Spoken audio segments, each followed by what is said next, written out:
An ancient lineage, noble yet tainted by malevolence, and the intertwining souls of two disparate realms. On that night, which offers a sense of profound relief, the populace believed that the Dark Lord and his sole heir had perished in the Godric's Hollow Valley.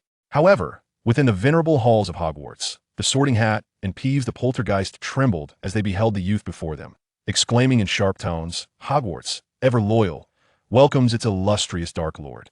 At the graduation ceremony, Albus Dumbledore, witnessing a boy in the crowd making faces at him, sighed in relief. At last, the headmaster's office is safe. Years later, Draco Malfoy gazed at his child's Hogwarts acceptance letter, the signature of the headmaster causing his lips to twitch as he muttered, "Let's not attend this school." Chapter 1. Revelry and Beginnings. The unending cycle of birth and destruction represents a form of eternity in the boundless cosmos. Life is an unpredictable variable. Uncertain existences often meet their demise in equally unpredictable fashions, be it through exhaustion or sudden calamity. As the numbers approach infinity, even the smallest possibility may become inevitable.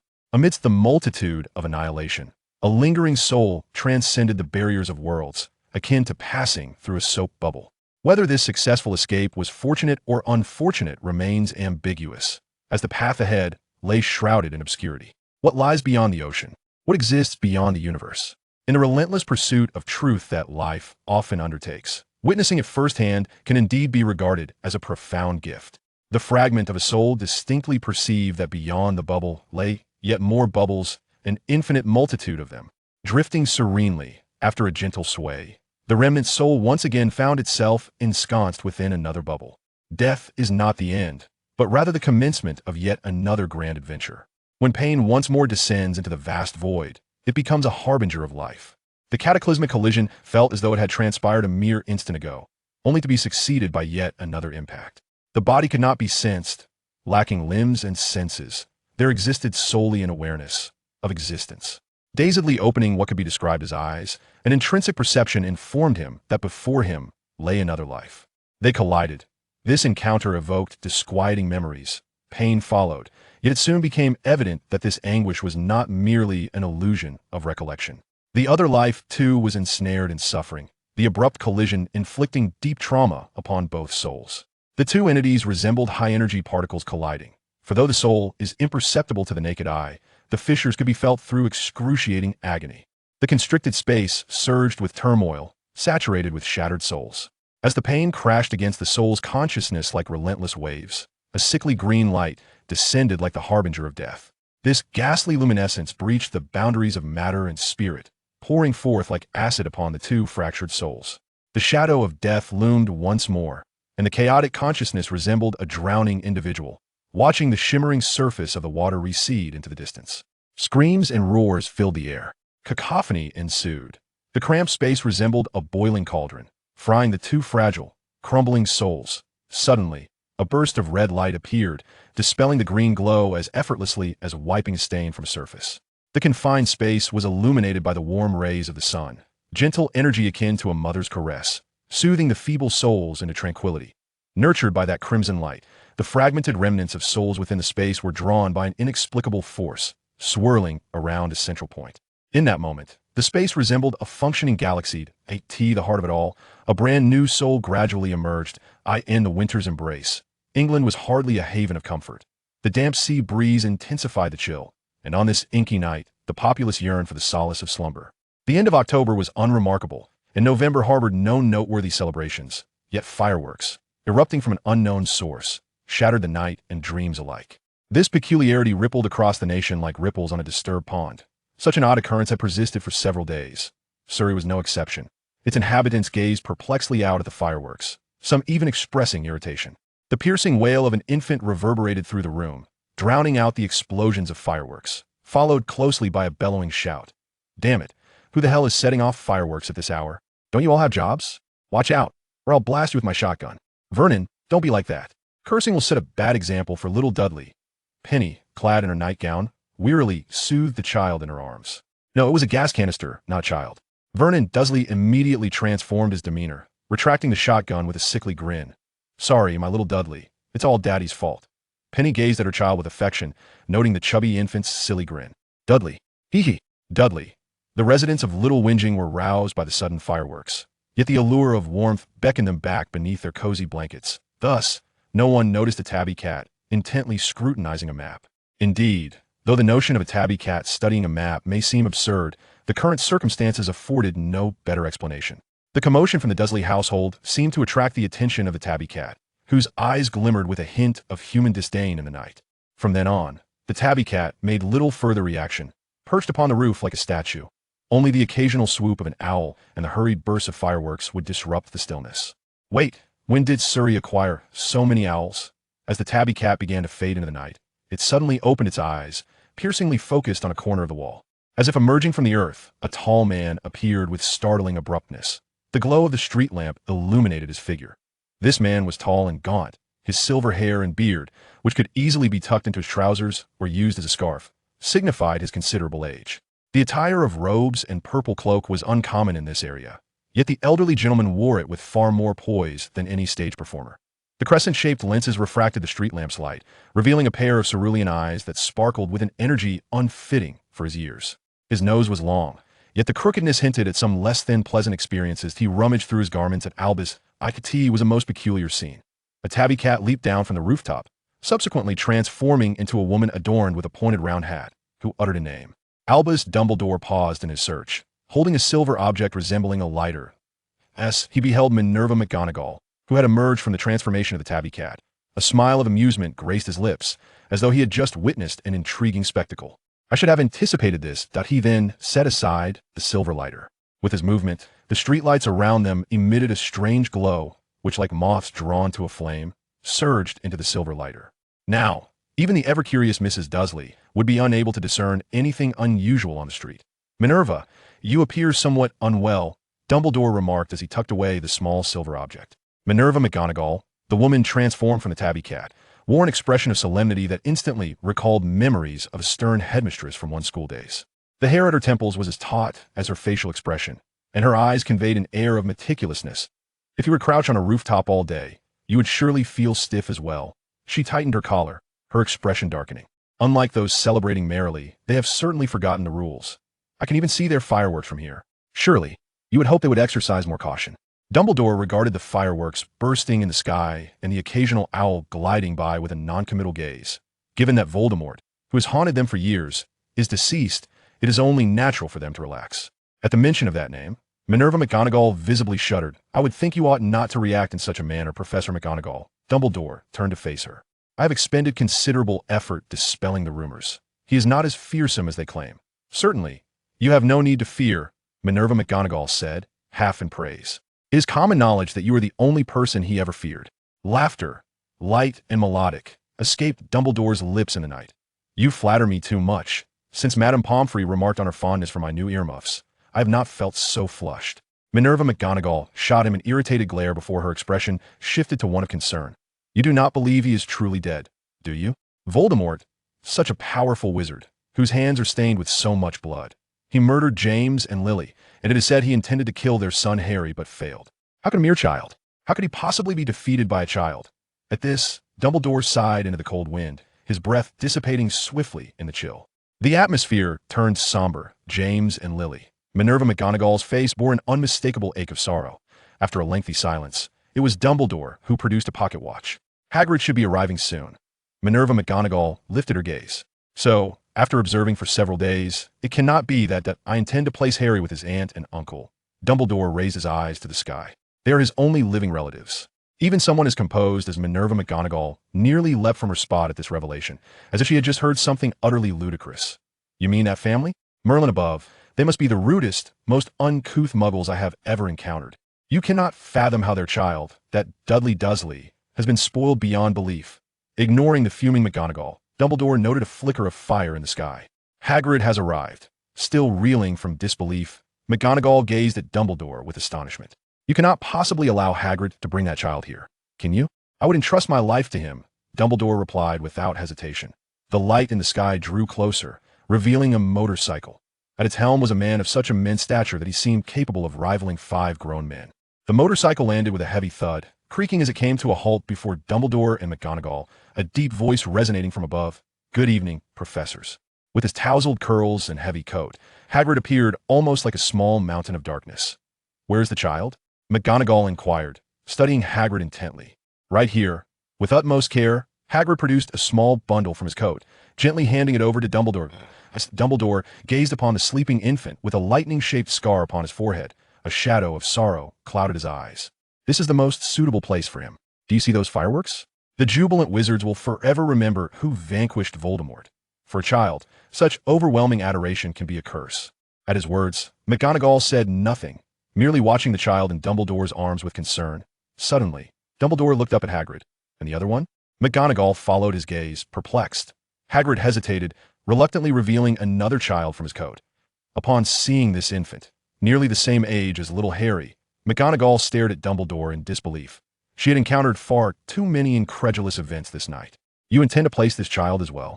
Given the father's power and sins, are you truly not considering keeping him nearby for oversight? Hagrid nodded fervently in agreement. Dumbledore took the second infant into his arms, one in each hand, a sight that struck a rather comical pose. Sins, like wealth, are often inherited. Yet, why should we always cast a child, who has done nothing wrong, into the shadows? I must tell you, Voldemort wished for this child to be born, seeking a path to immortality through him. For this child, his father will be the very enemy seeking to take his life. But who can guarantee? No one can assure that he will follow in his father's footsteps, Dumbledore interjected. Unpleasant memories may lead a person astray. Voldemort's childhood in an orphanage left him incapable of believing in love. Find this child a kind family, and he will become something different. Dumbledore's blue eyes remained sharp in the night, gazing at the silent, wide-eyed infant, the progeny of Voldemort, as he murmured thoughtfully, what sort of twists of fate await him? Chapter 2. A letter from memory. Andrew Shamil relished his well-deserved holiday, having served the Queen for over 30 years. In his youth, brimming with a sense of justice, he would have staunchly remained at his post, dedicating himself to maintaining the peace of London. However, times had changed. It was not merely the passage of time or the absence of madmen creating chaos to rouse the attention of the Commissioner of the Metropolitan Police, unless Her Majesty took a fancy to a leisurely stroll. Old Shamil considered himself the happiest of men, confident that even the presence of a prince would not alter his contentment. His happiness stemmed from his blissful family. He was grateful for his beautiful, gentle, and virtuous wife, as well as his two remarkable children. His eldest son was a source of immense pride, with many proclaiming him a contender for the title of the youngest member of Parliament in Britain. Andrew often adopted some of his son's ideas, which had significantly contributed to a 10% reduction in the crime rate in London. Unbeknownst to outsiders, MI5 had even extended an olive branch to him. As for his younger son, he was the apple of Andrew's eye. Though only 11, the boy had already exhibited a talent for learning that surpassed that of his brother. Of course, academic prowess was not the sole measure of worth. His son had an uncanny ability to endear himself to Andrew.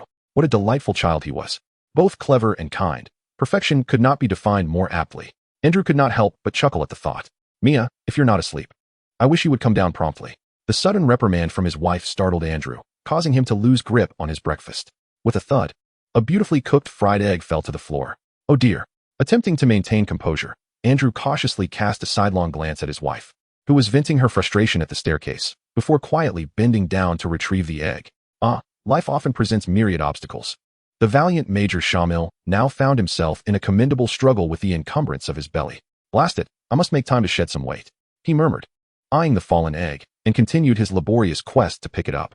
If you would heed my advice and consider losing a few pounds, at least you wouldn't be mocked by a fried egg. Of course, if misplacing an egg is your method of weight loss, I would argue it is quite unnecessary. After all, one cannot truly appreciate the effort of cooking without experiencing it firsthand. Glancing at the white flats before him, he heard a cool voice emanating from above. Andrew coughed awkwardly twice, then sat up with utmost seriousness. Ahem. The atmosphere had grown somewhat tense. My dear Marilena, I shall certainly heed your counsel. Your devoted husband is grateful for your concern, and I also appreciate your willingness to tidy up the egg. Though his demeanor was earnest, Andrew's corpulent figure, coupled with the napkin draped around his neck and the sycophantic glint in his eyes, rendered him rather ludicrous. Mariana huffed disdainfully, remarking on his advanced age and lack of eloquence. If you truly have time on your hands, I suggest you properly discipline your son. My child, dear heavens. Could there be a more well-behaved boy than them? I doubt it. Her gaze fell upon her rotund husband, anger bubbling within her. Surely you are unaware that your youngest, my Askamir, stuffed a snake into a classmate's trousers yesterday, and on the very first day of school. Upon hearing this, Andrew was momentarily taken aback, then chuckled dismissively. How could that be? MIA's is quite obedient. He has never been in conflict with anyone.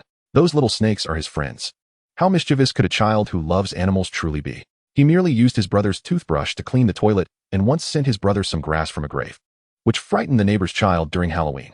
As he spoke, Andrew's voice dwindled. He suddenly realized that perhaps his youngest son was not entirely innocent. Ahem. There might be some misunderstanding here. If MIAs did indeed act inappropriately, he shall be punished. Mariana cast a sidelong glance at her husband, remarking that his mere acknowledgement of the issue was commendable. She then turned her attention back to the staircase, calling, MIAs, hurry down. Meanwhile, in the central room on the second floor, Myaskamir was intently gazing out the window, though not a single bird flitted by. Under the sunlight, his dark eyes sparkled like gems, absorbing the radiant glow. If memory serves me correctly, that letter should arrive within the next few days, MIAs murmured to himself. He harbored a secret, one he had not even confided to his parents. His mind was filled with peculiar memories that seemed to have always existed, yet the content felt foreign to him, akin to the recollections of another. These memories lent him a certain depth in childhood, setting him apart from his peers. For he was perpetually lost in thought. As he matured, those memories remained unchanged, and his life did not reflect any alterations due to them, leading him to gradually forget them. It was only when he discovered certain special abilities akin to those within his memories that he began to recall them. Suddenly, a small piece of jerky flew from a jar and landed in a transparent box housing several small snakes. Food, food, the snakes hissed excitedly, their voices surprisingly resembling that of humans. This sound did not strike MIAs as odd. He had long since acclimated to it. It was not that the snakes could speak, but rather that he possessed the ability to communicate with them. He had never heard of anyone else having such a gift, save for the memories in his mind. A fragment of those memories referred to this ability as snake tongue, a term he found rather unappealing.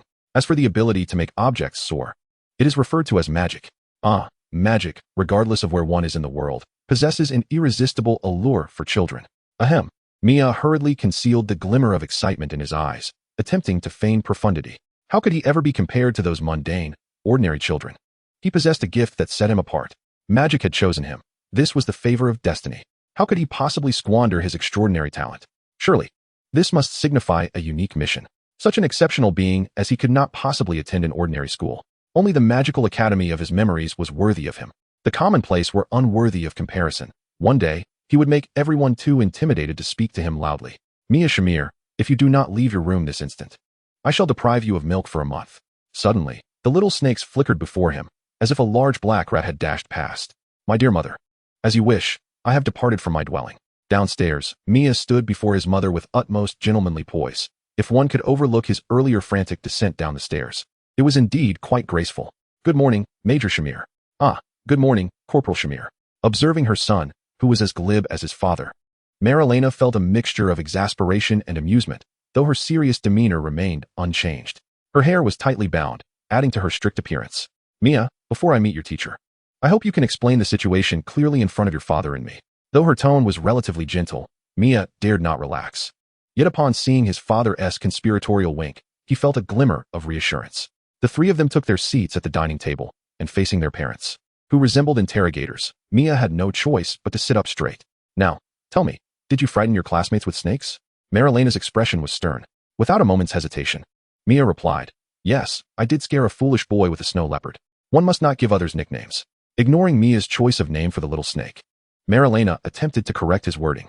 Meanwhile, Andrew, glancing sideways, cleared his throat. Regarding this matter, it is indeed true that Mia was in the wrong.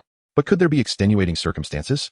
Seeing her husband gaze at her earnestly, Marilena felt a surge of frustration, yet ultimately refrained from lashing out, for he was not incorrect.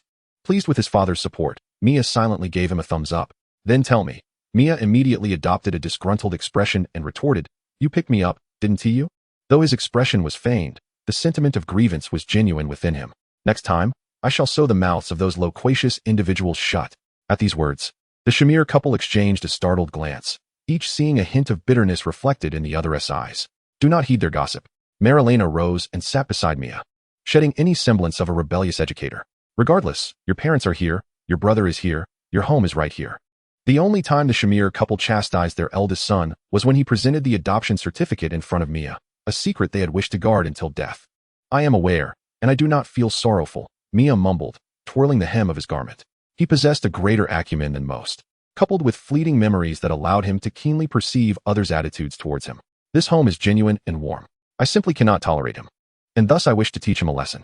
Beside him, Andrew eagerly concurred. Indeed, one must retaliate fiercely against those who dare to bully you. Upon witnessing his father steadfastly align with him, Mia felt emboldened, waving his small hand. Next time someone dares to speak of me in such a manner, I shall stuff a snow leopard in their trousers. Smack. Mia covered his head, gazing pitifully at his mother, who had just retracted her hand. Marilena shot a glare at her teasing husband, scolding him for not teaching their son better.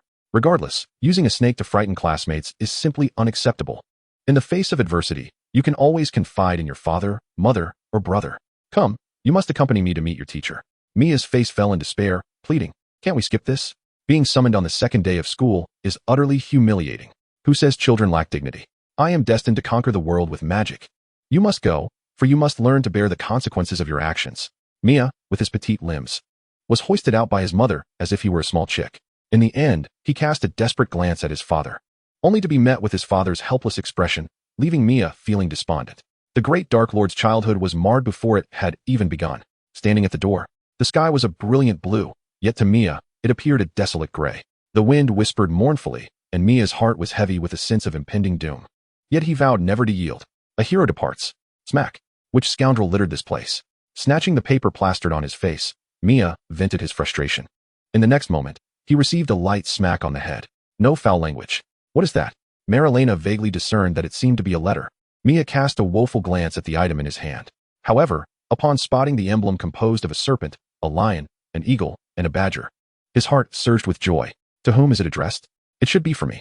Mia suppressed his excitement, repeatedly examining the intricate design and the absurdly precise delivery address. London, Kensington, 7, Philo Road. The middle room on the second floor, addressed to Mr. Mia Shamir. This cannot be mistaken. Aside from that magical school, no one could craft an envelope so strikingly reminiscent of his memories. He had long since investigated that the work from his recollection was published in 1997, while the current year is only 1991, making it impossible for this to be a mere prank. Thus, the memories in his mind are gradually being validated. Magic, Parseltongue, and the real existence of 4, Hollyhock Lane in the Surrey district. Now, his acceptance letter to Hogwarts has arrived, heralding his imminent entry into the magical realm. Is this from a friend? Marilena inquired, somewhat puzzled, as Mia did not usually have many friends. Mia pondered for a moment. To attend Hogwarts, parental consent is imperative, and before that, they must first be made aware of the letter's existence. Mia handed the letter to her mother, allowing her to see. Upon witnessing Mia's willingness to share the letter's contents, Marilena accepted it. Hogwarts? She had never heard of such a name. As she beheld the absurdly precise address, her brows knitted together in concern. Do you know who sent this to you? Seeing her mother's serious demeanor, Mia hesitated to reveal the truth. After all, explaining memories is quite challenging. It seems to say Hogwarts, but I don't recognize it. Holding the letter, Marilena swiftly returned home with Mia. Andrew, you must see this. Seeing his wife and child return, Andrew looked at the letter she handed him with surprise. What is the matter? Did Yuza send something back? Andrew took the letter. Look at the address. I truly hope this is just a prank. Marilena expressed, still shaken. The couple valued their family's privacy immensely, and the children had never brought friends home. Theoretically, no one should know the precise details of Mia's room. Moreover, given Andrew's unique position as the chief of police in London, the occurrence was exceedingly bizarre. Andrew's expression darkened swiftly, and he questioned Mia with an unprecedented sternness. Your friend? Mia numbly shook her head. This was troubling. The situation was spiraling out of his control. Judging by his father's serious demeanor, would he possibly take a squad of officers to knock on Hogwarts' door? Chapter 3, Rubius Hagrid. Hogwarts? Gazing at the heavy parchment envelope signature, Andrew contemplated, his furrowed brows gradually relaxing. As the situation grew increasingly peculiar, Mia inwardly lamented. If his parents misconstrued Hogwarts as a stalking menace or a trafficker, not only would he be unable to attend Hogwarts, but it might also attract the attention of London's police towards Hogwarts itself. Just as he prepared to offer an explanation, a sudden knock at the door captured everyone's attention. As the peculiar incident had only just transpired, the sudden knock at the door aroused a sense of suspicion, especially since the messenger had yet to be seen. Although the Commissioner of Police in London does not wield sufficient influence to sway national political figures, his vital role in maintaining the capital's security and safeguarding the royal family grants him a certain gravitas. Currently, Andrew, who holds this position, is regarded as a notable figure in London. Thus, no one would dare to intrude unannounced. The trio gazed at the door, remaining motionless. The rhythmic knocking persisted for a while, and perhaps due to the prolonged silence, a steady voice resonated from outside. It's me. Upon hearing this voice, the Shamil couple's faces lit up with surprise, while Mia pursed his lips. How could he not recognize that voice? It belonged to his deviously clever brother, User Shamil, who was particularly skilled at tormenting him while pretending to be the good child in front of their parents. The memories of past bullying ignited a simmering anger within Mia. Though he loathed to admit it, aside from their parents, the only one who could outwit him in the realm of pranks was the nefarious user. Thankfully, since that guy went off to university, he rarely stayed at home. Otherwise, Mia's life would have been perpetually shrouded in gloom. However, everything would soon change. Once he completed his magical studies at Hogwarts, user would be nothing more than a minor obstacle. Open the door, Mia, came the familiar voice from outside.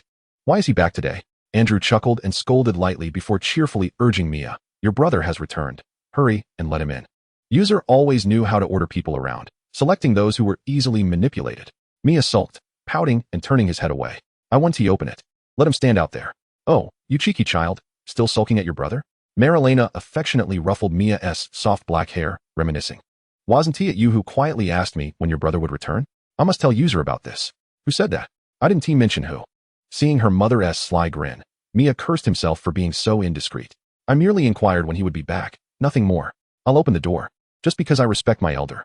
Reluctantly, Mia approached the door, grasped the handle, and twisted it with force, only to retract his hand as if shocked by electricity. Turning to leave, just as he was dismissing the task, he felt a heavy hand pressed down on his head. A familiar yet irksome voice echoed above him. Still not taller. Mind your own business. I just haven't reached that stage yet. Mia spun around like a lit firecracker, attempting to leap and strike his brother's knee. Mia, this part is omitted. Before long, Mia felt a firm grip on his cheek. TSK. It seems that someone just asked me to stand outside. Observing the serene smile and calm demeanor of Hughes, Mia realized that this fellow was up to no good. The oily grip on Mia's face still lingered, her words muddled. All right, don't bully your little brother. You haven't made any progress at all. Andrew beckoned the two brothers to come and sit down. What brings you back suddenly? Is school on break? Just came back to check on a few things. Hughes did not elaborate, yet Andrew seemed to understand perfectly and refrained from probing further. Take a look at this. Andrew slid an envelope across the table to Hughes. Upon seeing the envelope, Hughes, who was sipping water, raised his eyebrows and then cast a glance at Mia. Surprisingly, the previously irate Mia held her tongue. Without a hint of hesitation, Hughes opened the envelope and perused its contents. So, Mia is going to that school as well? I have no objections, Hughes stated calmly. Revealing no surprise at the news, Mia shot a peculiar look at his elder brother. Judging by his tone, it seemed he was aware of Hogwarts' existence, which was unexpected. Oh. Andrew appeared taken aback. We have no information regarding that place. Are you certain this is reliable? Dad, your reaction is rather odd. Mia suddenly felt a bit befuddled. According to his recollections, their family, apart from him, consisted entirely of non-magical muggles, and they certainly had no knowledge of the magical world. The responses from his father and brother were completely beyond his expectations. What on earth are you two talking about? Marilena was utterly perplexed. This matter should not be disclosed to outsiders. After a moment's contemplation, Andrew opted to reveal the truth. Both Marilena and Mia listened intently. At least in our country. Beyond us, ordinary people, there exists a group of individuals with some peculiar abilities. They are quite enigmatic, and many of us are reluctant to engage with them. However, there is no alternative. Traditionally, the upper echelons of both sides have maintained cooperation and communication. To prevent this peaceful coexistence from being disrupted by some radicals on the other side, they also send personnel dedicated to protecting the Prime Minister and the royal family. Thus, I maintain a cooperative relationship with them. However, I am almost entirely ignorant of their circumstances. Indeed, what Dad says is true. MI5 also has personnel specifically tasked with investigating the magical world, yet our methods are ineffective against them, and we dare not provoke them, resulting in scant information. Nevertheless, based on the intelligence we possess, there is indeed a magical school known as Hogwarts. Hughes interjected. At this point, Mia finally grasped the situation. It all made sense now. It could be considered a good thing, at least it spared him from having to explain. However, they all knew and did not inform him. Seemingly reading Mia's thoughts, Hughes ruffled Mia's hair affectionately. The reason I refrained from informing you is that we scarcely possessed any valuable information, compounded by the fact that this matter is indeed confidential. Previously, I was uncertain whether that school would accept you. Mia muttered as she pushed Hughes's hand aside, reluctantly accepting this explanation. With my abilities, how could they possibly not admit me? Upon uttering these words, Mia's thoughts prompted the dishes on the table to effortlessly levitate. Such a startling and bizarre occurrence did not elicit surprise from the Schammel family. It certainly bore the hallmarks of those individuals. Your skills seem to have improved since the last time, User remarked. Mia proudly lifted her small face. Of course, I practice regularly. Mia had never concealed her magical talents from her family.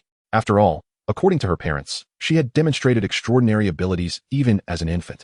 Long before she understood the concept of 1+1, let alone the notion of hiding it. Initially astonished, Her family gradually grew accustomed to her abilities and tacitly helped her keep this secret. In fact, for Mr. and Mrs. Shamel, Maya's remarkable talents only deepened their affection for her. Just as Maya was eagerly showcasing her magic, an abrupt knock resounded once more. Now that the entire Shamel family was present, who could it be that would knock without prior notice? As the Shamel couple exchanged bewildered glances, Yuza held up a letter and said, "It must be a professor from Hogwarts. It states here, in order to provide you with further insight into our institution, we are dispatching a professor to escort you. We apologize for the unannounced visit." Which professor could it be? Maya's memory of Hogwarts' current faculty was fairly comprehensive. The headmaster was unlikely to come, and the remaining professors had all been featured in various works. She was curious to meet Professor Severus Snape. Could he truly resemble a large bat? This time, Yuza did not summon Maya. He opened the door himself. When the door swung open, the occupants of the room nearly stood up in astonishment, with the exception of Maya. The Shamel couple was visibly shocked. How could such a towering figure exist in this world? Maya, on the other hand, was taken aback. So it's Hagrid? ISNT, he's supposed to be picking up Harry Potter from Surrey right now? Moreover, he is truly exceptionally tall. Yuza, standing closest, was the first to be taken aback. Had he not managed to quell his astonishment, facing this colossal figure, who effortlessly filled the doorway, would have startled anyone. "Hello? Oh, my apologies." Hagrid strained to bend down so that the occupants could see his face. "I am Rubius Hagrid, sent by Hogwarts. This is the Shamel residence, correct?" "Indeed, please come in." "Professor," was the response. Hagrid immediately appeared somewhat flustered. No, I'm not a professor. I'm merely the keeper of keys and grounds." He was rather surprised by the family's reaction. They displayed no exaggerated astonishment and spoke quite amiably, though the doorway was rather small. As Andrew gazed at the wailing doorframe, a twitch appeared at the corner of his mouth. Observing the large figure before him, he glanced down at his own abdomen, reassured that he was not the most corpulent among them. Hagrid, feeling quite apologetic for nearly damaging the student's doorframe, expressed his embarrassment further, stating that his visit was solely to escort Mr. Mia Shamir. His beetle-like eyes quickly found the youngest Mia, and he inquired if the notification letter had reached him. Striving to appear more amiable, Hagrid felt relieved when Mia raised the letter in his hand, confirming its receipt. Andrew scrutinized this familiar figure, finding him nearly indistinguishable from the descriptions he had encountered. With a bumbling demeanor, it was clear he harbored no ill intentions. How splendid! Hagrid marveled at the family's admirable upbringing, noting even the youngest child exhibited remarkable composure. As everyone took their seats, Hagrid occupied 3 chairs by himself. Clearing his throat, he began, "Well, this may be somewhat difficult to accept, but it is entirely normal. Many Muggle parents react similarly upon discovering their child is a wizard." With that, he anxiously awaited the Shamir family's response. Having never undertaken the task of retrieving a student before, this mission was personally entrusted to him by Professor Dumbledore, accompanied by a crucial responsibility that he could not afford to mishandle. However, the reaction was somewhat tepid. The Shamir family regarded Hagrid with an air of calm detachment. If you didn't quite understand, what I mean to say is that your child is a wizard, capable of magic." "Yes, indeed, magic, precisely that." As Hagrid's voice dwindled, he noticed the lack of reaction from those before him, leaving him feeling inexplicably uneasy. "Is that so?" Mia interjected, sensing Hagrid's growing discomfort. With a gentle wave of his hand over the silk flower upon the table, a pink bloom erupted into an orange flame. "Oh, Merlin's beard!" Hagrid exclaimed, his eyes widening in astonishment, his beard quivering slightly. This was not acceptable.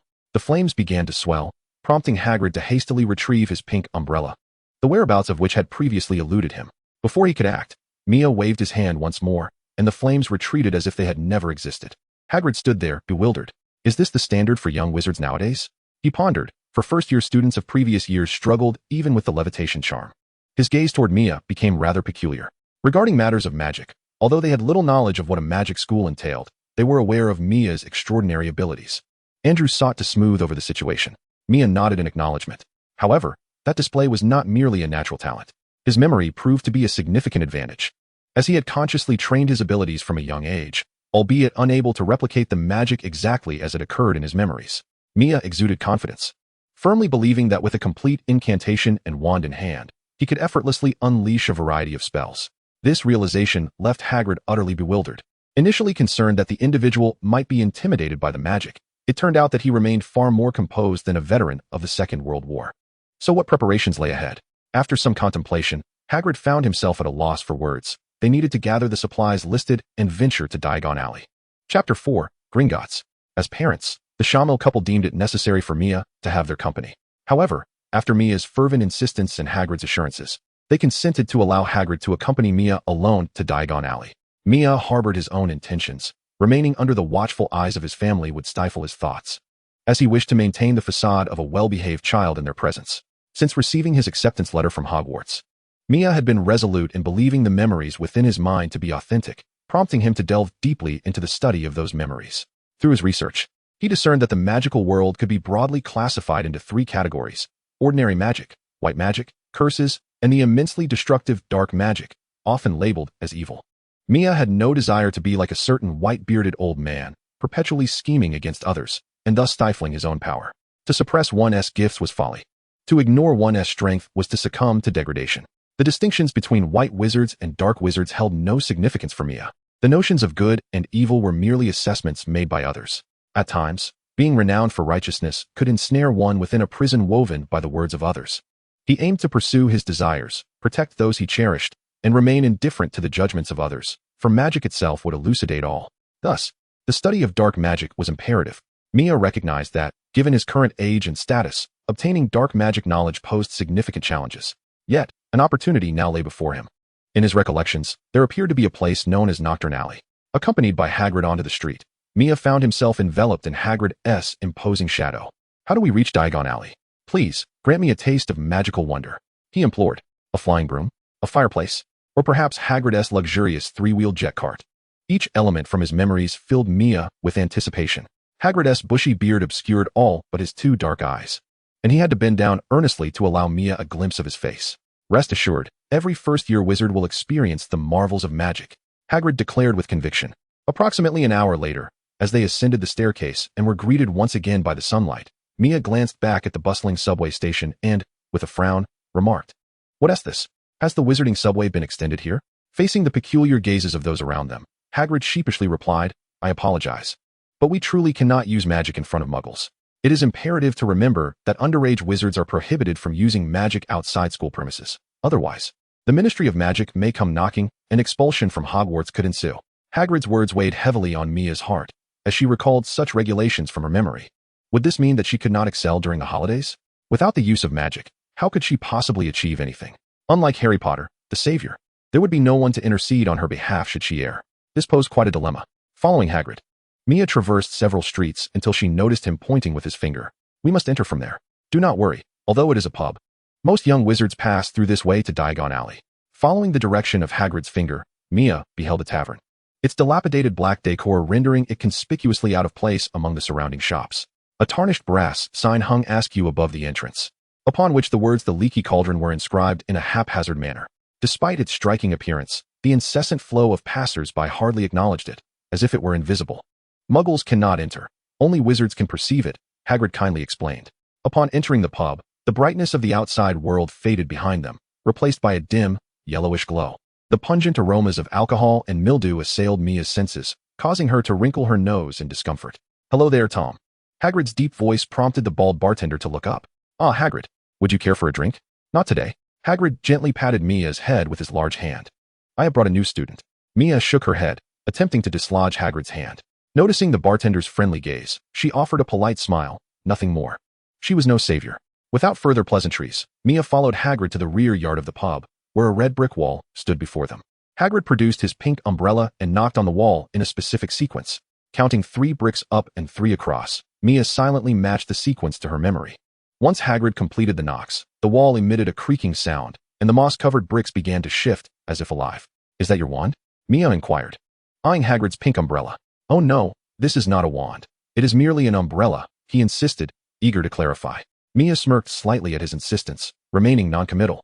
As the red bricks parted, a brand new world unfolded before them like a scroll. "Welcome to Diagon Alley."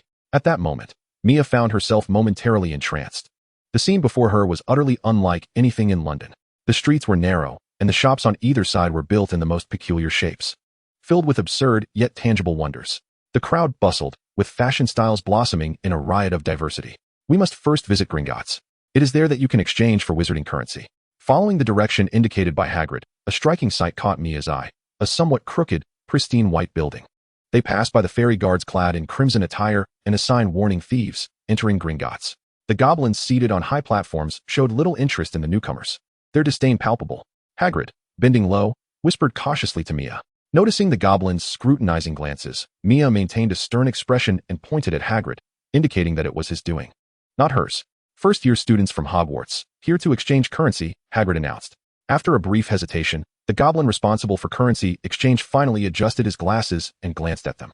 Where's the money? The voice, oozing from the corner of its mouth, made Mia uncomfortable. Reluctantly, she retrieved several neatly folded pounds from her pocket, her face reflecting the pain of parting with them. Upon seeing the money in Mia's hand, the goblin curled its lip in disdain. Is this all? Despite her irritation, Mia produced her bank card, a requirement imposed by her parents, and found it absurd to use a bank card in the Wizarding World. To her astonishment, the goblin slowly produced a card reader. Even more ridiculous. 100 galleons. Thank you for your patronage. With the goblin's emotionless tone, Mia inquired, what is the exchange rate? 5 pounds per galleon. You can only exchange this much per term, Hagrid responded. You really need to use a card for 500 pounds? For heaven's sake.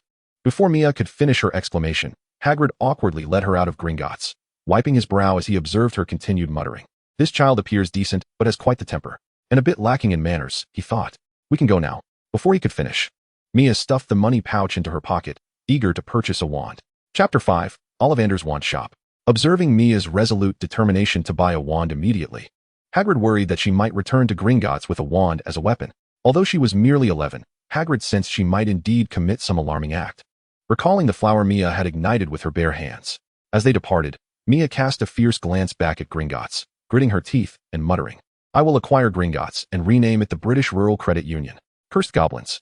Throughout the journey, Mia remained sullen until they arrived at a shop named Ollivander's Wand Shop, where her eyes finally sparkled with excitement. The faded doorframe and the old wand resting on a purple cushion served as the shop's finest testament to its quality. Having crafted exquisite wands since 382 BC, the gilded inscription adorning the top of the establishment adds an air of gravitas to this venerable shop. Before entering, Hagrid meticulously concealed his umbrella within the folds of his ample cloak.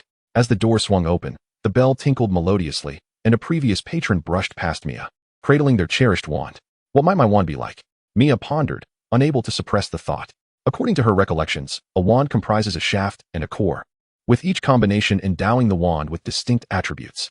However, this narrative had only ever been presented to her through novels and films, leaving Mia uncertain of the wand's true purpose. After all, she had acquired some rudimentary magical effects through practice. Combining her memories, she speculated that perhaps the wand's function was to focus magical energy, and that a wand of the Elder Tree's caliber could amplify that power. The Elder Wand was a consideration best left aside. She had no intention of provoking that immensely powerful old man for the time being, perhaps waiting until he had departed this world. The proprietor of the wand shop, Ollivander, seemed to believe that wands choose their wizards, a notion that intrigued Mia. What kind of wand would select her? The wands of Harry Potter and Voldemort were brothers. What would hers be? This enigmatic heritage of hers. You bear a remarkable resemblance to someone. A somewhat aged voice, akin to a bowstring suddenly plucked, jolted Mia from her reverie. Looking around in confusion, she pointed at herself. Me? Like whom? Before her stood an elderly man with silver hair, his face marked by the passage of time, yet his peculiar gray eyes shone with an unsettling brilliance. Ollivander regarded the child before him, as unwelcome memories surged to the forefront of his mind like pages of a book left ajar. Observing Ollivander's increasingly grim expression, Hagrid felt a sense of bewilderment, attributing it to the eccentric old man's penchant for theatrics. Ahem, this young student requires a wand. Hagrid's deep voice shattered the tension. Being scrutinized in such an eerie manner made Mia somewhat uneasy. Were all the denizens of this magical realm so inexplicably peculiar? If her memory served her correctly, this astute old man should be meeting her for the first time, right? Losing his faculties, perhaps? Ollivander promptly regained his composure, his professional demeanor preventing any further lapse. My apologies, I was remiss. May I ask you to raise your hand? Mia noticed a soft tape measure, seemingly animated, appearing beside her. Are you going to take my measurements? Mia inquired. Indeed, came the reply. Mia thought to herself, as expected. However, I grow taller every year. What purpose does this serve? She expressed her confusion while complying with Ollivander's request. Such tasks were second nature to Ollivander, executed with the grace of one accustomed to the rhythm of life. Of course, he replied, not lifting his gaze, as if discussing a matter of little consequence. Every wand maker with a vision has their own distinctive practices.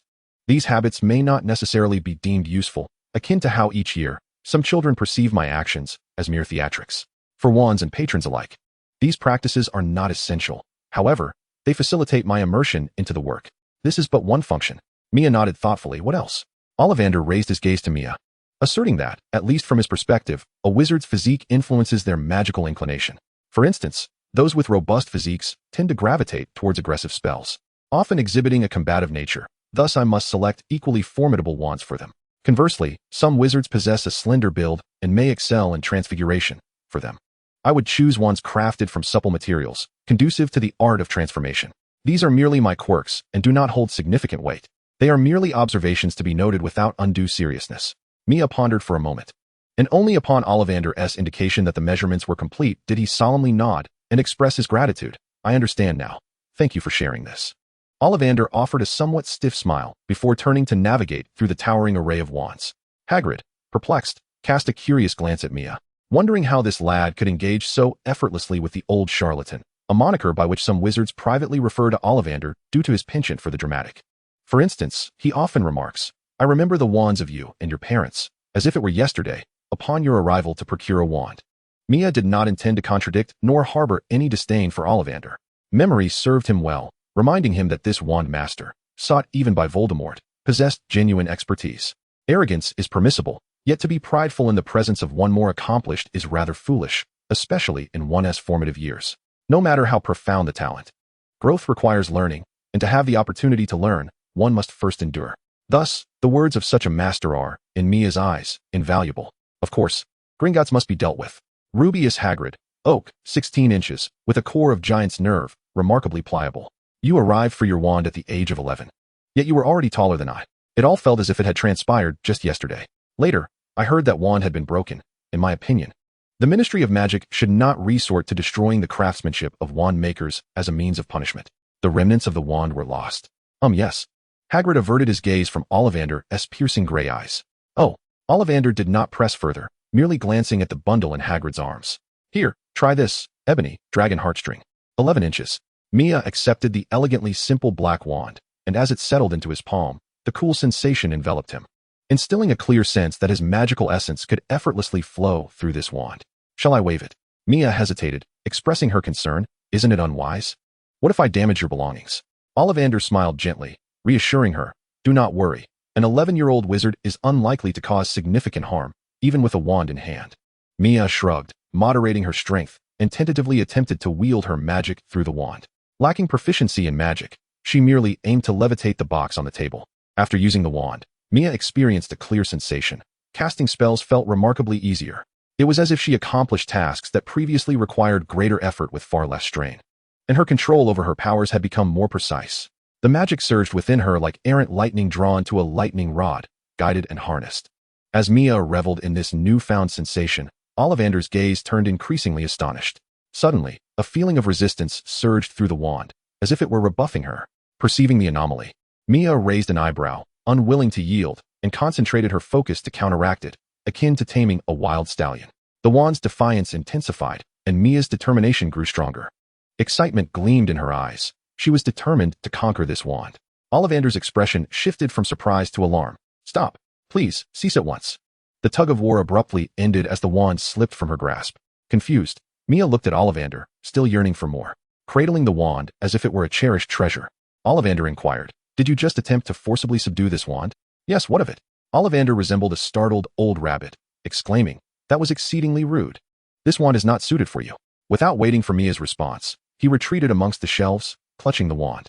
Let me try this one. Oh, may I ask one more question? What are your parents? They are muggles, Mia replied decisively. Ollivander was momentarily taken aback, his bright eyes clouding with doubt as he began to question himself. Indeed, the Shamil couple are muggles, Hagrid added, though he ceased his inquiries. The confusion in Ollivander's eyes remained undiminished. You, serpent's nerve, 12 inches. This trial was relentless. The wand boxes before her had formed a miniature mountain, and Mia had lost count of how many wands she had tried. Ollivander, drenched in sweat, retrieved another wand, increasingly astonished. What manner of creature is this child? To control magic with such precision at 11 years old is extraordinary, but to impose her will upon a wand is simply preposterous. In all my extensive experience, this is utterly absurd. Sir, how long will this take? Mia asked, growing impatient. Urged on, Ollivander reluctantly ventured deeper into the shop. This time, he took longer to return, eventually emerging with yet another box. The wand within that box resembled a branch plucked directly from a tree. Snake wood, the most uncommon of wand woods. is notoriously difficult to shape and is entangled with ancient bloodlines. The core is a venomous fang from the right side of a basilisk's head, measuring 11.5 inches, with a medium texture and an extraordinary specificity. It almost exclusively acknowledges a particular kind of individual. Once it recognizes its wielder, it becomes the most loyal companion, whether in the arts of white magic or dark sorcery. However, it is not a creation that fills me with pride. Ollivander handed the wand to Mia. Upon grasping it, Mia felt no particular sensation. It was as natural as using her own limbs. Ollivander's expression turned grave, indicating that the wand had accepted her. Yet, it seemed not to be the wand most suited to her. Seeing Mia's wide eyes, Ollivander hurriedly added that it was, at least, the wand that currently aligned best with her. Your parents, he inquired. They are both muggles, Mr. and Mrs. Shamil, Mia replied decisively once more. Very well. 7 galleons. Thank you for your patronage. Chapter 6, Tom. With Hagrid, who had just awakened from a nap, Mia stepped out of Ollivander's wand shop. The odd demeanor of Ollivander weighed heavily on Mia. The esteemed wand maker seemed quite invested in her lineage. Truth be told, Mia felt conflicted. Who wouldn't he desire to know their biological parents? She was no exception, yet she held a deep affection for the Shamil family. Torn between these two emotions, she had been evading the truth of her origins. Of course, she was not completely ignorant of her background. Memories in her mind resembled a treasure trove, revealing even the faintest clues about her lineage. The signs had always been apparent, an extraordinary magical aptitude and the unique ability to speak Parseltongue. Suddenly, the visage of her biological father became vividly clear, a noseless figure resembling a pickled egg. Fate is indeed marvelous, Mia mused, contemplating the bizarre drama of destiny. Although there was no direct evidence akin to a paternity test to substantiate her suspicions, Parseltongue is not as commonplace in the magical world as red hair. Aside from Harry Potter, who was host to a fragment of Voldemort's soul, only the descendants of Slytherin possessed this capability. The Dark Lord, who once nearly plunged the British magical community into darkness, was her father. For anyone else, this would be as difficult to accept as a strawberry-filled dumpling. However, for Mia, she simply thought, how intriguing. She cared little for her biological father's identity.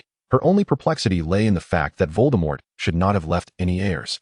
According to her memories, could memories also err? The recollections of this world are roughly divided into film and novel versions. Although there are some discrepancies, they are not vastly different, and certainly, they would not introduce an unexpected progeny for Voldemort. At this point, the accuracy of memory had taken a toll in Mia's heart. The truth of her origins remained shrouded in mystery. Where to next? While Hagrid, still groggy from his brief nap during Mia's wand trial, instinctively began to inquire about this resolute little fellow. Let us buy a pet. I recall the list mentioned we could have one. Mia produced the item list attached to her letter. Indeed, we must gather everything on the list, Hagrid concurred. Yet, Mia mused internally that it entailed more than just the items listed. Under Hagrid's guidance, the two made their way to the pet shop, a place bustling with children. Second only to the sweet shop and broomstick store. The owl at the entrance hooted incessantly, but Mia headed straight to the depths of the store. As if guided by an unseen instinct, she arrived at the darkest corner of the shop, where patrons were few, and only a handful of curious yet timid individuals were peering in. This area housed cold-blooded creatures like lizards and snakes. Upon her arrival, the lethargic snakes beneath the heat lamps lifted their heads, as if recognizing an acquaintance. Observing the small snakes that greeted her with friendly flicks of their tongues, Mia felt as though she were reuniting with cherished friends. Her lips parted slightly, producing an unintelligible hissing sound. Their silent communion was interrupted by Hagrid's approach. I would actually recommend you purchase an owl. It can at least assist in delivering messages, he remarked as he stopped beside her, appearing somewhat distracted as he muttered. Snakes are too foolish, not charming at all. Ignoring Hagrid's murmurs, Mia pondered her remaining funds. She yearned for another little snake as a companion. Yet she also deemed it essential to have a personal owl for correspondence. However, purchasing both might stretch her budget too thin. Just as she was about to speak, a commotion nearby caught her attention. Several red-haired boys were in an uproar. The shriek emanated from one boy, his hair nearly standing on end. Sorry. A hurried shop assistant exclaimed as he hastily scooped up several palm-sized spiders that had escaped and tossed them back into a cage. I sincerely apologize for the spiders getting loose. They have been quite restless lately. The assistant attempted to soothe the shrieking boy. Wah, it's your fault for coming here.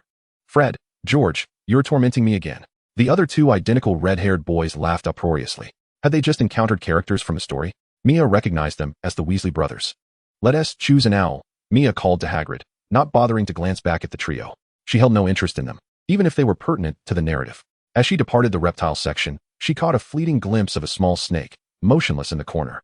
Ultimately, Mia departed the pet shop with a black owl in her possession. Next, we must procure our school uniforms. We should visit Madame Malkin, Hagrid remarked. only to realize that Mia was entirely engrossed in playfully teasing a small snake in her hand. "Oh no, did you bring that from the pet shop? You must return it," Hagrid exclaimed. Mia gently covered the little snake in her palm with her other hand. "It chose to accompany me. It has nothing to do with you." Despite Mia's vehement insistence, Hagrid found it hard to believe such nonsense. "Do not speak foolishly. We must return this snake. Hogwarts does not condone thievery." Realizing his words were a tad harsh, Hagrid quickly apologized, casting a glance at Mia. Mia, with her fingers softly caressing the small protrusion on the snake's head, suddenly broke into a smile. "I was teasing you. I actually brought this from home. In fact, I have several snakes at home. Just ask my parents." With an innocent gaze, Mia looked directly at Hagrid, leaving no room for doubt about her honesty. "Well then," Hagrid conceded, having indeed heard from the Shimmer couple about her family's peculiar pets, yet he still sensed something amiss. "You'd better keep it hidden to prevent it from escaping. By the way, what is its name?" Mia, wholly absorbed in stroking the small snake, suddenly wore a mischievous grin. "His name is Tom." "Then let us, keep Tom tucked away. We need to head to Madame Malkin's." Mia carefully cradled the little snake in her hands, her eyes catching sight of a corner. "What is that place?" "Nocturne Alley?" She pointed with her chin. Hagrid immediately adopted a serious demeanor. "That is certainly not a good place. The wizards there are a mixed lot, and not the most reputable individuals. The shops often sell strange items related to dark magic or curses. I shouldn't be telling you this, but in short, young witches and wizards must avoid that area." Seeing Hagrid's earnest expression, Mia shrugged. "I was merely curious. I have no intention of going there."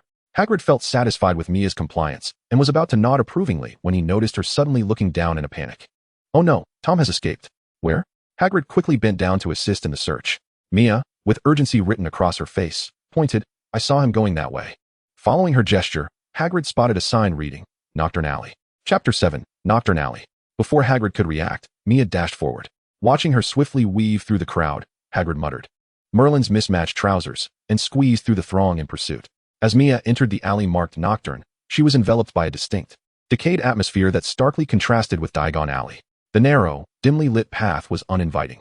The ground was damp, and the square tiles, long neglected, had become loose and fragmented, covered in a thick layer of grime.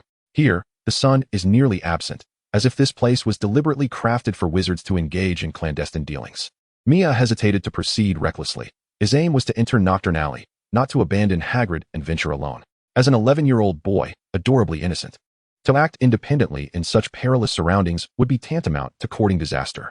Hagrid's imposing figure struggled to navigate the narrow entrance, and as he approached Mia, he noticed the boy scurrying ahead. "Hagrid, come quickly. I spotted Tom just up ahead," Mia called, casting glances at the surrounding shops. He was in search of tomes detailing dark magic, which could only be found in bookstores or secondhand shops. Most of the nearby establishments peddled peculiar trinkets, and judging by their tightly shut doors, they were likely not of benevolent nature. "Hey, you shouldn't run any further." Hagrid, having freed himself from the alley, quickly caught up to Mia's short legs and grasped the back of his collar. A surge of frustration welled within him. It was Dumbledore himself who had tasked him with retrieving the new student, and he was determined not to disappoint the esteemed headmaster. Furthermore, he could not bear the thought of a Hogwarts freshman coming to harm under his watch. Captured by fate's grip, Mia ceased his struggles. "You must leave here at once." "But I haven't found Tom yet. I saw him go ahead." Mia feigned a pitiful expression, his large, shimmering eyes pleading with Hagrid. What if Tom harmed someone, or worse, was harmed himself? Moments later, Hagrid guided Mia through the dimness of Nocturne Alley. Observing Mia's rapidly shifting demeanor, Hagrid felt a headache brewing. It seemed he was perpetually being led by the nose today. The alley was sparsely populated, with figures cloaked in dark robes, their heads bowed, rendering their faces indistinguishable. Others appeared disheveled, their erratic gazes suggesting a certain madness, as though they had suffered from magical mishaps. Merlin above, grant me a sturdy companion. At the entrance of a dilapidated cottage, a ragged witch clasped her hands together in prayer, muttering incessantly. Upon raising her gaze, the wrinkles and blemishes on her face made Mia frown in distaste. This place was hardly suitable for anyone of sound mind. Tom went into that shop. Mia pointed toward a store with large display windows. It appeared sizable, and perhaps it contained what he sought. However, Hagrid frowned. Borgin and Burke's is rather sinister. They frequently sell illicit dark artifacts, drawing the attention of the Ministry of Magic. Yet, it seems the Ministry is not fulfilling its duties. But Tom is inside, Mia insisted. Unable to resist Mia's insistence, Hagrid reluctantly led her inside. He almost wished to tuck her away like an umbrella within his cloak. Upon entering the shop, he warned her not to touch anything indiscriminately, lest she invoke a curse. While listening to Hagrid's hushed admonitions, Mia's gaze roamed over the haphazard assortment of items within the establishment. To be frank, it resembled more of a storeroom than a shop. The objects were in disarray, with only a few items seemingly labeled as an afterthought by the proprietor. The air was thick with mildew and dust, and even the counter appeared barren, indicating the owner's indifference towards business.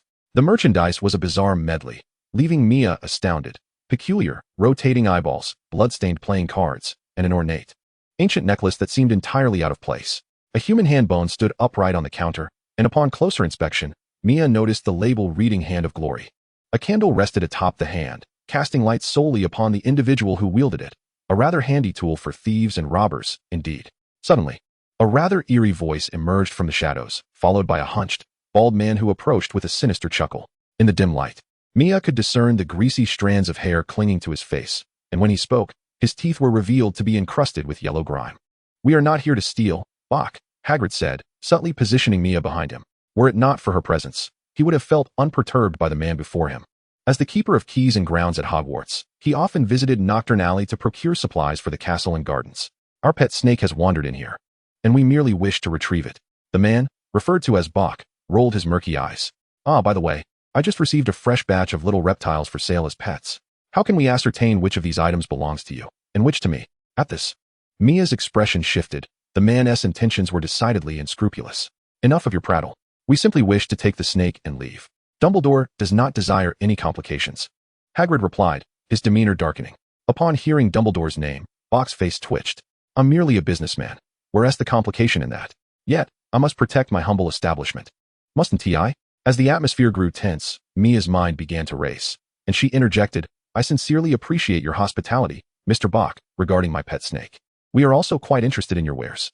Hagrid was about to signal Mia to remain silent when Bach, pleased, responded, "What an astute first year. What would you like?"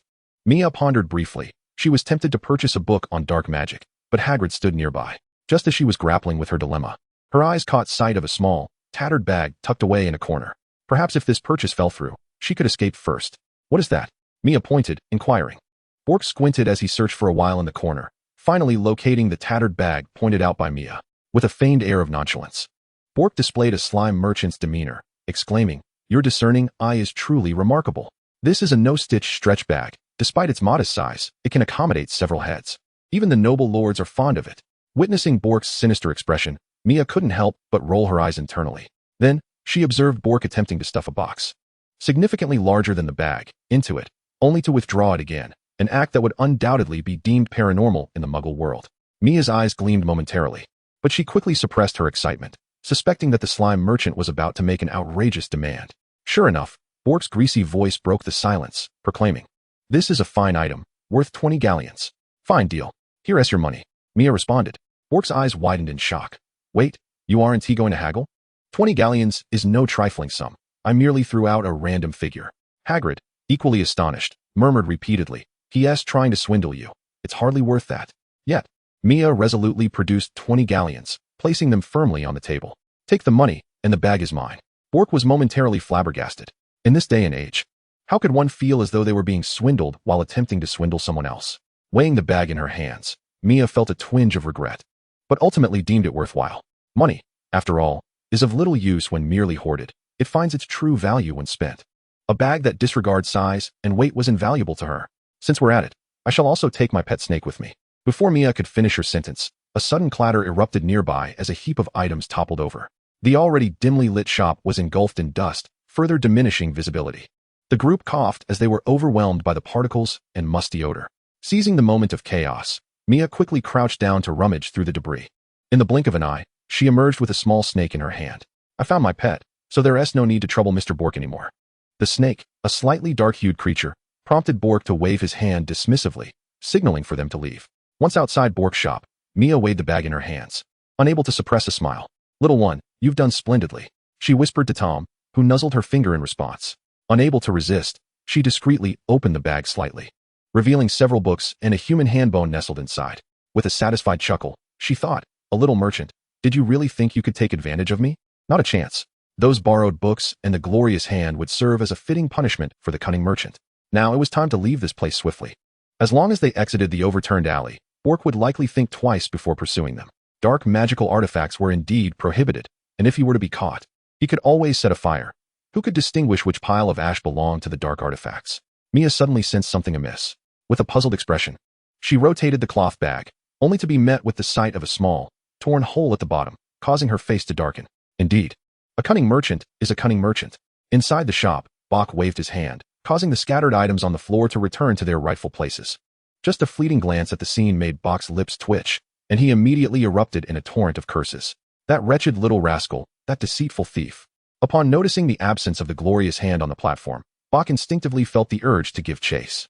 Just as his form began to twist and blur, he suddenly halted his phantom-like movement. He silently began to tally the books, and moments later, a meaningful smile spread across his face. So, that item was also stolen. How fortuitous, indeed. Chapter 8, Treasures. After a taxing day of procurement, the two weary souls chose to rest at the Broken Cauldron Tavern. Mia savored a sweet sip of creamy orange juice, while Hagrid generously treated him to a hearty meal, patting his slightly round belly. He couldn't help but admit that the flavors of the magical realm were indeed peculiar, yet the abundance was undeniably delightful. With a satisfied grin, Mia patted his bulging satchel. This time, the haul was truly bountiful. Ah, splendid. I have flawlessly completed the task of welcoming the new arrival. Hagrid slammed his empty cup onto the table with a resounding thud, his round, gleaming eyes crinkling into crescent shapes. By the way, do you only greet one new arrival each time? Mia took another sip of his juice. He recalled that Harry Potter was also starting this year and had been ushered in by Hagrid. Hagrid rubbed his thick beard, responding, not exactly. I was also given a very important task by Dumbledore. His voice trailed off, growing increasingly quiet, as his squinting eyes suddenly widened in alarm. Merlin, I almost let it slip. This is classified information. Thankfully, my reflexes are sharp and my memory keen. Hagrid thumped his chest, his face a mask of relief. One could only say that Hagrid, having grown up on truth serum, truly lived up to his reputation. Mia nearly burst into laughter at his antics. Initially, he had thought Hagrid had forgotten to fetch Harry. According to his recollections, after retrieving Harry, Hagrid had followed Dumbledore's secret orders to Gringotts to procure the legendary Philosopher's Stone, the very object coveted by Voldemort. Judging by Hagrid's earlier gesture of thumping his chest, the Philosopher's Stone must be in his possession. Mia felt confident in his deduction and rewarded himself with another indulgent sip of sweet, creamy orange juice. Bang! Uffed! The sudden noise drew the attention of patrons within the tavern, and Mia stared in shock at the juice he had just sprayed across the table. Turning his gaze, he noticed Hagrid had abruptly risen, a look of bewilderment etched across his face. What are you doing? What is happening? He inquired. Hagrid, panic-stricken, slowly shook his head. Another mishap, it seems. Mia pondered. I trust you haven't forgotten to pick up the other new students? Hagrid nodded slowly. Indeed, he was as reliable as ever. Do not worry, there are still many days before the school year begins, so there will be no issues, Mia reassured Hagrid. Hagrid, appearing somewhat troubled, rubbed his temples. You are correct. I must send a letter to Harry immediately. I am sure he will be quite surprised. Did you come solely to collect us? Mia inquired. Yes, Hagrid affirmed, oblivious to any underlying concerns. Mia glanced out the window, observing the dimming light. Typically, the postman only delivers letters in the morning, and wizards utilize owls for correspondence. Hagrid rummaged in his pockets. Letters sent outside of the designated time from unknown sources are usually deemed unreliable, wouldn't you agree? Mia casually finished the last bit of her milk and fruit juice. Hagrid's movements slowed as he pondered this, seemingly finding merit in Mia's words. I have heard that the Dursleys are rather peculiar. Thank you for your reminder, Mia. It seems I should find lodging here for the night, and send the letter tomorrow. I wish you good fortune, Mia replied, a subtle smile gracing her lips upon seeing Hagrid heed her advice. This was an impromptu decision, seizing the opportunity to befriend Harry Potter. It was not merely because Harry was the protagonist of this tale. Mia remained indifferent to such notions. His memories were a significant asset, and befriending the protagonist would grant him deeper insight into the unfolding narrative, coupled with his precognitive awareness. This would allow him to navigate this world with ease. As for whether Dumbledore would take notice of him, Mia understood that within Hogwarts, evading Dumbledore's attention was futile. That astute old man was the ultimate authority in this realm. Moreover, given his peculiar lineage, it was highly plausible that Voldemort was his father. Perhaps Dumbledore had been watching him for quite some time. Otherwise, why would Dumbledore assign Hagrid to collect him? Historically, it was the professors of the houses who undertook such duties. This time, Hagrid had been tasked by Dumbledore to retrieve Harry Potter and the Philosopher's Stone. Yet, Hagrid not only collected Harry, but also him. Judging by Hagrid's earlier demeanor, it seemed his initial plan was to bring both him and Harry together. This strongly suggested that everything could very well be part of Dumbledore's design. It was best to play along. As the evening grew late, and having not informed his family, he needed to return home punctually. By ensuring Hagrid stayed at the Leaky Cauldron, he could devise a way to accompany Hagrid in retrieving Harry Potter the next day. As the first classmate he would meet in the magical realm, it would facilitate earning Harry's trust. Thus, with his plans laid out, Mia temporarily parted ways with Hagrid and was collected by his brother, Yuza. Without waiting for inquiries from his family, Mia hurried upstairs and locked himself in his room. Everything was packed into a seamless, expandable bag, with the sole exception of an owl that sat aside, incessantly chirping. Fortunately, the hole in the bag had yet to allow anything to spill out. Maya gazed at the items extracted from the bag, 3 books, a wand, and the remainder left untouched. While the wand was of secondary importance, Maya found the 3 books to be the most intriguing discovery of the day. Had it not been for the little snake toppling the clutter, he might never have seized the opportunity to snatch the books amidst the chaos. Thank you, Tom. Maya affectionately nudged the little snake with his face before turning his attention back to the 3 books laid before him. In the earlier turmoil, he hadn't had a clear view, but now he had the chance to examine them closely. One was a rather thin volume, appearing quite worn with a blank cover. Its contents a mystery, perhaps of little use. The thickest book caught his eye, and upon glancing at the cover, Maya felt a surge of excitement. Potions and alchemical principles. A brief flip through the pages revealed incomprehensible text, yet he believed that thicker tomes held greater value. Potions and alchemy would undoubtedly provide him substantial assistance. For instance, the truth serum was a remarkable tool for extracting information. Just look at Hagrid for proof of its efficacy. Knowledge of alchemy was capable of producing the fabled Philosopher's Stone. And while Maya didn't expect to learn its creation from this book, even small trinkets like the Marauder's map would be immensely useful. Setting that book aside, Maya eagerly shifted his gaze to the final volume. It was a pure black notebook, seemingly aged yet in pristine condition. Perhaps it contained something of significance. Thus, Maya resolved to examine the first, thinnest book. Its tattered state, lacking even a title, was unimpressive. This little ragged book had already been dismissed by Maya as inconsequential. Yet he remained undeterred, for there was still another to explore. He began to peruse the contents, turning the brittle pages that bore faded ink. It did not resemble a published work, but rather a manuscript. He read the first line, an introduction to dark magic, and noted the mention of the killing curse, the soul curse, and the cruciatus curse. Moments later, Maya closed the manual and exhaled deeply. He discerned that the author was undoubtedly a thoroughly ruthless dark wizard.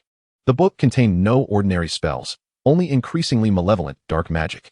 He set the manual aside and turned his gaze to the last book, his curiosity mounting. Running his fingers over the glossy black cover, he felt its substantial weight with growing anticipation. Maya slowly opened the cover, revealing slightly yellowed pages, the first of which bore a single line, Learning Journal, belonging to Tom Riddle. Chapter 9, The Dark Lord's Journal. What can one say? Maya now felt that fate was indeed a curious thing. Without delving into his tenuous connection with Voldemort, the mere fact that one can casually obtain Voldemort's journal serves as testament to their intertwined fates. In this regard, Mia felt a sense of delight rather than concern. What significance did Voldemort hold? At present, he was in a state more pitiful than the most rudimentary of specters, rendering him inconsequential. Despite his numerous malevolent deeds, which had incited the ire of the magical community, he was only ever cursed for his wickedness, never mocked for his ineptitude. As a dark wizard capable of exacting the ultimate sacrifice from the great Albus Dumbledore, Voldemort undoubtedly ranks among the most formidable geniuses in the annals of magical history. Such a wizard's notes are priceless treasures. Yet, this particular tome evoked a sense of unease in Mia. If it were indeed a notebook from Voldemort's school days, it would have accumulated decades of wear by now. However, aside from the faint yellowing of the pages, the book exhibited little sign of age. Moreover, its dark, lustrous appearance was curious. Could it possibly be the diary that had been transformed into a Horcrux? Quickly, Mia dismissed that notion. The diary, now a Horcrux, was likely in the possession of the Malfoy family, far too valuable to be discarded among mere trinkets.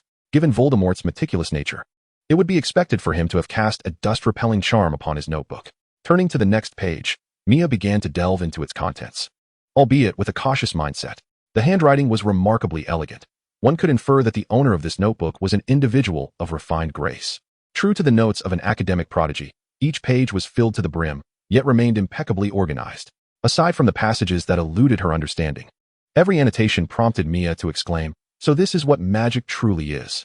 Unlike the thin tome of dark magic, the language within this notebook resembled the calm, rational discourse of an exceedingly wise sage, devoid of emotional bias or inclination. It encompassed not only dark magic, but also a vast array of magical disciplines. Soon, Mia found herself utterly captivated. Transfiguration, in particular, demanded precise control of magical energy and a profound comprehension of the target structure. Thus, it followed that nearly all, at least all currently known, advanced spells impose high demands upon the caster's will. Any hesitation or ambiguity could thwart the spell's intended effect. Magic, perhaps, derives from. Mia furrowed her brow, the abrupt cessation of thought akin to discovering an unwelcome insect in her meal.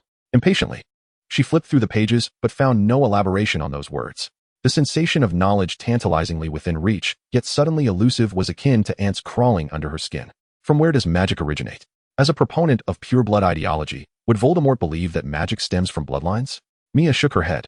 A person as astute as Voldemort should evidently comprehend that so-called pure-blood wizards do not possess superior talents compared to their half-blood counterparts. His ostensible support for pure bloodlines serves merely to curry favor with the aristocratic purebloods, thereby solidifying his dominion. And what of Dumbledore? This seemingly enigmatic old man, who often speaks of magic as stemming from love. Mia couldn't help but chuckle. Based on her recollections of Dumbledore's demeanor, he might indeed utter such words. Although this notion may sound absurd, it holds a semblance of truth. Mia speculated that magic might be influenced by a wizard's will. The so-called spells resemble more of a manifestation of a wizard's desires. As noted in Voldemort's writings, hesitation can impede the release of magic. Love, too, is a form of will. Rubbing her eyes, Mia lost track of time, fully engrossed in her thoughts. Tom eagerly climbed onto the back of Mia's hand, licking it with his tongue, leaving behind a scent. Mia gazed fondly at the exceptionally clever little snake. Perhaps the greatest treasure she had acquired this time was indeed this small serpent. Although Parseltongue allowed Mia to converse with snakes, none had ever communicated with her in a conventional manner. Rather than engaging in dialogue, those serpents seemed subservient to Parseltongue. Yet, this little snake, whom Mia named Tom, was different. When she first encountered Tom at the pet shop, a mere glance convinced her that she had almost truly heard this little creature express its hunger. Subsequently, Tom exhibited a remarkable understanding of Mia's commands. The chaotic scene of him tumbling into the clutter at the Borgin and Burke store was executed under her direction. Watching Tom eagerly dive into the feed box, Mia shook her head and chuckled, gently stroking the small bump atop Tom's head. What, I wonder, is your true nature? After a day spent in seclusion, Mia finally answered her mother's call and promptly tidied her belongings before descending the stairs. Observing Mia's retreat into her room upon returning home, the Shamil couple eagerly anticipated her sharing of experiences. The dining table was adorned with delectable dishes, yet just as Mia prepared to indulge, her mother halted her. You haven't yet shared what you discovered today. With her family's curiosity piqued, Mia produced her wand and offered a brief demonstration. Witnessing Mia's proud display of her wand, Mrs. Shamil couldn't resist affectionately ruffling Mia's hair. How wonderful. With magic, you can do anything you desire. Of course, Mia replied, her eyes gleaming with pride as she looked at her mother. Once I master magic, I shall conjure a bouquet of roses for you and transform father into a dashing gentleman. Amused, Mrs. Shamil stifled a laugh with her hand. What are you saying? Am I not a dashing gentleman already? Mr. Shamil raised his hand, flexing his muscles. However, no matter how hard Mr. Shamir tried, the onlookers could only see a mass of flabby white flesh shaking. The entire family was amused by their father's comical appearance, eliciting hearty laughter. Even the typically serious Yuza gazed at his family with a tender glimmer in his eyes. Suddenly, amidst the laughter, Mr. Shamir placed a hand over his chest, a look of discomfort crossing his features, and his face soon turned a shade of crimson. The unexpected turn of events left Mia in a state of panic. The medicine, Yuza urgently reminded, and Mrs. Shamir promptly retrieved a vial from her pocket, skillfully administering the medication to her husband. Observing her father's gradually improving complexion, Mia cautiously approached. Daddy, what's wrong? The image of her father's earlier distress lingered painfully in Mia's mind. He had never appeared so vulnerable before. Mr. Shamir's color was slowly returning, but Mrs. Shamir's worry deepened, and Yuza remained silent, his expression grave. You are hiding something from me, aren't you? Mia exclaimed, her voice rising uncontrollably in her agitation. The worry in Mrs. Shamir's eyes intensified, and after a moment's hesitation, Yuza was about to speak when Mr. Shamir, attempting to sound robust, interjected. It's just a minor heart issue, nothing serious. Older individuals often experience such ailments. Mr. Shamir endeavored to smile as warmly as usual, yet the weariness etched on his face was unmistakable. Mia's expression fell, and as the curve of her frown deepened, she nestled into her father's embrace, burying her face against him. But Daddy is still so young. The quivering tone of her voice pierced their hearts. Suddenly, it dawned on Mia that her father had already surpassed 50, no longer the youthful Major Shamir who would often showcase his battle scars. Mr. Shamir remained silent, simply stroking Mia's head affectionately. The recently discovered ailment, indeed, was not a serious disease. Those with excess weight were indeed more prone to heart issues. I didn't tell you earlier to spare you the worry, he confessed. Mrs. Shamir steadied herself, comforting both Mia and herself, though there was an unspoken truth regarding Mr. Shamir's current condition. Really? Mia turned to her mother, her tear-filled eyes brimming with a desperate need for reassurance. Indeed, your mother is a doctor. I don't believe it. Insight into the hearts of others was also his gift. As long as Daddy is okay, Major Shamir needs to lose weight. Observing Mia's sudden shift back to normalcy, Yuza couldn't help but cup her face in his hands, just as he did when she was little. Look at you, crying like a little kitten. I am not crying. Yuza felt a pang of bitterness. The child was merely 11, yet he bore a maturity that forced him to shoulder more than his fair share. Chapter 10. The Flames Roar. Although dinner had come to a close, Mia's heart seemed to linger in that moment. Once upon a time, he had never contemplated the concept of parting. His father, the indomitable Major Shamir, and his mother, the omnipotent Dr. Shamir, along with his cunning elder brother, were figures who never suffered defeat. In Mia's youthful consciousness, the formidable Shamir family was destined to remain united forever. Yet today, an unexpected pang of sorrow had shattered this illusion, leaving deep fissures in his world. Mia suddenly realized that his parents' hair was touched with the frost of age, and his astute brother was merely an ordinary man devoid of magic. At merely 11 years old, amidst the long span of his wizardly existence, he would bear witness to countless farewells and losses, akin to a blunt knife slicing through flesh. Could mastering magic truly grant one the power to do as one wishes? At this moment, he harbored no grand ambitions, only a modest desire to keep his family close. Life, oh life, if only magic could prolong existence. Mia abruptly lifted his gaze, a fleeting glimmer of light illuminating his eyes. The phrase Philosopher's Stone echoed repeatedly on his lips. Indeed, this treasure, emblematic of the pinnacle of alchemical achievement, possessed the ability to extend life. The sole creator and possessor of the Philosopher's Stone, Nicholas Flamel, had successfully traversed over 6 centuries with its aid. Though he too ultimately succumbed to the inevitable return to dust, that was merely a sign of his weariness with the long march of life. Even if the Philosopher's Stone could not genuinely prevent death, Mia wished that it could merely delay that moment, just a little longer. As he delved deeper into his thoughts, his yearning for the Philosopher's Stone surged uncontrollably. With his prodigious talent and prescient advantages, he believed he might achieve it. Suddenly, Mia jolted awake, nearly breaking into a cold sweat from his own thoughts. He had almost entertained murderous intentions toward the man revered as the greatest white wizard. Such a notion could spell his doom. Before he had matured, all his grand aspirations were merely a death warrant. The Philosopher's Stone was his goal, but before that, he needed to grow stronger. Without extraordinary magical prowess, one had no right to dream. Thus, under his fervent insistence, the Shamir couple finally acquiesced to Mia's request to reside at the Leaky Cauldron before the school year commenced. In the magical realm, no underage wizard was permitted to cast spells outside of school. The Ministry of Magic monitored the use of magic by minors outside school, and being caught could likely result in expulsion. However, the greatest flaw in the Ministry's surveillance methods was their inability to accurately identify who had cast the spell. In other words, as long as other wizards were present, the Ministry could not determine whether it was an underage wizard who had performed the magic. This was the rationale behind Mia's decision. At the Leaky Cauldron, wizards were plentiful. The determination to grow stronger made Mia unable to bear the thought of wasting even a moment. That very evening, his family took him to the Leaky Cauldron. Return home. Ulrich will assist us in delivering messages. The wizards have a way of doing this. Ulrich, of course, was the name of an owl. At the entrance of the inn's guest room, the Shamir couple gazed at their 11-year-old son with deep reluctance. You rascal. Yuza suddenly stepped forward and pinched Mia's cheek. Don't get into trouble. Normally composed, Yuza seemed a bit flustered, and although his words were brusque, the concern in his eyes was unmistakable. Mia could see it clearly. I know, don't worry. In an unprecedented moment, the two brothers refrained from bickering. Mia opened his arms and embraced Yuza, then swiftly retreated behind the door. All right. I need to rest. This inn will always be open to you. Feel free to visit whenever you wish to see me. After the bittersweet farewell, solitude enveloped him. Yet, Mia had little inclination to wallow in melancholy. He eagerly opened his notebook. The dark magic manual was far too perilous for him at this stage. Comparatively, Tom Riddle's journal was more suitable. Mia swiftly perused the notes, resolving to first learn defensive spells. The spells advanced in complexity as he progressed. He was particularly drawn to the disillusionment charm and the shield charm, one for invisibility, the other for defense. At his current level, he should refrain from the misguided notion that offense is the best defense. Survival was paramount. Before mastering the art of offense, he must first understand defense. However, despite the allure of the spells, they were beyond his current capabilities. The shield charm, for instance, was only taught to upperclassmen at Hogwarts.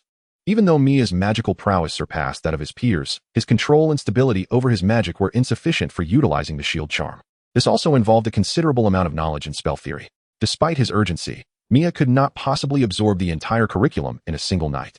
The shield charm was challenging enough, and the more advanced disillusionment charm was even less attainable, as it was a staple for aurors, akin to wizarding law enforcement. Much like his father, as the spells grew increasingly complex, Mia decided to postpone further study. Nevertheless, he did not leave empty-handed. He he quickly mastered the incendio spell. Perhaps it was due to his childhood experience with fire, as he produced flames effortlessly on his first attempt. Watching the stable flames at the tip of his wand, Mia felt that casting spells was far easier and more controllable than conjuring fire directly with raw magic, and it was more potent. With a gentle flick of his wand, the flames danced playfully in his palm, almost like a pet. It seems I possess quite a talent for fire, Mia mused, delighting in the playful flames. He contemplated that a single fiery blast could serve as a formidable means of attack. Upon this realization, Mia suddenly recalled a spell far more potent than the blazing flames, Inferno. To her astonishment, she discovered it in her notebook. This formidable black magic flame consumes all, nearly impossible to extinguish. The intensity of Inferno is such that an ordinary wizard, upon summoning it, often loses control and succumbs to its indiscriminate fury. Surely, it cannot be unleashed now, can it? If it were to escape, she feared she would be unable to contain it. Yet, it was Inferno. She was merely 11 years old. If it cannot be summoned, then why not attempt it? Gathering her courage, Mia tentatively channeled her magic, only to produce no smoke at all. Alas, it seems beyond her grasp. One cannot reasonably expect to master Inferno all at once, can they? She had previously experimented with spells like Shatter, managing to cast them, yet with little success. Nevertheless, she felt a twinge of dissatisfaction. Perhaps one more attempt? With a soft puff, a dim flame flickered at the tip of her wand, leaving Mia momentarily stunned. This was it, Inferno.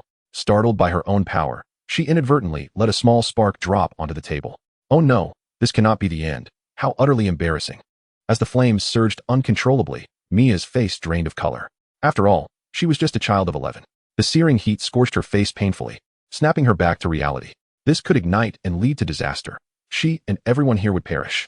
In a panic, Mia grabbed her bag and wildly waved her wand. Desperate to rectify the situation. Come back, she pleaded. Miraculously, the voracious flames retreated into the tip of her wand as if drawn in by a vacuum. The room dimmed, leaving Mia in a state of shock. What just happened? Did she truly retract Inferno? With a nervous energy, she lunged toward the table, discovering it had been thinned to mere inches, as if polished. Strangely, there were no ashes, only charred marks, as if it had been devoured entirely. Is this truly Inferno? Before she could process it, a frantic knocking sounded at the door. Fire! I see flames. Everyone inside, come out. Mia opened the door to find Tom, the bald bartender. Looking frantic and almost smoking, he nearly broke the door down, almost striking Mia in his haste. Where's the fire? He demanded, rushing into the room only to find no flames, just a faint scent of char. What just happened?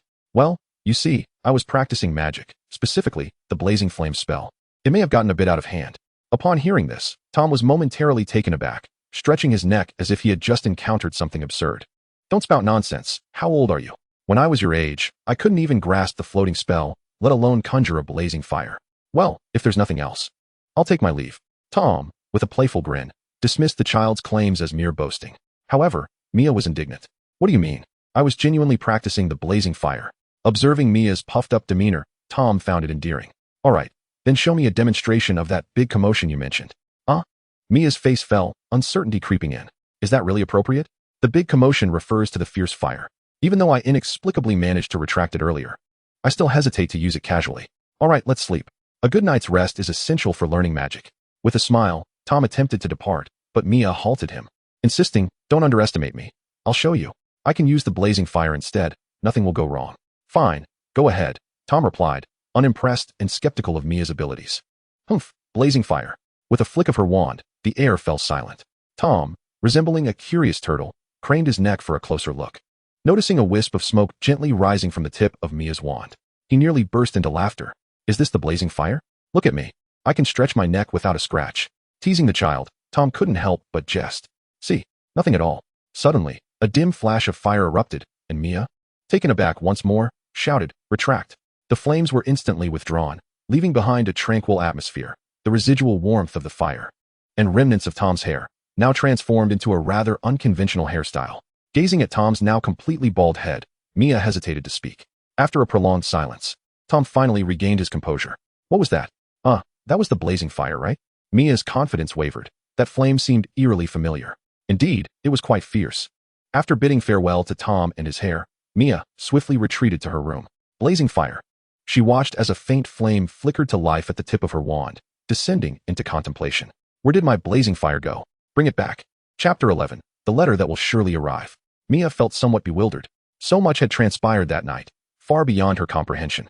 She had inexplicably unleashed fierce fire.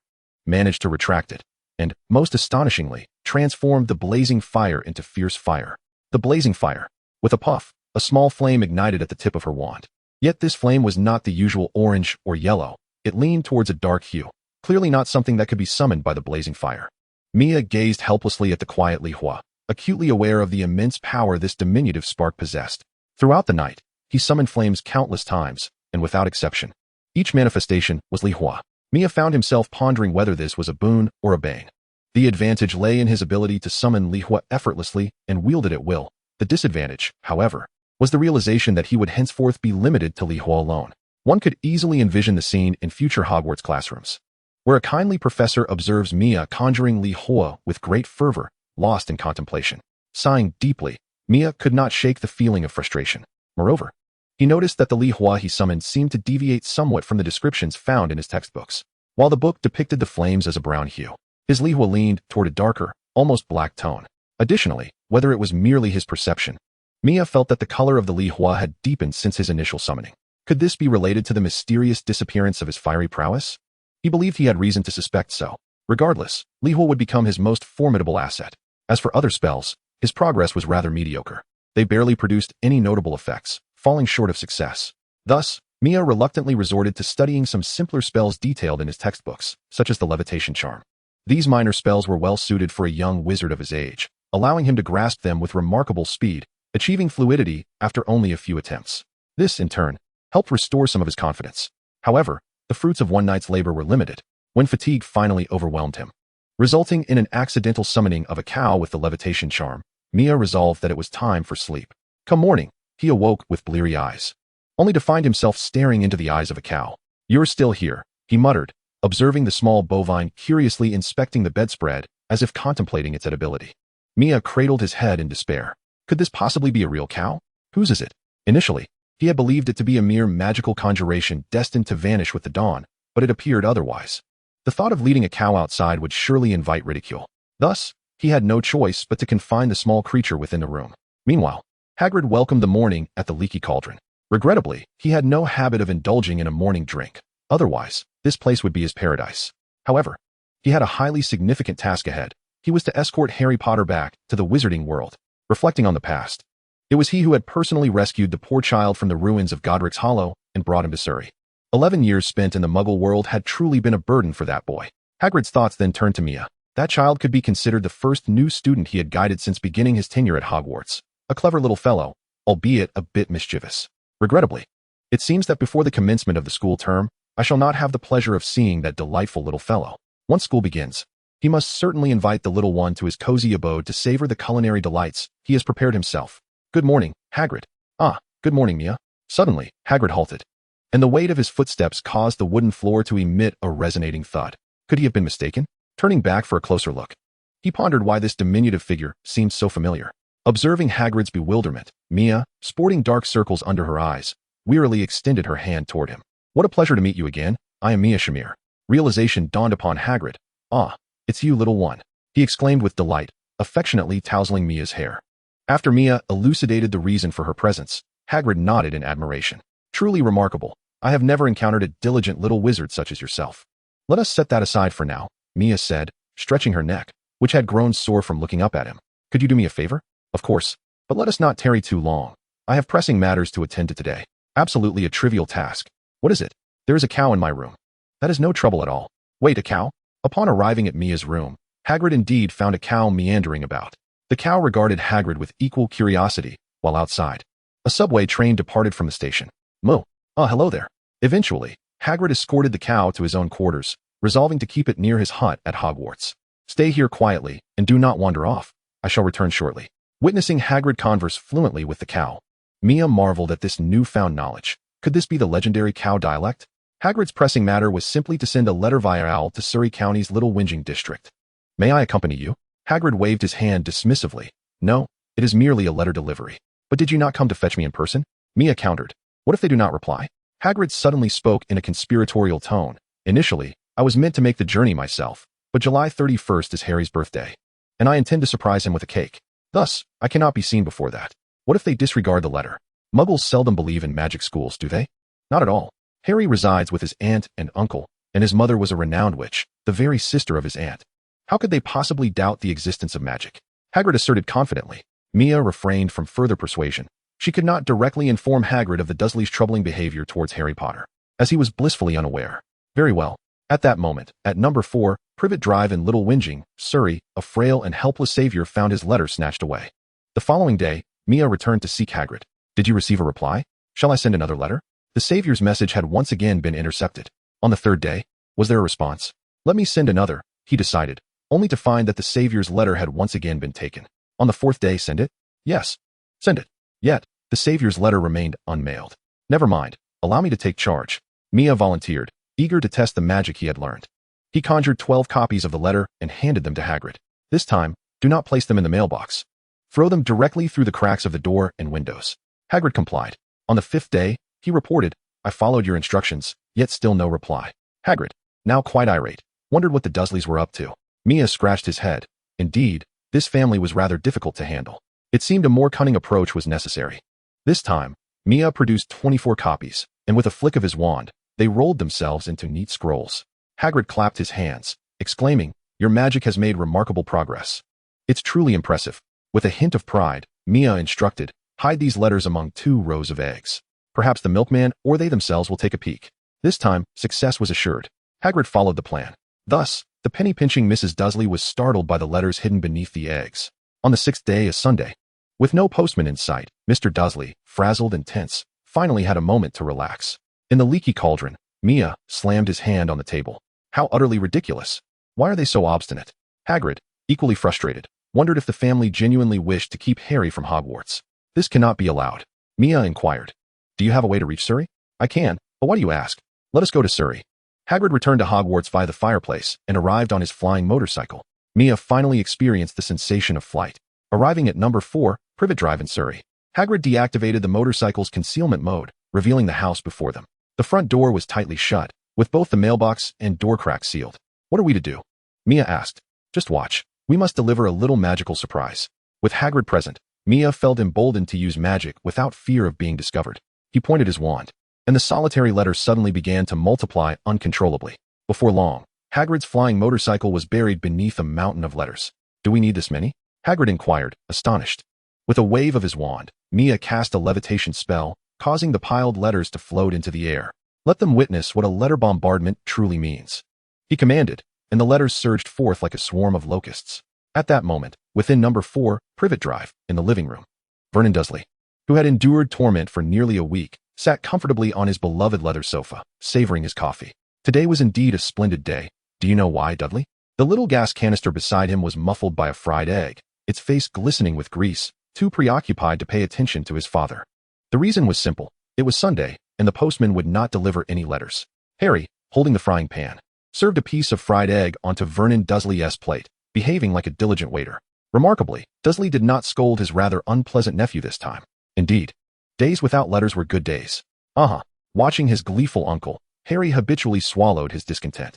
For days, someone had been sending him letters, but they had all been snatched away by his uncle. They insisted that the letters were not intended for him. He did not believe them, for no one could possibly know he resided in the cupboard. It was the first time he had seen Mr. Harry Potter receive letters. Would they come again? Outside, a deluge of letters threatened to form a whirlwind, enveloping the house. Suddenly, they dove down the chimney. Then, Mia pointed her wand at the boards sealing the doors and windows. With a resounding crash, under Hagrid's astonished gaze, spell after spell shattered the wooden barricades. However, it was merely a matter of breaking them, resulting in only a few cracks. This was the extent of Mia's spell-casting prowess at present. If only she possessed the talent for playing with fire while learning other spells, Mia mused. Letters surged into number 4, Privet Drive, and soon, the family's screams echoed from within. The letters were certainly on their way. Chapter 12, The Savior. Observing the Dursleys in their disarray, Mia wore a triumphant smile. How delightful. Hagrid wiped his brow, though there was no sweat, and glanced at Mia, who stood with her hands on her hips, smirking. This little one was somewhat intimidating. The Dursleys were truly pitiable. However, Hagrid quickly dismissed such inappropriate thoughts. The Dursleys were not deserving of pity. They had the audacity to attempt to prevent Harry Potter from returning to Hogwarts. They deserved what was coming to them. Thus, Hagrid began to appreciate Mia's actions. After a while, they witnessed the Dursleys clumsily packing some belongings into their car before driving away with Harry Potter. What were they doing? Hagrid was somewhat perplexed. Mia cast a glance at the departing vehicle, simply fleeing. She had deliberately reviewed her memories and knew that the Dursleys had no intention of replying to the letters. They were retreating to a dilapidated house on an island. Fleeing was futile. On the morning of July 31st, Harry Potter's birthday, Hagrid would personally pay them a visit. Consequently, Mia and Hagrid awaited July 30th at the Leaky Cauldron. In order to keep a watchful eye on Mia and to prevent any unforeseen incidents, Hagrid deliberately changed his room to one adjacent to hers. On this day, Hagrid returned to Hogwarts and waited for quite some time. As darkness fell, Mia finally heard some commotion from next door. Had it not been for his earlier persuasion of Hagrid to take him along to find Harry Potter, Mia might have thought that Hagrid had abandoned him. Upon arriving at Hagrid's room, Mia observed him carefully placing a box. What could it be? This is a meticulously prepared birthday cake for Harry. He is sure to love it. With the cake in tow, Hagrid and Mia approached the flying motorcycle. Put this on, Hagrid said, handing Mia a small helmet. I don't have one this small. I had Professor Flitwick shrink it. With his prowess, it took mere months. Thank you, Mia replied as he donned the helmet, which magically adjusted to fit him perfectly. Remember to fasten your seatbelt. Hagrid carefully placed the cake on the seat with great caution. Then, Mia watched as Hagrid lifted himself and sat onto the motorcycle. The sidecar was crammed full. Observing the cake completely disappear from sight, Mia felt a pang of regret that Harry would not be able to enjoy the whole cake. The second ride on the flying motorcycle was equally exhilarating for Mia, particularly when rain began to pour midway through their journey. After being pelted by icy raindrops on his face for what felt like an eternity, Mia found himself momentarily dazed. Hagrid's pink umbrella was utterly ineffective against the downpour. Fortunately, they finally arrived. The location was rather secluded, a small island seldom frequented by others. However, for wizards, locating a non-magical muggle was remarkably simple. With a thunderous roar, the flying motorcycle landed, startling the inhabitants within the house. Mia stepped off and wiped his face vigorously. Next time, he promised himself, he would learn a spell to shield against rain. Soaked to the bone and fuming with frustration, Mia retrieved his wand, intending to force the door open without further ado. No, Hagrid quickly interjected. We must be courteous. After all, they are new parents. Just wait a moment. I'll knock, he added, stepping forward and raising his large hand. Bang, bang, bang. The door crashed to the ground. Clearly, it was not sturdy. Ignoring Hagrid's innocent expression, Mia swiftly darted into the house. He was determined not to endure another moment in that rain. Upon entering, Mia was met by a stout man cowering against the wall, brandishing a gun at him. Hagrid promptly followed him inside, using his umbrella to magically dry Mia off. Given their current relationship, Hagrid did not feel the need to conceal his wand from Mia. When Hagrid noticed the gun aimed at Mia, he immediately stepped in front of it. Trespassing is indeed a criminal offense. Vernon Dursley warned the hulking figure with a trembling voice. Shut your mouth, Dursley, you old scoundrel. Hagrid cast a disdainful glance at Dursley, then with a slight squeeze, bent the gun barrel as if it were mere putty. The sheer terror of this display rendered Dursley mute, his eyes wide with fear. Hagrid approached the door, propping up the fallen panel before casually shutting it. A small, plump boy cowered by the fireplace. Hello, Harry. It's been 11 years. And look how much you've grown, Hagrid exclaimed, his face brimming with excitement as he moved closer. The sight of the giant approaching made Dudley Dursley tremble like a frightened piglet. I'm not Harry. I am Harry. Mia also noticed the frail boy emerging from the corner. Round glasses and a lightning-shaped scar. Indeed, it was Harry Potter. Hagrid, realizing his mistake, attempted to mask his embarrassment. Oh, I knew you were here all along. Harry, today is your birthday, and I've made a cake just for you. Hagrid glanced at Mia, who raised a hand to present the cake, which had been battered by a spell. Oh, Hagrid paused. Has it always looked like this? It shouldn't have. He shrugged it off and handed the cake to Harry. Although it was slightly crumbled and flattened, it was still edible. Yes, it has a unique flavor, Mia muttered softly. Hagrid turned quickly, signaling Mia to show some decorum. This is Mia Charmo, your future classmate. Hello, Harry, happy birthday. Mia stepped forward at the right moment, extending her hand toward Harry. He hesitated for a moment before awkwardly shaking her hand. It was his first handshake. Hello. Harry looked at Hagrid. I'm sorry. Did you say classmate? And who are you? Oh, I'm Rubius Hagrid, the keeper of keys and grounds at Hogwarts. Hagrid continued. Mia is also a new student at Hogwarts, so she will indeed be your classmate. You must know about Hogwarts, right? Sorry, I don't know, Harry admitted, still bewildered. So you don't know where your parents learned their skills? Harry, you are a wizard, Hagrid proclaimed. Harry was taken aback. I'm a wizard? That can't be right. You must be mistaken. Of course you are. Mia is as well. You both will be attending Hogwarts to learn. Hagrid handed Harry the acceptance letter, his frustration mounting due to the Dursleys' apparent concealment. Harry was pleasantly surprised to see the letter again. No, he is not going there. Dursley bellowed, brandishing his shotgun. Over my dead body. The weapon slipped from Dursley's grasp.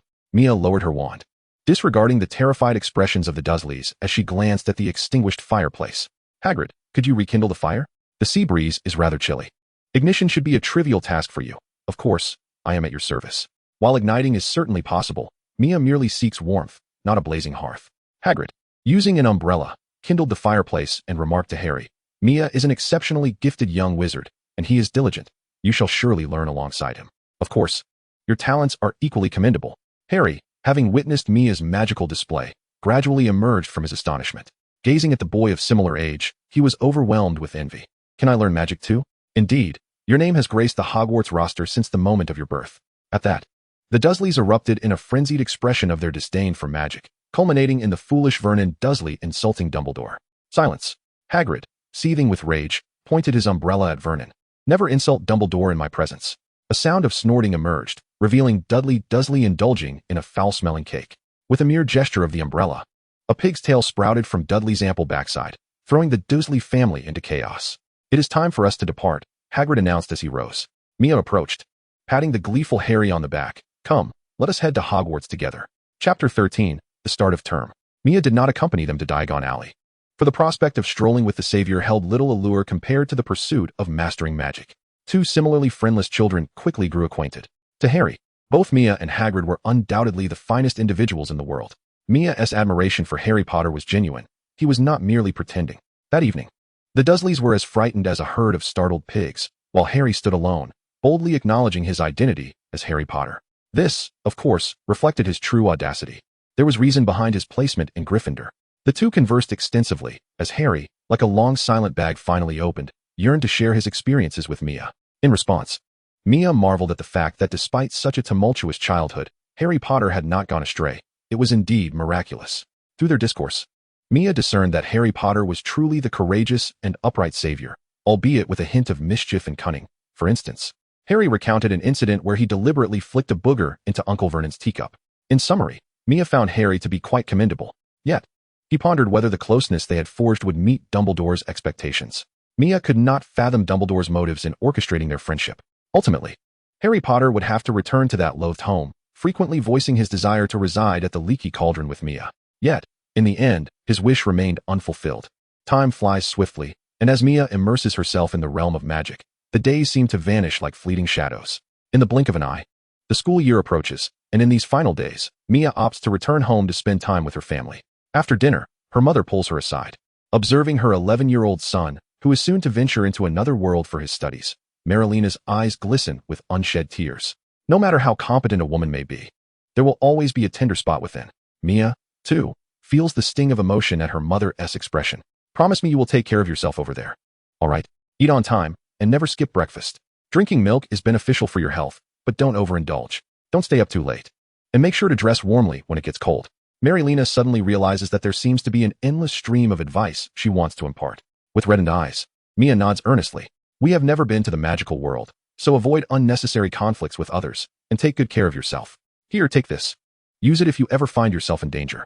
Mia feels the weight of the object in her hand, glancing down to discover a firearm, a P220 9mm caliber, manufactured in 1972, with a magazine capacity of 9 rounds.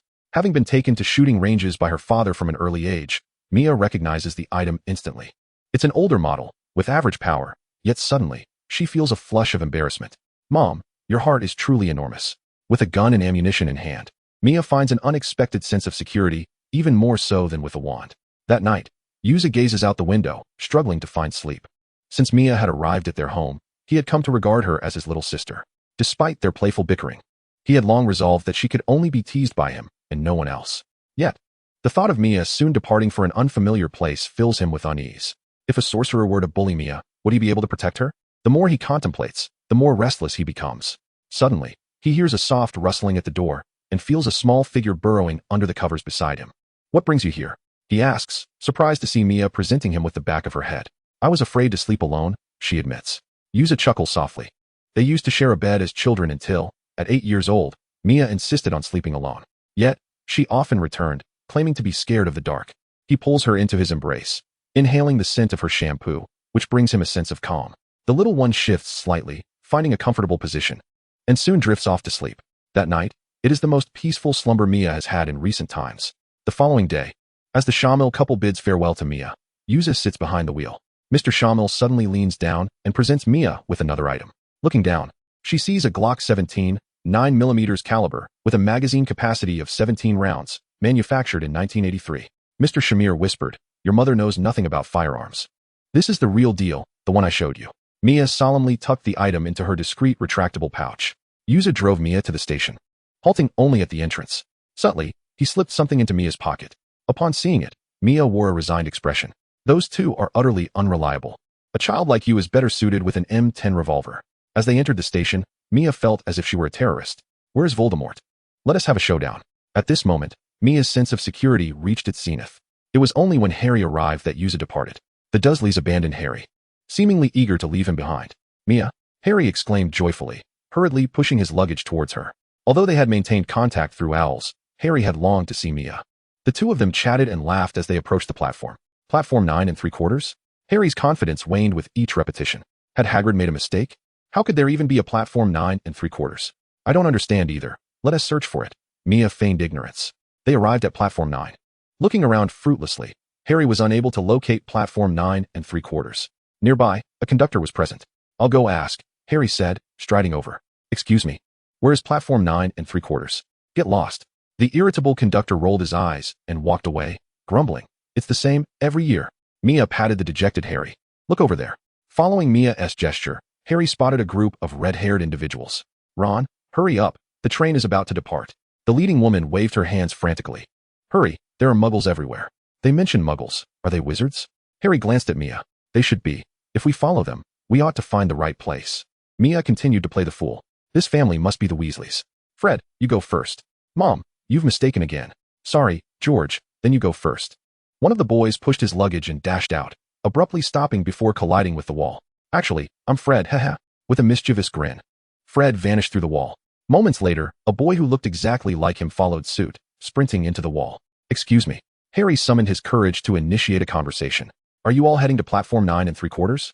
Mrs. Weasley regarded the suddenly appearing child with warmth. "Yes." "Are you a new student?" "Yes, both of us are." "Are you together?" "Yes," Mia nodded. "Perfect, our Ron is as well. Just walk through the barrier between platforms 9 and 10. If you're nervous, just run." Chapter 14, A Fated Encounter. Passing through a wall. In times past, such occurrences were merely scenes that Harry envisioned in the solitude of night. They seemed to have arrived at another station, the sign above reading platform 9 3/4. The station was bustling with activity, reminiscent of Diagon Alley.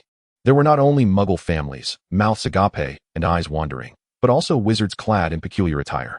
Most striking of all was the steam train station there, resplendent in crimson, with its engine puffing out white smoke, numbered 5972. As they boarded, they encountered the same pair of twin brothers from earlier.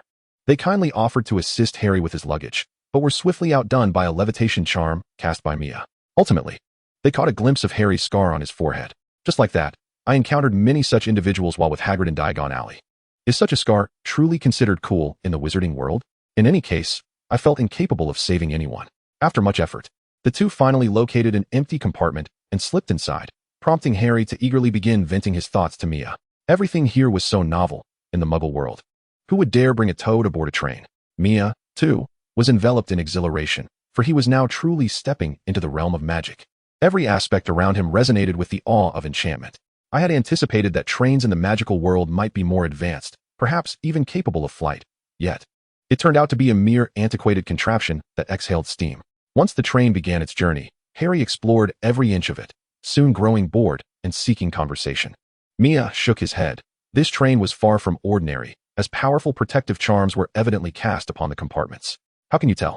Harry inquired, gazing curiously at the walls. "What protective charms?" "I'm not entirely sure," Mia replied, running his hand along the wall, yet sensing something intangible. It wasn't mere fancifulness on Mia's part. From the moment he stepped onto platform 9 3/4, he had felt the subtle traces of magic. And this sensation intensified upon boarding the train. Harry, trusting in Mia's words, fell into a contemplative silence, only to exclaim in astonishment, "Indeed, it is quite mysterious." According to Mia's observations, although magic is invisible and intangible, it undeniably exists. For instance, in areas rich in magical energy, electronic devices are affected and may even cease to function altogether. Thus, from the moment they entered this train, all muggle electronic products were conspicuously absent. It was not that wizards were insular, but rather that magic and electricity appeared to have an inherent influence on one another from the outset. "Well, perhaps getting closer to the wall might enhance your perception, just as I have. I'll give it a try." Excuse me, may I come in? I apologize for the intrusion. Ron watched as the two, seemingly engaged in some arcane ritual against the wall of the compartment, silently closed the door and departed. Mia and Harry exchanged awkward glances towards the compartment door, clearly aware of their peculiar behavior. I fear we may have been perceived as rustic folk, Mia lamented. Harry muttered. I certainly am. Do not say that. Once they see the scar upon your forehead, their perceptions will surely change, Mia teased him, enjoying the light banter. Harry, indeed, appeared somewhat bashful, for it was merely a scar, a rather ordinary one.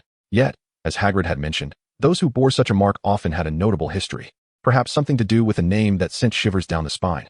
Voldemort? He mused. Forgive me, but elsewhere, it is simply horrendous. Suddenly, a sharp intake of breath echoed from the entrance, and before them stood a large, gaping creature. Ron, startled, stood frozen, mouth agape, unable to comprehend what he had just heard. The very name. Are you coming in? Mia recognized Ron from their encounter at the station. Perhaps not, Ron instinctively protested, unable to believe that this seemingly amiable boy could utter that name with such composure. Do you have another place to go? Ron stammered, recalling that he had been forced to choose this location due to all others being full. Very well. Ron stealthily entered, settling himself at the door like a well-behaved little quail. No need for such formality. It is our first visit to the Wizarding World, and we are quite unfamiliar with it. Harry attempted to clarify his earlier behavior. So you hail from the Muggle world? Ron's expression softened. Mia and Harry nodded in unison, prompting Ron to sigh in relief. No wonder. I must warn you, never utter that name. What name? Voldemort? Shoo. Ron quickly interjected, his countenance betraying his fear. Unable to contain his curiosity, Harry yearned to inquire further. He had previously posed similar questions to Hagrid, but Hagrid had always been evasive. Why do you harbor such fear of him?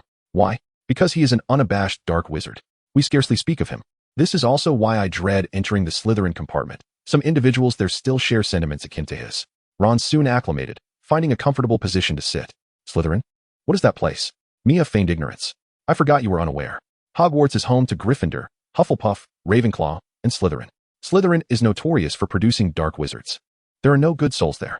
My family belongs to Gryffindor, thus I shall too. Observing Ron's self-satisfied demeanor, Mia continued her pretense. Is Gryffindor truly admirable? To put it simply, Gryffindor favors those with courage.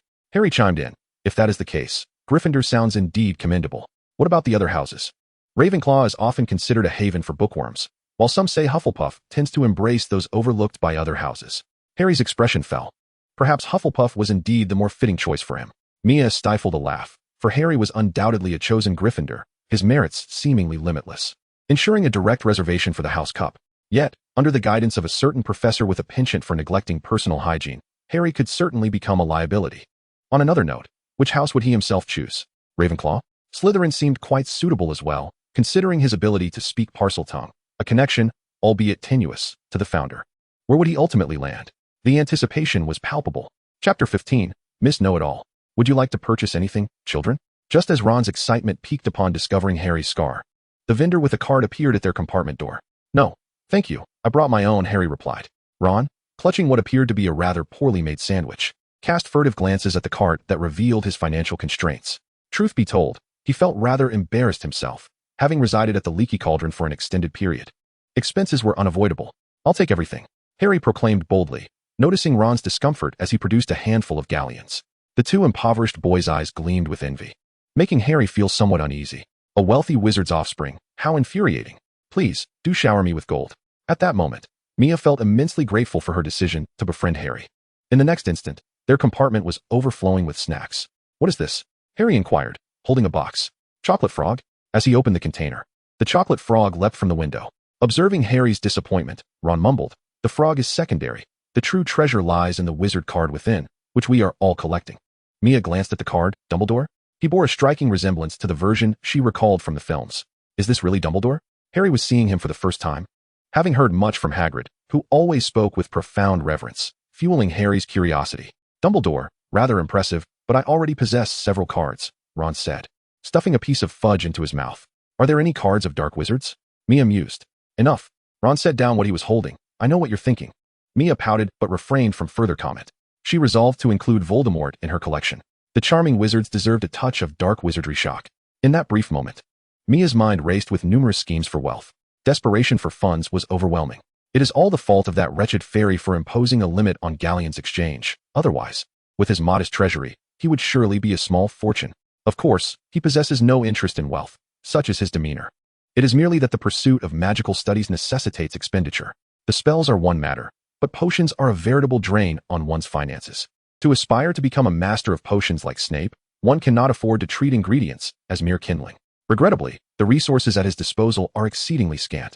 He must devise a means to acquire some funds. Mia stroked her chin, pondering. With my intellect, are galleons not easily within reach? Is this your pet? Harry's voice interrupted Mia's musings. Indeed, it is named Scabbers. Unbeknownst to them, a plump rat had taken residence on Ron's lap. Mia narrowed her eyes.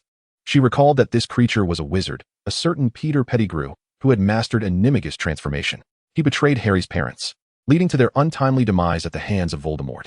Ultimately, he became Voldemort's lackey, playing a crucial role in his eventual resurrection. This fellow is certainly no good. Yet, Mia was indifferent to notions of good and evil. They were all the same to her. What she detested were duplicitous individuals like Pettigrew, who could betray friends today and masters tomorrow. Observing the gluttonous rat devouring food, a devilish smile crept across Mia's lips. Ron, your rat, what's wrong? Has it been neutered? Upon uttering these words, Pettigrew, who had been obliviously indulging, abruptly lifted his head in astonishment. Neutered? No, why? Ron inquired, puzzled. Typically, pets are neutered, Mia remarked, patting a certain frightened little creature nestled in her arms. What would happen if it were not neutered? It may not live long. Ron was evidently taken aback by Mia's grave demeanor. What should we do? It hasn't been neutered. Will there be any issues? Ron grew anxious. Upon hearing this, Pettigrew panicked, scrambling to demonstrate to his owner that his body was perfectly fine. Ron glanced at the lively Scabbers, pondering. But Scabbers has been with us for many years. Nothing seems to have happened. Mia, adopting a mystical air, replied, that cannot be guaranteed. Just because there were no issues before does not mean there will be none in the future. You mentioned he has been with you for several years? That must make him quite old. TSK. Seeing Mia shake her head in silence, Ron became utterly convinced. What should we do? Should we neuter him now? Mia was taken aback, exclaiming, goodness, you are more ruthless than I. Ahem, it is not impossible. But what must I do? Just cut it off, she replied nonchalantly. How much should I cut? Cut as much as is necessary. Mia jested without a thought. Ron pried apart Scabbers' legs for a quick inspection, relieved to find that he was not particularly large. Harry nodded earnestly, affirming that he appeared quite diminutive. However, Peter, having transformed into Scabbers, was not pleased at all. What nonsense is this? I'm a rat. How big could I possibly be? He retorted, glaring at Mia, blaming him for the absurdity. Suddenly, as Peter gazed upon Mia's features, he was struck by an uncanny resemblance to someone familiar. Who could it be? As a face surfaced in his mind, he saw it merge with Mia's countenance. Peter's tiny eyes widened in astonishment, and he relaxed, causing Ron to feel a sudden warmth. Oh no, Scabbers, you've wet yourself. Ron exclaimed, infuriated, and he yanked Scabbers by the tail, stomping his foot in frustration. Mia was right. We ought to get rid of you. Ron turned to Mia, demanding a knife. Quickly. Without hesitation, Mia rummaged through his seemingly endless bag. He produced a triangular dagger, a Nepalese knife, and a standard-issue military blade, complete with a serrated edge. Watching Mia unveil 3 controlled weapons so effortlessly left Harry's eyes nearly popping out of his head. You carry these around with you every day? He gasped. Mia waved his hand dismissively. That's just a fraction. I have plenty more. What kind of household do you come from? Harry questioned, his perspective shifting dramatically. Is it something from a penal code? Mia chuckled. It's not as dramatic as you think. You're all welcome to visit my home during the holidays. It's quite spacious. Ron, faced with the increasingly menacing array of weapons, found himself at a loss. Isn't the size a bit off? He wondered aloud, lifting the unconscious Scabbers. Mia examined the situation and nodded. Indeed, let me find something else. When Mia brandished a pair of nail clippers, Ron deemed them suitable.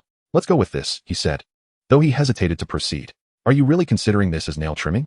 A girl with messy brown hair suddenly appeared at the doorway. We're performing a sterilization, Harry blurted out. Mia swiftly slapped Harry's arm, insisting, not us. Hermione scrutinized the group, sensing their lack of seriousness. You can't possibly mean you intend to use those tiny nail clippers to sterilize a rat? Precisely, Mia affirmed with a nod. Hermione plopped down in a seat, showing no intention of consulting the owner of the box. First of all, I find this unreasonable because, isn't this quite fitting? Mia interrupted, gesturing to the clippers. Look at the size. Hermione glanced over. Well, it does fit, but that's beside the point. The point is, a rat doesn't need sterilizing. Ron, annoyed by the authoritative tone of the girl, retorted, how do you know it doesn't need to be? I once read in a book that sterilization is beneficial for pets, as it diminishes their propensity for fighting and can extend their lifespan. Mia patiently elaborated on this. Before Hermione could interject, Ron chimed in, if that's the case. May I ask, can humans be sterilized? Instantly, all eyes in the compartment turned to Ron. Mia was rendered speechless. Ahem, it is unnecessary for humans. Mice do not require it either. Hermione continued to voice her dissent. Most pets need it, unless... Unless what? Mia cast a sidelong glance at Wormtail. Unless it is a person transformed. In Chapter 16, the troublemaker Malfoy, Mia and Hermione's debate did not yield a definitive conclusion. Yet, in the end, Padfoot managed to escape the fate of sterilization. Observing Padfoot, who lay on his lap and refused to eat even a morsel, Ron began to feel sympathy. No one knew the horrors Wormtail had just endured. This child surely ought not to be, he thought, with turmoil swirling within Peter's mind. Although he had narrowly escaped sterilization, the visage before him, bearing a striking resemblance to that individual, left him restless. The reason for the resemblance being 6 or 7 parts was due to his unfamiliarity with that person's childhood, coupled with the occasional glances cast his way. The indifference toward life mirrored that individual disturbingly well. Had he not witnessed that person meet their end by his own rebounding curse, he might have believed this child was indeed a transformation of that individual. Of course, he was aware that the person had not truly perished. Yet he doubted that they would dare to present themselves under Dumbledore's very nose. He had merely heard rumors that the individual seemed to have a child. This revelation altered Peter's gaze toward Mia. If that were indeed the case. No, if this were the child of that individual. Dumbledore's prowess would surely allow him to recognize it. How could he so brazenly allow the child to associate with Harry Potter? His diminutive rodent mind struggled to comprehend. Taking advantage of the children's chatter, Peter lay down to catch his breath. Yet, he could not shake the feeling that the child was secretly watching him. Especially after that earlier remark, which made him fear that his animagus form had been discovered. Padfoot has been with me for many years. He was initially Percy's pet. At that moment, Hermione suddenly furrowed her brow, as if realizing something amiss. Fred taught me a spell that can turn Padfoot yellow. How about Ron? Noticing Hermione's scrutinizing gaze, suddenly felt a surge of guilt, and his desire to showcase his abilities dissipated. Perhaps it's best to let it be. He withdrew his worn wand and tucked it away again. Hermione shrugged. All right then. I've also learned some simple spells at home. Wait, are you saying you learn magic at home? Mia immediately sensed something amiss. Hermione was tightly pursing her lips. This fellow, Mia, always had a penchant for interrupting her. Is there a problem? Ignoring Hermione's brusque tone, Mia continued to probe. Do you merely read books, or have you practiced as well? At this point, Hermione was thoroughly exasperated. I tell you, learning requires hands-on practice. Without practice, learning is. Had no one ever sought you out for using magic or written to you? You. Humph. With that, Hermione, having been interrupted once more, turned her head defiantly, sulking into silence. Upon noticing this, Mia realized he had angered the expressive little girl. Although he was not particularly fond of Hermione's somewhat noisy demeanor at that moment, he still admired her wisdom and bravery that shone through in his memories. Generally, he did not socialize much with girls. After all, how could boys play with girls? However, he found this girl, who dared to break 100 school rules in her first year and petrified a classmate, rather intriguing. Professor, please continue, he jested. Hearing Mia's banter, Hermione had no desire to engage with him further. To avoid being caught for using magic at home, Mia had deliberately stayed at the Leaky Cauldron for nearly a month. Harry attempted to lighten the mood. Hermione suddenly perked up. You were studying at the Leaky Cauldron all this time? Indeed, he replied. I knew it. I knew merely memorizing the books wouldn't suffice. Someone will surely surpass me. Observing Hermione's sudden ire, the other three exchanged glances. You really memorized the books? Ron asked incredulously. Yes. If I don't study, others will, and then I'll fall behind. Hermione suddenly turned to Mia. You must have finished reading too, right? Sort of, Mia responded. Actually, you haven't properly consulted the professors about the school rules. There is no prohibition against first-year students using magic off campus. Mia nodded, acknowledging that his recollection of this matter was indeed not very clear. Even if it were, he couldn't be bothered with the school regulations. However, being lectured by this fellow was rather irksome. Finally regaining a bit of her spirits through Mia, Hermione's mood brightened. I learned some simple spells, she said. Glancing at Harry's glasses, your glasses seem to be broken. Before Harry could react, Hermione raised her wand and pointed at him, declaring, repairing charm. With a crackle, Harry suddenly found his vision sharpened. The crack before him had vanished, and he felt a bit disoriented. What about you? What spells have you learned? Hermione challenged Mia in a competitive spirit. Mia's gaze suddenly became evasive. He had learned spells like Fiendfire, the Killing Curse, the Cruciatus Curse, and the Soul Siphon Curse. He was certain this girl could perform the Levitation Charm, one of the simpler spells, but she couldn't demonstrate what she didn't know. How about an immediate disarming spell? Or perhaps a flash of green light to eliminate someone for amusement? Of course, his 3 unforgivable curses are currently incapable of taking a life. Previously, they only affected minor creatures sporadically and had little effect on humans, akin to a mere tickle. Observing Mia's hesitation to speak, Hermione proudly raised her chin. In the first round of the duel, Mia was defeated. Thus, I assert that learning is not solely about reading. It also necessitates practical application. Just as I was about to deliver my lecture, 3 indistinct figures appeared at the doorway. I had long heard tales of the legendary Harry Potter being aboard this train. A voice, brimming with arrogance, interrupted Hermione's discourse. Mia recognized the golden-haired figure. It was Draco Malfoy. Based on his past demeanor in her memory, Mia felt little inclination to befriend him. He lacked the intent to perform good deeds and seemed indecisive about engaging in wrongdoing. For his family, he could at most aspire to be a mere caretaker. My father often remarks that an exceptional individual should choose companions of equal merit. I believe I am your best choice here. As Draco spoke, he cast a disdainful glance at the 3 individuals excluding Harry. Malfoy, Draco Malfoy. Draco extended his hand, his haughty demeanor instantly inciting disdain among the 4 in the compartment. Could you not have the courtesy to knock first before entering with your 2 lackeys? Ron could not help but interject. Draco glanced at Ron with a sideways look, taking in his red hair and worn clothing. TSK, TSK, TSK. It's evident you hail from the Weasley family. How is it that your family can produce so many children, yet fail to provide you with decent attire? Mind your manners. Ron shot up furiously. Oh dear. Draco stepped back a few paces. What, do you wish to fight? His 2 companions regarded Ron with a taunting gaze. Ron clenched his fists, his face reddening with rage. TSK, TSK, TSK. Look at you. Your face is turning as red as your hair. Draco continued his taunts. I will smash you. Unable to contain himself any longer, Ron shouted and lunged at Draco. His 2 companions immediately intervened, turning the situation into a 3-on-1. Humph. After being pulled back, Ron angrily brushed off his clothes. You impoverished fool. You truly lack manners. Draco suddenly shifted his focus. Enough. You, the closest, stand down. Hermione, nearest to the fray, was the first to rise. Draco continued, by your appearance, I surmise your parents must be muggles? I've ignored you until now. But from this day forth, you must understand that someone of your lowly bloodline ought to address me as my lord. What are you staring at? And you, Mia, unexpectedly caught in the crossfire, stood up and silently drew her wand. Indeed, the magic he has learned can now be demonstrated. What are you doing? Engaging in magical combat would violate school regulations. Hermione suddenly grasped Mia's arm. I could contravene the rules without magic as well. The punishment would be less severe. Understood. Mia cast an appreciative glance at Hermione. Upon noticing Mia's eagerness to stretch her limbs, Hermione immediately became anxious. What do you understand? You are mistaken. Before Hermione could finish her sentence, Mia raised her leg and delivered a swift kick to Draco. I'll kick you to pieces, you little brat. Chapter 17. The Enchanted Summoning Spell. Draco was oblivious to what had transpired. He merely saw the muggle-born boy approaching, and then he was soaring through the air. With a resounding thud, the wall caught Draco forcefully, and then he landed heavily on the floor. Curled up like a caterpillar, he lay on the ground, clutching his abdomen and groaning incessantly. I'm going to die, help me.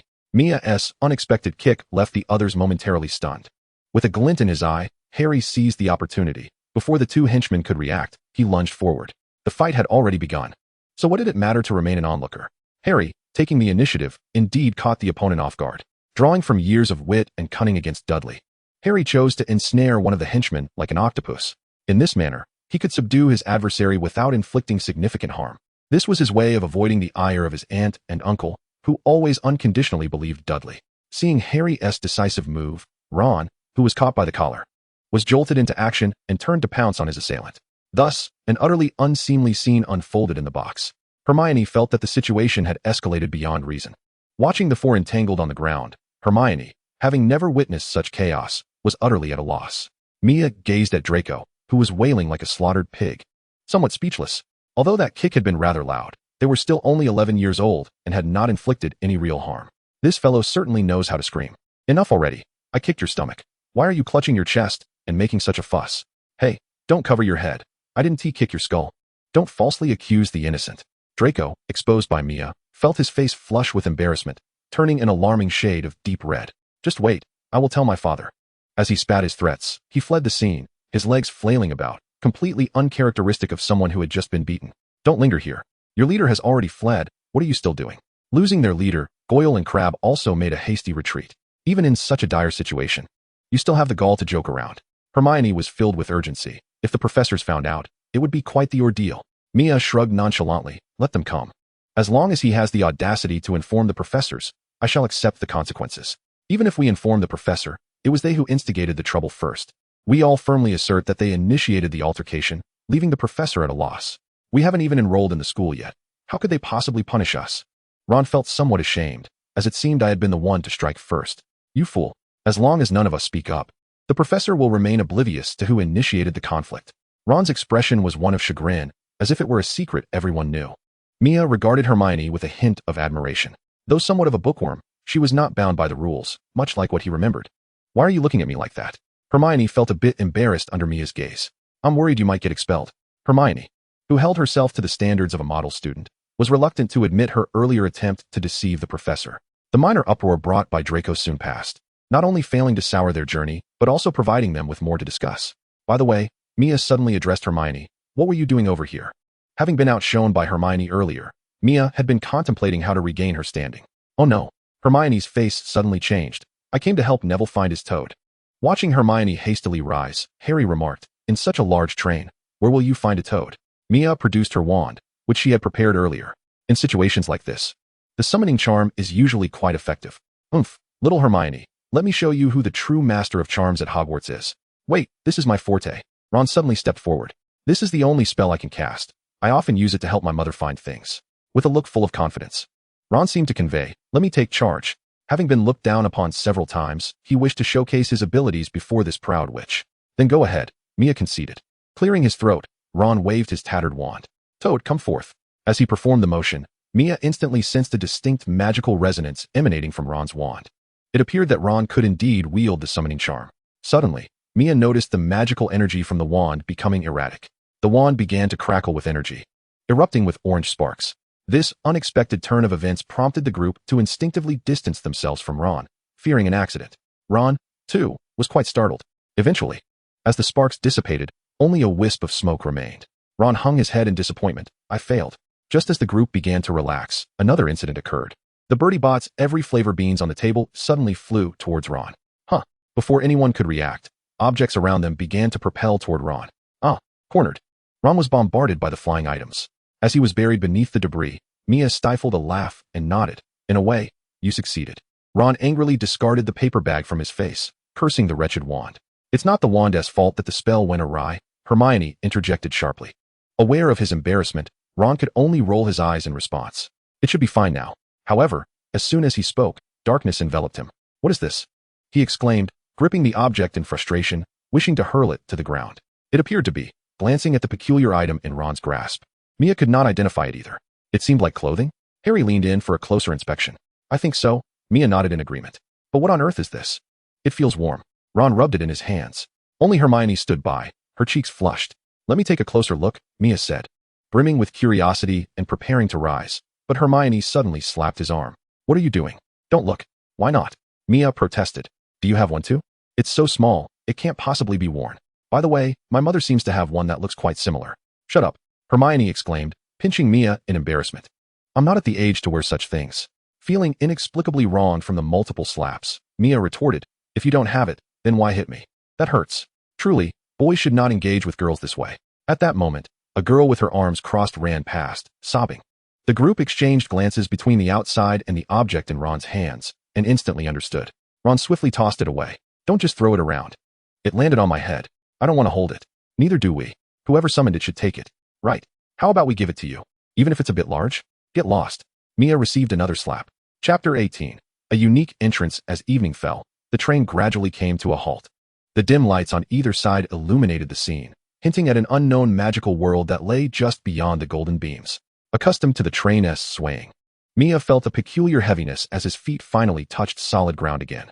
The night was anything but serene, as the chatter of young wizards echoed in his ears. Looking around, the students, clad in black uniforms, melded into the shadows. Mia and his companions also donned their school robes, the vintage style eliciting a sense of novelty in Mia. Harry, too, was intrigued. He had only ever worn Dudley's excessively baggy old clothes, and this was his first set of new attire. Only Ron exuded a sense of discontent. What's wrong? Make sure to secure whatever you have in your pocket. Mia teased Ron with a mischievous grin. You'll have to return it to its rightful owner personally. Harry chuckled with a sly grin. Stop making fun of me. First-year students, this way. A deep, resonant voice drew the attention of the young wizards, akin to a gathering of prairie dogs gazing into the distance. Upon seeing the imposing figure, Mia immediately recognized it as Hagrid. First years, come over here. Hagrid spotted Mia and Harry, winking at them. Of course, in the twilight, Hagrid's small, beetle-like eyes went unnoticed by Mia and Harry. The new students followed Hagrid in a disorganized line, resembling a brood of freshly hatched ducklings. Amidst the throng, Mia caught sight of Hermione. She was certain Hermione had seen her too, but the proud little witch feigned ignorance. Ever since Mia had successfully used the summoning charm to locate Neville's toad with precision, Hermione had been acting like a defeated rooster. Mia secretly reveled in having turned the tables. Under Hagrid's guidance, the young wizards traversed a somewhat winding path, illuminated solely by the lantern Hagrid held. In such an atmosphere, the students busied themselves with quiet murmurs. After a while, a sudden commotion rippled through the crowd. Mia, lost in thought, bumped her head against the back of the person in front of her, immediately feeling someone collide against her from behind. The crowd descended into chaos. What is happening? Why have we stopped? Hey, don't rush from behind. Who just tugged at my pocket? Hagrid, feeling a bit sheepish due to the sudden halt, shrugged his massive shoulders. It took a considerable amount of time for the crowd to settle. Mia removed her shoe from her head, while Harry extricated himself from someone else's armpit. Ron instinctively checked his pockets, his face falling as he realized something was amiss. Oh no, whose clothing is this? It's so small, not mine. Not mine either. Mine. Ron, blushing furiously, snatched the item and stuffed it back into his pocket. You're so loud. How annoying. All right, everyone quiet down. Hagrid's towering figure and deep voice soon hushed the young wizards. In the past, the 4 founders of Hogwarts arrived at the castle by boat. Thus, it is a time-honored tradition for first years to traverse the same route as the founders by boat. He continued, each boat can accommodate only 4 people. I advise you not to crowd together, or it could end badly. The air buzzed once more as the young wizards began selecting their preferred boats. Most of the unfamiliar students opted to share a vessel with their companions from the same compartment earlier. Mia and her friends did likewise. Hermione, hearing her name, Hermione turned to see Mia waving at her. There's a spot here. Upon seeing the trio of peculiar individuals again, Hermione felt a twinge of unease. With the 3 of them in one boat, it always seemed destined to capsize. Somewhat reluctantly, Hermione shook her head, indicating her intent to explore elsewhere. Noticing Hermione's absence, Mia waved dismissively. After a moment, Mia turned to Hermione, who stood beside the small boat, and inquired, Are you here to search for toads again? The night concealed the blush on Hermione's cheeks, as she replied that there was nowhere else to go. Thus, the 4 reconvened. Suddenly, a small, pudgy figure rushed over, calling out, Wait for me. I have no other place to go. Observing the boy's awkward demeanor, Mia relented, saying, All right, come aboard. Neville nodded appreciatively at Mia, then stepped onto the boat, which immediately sank slightly. Hey, mate, I'm afraid your weight might be a bit of a concern, Ron exclaimed exaggeratedly. This made Neville even more uncomfortable, as he struggled to raise his head, suggesting he might as well look elsewhere. Hagrid is alone. You can see that his boat is nearly swamped, Harry remarked, indicating the precarious situation. Forget it, just come on. The boat quickly became crowded. Mia perched on the edge, gripping the side of the boat tightly. Observing Mia's effort to avoid encroaching upon her space, Hermione felt a surge of gratitude, realizing that he was quite the gentleman. We must not touch. Touching means losing. I cannot let him invade my space. To make room for Neville, Ron had no choice but to sit on Harry's lap. Thanks. Harry, I hope I'm not too heavy. Don't look at me like that. Turn away. Harry retorted, annoyed. Beside them, Neville scratched his head awkwardly, saying, These people are really nice. Thus, the small boat, carrying 5 individuals, began to sway gently as it set off, gliding across the tranquil lake. The waves shattered the darkness into a pool of evening stars. Mia, Harry called out, noticing the rising waterline. Are we sinking? No worries. There's magical protection. It's just a minor issue. Remain calm. After a while, Harry exclaimed, Mia, as he scooped the encroaching water. Water is coming in. We are truly sinking. It's not a major problem. We can hold on, Mia reassured him. Moments later, Mia gurgled, We are gurgling. It's a significant issue. Help. On the shore, Hagrid observed the 5, recently retrieved from the water, with a resigned expression. My toad has vanished again, Neville lamented, his face ashen. The group had turned into drenched chickens. Mia never anticipated that such a grand Hogwarts could lack boats. Who would have thought that the future great wizard would arrive at Hogwarts in such a manner? A dark chapter indeed. How unfortunate. Beside them, Hermione appeared visibly shaken and was shivering slightly. Do not be afraid. It's all over now. Seeing Hermione still trembling, Mia rummaged through his pocket. Here, have some Bertie Bott's every flavor beans. Take one. Thank you, Hermione said, nearly amused by Mia's unique method of comfort, feeling significantly better. No need for thanks. Just eat. It might help a bit. Hermione swallowed the peculiar tasting jelly bean and pondered, What flavor is this? I have no idea. Came the response. Chapter 19. The Art of Communication in Magic. Upon tasting the indescribable Bertie Bott's every flavor bean, Hermione realized that this peculiar concoction, known as Myaxia Mere, was indeed a harbinger of misfortune. Noting Hermione's silence, Myaxia chose not to pursue further conversation. Was she upset because the jelly bean was unpalatable? There was little he could do. Had it been delightful, he would have savored it himself. The moment of Bertie Bott's bean was placed in one's mouth. It marked the commencement of a gamble.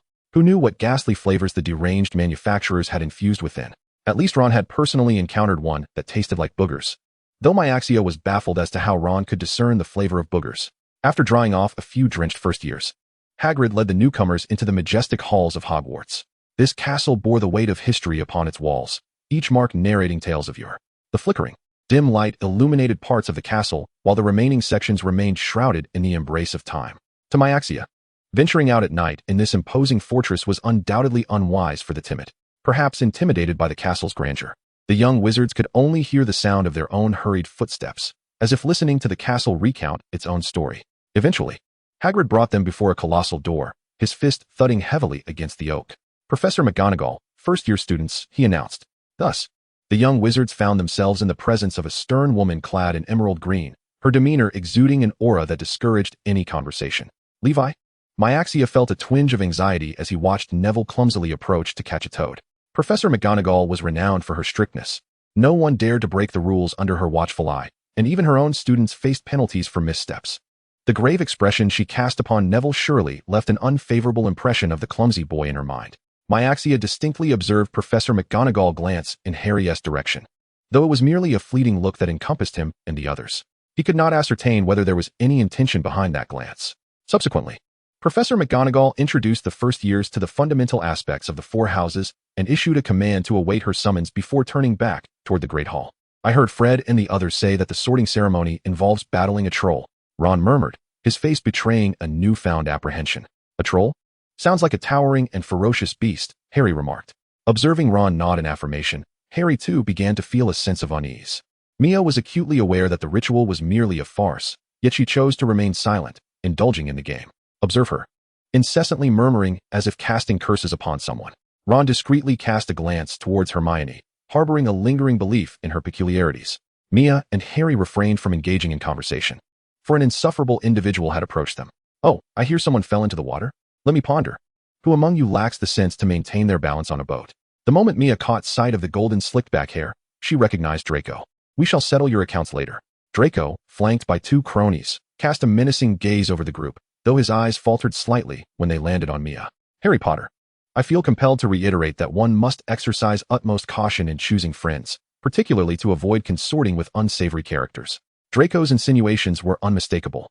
In the face of such rudeness and arrogance, Harry was far from courteous. Casting a glance at Draco's outstretched hand, he had no intention of shaking it. You are quite right. Hence, I am judicious in my choices. Harry maintained a stiff demeanor, his hostility palpable. Draco's face shifted from pale to flushed as he sensed the eyes of the onlookers upon him, his temper flaring. Are you suggesting you choose to befriend these muggle wizards? Good heavens, they likely have no inkling of what magic entails. Draco's expression twisted in contempt, as he had never endured such indignities in his pampered upbringing. Mia observed the farcical nature of Draco with a hint of derision. Newly introduced to the magical realm, she had no desire to make enemies. To her, anyone of worth was worthy of friendship. However, Draco's arrogance and reverence for blood purity were beyond her expectations. Although she recalled his penchant for inciting animosity, she had hoped reality would present a less exaggerated version. Yet, the truth proved to be just as exaggerated. What are you staring at? Draco, noticing Mia's gaze, seethed with anger. Remove your eyes, you filthy mudblood. You probably don't even know the 3 unforgivable curses, do you? That term struck Ron with shock, for it was exceedingly offensive. I may not be well versed in the 3 unforgivable curses, Mia replied, her expression turning icy. Her unwillingness to make enemies did not equate to perpetual submission. But I am aware of a 4th unforgivable curse. What nonsense are you uttering? Doubt it. Come closer, and I shall demonstrate. Draco, not being foolish, instinctively recoiled. However, Mia's hand moved swiftly and struck him sharply. The resounding clap echoed, and Draco's left cheek began to flush a deep crimson. You need not approach me for a demonstration. Observe how deeply I care for you. However, the smile of Mia appeared to Draco as a haunting specter. A numbing sensation enveloped him as he incredulously covered his face. You, how could you? Draco exclaimed, a mixture of shock and fury coursing through him. My father has never laid a hand on me. At that moment, the grand doors of the hall swung open, revealing Professor McGonagall. Instinctively, Draco was about to lodge a complaint, but was suddenly embraced by Mia, who whispered meaningfully in his ear. Do you think if the professor were to learn that such words escaped your lips, she would first deal with him? Draco's mind raced, forcibly calming him to some extent. Having endured the torment of pureblood supremacists led by Voldemort, the current magical society was particularly sensitive to pureblood ideologies. While many might harbor secret thoughts, no one dared to utter overtly pureblood sentiments. Draco, having grown up in a prominent family, was acutely aware of this reality. "What trickery are you two engaging in?" Professor McGonagall inquired, observing the pair's closeness with a furrowed brow. "We are simply exchanging magical insights, Professor," Mia replied, affectionately resting her hand on Draco's shoulder. "Draco has been quite helpful. He truly embodies the essence of our magical world." Noting Mia's seemingly friendly gaze, Draco reluctantly stammered, "Yes, that is indeed the case." Professor McGonagall scrutinized them with doubt, but opted not to pursue the matter further. The sorting ceremony was about to commence, and she instructed, "Let no one cause me trouble." Chapter 20. The Sorting Ceremony. The minor altercation outside the hall abruptly subsided with a clap, destined to become a topic of conversation among these young wizards for some time. As McGonagall turned away, Mia's expression shifted dramatically. Her smile vanished as she cast a cold glance at Draco before retreating into the crowd. "Everyone, follow me into the hall." As the heavy oak doors slowly opened, the ancient and grand hall revealed itself to the young wizards. "You were incredibly cool just now," Ron exclaimed to Mia, while Harry discreetly gave her a thumbs up. Mia merely smiled nonchalantly. Draco's family power was undeniably advantageous. Thus, despite his personal disdain for the individual, he initially found himself compelled to include Draco on his list of potential allies. However, given the current circumstances, collaboration seemed unattainable. Thus began a period of intellectual sparring with Malfoy. Mia felt a sense of resignation regarding this development. As they entered the hall, Mia became acutely aware of the multitude of gazes directed at them. He despised being subjected to such probing and scrutinizing looks. If given the choice, he would prefer the respect of the talented and the fear of the deceitful. The deeper they ventured into the hall, the more palpable Ron's anxiety became. A sentiment mirrored by the other young wizards present. The use of the sorting ceremony to intimidate newcomers is a cherished tradition among Hogwarts alumni. Mia felt a twinge of anxiety, particularly at the prospect of encountering the legendary White Wizard. Unable to resist, he dared to glance towards the podium. At the center, upon the grandest and most ornate of the headmaster's chairs, he beheld a somewhat slender yet vibrant elder. An indescribable sensation welled up within him, a blend of trepidation at meeting such a formidable figure and a yearning for that exalted position. When Mia regained his composure, he hastily averted his gaze, aware that his unguarded scrutiny should not be perceived by Dumbledore. "He seems to be looking at me," Harry urged Mia to glance at Dumbledore. Instinctively, Mia looked again, and to his astonishment, he felt Dumbledore's eyes upon him. "I feel he is gazing at me as well," Ron chimed in. Was it merely an illusion? Mia dared not continue his observation, redirecting his focus forward and feigning nonchalance like the other young wizards. Even if Dumbledore had indeed singled him out, it would hardly have been unexpected, given the myriad signs that suggested he had already been ensnared in Dumbledore's intricate plans. "Those whose names I call, please step forward," McGonagall announced. "Hannah Abbott." Mia watched as a somewhat apprehensive girl approached the front. The scene unfolded almost identically to his memories. McGonagall placed the tattered hat upon the girl's head, and the largest crease on the hat began to undulate dramatically. Hufflepuff. The hat's declaration was met with enthusiastic applause from one of the long tables in the hall. "Over there," McGonagall guided the girl, her demeanor warm and welcoming. "The giant is different from what I imagined," Mia muttered deliberately. Ron, blushing, scratched his head. "Fred and the others are teasing me again." Soon after, several more young wizards ascended to the front. Lavender Brown, a lively-looking girl, dashed forward. "She seems rather peculiar," Ron whispered. "In such situations, one should be nervous." Gryffindor. The sorting hat swiftly rendered its verdict. Suddenly, all eyes turned towards Lavender. "Miss Brown, is there a problem?" McGonagall inquired. "If there is any dispute regarding my judgment, then let it be known that I am a hat that never errs," the sorting hat proclaimed loudly. Lavender fidgeted, surveying the crowd, and Mia noticed her gaze lingering distinctly upon him, Harry, and Ron. "I lost a piece of clothing on the train. If anyone found it, I would appreciate its return in person," she said, concluding with a somewhat bashful smile. Mia, however, was acutely aware of her own secret delight. Subsequently, she and Harry exchanged peculiar glances directed at Ron, hinting at the promise of a dramatically memorable introduction. "Remember to return it to him in person," Mia remarked with deliberate ambiguity. Harry, with a knowing look, echoed the sentiment to Ron. Ron, somewhat bewildered, ultimately shrugged in resignation. Observing Lavender as she skipped towards the Gryffindor long table, Professor McGonagall silently shook her head. Draco Malfoy, Slytherin. The sorting hat had scarcely brushed against the golden locks before it confidently proclaimed the result. Ron Weasley. Hesitantly, Ron stepped forward, feeling uncomfortable under the collective gaze of the crowd. "Aha, another Weasley. Clearly Gryffindor it is." Ron sighed in relief as he made his way to the Gryffindor table. Harry Potter. Upon the utterance of this name, The hall fell into an immediate hush. All eyes converged on Harry. Even the steadfast Dumbledore sat up a bit straighter. As Harry donned the sorting hat, anticipation rippled through the assembly. Every house hoped for the arrival of the savior. However, the sorting hat took its time, musing rather than announcing Harry's fate.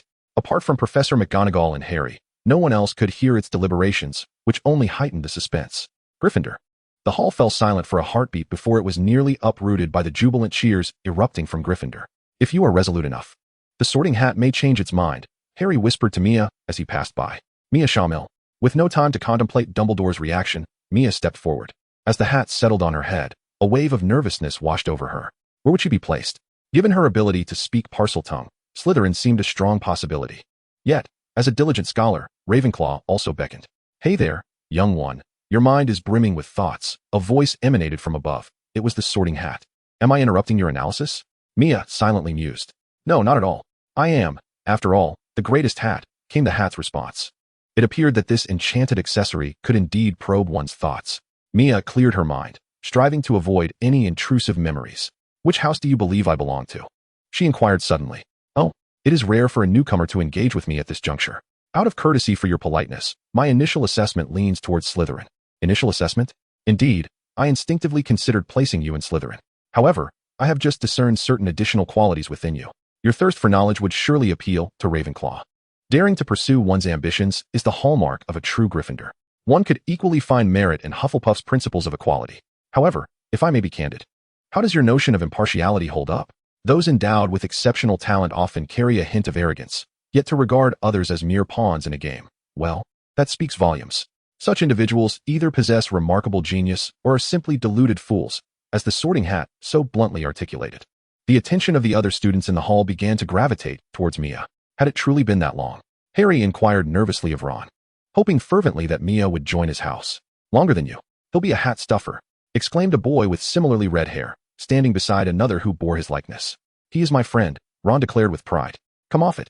Someone is gilding the lily, another red-haired boy, serious in demeanor, interjected. Quiet down, chimed in Percy, the dutiful prefect. Their banter caused Percy's face to flush with embarrassment. Meanwhile, Mia continued her dialogue with the sorting hat. Are you suggesting that I could belong to any house? She asked. That is one interpretation, but you cannot join all houses, for I cannot split you into 4. The hat replied with a sardonic tone. Ignoring the hat's jest, Mia suddenly inquired, which house did that girl, Hermione Granger, end up in? Oh, do you have an interest in her? The sorting hat ignited in a fit of gossip. Mia rolled her eyes, thinking, if you merely read my thoughts, you would know. No, no. If the truth were always so readily apparent, it would rob the experience of its joy, the hat retorted playfully. Then you may say whatever you wish. Mia replied. Ah, ha ha. The sorting hat chuckled. So where did she end up? Very well, I shall assist you. That girl is in Gryffindor. I must say, your taste is commendable. Where? Before the hat could elaborate, Mia interjected. I said Gryffindor. What? TSK, you child, the hat exclaimed, growing impatient and raising its voice. I said Jerwai. FF. In. Door. All right, thank you. Without waiting for the hat's response, Mia swiftly removed it and dashed towards Gryffindor. The house erupted in enthusiastic applause. Wait. The sorting hat exclaimed, bewildered. That is not what I meant. Is there a problem? Professor McGonagall inquired. The hat stammered. Nothing, just a pesky little imp. Chapter 21, Hogwarts. Mia hurried to the Gryffindor table, fearful that the sorting hat might reconsider. Mia, we are in the same house. Harry exclaimed, nearly jumping with excitement. When he first met Mia, he had sensed that she was one of the few genuinely good souls in the world. Having been bullied by his peers, he had already come to regard Mia as a significant friend. We have Potter and a hat stuffer. 2 exuberant boys captivated Mia's attention. He had encountered them before. They were the mischievous Weasley twins. Under their spirited influence, the atmosphere of Gryffindor was particularly lively, and Mia felt a sense of belonging.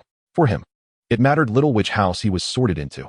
In fact, if external factors were absent, he would have chosen Slytherin. The students there were adept at rallying around the powerful and adept at forming alliances, offering Mia the chance to connect with more influential individuals. It is worth noting that the majority of the aristocracy attended Slytherin. However, when it comes to value, who could rival the chosen one? He was supported by the formidable Dumbledore, after all. Even with the violation of over 100 school rules, he was still able to claim the House Cup. Coupled with the animosity he had already developed with Malfoy, Mia, lacking any background in the magical world, decisively chose Gryffindor. He had begun to look forward to the days of treating school rules as challenges. What is a hat stall? Harry inquired, just as Ron was about to explain. Their 2 older brothers interjected. It refers to someone who makes the sorting hat hesitate for 5 minutes. Each such individual is remarkable in their own right. I've heard our headmaster is one such hat stall, the Weasley twins elaborated in unison. The headmaster? The one who brought you in, Harry observed, glancing at Professor McGonagall, who seemed rather stern. Ron immediately grimaced, fearing she might commandeer their flying lessons. The twins exchanged knowing glances, their understanding apparent. Indeed, she often does. We haven't had flying lessons in ages. I've almost forgotten what Quidditch is, Ron lamented, his expression falling completely. She clearly knew nothing of Quidditch. Mia nearly burst into laughter. It is essential to recognize that the characteristics of the 4 Hogwarts houses are no trifling matter. As the head of Gryffindor, the seemingly strict and austere Professor McGonagall was, in fact, a passionate Quidditch enthusiast. The twins reveled in their mischief. Soon enough, the last student was sorted into their respective house. As the headmaster, Dumbledore rose to deliver a brief address. In summary, he advised against venturing into the Forbidden Forest and warned to avoid the corridor on the right side of the 3rd floor. Familiar with the narrative, Mia understood this was essentially Dumbledore's way of telling Harry, go to the Forbidden Forest and the corridor on the 3rd floor. He was undoubtedly intent on accompanying Harry there. After all, to obtain the Philosopher's Stone, one must first reach its concealed location. Whether or not he could secure it remained uncertain. For the sake of his family's longevity, Mia was willing to take risks. As for the Forbidden Forest, he had no desire to venture there as a first-year student. Within those walls, Voldemort was fervently searching for unicorns to kiss. Subsequently, the somber school song, akin to a dirge, performed by the twin brothers, heralded the commencement of the banquet. With a gentle wave of his hand, Dumbledore conjured a magnificent array of culinary delights upon the table. The cuisine at Hogwarts is simply unparalleled. Mia yearned to express her admiration directly to the house elf responsible for the exquisite meals. Observing Ron beside her, who was voraciously devouring a chicken leg, she noted that he was perilously close to swallowing his own tongue. Mia glanced at the steaming cup of milk before Harry. Harry, would you like some milk? No, thank you. With that, she swiftly seized Harry's milk and gulped it down in several hearty swigs. Harry was taken aback at the sight of Mia with a ring of milk stains adorning her lips. Is that how it's done? Meanwhile, nestled within Mia's sleeve, little Tom was indulging in his own feast, savoring morsels of dried meat. Observing Mia's satisfaction after pilfering Harry's milk, Hermione could only shake her head in exasperation. What a remarkable creature. Mia surveyed Harry and Ron, then turned to Hermione, nodding in contentment. All right, we're all here. With this trio, Gryffindor might as well be renamed Gryffindor -1. Just as the young witches and wizards were relishing their meal, Ron suddenly let out a startled cry. Mia turned to see a ghostly head protruding from the table. A multitude of gray, translucent figures floated into the hall, startling the first years. Good evening, Sir Nicholas. Percy greeted politely. Greetings, but I am decidedly not well. I applied to join the Headless Hunt and was declined. Sir Nicholas donned a woeful expression and prepared to glide away. I remember you. You're the legendary, nearly headless Nick. Ron exclaimed in surprise. Indeed, but I prefer to be called Sir Nicholas. Nearly headless? Hermione inquired, puzzled. Before she could finish her thought, Mia swiftly covered her mouth. I advise you not to ask if you wish to enjoy your meal. Hermione, blushing, wriggled free from Mia's grasp, fuming. How annoying, that lack of boundaries. Sir Nicholas shrugged nonchalantly. Many are curious. There's no harm in a little demonstration. Thus, accompanied by a chorus of screams and retching sounds, Sir Nicholas removed his head and then replaced it. Well, this year's students are rather resilient. 3 fewer have vomited than last year, Sir Nicholas remarked with satisfaction. I have a question, Mia interjected suddenly. Please, go ahead, child. Will you lead the charge? Lead the charge? What do you mean? Mia mimicked the action of removing her head. TSK, you little rascal. The atmosphere indeed appeared quite imposing, and I appreciate your suggestion. It may very well impress the Headless Horseman squad. After Sir Nicholas departed, the little wizard's appetite diminished considerably. The scene of the headless figure cast a shadow over the evening. Following the meal, Prefect Percy escorted the Gryffindor students to their dormitory tower. It was the first time Mia encountered the matron depicted in the painting. Along the way, Harry was astounded by the talking portraits and the moving staircases. It is quite common in the wizarding world, Ron explained, to commemorate the deceased with animated portraits. How marvelous! Harry exclaimed, unable to contain his admiration. With utmost seriousness, Mia remarked to Harry, when you pass away, I shall ensure to paint you a moving portrait. Thank you. But that won't be necessary for now. Chapter 22. The night at Hogwarts. What delighted Harry even more was that he shared the same dormitory with Mia. Moreover, Ron and Neville, who had tumbled into the water with them during the boat ride, were also present. Harry felt that his destiny had irrevocably changed since arriving at Hogwarts. He had indeed found good fortune. It was no small feat for a group of 11-year-olds to leave their homes. Mia had spent a month alone at the Leaky Cauldron, finding it rather unremarkable. Harry, accustomed to solitude, felt that a world devoid of the Dursleys was exceedingly blissful. In contrast, Ron and Neville struggled with homesickness and fear, tossing and turning on their beds, unable to find sleep. The small beds creaked, likely due to Ron's 8th restless turn. Mia silently counted. The noise kept Mia awake, while Tom, the nocturnal creature, was full of energy, restlessly scuttling around Mia's pillow. With a resigned sigh, Mia lamented her sleeplessness. "Mia, are you unable to sleep as well?" came Harry's voice. The day's experiences and the uncertainty of the future swirled endlessly in Harry's mind, rendering him incapable of slumber. "I'm not quite accustomed to a four-poster bed." Ron lifted his head. "Whenever I close my eyes, I feel as though my grandmother is coming to tuck me in." Neville rolled over and said. Observing that no one in the dormitory was asleep, Mia decided to sit up. "Shall I tell you some stories? Are they from the tales of Beetle the Bard?" Neville inquired. "My grandmother often read those to me, but that was long ago." "Not those," Mia said mysteriously. "Do you wish to hear ghost stories?" "To be honest, I'm a bit frightened." Ron tightened his blanket. "But if there are no spiders involved." "I've never heard a ghost story." Harry, equally excited, sat up like Mia. "Very well, then, let me tell you the tale of the Grey Lady." As the stories unfolded one after another, the sound of Neville's snores eventually ushered the ghost story session towards its conclusion. In truth, these ghost stories hold little to fear. Ron nestled into his bed, wrapping himself tightly in the covers.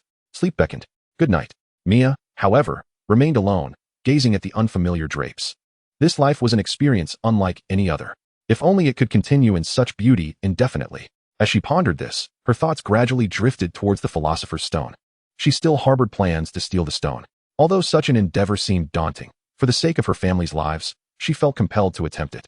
In reality, the plan was straightforward: to follow Harry, gain access to the trapdoor guarded by the three-headed dog, and seize the stone amidst the ensuing chaos. Until then, there was little she could do. No amount of learned magic could aid her, for this time she intended to snatch the stone from the clutches of Dumbledore and Voldemort. She would have to play the role of a cunning thief. The moment for the plot to unfold was not yet ripe. Her task was to wait and strive to grow stronger, to become formidable, so that in the future, she would no longer need to be a timid thief.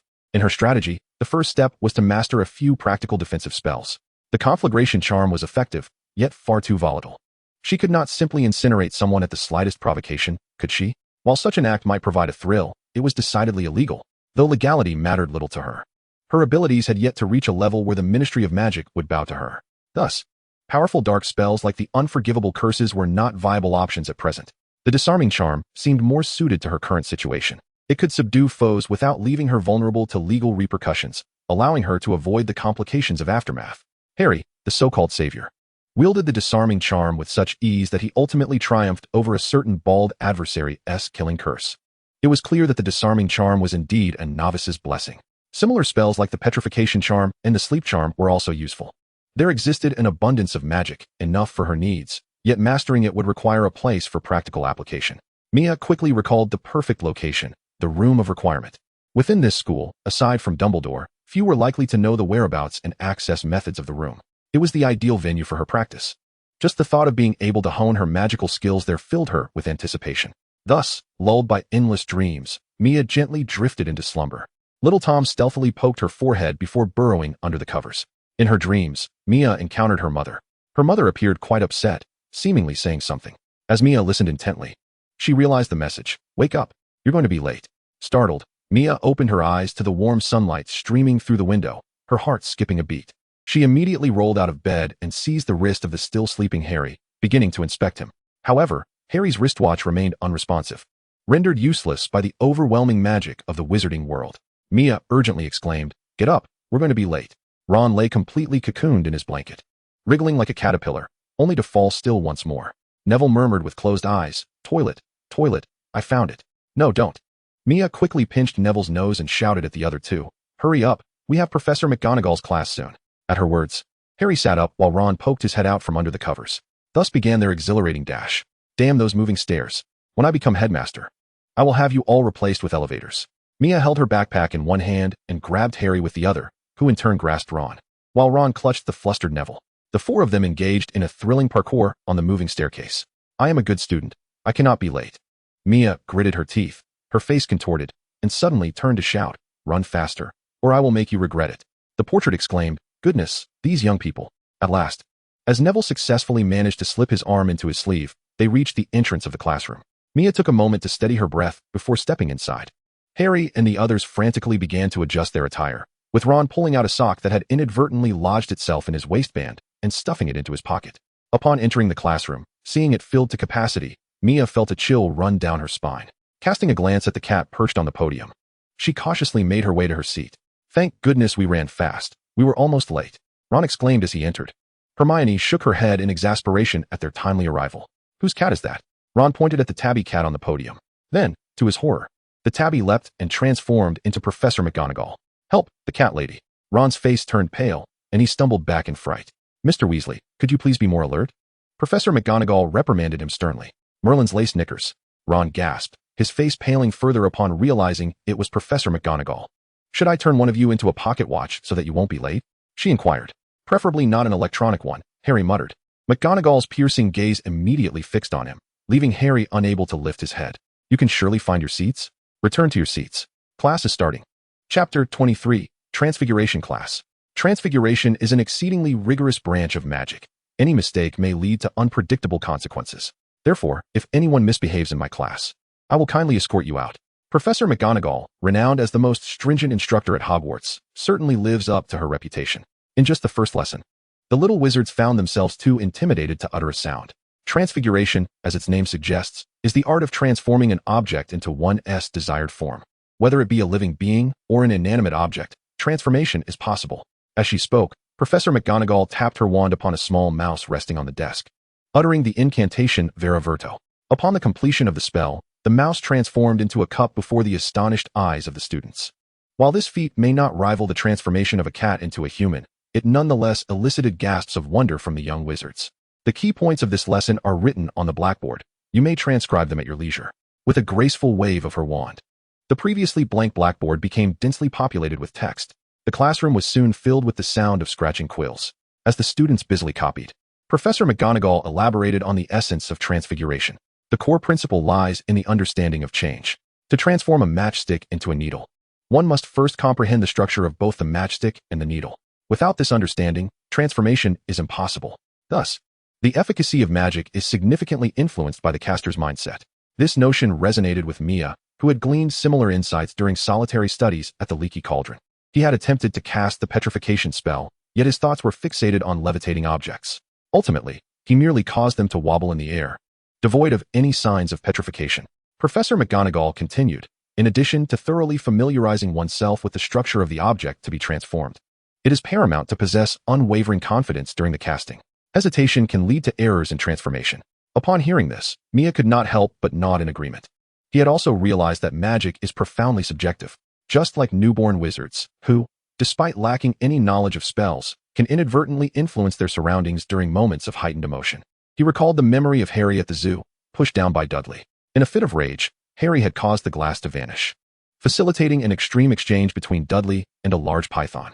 Despite struggling to master even the levitation charm at Hogwarts, he could, without a wand or incantation, make the glass disappear entirely. This illustrates that magic originates from the innermost thoughts of an individual. The challenges faced during the learning of magic, particularly for those hailing from Muggle families, stem partly from a lack of focus. Transforming objects into stone or animating stones defies the laws of nature. This difficulty is also evident among wizards born into the magical world. For instance, before learning the petrification spell, they have never experienced the act of petrifying an object, thus leading to inevitable hesitation during casting. Through extensive practical exercises, a wizard gradually becomes acquainted with magic, discovering the mindset essential for casting spells. Thus, ample practice accelerates the mastery of incantations. Mia contemplated the Room of Requirement, a place that conjures objects based on one's needs, such as training dummies for real combat. An invaluable resource. It is worth noting that even the students of Hogwarts seldom have opportunities to practice magic in real settings. Mastering the Room of Requirement afforded him greater chances than his fellow wizards. If he dedicated himself to practice, his growth would undoubtedly surpass that of his peers. Coupled with his innate talent, he might even attain the prowess of a professor before graduation. Once everyone had finished transcribing, Professor McGonagall waved her hand, and a matchstick appeared on each desk. The task for this lesson was to transform the matchstick into a silver needle. They could commence immediately, and questions were welcomed. The young wizards in the classroom began to point and prod at the matchsticks before them. Gazing at his matchstick, Mia glanced towards Hermione, who was indeed returning his gaze, their eyes brimming with a sense of challenge. A new round of their academic rivalry had begun. Mia smiled confidently, thinking, I will surely transform this matchstick into a silver needle with ease. He continuously reinforced this mental affirmation, striving to enter the right mindset swiftly. With a flick of his wand, he directed his focus towards the matchstick, employing a specific incantation as magical energy began to envelop it. The matchstick trembled slightly before falling still. Bewildered, Mia stared at the unchanged matchstick. No effect? The silent competition with Hermione instilled a sense of urgency within him. He was also concerned about Ron, who was wildly waving his wand nearby, fearing for his own eyes. Mia endeavored to calm himself, envisioning the silver needle in his mind. Silver needle, silver needle. Yet, despite his efforts, his thoughts were plagued by the image of the unfortunate incident with Hagrid. Shaking his head to regain clarity, he concentrated on the silver needle. At the peak of his focus, Mia once more waved his wand. This time, he was resolute. The vision of the matchstick transforming into a silver needle vividly present in his mind. The matchstick was once again enveloped in magical energy, and to his astonishment, it began to be molded and stretched by an invisible force, its surface becoming smooth and gleaming, one end sharpening into a point. Professor McGonagall, passing by, noticed this remarkable scene and, filled with quiet delight, chose to remain silent, standing behind Mia to observe. As the matchstick closely resembled the silver needle he had envisioned, Mia did not rush to conclude the spell. Instead, he steadied his focus. He felt he could achieve even greater things. He envisioned transforming the matchstick into a silver needle, complete with a tiny hole for threading and adorned with intricate patterns. At that moment, Mia was utterly engrossed in his task, determined to embellish this simple silver needle. The magical energy flowed under his command, akin to a pair of large hands molding the needle with precision. Suddenly, he sensed a disturbance in the magic. As if a speeding car had abruptly skidded, the magic spiraled out of control. Gazing at the frozen needle before him, Mia let out a disappointed sigh. How could this have failed? The patterns had been emerging smoothly, and faint impressions were still visible on the needle. Yet, it had failed unexpectedly. Mr. Shamiel had successfully transformed the matchstick into a silver needle. Just as Mia was grappling with his confusion, Professor McGonagall joyfully picked up the needle Mia had conjured. Not only had it been completed swiftly, but it also bore some lovely patterns. Quite impressive. The usually stoic Professor McGonagall exhibited visible satisfaction. Among all her students, Mia was the fastest to transform a matchstick into a needle. Hermione, standing nearby, watched in disbelief as she looked at the needle in McGonagall's hand, then cast a disheartened glance at her own matchstick, which had barely changed. In this contest, it was clear she had lost. Gryffindor gained 5 points. Chapter 24, Potions Class. By the end of Transfiguration class, only Mia had flawlessly met Professor McGonagall's expectations. Besides Mia, only Hermione managed to effect some change in her matchstick. Although far from Mia's achievement, Hermione still received commendation from McGonagall. Given the complexity and rigor of transfiguration, it was commendable for a novice to induce any transformation in a matchstick within a single lesson. Harry and Ron, too, had not left empty-handed. Harry sighed as he observed a matchstick that had only slightly sharpened. Ron, on the other hand, glared angrily at his completely motionless matchstick. Turn into something. Change, change, change. Ron fervently waved his wand. Are the Weasleys planning to abandon wizardry? I never imagined anyone could use a wand like a club. Draco, who had also managed some transformation with his matchstick, eagerly sought confidence from Ron. As for Mia, he instinctively overlooked them. A person who resorts to violence at the slightest disagreement is truly frightening. Let me see what you've done to that poor matchstick. Draco approached with an air of arrogance. As his wand waved, Ron felt as if he had poked something soft and squishy. Then, a scream erupted from behind. Ah, my eyes!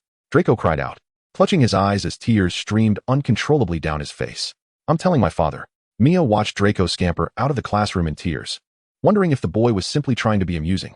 See, I told you this would be blinding, Ron remarked innocently, raising his hands in a gesture of surrender. Their next lesson was potions, requiring them to traverse to the depths of Hogwarts, for the potions classroom was situated there. Suppressing his immediate desire to visit the room of requirement, Mia followed closely behind Harry and the others, pondering the recent surge of magical fluctuations. His focus remained unwavering, granting him a clear grasp of his magical abilities. He was acutely aware that he had not exhausted his magic, nor had his thoughts faltered. The fluctuations appeared to manifest spontaneously, leading to his failure in transfiguration. He vividly recalled the sensation of having ample energy, yet struggling to execute his magic, akin to wearing ill-fitting garments that restricted his movements. Lost in contemplation, they arrived at the potions classroom, this time without delay. Their instructor, Professor Severus Snape, was the head of Slytherin House. Perhaps it was due to the Slytherin dormitories being located in the castle's lower levels that the potions classroom also resided in the depths. The atmosphere was quite dim, accompanied by a pervasive dampness from the proximity of the Black Lake. Some inquisitive young wizards had already discerned that Snape's severity rivaled that of Professor McGonagall. Moreover, It was even more daunting to consider that Snape's favoritism towards his house was glaringly evident. Mia understood that Harry and Ron would soon find themselves haunted by an indelible shadow cast by both potions and Snape himself. With unrequited feelings for Harry's mother, Lily, and a tumultuous history with Harry's father, Snape would undoubtedly harbor a scowl for Harry, who bore a striking resemblance to his father. Save for the familiar eyes that mirrored Lily's. Bang! As Mia continued to muse, Snape entered with a dramatic flair. "There is no need for you to foolishly wave your wands or recite incantations," he declared. "Thus, I trust few of you possess the appreciation for the intricate science and meticulous artistry involved in potion making. However, for the rare few who truly harbor such intent, I can instruct you on the art of mental chaos." Casting a glance at Draco, whose expression suggested a certain affinity for Snape, Mia recognized their shared inclinations. He admired Snape's unwavering devotion and his courage to bear the brunt of blame, yet it was undeniable that there were times when Snape's demeanor could be quite harsh. Noticing Snape's occasional glances directed at Harry, Mia felt a pang of sympathy for his friend. He knew Snape was attempting to behold the eyes that so closely resembled Lily's, but Harry merely offered him the crown of his head, engrossed in diligently taking notes. Having witnessed Mia's remarkable prowess in the previous lesson, Harry, as Mia's friend, was determined not to fall too far behind. Mia nodded in approval, satisfied with Harry's earnestness. A fleeting glance reveals a myriad of thoughts, a tumultuous mind, bewildered senses, and the pursuit of fame. Alas, only trivial memories have been retained. "Mr. Potter," as Professor Snape calls the roll, all eyes in the classroom suddenly converge upon Harry. Mia nudges Harry, urging him to cease his writing. Harry gazes vacantly at the imposing Snape, whose eyes, those very eyes that haunt his dreams, are now alarmingly close. Yet, the countenance of Snape renders him akin to a precious gem embedded in a mound of refuse, or a sumptuous dish sullied by a green fly. It is as if no words could adequately express Snape's current revulsion. However, a familiar face in his periphery captures Snape's attention. It stirs a sense of déjà vu. As Snape's gaze fixates on him, Mia is taken aback. He is certain he has never encountered Snape before, so why is he subjected to such an unfriendly stare? Could it be? While Mia has long held suspicions regarding his lineage, certainty eludes him. Yet now, it seems only that speculation can elucidate Snape's current demeanor towards him. A jolt of realization strikes Mia. Could it be that Snape harbors resentment towards him because of some trivial matter? It is indeed plausible. "Mr. Potter, please enlighten me. What occurs if I add daffodil root powder to an infusion of mugwort?" Harry shakes his head in confusion. Hermione, seated to his left, immediately raises her hand. "I don't know." "Then let me pose another question. If I were to seek a piece of dung, where might I find it?" Harry again shakes his head. "What distinguishes aconite from wolfsbane?" Harry continues to shake his head, while Hermione appears ready to leap up and answer. With a stern expression, Snape remarks, "What a pity. It is evident that mere notoriety is insufficient. Wouldn't you concur, Mr. Potter?" At this moment, Harry, despite his innocence, can discern Snape's apparent animosity towards him. Clearly, Hermione knows the answers, and it would indeed be a misfortune not to allow her to respond. Mia inwardly commends Harry for his audacity. His actions provoke a ripple of subdued laughter throughout the classroom, with Draco displaying a smirk of schadenfreude. Mia silently mourns for Harry. Silence. Snape maintained his stern demeanor, and although no change in his facial expression was discernible, it was palpable that his mood had soured further. "Very well, since that is the case, I shall call upon Mr. Shamir beside you to respond." "What?" The sudden summons caught Mia off guard, leaving him somewhat exasperated. It appeared he had indeed been unfairly implicated. Fortunately, prior to this moment, he had nearly memorized the entire textbook for potions class, including a considerable amount from the advanced years. With an air of nonchalance, Mia replied, "Daffodil root powder and mugwort infusion can concoct the draught of living death. One can search for bezoars within the stomachs of goats. Aconite and wolfsbane refer to the same plant, collectively known as monkshood." These relatively straightforward pieces of knowledge rolled off Mia's tongue with ease. The Gryffindor students beamed with delight, relishing the prospect of additional points. Meanwhile, Draco sulked in silence. A moment of stillness enveloped the classroom. Snape's deep voice resonated like dark velvet, yet his words swiftly dimmed Mia's spirits. "Did I inquire about your input?" The classroom fell into an even deeper silence, and Draco's eyes sparkled with surprise. Mia felt a surge of irritation, though he managed to suppress it effectively. He was not yet in a position to challenge the professor. Suddenly, Snape approached, his voluminous black robes making him resemble a great black bat. He halted before Mia, his piercing gaze scrutinizing the young boy's face, as if to ascertain whether it matched his memories. Then, "Mr. Shamir, please enlighten me. What kind of flame cannot be extinguished and will endlessly devour and expand?" At this, Mia furrowed his brow. "Does this pertain to potions?" Yet, seeing the sharpness in Snape's eyes, Mia realized the professor was intent on finding fault. Fiendfire. If one wished to cause a creature's body to explode, What curse would be employed? Shattering curse. The darkness in Snape's gaze intensified, his tone elongating ominously. Are you familiar with the 3 unforgivable curses? Yes. Then, what is the incantation of the killing curse? Such a question rendered the atmosphere in the classroom frozen. Some students from wizarding families found their breaths becoming shallow, while even those from Muggle backgrounds who had never encountered the unforgivable curses were struck by fear at the mention of the incantation. Mia's internal alarm bells rang loudly. Instinctively, he felt compelled to utter the spell. A sudden chill coursed through him, and cold sweat broke out along his spine. That incantation was certainly not something to be spoken in front of an audience. Moreover, as a first-year student of Muggle descent, knowing about the 3 unforgivable curses was one thing, but how could he possibly know the incantation as well? He had forgotten that Snape was a master of the Obliviate charm. His profound mastery of brain-sealing techniques undoubtedly rendered him exceptionally adept at seizing thoughts and emotions. Just moments ago, he likely felt the impact of this. I am afraid I do not know, Professor, Maya replied decisively, averting his gaze. Snape remained silent for an extended period, his eyes vacant, lost in contemplation. Mr. Shammel's knowledge, nonetheless, proved sufficiently extensive. With that brief remark, Snape turned and returned to the podium. Due to the insubordination of Gryffindor students, 5 points would be deducted from their house. A declaration that elicited a chorus of discontented sighs from the Gryffindors. Harry, filled with indignation, was halted by Maya. He understood that once Snape began to seek fault, he would not relent easily. Draco, nearby, wore a grin that threatened to blossom into laughter. Potions class was particularly arduous, a sentiment shared by nearly all Gryffindor students. As soon as the bell rang, they eagerly fled the classroom. How could he do that? Harry fumed as he walked. I was nearly paralyzed with fear. He was deliberately provoking you. Ron echoed, still shaken. After an entire class, he had lost count of the times Snape had derided him with veiled insults. Neville fared even worse. Already anxious, he faltered repeatedly under Snape's piercing gaze, on the verge of tears and utterly dejected. Hermione, clutching her books, passed by and remarked to Maya, "It seems he is targeting you. You should proceed with caution." Maya, recognizing the girl's goodwill, offered her a friendly nod. With the conclusion of potions class, the first day of lessons came to an end. While others rested in the Gryffindor common room, Maya departed alone. He made his way directly to the 8th floor of the castle, where he encountered a tapestry adorning the wall. The tapestry depicted a group of trolls and a solitary human. The trolls dressed in peculiar ballet costumes, lending an impression that the human harbored some unusual penchant. The 8th floor was nearly devoid of people, allowing Maya to move undetected. Recalling the instructions, he paced back and forth 3 times before the tapestry titled Trolls at the Fool's Banquet, holding a desire in his heart. After his 3rd pass, a resounding noise echoed through the air. He watched as the outline of a grand door gradually emerged upon the wall. The outline became increasingly distinct, and in a moment of reverie, a true door manifested itself. It seemed to respond to some unseen force, slowly opening with a thunderous sound. As Maya stepped through, the door gently closed behind him. The space within was immense, appearing utterly detached from the castle. The lofty ceiling made Maya's calves ache. A few steps forward revealed a circular arena. The walls were adorned entirely with mirrors, and scattered across the floor were several puppets wielding magic wands. This place indeed appeared to be an ideal venue for practicing magic, tailored to perfection.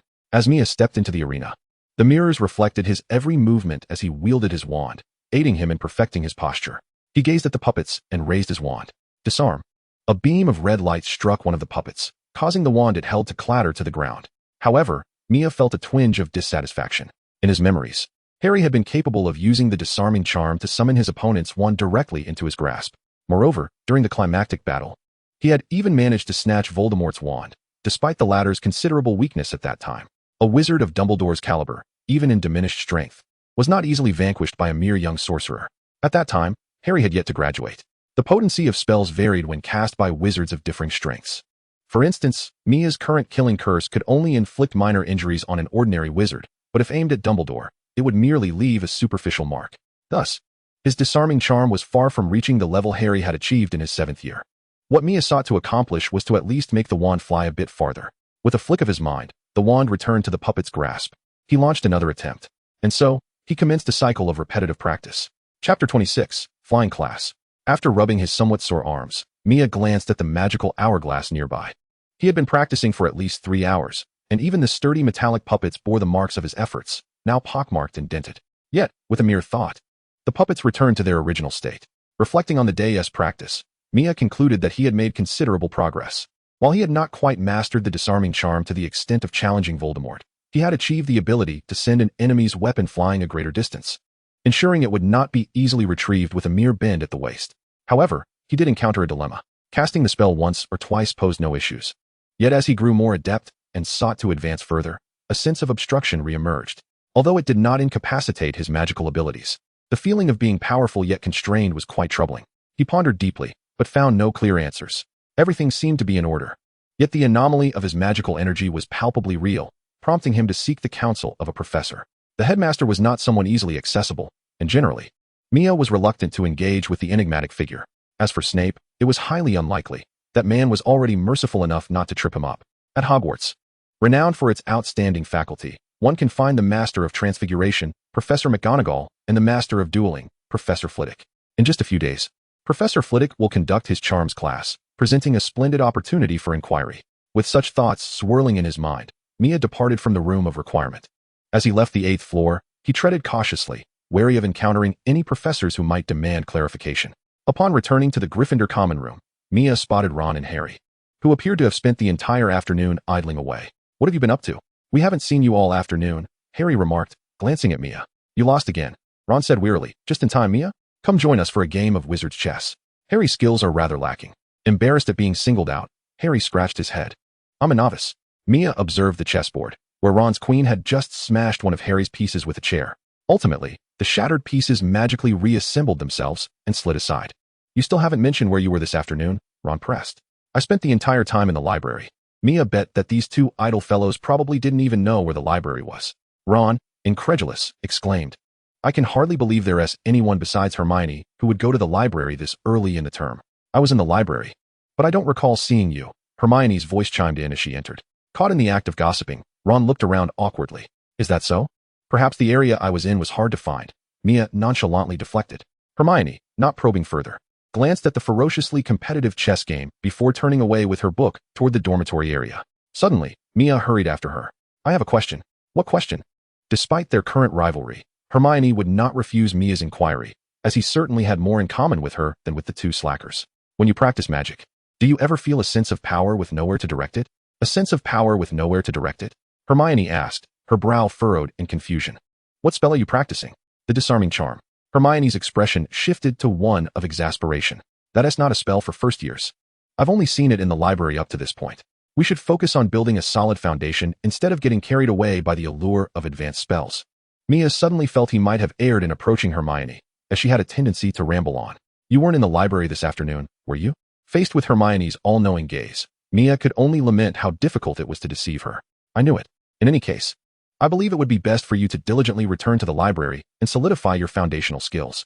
Then, practice some straightforward basic spells." Mia rediscovered the sensation of being nagged by her mother, which caused her to feel a wave of impatience. "I, too, believed it would be beneficial for you to practice some protective spells. I would like to recommend the disarming charm. Hogwarts is remarkably safe." Hermione was poised to continue her lecture, and I maintained that under Dumbledore's protection, Hogwarts was the safest place. Thus there was no urgency to practice those spells. "I trust you as far as I can throw you," Mia muttered under her breath. A dark wizard had been nurtured here, and incidents occurred year after year. Indeed, the most perilous places often masquerade as the safest. "What did you say?" Hermione did not catch Mia's murmur. "Nothing. I must take my leave. Thank you for your response." Mia swiftly departed, eager to avoid another round of admonishment. Truly, boys should not linger too closely to girls. Observing Mia's hasty escape, Hermione huffed in frustration before turning away.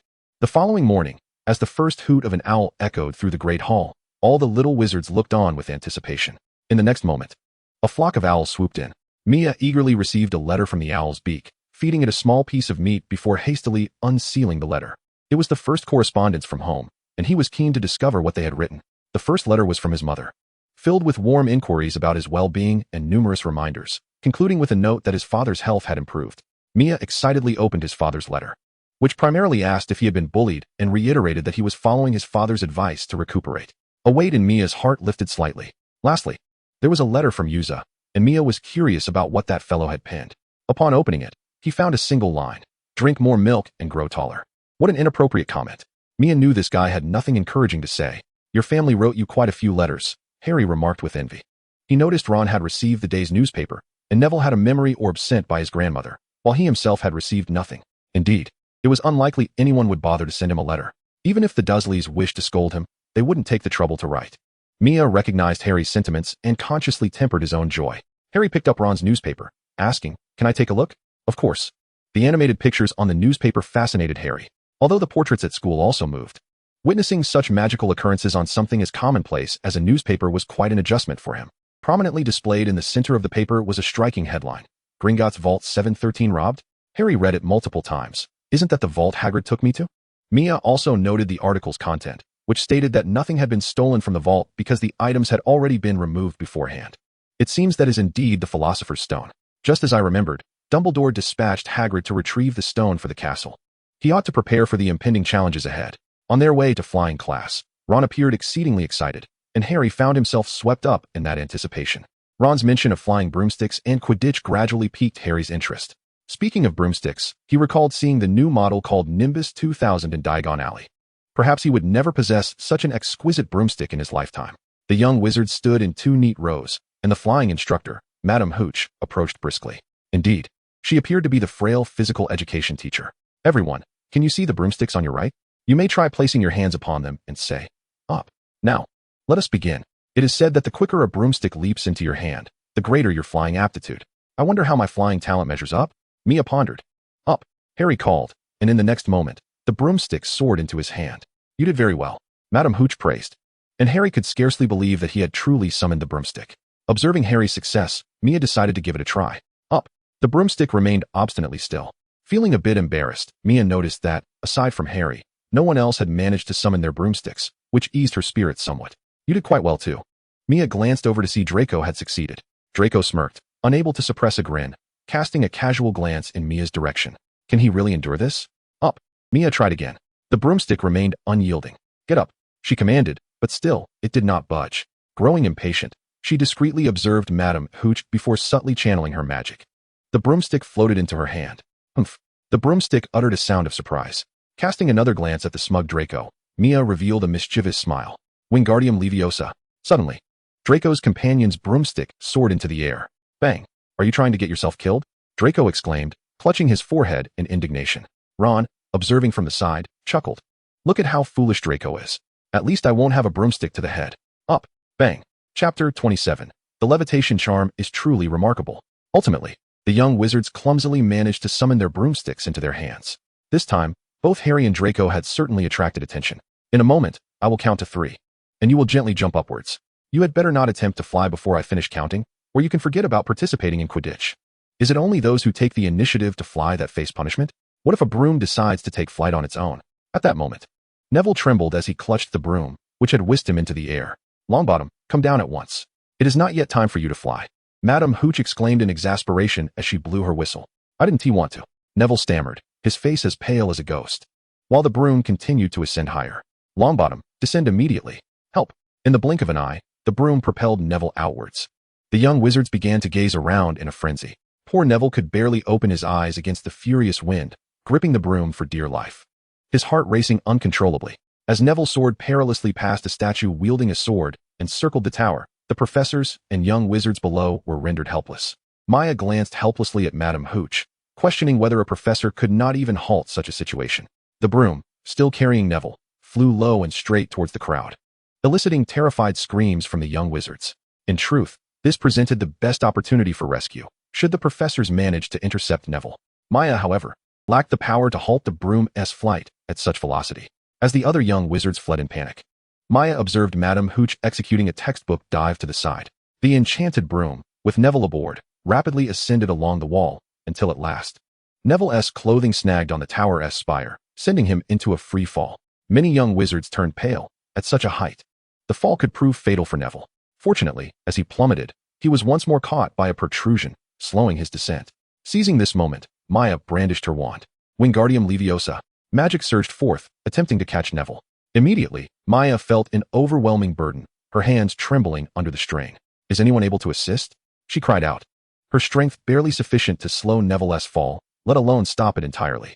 Wingardium Leviosa. Hermione's voice rang out beside her, and Maya saw Hermione straining to lift her wand as well. The burden lightened slightly, yet still insufficient, as Hermione's power was too meager at that moment. "We'll help," Harry declared, taking action and raising his wand. "What spell are we using again?" Ron pondered, scratching his head in concentration. "Wingardium Leviosa?" Maya's heart sank as she turned to Ron. In a bewildering turn of events, Ron's wand expelled a cow, sending him tumbling backward to the ground with a thud. With that, Neville fell. Maya and Hermione felt an immediate sense of relief wash over them. The other young wizards stood by, helpless, as they had yet to formally learn the levitation charm. Only these 2 volumes have been mastered, and they can be wielded at will. With a pallid face, Neville trembled as he lifted his head, pondering, "Am I dead?" Softly. It was then that Neville noticed his field of vision gradually elevating. He glanced down and beheld a cow, which seemed to be gazing back at him. Thus, he exclaimed, "Help! Help!" Watching Neville being whisked away by the cow, Mia could only lament the unfortunate fate of this brother. Suddenly, a gust of wind swept through. It was Madame Hooch pursuing on her flying broomstick, shouting from a distance, "No reckless flying, or else. Can anyone decipher what that fellow is babbling about?" Draco remarked with a smirk. His cronies nearby chuckled maliciously in agreement. Draco stepped forward to retrieve Neville's memory ball, wearing a mocking expression. "Do you recall that foolish expression from earlier? If I squeeze his memory ball, perhaps he will remember to land on his backside." Draco chuckled with ill intent. His companions joining in the laughter. "Malfoy, that is Neville's memory ball. Return it." Unable to tolerate Draco's ridicule, Harry stepped forward to scold him. Draco looked at Harry with disdain. "Oh, really? I think not. I shall hide this trinket. If Longbottom is capable, let him find it himself." With that, Draco mounted his broomstick. Having practiced flying at home, Draco soared effortlessly into the air, executing a neat turn and then raising an eyebrow at Harry in provocation. Harry, unable to endure the affront, was prepared to retaliate, recalling how he had once stood up to Dudley at the Dursleys. Mimicking Draco, Harry mounted his broom. "Wait." Hermione rushed forward to intercept him. "Consider Madame Hooch's earlier warning. Besides, you have no idea how to fly yet." Mia chimed in. "I too believe it is wiser not to engage him now." In truth, Mia had no intention of dissuading Harry. Firstly, she knew it was futile, and secondly, she recognized that this would earn Harry Professor McGonagall's favor. She would not hinder his progress. Harry chose not to argue with the two. Instead, he donned a stoic expression and silently ascended on his broom. "What a fool!" Hermione exclaimed in exasperation. Harry wobbled as he soared into the sky. The two faced off for a moment, and Draco flung the ball away, prompting Harry to immediately pursue it. Draco smirked triumphantly. Meanwhile, Professor McGonagall was in her office, reviewing documents. Straightening her back, she glanced at the dusty Quidditch trophy, unable to suppress a sigh. It had been so long since they had claimed a trophy.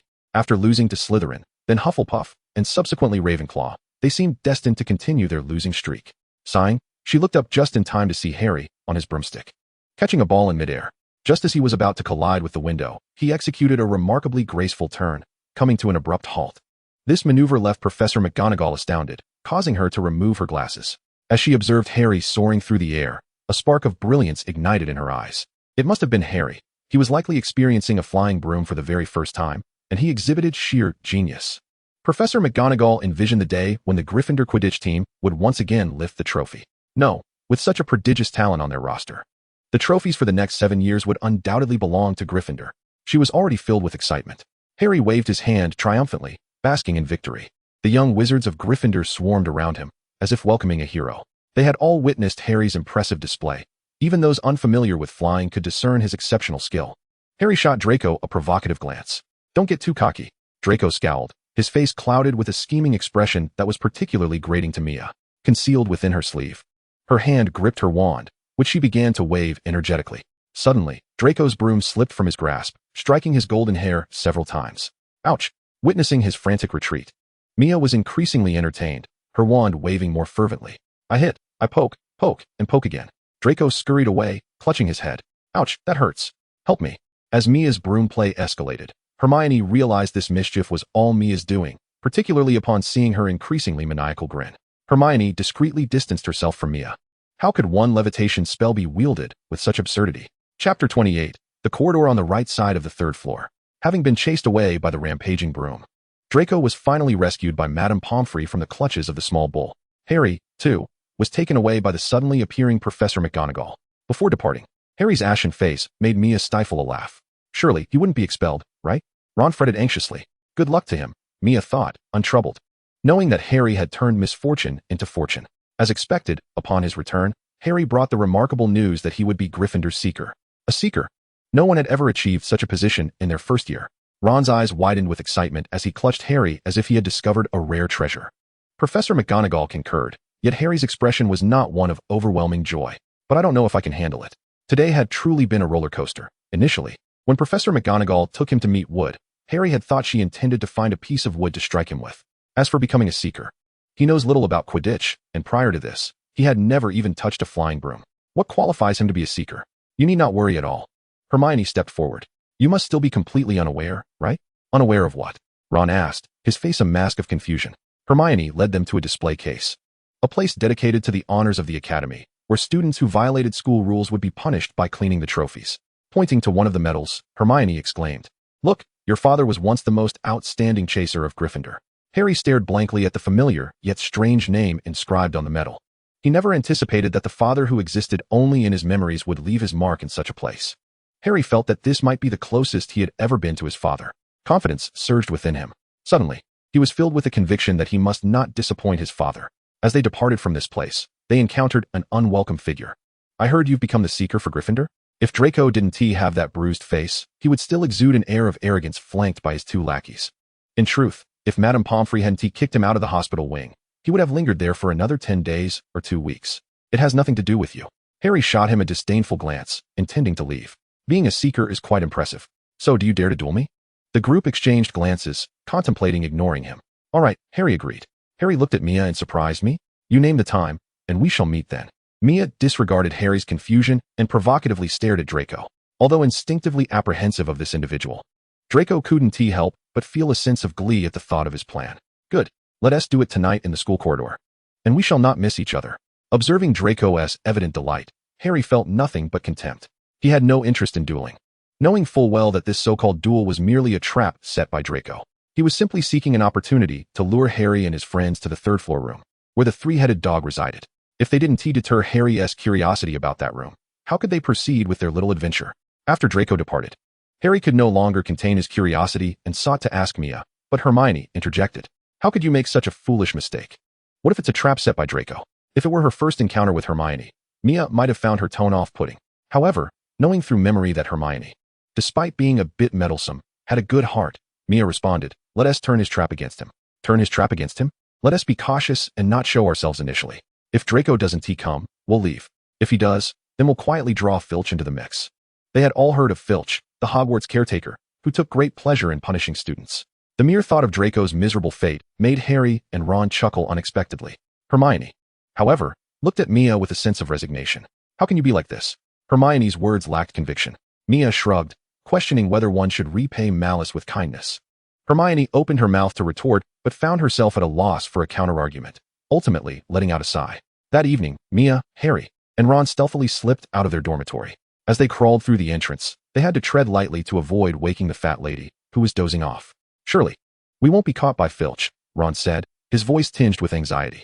He glanced at Mia in the dim light, only to notice a shadow lurking behind her. "Oh," Ron exclaimed, pointing dramatically at the figure behind Mia. His reaction startled both Mia and Harry. "Keep your voice down," came Hermione's admonition. "Why don't you light something?" Ron urged in a hushed tone. "If we had a light, we would be discovered." Hermione rolled her eyes. Mia cast a glance at the fat lady's portrait, reassured by her rhythmic snoring. "What are you doing here?" Mia queried. "I've been waiting for you," she replied. "I must accompany you to prevent any expulsion-worthy mistakes." Thus, the quartet made their way to the designated meeting spot.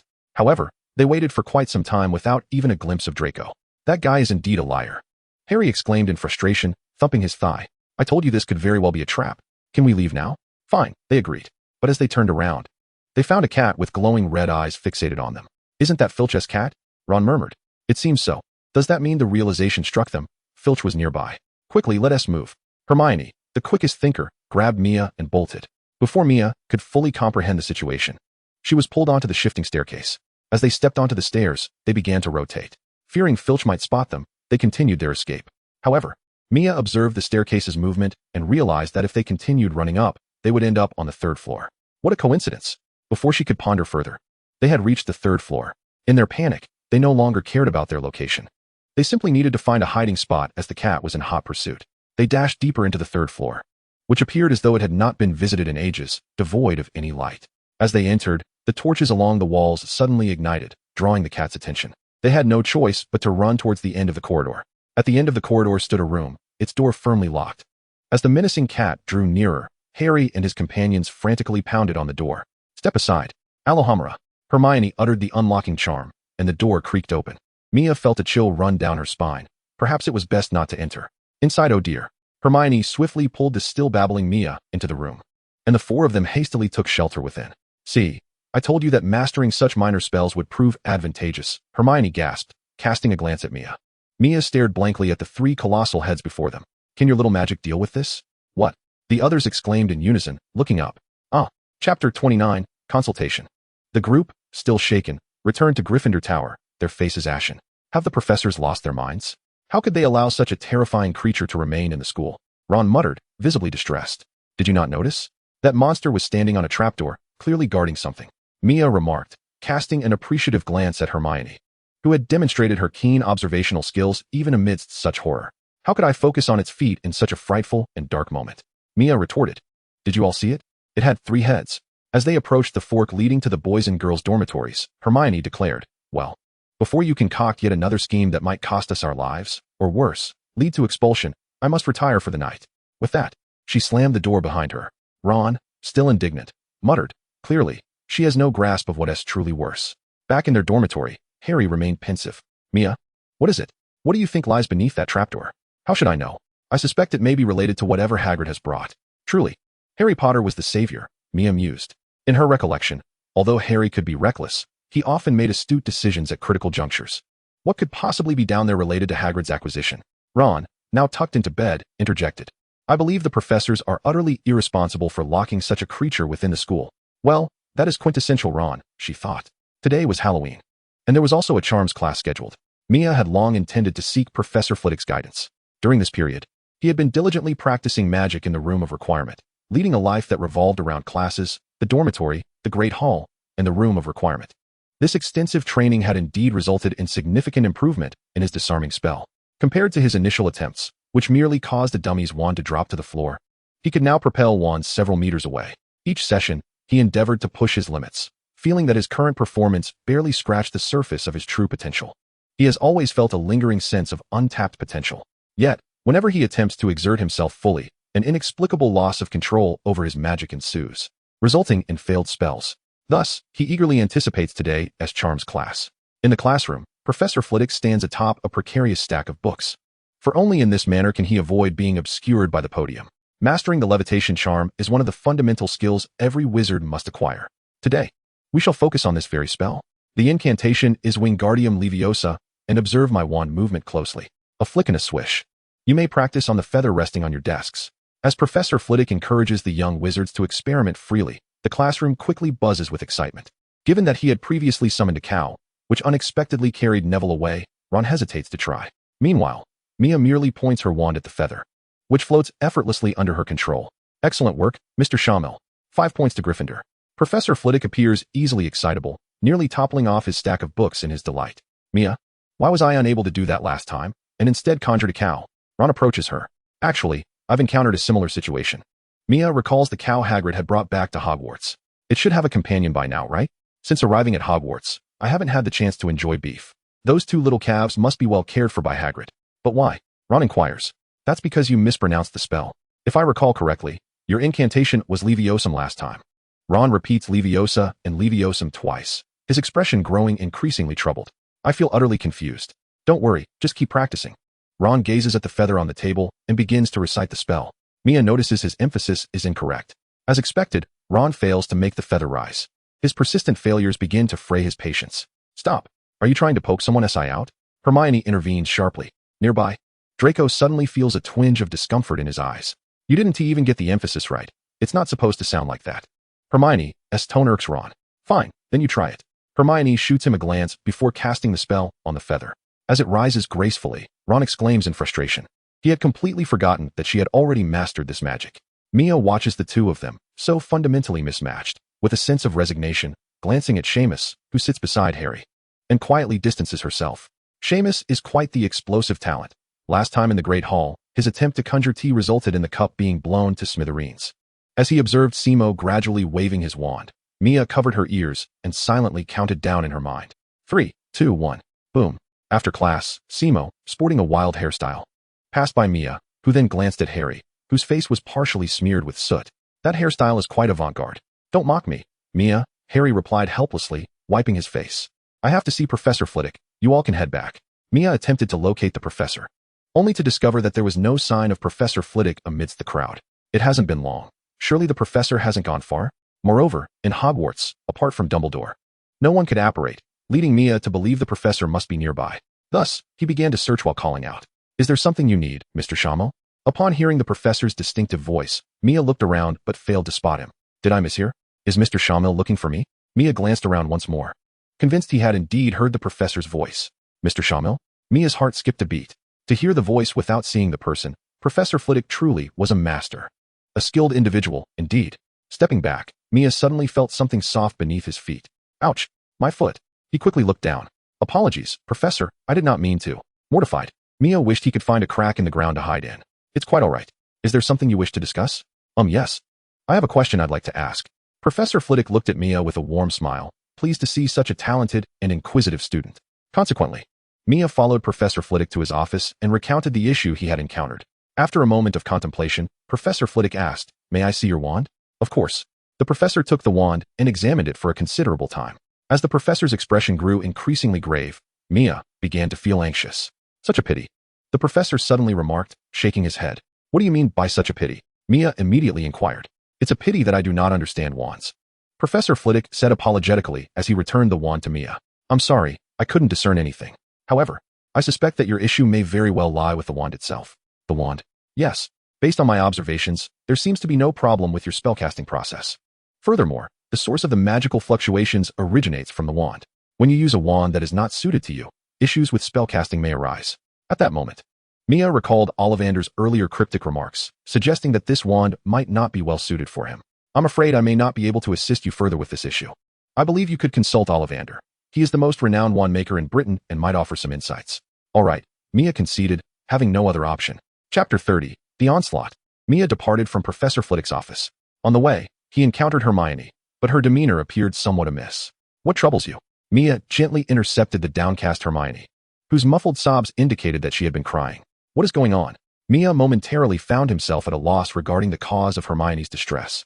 "It's none of your concern," she replied, still averting her gaze, her voice trembling yet resolutely turning away from him. "Very well," Mia thought, lacking the inclination to press further in offering comfort. A bit of weeping should suffice. However, the pumpkin head clutched in Hermione's hands reminded Mia that today was Halloween. If his memory served him correctly, a troll was expected to appear in the girls' restroom at school today, where Hermione would undoubtedly be present. Although, in his recollection, Hermione was accompanied by Harry and Ron, and their encounter had been merely harrowing, reality often diverged from memory, and any misstep could lead to dire consequences. "Hey, don't go crying in the girls' restroom in the dungeons," Mia called out to Hermione's retreating figure, uncertain if she even heard him. "Is there something amiss, Mr. Chilo?" Mia noticed the stuttering voice belonged to Quirrell, who seemed startled by Mia's earlier shout. "Nothing of importance, Professor," Mia replied hastily, wishing to avoid further interaction with Quirrell. After all, Voldemort was lurking within the confines of Quirrell's wrapped head. Given the serpent's tongue and Snape's reaction, Mia felt an unsettling connection to the Dark Lord. With a wizard of Voldemort's caliber, who could say if he might sense bloodlines? Thus, it was prudent to maintain a distance. Mia proceeded directly to the room of requirement, a space that had become as familiar to him as his own dormitory. He continued practicing the disarming spell, undeterred by Professor Flitwick's comments about his wand being unsuitable. Perhaps this practice was akin to training with weights? Finding Ollivander would not be feasible in the short term, and Mia surmised that even Ollivander might not offer particularly helpful advice. After all, if he had a solution, there would have been no need for extensive trials when purchasing a wand. Mia had lost count of how many times he had recited the incantation for the disarming spell. This time, he attempted to control the wand of the dummy, directing it to soar into his hand. Although it did not quite reach him, it flew in the right direction, coming within a foot of his grasp. Achieving a breakthrough with the disarming spell, Mia finally felt a small sense of accomplishment. He had exhausted the incantation to the point of weariness. In an attempt to uplift her spirits, Mia endeavored to practice the petrification spell. On Halloween, the castle was adorned with an abundance of jack-o'-lanterns and bats. Even the ceiling of the Great Hall had taken on a foreboding aura. The ethereal spirits drifting about the castle further intensified the Halloween atmosphere, making Ron reluctant to traverse the corridors alone. The group from the dormitory made their way to the Great Hall, where a lavish Halloween feast awaited them. Hogwarts was renowned for its splendid cuisine, although situated in England. The culinary duties were not entrusted to the English, but rather to the house elves. At the long table, Mia drained her cup of milk in one swift motion. A glance to the side revealed the absence of Hermione. Had she indeed retreated to a corner to weep? "Have you seen Hermione?" Mia inquired. I heard from Parvati Patil that she cried all afternoon, Neville replied. Surely she hasn't been in the girls' restroom all this time. Mia pondered whether Hermione might encounter a troll. She hasn't, Neville reassured. Well, that's a relief. But where could she be if not in the girls' restroom? Perhaps the boys' restroom? Mia shook his head, dispelling the peculiar thoughts that had crossed his mind. Has anyone heard where she is? She seems to be in the restroom by the covered bridge. She has been there the whole time. Ah, still in the restroom. The covered bridge is the one that was destroyed during the final battle. It indeed serves as a fitting place for melancholy. Of course, it is also a popular rendezvous spot for some couples. Mia had witnessed certain upperclassmen engaging in inappropriate activities there more than once. He had turned away hastily, fearing he might catch their eye. How could these upperclassmen behave so? Shouldn't they focus on mastering magic instead? He vowed not to follow their example in the future. Just as everyone was relishing their meal, a forceful crash of the door drew the attention of the crowd. Trouble! A troll! A troll! Professor Quirrell rushed in, breathless. The professors stood in shock, with Dumbledore's gaze sharp and penetrating. It's right at the covered bridge. What? Mia was momentarily taken aback. How could a troll be at the covered bridge? Wasn't it supposed to be in the dungeons? Just as he was grappling with his astonishment, a thunderous crash shattered the festive ambience of the great hall. The young wizards erupted into chaos, and Ron's chicken leg fell from his hand in fright. Silence! A voice, nearly louder than the thunder itself, instantly quelled the turmoil in the hall. Dumbledore, seated at the head table, surveyed the room with an unruffled demeanor. Everyone, his voice resonated with clarity, as if amplified, ensuring that each individual could hear him distinctly. Head students, please guide your houses back to the dormitories in an orderly manner. All professors, proceed to the covered bridge. Dumbledore meticulously organized everything, seemingly unfazed by the urgency of the situation. The heads of houses promptly took action, summoning the students under their care. At that moment, Mia noticed Professor Snape stealthily slipping away through a side door, his expression unusually tense. Harry seemed to have noticed this as well. Mia shook his head in resignation. It appeared that Snape's burdensome fate was about to begin. However, his concern was not for Snape at this juncture, but rather for Hermione, who was on the bridge. We must find Hermione, Harry declared decisively. After a brief contemplation, Mia responded, You three go inform the professors that Hermione is on the bridge. I will look for her first. With that, he dashed off. Ron, you two go find the professors. I will join Mia in searching for Hermione, Harry said before sprinting away. Neville, you go find the professors while you accompany Mia and Harry in seeking Hermione. Great. Everyone is eager to answer, Ron thought to himself, though he was quite frightened. Truth be told, if he hadn't upset Hermione during their last class, causing her to cry, they wouldn't be in this predicament. In reality, Mia was also reluctant to take such a risk. Primarily, he felt that since the professors had already gone, their presence was even less necessary.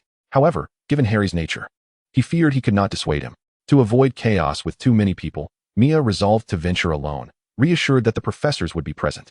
Chapter 31, The Troll. With a clear objective in mind and a desire to avoid a confrontation with the troll, Mia made his way directly to the restroom. As he turned a corner, he felt a slight tremor in the ground and heard heavy breathing. In the next instant, a colossal shadow loomed against the wall. Mia could only watch in disbelief as the monstrous troll slowly entered the girls' restroom. He nearly exclaimed in frustration. Was it truly necessary to invade the girls' restroom? Had it never used a toilet before? Wherever Hermione went, it seemed the troll would follow. Upon hearing a familiar shriek, Mia rushed forward. Upon reaching the doorway, he saw the troll wreaking havoc, smashing the facilities. He hesitated for a brief moment, thinking, Mom and Dad, I didn't mean to enter the girls' restroom. Hermione was curled up amidst the debris, shrieking in terror. At that moment, the troll raised a wooden club, almost taller than Mia himself. Disarm. A crimson light struck the troll's large hand, gripping the club. Though this creature could not wield magic, its tough hide and high magical resistance rendered Mia's already weak disarming spell only partially effective. The troll paused its swing, turning to face Mia. Take the chance to escape, he shouted to Hermione, quickly retreating as the troll brought its club crashing down. The sheer force drove the club deep into the ground, creating a sizable crater, causing Mia's heart to race with fear. Hermione found herself cornered once more, the poor girl letting out a terrified scream. Do not scream, Mia shouted anxiously at her. Unfortunately, the giant had once again turned its attention to Hermione. Harry and Ron, having arrived on the scene, were also struck with fear by the terrifying beast. Mia, with no time to inquire why they had not sought out a professor, repeatedly cast disarming spells towards the giant. Harry and Ron soon regained their composure, aware of their own magical limitations, and began to gather stones and debris from the ground to hurl at the creature. Disarm your weapon, mother.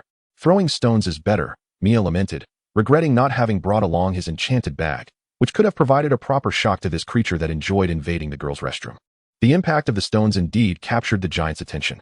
Enraged by the three incessantly provoking bugs, The furious giant swung its club down. The ground trembled beneath them, amplifying their terror. Seizing the opportunity, Hermione attempted to flee the restroom, but the giant's massive form obstructed her path. After several fruitless attempts, she inadvertently attracted the giant's focus. Failing to strike the three bugs after a prolonged effort, the giant readied to take aim at the smaller creature nearby. The club was raised menacingly. Observing this, Harry dashed forward and grasped the club, only to be hoisted atop the giant's head. With a firm push, Harry thrust his wand into the giant's nostril. The giant howled in pain, frantically looking around in terror. Harry struggled to maintain his grip, but ultimately the giant yanked him down, furiously preparing to crush him with the club. The wind from the swinging club rushed past Harry's head. Fortunately, Harry reacted swiftly, curling his body to avoid the deadly blow. Otherwise, it would have been fatal. Save Harry. With repeated contortions, Harry began to tire. Mia raised his wand and shouted, "Thunderbolt explosion." The orange magical light instantaneously shattered the club, sending splinters flying. Reluctantly, Mia had resorted to casting a dark curse. The splintered remains of the club disintegrated completely under the giant's formidable grip. At a loss without its weapon, the giant stared blankly at its hand. Harry was finally able to seize his precarious position. Hermione. Upon Mia's urging, Hermione quickly sprang into action and dashed towards the exit. Only Harry remained. Just as Hermione reached the doorway, the giant suddenly swung a fist downwards. Mia's body tensed instantly as he lunged forward, pulling Hermione behind him. With a vigorous wave of his wand, debris such as fallen door panels and stones rushed to shield him, barely deflecting the giant's hasty strike. Beside them, Ron, witnessing Mia's actions, had a sudden flash of inspiration. Wingardium Leviosa. At that moment, Ron was solely focused on lifting the door panel to strike the giant and rescue Harry.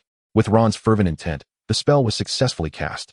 Ron struggled to lift the door panel and struck the giant on its head. He nearly lost grip, but the giant merely shook its head, unharmed. The force was insufficient. Seeing this, Mia and Hermione immediately raised their wands and joined Ron in hoisting the door panel. 1, 2, 3, strike. At Mia's command, the trio exerted all their strength. The heavy door panel, bolstered by their combined magic, slammed down upon the giant's pitifully small head. As the giant's eyes crossed from the impact, Harry, losing his grip, tumbled down. He scrambled away, rolling and crawling. Mia quickly pulled Harry back, retreating. The giant collapsed with a thunderous crash, raising a cloud of dust.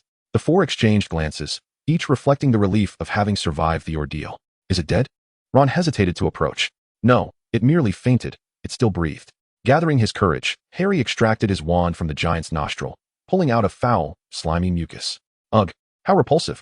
Then, to Mia's dismay, she watched as Harry wiped the snot on his clothes. You. Mia was at a loss for words. Hearing the sound of sobbing, she turned around.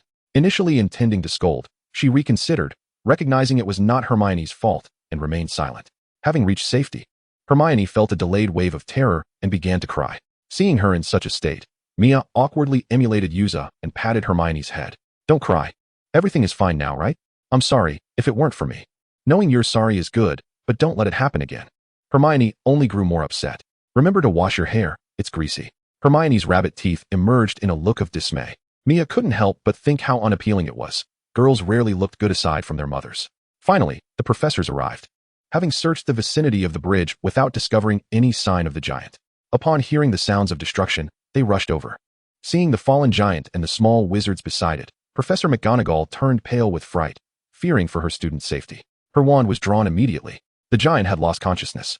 Severus Snape, with a stern demeanor, conducted an examination. Noticing the four were unscathed, McGonagall's expression softened somewhat, but her anger flared again. You four had better explain why you are here.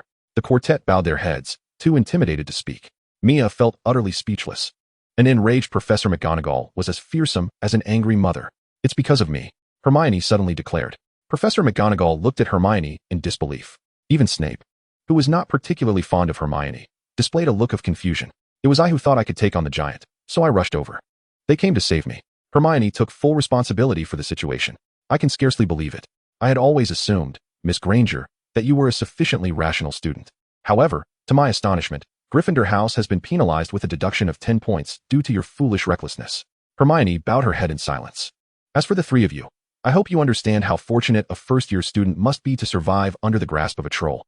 Subduing a troll is indeed an exceedingly rare feat nevertheless. In recognition of your bravery and sheer luck, each of you shall be awarded 5 points. Mia exclaimed, hey.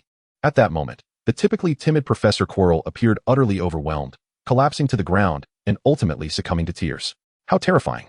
You are merely first years. The more he spoke, The more despondent he became, wiping his eyes with the fabric of his robe. Mia watched as Quirrell picked up his robe, smeared with troll snot, and wiped it across his face. Oh no, stop. What is this madness? What was the rush with your hands? Chapter 32, Hagrid's Hut.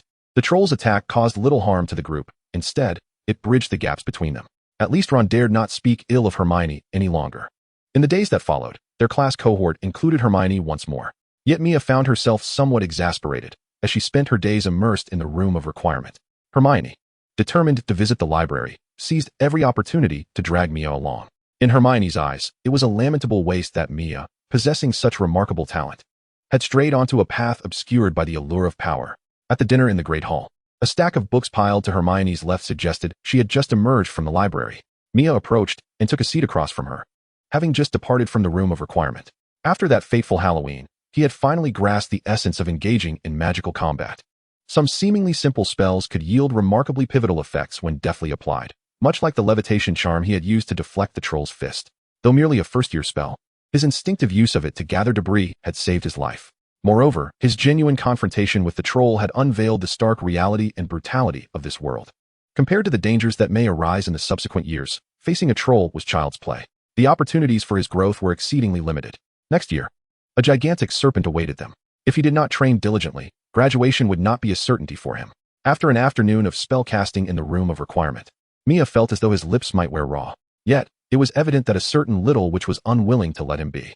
Hermione circled around and sat beside Mia, her expression one of stern inquiry. You were practicing those dark spells again, were you not? He has. In the eyes of this little witch, transformed into a villain who spends all day delving into dark curses. Ever since Hermione witnessed him casting the blasting curse, she has believed that he practices nothing but such magic. Alas, Mia longs to defend himself, yet finds himself too weary after an afternoon of spellcasting to voice his thoughts. His current state has become an unspoken assumption in Hermione's mind.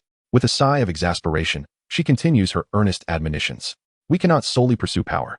The essence of magic lies in the knowledge recorded in books, she lectures. Oh, yes, Mia responds mechanically. Initially, he may have felt some discontent at Hermione's somewhat self-righteous demeanor. However, through this period of acquaintance, he has come to realize that Hermione is not particularly well-liked at school. Her eagerness to showcase her knowledge has even led her roommates to sometimes shy away from walking alongside her. Apart from them, Hermione has almost no friends. Consequently, she invests an excessive amount of concern in them. This zealous little witch is somewhat overly impatient regarding her friends, to the extent that she fails to consider their opinions. While Mia finds her annoying, he does not harbor any dislike for her. After all, his dear mother behaves in a similarly relentless manner, attending to everyone in the household daily. Thus, he often perceives a growing maternal aura emanating from Hermione. This is utterly ridiculous. Are you even listening to me? He furrows his brow, shifting away slightly from Hermione, who is inching closer. You can't get this close. Humph. Hermione, interpreting his actions as indifference, turns away in frustration. Suddenly, she feels several light taps on her head, reminiscent of that Halloween day. Don't be upset. Hurry up and eat. After a day of learning, aren't you hungry? You need to replenish your energy. Mia eagerly takes a few bites of the beef before sipping his milk. Do you really enjoy drinking milk so much? Hermione recalls seeing him consume milk voraciously in the Great Hall. My brother says that drinking milk helps you grow taller, Mia replies, smacking his lips with satisfaction. Did your brother also mention anything about not indulging in dark curses? Hermione inquires. My brother is a muggle. He doesn't understand these things, Mia retorts, his gaze fixated on the milk jug on the table. Moreover, my brother also said that boys and girls shouldn't get too close, Mia suddenly states earnestly to Hermione. She pouts. You have such absurd reasoning. At that moment, a gaunt figure is awkwardly assisted by Ron into the chair across from them. What happened to him? Observing Harry, who appears weak and drained, Mia fears he might collapse right there. Harry looks as if he lacks the strength even to speak. Ron remarked. What has had Gryffindor practicing Quidditch for an entire afternoon? Harry has hardly touched the ground, soaring through the skies. Ron's gaze towards Harry was filled with sympathy. You have no idea. That Wood is an absolute training fanatic. And what have you been doing all afternoon? I was watching Harry practice, Ron replied. Hermione rolled her eyes. Do you not realize that exams are imminent? Aren't you even a little bit prepared to review? Ron retorted with equal annoyance. I know. Do you think you're the only one who knows about studying? I believe Harry should cut back on practice, Hermione said, looking at Harry, who was panting heavily. Harry timidly raised his hand. I agree. And spend all his time in the library. Help me. Mia regarded Harry with even more pity. I want to rest. I want to eat. I want to drink freshly brewed coffee. Stop whining. We are about to visit Hagrid, where you can have anything you desire, Mia reassured him. Hagrid had previously invited them over. Thus, Ron and Mia supported Harry as they made their way to Hagrid's hut, while Hermione hurriedly gathered her books. This eager little witch, thirsting for knowledge, seemed as though she wished to carry the library on her back. Struggling under the weight of a stack of books, Hermione trudged along. Mia glanced at her, while Hermione defiantly lifted her chin, adamantly refusing assistance. With a thud, a book fell. Mia bent down to retrieve it. No need, Hermione insisted. As Mia returned the book to her arms and continued to support Harry, Hermione's protest of "I can manage" was abruptly stifled. This fellow truly did not want to lend a hand. The group arrived at Hagrid's hut. Ultimately, Mia did assist Hermione with a portion of her books. Hagrid, clad in a dirty, oversized apron, beamed with delight upon seeing the young wizards. "Come and taste the rock cakes I specially made for you." Upon seeing the food, Harry sprang to life, reaching out to grab a piece and stuffing it into his mouth. Then came the unsettling crunch. "Ouch, my tooth," Harry exclaimed, staring at the tooth lying in his palm, on the verge of tears. Moo. Outside, two little cows mooed melodiously. Chapter 33, The Quidditch Match. In the end, the group left Hagrid's hut with empty stomachs. Hagrid stood at the doorway, his massive frame filling the entire frame, enthusiastically waving at the young witches and wizards. "Do come again." Moo. The two little cows mooed in unison. Time passed in monotonous days, and before they knew it, the day of the Quidditch match had arrived. Mia decided to treat herself to a small holiday, opting not to visit the room of requirement, as she intended to cheer for Harry. As Hermione savored her breakfast, her gaze remained fixed on her notes. Harry appeared somewhat anxious, remaining silent and withdrawn. In contrast, Ron was wholly engrossed in admiring his collection of wizard cards. It was imperative to make the most of fleeting moments. Otherwise, while one relaxed, others would strive to surpass them. Hermione earnestly admonished Mia. "Their essay competition today, and besides, one must balance work and rest," Mia replied. "You surely haven't prepared your homework diligently, have you?" Hermione suspected that Mia was secretly practicing some nefarious spells. "Let me test you," Hermione said, her lovely eyes sparkling with mischief. "What is the most essential ingredient for the polyjuice potion?" "The hair of the target," Mia answered nonchalantly. Hermione's eyes widened in disbelief. That was hardly first-year material. "Humph. Mia has already completed all first-year coursework," Ron declared with pride. At that moment, the atmosphere suddenly grew tense. "Mr. Potter." Upon hearing that distinctive voice, Mia immediately recognized that Snape had arrived. The group felt an immediate sense of foreboding. Harry felt a chill run down his spine. Surely, the brilliant Mr. Potter had prepared thoroughly for this moment, even if he was about to face the Slytherin team. Snape's low voice cast a heavy pall over them. Harry felt at a loss for words. Fortunately, Snape seemed disinclined to engage in lengthy discourse, awkwardly limping away in his voluminous robes. Observing this, Harry pondered deeply. He leaned in closer and whispered to the others, "Did you notice Snape's leg?" Mia glanced over and instantly understood. It appeared that Snape was about to shoulder the blame. "Do you know what I saw on Halloween?" she inquired. All the professors went to the bridge, but Snape quietly slipped in through the side door. "Perhaps he was frightened," Ron suggested. "Maybe," Mia replied. "But did you see his leg? Remember the three-headed dog we spotted on the third floor? I suspect he was injured by it." Hermione looked skeptical. "Why would he venture there?" "I suspect he was after whatever lies beneath that trapdoor," Harry posited. "That is preposterous," Hermione challenged. "He is a professor at the school. How could he engage in such clandestine activities?" At a loss for a counterargument, Harry merely said, "He probably hasn't succeeded yet. Just wait and see." "I think Harry makes a valid point," Mia mused, stroking her chin thoughtfully. Hermione gazed at Mia in disbelief. "How can you subscribe to such a theory?" "Who knows? Perhaps this is the very reason Snape is targeting Harry," Mia replied enigmatically. "What does that have to do with anything?" Harry began to feel perplexed. "Just watch," Mia said mysteriously. Hagrid secretly accompanied Harry to retrieve a certain item. Shortly thereafter, the vault was robbed. Astonishingly, the school had a three-headed dog guarding a trapdoor within the castle. Could there be a connection? Ron suddenly slapped his thigh, exclaiming, "I understand. It is Snape who wishes to steal whatever lies beneath that trapdoor," which is precisely what Hagrid took with Harry. This implies that Snape might even have attempted to rob the vault. Maya regarded Ron with admiration, declaring, "Your reasoning is quite astute." Ron beamed with pride, while Harry nodded in agreement. Maya felt a surge of joy in her heart. How dare Snape target him? Although Snape's animosity might stem from his scandalous parentage, being implicated in this manner was still quite displeasing. Let the blame be cast even wider. The competition soon commenced. Maya found little interest in watching the match. Firstly, Quidditch did not captivate him, and secondly, what enjoyment could there be in a game whose outcome he already knew? His true focus lay on the events that were about to unfold. The match had reached its midpoint, with the Slytherin Seeker relentlessly targeting Harry, causing a chaotic aerial entanglement. Suddenly, Harry's broomstick began to behave erratically. Maya was instantly alert. He drew his wand, prepared to rescue Harry should he be dislodged, while scanning for Snape's figure. However, His search yielded not Snape, but rather Quirrell, who sat behind him. As anticipated, Quirrell's eyes were fixated on Harry above, muttering incantations under his breath. Look! Snape is casting a spell on Harry. Hermione exclaimed excitedly, tugging at Maya. You handle Snape while I save Harry. She insisted. Maya felt a twinge of fear at Hermione's choice of words. How am I supposed to deal with Snape? Just set his robes ablaze. She replied. Flames. The image of Snape engulfed in fire flashed through Maya's mind. No, that would be too extreme. You go ahead.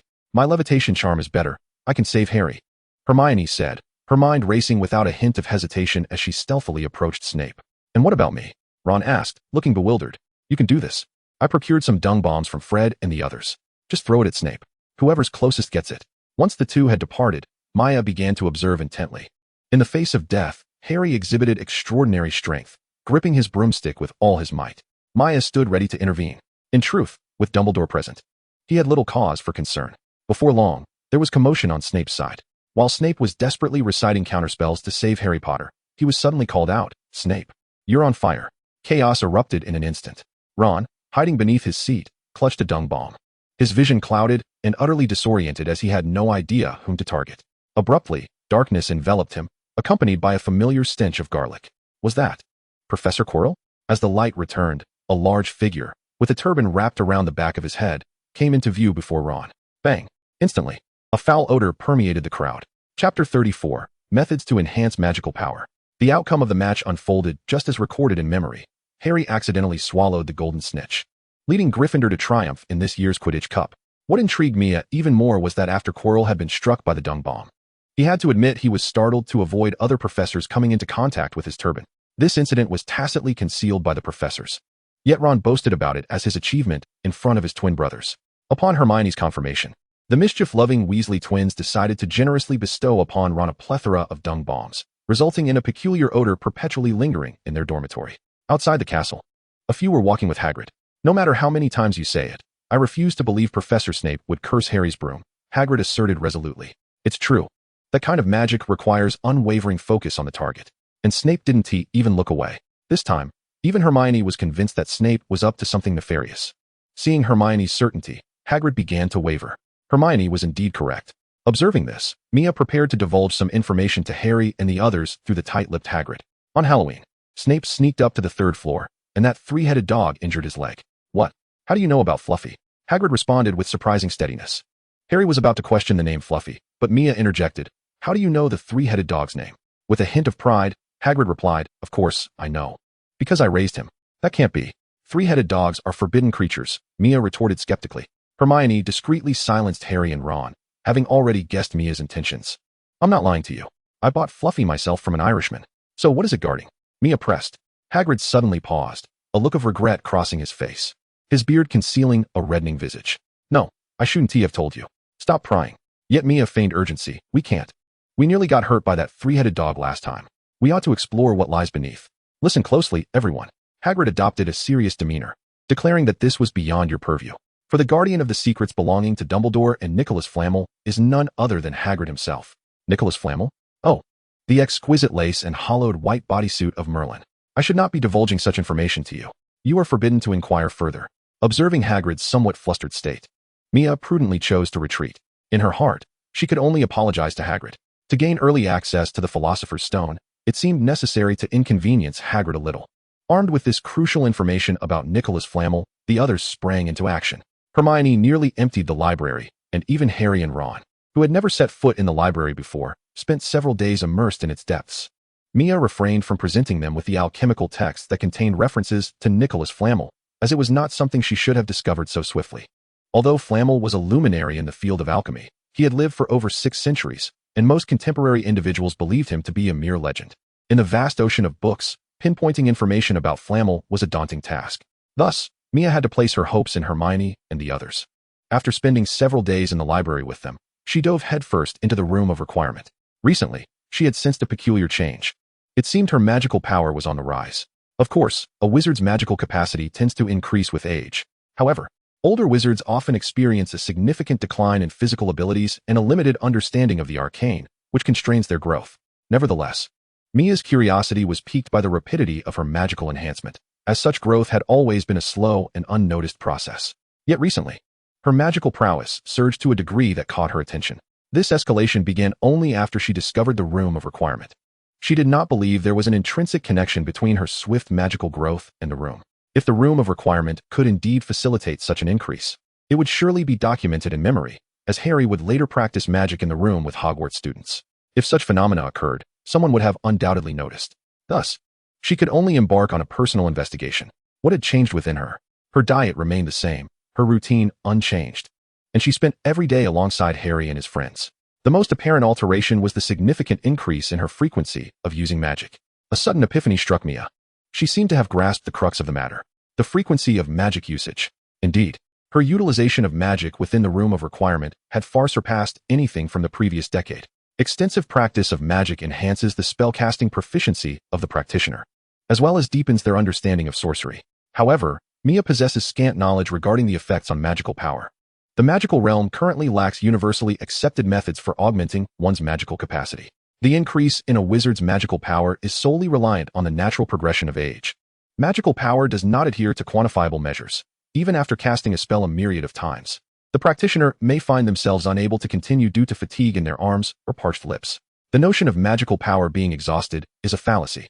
Typically, the growth of magical power refers to the amplification of its intensity. Therefore, Mia can only surmise that frequent utilization of magic may stimulate the enhancement of magical energy.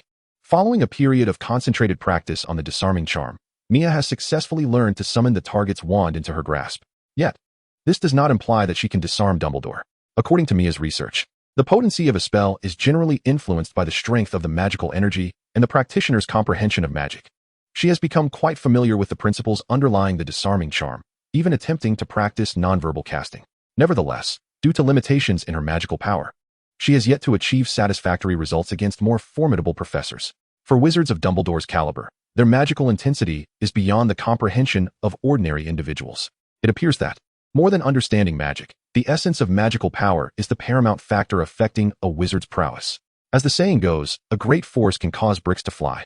Even lacking knowledge of any spells, a wizard with sufficient magical strength could unleash a simple surge of power capable of wreaking havoc. A prime example of this is the aberration of magical power manifested in the wizard known as Morpheus. Thus, Mia has begun to recognize the significance of magical energy. Yet, as previously stated, the magical community offers no means to enhance this power. Presently, it seems Mia must resort to the rudimentary method of extensively casting spells to stimulate her magical growth. However, one aspect perplexes her. The rate of natural growth of a wizard's magical power tends to decelerate with age. Generally, by the time one graduates from Hogwarts, there is little substantial enhancement in their magical capacity. Yet, Tom Riddle appears to defy this norm, specifically, the infamous Voldemort. Upon graduating, Tom Riddle's magical abilities should have been limited. If he possessed the same strength as he did later as the Dark Lord, there would have been no need for him to lurk in Borgin and Berks. Moreover, there exists a notion that the public's confidence in Dumbledore waned as Voldemort's power escalated. How, then, did he attain such strength? Mia is convinced that a method to enhance magical power must exist. This is of paramount importance to her urgent quest for increased strength. To this end, he meticulously combed through Tom Riddle's notebook, yet found no relevant entries. Mia couldn't help but feel a tinge of disappointment. However, he soon recalled another potential avenue, the restricted section. Perhaps it was time to venture into the Forbidden Tomes. Chapter 35, The Approaching Christmas. Mia still had not discovered a means to access the restricted section. Entry required a professor's signature. Severus Snape was out of the question. The man was likely concocting ways to trouble him. Professor McGonagall's approval was equally unattainable, as Mia could not devise a compelling reason to persuade the stern and unyielding professor. Yet, he considered the possibility of seeking out Professor Flitwick, though, in his eyes, his presence seemed rather insufficient at this point. Given the improbability of securing a professor's signature in the near term, Mia contemplated sneaking in at night. However, such an endeavor would be easily detected and difficult to conceal from his roommates, Harry and the others. Yet, he felt a promising opportunity lay before him. With Christmas approaching, many students would return home, resulting in fewer patrols by Filch. During this time, he could claim to be investigating Nicholas Flamel and accompany Harry and the others to the restricted section. If his memory served him correctly, Harry would receive an invisibility cloak for Christmas. With that cloak, infiltrating the restricted section would become a trivial matter. In the Great Hall, Mia stared at the unfinished letter on the table, scratching his head in contemplation. "Ron, are you going home for Christmas?" Harry inquired. Of course. Mia suddenly had a brilliant idea and began writing on the letter. "If I were to go home, my dear friend and roommate Harry would be left all alone. To prevent him from crying and causing a scene, I must stay behind to keep him company. Satisfied with his letter, he blew on the ink to dry it. This should ensure he wouldn't be scolded by his parents for not returning home for Christmas. I can't shake the feeling that you're up to no good, Hermione remarked, having observed Mia for quite some time. She was growing increasingly familiar with him. Whenever Mia wore that particular smile, it was a sure sign that mischief was afoot. Mia tucked the letter away. Impossible. I am a paragon of virtue. He then affectionately draped an arm around Harry's shoulder. Harry, you truly are my best friend. Harry was taken aback by Mia's sudden display of affection. Just as Mia was about to send the letter, an owl arrived with a message. Eagerly tearing it open, he discovered it was from his parents. A sense of dread washed over him. Surely they weren't urging him to come home. Carefully, he unfolded his mother's letter, reading attentively. Mia, your father and I are going on vacation. This Christmas, you must take good care of yourself at school. Huh. Mia's mind was a flurry of questions. He promptly opened his father's letter. Mia, your mother and I are off on holiday. Have I been abandoned? They are on vacation without me. Mia suddenly felt the urge to cry and throw a tantrum. Hermione, observing Mia's increasingly peculiar demeanor, began to wonder if he was becoming more neurotic. As he suddenly appeared on the verge of tears, clutching the letter, Mia was at a loss for words. After a while, he detected something amiss. Upon rereading his father's letter, he indeed discovered an anomaly. Based on the customary way he communicated with his father, his dad would typically address him as Corporal Shamir in the correspondence, at least not mentioning his name in the opening line. Mia scrutinized the letter carefully and then compared it with his mother's letter. He realized that his father's letter was actually penned in imitation of his father's handwriting by his mother. He was quite familiar with the handwriting of his family, and his judgment was seldom flawed. Anxiety washed over Mia. What could have transpired? Promptly, he composed another letter to send out, determined to seek clarity. The waiting period for a response was excruciating. Over the next few days, Mia found himself ruminating on distressing thoughts. His father's heart condition weighed heavily on his mind. When the reply finally arrived, it was as if a heavy stone had been lifted, yet simultaneously, a sword dangled ominously over Mia's heart. His father had overexerted himself in an effort to lose weight, leading to a serious relapse of his heart issues. His mother began by expressing her regret for not being forthcoming, followed by her hope that Mia would understand her intentions and not worry excessively, urging him to take care of himself. It felt as if his heart had been hollowed out. His world seemed to grow emptier. This left him in a state of despair for several days, causing concern among his friends and professors. In the dormitory, Mia was lost in thought when Hermione unexpectedly entered. Initially taken aback, he nervously remarked, "This is the boys' dormitory. It's not against school rules for a girl to enter the boys' dormitory," Hermione replied as she approached. "I asked Harry and Ron, you've been in here all day. You haven't even gone to the library, where you should be at this time." Mia continued to gaze out the window, his voice lacking energy. He wished to fly home immediately, but feared his mother might scold him for it. If he appeared overly alarmed, it would only heighten his family's concern. His father was gravely ill, and his mother was likely more heartbroken than he was.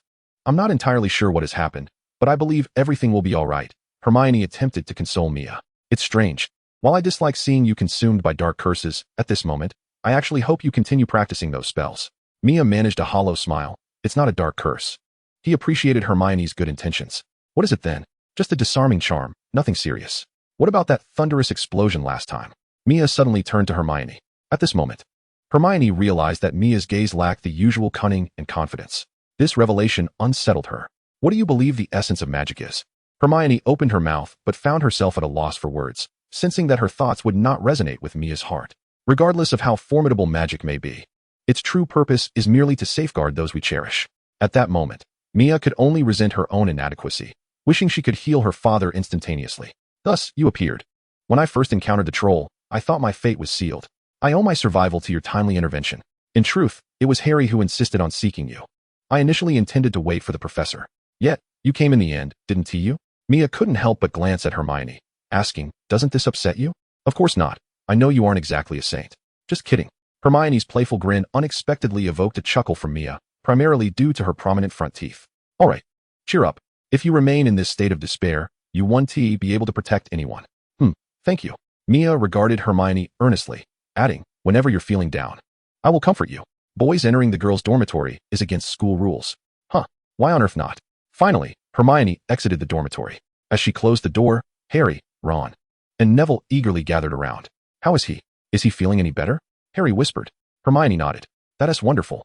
Truly, Hermione, your efforts are effective," Ron exclaimed, unable to contain his admiration for Hermione for the first time. Mia gazed at the closed door, unable to suppress a smile.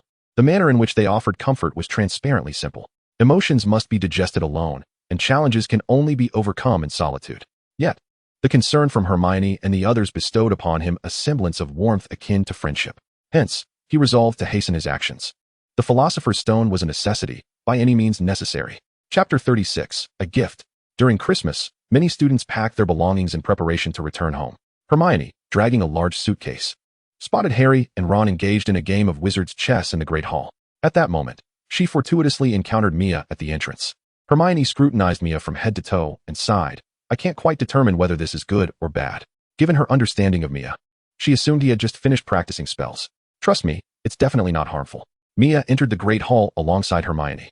Have you already packed your belongings? Ron's Queen Peace had just defeated Harry, and he proudly lifted his head, noticing Hermione struggling with her suitcase. But you haven't packed yet, he remarked. Plans have changed. Ron replied. My parents are heading to Romania to visit my brother Charlie. This Christmas, I shall remain at Hogwarts. Hermione refrained from inquiring about Harry and Mia, as she was well aware of Harry's home circumstances and the troubles that had befallen Mia's family. But what of Nicodemus? At the mere mention of the name, Ron's countenance darkened. For heaven's sake, we have searched high and low, and the library holds no records of Nicodemus. Suddenly, Hermione spoke softly, her tone laden with significance. There is still the restricted section that we have yet to explore. With that, she bid farewell and departed. Ron looked as if he had encountered something utterly preposterous. Had she, too, been led astray by us? Harry couldn't help but chuckle. Mia smiled quietly, choosing to remain silent. In truth, this was perhaps the essence of Hermione's true character. He could sense that Hermione was increasingly at ease around them. Indeed, they were a group of kindred spirits. The following day, Christmas arrived at the castle, blanketing it in a deep layer of snow as they slept.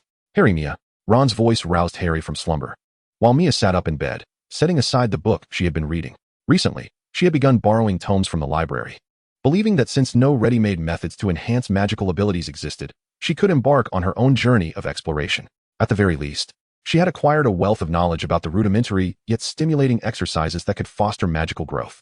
To delve deeper into her studies, she needed to fortify her understanding of magic. Lately, she had become quite the regular at the library. Harry opened his eyes, bleary from sleep, and carelessly donned his glasses. A rough method that would surely cause any bespectacled individual to wince in sympathy. He had grown rather negligent in protecting his glasses, comforted by the fact that either Mia or Hermione could mend them with magic. As Mia and Harry made their way to the common room, they discovered Ron adorned in a red sweater emblazoned with the letter R. This is a Christmas gift from my mom. You have one too. We do? Mia replied, somewhat astonished. Only upon laying eyes on the red sweater embroidered with the letter M did she allow a smile to tug at her lips. The Weasley family was truly wonderful. Harry's sweater, marked with H, completed the ensemble, transforming the gathering into a veritable Weasley convention. By the way, there's also a package from your family, Ron remarked. Harry was taken aback. Who would send me a package? The Dursleys? Unthinkable. Even Snape is more likely. Mia carefully unwrapped the package, her heart racing. It was small, perhaps containing a letter. Upon opening it, she discovered a letter accompanied by photographs. The images appeared to be taken in a hospital setting, featuring her mother and Yuza. Her father, clad in a hospital gown, bore a pallid expression yet managed to smile, flashing a victory sign at Mia. The letter was penned by her father. The handwriting appeared somewhat shaky but exuded a sense of resolute determination. The surgery on my father was a success, and his condition has been effectively managed. The sword that loomed over Mia's heart has finally receded somewhat. The oppressive atmosphere of recent days has significantly dissipated. How are you? Ron inquired cautiously. I'm fine. My father is recovering splendidly, Mia replied with a relaxed smile. That's wonderful news. We must celebrate, Ron exclaimed, his face beaming with joy. Harry, it's Mia. As Ron turned, he was startled to find only Harry's head floating in midair. He gasped in shock, nearly collapsing to the ground. What's wrong? Harry approached, draped in an enigmatic cloak. Supported by Mia. Didn't come any closer? Ron stammered, clearly alarmed. Confused, Harry lifted the cloak, revealing his entire form. Ron's panic swiftly transformed into astonishment. It was an invisibility cloak. Such a rare artifact. The envy was palpable as he gazed at the luxurious fabric in Harry's possession. How is it that Harry always receives such incredibly precious items? Last time, he got a Firebolt 2000. Who sent this to you? Ron inquired. I don't know. The note simply stated it was my father's legacy, and to make good use of it, Harry replied, producing the accompanying note. Mia pondered the phrase make good use of it, and a knowing smile crept across her face. Harry, do you know how to make good use of it? She asked. Harry looked perplexed. The restricted section, Mia whispered to the two of them. Suddenly enlightened, Harry exclaimed, of course. With this, we need not fear being caught by Filch. That night, after anticipating all day, Harry and Mia, cloaked in secrecy, wandered through the castle. He had intended to call Ron, but Ron expressed that he had had enough of the library and merely wished to sleep. Mia held the luminescent hand of glory borrowed from Borgin and Burks, its radiant glow visible only to them. Coupled with the invisibility cloak, they were undetectable in the shadowy night. At last, they quietly arrived at the restricted section. Mia extended her hand, holding the lamp like a guiding light. "Why don't we split up? It would be more efficient," she suggested, as their quests diverged. Her search was not for Nicholas Flamel, as was Harry's. Without further thought, Harry agreed. Mia, illuminated by the lamp, examined the spines of the books one by one. It was no wonder this area was deemed restricted.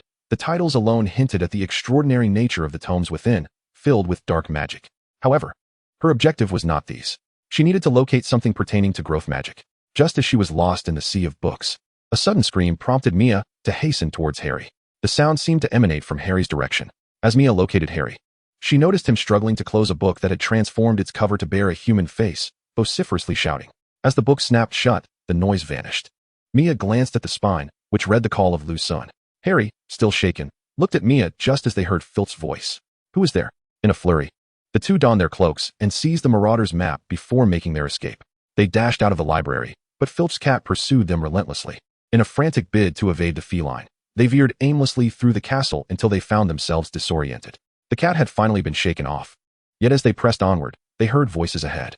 They softened their footsteps. There was only one path to take, and retreating might lead them back to the cat. They cautiously edged along the wall. Upon turning a corner, they beheld Snape pinning Quirrell against the wall. "You wouldn't want me as your adversary, Quirrell.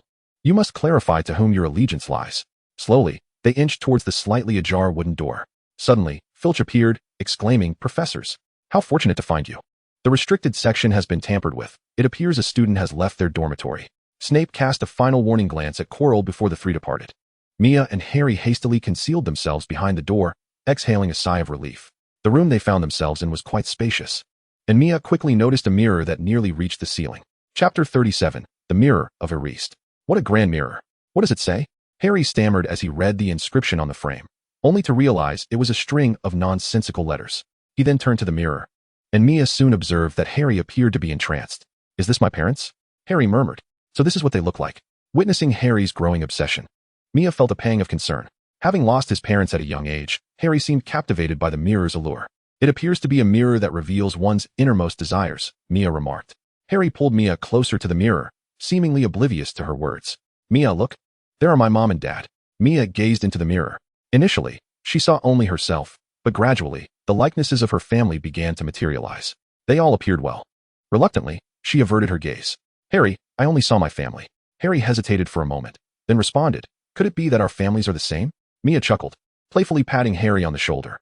"How could that possibly be? Just now, I mentioned that this mirror might merely reflect the desires hidden deep within your heart. Is that so?" Observing Harry's despondent demeanor, Mia felt a pang of sympathy. Perhaps it would be best to let him gaze upon the visage of his parents. However, the unfolding events gradually caused Mia to feel uneasy. Harry seemed truly entranced by that mirror. During this time, he often appeared distracted, remaining on the periphery whenever they gathered, lost in his own thoughts. "Harry, would you like to play wizard's chess?" Ron approached the pensive Harry by the hearth. Harry merely shook his head in silence. "How about visiting Hagrid?" Again, Harry shook his head, his very posture exuding silence. "Harry, I know what you were thinking, but I advise against it. That mirror is not right." Yet, Harry remained listless. Seeing that Harry had entered an uncommunicative state, Ron refrained from pressing further. That night, Harry returned once more to the mirror. He had been visiting daily of late. He had heard Mia and Ron's pleas, yet he wished merely to gaze a while longer. Since he could remember, he had been without his parents. Was he not allowed even a fleeting glimpse? He longed to reclaim all that he had never had. Harry, turning around, he found Mia beside him, adopting his posture. "I saw my family. They appeared healthy and happy," Mia continued, speaking to herself. "My father was gravely ill before. Although he is no longer in danger, he remains weak. Thus, I find joy in seeing them within the mirror." Mia glanced at Harry. Yet she understood that this would not grant them true health and happiness. "Do you comprehend my meaning, Harry?" Harry lowered his head, unwilling to speak. Observing this, Mia continued. "Harry, illusory joy cannot provide genuine delight. Indulging in fantasy only serves to worry those who care for you in reality. Do not pity the deceased, rather, extend your compassion to the living, Harry." Mr. Shammel's words resonated profoundly. That aged voice suddenly prompted both to rise. Professor Dumbledore. Harry, momentarily forgetting the mirror, was now solely concerned about being caught wandering at night and facing expulsion. Everyone experiences moments of indulgence in fantasy, so there is no need to be anxious. Dumbledore approached the mirror. I too often lingered before this mirror. Yet, I later realized that such things do not impart knowledge. The happiest person in the world would only see himself reflected within this mirror. And what do you see? Harry inquired.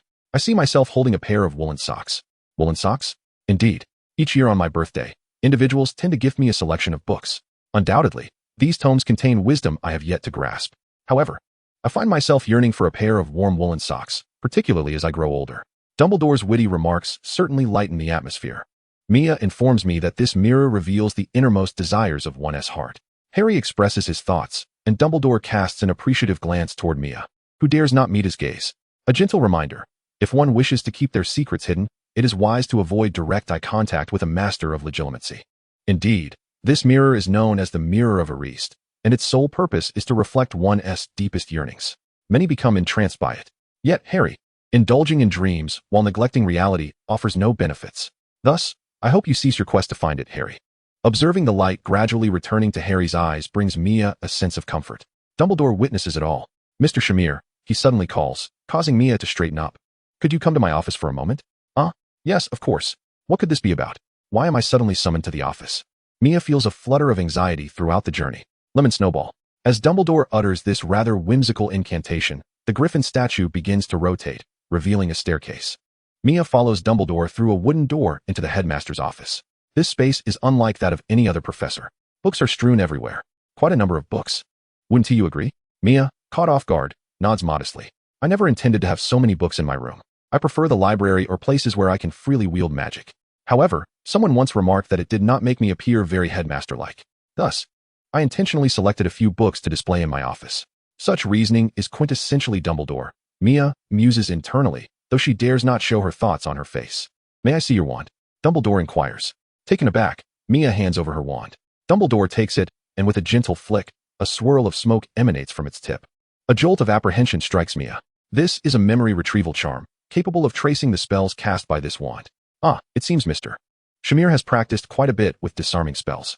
The Room of Requirement is indeed a splendid place, is it not? Dumbledore's words send beads of sweat down Mia's back. I remember the first time I stumbled upon that place. It was during a day when I could not find a restroom. As I passed by, the Room of Requirement revealed itself. I must admit, it came to my rescue in a significant way. Dumbledore reflects, lost in his own thoughts.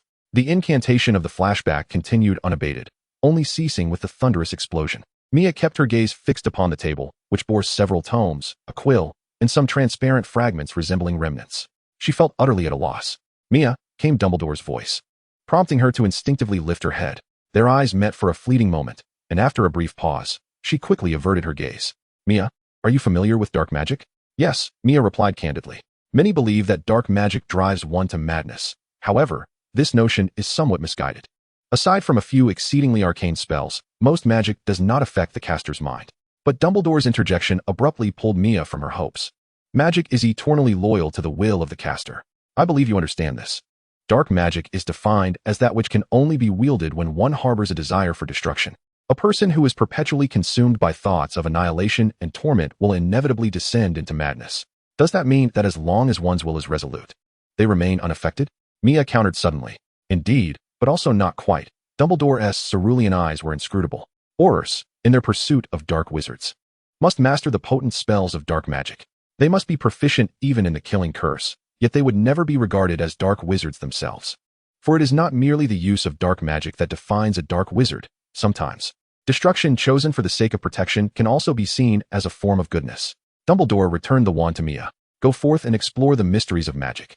Upon hearing this, Mia realized she had attained Dumbledore's approval, which meant that even if she delved into dark magic, she would not face punishment from him. I believe you will find this useful, Dumbledore said as he handed her a note, the ink still wet. This is a permit to enter the restricted section. Personally signed by the Headmaster. As long as love resides in one's heart, magic will open its doors to anyone. However, should the hour grow too late, you may lack the energy to explore. Return now, and take care to rest well. Thank you, Professor, Mia replied earnestly.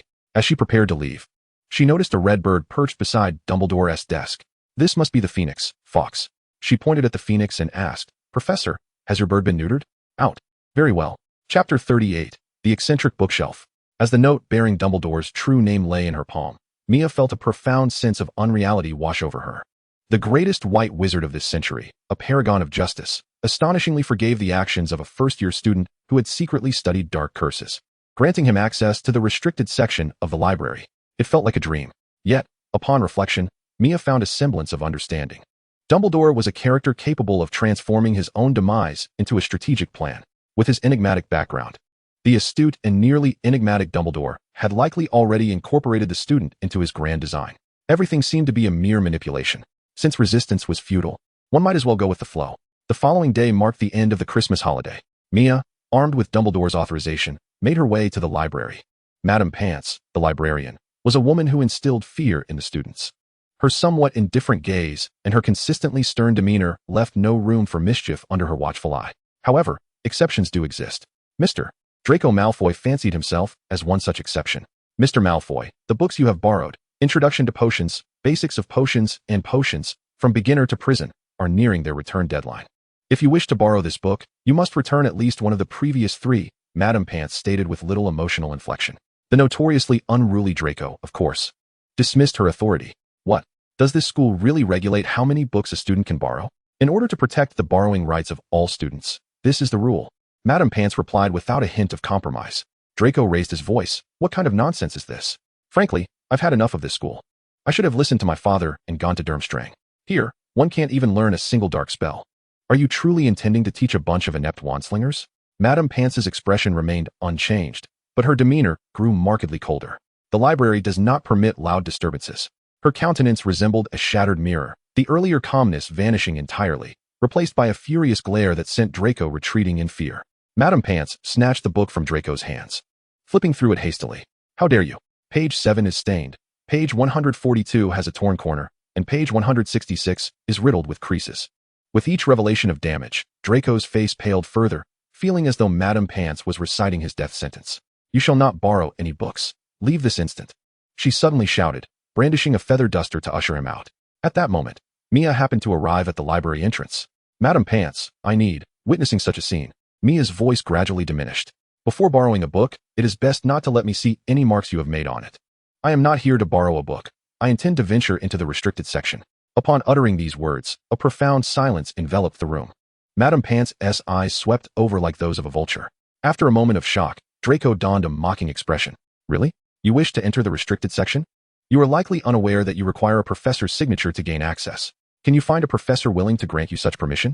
Moreover, you must remember that the knowledge contained within those walls is far too precious for someone of your ilk to tarnish. Without sparing Draco a glance, Mia calmly presented Dumbledore's signature in the face of Madame Pants' cold glare.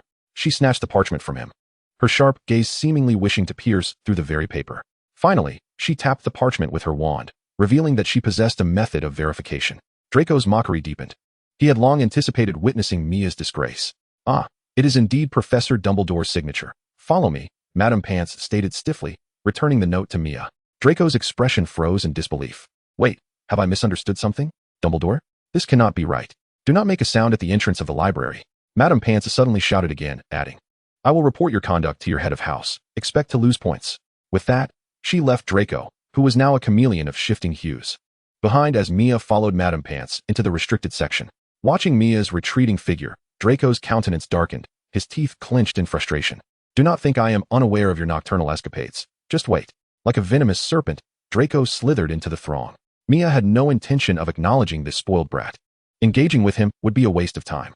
At the entrance to the restricted section, Madame Pants coldly instructed Mia, enter. But do not think of taking anything that does not belong to you. I will be watching. Rest assured, Madame Pants. Having experienced the thrill of clandestinely entering the restricted section, appearing there in broad daylight felt remarkably surreal. Hogwarts boasts the most extensive collection of magical literature in all of Britain, and indeed, across Europe. The restricted section is the very essence and most treasured part of this vast sea of books. Mia perused the shelves, her gaze flitting over the titles. Some tomes were even secured with iron chains, their names imbued with profound significance. Her objective was clear. She scrutinized any book related to magical power, hoping to uncover insights pertaining to the enhancement of such abilities. Yet, after nearly an hour of searching, she had found nothing. Madame Pants would occasionally enter, casting her watchful eyes upon her from a distance. In the eerie atmosphere of this forbidden section, Mia felt an unsettling chill. At last, he discerned something amiss. According to his observations, all the books were meticulously categorized into distinct areas by genre. These areas were further subdivided by year, and ultimately, each book was arranged alphabetically by the initial letter of its title. Mia found himself amidst volumes dating back to the 4th and 5th centuries, their age evident, with some of the text differing from contemporary script. What struck Mia as peculiar was the conspicuous absence of any books beginning with the letter M in this section. Moreover, a noticeable gap lay between the last book starting with Land the first book beginning with N. Thanks to the diligent Mrs. Pins, the librarian, the library's collection was immaculately organized. Judging by the dust in the gap, it was clear that these books had not been borrowed. It was improbable that not a single book beginning with M existed among those from the 4th to 5th centuries. Where, then, had these books vanished? As Mia brushed his hand against the dust on the shelf, the space suddenly warped. He felt as though his vision had blurred, for where the gap had been, a book had inexplicably appeared. The spine bore no title, its format archaic. Upon retrieving it, he discovered a name inscribed on the title page, Merlin. Mia hesitated, uncertain whether this was indeed the legendary Merlin. He also questioned whether the owner of the book was truly Merlin himself.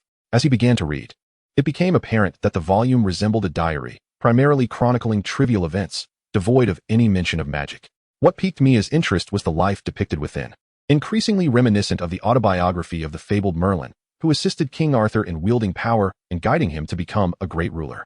Just as doubts about the authenticity crept into Mia's mind, he encountered a striking phrase. After witnessing large-scale battles and the ensuing casualties, I have come to realize that no matter how gifted a wizard may be, relying solely on the growth of one's magical prowess renders one woefully inadequate. I have lost count of how many experiments I have conducted, nor the debts of blood owed to magical creatures. Thankfully, my method proved successful. I believe it can be commanded as. Meanwhile, Mrs. Pins observed as Mia returned the ancient tome to its place before exiting. She inspected the shelves, noting several gaps between the volumes. After dusting and arranging the spaces, she departed. On the shelf, a gap the size of a book lingered between the last title and the first title, gathering a fair amount of dust. As Mia stepped out of the library, clarity suddenly washed over him. What had he come here for? Chapter 39, The Dragon Egg. As time has passed, Mia has been granted access to the restricted section by Dumbledore almost daily. Yet, an unsettling feeling has begun to envelop him. He often senses that he has forgotten something crucial. Nevertheless, his routine remains almost monotonous, attending classes, dining, practicing in the room of requirement, and then retreating to the library. This simple, repetitive existence seems devoid of anything that could be overlooked. As he entered the restricted section, as usual, he wandered to the oldest collection of books. Suddenly, a spark of realization flickered in his mind. Why had he come to this area? Everything felt instinctual, as if he had traversed this path countless times before, rendering his journey here utterly unremarkable. With a sense of suspicion, Mia began to scrutinize the surroundings. Something was amiss. Why was there a gap between Area L and Area N? The presence of dust in the crevice suggested it had not been disturbed. A sudden chill surged from his feet to his head, raising goosebumps across his skin. Everything felt hauntingly familiar. The restricted section was devoid of any other presence. Dim light filtering in from elsewhere cast a gloomy atmosphere upon the drifting dust. This should have been his first visit here, a realization that sent shivers down his spine. Had something transpired? Trembling, he reached out to touch the gap, tracing his fingers through the dust. In an instant, a book materialized where there had once been emptiness. The volumes were neatly arranged, each spaced almost identically apart. Despite a profound discomfort, Mia began to peruse the autobiography inscribed with the name Merlin. He read until he reached the phrase, I think it can be named. At the entrance of the library, Mia encountered a hurried Hermione, Harry, and Ron. What brings you here? He inquired. We don't have time to explain. You must come with us, Hermione insisted, pulling him to a seat. Mia had grown accustomed to the little witch's spirited urgency. You have such a good temperament, Mia. If she were always dragging me like this, I would surely be angry. Ron remarked on Mia's behalf, with Harry nodding in agreement. What are you discussing? Hermione approached, clutching a tome larger than her own head. We were wondering where you found this book, Ron replied, his gaze somewhat unfocused, while Harry feigned silence. When I was reading this book for leisure, I came across that name, Mia explained.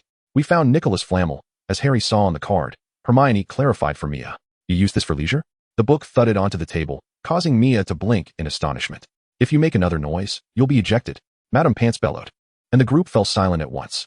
Have you been spending time in the library lately? Hermione whispered to Mia. Did you just finish reading? Yes, I just did.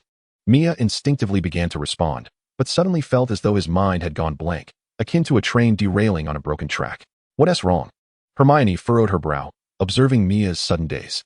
Nothing, Mia replied, shaking off the disorientation. He sensed that he had lost something intangible. The library was teeming with people, bathed in the soft glow of pale yellow sunlight, yet an inexplicable chill lingered in the air. Mia felt as if he were seated in another dimension, where everything around him appeared surreal. Is something the matter? The familiar tone of concern pulled Mia back, warmth flooding through him once more. Nothing at all. He managed to smile, shaking his head. Hermione resumed discussing the matter at hand, casting a discreet glance at Mia, her worry evident.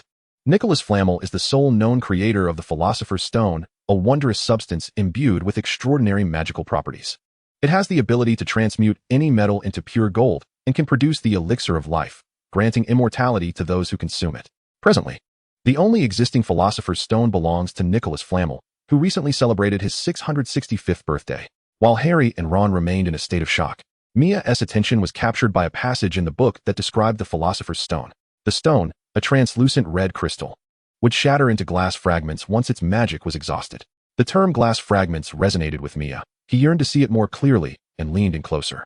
Suddenly, a scent of shampoo invaded his nostrils as he inadvertently buried his face in a mass of fluffy hair.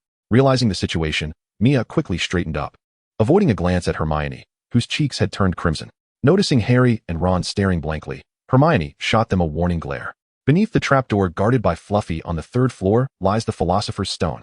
Hermione's voice was hushed yet intense, nearly prompting Harry and Ron to gasp in astonishment. After cautiously ensuring no one was paying attention, Harry whispered, "We need to find Hagrid. Let us go tonight."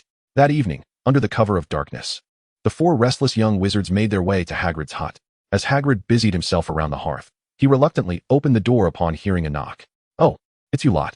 Sorry, I have things to do today." He began to close the door immediately after speaking. "We know about the Philosopher's Stone," Harry blurted out. "Oh, Merlin's beard," Hagrid exclaimed. "You suspect Snape of trying to steal the Philosopher's Stone?" He was wearing a grimy apron, oblivious to his current task. "Hagrid, we are aware of his desire to seize the Philosopher's Stone, yet the reason remains elusive." Hagrid set aside his tasks and solemnly declared, "Snape is the professor responsible for safeguarding the stone. It is inconceivable that he would steal it." While the group continued to discuss Snape, Mia was fixated on the enormous egg simmering in the pot. Surely, this was the dragon egg that Hagrid had won from the disguised Quirrell, was it not? Just as Mia became entranced, the egg began to tremble. "Hagrid, your egg has cracked." As a living dragon emerged from its shell, the young wizards were left in a state of astonishment. This was Mia's first encounter with a genuine dragon, resembling the fire-breathing creatures from the television perfectly. Hagrid, overwhelmed with maternal affection, named the little dragon Norbert. However, while the others were captivated by the hatchling, Mia noticed Draco's large face pressed against the window. What to do? It would spell trouble if that fellow found out. Hagrid also wore a troubled expression. "We must find a way to send the dragon away before the professors discover it." "To where?"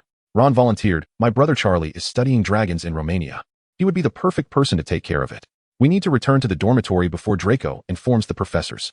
Thus, as they conferred, the young wizards stealthily made their way back to the castle. What if they encountered a professor? Wait, Mia suddenly called out to her companions, producing the invisibility cloak she had prepared in advance. "Harry, it's best to keep such a cloak on hand at all times." Meanwhile, Draco excitedly dragged Professor McGonagall along. A broad grin adorned his face.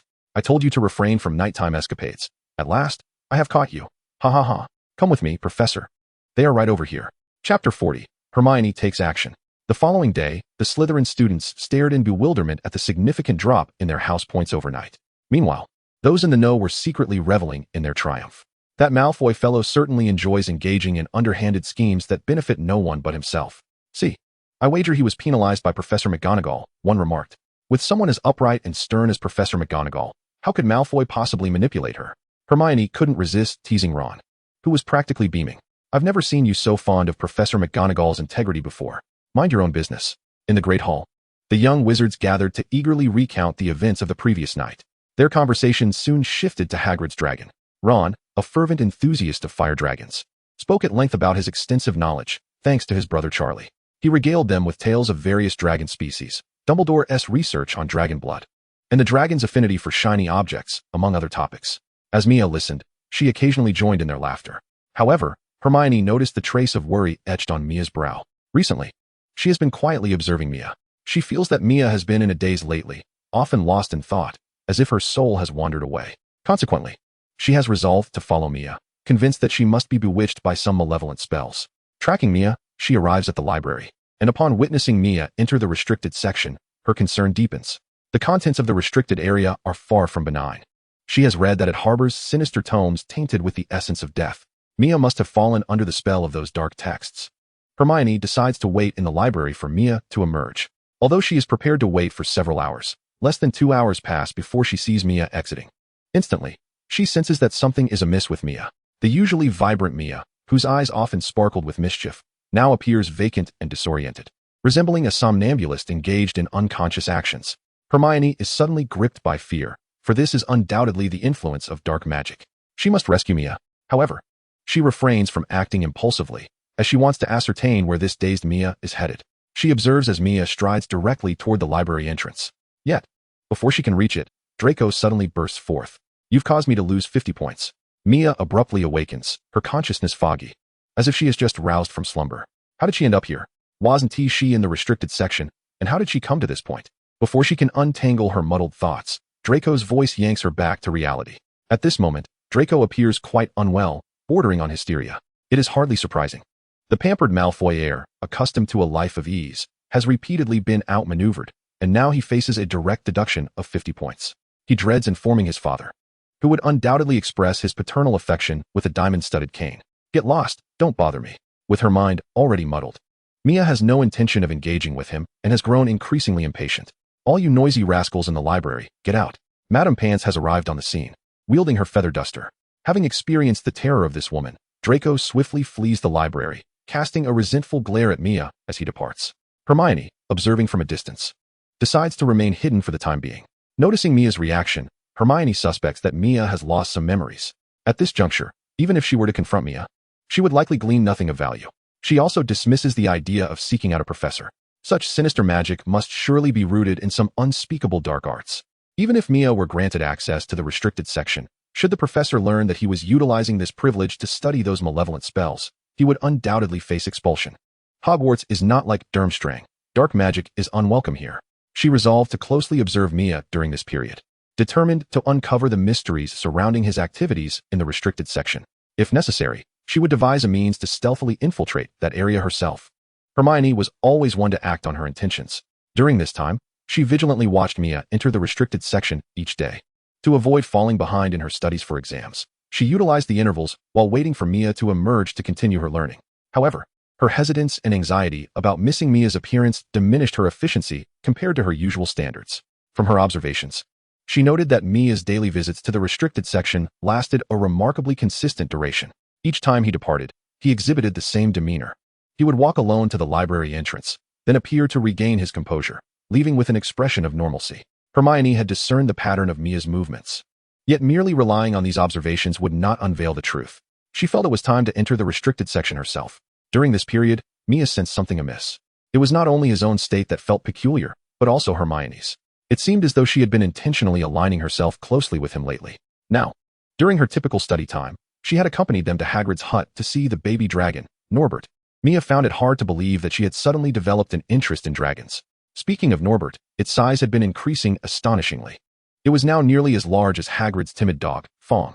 Hagrid had thoughtfully provided Norbert with a cozy nest in his hut. Until Ron's brother Charlie came to collect it, Hagrid could only do his utmost to keep Norbert hidden from prying eyes. Observing the ever-expanding dragon's nest, Mia worried whether Hagrid's hut could continue to accommodate them. "What's in Norbert's nest that's sparkling? Is it treasure?" Harry exclaimed in wonder. Dragons are fond of such things. It might indeed be treasure. Ron retrieved some of the items, and after weighing them in his hands, he disappointingly remarked, "They appear to be nothing more than shattered bits of crystal. I thought they were gems." Mia glanced over and realized they were merely transparent shards resembling glass fragments. Glass shards? Mia suddenly had a stroke of inspiration. "Could you spare me some?" "Of course, Norbert brings these back every day. Taking a few is inconsequential." Hagrid replied with a wave of his hand. "Where does he find these? Won't he be discovered?" Hermione asked anxiously. "No, he is very well behaved. He only goes into the Forbidden Forest. Unfortunately, he must leave tonight," Hagrid said, his voice quavering with emotion as he began to sob. Ron comfortingly patted Hagrid's waist, assuring him that Charlie would take good care of it. At least starting tonight, they need not worry about it being discovered and taken away. Ron's brother had replied, indicating he would assist in quietly relocating Norbert that very evening. As night fell, the group slipped out, drawing from their previous experience. They donned the invisibility cloak and managed to go unnoticed. Inside the hut, Hagrid gazed at the anesthetized Norbert, tears streaming down his face, soaking countless handkerchiefs. "Do not worry, Hagrid. Charlie will look after it," Ron consoled him. Suddenly, the door swung open. Upon seeing Draco's sinister grin outside, the group realized the gravity of the situation. Chapter 41. The blood of the unicorn at last, I've caught you, Draco exclaimed, unable to suppress his gleeful laughter. Malfoy, what on earth are you doing here? Harry retorted angrily. You shouldn't be here. Ron brandished his wand, poised to drive him away. Yet, Draco, seizing the rare opportunity to retaliate, countered, you lot shouldn't be here. Humph.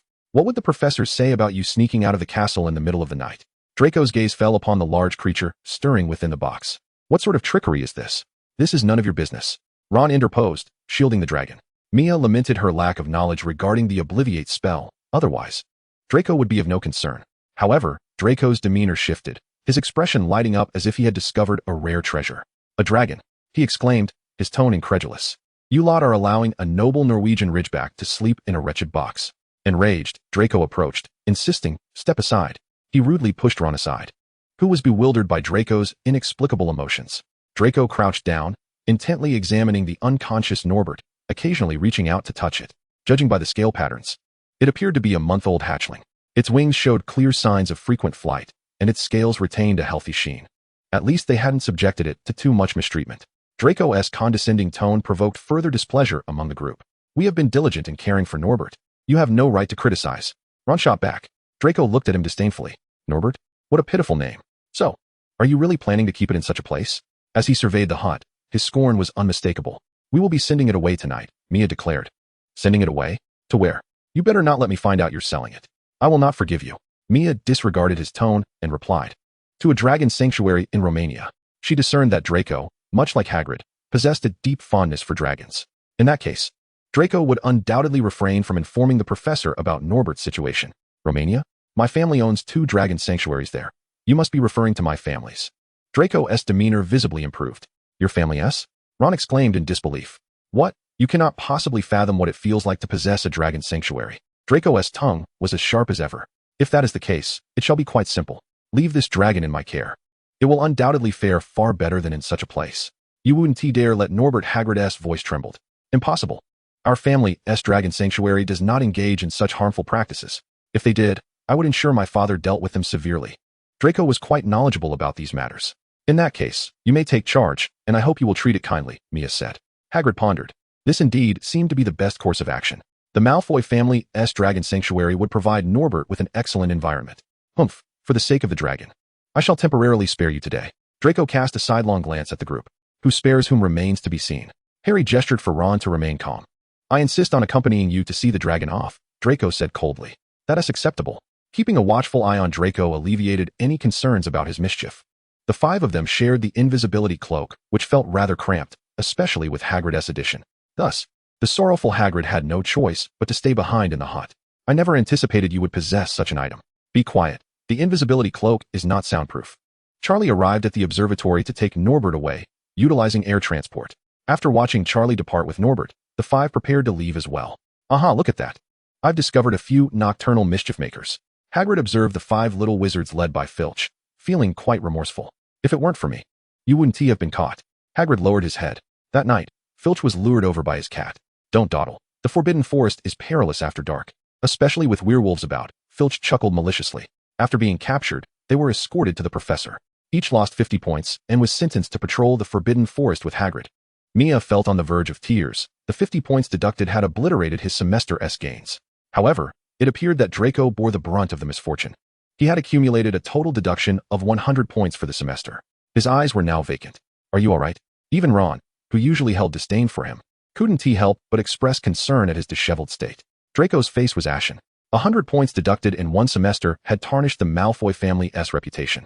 Initially, he feared a severe beating from his father. Now, however, he was more concerned about being completely disowned. To have me venture into the Forbidden Forest, if my father were to find out. Draco suddenly felt that, in this situation, his father was the most terrifying of all. Are you scared? Ron couldn't help but taunt. Shut up. Mia remained silent beside them, feeling an overwhelming reluctance to venture into the Forbidden Forest. After all, the forest was now haunted by Voldemort, and he might very well carry the Dark Lord's blood within him. As a son of Voldemort, a figure absent from his memories. Had he been ensnared in some nefarious scheme since birth? Consequently, he had no desire to encounter Voldemort. Yet, he found himself with no choice.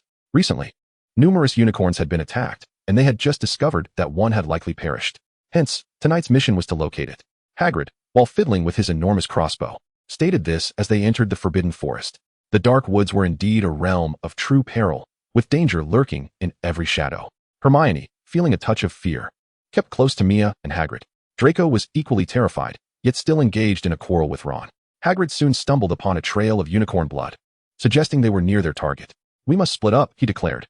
Hermione appears quite frightened. "I shall accompany her," Mia suggested. "Are you joking?" "In my memory, Harry and the others encountered Voldemort right here. Following Harry would be akin to purchasing a ticket for a Voldemort viewing." Hermione, unaware of Mia's thoughts, looked at him gratefully. "Very well, I shall team up with Mia and Hermione. You three will be a separate group. I want Yaya." Draco immediately insisted. "All right, but it is rather timid. If danger arises, it will shoot off red sparks with its wand." Thus, the two groups set off. Meanwhile, Hermione clung closely to Mia, worried about the possibility of encountering danger. "Surely we won't. Harry and Ron's magic is commendable, and Draco's is quite good as well. They will alert us if anything happens," Mia reassured her. In the next moment, a piercing scream echoed throughout the forest. Draco, holding a lantern, was seen dashing through the trees with remarkable agility, while Yaya raced ahead, tugging at its leash. The group hurried over to find Harry and Ron, saved by the centaur Firenze. Harry, clutching his forehead in pain, looked tormented. On the ground lay a unicorn, its silvery blood pooling, lifeless. "Damn it, someone has truly harmed a unicorn." Hagrid cursed as he pinched the unicorn's blood between his fingers. "Such a pure creature. The moment its blood touches your lips, a curse will follow you. Danger approaches, be cautious." After a cryptic warning, the centaur named Firenze departed. Mia gazed upon the unicorn lying on the ground, stepping closer to inspect its wounds, seeking to ascertain whether they were indeed inflicted by human hands. Mimicking Hagrid's method, he dipped a finger into a drop of the unicorn's blood. The moment the silvery liquid stained his fingertip, Mia instantaneously lost consciousness. Chapter 42. The Clever Young Witch. In the infirmary, several young wizards gathered around a bed. Madame Pomfrey, the healer of the school, was visibly exasperated by the persistent presence of these young onlookers. "The patient requires rest. No matter how long you linger, he shall not awaken," she admonished. "When will Mia wake up? He has been unconscious for an entire night and a part of the day," Harry fretted. Last night, Mia had inexplicably collapsed, and even Madame Pomfrey could not discern the cause. Worry gnawed at Harry, causing him to lose focus during the morning's potions class, where he was reprimanded by Snape on multiple occasions. At this juncture, Madame Pomfrey wore an expression of concern as well. "Your worry is of no avail. The reason for his fainting is quite complex, reminiscent of a curse. Yet, the symptoms have inexplicably vanished. It appears he has merely exhausted himself and will awaken upon recovery."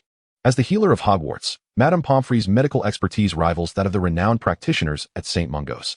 However, even her considerable skill could not unravel the mystery after a night of diligent study. The seemingly cursed symptoms had dissipated by morning, deepening her confusion. "So, Mia is merely asleep then?"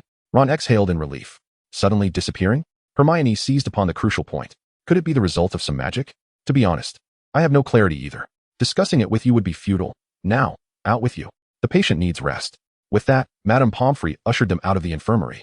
Hearing that Mia was not in peril eased Harry and Ron's anxiety, yet Hermione's concern deepened. She could not shake the feeling that Mia's sudden fainting spell was connected to his recent peculiarities in the restricted section. While his friends fretted over him, Mia finally stirred back to consciousness. The lofty white ceiling and the lingering scent of potions in the air provided him a fleeting sense of reality. His mind began to re-engage, and the stark contrast between the dark forest he had envisioned before losing consciousness and the bright, spacious infirmary now filled him with a profound sense of dislocation. "I fainted, didn't I?" The situation was becoming increasingly clear. "You are awake, but you must continue to rest. You cannot leave just yet. Your friends have visited, and I have informed them of your condition. Drink this," Madame Pomfrey said briskly, administering a potion before Mia could fully comprehend. The bitter and bizarre taste caused Mia's attractive brows to furrow tightly. "Can you tell me why I fainted?" "I do not know." Madame Pomfrey's response took Mia by surprise. As Pomfrey recounted to Mia what she had previously told Harry and the others, a shadow enveloped Mia's heart. Lately, he had encountered an abundance of peculiar occurrences. Although he was confined to the infirmary, it provided a rare opportunity for rest. Upon his departure, Hermione was the first to seek him out. Without preamble, she candidly shared her recent observations and speculations with him. Gazing at the resolute young witch before him, Mia felt a twinge of exasperation. While one might deem her meddlesome, it was evident that her concern for him was genuine. Nevertheless, Mia was reluctant to have anyone else pry into his private affairs, the matters he was engaged in. Whether it be the pursuit of the Philosopher's Stone or methods to enhance his magical prowess, were not subjects to be casually discussed. Reflecting on the murky history of his rumored father, It was clear that such endeavors must be conducted with utmost secrecy. Yet, he found himself at a loss with Hermione. Given his understanding of her, this overly enthusiastic young witch would not easily abandon him. Moreover, some of her insights were indeed quite valuable. He too believed that something had caused him to lose fragments of his memory, and it was evident that this enigma resided within the forbidden section. Can you recall which book you read? Never mind, I forgot about your memory issues, Hermione mused aloud, not allowing Mia to interject. He remained silent, permitting her to conjecture. He aspired to become a sorcerer of the caliber of Dumbledore or Voldemort, yet first, he needed to establish his own network. To be candid, given Hermione's demonstrated intellect, he had already taken a liking to her. However, he harbored reservations about whether this future minister of magic, this principled witch, would remain loyal to him. After all, some of his future endeavors would undoubtedly be of a dubious nature. What is it about the forbidden section that captivates you? Hermione suddenly raised her voice, interrupting Mia's thoughts. What? From my observations, you visit the forbidden section almost daily, and your demeanor is always the same. Either there is something within that holds significant importance to your subconscious, compelling you to return to that specific location, or there is something about you that drives you to repeat the same actions daily. Hermione's gaze was resolute, and Mia nearly dared not let her continue her line of thought. His initial desire to enter the forbidden section was solely to discover ways to enhance his magical abilities. You may venture there once more, but do not touch anything. The moment you sense familiarity, exit immediately. Hermione's words illuminated Mia's thoughts. The plan was clear. Upon feeling a sense of familiarity, he would promptly document the location that evoked such recognition. By employing this method repeatedly, he could delineate the general vicinity of that elusive something. Hermione, I shall no longer venture into the restricted section. Let this matter rest here. Mia truly began to worry that some of her thoughts might be revealed to Hermione. Hermione, steadfast and resolute, gazed at Mia, insisting that it could not simply end like this. The history of the restricted section is as ancient as that of Hogwarts itself, containing records of magical knowledge spanning millennia. If there exists a dark curse unknown to us, Mia, neglecting to address it could place you in grave danger. If there is danger, then it is all the more reason not to return. There is no need for further discussion. Mia, if this continues, we shall have to seek a professor to examine you, but do not meddle further. In an instant, Mia's expression turned icy. Hermione was taken aback, perceiving Mia as a cold, venomous serpent, entirely transformed from her usual self. Alarmed, she instinctively stepped back a few paces, realizing she had overstepped. Mia softened her gaze and gently patted Hermione's fluffy hair, speaking in a soothing tone. I apologize, my tone was inappropriate. However, this matter has truly come to a close. Neither of us wishes to encounter danger. Moreover, I am sincerely grateful for your concern. Chapter 43, The Point Deduction Squad Takes Action. Since that day, Mia indeed never returned to the restricted section. Perhaps Mia's demeanor had been overly harsh that day, as Hermione had refrained from speaking with her during this time. Hermione ceased to monitor Mia and returned to her usual life in the library, seemingly immersing herself back into the ocean of books. The restricted section appeared to be forgotten, and Mia no longer experienced episodes of memory loss. Her condition having returned to normal, for the time being, Mia would focus solely on the Philosopher's Stone. She decided to set aside the matters of the restricted section, for she had devised a plan. According to her recollections, Dumbledore would conceal the Philosopher's Stone within the Mirror of Erist. Only those who do not covet the stone may retrieve it. On that day, Dumbledore would be lured away from Hogwarts. This meant that once Harry produced the Philosopher's Stone and utilized his blood protection charm to vanquish Quirrell, he would have the opportunity to discreetly take the stone from Harry. It would be simple to stealthily procure the stone from Harry. After securing the stone, the fragments brought back from the Norbert's lair would serve a purpose. According to the texts, once the Philosopher's Stone has been entirely depleted of its magical essence, it would transform into shards of glass. At that point, he could claim that Voldemort had drained the stone and fled. As for how Voldemort accomplished this, how could a first-year wizard possibly know? Even if Dumbledore were to discern something amiss in the composition of the shards, he would steadfastly assert that this was precisely what he witnessed. Whether it was Voldemort's illusion or not remained uncertain. After all, he was merely a first-year wizard. The perils within this scheme are numerous, and undoubtedly, there are significant flaws when confronted by Dumbledore. Nevertheless, in the pursuit of familial companionship, Mia willingly embraces the risks. Time swiftly passes during the tense preparations for the final examinations. Under Mia's influence, Harry and Ron manage to endure a spell of time in the library. Both Mia and Hermione tacitly refrained from mentioning the restricted section, as if it had been entirely forgotten. The exams arrive as scheduled, and on that day, the students of Hogwarts approach the ordeal with trepidation. Even the usually carefree Ron becomes anxious, extending their library stay by a full 10 minutes. Hermione, while initially tense, gradually relaxes as the examinations progress. These assessments, which induce groans from others, proved to be exceedingly simple for the well-prepared and exceptionally gifted Hermione. In the charms examination, she successfully conjures a pair to perform a tap dance across the table, earning a perfect score from Professor Flitwick. In their year, only Mia could rival her prowess. As for the other examinations, with the exception of potions, where Snape nitpicked and deducted a few points, Mia emerges as the top student by a slender margin. It goes without saying that Hermione claims the second position, as the two of them leave the third place far behind. Mia is certain that had Hermione not been preoccupied with tracking him during that time, the title of top student would have been in question. In terms of academic effort, he simply cannot match Hermione's dedication. Once the results are released, Ron and Harry also achieve satisfactory scores. As they stroll along the castle's pathways, feeling unburdened after the exams, they plan to visit Hagrid's hut. It is said that Hagrid mourned for several days after Norbert was sent away. Engaged in conversation, they leave the castle and soon spot Hagrid seated at the door of his hut. They wonder about Norbert's recent well-being. Will Draco ensure that his family takes good care of Norbert? Ron shares the same concern. Rest assured, despite Draco's questionable character, he is no less devoted to caring for dragons than Hagrid, Mia remarks with a smile. Hagrid is indeed fortunate. Not only to have acquired a three-headed dog from others, but also to have won a dragon egg in a tavern, Harry muses. That person's card skills must be abysmal. Ron cannot help but jest.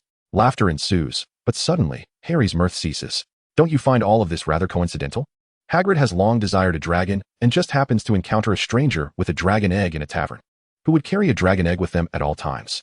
With Harry's words, Ron and Hermione suddenly grasp the implications. At last, they have reached this juncture. Mia reflects inwardly. A few individuals quicken their pace, ultimately breaking into a run. Hagrid. Oh, it's you, Harry exclaimed, breathlessly inquiring. Did you remember the face of the person who gave you the dragon egg? I didn't pay attention to that, Hagrid replied. He was wearing a hood, so I couldn't see his face. Was he interested in the creatures you care for? Harry pressed on. Indeed, he asked if I could take care of the dragon. I told him that if I could manage a flobberworm, I could certainly handle a dragon. I also mentioned that the key to dealing with beasts is to calm them down. For instance, a flobberworm falls asleep as soon as it hears a bit of music. Upon finishing his statement, Hagrid's expression suddenly shifted. I shouldn't have told you that. The group exchanged glances and promptly dashed back towards the castle. During that incident in the Forbidden Forest, my scar was throbbing terribly. The one who attacked the unicorn must have been Voldemort. Lingering on, Harry added. That stranger must be Snape. He wants to steal the Philosopher's Stone to resurrect his master. That's why he was trying to get Hagrid to talk about the dragon egg. We must inform the professor immediately. Harry's deductions were met with unanimous agreement. Soon, they arrived at Professor McGonagall's office. Upon seeing the flurry of young wizards rushing in, Professor McGonagall frowned disapprovingly. We need to see Professor Dumbledore. It's urgent. I'm afraid Professor Dumbledore is not here at the moment. The Ministry of Magic sent an urgent dispatch, and he has already departed for London today. Harry's face fell with disappointment. Can we find a way to notify him? It's about the Philosopher's Stone. Upon hearing the mention of the Philosopher's Stone from Harry's lips, Professor McGonagall appeared taken aback. Someone is attempting to steal the Philosopher's Stone. Harry continued. Listen, although I am unaware of how you came upon this information, I assure you that it is currently very secure. Now, return to your dormitories at once and remain silent. Dejected, the group left the office, feeling disheartened. If we don't tell Professor Dumbledore soon, Snape may succeed. Just as Harry finished speaking, a chilling, deep voice resonated from behind them. Good afternoon. They turned to see Snape, and their faces paled. Mia was particularly incensed, recalling how he had mercilessly targeted him during the exams. On such a fine day, why are these young Gryffindors not out wandering, but instead whispering here? It's hard not to suspect that you are plotting something nefarious.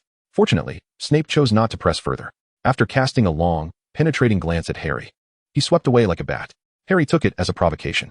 We need to get to the trapdoor. We'll go tonight. Chapter 44, The Devil's Snare. On a moonlit night, several young wizards from Gryffindor stealthily crept out of their beds. They quietly slipped through the door, ensuring that the fat lady remained undisturbed. Fortunately, they avoided awakening Neville, for with the points they had collectively deducted, he would undoubtedly thwart their plans. The significance of their venture filled Ron's face with exhilaration. Suddenly, a voice pierced the darkness, causing the group to instinctively retreat. When Mia discerned the golden-haired figure emerging from the shadows, he couldn't help but chuckle. Draco, with a smug expression, taunted, caught you sneaking out again, huh? Unless you want me to summon Filch, you better. Before he could finish, he collapsed like a stone slab. Let us cover him. We wouldn't want him to catch a chill in the dead of night, one of them suggested. As they watched Mia retract his wand, they silently mourned Draco's unfortunate fate. Ignoring the petrified Draco, Mia joined the others as they made their way to the hidden trapdoor. Interestingly enough, in a reminiscent twist, it was Hermione who had once petrified Neville when he attempted to intervene. Now, with Neville blissfully unaware, it was Draco who had met a similar fate. He noted that following their previous escapade escorting Norbert and their journey into the Forbidden Forest, Draco's interactions with them had become less antagonistic. Though the tension remained when he was with Harry and Ron, their mission was fraught with peril. Introducing a delicate and timid young lord into the mix would only escalate the danger. Upon reaching the third floor, the group concealed themselves beneath an invisibility cloak, cautiously slipping into a chamber on the right. The vast room echoed with thunderous snores. This was dire. Harry emerged from the cloak only to find the three-headed dog, Fluffy, fast asleep. Severus Snape had undoubtedly been there. Nearby, a magically enchanted harp continued to play. Clearly, someone had visited before them. Time is of the essence. We must descend immediately, they urged, working together to shift Fluffy's massive paw aside, revealing the trapdoor beneath. As they pried it open, a pitch-black void yawned below, obscuring their view of what lay at the bottom. A sense of trepidation gripped the young wizards. Do we really have to go down there? Hermione hesitated, eyeing the dark passage that resembled a gaping maw. If Snape can brave it, so can we, Harry declared, his resolve unwavering. Wait, have you noticed how eerily quiet it has become? Ron's complexion turned pale at an alarming rate. The group mechanically turned their heads toward the harp. The magic had faded. The music ceased, and the snoring was no more. A nauseating stench wafted down from above, followed by an unidentified substance that dripped onto Ron. We're doomed, Ron exclaimed, his face ashen. Roar. The terrifying roar abruptly snapped several individuals back to reality, as the fearsome three-headed dog glared menacingly at the audacious intruders who dared to disturb its slumber. Jump down, Harry shouted, hastily shoving the unprepared Ron downward. Hermione, quickly, Maya urged, pulling Hermione along, who was trembling with fear. However, the opening beneath the trapdoor was far too narrow to accommodate more than one person at a time, and the three-headed beast was poised to strike. Maya, you go first, Harry declared resolutely. Don't be foolish. Maya waved her wand at the harp, chanting, let the winds whisper. A mysterious breeze enveloped the harp, and its slender strings began to sway gracefully. The music lulled the ferocious creature into a state of calm. The beast's crimson eyes gradually lost their intensity, and its massive body slowly lowered to the ground, its ears twitching occasionally as if it were savoring the melodious strains, completely disregarding the small intruders. Seizing the opportunity, Maya pulled Harry into the passage of the trapdoor, following him down. Are you all right? Is everyone unharmed? In the darkness, Maya felt herself landing on a large web, hearing Ron's voice nearby. We're fine, none of us are hurt. Maya sought out Hermione, who was understandably shaken by the recent peril. What is this? I'm trapped, Harry suddenly exclaimed. Me too. Help. Ron's voice strained. Maya's wrist was ensnared tightly by the vines, their immense strength rendering him immobile. This seems to be the devil's snare. Hermione's voice trembled in the dark. I remember, the professor said that if you relax, it will release you. Maya was the first to react, immediately withdrawing his strength and allowing himself to go slack. Without any resistance, the devil's snare, which had intended to constrict him, slowly released its grip as if it had lost its target. Before long, Maya found himself falling downwards. The drop was not substantial, and he quickly regained his feet. Soon after, Harry and Ron followed suit. Maya anxiously scanned for Hermione, who was still unaccounted for. It appeared that Hermione was not as composed as her film counterpart. The real Hermione was indeed more intelligent, but less calm under pressure. Maya, what should we do? She's too anxious to relax at all. Maya regretted bringing Hermione along tonight. This clever young witch was better suited as a strategist. Everyone, close your eyes, he commanded. Light as day? Maya raised his wand, and a blinding white light erupted instantaneously. The darkness was banished in an instant, and the light-averse devil's snare recoiled as if it had encountered boiling water. As Maya retracted the spell, he reached out, catching Hermione as she fell.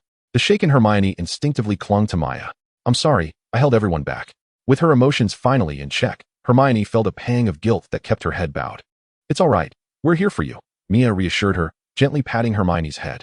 And you taught me some simple spells, which I've practiced and found quite effective. In preparation for the dangers of the day, Mia had diligently learned 2 straightforward yet highly practical spells, which had just saved them twice. Am I not right? Hermione lifted her chin proudly. Despite the quarrel that had created a rift between them, that thin barrier had now dissipated. Mia harbored no resentment towards Hermione for any perceived shortcomings. His previous harshness had inadvertently hurt her, and though he felt reluctant, he had no choice. His secret was not something she could know. Thus, he had never considered offering an apology. In his view, only a resolute demeanor could dissuade Hermione from meddling in affairs that did not concern her. He chose to compensate for this by quietly looking out for her. The group entered the next chamber, which was thick with dust and devoid of furnishings, its atmosphere shadowy. In the center of the vast room floated an old broomstick. As they approached, they noted its worn condition. It was then that they heard the sound of numerous wings fluttering above them. Chapter 45, The Chessboard. The door to the next room was firmly shut and impervious to any unlocking spell. Among the flurry of small creatures flitting about overhead lay the key to the door. The keys were densely packed, all resembling one another, and only one was the true key. Their magic was insufficient to seize it directly. With so many, I can hardly tell which one it is, Ron exclaimed, feeling dizzy from staring. Hermione approached the door, scrutinizing the lock with great care. This lock appeared quite ancient, suggesting that its key was similarly aged. Could it be that one? She asked, pointing to a key that seemed to be missing a segment of its wing. Harry indicated a key amidst the throng. Mia glanced at it, but found it indistinguishable. It seems you must fly up and retrieve it, he stated. Me? With so many keys flying about so swiftly, I can't do it, Harry replied, his habitual self-doubt surfacing. Ron chimed in. If even that old bat Snape can fly up and grab the key, Harry, you're the youngest seeker in Hogwarts. Nobody else here can manage it. Mia encouraged Harry, who mounted the broomstick and began the chase after the swarm of keys. Mia narrowed his eyes, realizing they needed to hasten their efforts. They had to secure the Philosopher's Stone before Dumbledore returned. At that moment, Harry was far from comfortable. The instant he took to the broom, the keys began to swarm around him like a frenzy. His vision was a chaotic blur. This was far more challenging than catching the golden snitch in a Quidditch match. Harry was indeed worthy of having once captured the golden snitch, leading Gryffindor to victory as a seeker. Despite the harsh conditions, he soared through the air, repeatedly coming perilously close to seizing the old key. Those watching from below were filled with trepidation. As Harry approached the key, it made a sudden sharp turn and dove downward. Reacting swiftly, Harry pressed down on the broomstick. However, due to the broom's considerable age, he nearly collided with the wall. Observing the key's low flight, Mia slowly retrieved a broomstick from her enchanted bag at her waist. Prepared for any eventuality, she had packed a variety of items from the room of requirement into her magical bag. Mia, are you going too? Aren't you not particularly skilled at riding a broom? Ron asked with concern, suggesting he should take the lead instead. Mia shook her head, asserting, a broomstick isn't solely for flying. What do you intend to do then? Just watch. With that, Mia raised the broomstick high and, as the key passed, she struck down decisively. The key was successfully captured, albeit with a slight mishap. Mia glanced at the scratches on Harry's face and turned her head away, feeling a bit guilty. Meanwhile, Harry shot her an accusatory look. Don't worry about it. The broom is quite large, and it's only natural to accidentally hit you, Mia reassured him. Besides, I didn't do it on purpose. With a resigned sigh, Harry acknowledged the pain on his face. The group then proceeded to the next room, which housed a massive chessboard, resembling an enlarged version of wizard's chess. Can we simply walk across? As they attempted to navigate around the towering pieces, the chessmen sprang to life, brandishing long swords. It appeared that victory over them was the only option. Ron's eyes glimmered with determination. They positioned themselves as various chess pieces, with Ron mounting a knight. Mia realized Ron had placed himself in the most perilous position while ensuring the others were as safe as possible. Are we truly playing a game of wizard's chess? Hermione inquired nervously, recalling the ruthless scenes she had witnessed when Ron and Harry played. As one of the pieces was instantly shattered, the expressions of the group turned grim. Clearly, this was indeed a genuine game of wizard's chess, Ron stated solemnly. The battle commenced in an instant. The tense atmosphere was heightened by the rising debris and smoke. Piece after piece was destroyed, akin to soldiers perishing on a true battlefield. In a bid to protect his companions, Ron fought as if his hands were bound. Peril arose at every turn. Finally, as the smoke cleared, the chessboard fell silent. Harry, I trust you have discerned the situation, Ron's voice was low. A fine sheen of sweat had formed on Harry's forehead. Ron, you must have another way, right? Ron, what are you planning to do? He intends to sacrifice himself. Mia stood silently by, her wand tightly gripped in hand. Though she knew that the chessboard traps had been set up by Professor McGonagall under Dumbledore's guidance and posed no threat to Ron's life, she was prepared to intervene should any danger arise, even at the cost of facing McGonagall's magical backlash. Harry, if I take one more step forward, although I will be captured by the opposing queen, you will be able to take their king. This time, victory is assured. A spark of confidence glimmered in Ron's eyes. Before Harry could respond, Ron shouted, Knight, move to H3. The queen's armor gleamed with a chilling light, her great sword trembling in anticipation of the fallen souls. Mia, think of something. Hermione cried out in desperation. Mia, clutching her wand, spoke in a somber tone, we must adhere to the rules. The great sword was raised high. Yet, at that moment, Mia's brow furrowed. The sword's trajectory seemed off. Should it strike from that angle? Suddenly, Mia sensed an unusual wave emanating from the queen piece. This feeling was ominous. It was a confundus charm. Mia's expression changed drastically. Though Professor McGonagall's handiwork ensured Ron would be unharmed, it was evident that the piece had been enchanted with confusion. The confundus charm could distort reality. This had to be Quirrell's doing. Ron was in grave danger. A thunderous explosion erupted. An orange fireball shot towards the piece, But then, an unexpected turn of events unfolded. A thick black mist surged from the piece, coalescing into a mass that shot forth. Mia's spell shattered upon impact, and the black mist hurtled towards her with ferocity. The speed was such that Mia could not evade it, and her magic was powerless to counter it. Her pupils dilated in the shadow of impending death. Suddenly, a great sword descended, shattering the black mist. All of this transpired in the blink of an eye, and the other three regained their senses, drenched in cold sweat. Mia, they called, rushing towards her. Stay back. Mia commanded, the game is not yet over. She turned to the queen piece, which was slowly retracting its sword, and stated solemnly, though you have saved me, we must adhere to the rules. Harry the King. Chapter 46, A Confrontation. The King. As Harry resolutely stepped before the queen piece, a resounding crash echoed, and the sword fell, concluding the game. Mia's tense body finally relaxed. If one disregarded the looming threats of Voldemort and Quirrell, this challenge had proven to be the most perilous. She had not anticipated that Quirrell would meddle with the pieces. Are you all alright? Hermione anxiously glanced at the group, her gaze flickering between Mia and Ron. I'm fine, Mia replied, feigning ease. He was indeed uninjured. But the deathly aura of the encroaching black mist had left him feeling quite unsettled. Ron awkwardly clasped his arm, sensing something amiss. I might have a bit of a problem. The others hurried forward to inspect him, discovering a long gash on Ron's arm, blood seeping steadily from the wound. It must have been caused by the shards from earlier. Mia attempted to use magic to heal Ron, yet her efforts bore little fruit. Ron, it's not advisable for you to proceed any further. That won't do. We need you to fetch the professors, Mia insisted, gazing intently at Ron and gently patting his shoulder as if entrusting him with a vital mission. You witnessed what just transpired. We cannot predict what other dangers may lie ahead that we might not be able to handle. Thus, it is imperative that someone informs the professors. Gritting his teeth, Ron left, glancing back over his shoulder multiple times. Come on, let us continue to the next room. The trio stepped into a pitch-black chamber. The moment they crossed the threshold, flames erupted, blocking their path forward. The room contained but a solitary table, upon which rested several vials of assorted potions. Do we have to traverse through these flames?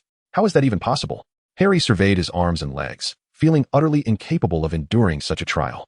Let us first examine the items on the table. There must be a way to pass this challenge, Hermione proposed. Mia silently admired Hermione's cleverness, recalling from memory. This challenge was left by Snape. They needed to solve a riddle to select the one potion among the vials that could aid them in crossing the flames. Yet, within these potions, poisons were also mixed. However, knowing Snape's nature, despite loathing Harry for resembling his father, he would likely ensure that any so-called poisons would merely cause Harry a few days of discomfort, thanks to his mother's legacy. They encountered the riddle. Danger lies ahead.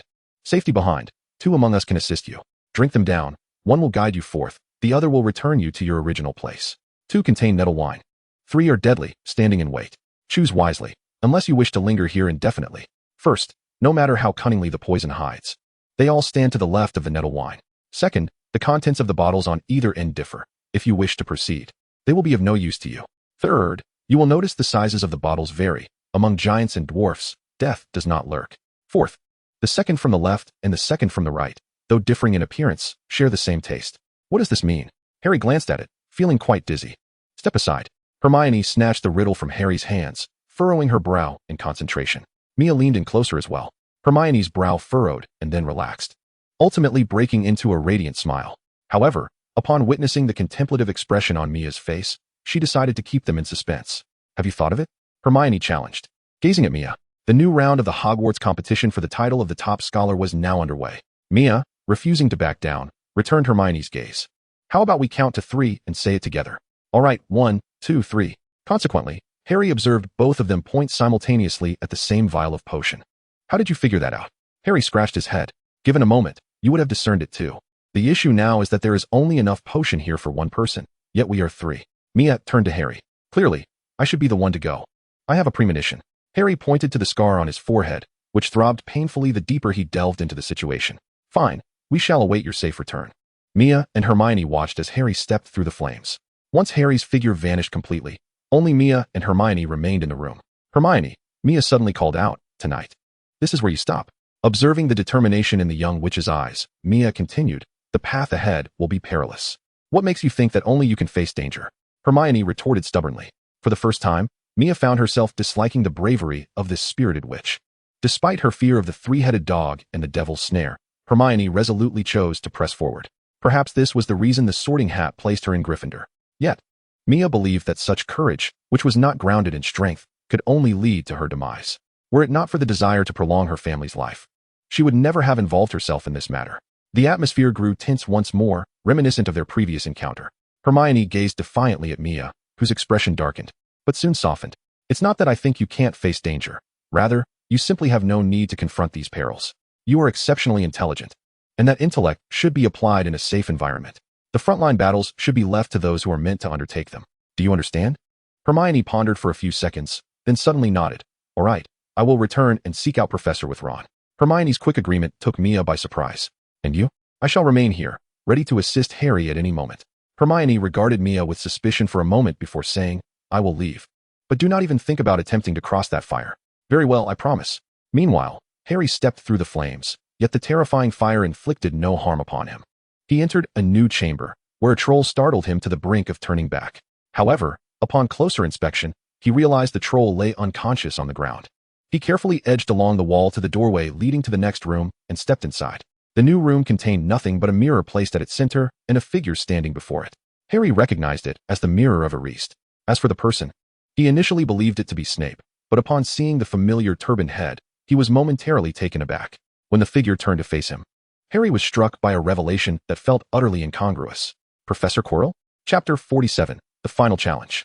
You must be wondering why it isn't Snape, correct? Quirrell mocked, observing Harry's incredulous expression. Witnessing Quirrell's demeanor, which was a far cry from his usual timid self, Harry felt as though his entire worldview was crumbling. Had everything he previously perceived been an illusion? Indeed, it seemed Snape had the appearance of a villain. Quirrell continued, as though he had orchestrated this scheme for an eternity and was now eager to unveil his machinations. After all, who would suspect someone as stutter-prone as Quirrell? Quirrell mimicked his usual mannerisms with a sardonic flair. Yet, on that fateful Quidditch match day, Snape sought to end my life. Harry voiced his doubts. No, the one who wished you dead was I. A manic glee twisted Quirrell's face. Believe me, had Snape's robe not caught fire that day, preventing me from keeping my eyes on you, you would have already met your demise. Besides Snape's burning robe, there was also that foul projectile hurled by some unknown miscreant. Even if Snape were to utter countercharms, he could not save you. Snape wished to save me? The revelation that Snape was intended to be his savior was more difficult for Harry to grasp than the thought of Neville being the true culprit. How could the wretched Snape, who reeked of malice, possibly want to save him? Quirrell then continued to unveil the truth, including the incident involving the troll, as if showcasing his spoils. However, when Snape attempted to intervene on the third floor, damned be it, he never trusted me again, never granting me a moment alone. Yet he does not know, no one knows, that I have never been alone. Harry struggled to comprehend the fervor in Quirrell's expression. Enough of this prattle. Tell me, how does one utilize this mirror? I beheld the Philosopher's Stone, but where is it? As Harry endeavored to organize his thoughts, a thin, lifeless voice suddenly emerged. A sharp pain throbbed in his forehead, nearly blinding him. Use that, boy. Quirrell abruptly turned to glare menacingly at Harry. Come here, Potter, quickly. Fearing Quirrell's volatile wrath, Harry cautiously approached the mirror. Tell me, what do you see? Harry gazed into the mirror, yet the visage of his parents did not reappear. Instead, he saw himself. In the mirror, Harry beheld his reflection, clutching an irregular red stone. He slowly placed it into the pocket on the right side of his trousers. Tentatively, he reached into the pocket, but the sudden presence of a hard object sent a chill of dread coursing through him. The image in the mirror surged to his mind, and he concluded it must be the Philosopher's Stone. His unease did not go unnoticed by Quirrell, who menacingly demanded, Speak. What did you see? Harry understood that honesty was not an option.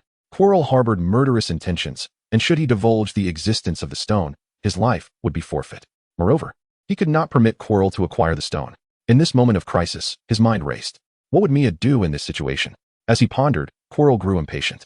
Speak quickly, Harry stammered. I saw myself winning the House Cup, becoming a prefect, and shaking hands with Dumbledore. I also saw myself with a large box of milk. He lied. The eerie voice resurfaced, demanding, Speak the truth. What did you see? Quirrell's gaze was piercing, as if it could cut through Harry's very soul. A shiver ran down Harry's spine. Let me speak to him, the strange voice echoed once more. Quirrell's demeanor shifted to one of subservience.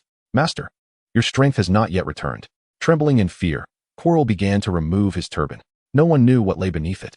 Harry watched, transfixed, as Quirrell unveiled his true master. It was a face that appeared as if it had been melted, with eyes blazing crimson.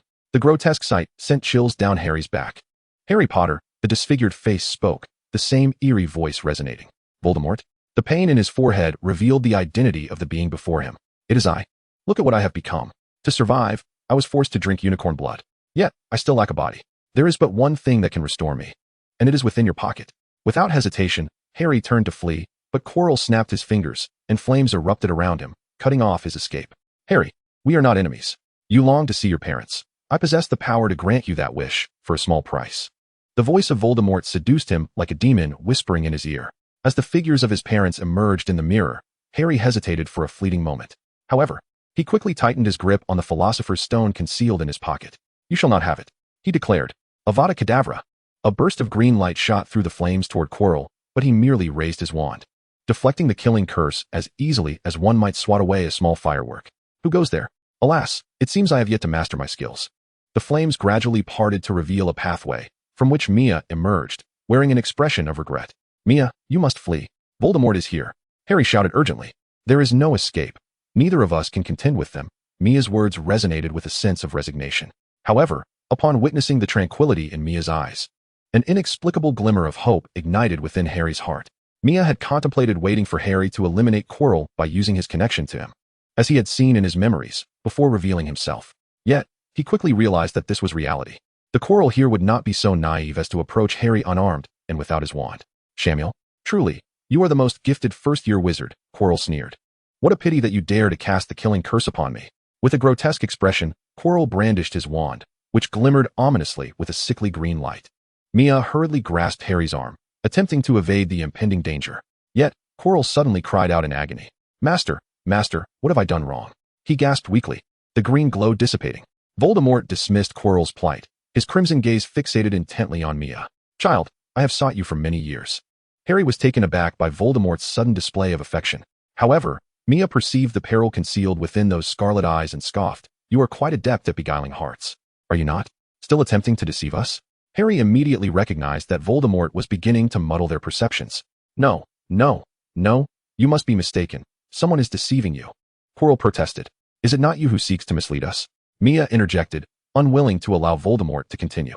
His greatest fear had materialized. Casting a furtive glance at Harry, Mia wished to shield him from the truth of his lineage.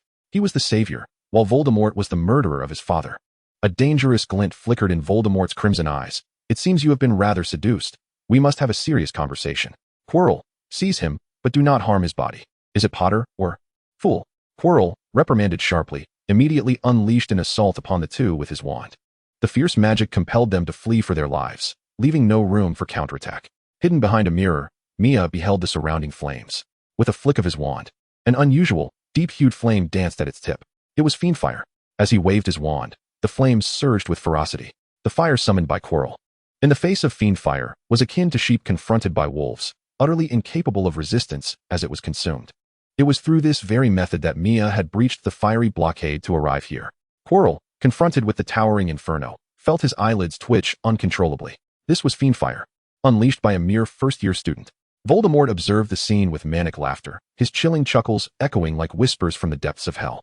Mia commanded the inferno, and with a clasp of her hands, the flames surged toward Chilo, enveloping him in an instant.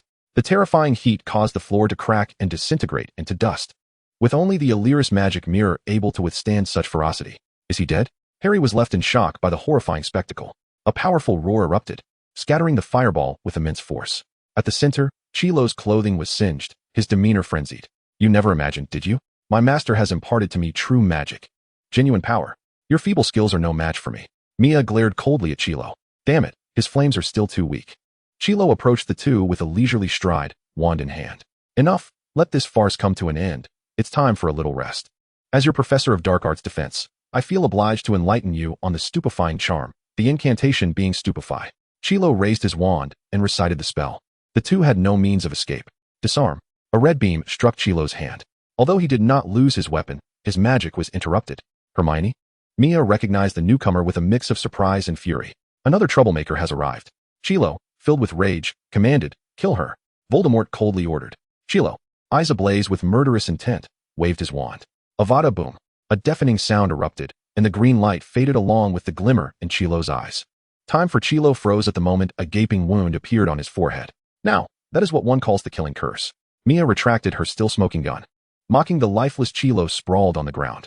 As your student, I must also inform you that this is an M10 revolver. 38 caliber. You killed him? Hermione approached, unable to meet Chilo's lifeless gaze. Am I to wait for him to kill you first? You promised me you would leave. Mia questioned sternly. You also assured me you wouldn't walk through the flames. If Mia doesn't come, I'm done for, Harry weakly added. Hermione cast an apologetic glance at Harry. Mia found herself somewhat at a loss with Hermione. Hey, I told you I could face danger, right? Also, I've practiced that so-called useful magic you mentioned, Hermione boasted, tilting her chin toward Mia. All right, we owe it all to you, I suppose, Mia replied helplessly. Indeed, it was thanks to Hermione's disarming spell that they were still standing. Enough talk, there's still one lying on the ground. If he gets up, we will be finished.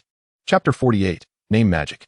The lingering malevolent flames in the room were drawn into Mia's wand, the air still radiating high temperatures. The remaining three felt a surreal sense of having survived a catastrophe, especially Hermione and Harry. Coming from the Muggle world, witnessing a professor shot dead by a classmate was an overwhelming shock. Aside from the memories, this was their first encounter with the stark reality of death. The lifeless body of Quirrell lay before them, marked by a single wound on his forehead. Yet the ground behind his head was splattered with a grotesque mixture of red and white. In this moment, both Harry and Hermione felt a profound numbness, their fear of death arriving with a delayed awareness. Mia, however, was unexpectedly lucid, assuming he would feel some remorse after taking a life. Yet, upon beholding Quirrell's corpse, his thoughts were consumed solely by a morbid curiosity regarding the finality of the man's demise. Just as these thoughts crossed his mind, a swirling mass of black mist erupted from Quirrell's unblinking form. The mist twisted and contorted, revealing a ghastly visage that surged silently towards Mia with a furious intensity. The proximity left Mia no time to evade. The dark vapor passed through him, devoid of pain, yet the chilling silence sent tremors deep within his soul. The overwhelming force propelled Mia backward uncontrollably, and Harry, too startled to react, was knocked to the ground alongside him. The specter of Voldemort, now a cloud of darkness, let out a futile roar of rage before vanishing from the room, leaving only Hermione's piercing scream echoing in the aftermath. Both Harry and Mia succumbed to unconsciousness on the floor, the confrontation concluding with the Professor of Defense against the Dark Arts meeting his untimely end. Ron arrived with Professor McGonagall, rescuing the trio from their dire predicament. When Mia next opened his eyes, he was greeted by the familiar sight of the ceiling, the scent of potion lingering in his nostrils. He bore no injuries. The final onslaught of Voldemort's residual essence had merely stimulated his mind. This was what Madame Pomfrey had informed him, as he was force-fed a potion that tasted as repugnant as a decade-old, unwashed sock combined with rotten eggs. Mia gazed vacantly at the ceiling. A sense of dread washed over him. The Philosopher's Stone had vanished. As Harry awakened in the adjacent bed, he instinctively checked his pockets. The pouch that once held the stone was now empty, prompting Harry to cry out in alarm. Patients should refrain from loud noises. It is not conducive to your recovery. Madame Pomfrey chastised him. Perhaps it was taken by the professor, or perhaps it was destroyed. At least we did all we could, Mia consoled Harry. Beneath the covers, Mia's fingers brushed against the stone hidden in his own pocket, a smile tugging at the corners of his mouth. For the time being, he had succeeded. While Muggle medicine could remedy his father's heart condition, who could guarantee a future free of calamity for his family? Even a life of peace would not extend beyond a century for any individual. In the wizarding world, a centenarian was hardly a rarity. For some powerful wizards, longevity could stretch even further. The future lay ahead, yet Mia dared not contemplate the moment when his family would depart from him. The Philosopher's Stone represented a chance to prolong the time he could spend with them. 2 days later, Harry received the pardon from Madame Pomfrey, and to Mia's surprise, she decided to keep him there. Your mental state is quite depleted. I truly wonder if you have fallen victim to some malevolent curse. This was what Mia learned about his condition from Madame Pomfrey. Was it due to the restricted section? Or perhaps the killing curse? Mia languidly lay on the hospital bed, lost in thought, with only potions for company. Just as he was about to succumb to his malaise, Hermione came to visit him. Are you alone? Mia inquired, observing Hermione entering with her bag. Yes, I just left the library and thought I would stop by, Hermione replied, sitting down comfortably on the chair beside Mia's bed. Mia couldn't help but chuckle. It appeared that their bond had strengthened since their recent adventure. Seeing the milk Hermione brought him, Mia felt grateful for having a companion. Thank you, he said, and Hermione accepted his gratitude with a smile. Watching Mia drink the milk heartily, Hermione, too, felt fortunate to have a friend. Is there anything else I can do for you? She asked. If only Professor H could tell me a story to help me sleep, he suggested. I can't tell you your favorite ghost stories, she replied. In the tranquil atmosphere, Hermione suddenly pulled out a few books from her bag and handed them to Mia. Name magic? The book she presented was titled The Secret of True Names. Mia was somewhat familiar with this magic, as it was mentioned in Tom Riddle's notes. It would serve as a pleasant distraction. Contemplating the hefty tome in his hands, Mia sensed he might have caught Hermione's enthusiasm. Yet, Hermione unexpectedly said, Are you really not going to the restricted section? Mia's smile faded gradually. As I mentioned before, I'm not going. You also stated you would not tread through those flames. Mia gazed at Hermione, realizing how mischievous she was for bringing this up just as his feelings for her were intensifying. "Mia," I asked Madame Pomfrey, "Voldemort's attack did not inflict significant harm on you and Harry. The reason you have been lying here for so long is that you had already sustained psychological damage prior." "Mia, it must be from the restricted section." Looking into Hermione's resolute eyes, Mia knew he could no longer evade her. "So what can we do? I can't even recall what happened to me in the restricted section." "Just because you can't remember doesn't mean others cannot," Hermione said, feigning mystery. "I previously inquired with Madame Pants. When you first ventured into the restricted section, the last place you visited was the oldest area of the library. After that, you returned there daily." Mia looked at Hermione with a complex expression. It was impressive that she managed to extract information from someone as cantankerous as Madame Pants. "That is not important. What matters is that, as an observer, she retained that memory. This implies that the effect only applies to you, or perhaps only to the first witness." Mia also contemplated this notion. "Therefore, you shall venture forth once more, while I remain an observer, allowing me to discern the nature of your encounters." Mia shook her head, deeming it unsafe. "The intricacies of magic are beyond our comprehension, particularly those that reside within ancient tomes. There is no guarantee that the effects will not extend to you. Moreover, even if I were to ascertain what befell you, what then? At the very least, it provides an opportunity to demonstrate to the professor that you are not seeking malevolent magic." Hermione leaned closer. Mia chuckled softly. "Are you so certain that I do not covet dark sorcery?" Hermione remained silent, her gaze fixed intently upon Mia. How naive, to place such unwavering trust in another. Mia averted her eyes. "I have also considered the implications of the effect's range." Hermione tapped her book. "This is the solution I have devised. Name magic is rather challenging to master, yet we can at least reach a level where writing down a name grants perception before the holidays. When you encounter something familiar in the restricted section, write down my name immediately. That way, I shall be able to come to your aid." Mia genuinely admired Hermione's cleverness. She had managed to conceive of such a plan. Thus, the two established their strategy. Hermione pledged to Mia that this matter would remain a secret between the two of them, meaning that even if the truth were uncovered, they could not report it to the professor. Mia also assured Hermione that once they discovered the truth, regardless of whether the issue was resolved, he would refrain from further exploring that area. Thus, Mia awaited the day when Madame Pomfrey would grant him special permission to leave the hospital. During this period, he diligently studied name magic with Hermione, who remained at the infirmary until Madame Pomfrey insisted she depart. Their progress in learning name magic could be described as exponential. Two exceptionally talented young wizards, their diverse perspectives fostered new understandings in each other. It must be said that Mia felt his learning efficiency had significantly improved. Hermione indeed provided him with remarkable insights, leading him to realize that name magic could be immensely beneficial. Of course, the immediate priority was to uncover the secrets of the restricted section. When the time agreed upon in their plan arrived, under the cloak of night, Mia procured Harry's invisibility cloak and stealthily slipped out. He and Hermione had arranged to meet by the portrait of the fat lady. Together, they intended to venture to the library. To prevent the mysterious effect from impacting Hermione, she would remain outside the library while Mia entered the restricted section alone. Once Hermione perceived the message from Mia, she would promptly enter the restricted area. Having roughly identified the likely location of the problem, they proceeded directly to the oldest section of the library. However, Mia waited for what felt like an eternity without catching sight of Hermione. In his memory, Hermione was always the first to arrive, often even earlier than the professors. Could she have overslept? His subconscious assured him that this was unlikely. Just as Mia sensed that something was amiss, a peculiar intuition suddenly enveloped his consciousness.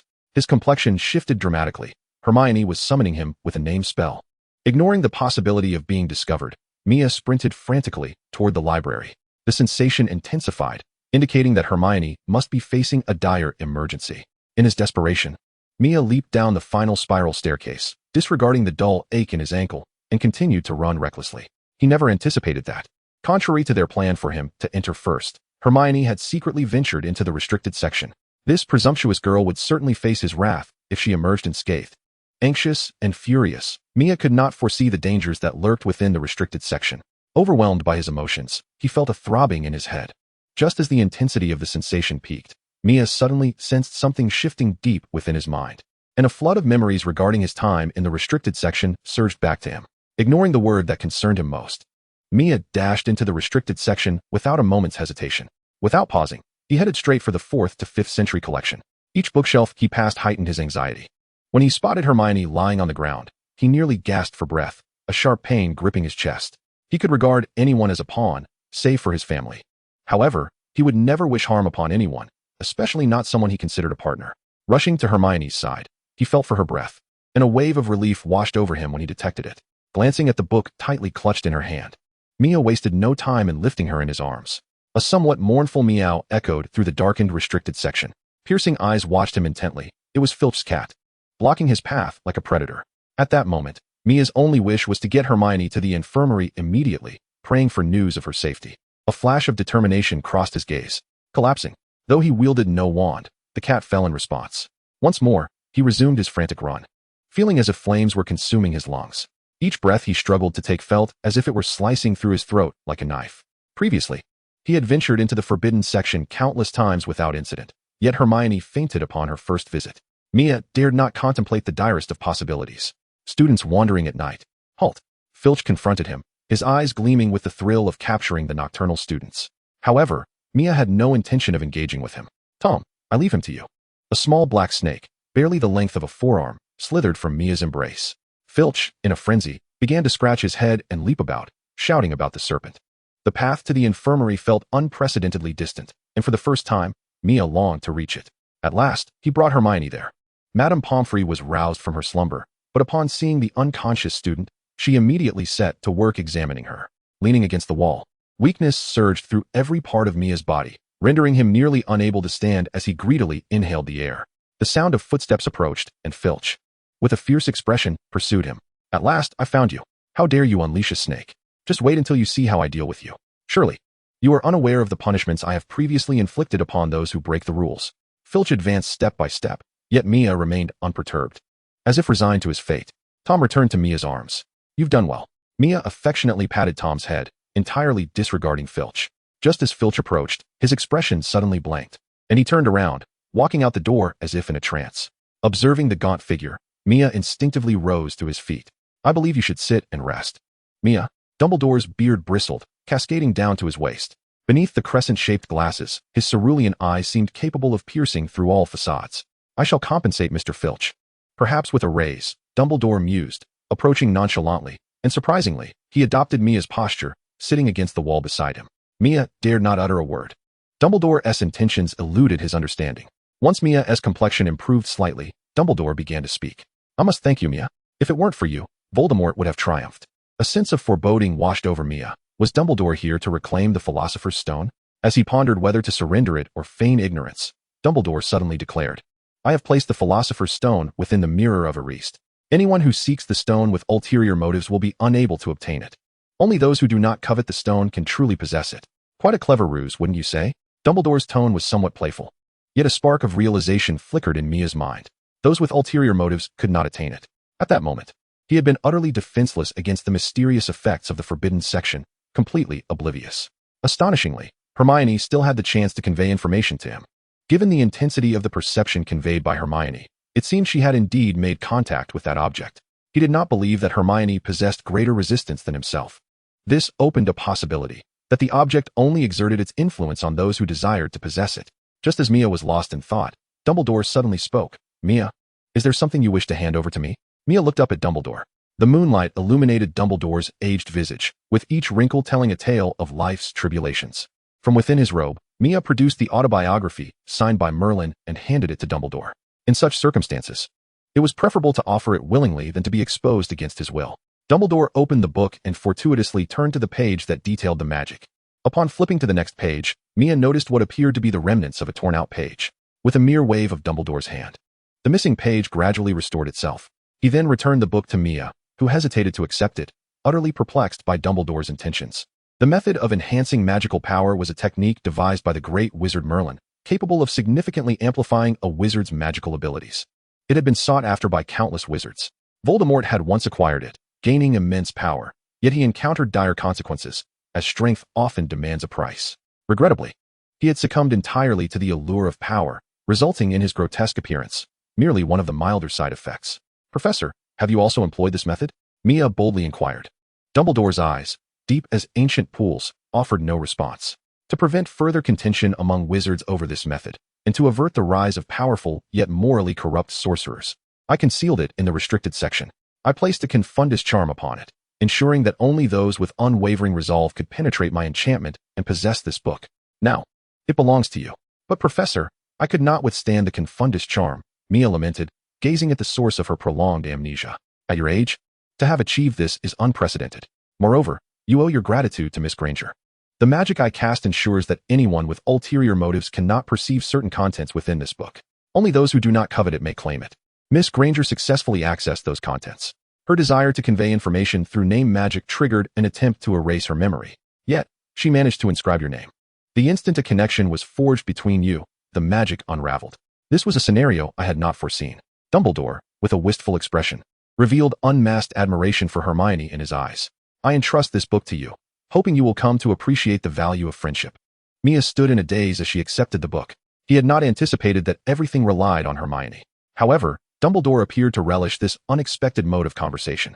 To prevent you from falling into certain misconceptions, I hope you will promise me that each time you employ the magical enhancement methods recorded within, you will inform me. Dumbledore's gaze was sharp as he regarded Mia. She nodded in agreement. Power can resolve many obstacles, yet if one becomes enamored with it, that very power may transform into a challenge in itself. Mia, your father serves as a poignant example. You should know whom I refer to. Dumbledore remarked with a somber tone. Indeed, Dumbledore seemed to know everything. Professor, I have only one father, and he is an ordinary man, Mia replied with unwavering resolve. Dumbledore smiled, and therein lies the distinction between you and him. Concerning Voldemort, I urge you to confront him directly. Do not let his shadow loom over you, nor tread upon his path. Have you ever considered revealing to me that you nearly killed Mia? I have contemplated it, Mia's eyelids twitching, yet I refrained from doing so. This is evident. Mia could not help but roll her eyes.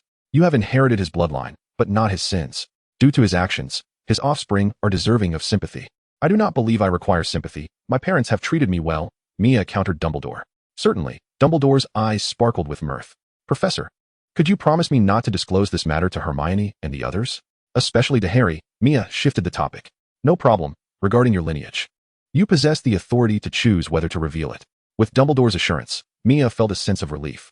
It seems Madame Pomfrey has completed her examination of Miss Granger. Let us go and see, Dumbledore said as he led Mia over. Upon their arrival, Madame Pomfrey regarded Mia with a peculiar expression. She is suffering from severe exhaustion, akin to your previous condition. Young people should sometimes refrain from excessive revelry. Watching Madame Pomfrey depart, Mia was left in a state of confusion. Dumbledore appeared to be suppressing a laugh. Come, let us take a look. Mia beheld Hermione lying on the bed, appearing as though she were asleep. Soon, Mia noticed Hermione's left hand, which was wrapped in bandages. Miss Granger chose to write your name upon her palm to remain alert, Dumbledore remarked. Mia's heart tightened at once. Written upon her hand. Given the intensity of the sensations at that moment, and now observing Hermione's bandaged hand, a bitter smile tugged at Mia's lips. Why endure such pain to write upon one's palm? Dumbledore lifted his gaze to the moon outside and stepped out. Youth is indeed a blessing. Chapter 50, The House Cup. With the holidays approaching, it seemed that the young witches and wizards of Hogwarts had completely forgotten the anxieties brought forth by the impending final examinations. As the days passed, everyone found themselves at leisure. For the past few days, Mia had been residing in the infirmary. Initially, Harry and Ron accompanied her, bringing snacks to visit Hermione. However, once Mia and Hermione became engrossed in their shared studies, their visits dwindled. Thus, the final day of the semester arrived. As usual, Mia arrived early at the infirmary. Prior to her entrance, Madame Pomfrey was conversing with Hermione. The scar on your palm is quite manageable, but since you used a magical potion, it has permeated your flesh, making it difficult to remove. At that moment, Mia walked in, unaware of the conversation. Hermione quickly concealed her left hand beneath the covers, signaling Madame Pomfrey with her eyes not to reveal their prior discussion to Mia. Under Madame Pomfrey's peculiar gaze, Mia felt somewhat uncomfortable as he took a seat beside Hermione's bed. The bedside table was cluttered with books. You arrived just in time. I am quite hungry. Well, I brought you a sandwich and some meat pies. They will aid your recovery. I am not particularly fond of meat. It is beneficial for you. Observing the lively exchange between the two, Madame Pomfrey shook her head and sighed as she departed. Ah, the youth of today. By noon, Hermione was released by Madame Pomfrey. Aside from the mark on her hand, she had suffered no other injuries. Even the wound on her palm had been treated by Madame Pomfrey. However, due to the ink stains, Hermione's left hand remained bandaged. During the evening feast, all the young wizards gathered in the Great Hall. Tonight was far more boisterous than usual. Reminiscent of the Christmas banquet, for this feast marked the onset of their holiday. Furthermore, the announcement of the House Cup for the academic year was imminent. Yet, in stark contrast to the usual jubilance of the Gryffindor table, a somber atmosphere prevailed. Judging by the score jars placed in the hall, Gryffindor had notably lost points this time. In contrast to Gryffindor's despondency, the Slytherin table radiated with joy. Despite Draco deducting 50 points this term, they still held the highest score among the houses. The house cup was already claimed by Slytherin. Even the decorations in the hall had transformed into alternating green and silver banners of Slytherin. Now, it is time to announce the house cup results. I fear that if I delay any longer, everyone will be unable to enjoy their dinner properly. Dumbledore's speeches were always brief and humorous. I will now announce the total scores for each house. Gryffindor, 312 points. Sparse applause echoed from Gryffindor. The infamous quartet of point deductors hung their heads in silence. And even the usually boisterous Weasley twins were unusually quiet. Mia felt a sense of helplessness. This term, he had essentially transformed into a point magnet, aside from Snape. Nearly every professor had awarded him points. As one strolls through the common room of Gryffindor, who wouldn't call out a greeting to Mia? However, ever since the nighttime escapade resulted in a deduction of 50 points, it feels as though they have regressed to a previous state. Now, one must tread carefully along the walls when venturing out. At the Slytherin table, Draco is gleefully exchanging knowing glances with his companions. Ron's face has turned a deep shade of crimson. Mia turns her head and raises her hand in a dismissive gesture towards Draco, who instantly deflates, silenced. Dumbledore continues his announcements. Hufflepuff, 352 points. The applause for Hufflepuff is sparse. Yet, they remain oblivious to the disappointment of being second to last. The house cup is of little consequence to them. What matters most is the meal. Their laid-back attitude means they seldom compete for points, resulting in a lower score. This disparity places Hufflepuff and Gryffindor in entirely different tiers this year. Ravenclaw, 426 points. The students of Ravenclaw erupt in enthusiastic applause. However, their glances towards Slytherin reflect a hint of discontent. In their view, points should be earned through genuine knowledge. Yet, Slytherin consistently employs peculiar methods to garner points from the professors. Moreover, their head, Snape, displays a marked favoritism, unlike their own head, who is amiable to all. Before Slytherin's score is announced, the students have nearly worn their palms raw from clapping. Slytherin, 427 points. Thunderous applause erupts from the Slytherin table. If it weren't for Draco, they would have scored at least 477 points. On the professor's dais, Snape's typically impassive countenance now bears a hint of a smile. He gazes at the dejected Harry Potter. Reminiscent of his former rival, James Potter. I outscored you by over 100 points. How could you possibly triumph over me? If you manage to win, I shall devour the table. Snape revels inwardly in his delight, far more than in previous victories of the House Cup. Proudly, Snape occasionally engages in conversation with Professor Flitwick beside him. The chicken today is quite delightful. You should sample it, Professor Flitwick. Ah, this beef soup is also commendable. Professor Flitwick merely chuckles in response. As the applause fades, Dumbledore appears to have more to say. However, recent events must also be accounted for. The hall falls silent. All eyes fixed on Dumbledore, curious about his forthcoming words. Ron Weasley, in a perilous situation, exhibited extraordinary chess skills, contributing to an exceptionally brilliant game. Plus 50 points. Ron, incredulous, swells with pride upon hearing the eruption of applause around him and the praise from his twin brothers. Meanwhile, Snape's expression turns decidedly sour. Harry Potter, in recognition of his bravery and courage, was awarded 60 points. The applause surged once more like a tide. The rankings had turned in an instant. In the distance, Draco wore a scowl, enduring Ron's fervent taunts from afar. Miss Hermione Granger, in a moment of crisis, demonstrated her remarkable intelligence, enduring pain that few could withstand for the sake of her friends. An additional 60 points. The hands of the Gryffindor students were sore from clapping. Finally, Dumbledore announced the name of Mia. Mia Shamir, with her exceptional magical prowess and brilliant intellect, had repeatedly rescued her companions from peril, even in the face of formidable foes. She maintained an extraordinary composure. 70 points added. Mia straightened her back, exclaiming, "I am back." Dumbledore suddenly glanced towards Slytherin. Draco felt the headmaster's gaze upon him. It takes courage to stand up and stop a friend, so I shall award Mr. Draco Malfoy 20 points. Who considers them friends? Draco felt the weight of the addition acutely for the first time.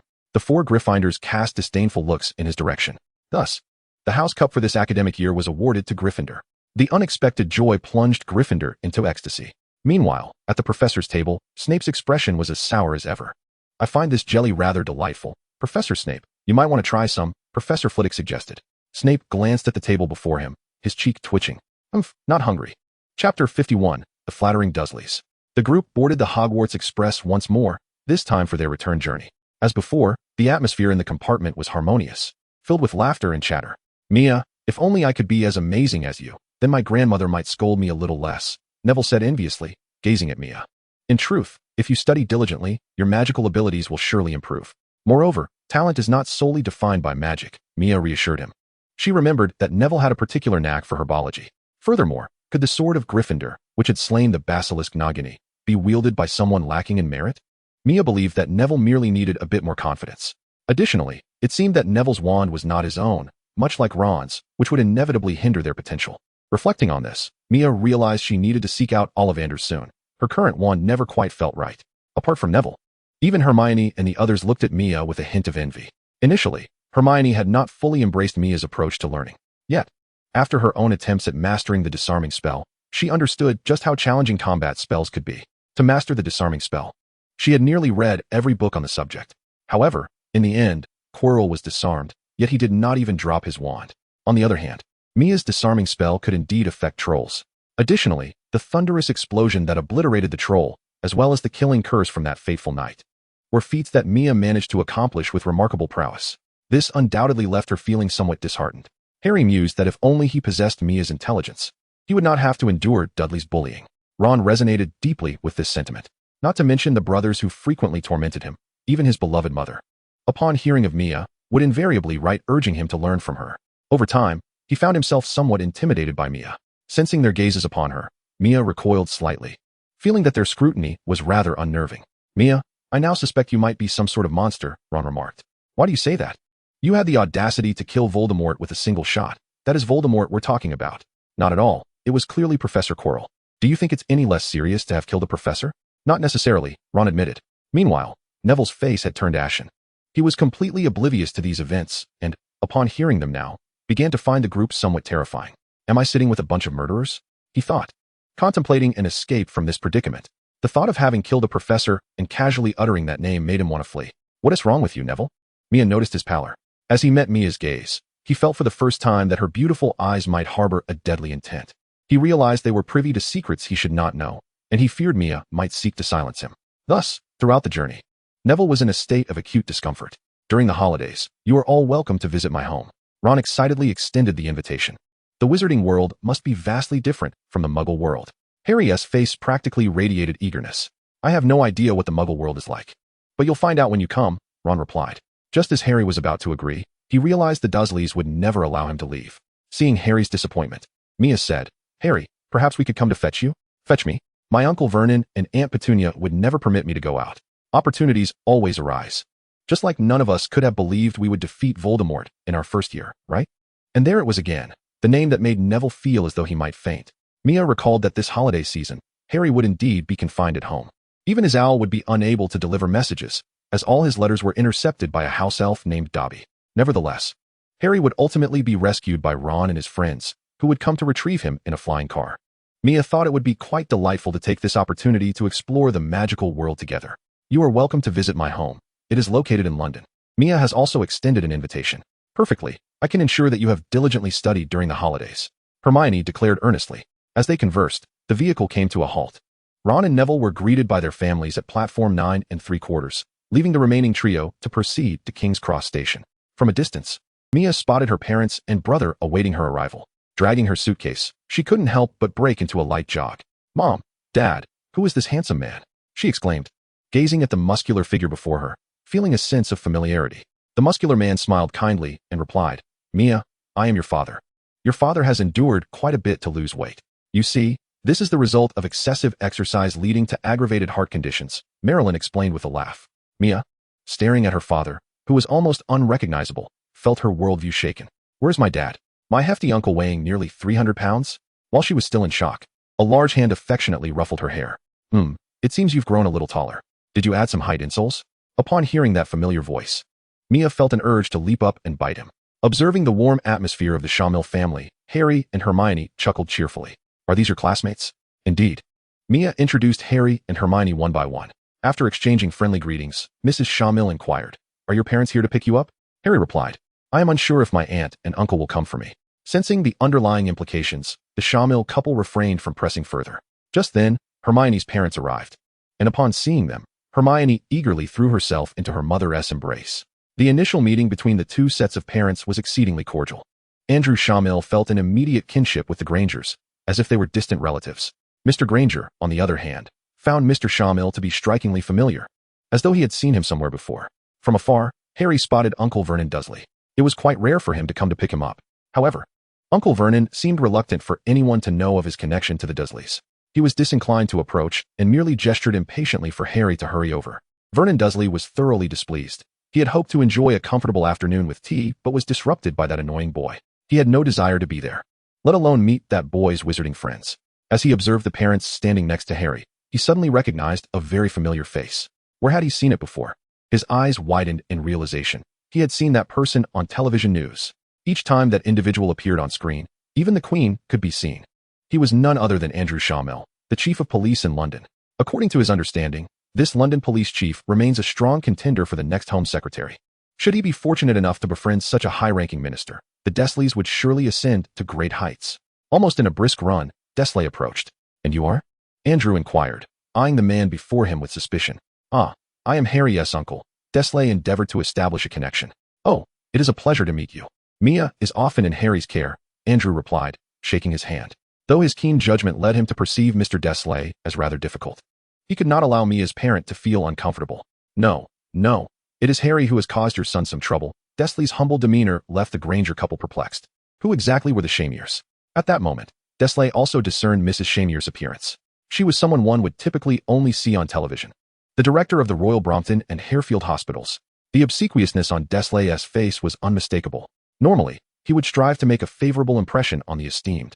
But today he was utterly astonished. The Shamers harbored a disinclination towards Mr. Dursley, yet, due to Mia and Harry's connection, they maintained an air of propriety. After politely declining Mr. Dursley's invitation to visit, the Shamers took their leave with Mia, bidding farewell to the Granger family. Chapter 52, Homecoming. The family sat in the car, listening to Mia vividly recount tales from the magical world. For them, even the simplest accounts of daily experiences constituted the finest stories. Andrew, at the wheel, listened to the laughter and chatter of his family, feeling as if he were the happiest man in the world.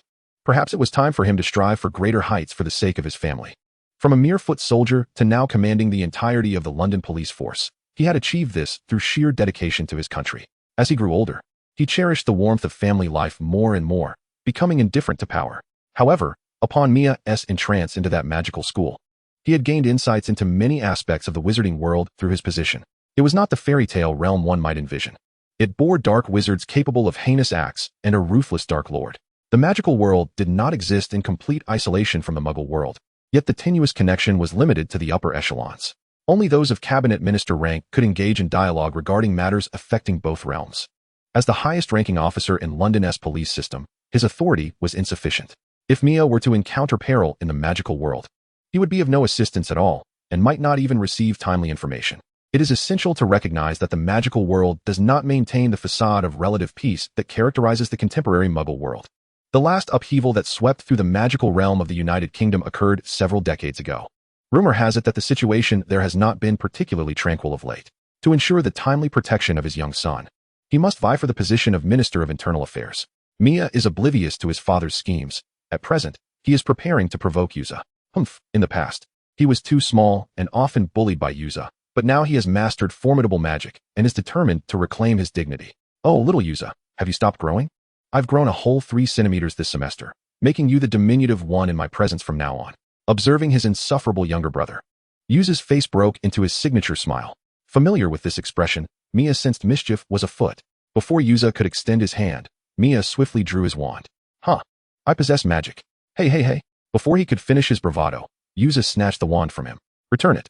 Mia reached out, attempting to reclaim it. "That doesn't count. You can't just steal a wand." "Oh." Yuza examined the seemingly ordinary wooden stick with great interest. Could this unremarkable object enable a wizard to unleash powerful spells? He currently worked for MI5.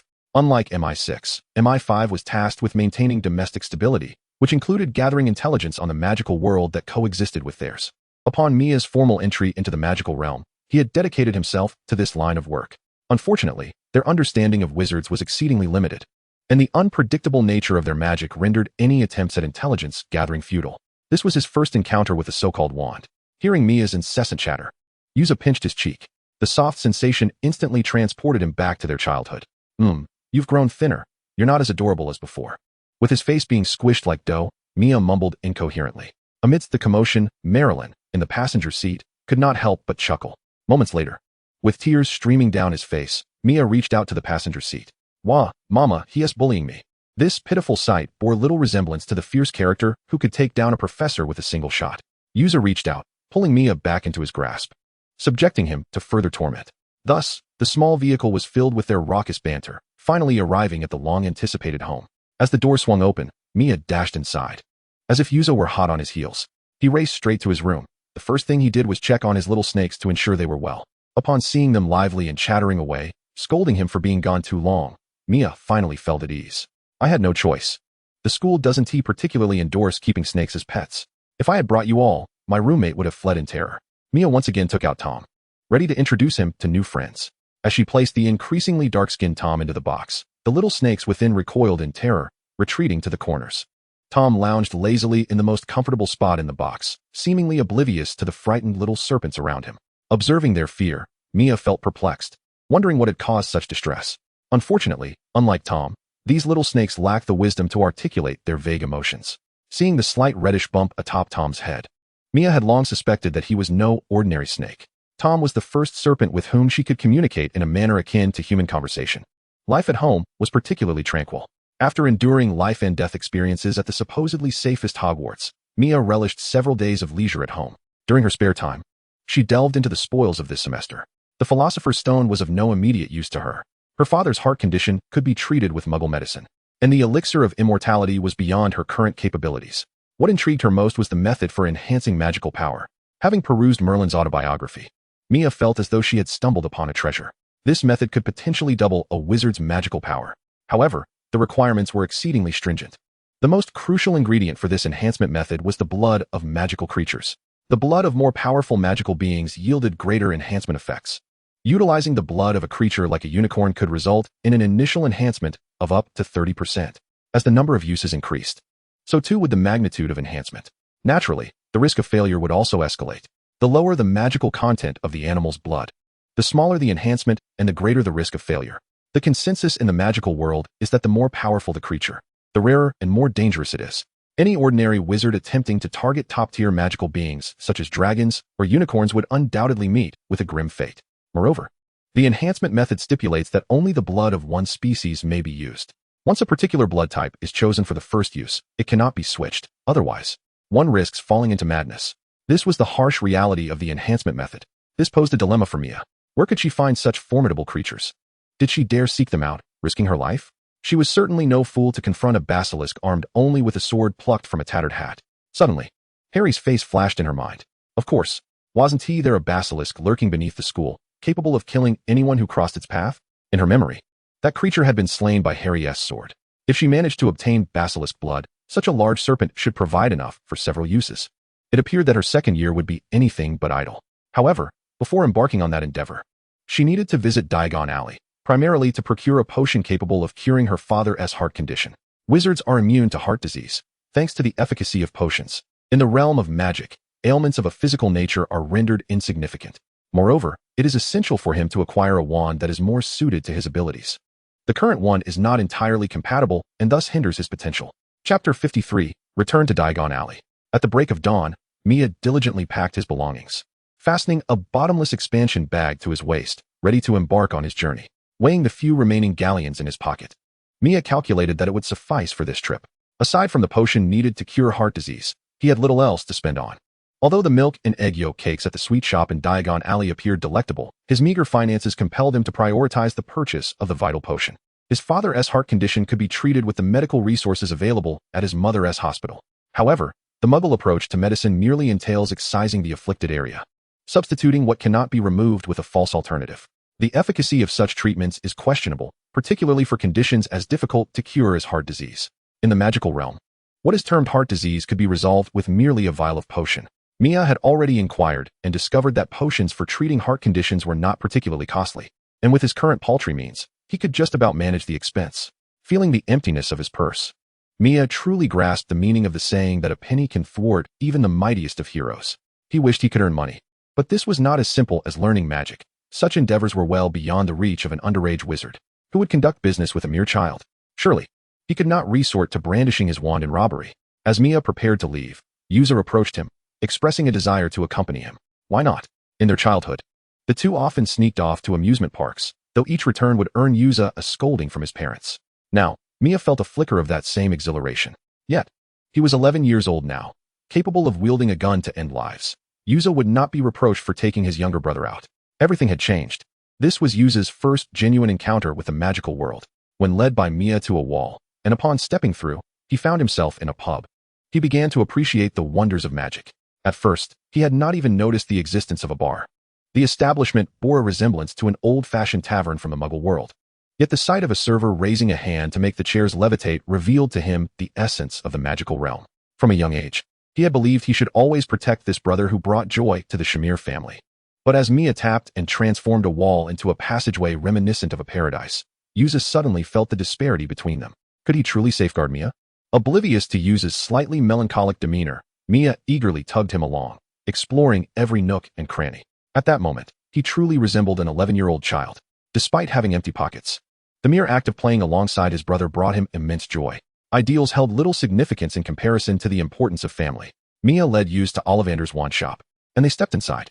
It was not the season for school, and few ventured in to purchase wands, allowing Ollivander to notice them immediately.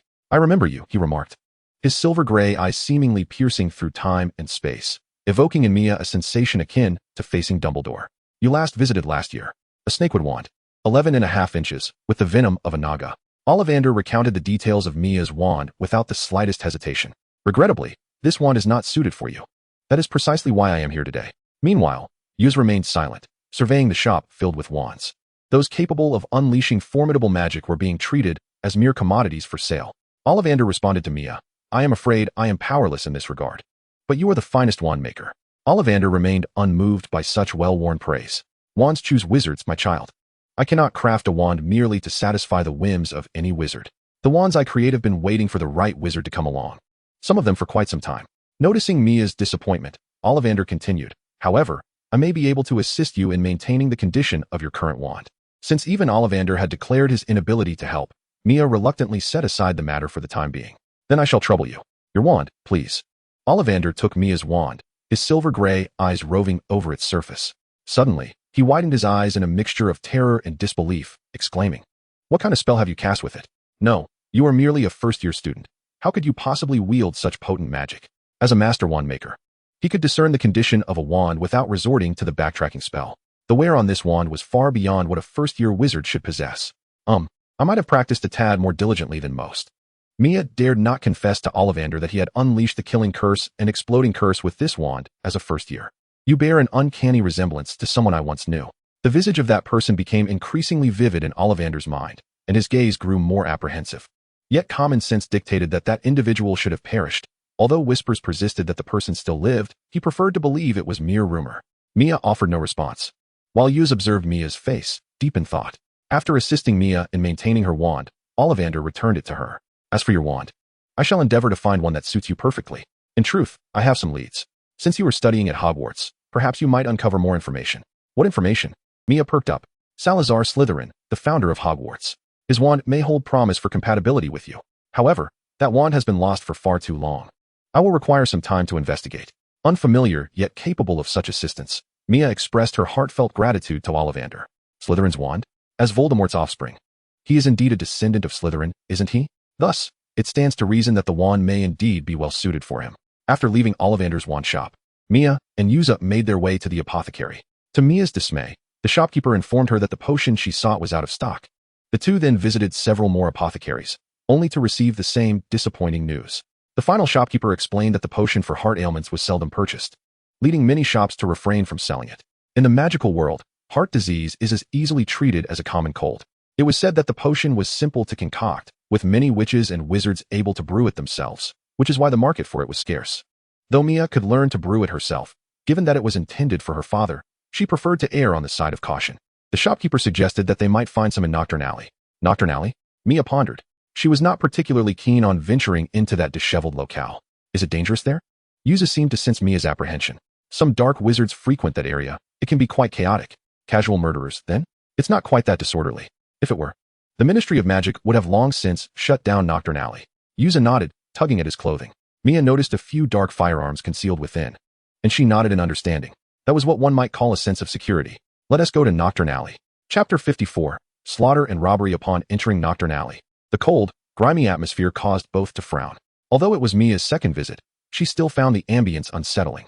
The passers-by were mostly shrouded, either masked or cloaked, and their downcast gazes suggested they were engaged in unsavory activities. Those without coverings displayed vacant or deranged expressions, clearly affected by dark magic, permeated by a foul stench. Drawing from his experience with the Ministry of Magic, User recognized this place as an excellent locale for gathering information. Nevertheless, today he was accompanying Mia on her errands. Some matters could be addressed at a later time. Their unfamiliar faces certainly attracted a measure of attention, even though the faces hidden beneath the hoods were not visible. The prying gazes they emitted made both individuals feel uneasy. In a concealed spot, Yuz handed Mia a peculiar object. When Mia lowered her gaze, she was startled to discover it was a silencer.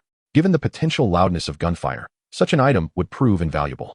Observing Yuz's unwavering demeanor, Mia was tempted to inquire whether he feared it might lead him astray. Sensing her thoughts, Yuz affectionately ruffled her hair. When traversing the outside world, self-preservation must take precedence. As Mia affixed the silencer to her handgun, she felt a burgeoning sense of professionalism. The duo continued their search, harboring no desire to linger.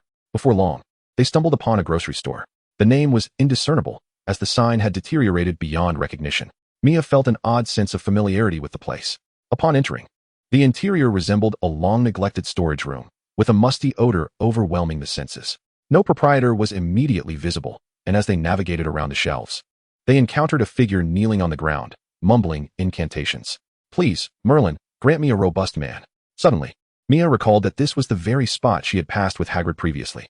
Still praying, was she? When Mia glimpsed the face of the individual, she understood why Merlin had not fulfilled her wish. The witch, short and unremarkable in stature, was suddenly captivated by the sight of Yuz, her eyes illuminating with a ravenous gleam. Merlin had manifested. Observing the witch's expression, Yuz instinctively shielded Mia behind him, his right hand resting on his waist. "Do you possess any potions for heart ailments?" Yuz inquired in a low, measured tone, suppressing the disdain evident in his gaze. The witch, with her toad-like visage, opened her mouth, releasing a foul stench. "Indeed, here, you can find anything you seek." Her voice was sharp and urgent. "How much for that vial?" "No charge, no charge." Yuz's right hand had now firmly grasped his firearm.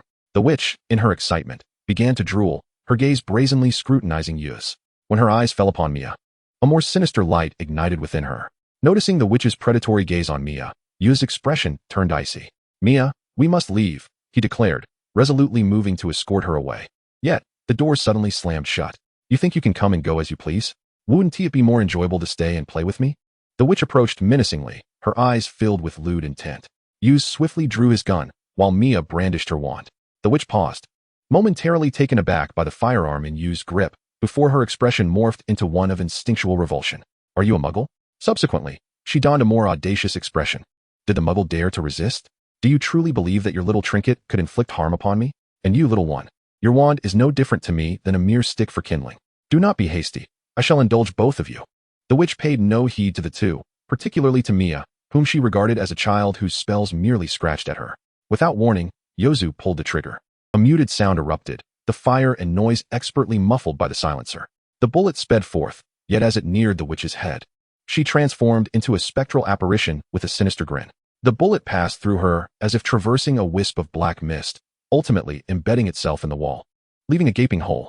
The witch remained unscathed, her eyes glimmering with derision.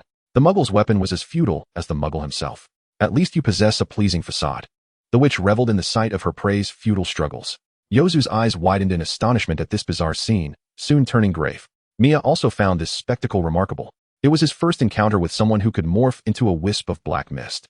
Clearly, this witch wielded magic beyond his comprehension. This was no trivial matter. Such perilous moments were not meant for contemplation. The witch turned her gaze upon Mia. "And you, my dear, come. Let me see what spells you have learned. Do not be foolish. Even if I remain still, you cannot touch me," she taunted. Mia retorted, "You better keep your word." Then, no moving. His large eyes blinked innocently, a sight that caused the witch to salivate anew. All right, I shall remain still and play with you," she conceded. "Now I will cast my spell." Mia's innocent demeanor filled the witch with delight.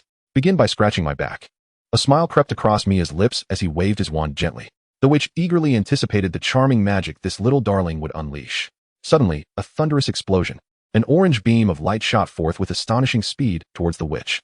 Her grotesque visage was illuminated by the magical light, her dim yellow eyes widening in sheer horror. Blood mist erupted along with chunks of flesh, and after a shrill scream, the witch transformed once more into a cloud of black mist. "How could you possibly kill me?" she bellowed, and in an instant, she reverted to her corporeal form. At that very moment, gunfire rang out again. Blood blossomed from the witch's chest. Yozu, gun in hand, watched as she collapsed, her body hitting the ground with a thud. One of her hands was severed, taken by the spell cast by Mia. Without delay, Mia kicked her wand away and swiftly stuffed a cloth into her mouth. "Where's the potion for heart disease?" Mia coldly inquired. The witch mumbled incoherently, producing only a series of meaningless sounds. "Do not entertain any ill thoughts. I have left you a hand, just point, and I shall find it myself without the need to trouble you further." Trembling, the witch gestured towards a location. Subsequently, Mia waved her wand and conjured a vial. Who could discern whether this wretched creature would deliberately lead her into a trap, or if she had cast a protective spell?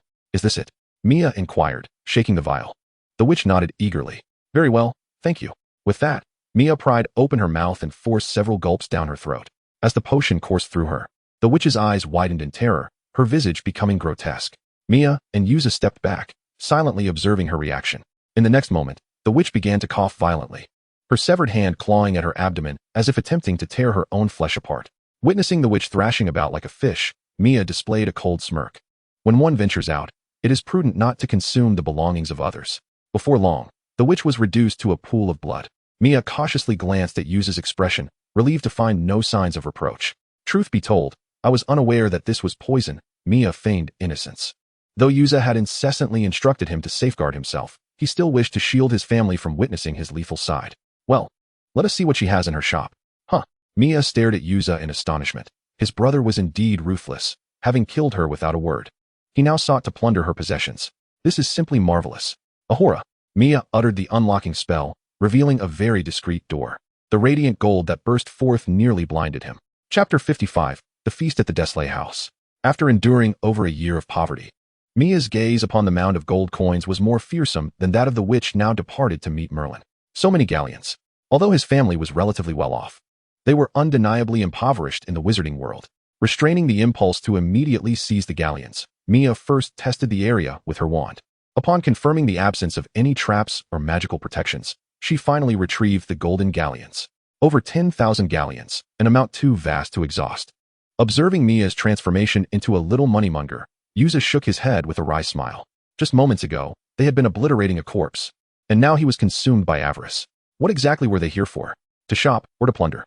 After stowing all the galleons into a bottomless bag, tightly clutching the bag's torn opening, Mia stood tall. Just moments before, he had been fretting over finances. And now fortune had smiled upon him with a windfall of 10,000. Is earning money truly this effortless? Had he known, he would have simply resorted to robbery. Smack. It seems that Yuz has discerned Mia's subtle intentions, lightly tapping her head as a gentle admonition against harboring any misguided thoughts. "I would never," Mia protested, pouting as she cradled her head, lamenting that even mere contemplation was forbidden. Unbeknownst to Yuz, who had not caught her murmured complaints, he stowed away the witch's wand, marking a significant advancement in their exploration of the magical realm. As for the other items within the cluttered shop, their meanings eluded him, so he permitted Mia to select a few of the most useful ones to take along. Yuz found himself increasingly troubled. Were it not for his desire to deepen his understanding and study of the magical world, he would not have engaged in such dubious endeavors that might lead Mia astray. Although, he conceded, she was hardly a paragon of virtue herself. This was the insight he had gained over the years as an older brother to Mia. Mia discovered a pair of spectacles that could automatically obscure certain elements from her field of vision, a collection of potions that appeared to be toxic, and a parchment inscribed with spells. Among the spells was one that the witch had employed to transform herself into a wisp of dark mist. Mia considered this a valuable life-saving tactic that would undoubtedly prove crucial at some point. After gathering their findings and erasing all traces of the remains with a fierce flame, the two departed, feigning nonchalance. Who could have guessed that such a young man was accompanied by a child, having just obliterated evidence of their actions? Their haul was undeniably bountiful, though regrettably devoid of the potion for treating heart ailments. He resolved to prioritize the creation of the potion for the future. If he could not procure it, he would have to learn to concoct it himself. Fortunately, his father's condition had stabilized, granting him a reprieve to obtain the potion. If worse came to worst, he could shamelessly seek assistance from Snape. Aside from the potions, Mia gazed longingly at the array of potent spells laid before her.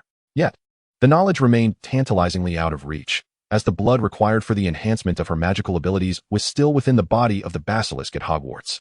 Other spells were equally beyond her grasp, as using them would only invite warnings from the Ministry of Magic. Mia began to yearn for the life of school. Though her heart ached for home, without strength, she felt she possessed nothing. As she wrestled with her frustrations, an owl swooped in, clutching a letter. After retrieving the note and offering the owl a morsel of jerky, she noticed the signature and was taken aback. It was a letter from Harry. Wasn't he supposed to be grounded by the Dursleys this summer, unable to send any correspondence?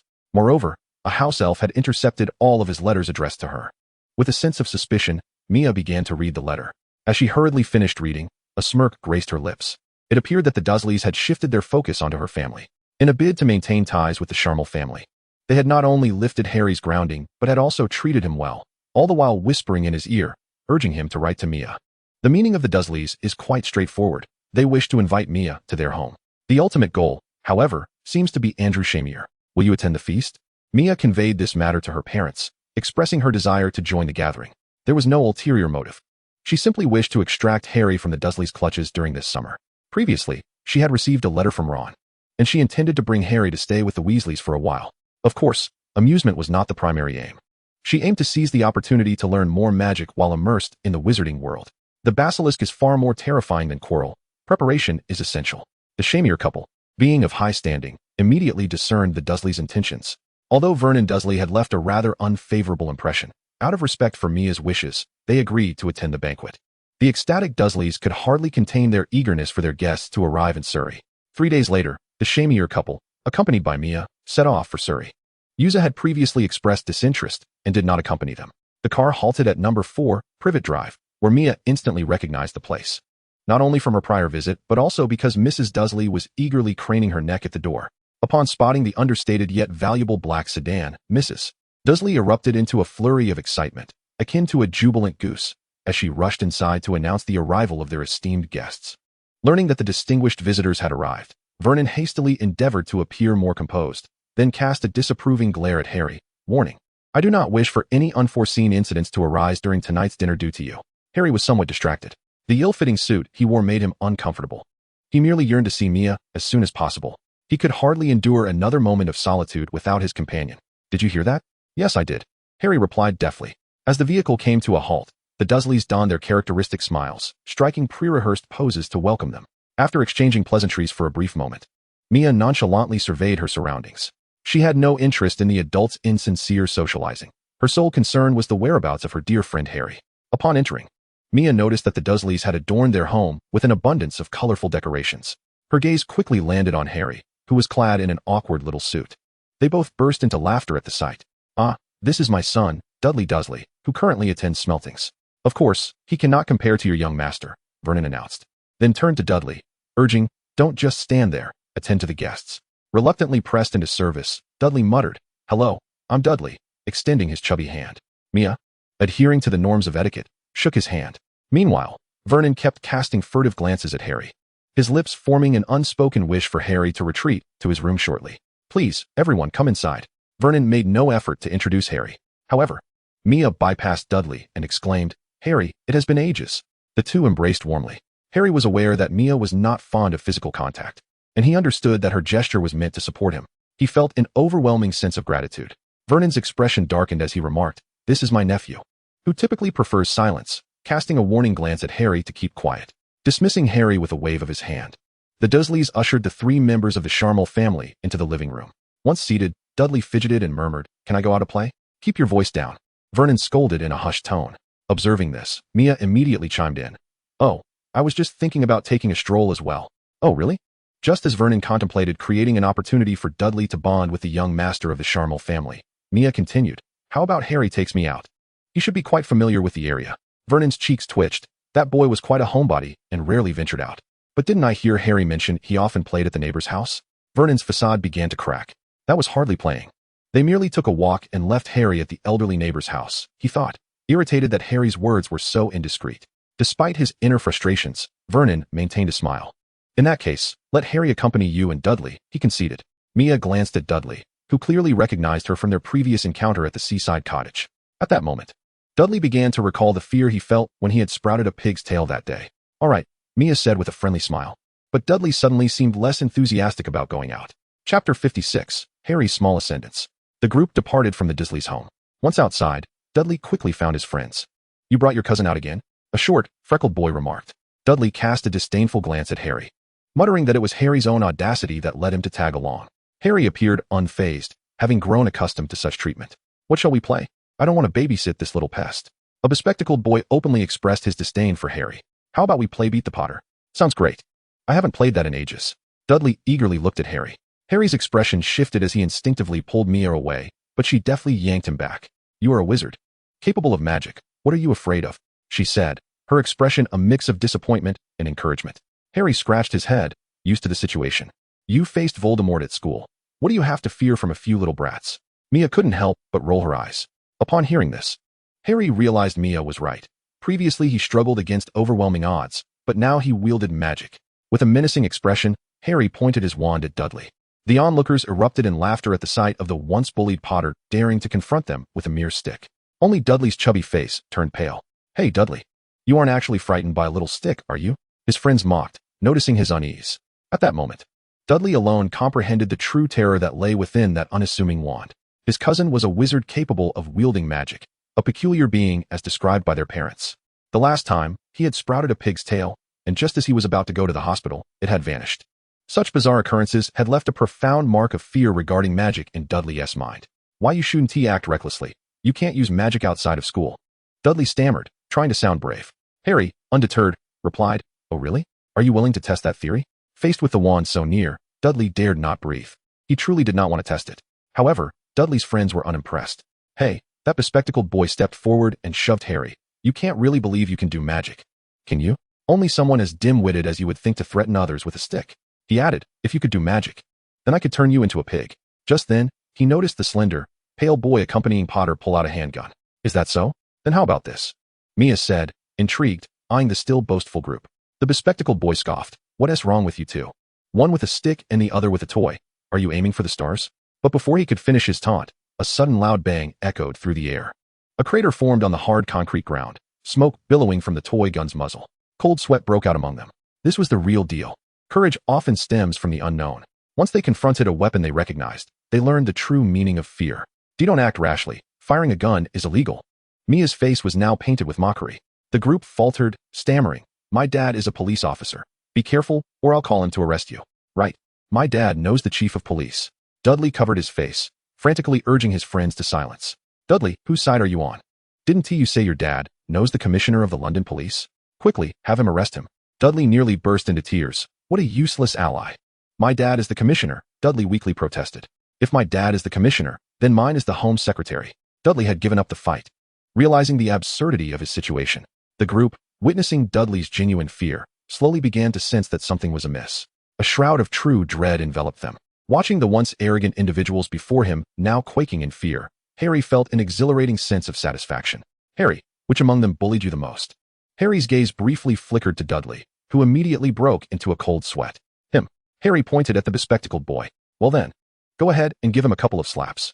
Without hesitation, Harry approached and delivered 2 sharp slaps. Firstly, I am exceedingly angry. Secondly, I am not Hay. I am Harry Potter. Thirdly, if you dare to engage me in such tedious games again, I shall ensure you truly become a pig's head. Fourthly, I am not a simpleton. With a triumphant smirk, Harry raised his chin, relishing in his revenge. Mia nodded in approval. Indeed, this is the demeanor befitting a savior. With his guidance, Dumbledore will undoubtedly express his gratitude.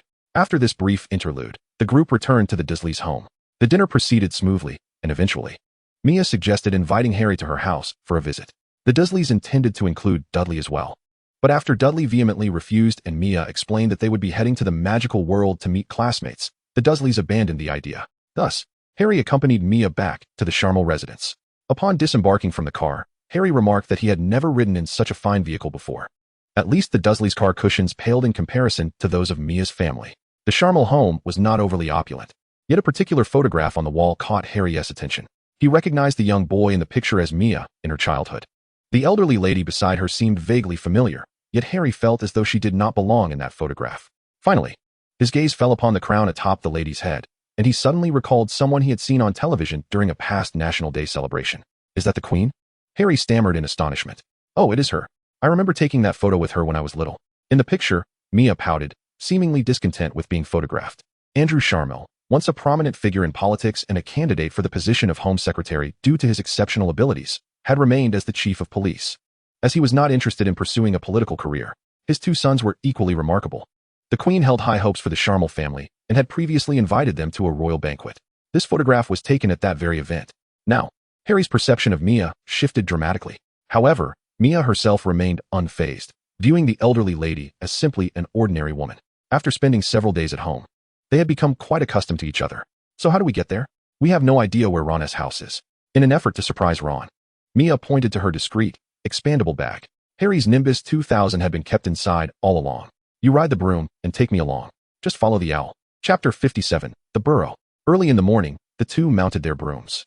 Since Mia was not adept at handling the flying broom, the responsibility fell squarely on Harry's shoulders. Mia, are we really going to fly like this? Harry still felt a tinge of uncertainty. Fear not.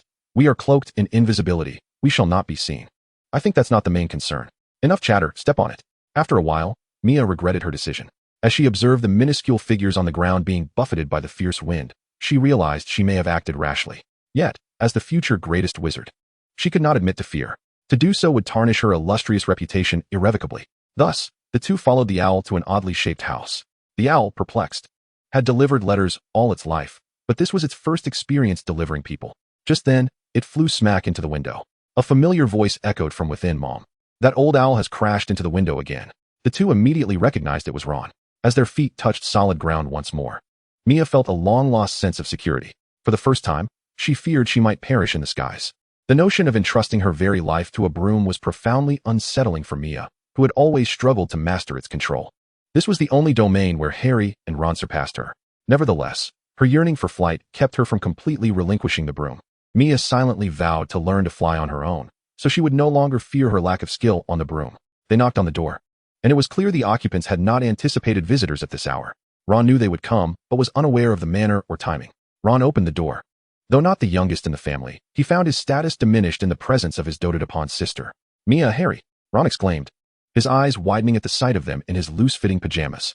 At that moment, Mrs. Weasley hurried over, and upon seeing the two, she joyfully enveloped them in a warm embrace. Merlin, how did you get here? On a flying broom? Goodness, you flew all the way here.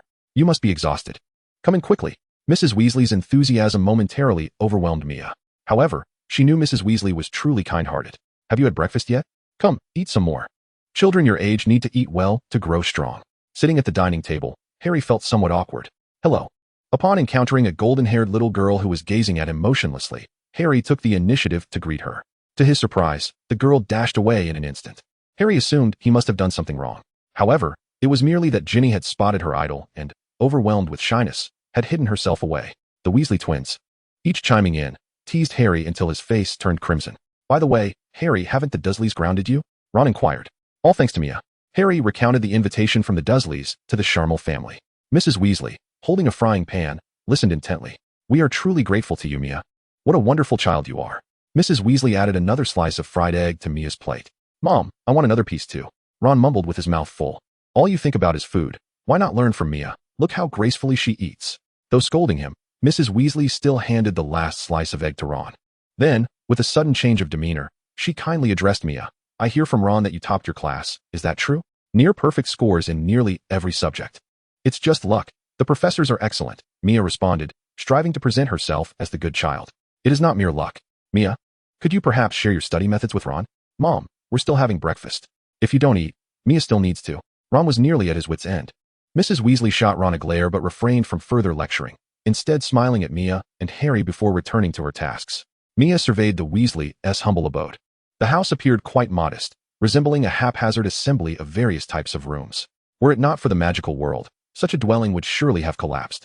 The interior, however, was spacious enough to accommodate the Weasley family comfortably. The rooms were cluttered, filled to the brim with belongings, yet amidst this apparent chaos, Mia felt a warm sense of homeliness. The household items were always sufficient for the family's needs, and photographs of the family adorned every corner. The clock on the wall displayed the faces of the Weasley family members, each hand indicating their current whereabouts. For instance, Mr. Weasley was currently in the house, but the hand was soon to point towards the living room. Ah, dear Molly, and the lovely children. Who are you? Upon seeing the tall, slender man, Mia assumed this must be Mr. Weasley. After Mia and Harry introduced themselves, Arthur Weasley appeared intrigued. So it is you. I've heard remarkable tales of your exploits at school. Mr. Weasley exclaimed, visibly excited. It's just the children being mischievous. Even Dumbledore lets them be. Mrs. Weasley, however, did not seem comforted by this. She was only aware of the dangers her children had faced. Mr. Weasley ceased speaking and quietly gave a thumbs up to a few individuals. Oh, there is something I must inquire of you. Mr. Weasley suddenly turned around and retrieved an elongated object from the room. What is this object typically used for by muggles? Mia gazed at the toilet plunger in Mr. Weasley's hand and felt her appetite for breakfast diminish. I believe this item has a myriad of uses. For instance, I frequently employ it to alleviate discomfort in my back. It serves remarkably well to relieve my lumbar aches. Mia and Harry's eyes widened in astonishment. Are you suggesting that you have used that to suction your back? Mia found it somewhat hard to believe. Indeed, what of it? It is precisely used in such a manner. Mia decided it prudent to withhold the truth from Mr. Weasley. However, you ought to refrain from using it too frequently, as excessive use can be detrimental to one's health. Is that so? Mr. Weasley appeared somewhat regretful. I'm going to be late for work. In a hurried flurry, he bid farewell to each family member and dashed towards the fireplace. Do keep an eye on the time. Flu powder is rather expensive, and we are nearly out. Mrs. Weasley brought over a basin, allowing Mr. Weasley to take a handful of powder. Moments later, Mia watched as Mr. Weasley sprinkled the powder and vanished into the fireplace. The chaotic household returned to its usual lively state. Unable to contain himself, Mia chuckled softly. It seems that staying here for a few days will be quite delightful. He too must begin his studies in magic. Chapter 58, Transmutation of Magic. Perhaps due to the infrequency of guests, the Weasley abode lacked additional rooms. Mia and Harry were thus arranged to squeeze in with Ron. Upon hearing that Mia and Harry would be residing there for several days, Mrs. Weasley expressed her excitement, declaring that they would enjoy a sumptuous dinner that evening. When Mia suggested he should first retreat to their quarters to prepare for his studies, Ron once again faced a barrage of Mrs. Weasley's enthusiastic admonitions. Under the weight of Ron's forlorn gaze, Mia felt a twinge of guilt as he ascended the stairs. For the sake of preserving their lives this semester, it seemed best to endure Ron's plight for the time being. Before Mia lay 3 items: the study notes of the old Voldemort, which he had confirmed were not the diary that had been turned into a Horcrux, a treatise on enhancing magical abilities, and a newly acquired spell for transmuting into black mist. After careful consideration, Mia concluded that mastering the black mist spell would be the most advantageous. After all, this semester was fraught with peril, and preserving one's life took precedence. Bathed in sunlight, Mia gradually immersed himself in the parchment. The concept of embodying black mist, he mused, resembled a form of transfiguration. Previously, in his quest to discover methods of enhancing his magical prowess, he had conducted extensive research on magic. He realized that this so-called embodiment of black mist was, in truth, a process of rendering one's body akin to magic itself. Mia termed this phenomenon magical transmutation. Magic is formless and colorless. Thus, when one is subjected to an attack, the act of becoming magical can effectively evade a significant portion of the damage. At the very least, physical harm is incapable of affecting an individual who has undergone this magical transformation. A prime illustration of this is the incident involving UJ and the shot fired by that witch. As for curses like the killing curse, which directly target the soul, Mia cannot guarantee that the magical transformation would provide a means of evasion. Nevertheless, this remains an extraordinarily formidable skill for self-preservation. Moreover, Mia realizes that this magic, which allows the body to become magical, possesses capabilities that far exceed mere damage evasion. Speaking of transforming into black mist, Mia recalls the haunting images of Death Eaters soaring through the air as a swirling mass of darkness. Is there not a striking similarity to the concept of magical transformation? Flight is undoubtedly a highly advantageous skill for Mia, granting him a significant edge in combat and facilitating daily life. Though the disillusionment charm is swift, it carries a degree of peril. In contrast, magical transformation appears to be relatively safer, though not without its own risks. Through diligent practice, Mia discovers that a lack of proficiency in magical transformation might result in a loss of bodily control upon reverting to his original state, potentially leading to the loss of some bodily parts. As Mia immerses himself in the intricacies of magic, time slips away unnoticed. It is not until evening that he reluctantly emerges from his magical endeavors, still yearning for more. The sensation of magical transformation is extraordinary. He feels a heightened awareness of the magic surrounding him and an enhanced command over his own magical energy. This improvement in control presents significant advantages, particularly in the execution of complex spells, such as the Transfiguration Charm. Once more, Mia attempts to transfigure a matchstick into a silver needle. The intricate patterns adorning the silver needle fill him with elation. Previously, he could not achieve such results. Exceeding his limits would lead to restrictions imposed by his wand. Yet now, his limits have expanded. This enhancement brings Mia immense satisfaction, though it is regrettable that human vitality is inherently finite. When he senses a hint of fatigue during his magical transformation, he wisely decides to halt his practice, embodying the principle of balance. Descending the stairs, he finds Harry and Ron engrossed in a game of chess. Upon seeing Mia emerge from upstairs, the two regard him as though he were a rare sight. It is indeed possible for someone to study for an entire day. Ron gazes at Mia as if he were a creature of wonder. So, are you here to test out your newly learned spells on us? Harry jests. Do not mock me, Mia replies, settling between the two and observing the chessboard. In truth, the pursuit of magic is quite fascinating, provided that. As soon as Mia begins to speak, Ron clutches his head in agony. Mia, you are becoming more and more like my mother. Unlike continuing to stimulate the two, Mia quietly slipped outside. The Weasley residence is situated on the outskirts of HarryPotterFanfiction. Catchpole, in a sparsely populated area where one must travel quite a distance to encounter other households. The Weasley family has always been self-sufficient, cultivating their own food. In truth, although they are not financially affluent, they have never worried about provisions, for magic allows crops to flourish rapidly. Mia had witnessed Mrs. Weasley casting incantations with her wand towards a pumpkin, which, astonishingly, expanded at a visible rate from a mere thumb-sized sprout to an enormous size, ultimately larger than a person. Why, Mia? Mrs. Weasley exclaimed. What a diligent child you are. Tired from your studies, I presume? I shall prepare dinner for you, but I must first attend to these vegetables. Mrs. Weasley rolled up her sleeves with remarkable efficiency. Is there anything I can assist with? Mia inquired. Thank you for your kind offer, but I can manage this myself. However, I would be more than happy to teach you some of this magic, she replied. And Mia eagerly accepted. He soon discovered that the enchantments to hasten the growth of crops were far from simple. These spells involved transfiguration and even delved into herbology. Mastery required considerable effort, and it was evident that Mrs. Weasley's ability to transform a tiny sprout into a colossal pumpkin in mere moments was a feat reserved for a true expert. It became clear that Mrs. Weasley was no ordinary housewife. As the matriarch of one of the sacred 28 families and a core member of the Order of the Phoenix, her capabilities were formidable. Surely, her role as a provider was not the sole reason for her membership in such an esteemed group. After all, she could hold her own against Bellatrix Lestrange, even defeating the renowned Death Eater single-handedly. Mia practiced diligently, managing only to coax a seed to sprout, which was the extent of his current abilities. Far from the prowess displayed by Mrs. Weasley. The latter, astonished, remarked, I had heard from Ron that you were an excellent student, but I did not anticipate your rapid progress. My accomplishments were quite limited. No, dear child, you must believe that you are truly exceptional. When I learned these spells, it took me several weeks to achieve what you have done in such a short time. Mrs. Weasley's praise made Mia feel a bit bashful. Although he could not assist her directly, he had managed to levitate the absurdly large ingredients back into the house. At that moment, Mr. Weasley returned home. Good afternoon, Uncle Weasley. Hello there, Mia. Oh, can you truly lift all these with magic? How impressive. At that moment, Mia finally understood why, despite the Weasley family's modest circumstances, their children were predominantly heads of houses. The Weasley couple was never stingy with their praise. Don't think about checking on your dilapidated car just yet. Help with the cooking first. Mia has been a tremendous help to me. Chapter 59, A Night Visit to the Granger Home. The dinner was indeed sumptuous. At least the Weasley twins were nearly drooling at the sight of the chicken on the table. Their mother had actually slaughtered that chicken. We have longed for a meal like this for ages. I believe it's because of Harry. I think it's because of Mia. Stop the banter and eat more. Mrs. Weasley chided the twins. Is Mia still accustomed to the food? Percy inquired. Mia replied affirmatively, acknowledging the considerable effort that Mrs. Weasley and Mr. Weasley had put into the meal.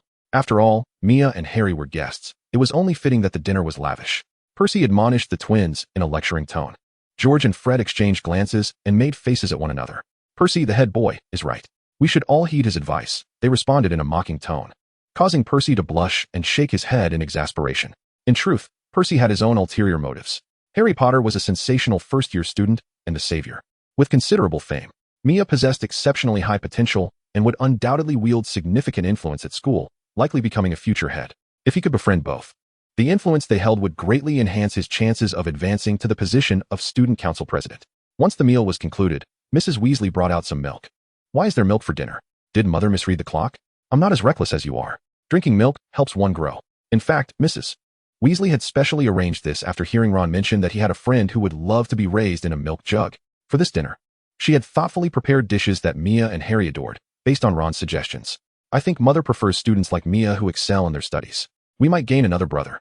The Weasley twins were met with another round of reprimands. As they exchanged knowing glances, they understood each other's thoughts. They had to show Mia, this exemplary child from another family, their prowess. After some deliberation, they led Mia and Harry to the backyard where a car was parked. This must be the flying car, Mia recalled. However, Harry was not grounded this time, so it seemed they would not have the opportunity to experience a flying car. Just as they were feeling disappointed, Fred exclaimed, this was specially acquired by Dad. It can fly. Ron felt less enthusiastic than a flying broomstick. How could a broomstick compare to this? Don't you want to experience the thrill of racing through the sky? The twins began to coax him, and Ron's interest began to stir. Racing, especially in the air? He could fly around just like on a broomstick. However, Ron soon expressed his concerns. This was their father's most treasured possession. What if they got caught? How could we possibly get caught? We'll sneak out at night and return the car before dawn. We want to be discovered. Yet, Ron remained hesitant. They had never driven before. What if they broke something? This contraption is quite simple. I've heard muggles can drive them. Even if we don't know how, can't we learn? Maya should be able to, right?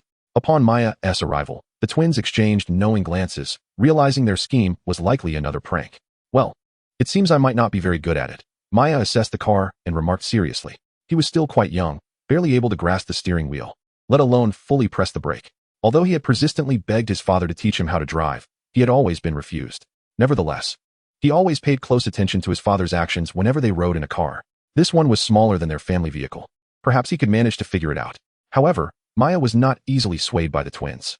The twins exchanged glances and continued. How could that be? You must have seen it often. You and Harry are the only ones here who have encountered a car. Harry shook his head. I can't. He had hardly ridden in the Dursleys' car, let alone driven one. See, you're the only one. Maya feigned helplessness and shrugged. I haven't learned either.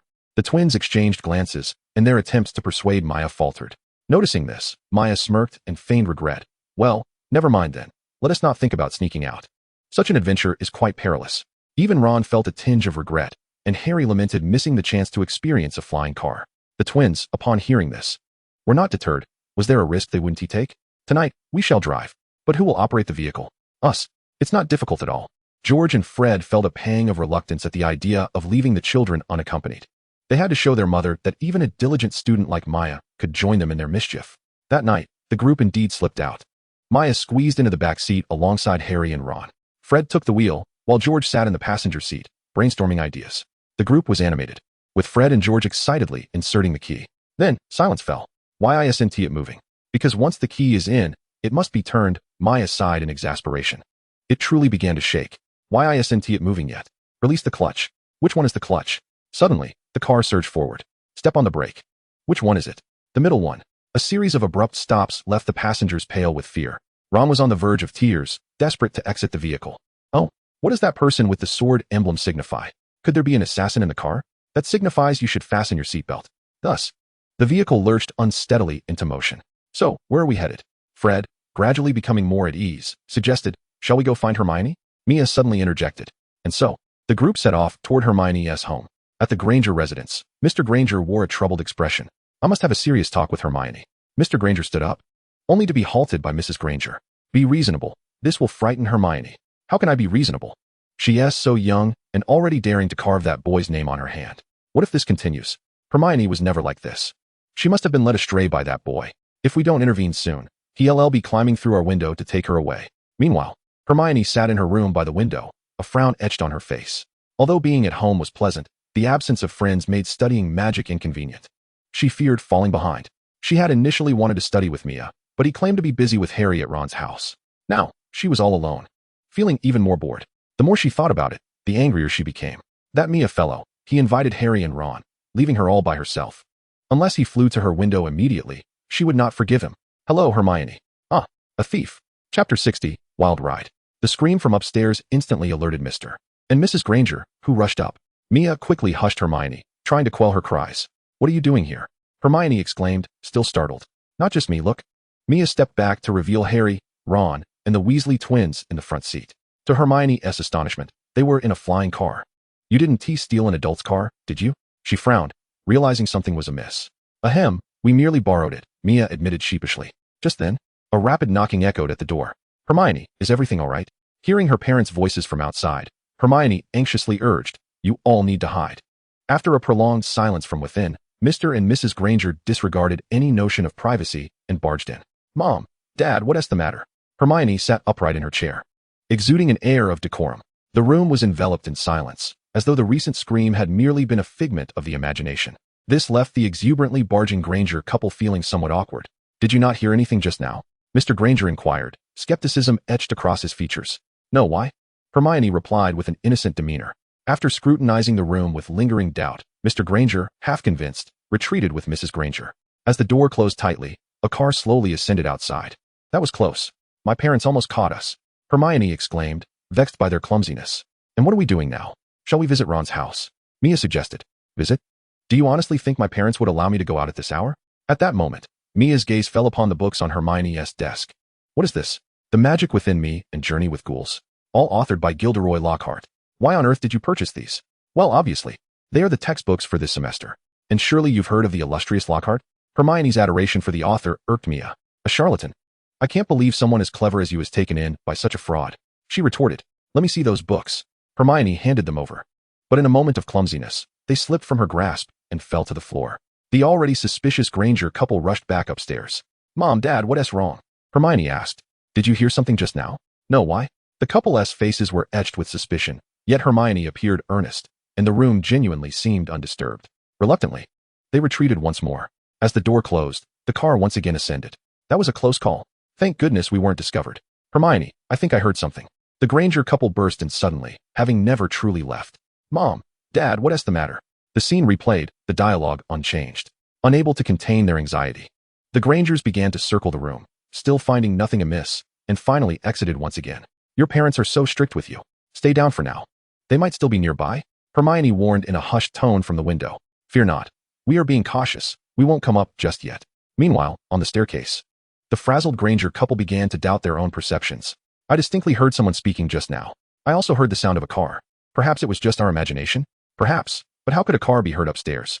Unless, of course, cars can fly. Just then, at the corner of the staircase, a series of gazes locked in a moment of shared astonishment. Goodness! After a flurry of exclamations, several individuals who failed to ascend in time were apprehended on the spot. Observing Mia's earnest efforts to tend to the child, Mr. Granger found her presence increasingly irksome. Oh dear, if you wished to see Hermione, you could simply have come. There's no need for such agitation. It's all a misunderstanding, Mrs. Granger interjected, attempting to ease the tension. She gestured to her husband, who was glaring at Mia, urging him not to be so anxious. Mr. Granger, however, was decidedly displeased. He was convinced that this young man had indeed come to sneak in search of his precious daughter. Fortunately, the Grangers ultimately refrained from making things difficult for them, albeit failing to escort Hermione away. Mr. Granger staunchly opposed their invitation to Hermione, and they merely agreed to meet in Diagon Alley at the start of the school year. Thus, they embarked on their journey home. Having learned from their earlier experience, Fred's driving skills had improved considerably. The enchanted vehicle was magically protected, ensuring that even if one's driving was less than stellar, no harm would come. The return trip was marked by a newfound leisure.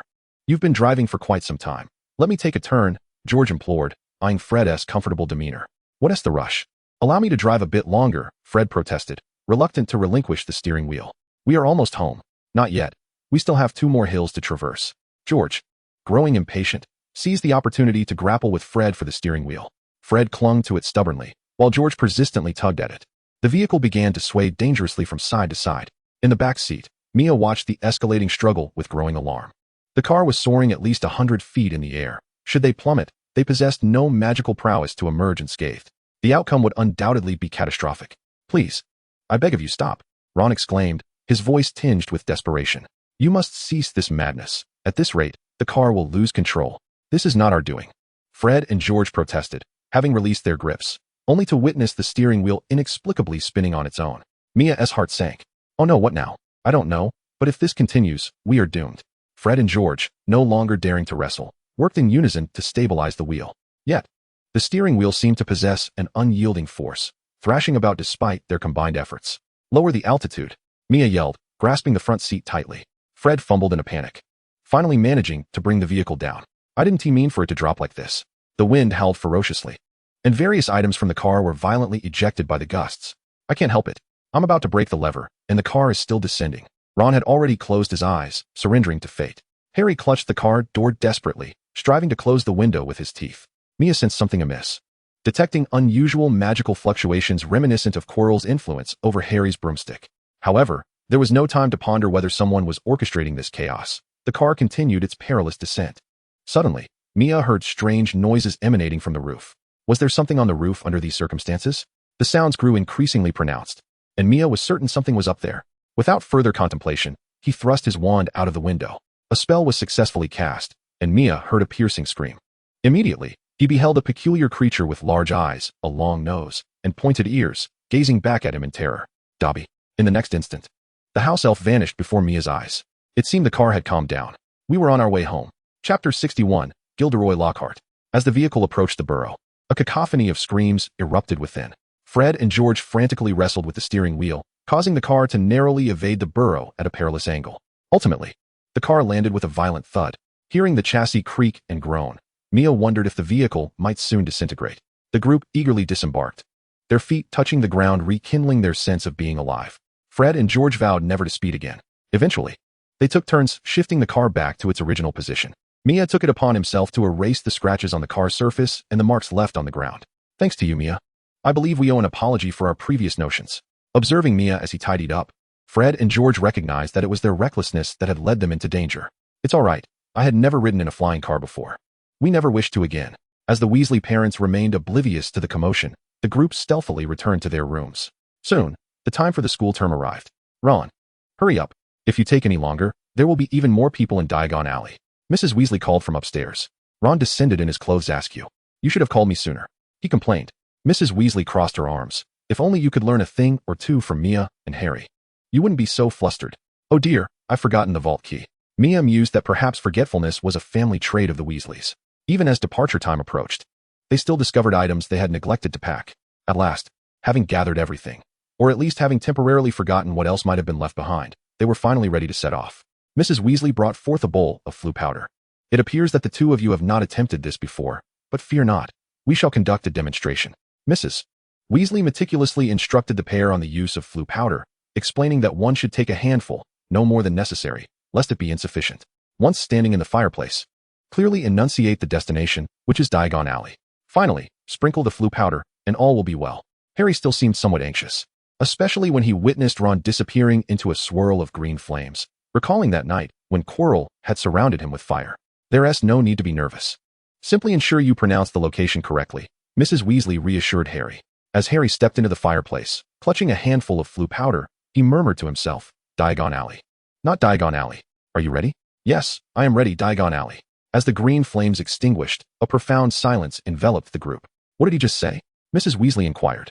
It sounded like he said Diagon Alley. Mia covered her face in disbelief. Concerned for Harry, they hastily transported themselves. Yet, no matter how they searched, Harry was nowhere to be found. Where on earth did he end up? Ginny exclaimed anxiously. This year marked her enrollment, and she had eagerly anticipated being at the same school as Harry. I suspect he might have ended up in Knockturn Alley. Mia was not merely speculating. In her memory, Harry had indeed been transported to that chaotic place. What shall we do? We must locate him promptly. Everyone was aware of the disarray that characterized Knockturn Alley, heightening their worries for Harry. Following Mia's suggestion, they prepared to venture into the alley. However, just as they reached the entrance, they spotted Hagrid emerging with Harry. I'm not quite sure how this child managed to wander into Knockturn Alley alone. It's truly perilous. We must be more vigilant next time. Hagrid excused himself under the pretext of needing to purchase some bug repellent. Observing Harry, who appeared rather disheveled, Mia thought he seemed adept at getting himself into troublesome situations. She deftly adjusted Harry's glasses, earning herself another round of praise from Mrs. Weasley. Had it not been for Mia's suggestion to search in Knockturn Alley, we would have had no idea where to find you. Ron gazed at Harry with a look of trepidation. You'll never guess who I just encountered, Harry whispered. Who? Draco and his father. They seem to be selling something in a shop. I suspect it's not anything good. I concur, Mia added. At that moment, Mr. Weasley interjected, stating that the Ministry has been rigorously inspecting items of dark magic lately. They must be attempting to offload whatever they have in their possession. Just as they spoke, the group arrived at Flourish and Blots. Unlike in the past, this place had become a bustling sea of humanity, with people squeezed together.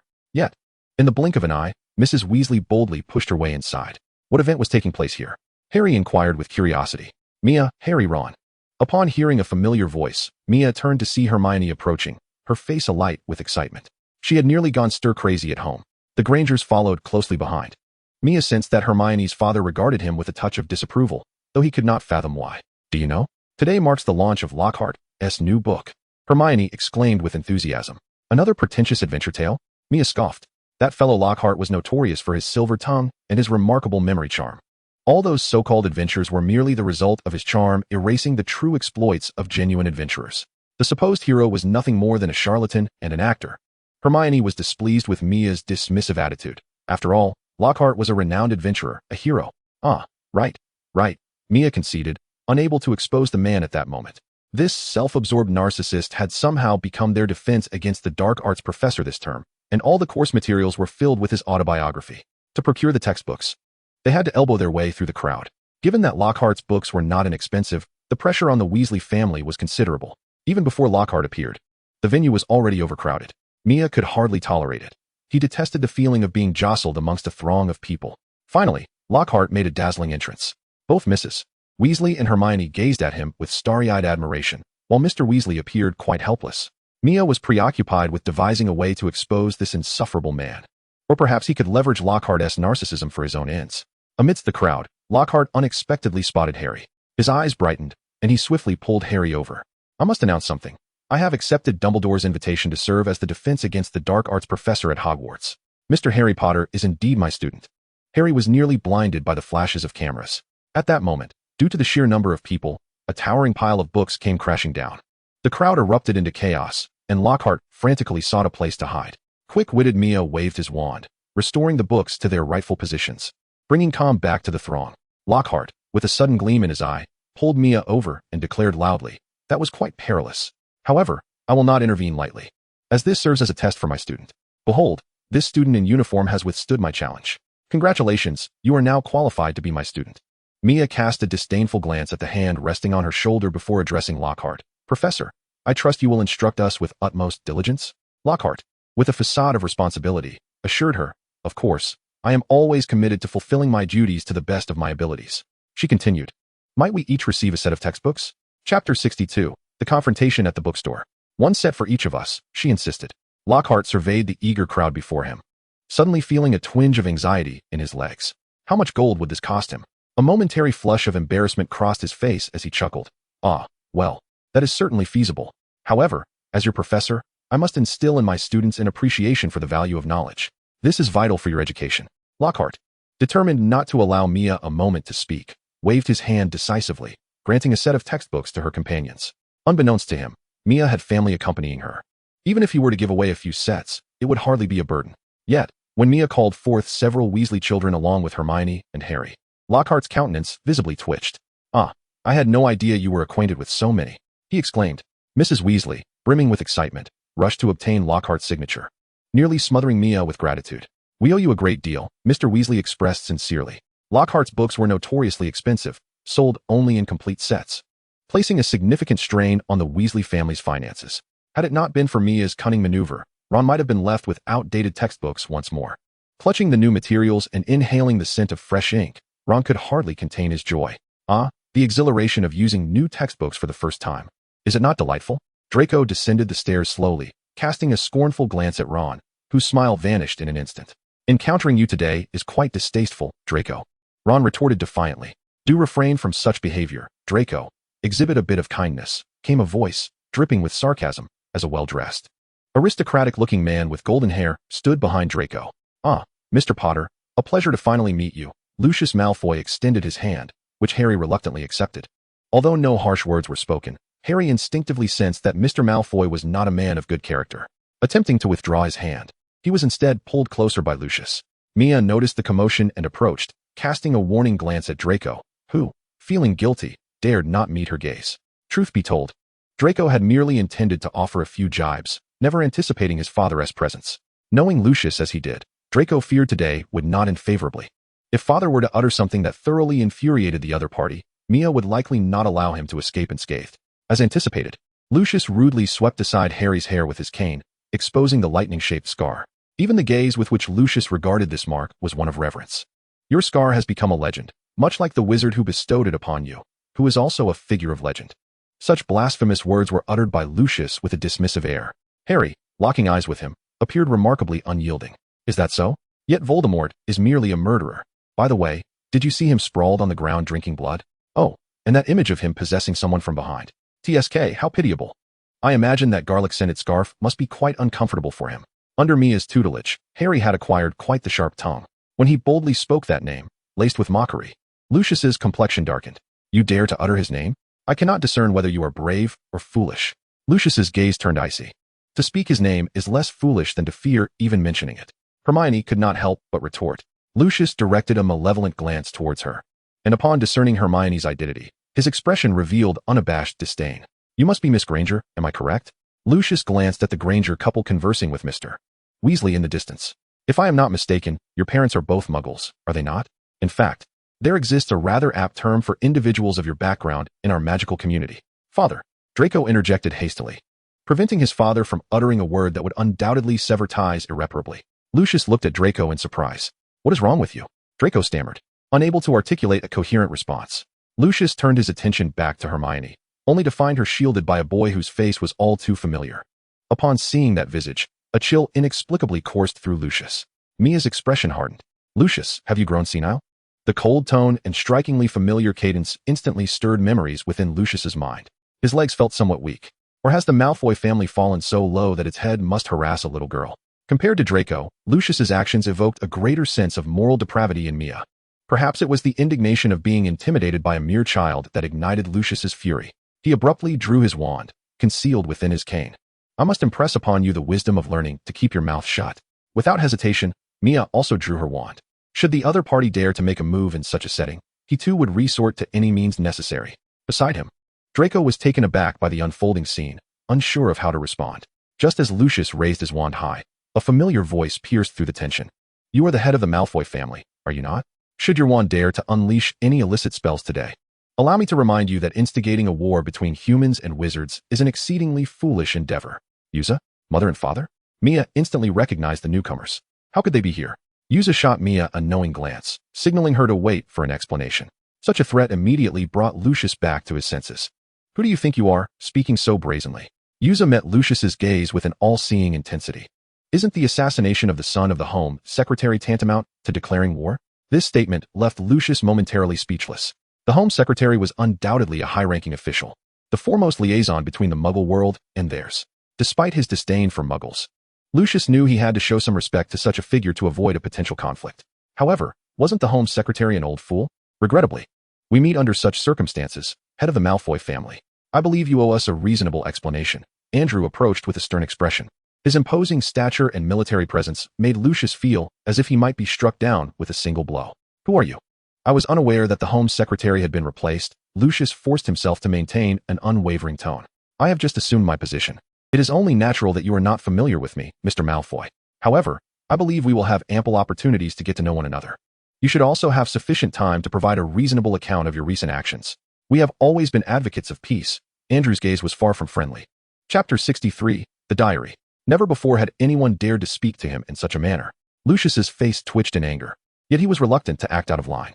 He had indeed heard rumors that the Muggle Home Secretary was preparing for a transition, but he had not anticipated it would happen so swiftly, nor that it would involve a parent of Harry Potter. Neither party was willing to yield, creating a palpable tension.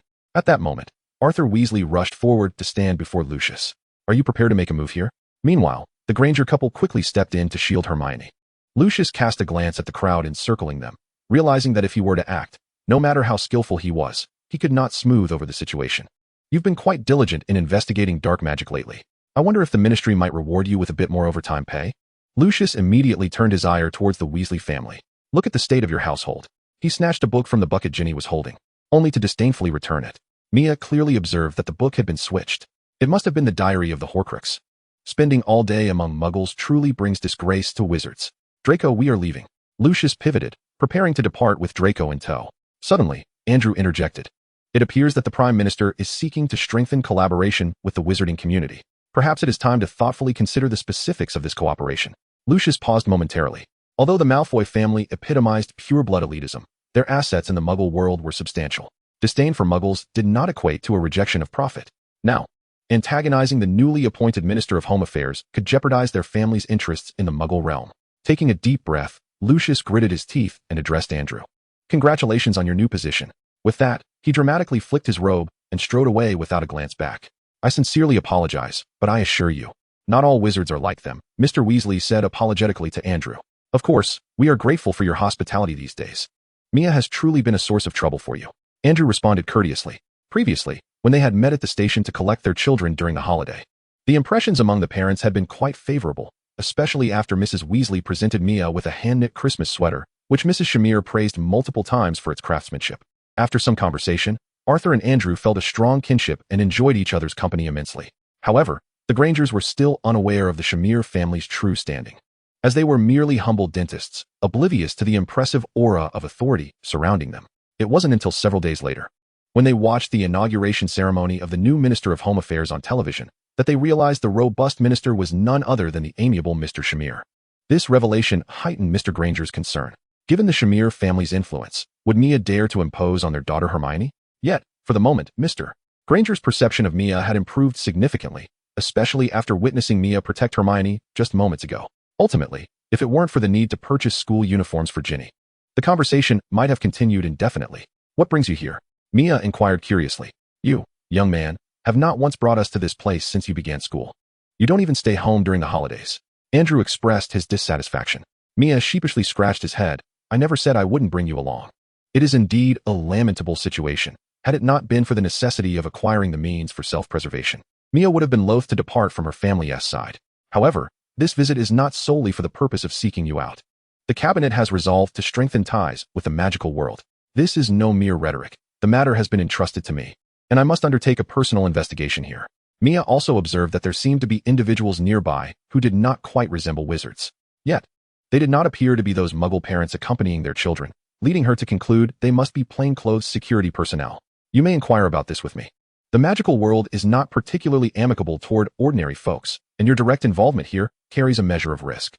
Fear not, for we have already established contact with the local Ministry of Magic. They have arranged for personnel to accompany us on this journey, so there is no cause for alarm. Andrew explained to Mia. Throughout the journey, Mia deliberately kept a distance from Yuza, should that fellow decide to bully him again. His esteemed reputation among his friends would be utterly tarnished. With 3 families gathered together, their shopping excursion extended considerably. By evening, they had nearly explored all of Diagon Alley.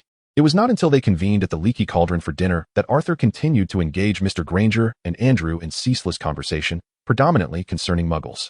Through Arthur, Andrew gleaned substantial insights regarding the Ministry of Magic.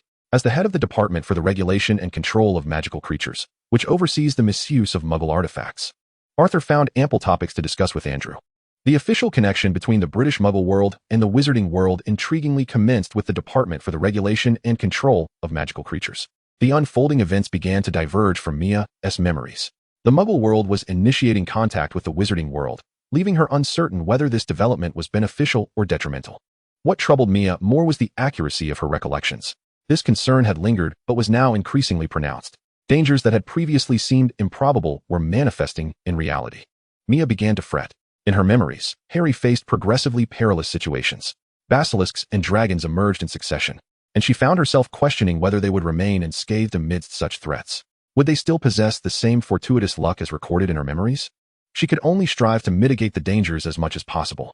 Thus, Mia surreptitiously retrieved Ginny's diary, which had been swapped by Lucius, and replaced it with a new one.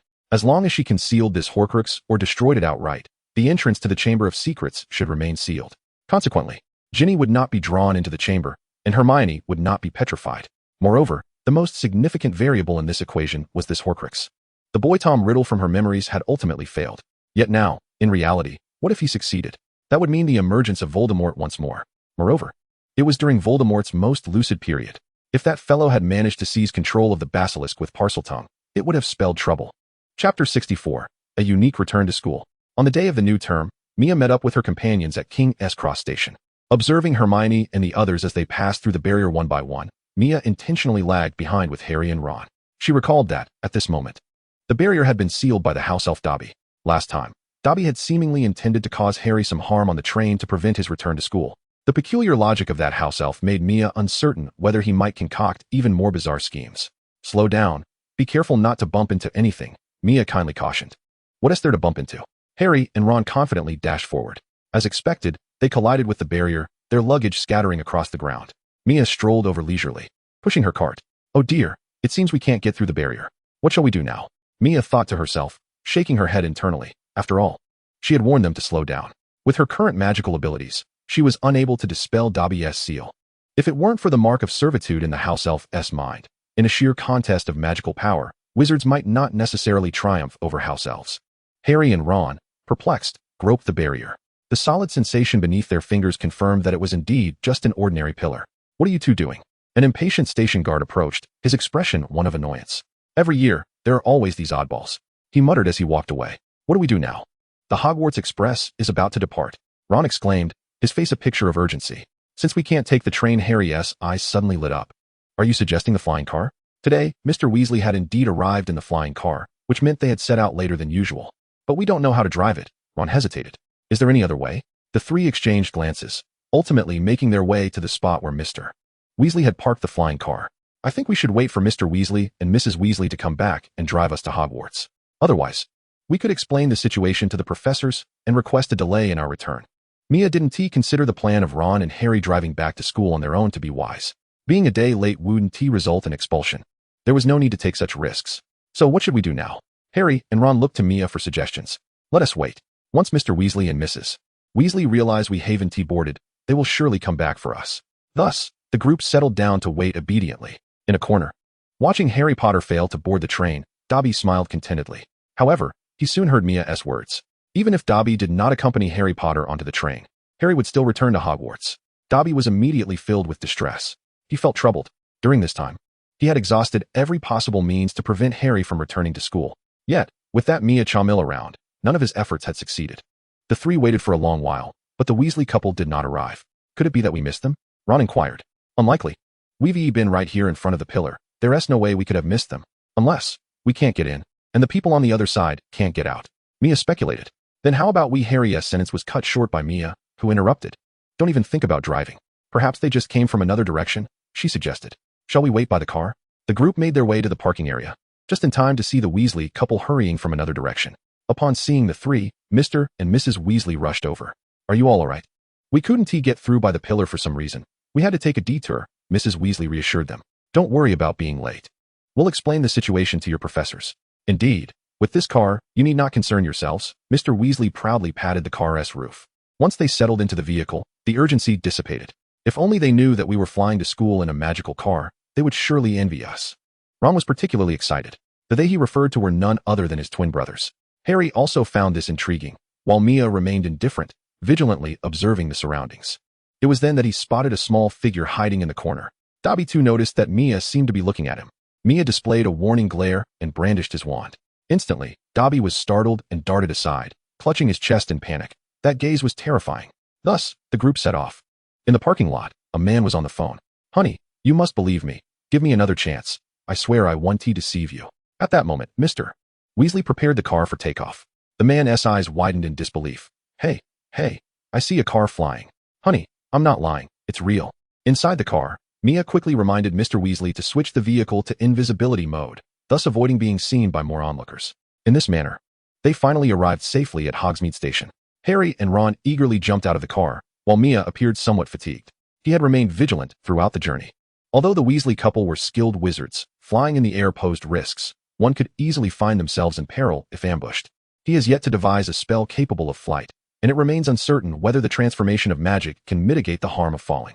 Fortunately, they arrived safely. The Hogwarts Express had just reached its destination. As soon as they disembarked, Hermione and the others approached. Fred and George immediately voiced their protests, claiming it was unfair that their parents did not see them off to school. In truth, they merely wished to travel to school in the enchanted car. What is the matter with you? Hermione's focus naturally diverged from theirs. Mia recounted their experiences to Hermione, who furrowed her brow in confusion. How could the barrier not let us through? Observing Hermione's contemplative expression, Mia understood that this astute young witch had already grasped something was amiss. After drawing attention from a throng of onlookers, they were beckoned by Hagrid to return to the school. Unlike the first years who sailed to the castle, from the second year onward, they were to ride carriages that moved without the aid of horses. Thus, they parted ways with Ginny.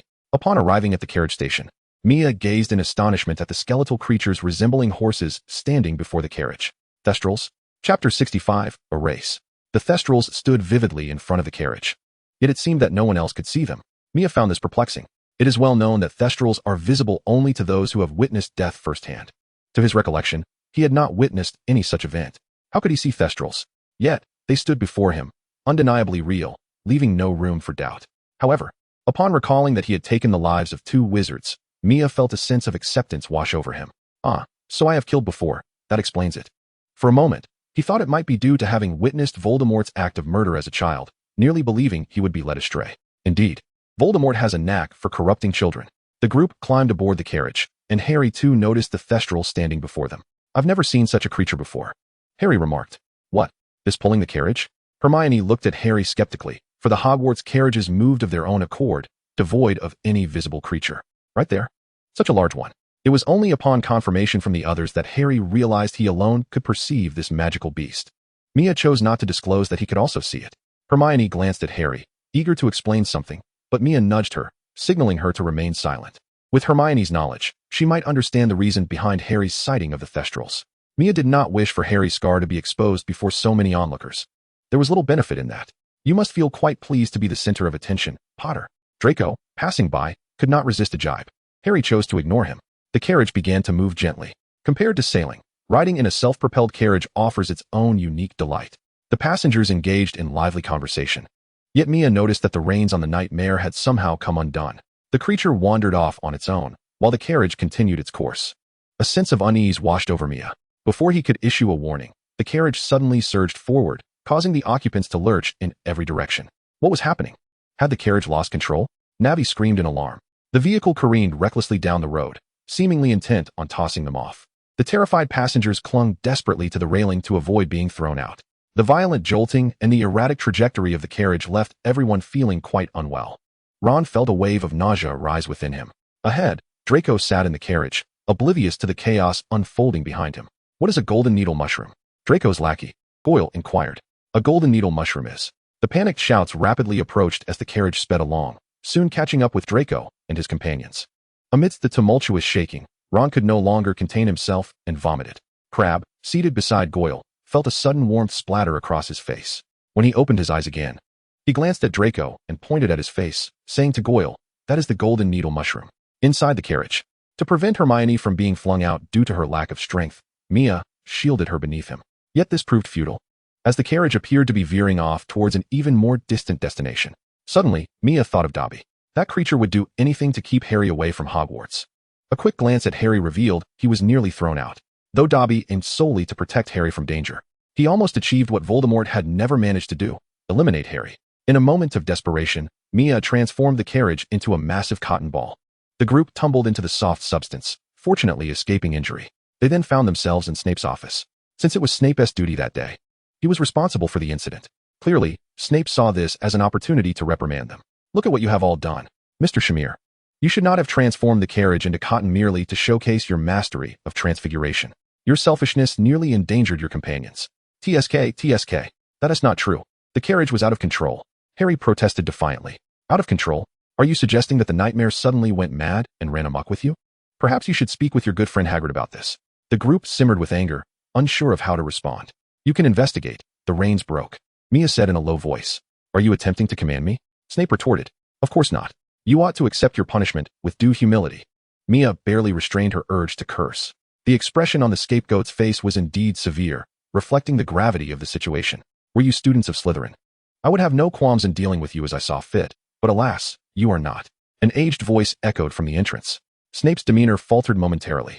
Albus Dumbledore had arrived, accompanied by Professor McGonagall. As the head of Gryffindor House, it was McGonagall who possessed the authority to address them. Dumbledore interjected, however, they have vandalized the school's property and violated the rules. Snape persisted, somewhat obstinately. Indeed, some of those rules were established by me, which I am well aware of. Yet, I believe we must first ascertain the full circumstances surrounding this matter. If Mr. Shamir's account holds true, then our primary concern should be the unjust plight faced by our students. Dumbledore decisively concluded the discussion. The tart this evening is quite delightful. Do indulge. He dismissed the others from the office, leaving Snape to regard Dumbledore with a serious expression.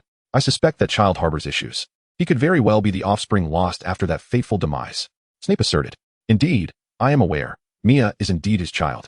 Snape, taken aback by Dumbledore's nonchalant tone, momentarily lost his composure. You know? Yes, you are quite informed. If you are aware, then he should not remain here. You are cognizant of his father's terrifying nature. I advise you, Severus. Dumbledore's voice was gentle, yet it left no room for Snape to refute. His father's actions do not define him. I perceive that certain traits he possesses mirror those of his father, yet he has companions, a family. He is not like that man. He understands the essence of love. Snape found the notion absurd. Love? All of this could merely be a facade. Deception is the forte of the Riddle family. Severus, your prejudice against him stems from his father. Do not allow hatred to cloud your judgment. You were once accepted despite your past. This child, who has committed no wrongdoing, deserves the same. Snape fell silent. After all, he had been a Death Eater and had divulged the prophecy to Voldemort. It was only when he learned that the child in the prophecy was likely Lily's son that he shifted allegiance to Dumbledore, hoping to safeguard Lily. It was precisely due to these memories that Dumbledore had withheld the truth about Voldemort's son from Snape. He understood that, given Snape's temperament, he might pose a threat to that child. Severus, you have seen that child. He is a rare gem. I hope you will guide him well. Me? Snape was nearly amused to the point of laughter. Do you take this as a nursery? In matters of dark magic, you are indeed the finest educator. Before the greatest of white wizards, who dares to assert otherwise? There is no need for such sarcasm. Severus, that child shall not disappoint you. Chapter 66, Mandrake. With Dumbledore's intervention, they not only escaped punishment, but were also awarded an additional 20 points due to Mia's transfiguration skills, a commendation from Dumbledore himself. It is worth noting that Dumbledore had once served as a professor of transfiguration. Whether it was Dumbledore's intentional patronage or not, Mia felt the benefits of being under protection. The first class of the semester was herbology, undoubtedly a boon for Neville. Even during class, Neville appeared to walk with a lighter step than usual. Upon arriving at the greenhouse, Mia beheld a long table filled with plants that bore a striking resemblance to one another. You best not touch anything. You will find out shortly. The amiable Professor Sprout never intimidates her students. A few eager young wizards retracted their hands in anticipation. Well, is everyone here? Today, we shall learn about mandrakes and how to repot them. Can anyone tell me what a mandrake is? Before the question finished echoing, Hermione raised her hand high. Very well, Miss Granger. Hermione cast a challenging glance at Mia. This semester, she was determined to accumulate more points than Mia. The mandrake, also known as mandrake root, can restore those who have been petrified to their original form. However, they are exceedingly dangerous, for their cries can be fatal. Excellent. 10 points to Gryffindor. The Gryffindor students immediately erupted with excitement. However, there is no need for concern. Our mandrakes are merely seedlings at this stage, and their cries are not lethal. Nonetheless, they can induce unconsciousness for several hours. Therefore, it is advisable for you all to don the earmuffs I have distributed. Mia not only put on her earmuffs, but also cast a silencing charm on herself. What magic did you just use? Harry inquired curiously. Huh, I asked. What spell did you just cast? Some sweet potato scent? All right, go ahead and pay attention in class. Very well then. Mr. Shammel's approach is quite wise. No one enjoys the sound of a mandrake's wail, even if they are just seedlings. Professor Sprout smiled and praised Mia. The others turned their attention towards her. Completely oblivious to the surrounding noise, Mia simply chuckled to herself. If everyone else is laughing, it is only right for him to join in. All right. Has everyone donned their earmuffs? Watch my movements closely. Grasp the stem and pull it out firmly. With a sudden exertion from Professor Sprout, the soil flew as a root resembling that of an infant was revealed. In an instant, an excruciatingly piercing wail erupted from the infant's mouth. Even with ear protection, the young wizards were left aghast, their faces contorted in anguish by the penetrating sound. Only Mia remained unfazed. Thud. Neville collapsed in response. Had Neville not secured his ear protection properly? Professor Sprout inquired with concern. No, he simply fainted from fright, sneered Simon Finnegan. Once Professor Sprout completed the pot exchange, it was time for the students to take matters into their own hands. Mia, cast a spell on me too. Although the sounds were inaudible, observing Harry and Ron's gestures, Mia effortlessly cast spells on both of them. Do you require it? Mia temporarily lifted her own enchantment and asked Hermione. Hermione, maintaining her composure, replied, No, thank you. All right. Watching Hermione agree so readily while placing her own ear protection back on, Mia thought her companions somewhat oblivious. Hermione, emulating Mia, cast a spell upon herself. As the young wizards moved their hands, a dreadful cacophony of wailing filled the greenhouse, nearly shattering the glass. Staring at the mandrake she was holding, Mia grimaced at its grotesqueness. Though she could not hear the sound, Mia could infer from her classmates' expressions how unbearable the cries must be. And this was merely a seedling. Suddenly, a thought struck Mia. This creature not only had the power to reverse petrification, but also possessed a deadly cry. Was it not the perfect weapon against the basilisk? Although she could communicate with it through parcel tongue, the basilisk had once been tamed by Tom Riddle, and it was uncertain whether it would recognize a new master. Moreover, that creature had a penchant for consuming children and had been confined for so many years. If it were famished and decided to act before she could use her parcel tongue, it could easily devour her. Then it would be game over. Hence, Mia knew she must prepare thoroughly. She needed to devise a means to procure some mandrake. After class, observing her classmates' distressed expressions, Harry and Ron, unaffected, deliberately feigned comfort, flaunting their ease. Mr. Potter, just the person I was looking for. Professor McGonagall remarked as she spotted Harry. What? Your captain, Wood, is searching for you. What would Rice? I mean, Oliver would want you for practice. Who else being electrocuted? I do not know what trick you are playing, but I hope you can be a bit more alert. All right, I shall indulge in more steak and dessert. 5 points from Gryffindor. Thank you, Professor. Mia had also forgotten that Harry and Ron had yet to lift their spells, as she was preoccupied with her magical practice. After spending some time at the Weasley household, she made slight progress in her magical abilities, but more gratifyingly, her mastery over magic had advanced significantly. allowing her to cast more intricate and powerful spells. In the present day, he has mastered the disarming charm with remarkable fluency. Due to a year of dedicated practice, his proficiency now rivals that of upperclassmen. Furthermore, he has also acquired the eye hex spell, a necessary skill to counter the basilisk's deadly gaze. Direct eye contact with an adult basilisk can lead to immediate death. However, he recalls the magical glasses he discovered at the witch's shop in the Alley of Upside Down, which should prove invaluable in such a situation. This academic year, his ambitions extend beyond mere personal enhancement. He aims to bolster his influence among his peers. The three most formidable wizards alive today, Dumbledore, Voldemort, and Grindelwald, each commands a legion of followers. Even the most pacifistic Dumbledore has established the Order of the Phoenix, while Grindelwald and Voldemort are akin to two warlords. Currently, he is powerless against armed factions, yet strengthening his influence among students serves as a foundation for future alliances. To enhance his impact, Mia plans to leverage Gilderoy Lockhart. Is it not true that Lockhart is organizing a dueling club this term? This presents a perfect opportunity for Mia to showcase his abilities, for nothing is more persuasive than sheer power. Chapter 67, Defense Against the Dark Arts. After practicing for most of the morning, Mia returned to the dormitory, only to find Harry and Ron wearing expressions of profound discontent. "We nearly became deaf," they lamented, visibly aggrieved. "What led you to the brink of deafness?" Mia inquired, puzzled. "Is that what you were focused on?" he added, clearing his throat. "Isn't it simply a matter of concern for classmates?" Harry had lost 5 points for being unable to hear Professor McGonagall's lecture. "We searched everywhere for you," ultimately resorting to the library to find Hermione for the counter curse. Mia felt a twinge of guilt for having forgotten about them. "Well, it worked out well. It allowed you both to explore the library. We are not done with you, Harry." The midday skirmish concluded with Mia effortlessly disarming Harry and Ron with a single-handed charm. In the afternoon, they attended Defense Against the Dark Arts class. In truth, aside from flying lessons, Harry and Ron held a fondness for this subject. However, following the dismal experience with Quirrell last term and Lockhart this term, their expectations were considerably dampened. Instinctively, they sensed that Lockhart would prove to be a lightweight. Upon entering the classroom, they were momentarily blinded by the multitude of Lockhart's oversized portraits adorning the walls. Hermione, in particular, was besotted, unable to contain her admiration. "Is it really necessary?" Mia murmured. "What do you know?" Hermione retorted, indignant. "Lockhart was a 5-time recipient of the Most Charming Smile Award from Witch Weekly. That sounds as absurd as awarding a prize for the loudest flatulence while wearing no trousers. You are simply envious." "Envious of what?" It was Mia's turn to express her discontent. Observing those portraits, they resembled a failed cosmetic procedure, akin to an overzealous application of hyaluronic acid, leaving a rather foolish grin.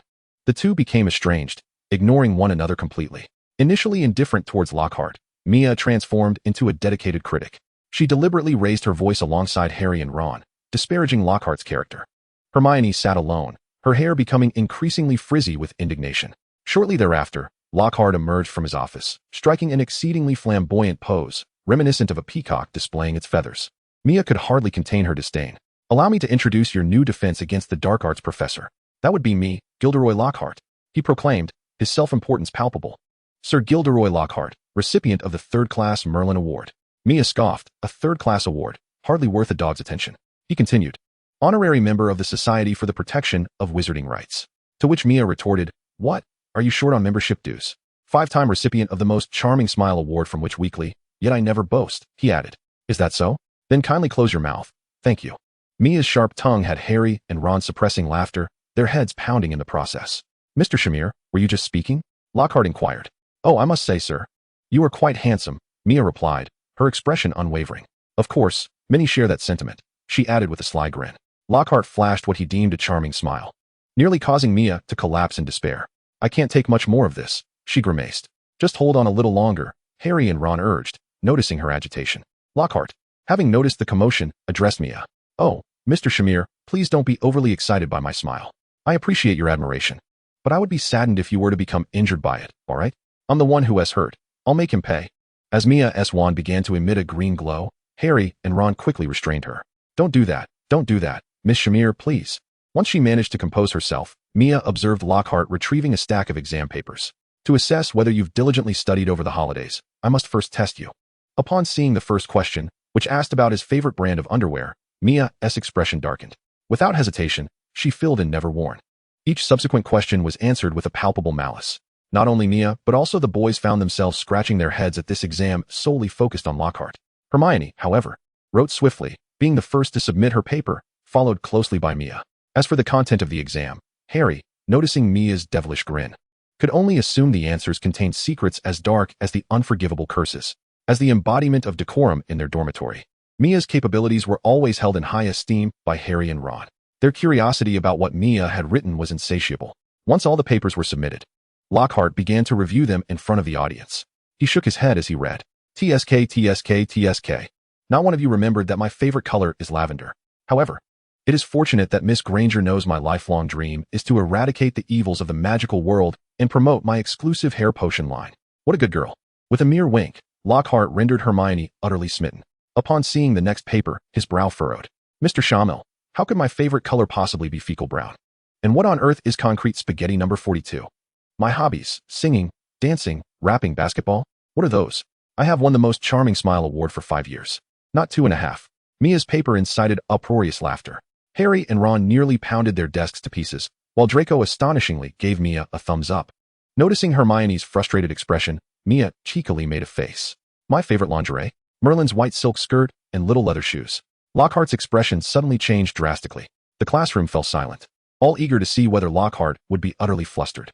"Mr. Schammel knows I never wear lingerie. This is information I have never publicly disclosed. I can't believe it. I truly can't. Mr. Schammel, you must be my true fan." Snap. Harry saw the gun in Mia's hand and broke into a cold sweat. "Mia, I beg you. Spare him a life." Harry and Ron desperately endeavored to save Lockhart's life. Hermione gazed at Mia with a complex expression. "Mia, I didn't realize I had lost. You are the true fan." Mia's face twitched, revealing a rather terrifying smile. The oppressive atmosphere emanating from Mia left Harry and Ron too afraid to breathe. At that moment, Mia was fixated on one thought: to find his rumored father and borrow a Death Eater for an urgent matter. Following this incident, Lockhart's perception of Mia improved significantly. Aside from Harry, Mia became his most favored student. "Now, you are about to face the most terrifying existence." As the curtain lifted, revealing the Cornish pixies in the cage, the young wizards could not contain their laughter. Laugh now, for when you experience their terror, you will no longer find it amusing. "Mia, what would you do to deal with them?" "Eliminate them." Chapter 68, Detention. Mia's response left Lockhart momentarily stunned, and then he released the Cornish pixies. These little creatures possessed feeble magical power, yet their agility made them elusive, darting about in a manner that made them difficult to catch. Their insatiable desire for destruction led them to wreak havoc indiscriminately. When these tiny creatures amassed in numbers, calamity ensued. The classroom for the Dark Arts Defense course devolved into utter chaos. Students' books lay strewn across the floor, while the girl's hair was mercilessly tugged at. Neville found himself dangling from the chandelier by his ear. Witnessing this turmoil, Lockhart momentarily lost his composure. Yet, he swiftly recalled the incantation he had prepared for this very moment. Pesky pixies, pestileni. However, before this nonsensical spell could be unleashed, Lockhart's wand was snatched away by a Cornish pixie. With the wand in its possession, the mischievous pixie escalated the mayhem, causing even the large specimens hanging from the ceiling to crash to the ground. Lockhart struggled valiantly to protect his hair while battling the Cornish pixie, desperately attempting to rescue his portrait from its clutches, nearly falling victim himself. In a frantic bid, he dashed into his office, closing the door with a feigned calmness, stating, "Leave the pixies to you. Consider it homework." The door slammed shut with a resounding thud. Hermione stood in stunned silence, as if her worldview was crumbling. Frustrated by the relentless antics of the Cornish pixies, Mia raised her wand and declared, "All of you, freeze."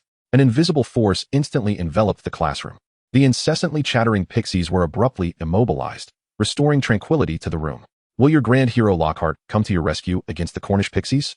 Mia jested. "Perhaps. This was merely a test." Hermione's voice diminished as she instinctively sought to defend her idol. However, she was not naive. She had witnessed Lockhart's panicked retreat with crystal clarity. This was a far cry from the valiant Lockhart depicted in her books. Due to Mia's successful intervention against the Cornish pixie uprising, Lockhart bestowed upon her a well-deserved 10 points, which pleased her immensely. After class, Harry was summoned by Oliver Wood for practice.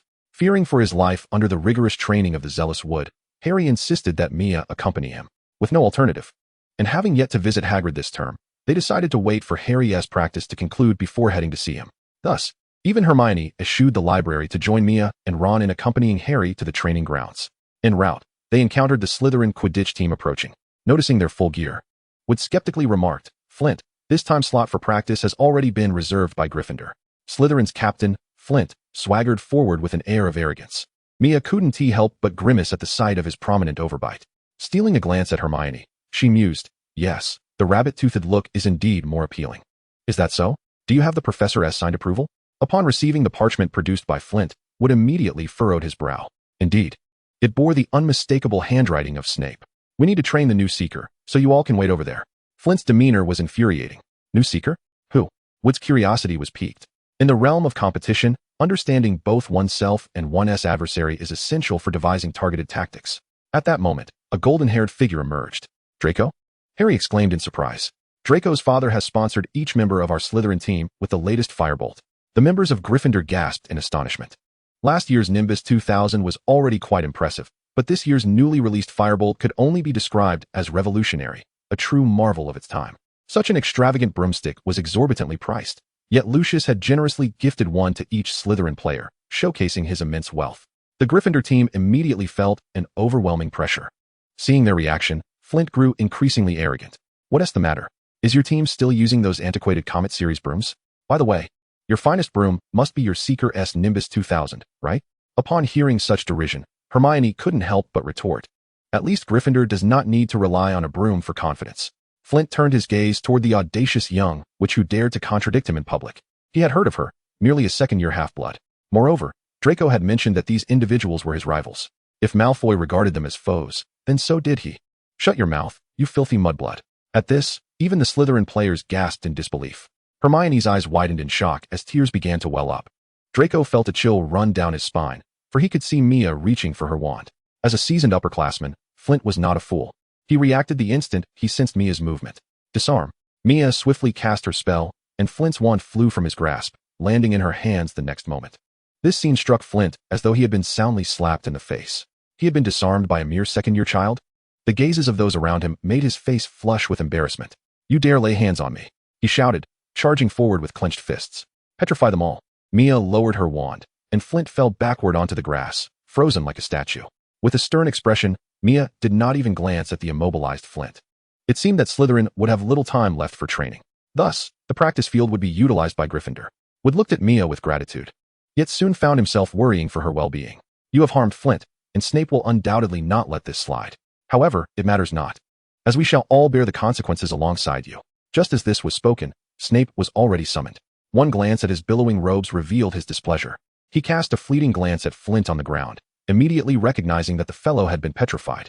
His gaze, imbued with malice, swept across the room before settling on Mia. Do you comprehend the repercussions of assaulting a fellow student? I am equally aware of the consequences of insulting a classmate. Mia retorted defiantly. Is it not the same when he referred to me as a mudblood? The term mudblood struck a deep chord within Snape, for it was this very word that had severed his bond with Lily all those years ago. As anticipated, Snape's expression darkened. Did he truly utter such words? The Slytherin students hesitated, prompting Snape to issue a sharp rebuke. Indeed, he did. Snape's visage was terrifyingly grim.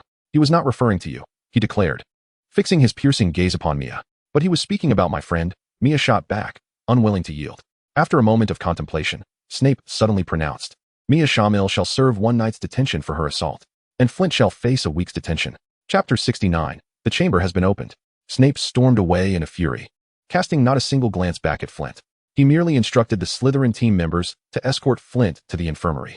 Even after Flint emerged from the infirmary, he was still required to serve detention. The outcome of this punishment left the onlookers astonished, particularly the Slytherin students, who were accustomed to their head of house being protective. Why had he suddenly reversed his stance? The Gryffindor team, on the other hand, found a newfound admiration for Mia. She was the first to successfully challenge Snape's bias. Mia was perplexed as to why she alone was subjected to a mere night of detention. This was a mystery known only to Snape himself. When he discovered that Mia had acted in defense against the use of the term mudblood, he was somewhat incredulous. The son of Voldemort despises the term mudblood? It should be noted that Voldemort had once sought to eradicate half-blood wizards, a master of the dark arts and skilled in legilimency. While he did not directly invade Mia's thoughts, he discerned that she was not lying. Perhaps, as Dumbledore had suggested, this child was indeed unlike his father. Of course, this did not justify his leniency. He merely lamented that he had not possessed the courage, like Mia, to intervene and prevent himself from uttering the word mudblood in the past. Mia was led to the detention room by Filch, whose sinister grin was deeply unsettling to her. Hermione hurriedly caught up with Mia. I will clarify things with the professor. I won't allow you to be confined. Observing Hermione's tearful yet caring demeanor, Mia couldn't help but chuckle. It has nothing to do with you. I'm merely displeased with him. It was merely a matter of 1 night, nothing of great significance. Mia was indeed unfazed, seeking a quiet place to practice her magic. At that moment, Lockhart approached them. Upon learning that Mia was to be taken for confinement, Lockhart waved his hand grandly. In that case, let him assist me in responding to my fans. Filch intended to refuse, but as Lockhart was also a professor, he found himself in a quandary and ultimately had to acquiesce. Lockhart flashed Mia a reassuring look as if to say, "You need not worry with me around." Mia immediately turned to Hermione, pleading, "Help me, quickly." Moments later, Mia found herself seated in Lockhart's office, accompanied by Harry. As for how Harry arrived, it was because Lockhart happened upon him while aimlessly wandering. "As my most esteemed student, only you two can enjoy the privilege of aiding me in replying to my fans," Lockhart declared narcissistically. Mia rolled her eyes, thinking, "What privilege is this for you?" Harry remained silent, aware that Mia's discontent was palpable. Mia simply wished to complete the task and escape, but Lockhart's fan letters seemed endless. Did these fans have nothing better to do than write letters? A stern crackdown on such fan behavior would be appreciated, thank you. The two toiled away until evening. Although Lockhart had rescued Mia from confinement, truthfully, she would have preferred to be confined. The nauseating content of the letters from the fans sent shivers down her spine. Not to mention, she was required to respond to such cringeworthy letters at Lockhart's behest. Mia felt this was more exhausting than battling Voldemort. The candlelight flickered dimly as Mia and Harry wrote fervently. Suddenly, Mia lifted her head and noticed Harry doing the same. "Did you hear that?" Harry inquired, sensing a sound. Mia shook her head. "No, I merely stretched my neck. I'm tired." She was reluctant to disclose her thoughts to Harry just yet. However, what preoccupied her mind even more was the emergence of the basilisk. That diary had been securely hidden. A voice echoed clearly in Mia's ears, "Come to me." As a parcel tongue, she instantly recognized it as the voice of a serpent. Without the diary, no one should be under its control. The basilisk ought not to be unleashed. Mia's sole desire was to return to her dormitory and ascertain whether the diary was still there. "What voice? What sound?" Lockhart inquired, looking at Harry with confusion. Harry was convinced he had indeed heard something, a voice speaking. By this time, night had fallen, and the ancient castle was largely enveloped in darkness. No one could fathom what secrets lay within the ancient castle. Thus, Lockhart felt a surge of panic. However, he could not allow Harry and Mia to perceive his unease. "Ah, look at that. We have been here for 4 hours. Can you think of a better way to spend detention than replying to my fans?" he exclaimed. Yet, how curious it was that time seemed to fly when one was enjoying themselves. "It is getting late. You all should return." Lockhart hastily gathered his belongings and retreated to his office, almost in flight. Only Mia and Harry remained, walking back together. "Did you truly not hear anything?" Harry asked, as the chilling whispers continued to echo in his ears. "Tear apart, kill." The urgency in the voice that Mia heard intensified. It appeared that the basilisk, imprisoned for decades, was now ravenous. He too wished to return to the dormitory swiftly. Encountering the basilisk was no trivial matter. The creature was undoubtedly under the control of whoever had released it, rendering it perilous even if it spoke parcel tongue. Harry noticed the shift in the sound as well, realizing it emanated from the walls. Pressing against the stone, he quickened his pace in search of its source. Just then, they collided with Hermione and Ron, who were coming to fetch Mia and Harry. "Did you hear anything?" Hermione inquired, to which both Ron and Hermione shook their heads. Hermione glanced at Mia, who also shook her head. However, Harry was resolute, convinced that he heard something. He urged them to follow him in pursuit of the sound, only to witness a multitude of spiders migrating towards the window. "I loathe spiders." Ron blanched, instinctively stepping back. The group continued to follow Harry. When Mia noticed the damp stains on the floor, he realized they were nearing the location of the first victim. The horrifying blood-written messages on the wall assaulted the young wizard spirits. Ferret's cat hung limply nearby, and Mia discerned that it had been petrified. It had encountered the basilisk's gaze reflected in the water, leading to its fate. Yet, who could have anticipated this at that moment? When Filch stumbled upon the scene, his ire immediately fell upon Mia. "It was you, wasn't he? You bear a grudge." "Argus." Dumbledore arrived just in time to intervene. He killed my cat. All because I intended to take him to detention. He sought revenge." Filch spat. "Me?" Mia was momentarily at a loss for words. "Argus, your cat is not dead. It is merely petrified." Upon hearing Dumbledore's assurance, Filch's expression softened somewhat. Casting a glance at the gathered students, Dumbledore commanded, "Everyone must return to their dormitories at once, except for the 4 of you." Thus, Mia and the others were left behind.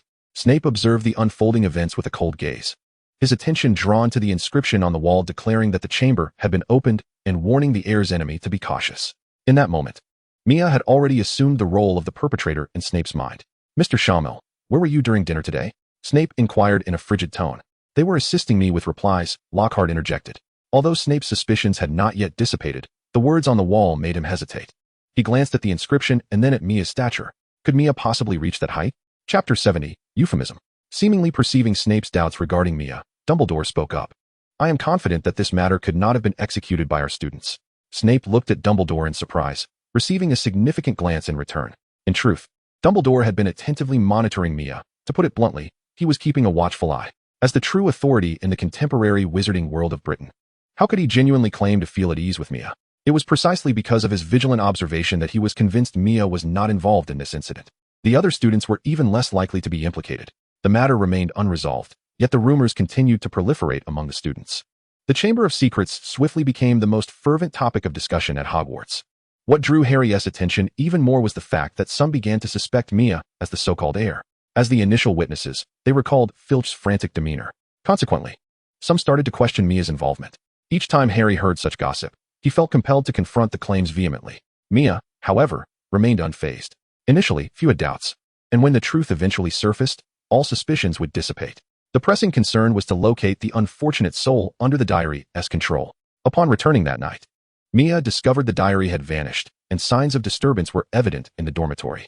This incident left Mia in a state of uncertainty. Who would rummage through his belongings? Specifically taking only the seemingly worthless diary. He had inquired with the fat lady, but there had been no unfamiliar faces in Gryffindor Tower. Regardless of who had intruded into the dormitory, Mia resolved to seek out Ginny first. After all, in his memories, Ginny was the student who had been controlled. Although unsure if it was her again this time, Mia had located her. The moment he encountered Ginny, he began to scrutinize her expression. The fragment of Voldemort's soul residing in the diary would drain the life force of its host. However, observing Ginny fervently cheering for Harry, she bore no semblance of someone whose vitality had been sapped. Suddenly, Mia realized it was time for him to learn the art of legilimency. At the very least, in the future, when searching for someone, one could directly locate the individual through the art of mind reading. From his observations, it appeared that Ginny was not the one under the diary's control. But who could it possibly be? Just as Mia was at a loss, Harry and his companions had already begun to suspect Draco. Familiar with the plot, he knew that Draco was innocent. However, unable to reveal his knowledge and with the situation spiraling beyond his expectations, Mia felt compelled to follow their lead. How can we ascertain whether Draco is truly the heir? Harry posed a pivotal question. This was indeed a dilemma, and directly inquiring was not an option. Ron lamented while scratching his head. Suddenly, Hermione's eyes lit up. Then let us simply ask him. Harry and Ron exchanged incredulous glances at Hermione. Are you jesting? I am most certainly not. Hermione exclaimed, producing a book. Polyjuice Potion can transform us into individuals closer to Draco, allowing us to ask him directly. The brewing of the potion would require at least a month. For now, they were unable to question Draco. Is it truly that complicated? Mia interjected, prompting the others to look her way. What insightful suggestion do you have? Hermione challenged. Why not confront him directly? Mia shrugged. And how would we do that? Thus, Draco found himself cornered by Mia, his legs trembling slightly. Hey, don't get too cocky. I'll tell my father. Draco, accustomed to bullying others, was experiencing this for the first time, especially being cornered by someone like Mia Shamir. Oh, don't be so tense. We're classmates, after all. We should be friendly. Mia attempted to soothe him, not intending to overly frighten Draco. Who wants to be friendly with you? Draco retorted. What did you say? I said we ought to be friendly, so what do you want? Draco feigned calmness. At that moment, Mia had already concluded that Draco was not the one under the influence of the Horcrux. Tom Riddle excelled at exploiting others' weaknesses and desires to control them. Given Draco's character, if something could satisfy his cravings, he would have already begun to boast about it. Nevertheless, to quell Harry and the other's suspicions, Mia pressed further. Upon hearing Mia's question, Draco could not help but roll his eyes. I am indeed the heir. The others immediately focused their eager gazes on Draco. A sense of anxiety washed over him. I am the heir of the Malfoy family. As for the Chamber of Secrets, I cannot say. Mia felt exasperated. This boy had a knack for being insufferable. What, are you scared? Draco could not resist taunting them. In truth, you should be more concerned about something else. The concept of a hidden chamber is perhaps nothing more than the mischievous whim of an individual. As for you, let me enlighten you. Flint may not be the head of your Gryffindor house, yet if he wishes to deduct points from you, he can do so with utmost ease. It would be prudent for you to offer him an apology. A sudden thud resounded as an object fell to the floor. Draco's complexion paled as he gazed upon the peculiar short-handled item. Although he had grown up in the magical realm and was not well versed in the Muggle world, he was nonetheless aware of the common, deadly firearm that lay before him. What do you intend to do? Draco stammered, retreating into a corner, his voice trembling. Mia bent down to retrieve the gun and stowed it back into her inconspicuous bag. She resolved to purchase a bag without holes next time. Cursed merchants. Draco, too frightened to comprehend Mia's mutterings, could only sense the impending dread. As Mia donned a smile once more, Draco felt it to be the very grin of a demon. There's no need to be alarmed. It's merely a small toy. Ultimately, they were unable to extract any useful information. Yet Harry remained undeterred. The so-called heir harbored a deep-seated disdain for wizards of Muggle descent. Who could rival Malfoy in this regard? What do you propose we do? Mia did not hinder Harry's thoughts. At present, she was uncertain whom to suspect, so it seemed best to allow Harry and his companions to meddle about. Perhaps they would stumble upon a clue. Draco is certainly not telling the truth. Once Hermione has brewed the Polyjuice potion, we shall confront him. Chapter 71, Colin. Within the bustling halls of the school, Mia felt as though every individual might be a pawn under the control of the Horcrux. Yet, he found himself without the means to investigate. Where would he even begin? It was impractical to inquire of every person whether they had found a diary capable of conversing. Moreover, he had not recently observed anyone with an unusual demeanor. The new Quidditch season had commenced. Prior to Harry's match, Mia advised him, if you find yourself in danger, it would be wise to withdraw from the game. Harry, however, dismissed her concerns. Mia was acutely aware that this match would be covertly influenced by Dobby, and the bludgers would relentlessly target Harry. He recalled that Harry had once sustained a broken arm. Regrettably, Harry did not take his warning seriously, and Mia prepared herself for action. As the match commenced, Gryffindor began to fall behind Slytherin. The Slytherins, equipped with firebolt brooms, appeared to be playing under an enchantment. Draco, in particular, taunted Harry mercilessly. The two engaged in an intense aerial chase for the golden snitch. Before long, Mia discerned something amiss with the bludgers. The bludgers seemed to have gone rogue. Someone is certainly tampering with them. Hagrid exclaimed excitedly. Hermione and Ron also sensed something amiss. Before long, the audience began to notice the peculiar behavior of the bludger. However, no one took it seriously. Every year, the Quidditch matches were fraught with various incidents. Even those of a fatal nature. It was merely a minor disturbance. Yet, when the bludger shattered Wood's broom and broke one of Harry's hands, the spectators started to realize that this bludger was indeed excessively aggressive. At this moment, Harry had captured the golden snitch, and the match had come to a halt. Nevertheless, the bludger continued its relentless assault on Harry. Soon, Mia discovered an even more alarming development. The other bludgers had also begun to target Harry. The situation grew dire. We must save Harry, Ron exclaimed, seizing his wand and rushing forward. Before they could act, Lockhart charged ahead, shouting, Immobulus. His spell was cast toward the bludger. But at the moment it made contact, it rebounded violently. Ron, witnessing the approaching spell, hastily raised his hand to shield himself. With a crack, he stumbled a few steps back, and upon seeing his broken wand, he froze momentarily, nearly bursting into tears. My wand is broken. I'm finished. My mother will surely kill me. Immobulus. Mia intervened directly, but her spell radiated like a shockwave, causing all affected balls to fall helplessly to the ground. The immediate danger was averted, and the group rushed to assess Harry's injuries. Fortunately, aside from a broken hand, he was otherwise fine.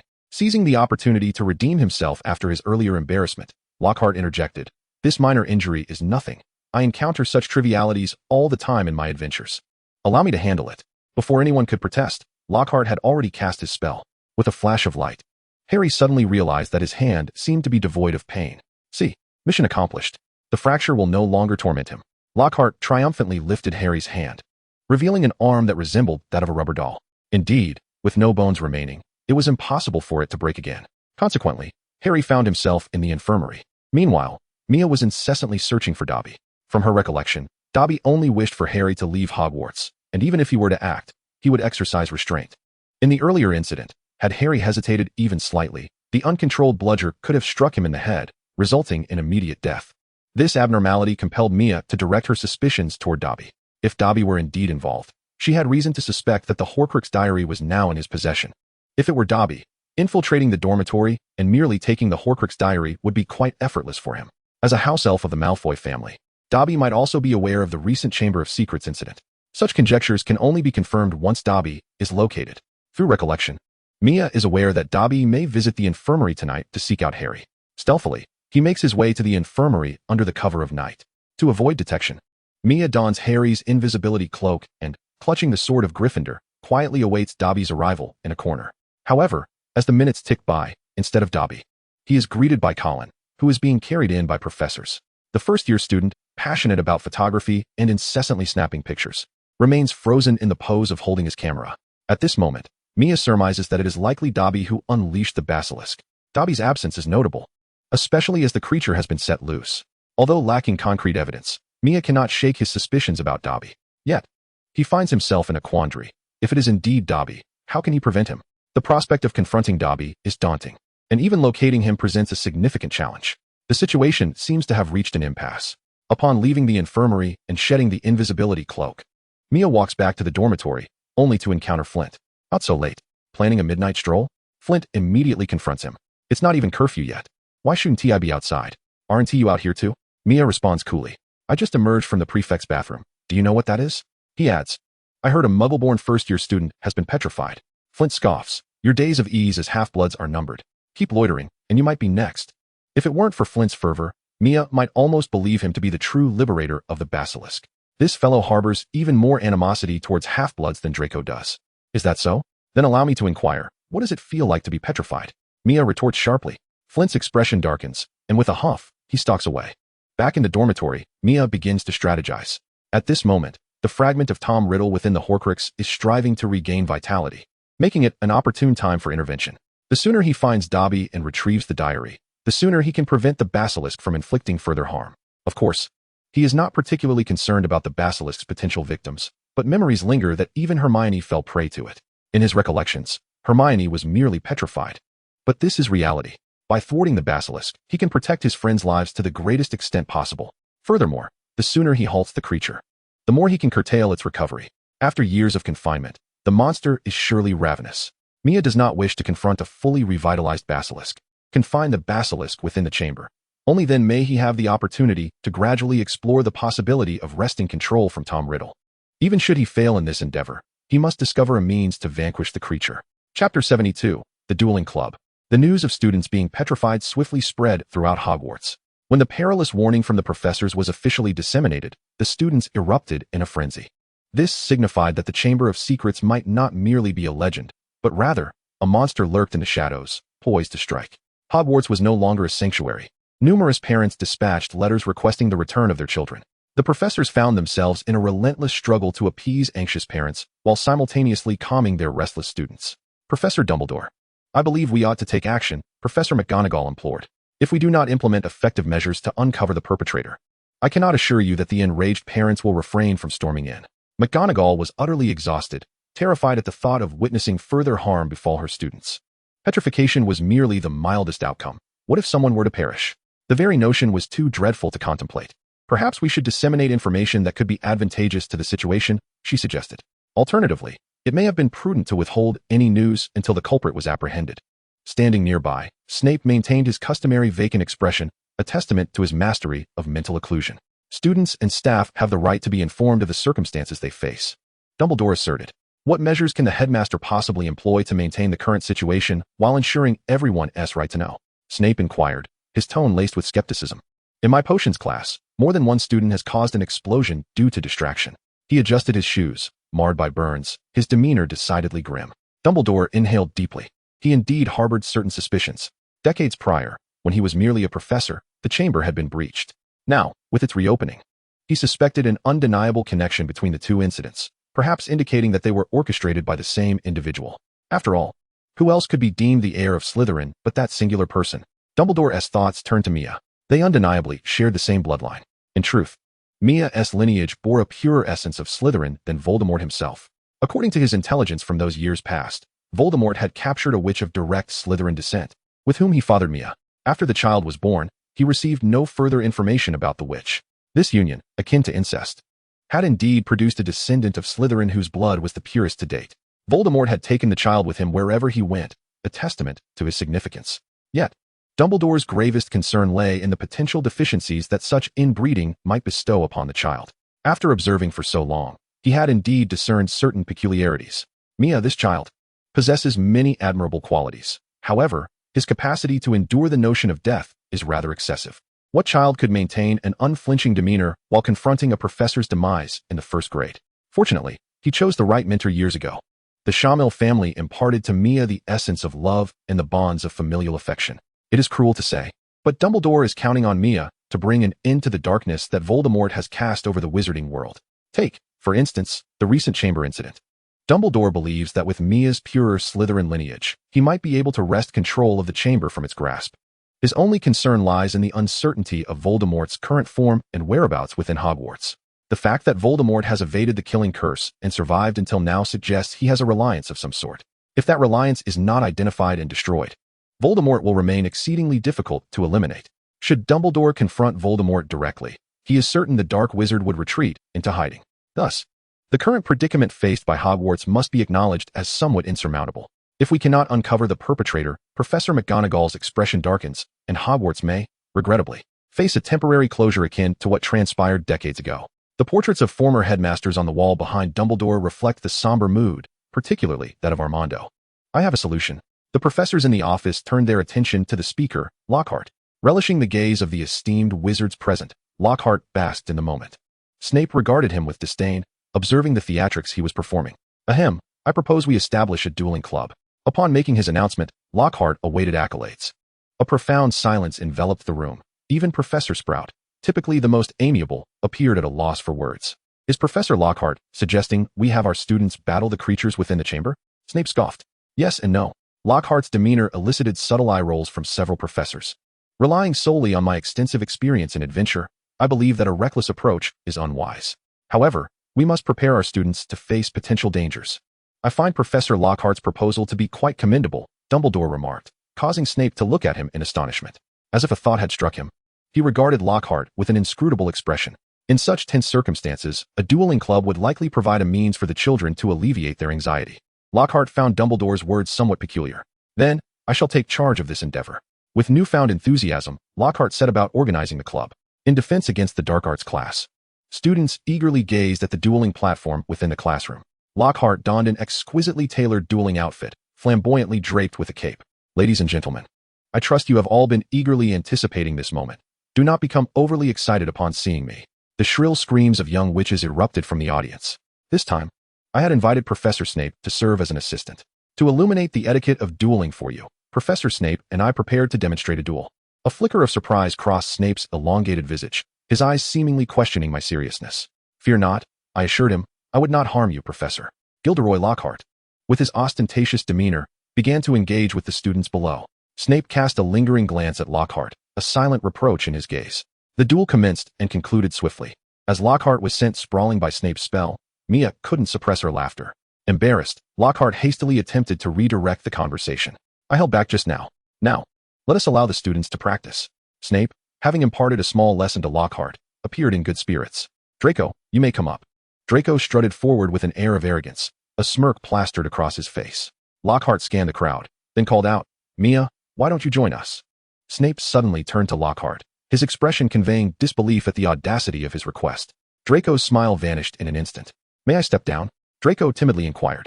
Chapter 73, Challenger Snape. On the dueling platform, Draco gazed at Mia, whose expression was a peculiar blend of amusement and challenge, feeling as though he had encountered a formidable obstacle in his path. Below, Harry and Ron wore unabashed grins of schadenfreude. Let the duel begin. Mia and Draco mimicked the dueling etiquette demonstrated by the professors, wands raised, turning simultaneously. Legs firm. Disarm. A flash of red light erupted, and Draco was sent flying backward. In one swift move, the duel was over. Embarrassed, Draco retreated, while Snape offered him a comforting pat on the back. Excellent. It seems my earlier demonstration provided Mia with remarkable inspiration, he declared. Now let us welcome the next challenger. Mia raised her eyebrows in surprise. How had a duel transformed into a contest? However, this suited her just fine.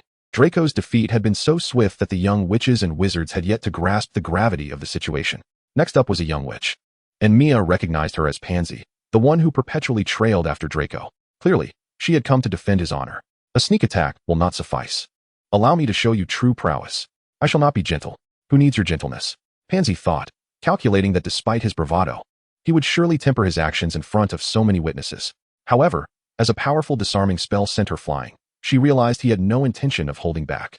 Pansy sulked away to find Draco, seeking solace in her distress. In the presence of the ladies, one must maintain composure. However, this is a duel. Mia, well done.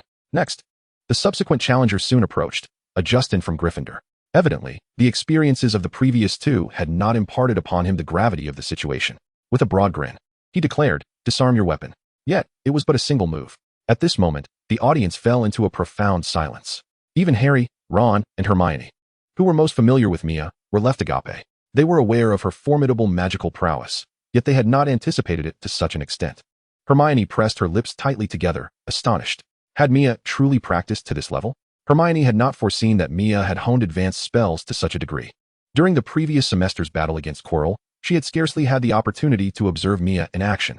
Of course, That lethal curse had left her quite shaken. However, the battle had ultimately concluded with Mia employing a firearm, thus they had not witnessed her true combat abilities.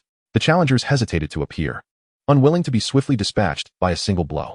At this moment, everyone understood that this top student was far from a mere bookworm. Some Gryffindor boys even cast envious glances. As no one stepped forward, Snape's voice cut through the tension, suggesting, "Why not allow me to spar with Mr. Shamir?"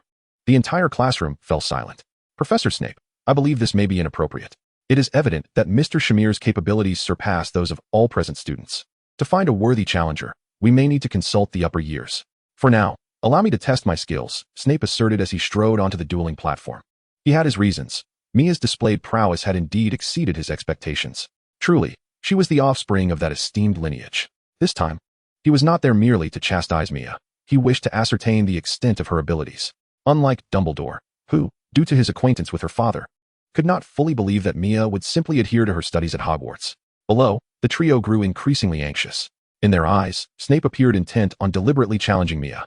Observing Snape's approach, Mia felt a weight of seriousness settle upon her. Nevertheless, she tightened her grip on her wand, eager for the duel. She too yearned to witness the prowess of a top-tier wizard. After performing the dueling etiquette, the battle was imminent. Snape flicked his wrist, casting a spell directly towards Mia. Her pupils dilated as she silently invoked her magic. Goodness, was Snape truly prepared to go all out? It is noteworthy that during his previous duel with Lockhart, he had enunciated his spells with utmost clarity. Mia was caught off guard, yet she exerted herself to deftly flick her wand, sending the spell soaring away. Snape's gaze sharpened. It appeared the young, which had mastered various applications of magic. He had just discerned that Mia had utilized the disarming charm to deflect his incantation. While his thoughts raced, his actions remained relentless, launching a barrage of fierce spells towards Mia. She hurriedly defended herself, managing to repel each incoming spell. Under such relentless pressure, frustration ignited within her. Petrificus Totalis. The spell was effortlessly countered by Snape. However, spectators were astounded, for Mia was able to counterattack amidst Snape's aggressive onslaught.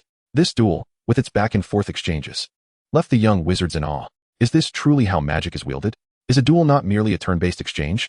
Feeling the force conveyed through her wand, Mia realized that merely defending would not suffice. Defeating Snape was unattainable, yet she could not afford to lose too disgracefully. Suddenly, narrowing her eyes, she cried out, "Avada Kedavra!" Gasps echoed around her. Snape's pupils dilated, and he swiftly sidestepped. The killing curse, a spell that strikes directly at the soul, is generally indefensible. Regardless of the magic, evasion is the safest course. Drawing upon his extensive experience as a Death Eater, Snape decisively chose to evade. However, he soon recognized he had been deceived. The iconic green light was absent. What approached him was, in fact, a disarming spell. Moreover, Mia had seemingly anticipated his movements, making it appear as though he had willingly engaged with her spell. Yet, with his seasoned expertise, Snape swiftly deflected Mia's magic. The combat ceased as both chose to halt. Feeling the force from the disarming charm earlier, Snape grew contemplative. It seemed Mia's growth surpassed his expectations. Mr. Shamil's dueling skills and magical abilities are commendable. 5 points to Gryffindor. Snape's voice shattered the classroom's silence. The crowd finally reacted to the earlier deceptive killing curse. Snape had actually awarded points to Gryffindor. The atmosphere erupted in excitement. They had witnessed a spectacular duel. Mia's final trick had left an indelible impression on the young wizards. Chapter 74, Harry's Parseltongue. As Mia descended from the dueling platform, the young wizards instinctively parted to create a path for her. The way they regarded Mia had shifted noticeably. It is worth noting that although Snape's reputation at Hogwarts was not particularly favorable, he was nonetheless a renowned master of potions in the wizarding world, both in Britain and globally. Although Severus Snape is primarily renowned for his prowess in potion making, over the years, it has become evident that his magical abilities are remarkably formidable. Yet, this distinguished and seasoned wizard found himself engaged in a spirited exchange with a mere second-year student. It is apparent that Snape was holding back. However, even so, the series of silent spells he cast constituted a significant challenge for the young wizard. In such circumstances, Mia's ability to retaliate with vigor is nothing short of terrifying. Presently, even some Slytherin students, who previously looked down upon Mia due to her Muggle heritage, now regard her with a hint of admiration. The admiration of the strong is a quintessential trait of Slytherin. Despite being the focal point of attention, Mia remained composed and unperturbed. Truly splendid, utterly captivating. Gilderoy Lockhart endeavored to redirect the audience's attention towards himself, indicating that it was no longer appropriate for Mia to linger on the dueling platform. Who else dares to step forward? Harry, it's your turn. At this moment, Draco, witnessing Harry's impending participation, promptly leapt into action. Thus, the two adversaries, who had harbored animosity since their first year, were finally poised for a direct confrontation. "Potter, are you afraid? Afraid of your grandmother?" "Wands at the ready." Lockhart's reminder interrupted Draco's moment of hesitation. The two stood at opposite ends, adopting aggressive stances, neither willing to yield. "I will count down. 3, 2. Before he could utter one, Draco launched a surprise attack on Harry. Levitate and spin. Draco's spell struck Harry, sending him soaring backward. Laughter erupted from Draco's two cronies in the audience. Rising from the ground, Harry was seething with anger. Stupefy. In his moment of triumph, Draco was caught off guard by Harry's counterspell, resulting in a rather undignified predicament. In his embarrassment, Draco momentarily forgot the setting and unleashed dark magic learned from his family. A sinister black serpent, hissing and flicking its tongue, sent the young wizards in the audience retreating in fear. "Allow me. I shall handle this." Severus moved to intervene, but was preempted by Lockhart. Unfortunately, Lockhart's spell merely propelled the snake into the air, where it fell harmlessly to the ground. This enraged the serpent further, baring its fangs and preparing to strike. Justin was unfortunate enough to be its target.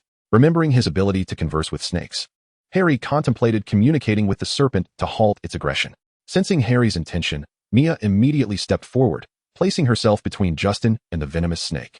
On Mia's shoulder, the small black snake, Tom, lazily lifted its head. Observing an unwary foe baring its fangs at Mia, Tom's slightly amber eyes gleamed with intensity as it hissed in response. The serpent, as if encountering a formidable enemy, recoiled and attempted to flee. Subsequently, Mia cast a spell of cessation, causing the serpent to vanish without a trace. Such dark magic typically necessitates a counter curse for its dispelling. However, if one possesses sufficient magical prowess and the spell is not of the lethal variety, any dark enchantment can be neutralized. The magic that Draco wielded was inconsequential in the presence of Mia. Casting a glance at Harry, she thought to herself that this fellow was truly reckless. Professor Yu was about to intervene further. Yet had it not been for the fear of Harry revealing his ability to speak Parseltongue, Mia would have had no interest in stepping forward to halt the situation. As for Justin, Mia harbored no intentions of rescuing him. Her memories revealed him to be rather foolish. After class, Mia called out to Harry. "You were intending to stop that snake, weren't you?" "Indeed. It was about to attack Justin, and I wanted to command it to cease," Harry replied, wearing an expression of entitlement. "Command it to cease?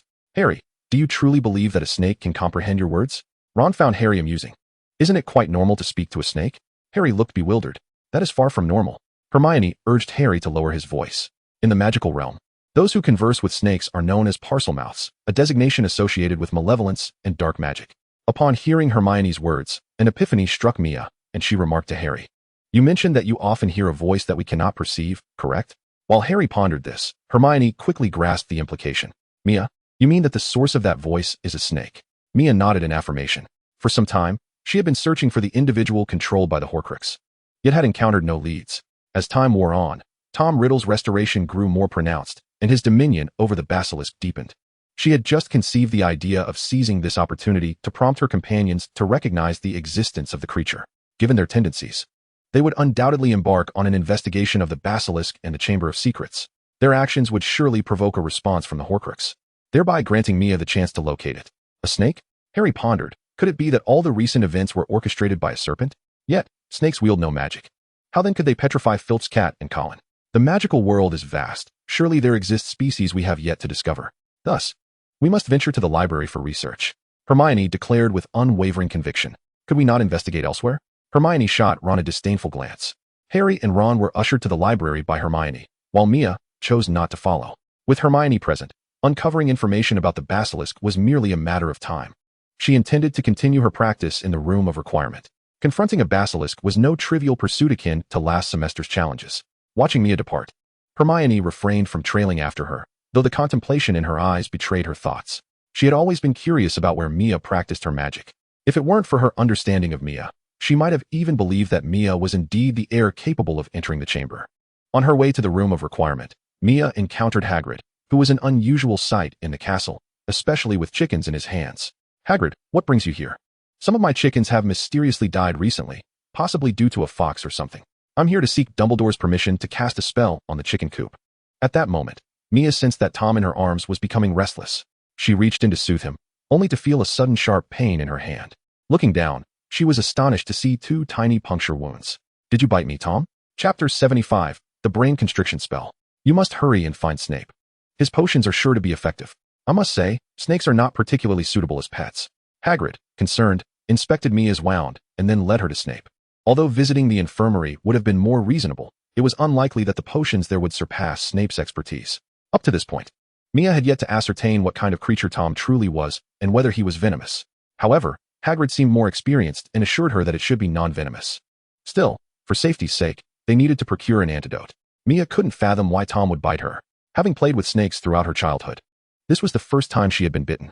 Once they were alone, she would certainly have to confront Tom about it. They quickly found Snape, but it was evident that he was not particularly eager to see Mia. "What brought you here, Mr. Samuel? Bitten by a snake, I presume?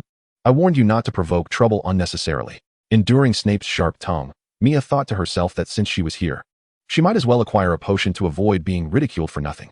After Hagrid escorted her, he departed to seek out Dumbledore.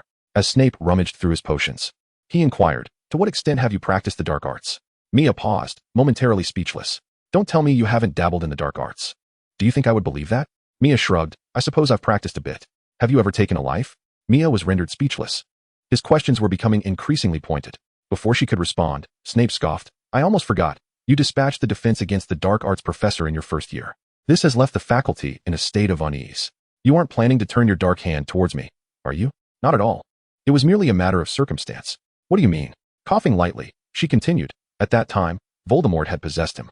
Quirrell was supporting Voldemort as if he had gone mad. If I hadn't acted, it would have been my demise. Do you feel anything towards that person?" Maya retorted. The atmosphere in Snape's office grew silent, with no one daring to break the stillness. The topic seemed to reach an abrupt halt. Snape handed Maya a vial of potion, an excellent antidote for snake venom, though it generally does not remedy matters of the mind, leaving the uncertainty of whether it would be of use in the future. Maya accepted the potion, considering it a small boon, and expressed her gratitude to Snape as she prepared to take her leave. "Wait, what is it, Professor?" "When casting dark magic, one must harbor sufficient negative thoughts. This can lead to some weak-minded fools being driven mad by it. I have always believed that a person's inherent morality is unrelated to dark magic. However, since I am uncertain whether you belong to that category of fools, I must instruct you on how to strengthen your will." Maya looked at Snape in astonishment. "Strengthen my will?" "The mind-shielding technique." Snape's voice, deep and melodious, always carried an air of emptiness. A proficient wizard must not be swayed by his own magic. To become an accomplished wizard, one must learn to protect one's mind. Maya found herself momentarily perplexed. "You will teach me? Am I not being clear enough? Or has the snake venom affected your hearing?" A flicker of joy ignited in Maya's heart, but she quickly became wary. Why would Snape think to teach her the mind-shielding technique? She recalled Dumbledore. Only his directive could persuade Snape to impart such valuable knowledge. Maya found herself in agreement with Snape's earlier assertion. Dark magic was not the root of a person's malevolence. To cite Voldemort as an example would only affirm that he was inherently vile. Take Snape, for instance, a master of dark magic. He once joined the Death Eaters, a nefarious organization. Yet, he later managed to redeem himself and became a professor.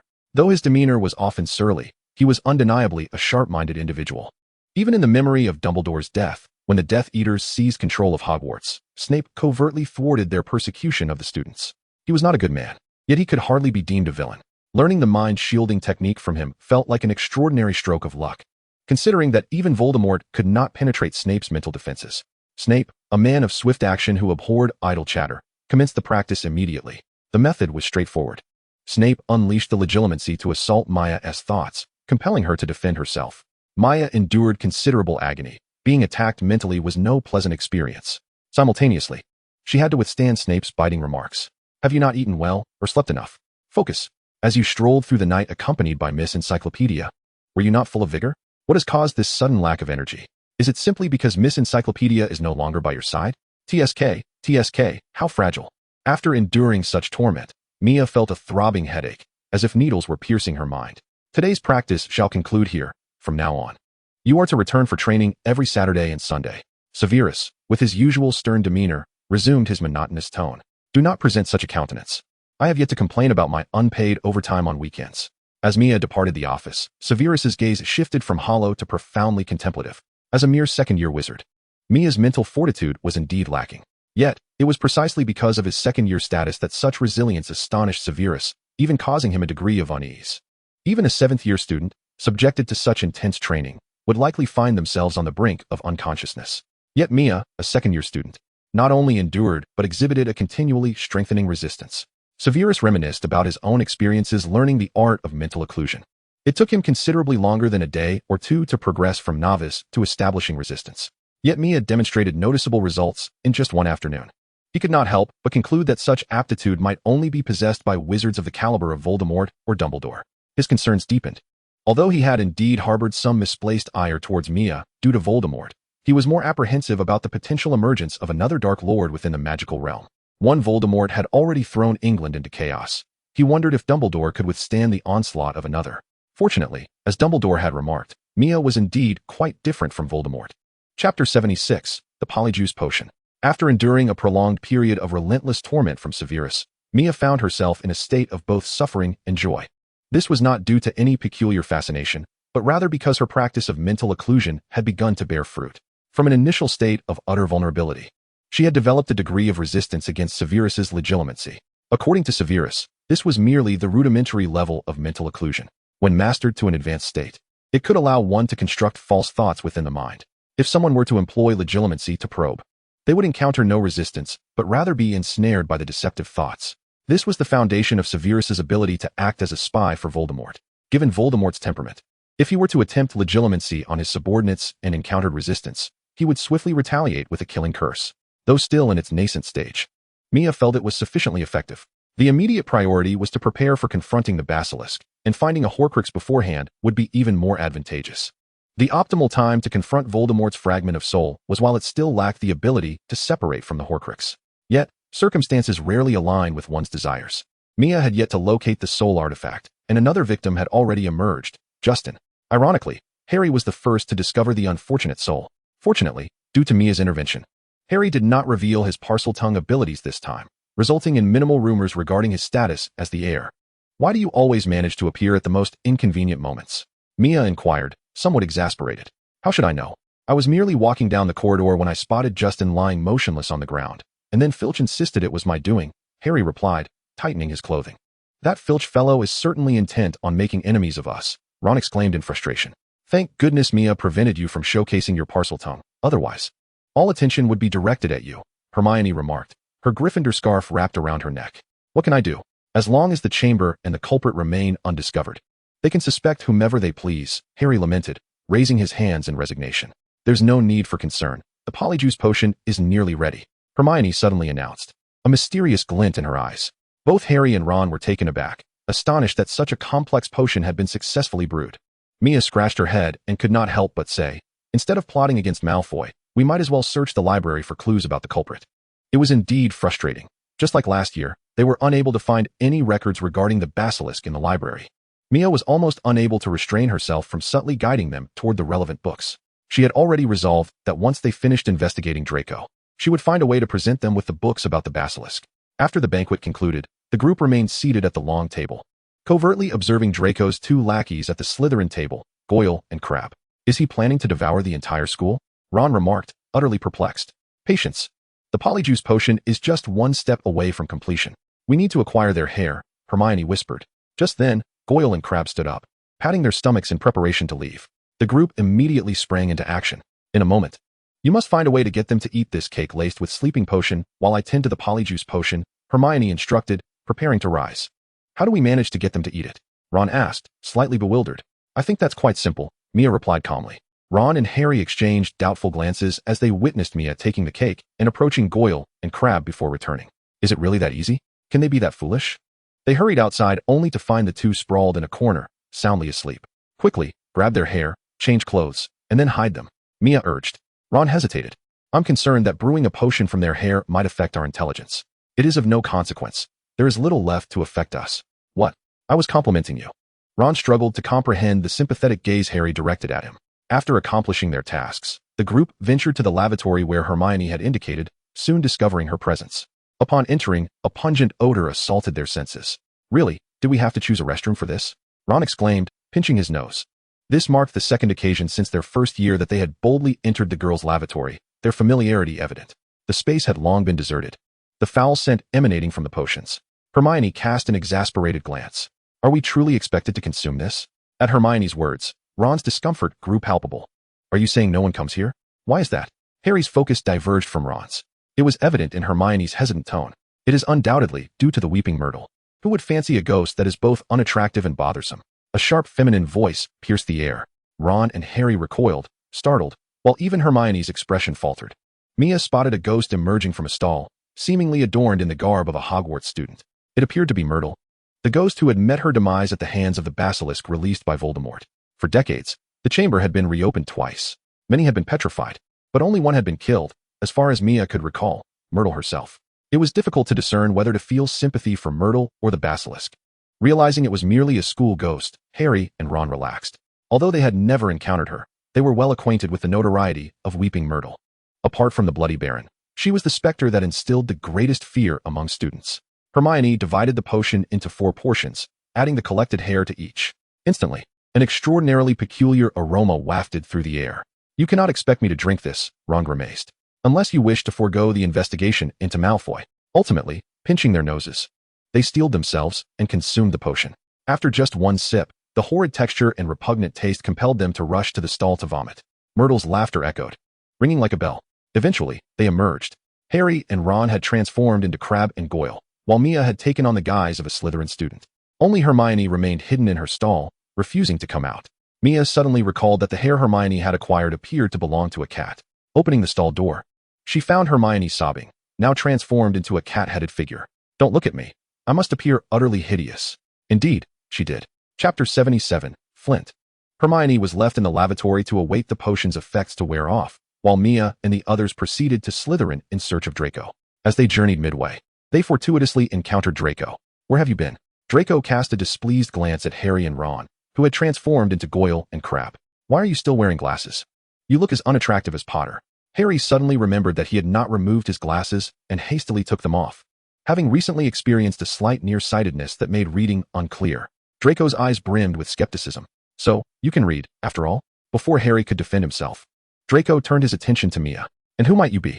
Clearing her throat, Mia replied, "I was just passing by." She withdrew her eavesdropping ears and nonchalantly strolled away. Once Draco departed with Harry and Ron, Mia promptly followed them. The Slytherin common room, nestled underground, boasted glass walls, revealing the depths of the Black Lake beyond. The trio settled onto a sofa, while Mia sat not far off, eavesdropping on their conversation. With the aid of magic, their words seemed to resonate directly in Mia's ears. After some casual banter, Harry successfully steered the conversation toward the Chamber of Secrets. As expected, Draco unequivocally declared that he was not the heir of the chamber. Harry and Ron, observing his demeanor, had no choice but to believe him. Just when they thought the conversation would conclude, Draco unexpectedly mentioned Flint. "Lately, Flint has been acting increasingly peculiar." Mia perked up, keenly attentive. "In what way is he strange?" Harry and Ron exchanged glances and probed further, following Draco's lead. "What else?" "He has barely shown up for practice lately. We hardly see him at all. The last time I laid eyes on him, his complexion was worse than the bathroom walls." Mia's eyelids fluttered with alarm. This scenario resembled nothing less than someone being controlled by a Horcrux. Yet, she found herself puzzled. Was it not Dobby who was under control? If not Dobby, then what could explain the prior anomalies? Nevertheless, the information she had just gleaned compelled her to regard Flint as a significant suspect. Moreover, compared to the elusive house elf Dobby, Flint should be far easier to locate. At this juncture, the effects of the Polyjuice potion were nearing their end, prompting Harry and Ron to hastily conclude their discussion and rush outside. The three reconvened in the Gryffindor common room. "Draco insists he is not the heir," Ron declared, shrugging. Could he be lying? Harry felt a twinge of frustration.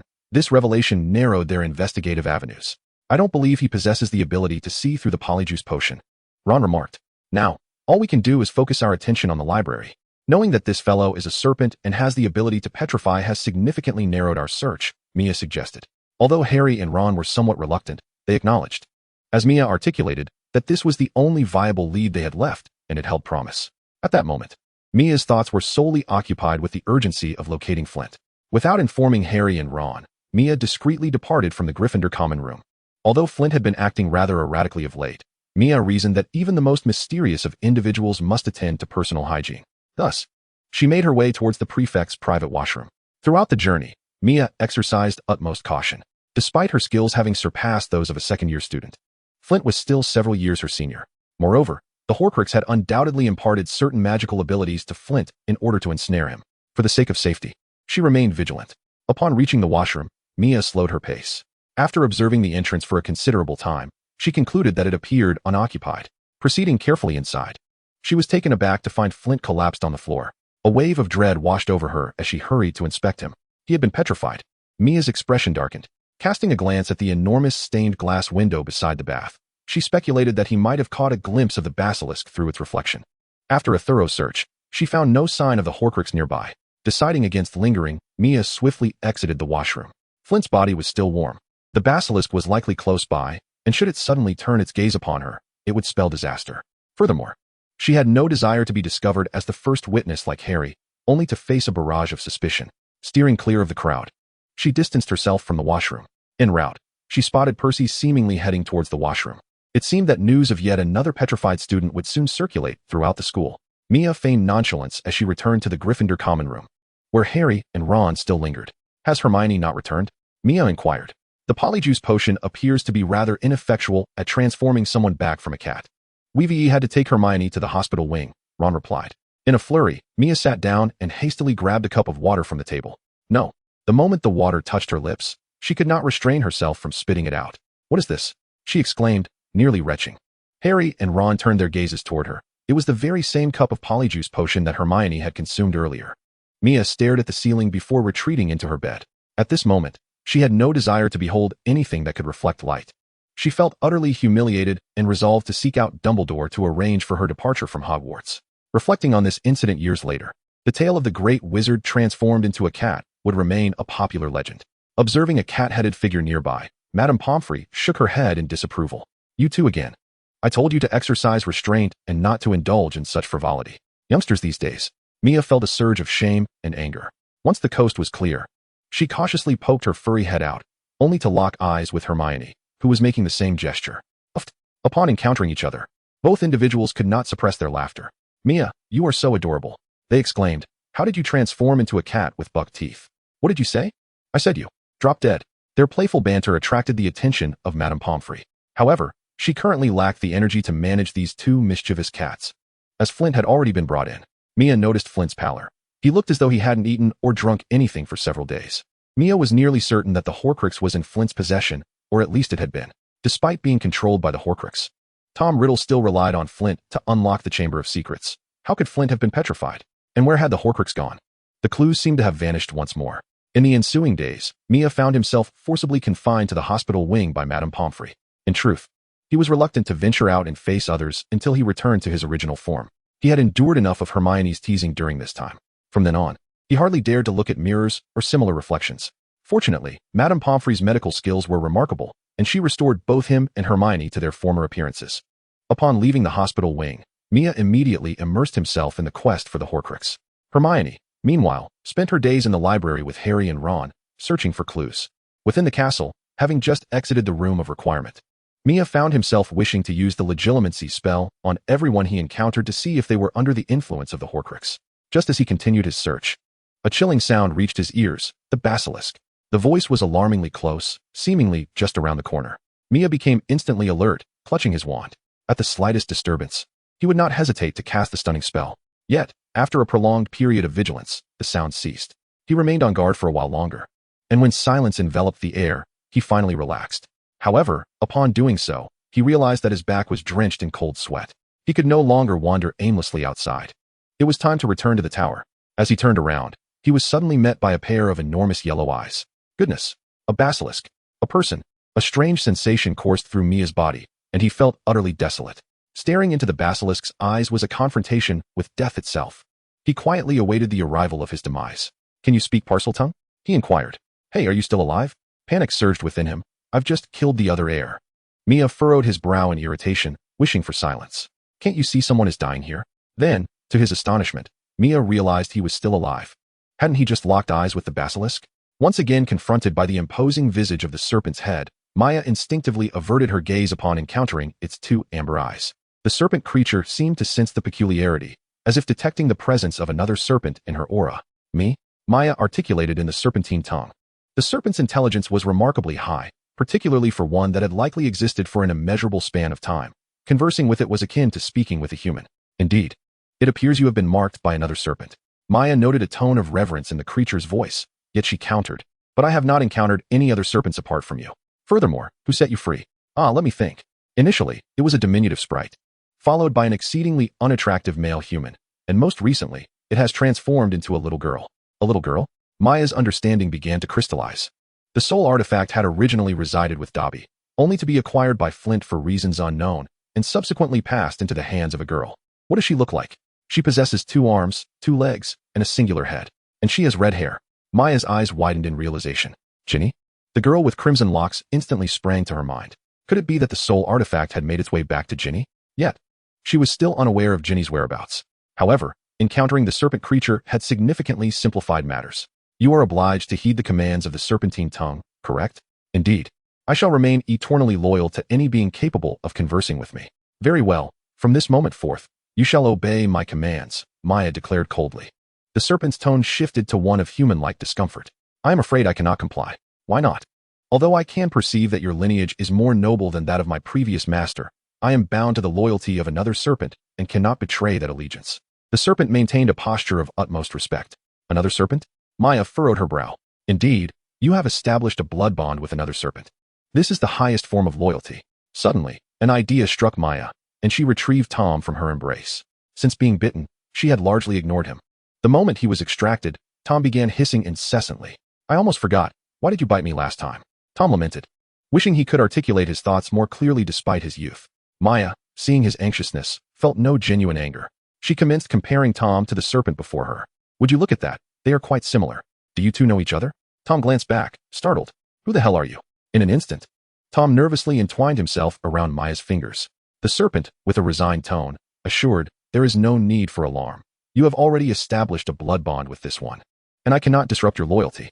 Humph. So you're a serpent too. Maya had always sensed something extraordinary about Tom. Little did she know he was, in fact, another serpent. Could it be that in the future he might wander about with a serpent, much like Voldemort?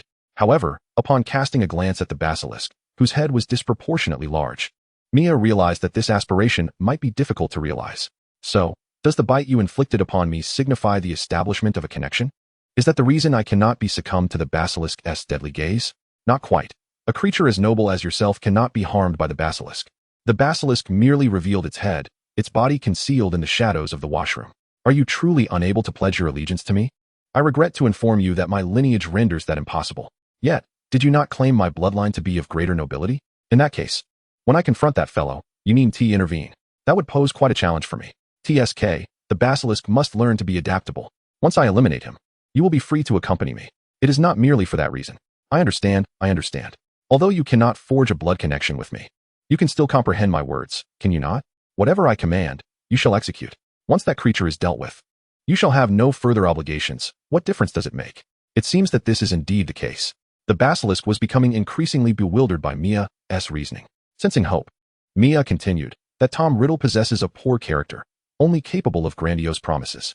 Moreover, he is currently in a state of near demise. What future lies in following him? I, on the other hand, am still young.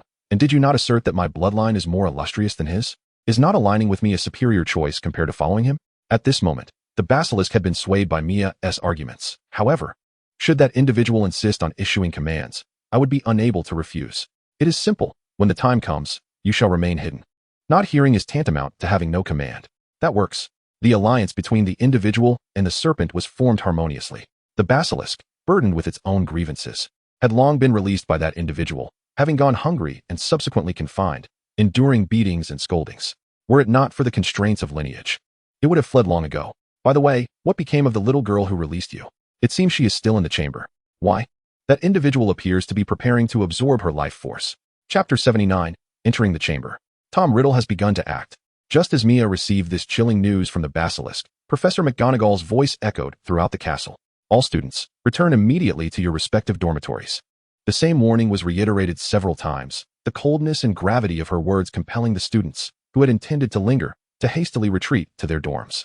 Uninformed students gathered in their respective common rooms, whispering amongst themselves as the tension in the atmosphere escalated. In the Gryffindor common room, Hermione and her companions appeared anxious. Something must have occurred outside, yet Mia has not yet returned. Harry exclaimed in distress. In light of recent events, the students could not help but speculate that another attack might have occurred. The prefects entered the room almost simultaneously and began to tally the number of students from each grade. Indeed, Mia was absent. We must venture out to find Mia. The trio of determined friends wasted no time and slipped out of the common room. At that moment, statistics from the various houses revealed that the only students yet unaccounted for were Ginny and Mia. Neville had previously mentioned having just seen Harry and his companions. The trio soon overheard the professor's voices around a corner. As you can see, the heir has left another message. This time, the situation was graver.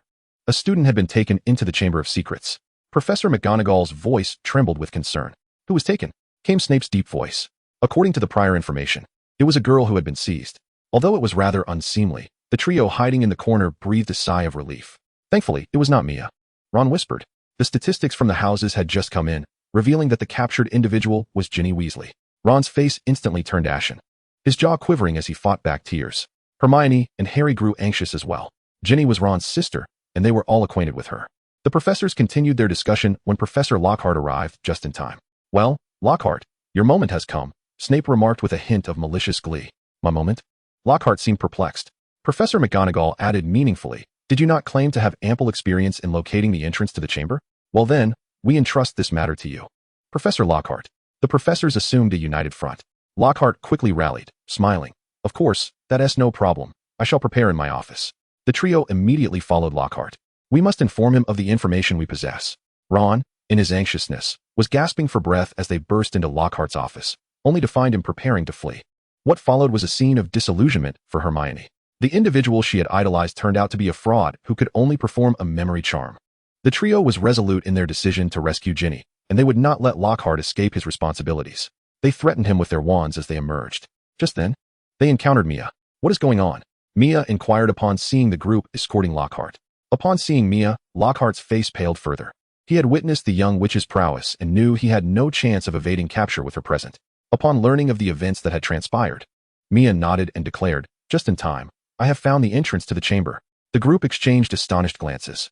I approached from the direction of the washroom and fortuitously caught sight of a monstrous tail vanishing within. It was the very washroom frequented by the Myrtles. A few companions, led by Mia, arrived at the washroom. After Myrtle reminisced about past events, they stood before the sink. Harry stepped forward to examine the faucets, which were intricately adorned with serpentine engravings. This was not a washroom solely belonging to Slytherin. The entrance to the chamber should be right here. Harry, why not try your Parseltongue? Ron suggested. Consequently, Mia heard Harry utter the command to open in Parseltongue.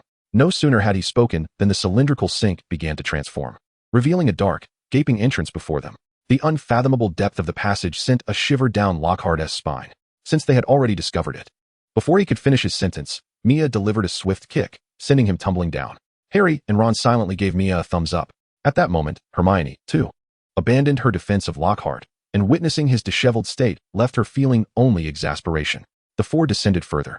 After a lengthy slide, they finally reached the bottom. The pile of white bones strewn across the ground, remnants of unknown creatures, sent chills through their spines.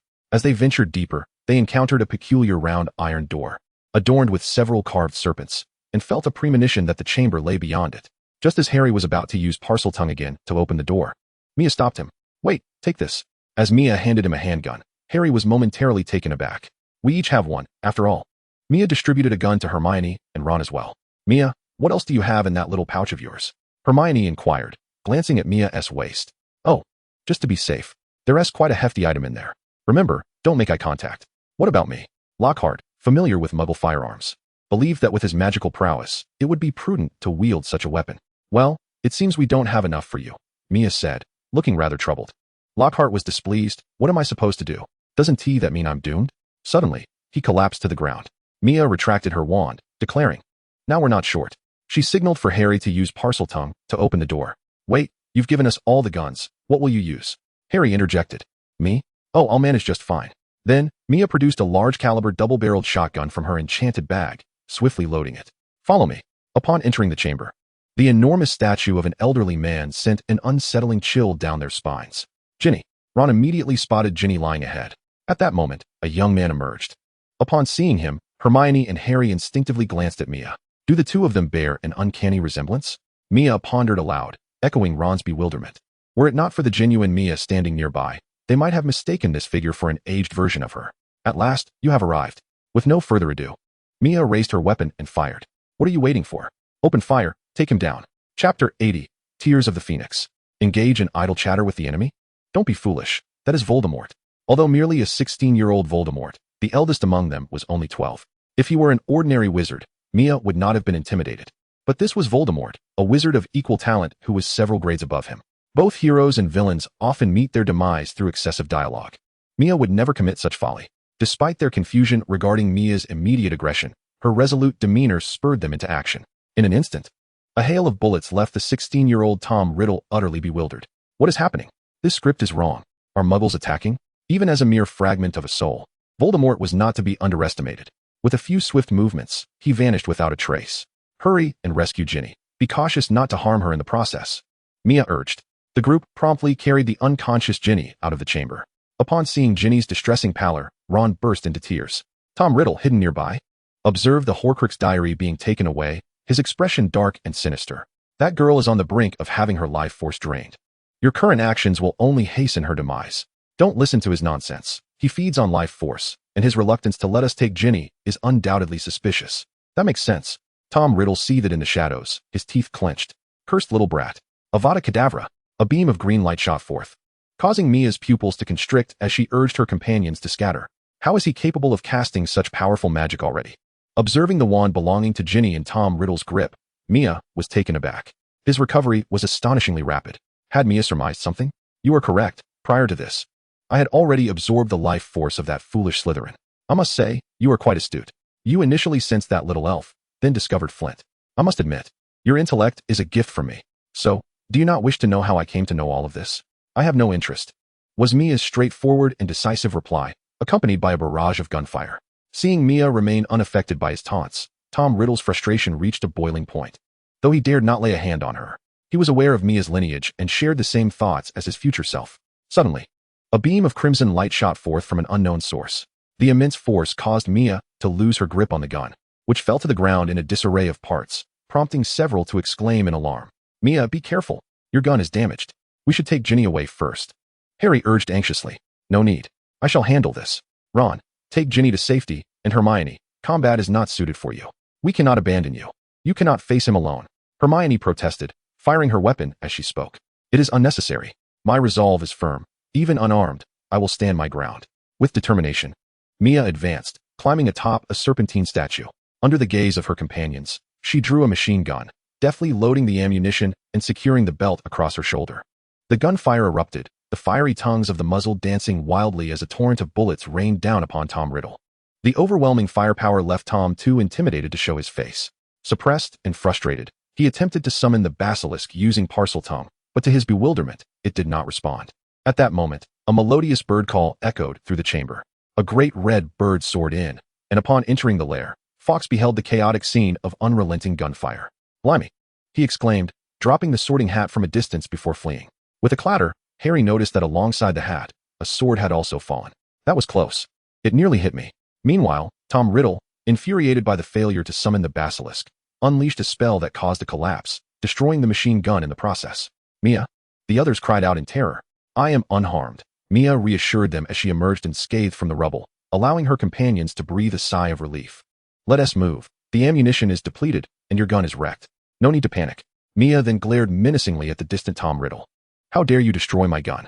She produced several palm-sized black objects, causing Harry's eyes to widen in realization.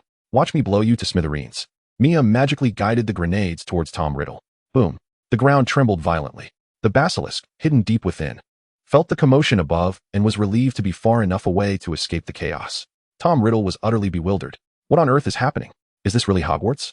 Dumbledore, what are you doing? Before he could ponder further, another grenade soared towards him, forcing him to flee in panic. Seeing that Tom Riddle was now defenseless, Mia swiftly retrieved the Horcrux diary. A flame ignited at the tip of her wand and was cast upon the Horcrux. The flames surged with an intensity akin to being doused in gasoline, a dense plume of black smoke billowing forth. In the distance, Tom Riddle's agonized scream pierced the air. How dare you? His chilling wail echoed throughout the chamber. Moments later, the inferno subsided, and Tom Riddle fell silent. Was he dead? Just as Mia began to lower her guard, a malevolent curse hurtled towards them from an unknown source. Harry, noticing this, instinctively shielded Ginny beside him, the dark spell striking his arm. The searing pain rendered Harry momentarily unsteady. At that moment, Tom Riddle's figure vanished completely, his eyes still glinting with malice. He would not survive much longer. The others quickly gathered around to assess Harry's injury. The grotesque decay on his arm was alarming. Mia observed a crimson light emanating from Harry's arm, seemingly battling the curse. Harry felt a surge of exhaustion. Meanwhile, Ginny regained consciousness. Realizing the gravity of the situation, She believed herself to be the cause of it all, and she wept as she clung to Harry's arm. Suddenly, the sound of birdsong filled the air again. Fawkes descended beside Harry, shedding a few tears. Mia witnessed Harry's wounds healing at a visibly rapid pace. Within moments, he was completely restored. What a remarkable creature. Mia's eyes sparkled with wonder. Oh, Fawkes, might you shed just a few more tears? Seeing that Harry was unharmed, Mia sidled up to Fawkes. The phoenix haughtily turned its head away. Just one more tear, it's only a few drops. Hermione, witnessing Mia's audacity, could hardly bear to look. Chapter 81, The Rise of Magic. News of the Chamber of Secrets being discovered spread like wildfire. The rumor of the basilisk at Hogwarts swept through the school like a tidal wave. That night, Hogwarts received a plethora of letters from concerned parents. Thanks to Dumbledore's repeated assurances and clarifications, the potential for students withdrawing was averted. Yes, the basilisk existed. However, whether it was dead or alive remained uncertain.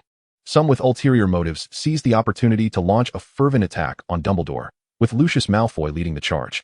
Lucius was determined to oust Dumbledore from his position as headmaster. Previously, Dumbledore had temporarily been stripped of his title due to ongoing student injuries. This time, Lucius aimed to expel Dumbledore from Hogwarts entirely. Yet, he underestimated Dumbledore's influence. It was widely recognized that, had it not been for this great white wizard, Voldemort would have long since dominated the wizarding world of Britain. Thus, when Dumbledore stepped forward to assure everyone that the basilisk had been located and secured in a safe place, the majority chose to believe him. Consequently, Dumbledore returned to his office. As for the whereabouts of the serpent monster and the means of its control, only Dumbledore and Mia possessed that knowledge. The so-called safe location is, in fact, the forbidden forest of the school. Naturally, the one who controls the serpent is Mia. To ensure safety, Dumbledore forcefully severed the bloodline connection between the serpent and Voldemort. This was Mia's first encounter with the formidable methods of a legendary wizard. It must be said that at that moment, Mia observed clearly. The serpent, larger than a house, dared not move an inch when Dumbledore acted. Due to the abrupt severance of their connection, the serpent grew weak. To pacify it, Mia promised that all the eight-eyed giant spiders of the Forbidden Forest would belong to it. As for the opinion of the eight-eyed giant spiders, Mia remained unaware. It is worth mentioning that Hagrid had once again been implicated due to events from decades past. There were suspicions that a creature he had raised was causing the current disturbances. Thus, Hagrid found himself in Azkaban. Now that the truth has come to light, Hagrid was released from Azkaban under Dumbledore's assurance of his innocence. In the headmaster's office, Mia was summoned. Upon seeing the pot of scarlet blood upon the desk, Mia's eyes sparkled with excitement. With this, he could utilize the magical enhancement technique. This was the blood of the serpent, and the forthcoming enhancement would be monumental. Dumbledore, noticing Mia's expression, chuckled softly. Utilizing the magical enhancement technique is not without its challenges. One must be mentally prepared for the associated risks, Dumbledore advised. Isn't it fortunate that you are here? Mia ventured a compliment. Dumbledore simply smiled in response. Moreover, there is Fawkes as well. I witnessed the efficacy of the Phoenix's tears that day. Had it not been for Fawkes, Harry would have been able to attend Nicholas's feast. Fawkes, aware of Mia's focus on him, emitted a few disgruntled cries. Well then, we must attend to the necessary tasks, Dumbledore stated with seriousness. In the next moment, the two reappeared within the Chamber of Secrets. Aside from the Room of Requirement, this was indeed the most suitable place for secrecy. Mia naturally intended to claim this space as his own. Can't the school perform apparition? As the headmaster, I possess certain privileges. The thought of becoming the headmaster of Hogwarts began to take root in Mia's mind. Without further ado, Dumbledore gestured towards a large cauldron bubbling vigorously. Inside was a potion brewed according to the records in Merlin's autobiography, an essential step in the magical enhancement process. Step inside. Mia glanced at the bubbling cauldron and then at Dumbledore, his expression seemingly questioning. Are you jesting? Dumbledore discerned Mia's apprehensions. It was imperative to harness magical enhancement. Once you immerse yourself, I shall add the basilisk's blood. Shall I also include scallions, ginger, and garlic? Mia believed this was the greatest hurdle of his existence. Would he not be boiled alive in such a scalding potion? Of course, if you are unwilling, then the basilisk shall be spared the necessity of drawing blood multiple times. Dumbledore remarked with a calm demeanor. Gritting his teeth, Mia fervently reminded himself that fortune favors the bold, and cautiously extended his hand to test the temperature. Mia nearly doubted his own senses. Upon observing that his hand was indeed submerged in the bubbling potion, he was assured that it was not scalding at all. Professor, are you jesting? This is hardly hot. I never claimed it was scorching, Dumbledore replied, a glint of mischief flickering in his eyes, which only fueled Mia's ire. That insufferable old man with the white beard. He will surely devour all the sweets in his office. Mia stepped into the cauldron. The temperature was just right. He found the experience more pleasurable than soaking in a hot spring. Leaning against the rim, Mia felt an unexpected sense of comfort. Yet, He did not allow himself to truly relax. Although Dumbledore occasionally indulged in jest, he was never ambiguous. When he spoke of risk, it was an absolute certainty. "Have you memorized the incantation?" Dumbledore inquired solemnly. "I have," Mia nodded. Dumbledore poured the basilisk's blood into the cauldron in one swift motion. In the next instant, the potion erupted into a frenzy, transforming into a vivid crimson hue. An overwhelming sensation coursed through Mia, akin to ants crawling all over him, intensifying rapidly. Soon, he felt a prickling pain escalate into excruciating agony. The incantation. At Dumbledore's gentle prompt, Mia began to recite the spell amidst the torment. Uncertain if it was the spell's effect, the pain surged even more fiercely. He felt as though his skin were being flayed and then scalded in boiling water. Veins bulged on his forehead, and his voice trembled as he chanted the incantation, struggling to endure the pain while ensuring his words were precise. Mia's spirit was subjected to an unprecedented onslaught. He felt akin to a thread stretched to its breaking point, relentlessly pulled. The ferocious potion battered him incessantly. Due to the intensity of his effort, his cheeks swelled, and his voice grew louder, nearly transforming from a chant into a roar. Ultimately, he was merely a 12-year-old child. Dumbledore observed Mia's suffering and could not help but question whether he had acted too hastily. Yet, there was no turning back.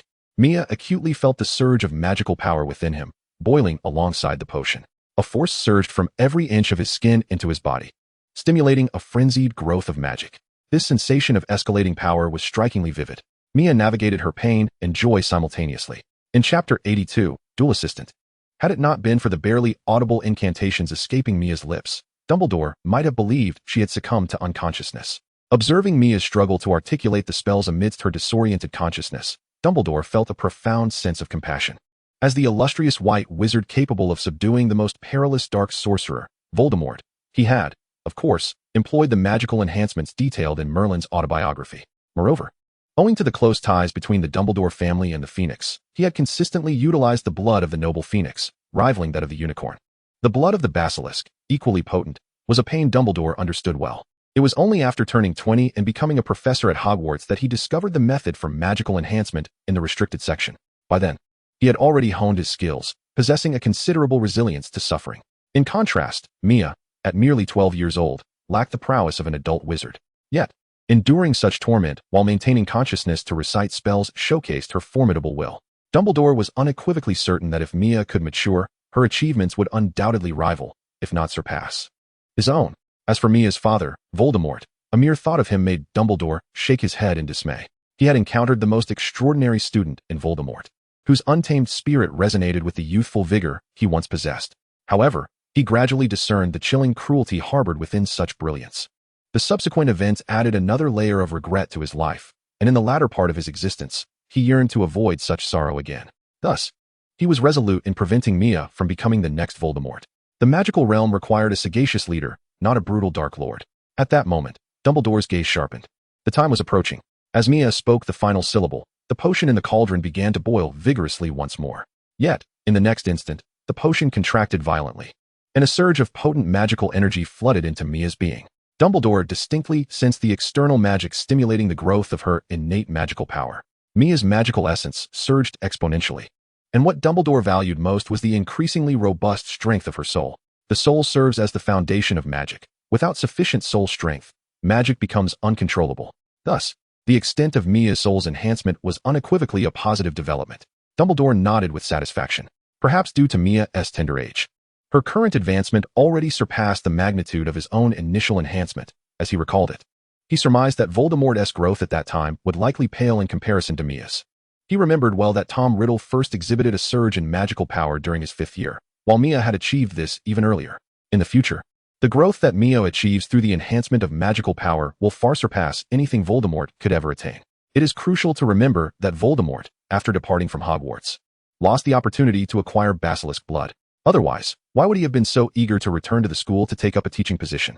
Moreover, with Voldemort's increasingly distorted visage at that time, Dumbledore could easily discern something amiss. It is indeed a testament to Tom Riddle's ruthlessness. Utilizing different blood types for the enhancement of magic is exceedingly perilous. Yet, Tom Riddle dared to undertake such a risk, and Dumbledore suspected that he had done so on more than one occasion. A true madman. At this moment, Mia gradually awakened. Upon opening his eyes, he felt no trace of fatigue. The pain that had once enveloped him had vanished, and his mind was clearer than ever before. The entire world seemed transformed. and he experienced an unprecedented sense of control. Why not test his abilities? Dumbledore smiled. Instinctively, Mia met Dumbledore's gaze with fierce determination. Dumbledore returned a knowing smile. Moments later, Mia was propelled into the air. No more, no more. You're cheating, he exclaimed as he scrambled to his feet, waving his hands in protest. Cheating? Dumbledore responded, raising his empty hands in feigned innocence. Indeed, it was true. Mia had been sent flying by Dumbledore, who had not even wielded a wand. Do you feel better now? Dumbledore suddenly inquired. Mia fell silent.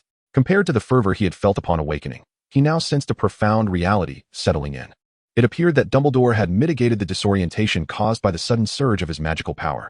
Recognizing that Mia had grasped his deeper meaning, Dumbledore nodded in satisfaction. Maintaining clarity of mind during the pursuit of power is of utmost importance. After being imparted with Dumbledore's wisdom, Mia departed the Chamber of Secrets. Instead of returning to his dormitory, he headed straight for the Room of Requirement. He had been unable to fully appreciate the duel with Dumbledore earlier, and now he sought to ascertain the extent of his newfound strength. At the very least, he could distinctly sense that if he were to encounter his former self, he could effortlessly disarm him with a single spell on the dueling platform. The Room of Requirement conjured a wolf, albeit merely a simulated creature. Avada Kedavra! The green light struck the wolf, which let out a single cry before collapsing and dissipating. Mia narrowed his eyes. His current strength was at least on par with that of an ordinary adult wizard. As for the true extent of his capabilities, he would not know without practical experience. With such power, he could be said to possess a measure of self-defense within the magical world. At the end of the term, Dumbledore announced the winner of the House Cup in the Great Hall. Undoubtedly, it belonged to Gryffindor House. Although Mia and her companion's secretive escapade undoubtedly violated at least a couple of hundred school regulations and nearly resulted in the destruction of the school as public property, it was all tacitly approved by the headmaster. It is with a heavy heart that we announce the unfortunate news. Our esteemed defense against the dark arts professor, Gilderoy Lockhart, has sustained a head injury and must seek treatment at St. Mungo's. Consequently, he will no longer serve as the professor for this subject. As for the dueling club, established under the guidance of Professor Lockhart, I beg your pardon, the former professor, I believe Professor Flitwick will manage it admirably. Dumbledore nodded towards Professor Flitwick, prompting a chorus of cheers from some students. After all, Professor Flitwick is a champion duelist, and his prowess is beyond question. Rising with enthusiasm, Professor Flitwick expressed his gratitude for the opportunity. Furthermore, I believe I require an assistant, and I propose that Mr. Shamir is more than capable of fulfilling this role. There is only one Shamir in all of Hogwarts. All eyes turned to Mia, with Harry and Ron casting envious glances in her direction. No one voiced any objections. Mia's duel with Snape had catapulted her to fame within Hogwarts, and it was unthinkable to compete with such a prodigy. As for the older students, they had little interest in challenging a second-year student. Chapter 83, End of Term. By the end of the term, Mia had undeniably become the most renowned figure in all of Hogwarts, eclipsing even Harry's fame. In her first year, she bravely fought a troll to protect the house treasures. In her second year, she uncovered the Chamber of Secrets, resolving the safety concerns of the entire school community. During her debut in the dueling club, she held her own against the long-established top wizard, Snape. It was only natural that Professor Flitwick publicly appointed her as the dueling club's assistant. Professor Flitwick generally prefers to refrain from meddling in student affairs, which implies that the real management of the dueling club will fall to Mia. This aligns perfectly with her aspirations. She seeks to establish her reputation among her peers, much like Dumbledore and Grindelwald, and to build her own following. The beloved dueling club presents the most opportune avenue for her.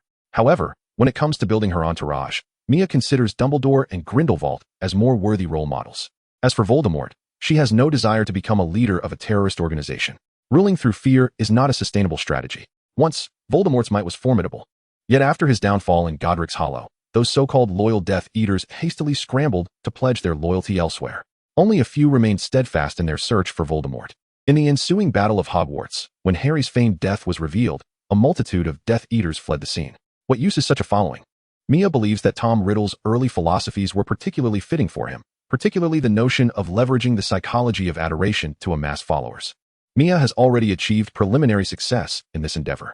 To his surprise, the most challenging group to cultivate a sense of worship was, in fact, Hufflepuff. Eventually, Mia came to understand the reason behind this. Unlike the other houses, Hufflepuff has always embraced a philosophy of peace and a love for life, appearing to lack any particular desires or ambitions. In contrast, Slytherin, while seemingly tranquil, is rife with students who form clandestine factions. These factions often correlate with the familial ties of the students. Those hailing from Muggle backgrounds typically find themselves relegated to the periphery. However, the astute Slytherin students are far from rigid. They comprehend the harsh reality that in the magical realm, power is paramount. Thus, when Mia showcased his extraordinary prowess at the dueling club, even the Slytherin students, who had previously looked down upon a wizard of Muggle heritage like him, began to extend gestures of goodwill towards him. Mia found himself unexpectedly receiving friendly smiles while walking through the halls. As for Gryffindor, it goes without saying that the spirited, courageous, and adventurous students revere those with formidable abilities, especially after Mia had undergone several harrowing adventures that most might never experience in a lifetime. He quickly became a figure of renown among Gryffindors. Some even argued that, compared to the insipid Lockhart, Mia's experiences were far more worthy of documentation and publication. In truth, not only Mia but also Hermione and the original trio became celebrated figures within Gryffindor. Then there is Ravenclaw, whose members are fervently devoted to learning. Coincidentally, Mia stands as the insurmountable mountain they seek to conquer academically. When Mia maintained the top position in his second year, he began to encounter numerous Ravenclaw students approaching him for guidance on their studies and methodologies. Notably, he achieved perfect scores across all subjects. Even Hermione, who was a close second with tightly contested scores, held great admiration for him, particularly for his ability to attain full marks under Snape's scrutiny. Harry and Ron expressed their desire to have Mia as their mentor on multiple occasions, but he resolutely declined, sensing their ulterior motive of wanting to copy his assignments. The agony of earning perfect scores under Snape's regime was a burden Mia bore alone, a struggle only he and Snape fully understood. Were it not for recognizing Mia's remarkable progress in the art of mind-closed techniques, Snape would likely have sought to deduct points from him. Even the notoriously acerbic Snape could not help but marvel at Mia's prodigious talent. Within less than a year, Mia had achieved a commendable proficiency in mind-closed techniques, reaching accomplishments that many adult wizards had yet to attain, though he would not yet be considered a master. If that were all, perhaps Snape would not have rewarded Mia. In truth, aside from the cerebral occlusion technique, Mia had even managed to reverse engineer the legilimency through repeated mental assaults from Snape. Now, she had acquired the ability to glean fragments of thoughts through mere eye contact. Casting a glance at Ron, Mia averted her gaze in silence. What's wrong? Ron found himself perplexed by the disdain reflected in Mia's eyes. Nothing. I haven't done anything, really. Indeed, Mia perceived that Ron's mind was currently devoid of any thoughts. She had previously attempted to delve into Harry's thoughts, an endeavor fraught with peril due to the lingering fragment of Voldemort's soul within him. Fortunately, no chaos ensued. At present, Mia's legilimency could only penetrate the fog of emotions. While probing Harry, the most palpable feeling she encountered was the sorrow of longing. Longing for whom? Aside from Harry's parents, there was no one else. It dawned on Mia that the seemingly strongest Harry was, in reality, haunted by a lingering melancholy. This, she felt, was beyond her ability to assist. The departed are gone. However, as far as Mia knew, Harry appeared to have a relative in the world he could call an uncle, Sirius Black. Although there was no blood relation, Black genuinely regarded Harry as his own, being a loyal friend of James Potter. Merely upon seeing the supposed death of Peter Pettigrew in the newspapers, he decided to escape from prison out of concern for Harry. The escape from Azkaban awaited him with a fate far more terrifying than death, the kiss of a Dementor. Speaking of which, Sirius should be the one confined in that prison this summer, right? It seemed Harry would soon have a family member. After dinner, Mia prepared to venture into the Forbidden Forest to observe the basilisk. However, Hermione called out to her. Where are you going? Mia turned back, standing in the sunlight. Their eyes met, and Hermione froze, while Mia suddenly felt an awkward urgency to look away. Regaining her usual calm demeanor, she replied, just going for a stroll. Aren't you off to the library to continue your research on the basilisk? After parting ways, Mia found herself preoccupied by the thoughts she had gleaned from Hermione just moments before. Was it merely an illusion? Shaking her head, she banished the thoughts from her mind. Before attending to more pressing matters of the heart could be set aside. It was merely a fleeting impulse. Mia's gaze grew distant as she silently entered the Forbidden Forest. Chapter 84, Pursuit. The deeper she ventured into the Forbidden Forest, the more profound the silence became. Yet, danger often lurked in the shadows. The forest had become a cauldron of brewing turmoil, for a terrifying creature had recently taken residence within its depths. The most agitated of all were undoubtedly the Acromantulas. In terms of individual strength, the Acromantula could not be considered the most formidable creature within the forest. Due to their remarkable breeding capabilities, the eight-eyed giant spiders have become the most formidable species since their initial appearance in the Forbidden Forest several decades ago. The seemingly endless swarm of eight-eyed giant spiders undoubtedly reigns supreme in this realm. However, their nemesis has arrived. On merely the first day, the eight-eyed giant spiders suffered substantial losses. Their numbers plummeted dramatically, and their territory continued to dwindle. The creatures that had seen their living space compressed by the unchecked expansion of the eight-eyed giant spiders finally found a glimmer of hope. Yet, none of them felt at ease, for a true sovereign now graced the Forbidden Forest. navigating around the domains of various formidable beings. Mia arrived at the lair of the basilisk. These territorial divisions were lessons learned during the time he was punished to accompany Hagrid on his nocturnal patrols of the forest.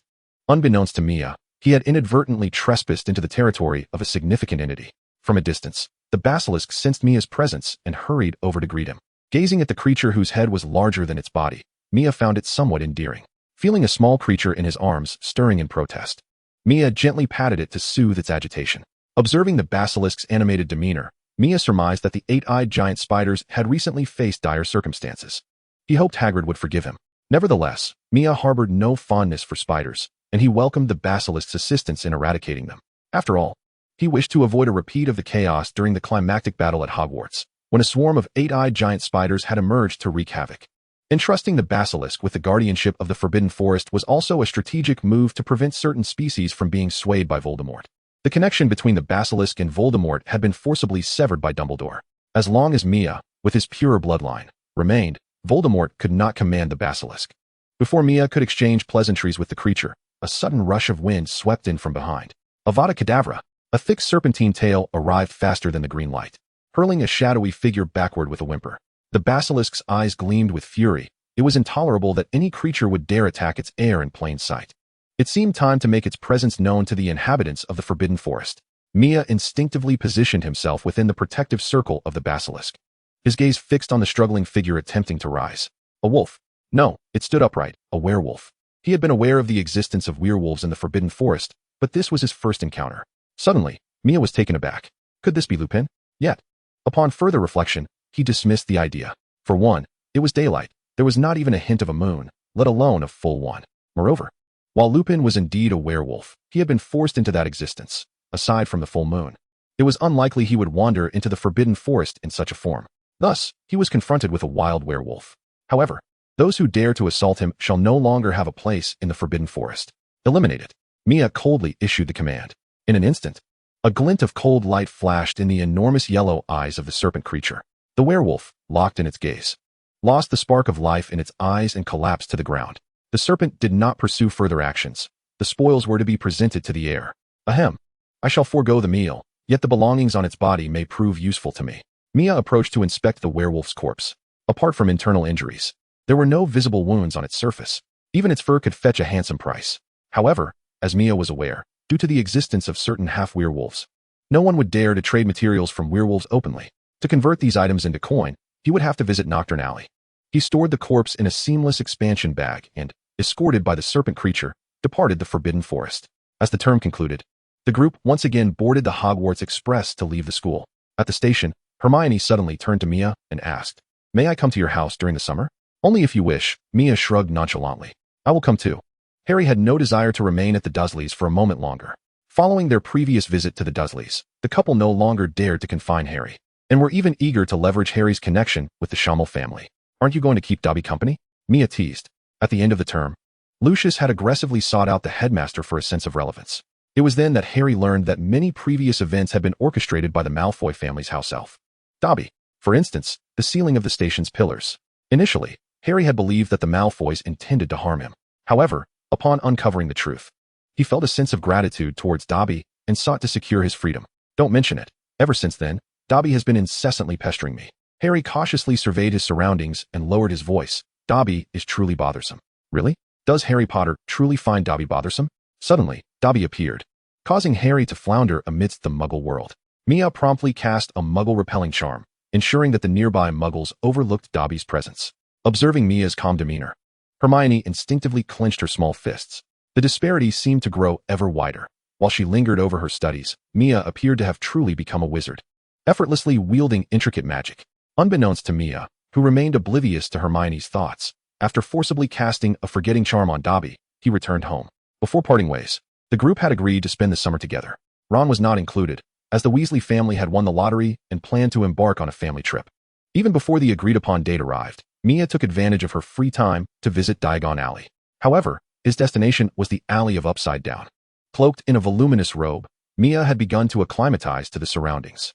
He appeared no different from the others in this place, thus evading any undue attention.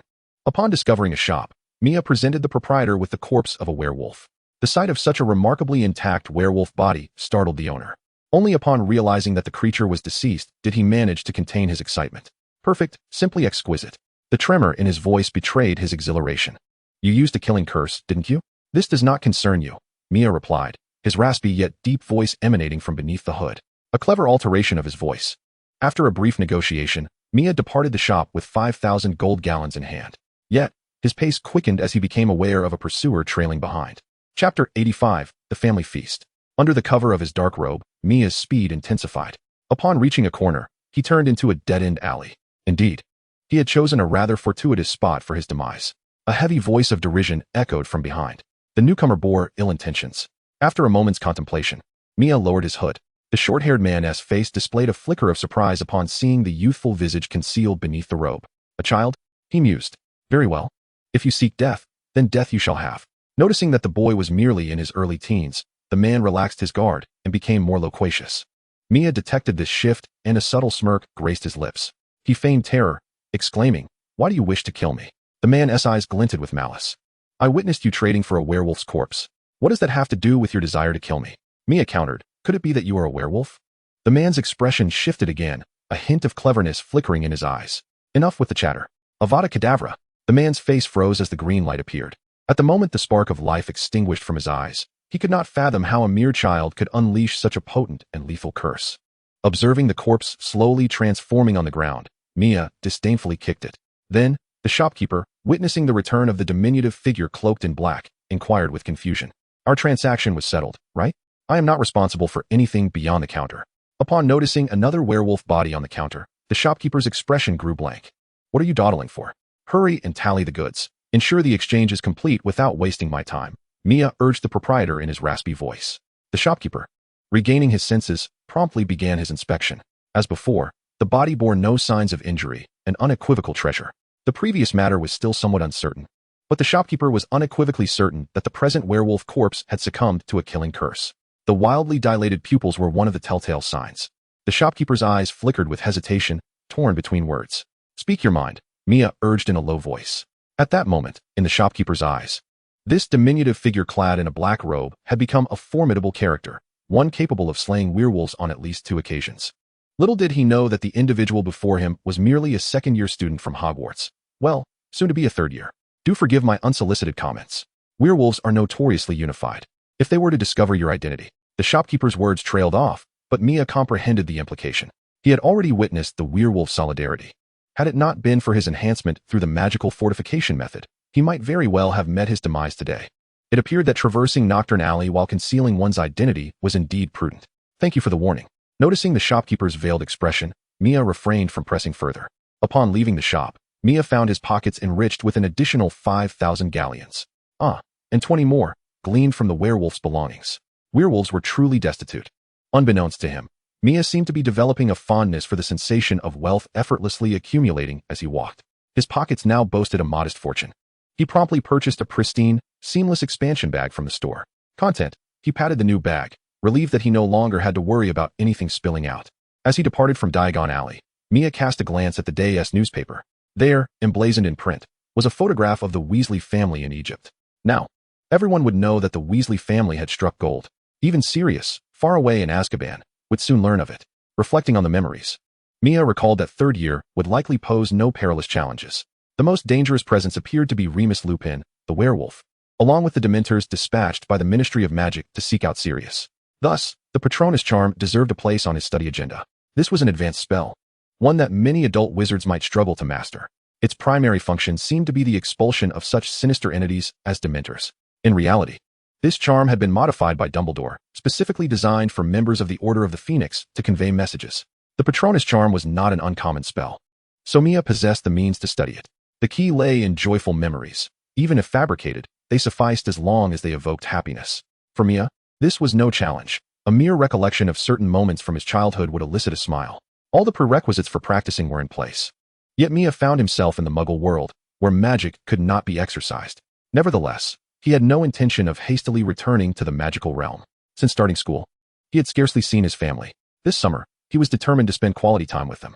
It just so happened that Hermione and Harry would also come to visit him. Thus, Mia remained at home for several days. "Mia, can't you step outside for a stroll? Day after day, you're either amusing snakes or buried in a book. At this rate, You might end up transforming into a serpent or a tome. Observing her son's indifferent expression, his mother felt a twinge of discontent. This wasn't quite what he had envisioned, was it? Wasn't the plan to spend quality time with family? How could it be that so little time had passed before he felt such disdain? Mia's days of being looked down upon continued until the arrival of Harry and Hermione. I penned you so many letters, and you only replied 3 times. I can assure you, your 3 responses combined don't even match the length of my single letter. The moment she saw Mia, Hermione placed her hands on her hips, ready to interrogate him. Mia covered his ears and turned his head away. This girl was becoming more and more like his mother. Upon seeing Hermione, Mrs. Shamil couldn't help but beam with delight. Even without having mastered the art of legilimency, Mia could easily discern his mother's thoughts. He couldn't help but roll his eyes, just catching a glimpse of his father sneaking him a knowing look. Years of unspoken understanding between father and son allowed Mia to instantly grasp his father's sentiments. Good lad, well done, Mr. Shamil glanced between the polite Hermione and his proud son, his face beaming with pride. Even Yuza, who had officially taken a position at MI5, was specially summoned back. Unlike the renowned MI6, MI5 primarily focused on domestic stability. Moreover, as Yuza was currently engaged in investigations and interactions with the magical world, he didn't travel extensively, making his return home quite convenient. At the dinner table, Harry and Hermione appeared somewhat restrained, particularly when they spotted the framed photograph of the Queen with the Shamil family on the wall, which only heightened their sense of pressure. Don't be shy. This is a family gathering. You are both dear friends of Mia, and it's a perfect opportunity for us to express our gratitude for your care towards him. Mrs. Shamil, shedding her usual authoritative demeanor as the hospital director, now exuded warmth and approachability. Noticing that Harry and Hermione were becoming less tense, she inquired with a smile. Has our Mia caused any trouble at school? Is he friendly with his classmates? Does he show respect to his professors? Has he damaged any school property? Chapter 86. The Bond Between the Savior and the Dark Lord. It must be said, a mother never fails to hit the nail on the head. Immediately probing into the critical matters, Mia turned his head away, feeling somewhat awkward. Harry and Hermione stammered, unsure of how to respond. To speak the truth might frighten Mia's family. To fabricate a story weighed heavily on their consciences. Friendly with classmates? Slapping a peer in the first year and petrifying a senior in the second year hardly counted as being congenial, did it? As for being polite to professors? Does it refer to the first-year student who incapacitated the professor with a single shot, and in the second year, coerced the professor into the secret chamber before rendering him unconscious? As for whether any damage was done to the school, neither Harry nor Hermione are aware if the chamber has been repaired. How could Madame Shamil, a paragon of strength, possibly remain oblivious? Observing the reactions of Harry and Hermione, alongside her son's habitual demeanor, Madame Shamil has already deduced the situation with considerable accuracy. Upon hearing her full name, Mia Shamil felt a chill sweep through her. During the family dinner, Mr. Shamil quickly interjected to ease the tension, signaling to Mia to behave modestly. Just then, a knock echoed through the room. User had returned. Upon entering, User was greeted by the sight of Mia, who was awkwardly twisting her head like a timid quail. Is this really my brother? How could he be so compliant? What trouble has he gotten into now? User exclaimed. Cough, cough, it's nothing, nothing at all. Why are you so late today? User immediately grasped the underlying meaning in his father's gaze. Once everyone had gathered, the family dinner officially commenced. Sitting beside Mia, User could not help but scrutinize her from head to toe. Have you grown taller? User queried with a hint of confusion. Mia, who was fervently devouring her meal, froze at the remark. Really, truly? User gestured to indicate her height. Indeed, you've grown by several centimeters. Is the food at your school really that good? User remarked candidly. Mia's eyes sparkled with tears of joy. I knew it. Drinking milk must surely be beneficial. She fixated on the milk on the table. Just as she was about to reach for it, she felt a light tap on her head. Finish your meal before drinking. Defying her mother, Mia reluctantly resumed her efforts to eat. After the meal, Mia curiously glanced at Harry's belongings. School doesn't start for a while yet. Aren't you heading back to the Dursleys? She inquired. That's fine. I've nearly gone stir-crazy at home. Harry's expression turned somewhat awkward. In truth, I can't bear to stay there any longer. Can't bear to stay? Why? Do they still dare to bully you? Mia pondered, perplexed. Not really. They've been quite decent to me lately, Harry replied, growing increasingly embarrassed. Then what is the reason? Because I accidentally inflated Aunt Petunia's sister into a balloon. Harry confessed. Oh, I thought it was something serious. Mia's eyes widened in astonishment. It was only then that she recalled the memory of Harry indeed sending his Aunt Marge soaring into the sky. Coincidentally, at this very moment, Sirius had successfully escaped from prison, and the anxious Ministry of Magic had not pursued Harry for his unauthorized use of magic, instead showing him considerable protection. This implies that around this time, Sirius may have already left Azkaban. Has the Ministry of Magic contacted you? Mia inquired. Not yet, but I suspect it might happen soon. Could I be expelled for using magic outside of school? Harry questioned. It's a possibility. Hermione chimed in from the side. As Harry's spirits dwindled, Mia offered some solace. Fear not. Given the ministry's nature, if they truly intended to pursue you, a howler would have already arrived. Mia contemplated silently. Whether Sirius Black escaped or not was of little concern to him. His primary worry was Ron's rat, Scabbers, who would inevitably be unmasked by Sirius. Mia recalled that Peter Pettigrew had ultimately fled. This time, he hoped that the creature would not evade capture. In the future, this individual would prove to be pivotal in Voldemort's resurrection. Had it not been for Peter's collusion with Barty Crouch Jr., culminating in his sacrificial offering, Voldemort's return would have been considerably more challenging. The aristocrats of the magical realm, despite their pretensions, were not genuinely eager for Voldemort's revival. When Voldemort wielded considerable power, they eagerly pledged their allegiance, driven solely by familial interests. Now that Voldemort had been vanquished, they found themselves liberated from the threat of his tyranny. Should Voldemort return, it could herald another era of bloodshed. Their priority was to amass wealth, not to engage in desperate struggles. After all, how could one profit while fighting for their lives? To prolong the period before Voldemort's resurrection, they needed to take action against Peter Pettigrew. While killing him was not the immediate solution, since to eliminate Voldemort, one must first resurrect him. Allowing him to exist as a wandering spirit could enable him to remain hidden, biding his time for a resurgence. However, once Voldemort was revived, there would be an opportunity to vanquish him. Moreover, it was imperative that Voldemort utilized Harry's blood for his resurrection, as Harry was one of Voldemort's Horcruxes. If Harry remained alive, Voldemort could not perish. Should Voldemort employ Harry's blood for his revival, the protective charm bestowed upon Harry by his mother would likewise manifest within Voldemort. As long as Voldemort lived, Harry would not die. Although Mia struggled to grasp the complexities of such profound magic, the records of memory confirmed its truth. The arrogant Voldemort would undoubtedly opt to slay Harry himself. Thus, when Voldemort's magic descended upon Harry, the protective charm ensured that the magic could only obliterate the fragments of soul not belonging to Harry. Consequently, the Horcruxes would be destroyed. Now, Mia's task was to seize control of Peter Pettigrew when his identity was revealed and to retain him until the moment necessitated his release. In doing so, he could steer events in a manner more favorable to himself. Presently, what he required most was time. Therefore, as the school year approached, Mia chose to reside with Harry and Hermione at the Leaky Cauldron. Each day, he devoted himself exclusively to mastering the Patronus charm. After a period of diligent study, he began to see promising results, and his progress was remarkably swift. At this moment, the Ministry of Magic approached Harry and provided him with immediate protection. Harry was utterly bewildered, and the only one in the know, Mia, feigned ignorance. Although she hoped Harry would soon reunite with his godfather, Mia was reluctant to reveal the secrets that resided in her mind. After a while, Ron arrived at the Leaky Cauldron. The Weasley family had finally concluded their travels, and their winnings were nearly depleted. Perhaps this was one of the reasons the Weasley family struggled to save money. The four of them finally reunited. Upon seeing the plump rat cradled in Ron's arms, Mia averted her gaze nonchalantly. Chapter 87, The Dementor. As soon as they met, Ron couldn't contain his excitement and began to share tales of his journey. Even during their visit to Flourish and Blots to procure textbooks, Ron chattered incessantly. The shop was bustling with customers, and one of the clerks appeared particularly impatient. Had it not been for a particular book that was only available in that section, they would have preferred not to trouble him. Upon noticing a group of students approaching with naive enthusiasm, the clerk couldn't help but roll his eyes. Please wait if you are here for textbooks. I will fetch them shortly. Hearing the clerk's rather irritable tone, Ron felt perplexed. Fetch them? Has he lost his mind? Haven't you seen this term's book list? Hermione interjected.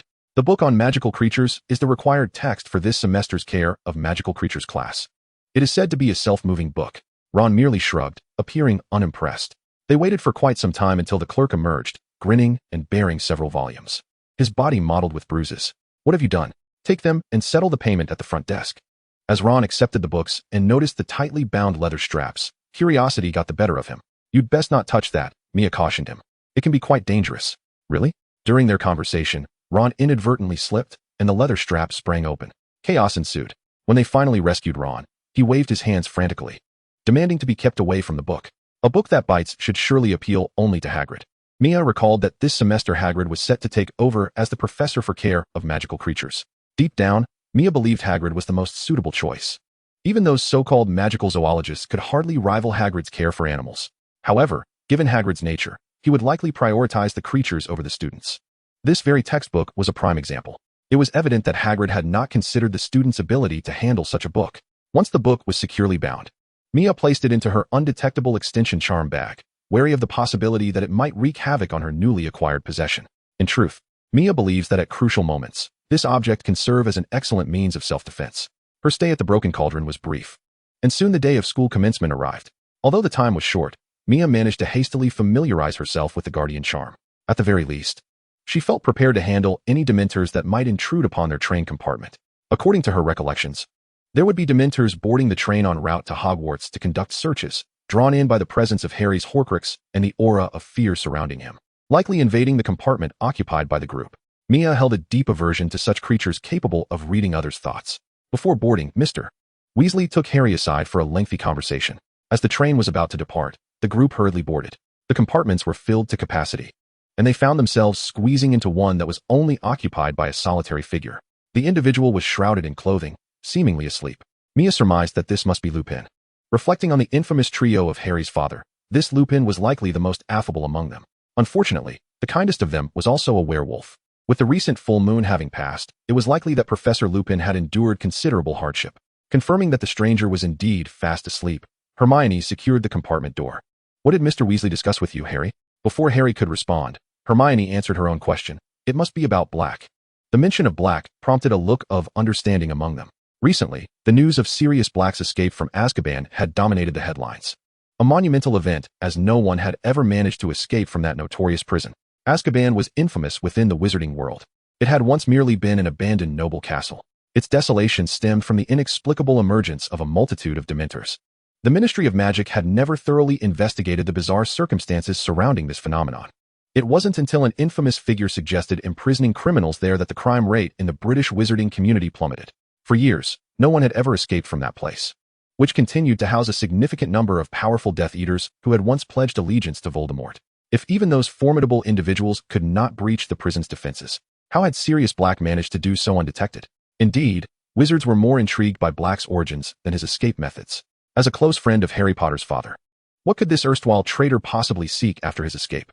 Some had already surmised that Sirius Black's objective might very well be the savior, Harry Potter. Hermione, with a worried expression, remarked, "I've heard that Black has yet to be found. He could very well be searching for you right now." Harry remarked nonchalantly, "Aren't the Aurors from the Ministry of Magic searching for him as well? Besides, what is there to fear while I remain at Hogwarts?" Upon hearing these words, a profound silence enveloped the group. Even Harry's expression shifted subtly. Hogwarts, it seemed, had never been a bastion of safety since their enrollment, plagued by Voldemort's turmoil year after year. Fortunately, this year appeared to be an exception, yet the individuals arriving were still linked to Voldemort. Prior to boarding the train, Mr. Weasley had already elucidated the connection between Sirius and the Potter family to Harry. At the mention of Black, resentment flickered in Harry's eyes. Mia noticed Harry's demeanor, but simply shook her head in silence. The misunderstanding between Harry and Black would eventually be resolved. It was not an insurmountable issue. Concurrently, Mia observed Remus beside her. Ever since Hermione had called Harry's name, Mia had sensed that he had not truly been asleep, but rather eavesdropping attentively. How could he not be concerned with the son of his former dear friend, so close at hand? Suddenly, the vehicle jolted violently before screeching to a halt, causing the passengers to lurch uncontrollably. Hermione blushed deeply as she struggled out of Mia's embrace. Noticing her flushed cheeks, Mia could only shake her head in resignation. This was becoming increasingly complicated. The vehicle remained stationary for an extended period, and the occupants grew restless. Ron leaned against the window, peering outside incessantly. Had there been a landslide ahead? Moments later, an abrupt drop in temperature enveloped them, prompting a collective shiver. What was happening? Just as they were about to inquire, the vehicle's intercom crackled to life, announcing the presence of Dementors on a search. Dementors? Hermione's expression turned anxious as she realized that the Ministry had allowed Dementors to board for inspections. Could it be that Black had indeed arrived at Hogwarts? As soon as the thought was uttered, the group perceived an eerie stillness settling around them. The temperature continued to plummet, and a heaviness weighed upon their hearts. "I feel somewhat unwell," Ron remarked, his face paling. Mia glanced over. Hermione's complexion had turned ashen, and Harry was pressing his lips together tightly. Clearly distressed, she turned to look at Remus, only to discover that he was still obliviously asleep, his head covered. What remarkable endurance! Conversely, Mia herself felt no discomfort, aside from a slight chill. In the next moment, a colossal shadow materialized at the entrance. The figure loomed up to the roof of the vehicle, its legs obscured, resembling a tattered sack suspended in midair. Mia watched in horror as the entity extended its hand, which appeared as if it were a charred piece of wood. The hand did not touch the doorknob, yet it turned on its own accord. The Dementor swung open the carriage door, and the tense atmosphere within had reached its zenith. Mia tightened her grip on her wand, her narrowed gaze fixed upon the creature. She noticed that Harry's expression grew increasingly grim, even without words. She could sense his mounting dread. This was a most troubling sign, for the Dementors thrived on human fear. As expected, the moment the door creaked open, the Dementor homed in on Harry. Ron's pet rat, Scabbers, was left trembling with only its rear protruding from Ron's grasp. Mia felt an unusual force emanating from the Dementor, an insidious allure that seemed to prey solely on the soul. Any power capable of affecting the soul was perilous. When Mia sensed the stirrings of her own spirit, a flash of cold light flickered in her eyes. At that moment, the Dementor appeared to sense something, abruptly turning its attention towards her. Though it lacked a discernible head, Mia felt as if it were fixating upon her. Suddenly, a powerful pull resonated from her very soul. Mia's mind momentarily faltered, and a torrent of negative emotions surged within her. An alarm blared in her heart, and her mental barriers instantly activated, banishing the soul's disquietude. The negative emotions vanished without a trace. To Mia's astonishment, the Dementor tilted its head in a remarkably human-like gesture, seemingly perplexed as to why it could no longer siphon off her despair. It was as though sustenance had inexplicably transformed into a mere brick. Realizing what had just transpired, a chill enveloped Mia. Initially, she had intended to let events unfold, knowing that Lupin would intervene in due course, thus sparing her the need to reveal her prowess. However, the creature's audacity was unforeseen. You wish to provoke me? She thought defiantly. Expecto Patronum. A brilliant white light erupted as if the heavens themselves had been torn asunder, instantly illuminating the Dementor-esque form. The bewildered creature felt as though it were submerged in boiling water. In the midst of this turmoil, a chilling scream pierced the air, its rasp reminiscent of decaying wood scraping against itself. The Dementor, sensing the urgency to flee, was met with Mia's unwavering resolve. She was not inclined to let it escape so easily. The Ministry of Magic and Hogwarts had always maintained a respectful distance from one another. Yet today, the audacity of the Ministry to dispatch a Dementor to search the Hogwarts Express was a dire portent for the future. With renewed determination, Mia summoned her power, the protective enchantment enveloping the Dementor in a radiant white cocoon. The creature flailed like a caged bird, desperately thrashing against the confines of its prison. Such futile exertions only served to weaken it further. Meanwhile, the other passengers in the carriage were rendered unable to open their eyes, blinded by the brilliance of the light. Yet under the illumination of this radiant white light, their hearts seemed to swell with newfound strength, as if some joyous event had truly transpired. In the corner, a pair of weary eyes, gradually regaining their vitality, gazed intently at Mia, filled with astonishment. Seizing the moment amidst the chaos, Mia suddenly concocted a plan. With a deft motion, she opened her inconspicuous expandable bag and swiftly contained the utterly feeble Dementor within. The white light then dissipated. The passengers in the carriage felt the chilling atmosphere rapidly vanish, only to witness an eruption of white light from an unknown source. After executing this maneuver, Mia nonchalantly returned to her seat. The onlookers then beheld Lupin, half standing with his wand in hand, lingering in the corner. Ahem, all is well, he said, slightly embarrassed as he settled back down after being a beat too slow. Hermione stared incredulously at Mia, questioning whether that was the Patronus charm. If her memory served her correctly, this was a spell she had only occasionally encountered in her readings, famously difficult to master. Surely, it was not a feat easily accomplished by a third-year student, considering the intensity of that white light and the presence of the Dementor. Indeed, Mia did not feign ignorance. Hermione regarded her with a look of bewilderment. Did we not spend most of this summer together? Wait, were you practicing the Patronus charm at the Leaky Cauldron all along? No, that cannot be. It's impossible to learn such a spell in such a short time. Stop speculating. That's when I practiced it, Mia replied candidly. Sometimes, a slight lack of meticulousness in concealing the truth only leads to unnecessary misunderstandings. Honesty is a formidable weapon.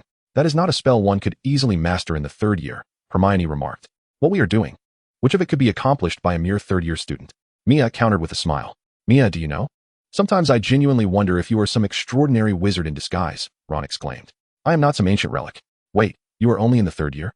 At this moment, the group turned their attention to Lupin, who had suddenly spoken. Mia regarded him with a bemused smile, disbelieving that he had not recognized Harry. Oh, the youth of today? Lupin could not help but exclaim. His tone bore a striking resemblance to that of Madame Pomfrey, causing Hermione to blush slightly as memories stirred within her. It appeared the Dementor had been successfully repelled, thanks to you, Lupin said to Mia. Although his eyes conveyed a different sentiment, Mia was certain he had witnessed her capture the Dementor. I shall speak with the driver. Here, have some of this. It will aid in restoring your spirits. Lupin rose and handed a piece of chocolate to Harry, the only one among them who had been attacked by the Dementor. After accepting the chocolate, Harry, maintaining a serious demeanor, asked, Did any of you hear a scream just now? Chapter 89, Flight. A scream? No one heard the screams, Harry. Hermione gazed at Harry with concern. Mia glanced at Hermione, questioning whether only he could hear the Dementor's cries. But no, she distinctly perceived the scream of a woman. Harry rubbed his head. The Dementor's attack was far from pleasant, and he still felt a lingering ache in his mind. Hermione, filled with worry, unconsciously looked towards Mia, who met her gaze with a reassuring expression. Quickly averting her eyes, Hermione endeavored to calm her racing heart. At the opening feast, Dumbledore had cautioned the students that Dementors might be wandering nearby this term. Mia patted the pocket at his waist, where a Dementor was contained. Dumbledore had assured that the Dementors would not breach Hogwarts boundaries, yet the very next day, one had invaded. A letter from Dumbledore was dispatched to the Ministry of Magic. But after receiving a response, Dumbledore felt utterly helpless. According to a private revelation from Minister Fudge, Dumbledore learned that a Dementor had gone missing from the Ministry. Each Dementor is registered by the Ministry of Magic. These creatures, lacking in intelligence, are driven by a voracious appetite for fear, often acting recklessly. Once they roam free, the consequences could be dire. Presently, the Ministry chose to keep this information under wraps. Following the incident of Sirius Black's escape, the loss of another Dementor would surely lead to the reshuffling of the Ministry officials. Thus, even Dumbledore refrained from pressing Fudge too hard in this matter. The Dementor had vanished while searching along the route of the Hogwarts Express, prompting an intensified search around Hogwarts. Mia surmised that the situation might have arisen due to his capturing of the Dementor. However, he was not prepared to release it just yet. Through his research, he discerned that if he could master the Dementor, it would prove to be a valuable ally. During this period, Mia meticulously controlled the actions of the captured Dementor. If it appeared severely weakened, he would release it to absorb the negative emotions lingering in the air, particularly after small tests organized by certain professors. The atmosphere was thick with negativity. Thus, through prolonged taming, the Dementor became obedient to Mia's commands. Despite its low intelligence, it could still comprehend simple instructions. The basilisk, being too large, was impractical to carry, and Tom, still small, was of little use. Therefore, the Dementor was an invaluable asset. However, as time passed, the Dementor grew increasingly feeble. After all, Hogwarts is a school, not a prison. The pervasive negativity here could not compare to that of Azkaban. Watching the Dementor deteriorate day by day, Mia felt a pang of distress. What shall we do? The newly acquired Thestral cannot simply be lost in our hands. After all, it was procured at the peril of facing the Ministry of Magic's scrutiny. As I pondered my dilemma, I noticed the ever-scheming Weasley twins lurking about, and a sudden idea struck me. That evening, George and Fred swaggered out of their dormitory, exuding an air of nonchalance that belied the nocturnal escapade they were undertaking. Have you seen enough? It's my turn to look, George protested abruptly. Stop fussing, Fred retorted, pushing George aside, only to suddenly point at a piece of parchment in his hand and whisper in alarm, Filch is coming. George immediately scampered away in a panic. However, as he attempted to slip back through the door, he turned to find Fred doubled over in laughter. You tricked me, George exclaimed as he lunged forward and snatched the parchment from Fred's grasp. It appeared to be a map of Hogwarts, with their names inscribed alongside the dormitory. The Marauder's map, capable of revealing the movements of every individual within Hogwarts in real time. It was this very artifact that emboldened Fred and George to roam the halls with such audacity. After some playful banter, they arrived at a location adorned with 2 statues. Soon the school will allow us to visit Hogsmeade. Sneaking out seems rather unnecessary. Isn't it far more exhilarating to sneak out than to go openly? Absolutely not. With a flick of his wand, Fred animated the statues, which shifted aside to unveil a hidden passage. Just as they were about to enter, George suddenly halted Fred. Wait. Someone is coming. It appears to be Mia. Mia? Fred chuckled. It seems we have a kindred spirit tonight. The brothers stood in anticipation for Mia's arrival. As she rounded a corner, Mia spotted the 2 statues. Hey! The Weasley twins leapt from the shadows, attempting to startle her. Quiet down. Aren't you worried about being caught by a professor or Filch? Noticing Mia's unwavering composure, Fred and George exchanged disappointed glances. Are you some sort of monster? You show no reaction whatsoever. Mia then smiled enigmatically. I am not a monster. I am. As she tantalizingly withheld her words, Fred and George instinctively leaned closer with curiosity. Fainting. Watching the twins collapse to the ground, Mia approached and retrieved the Marauder's map from their unconscious hands. I solemnly swear I mean no harm. She observed the map as it began to reveal itself, a satisfied smile gracing her lips. It appeared the trio of robbers indeed possessed some ingenuity in crafting such an intricate device. Casting a glance at the 2 sprawled on the floor, Mia employed a forgetting charm to erase their memories of the night's events concerning her, before using magic to conceal them. After all, having taken someone else's belongings, it would be utterly inconsiderate to allow them to be discovered by passing professors or by Filch. With a deep sigh directed skyward, Mia acknowledged his own benevolence. Clutching a map of the living points, Mia ventured into the tunnel. The exit led to Hogsmeade Village. However, this was not his intended destination. His excursion was aimed at procuring sustenance for the Dementors. What constitutes sustenance, you may ask? Naturally, it is human beings. Yet, it would be unthinkable for him, the great benefactor of Hogwarts, to indiscriminately feed upon an innocent wizard. Therefore, he resolved to seek out dark wizards. Those notorious for their malevolence would serve as ideal prey. Possessing a greater abundance of negative emotions than the average person, where might one find the greatest concentration of dark wizards? Surely not in the neighboring Hogsmeade village. Mia had set his sights on Knockturn Alley. On this moonless and blustery night, it was certain that ill-intentioned dark wizards would be wandering about. However, Knockturn Alley was quite distant, and he had yet to master the art of apparition. After orienting himself, Mia nodded in determination. In the blink of an eye, he transformed into a swirling cloud of black mist and soared into the sky. Chapter 90, Belby. A dark line streaked across the inky night sky, akin to a finger tracing a path upon black velvet. Within the black mist, Mia gazed down at the scenery below. The lights shimmered like scattered gold dust, obscured by the bustling throngs. Thanks to his enhanced magical abilities, he was finally able to utilize the black mist flight spell that had long eluded him due to his prior limitations. In that moment of ascendance, he experienced for the first time the exhilaration akin to Harry riding upon a broomstick. He harmonized the flight magic from the broom with the muggle-repelling charm. Now, at the very least, muggles would be unable to perceive him in his misty form. Even in broad daylight, he could traverse the skies with ease. He contemplated augmenting this with the disillusionment charm. However, compared to the muggle-repelling charm, the disillusionment charm, an essential spell for Aurors, was significantly more complex. It was already a challenge for the average person to master, and to adapt it to interweave with other spells was an even greater undertaking. Previously, Mia had devoted his time to mastering the Patronus charm, leaving him little opportunity to study the disillusionment charm. As he soared through the air, enjoying the view, Mia soon found himself at a loss. Where was Knockturn Alley? Flying directly made it impossible for him to ascertain his direction, and ultimately, he followed the Hogwarts Express until he arrived in London.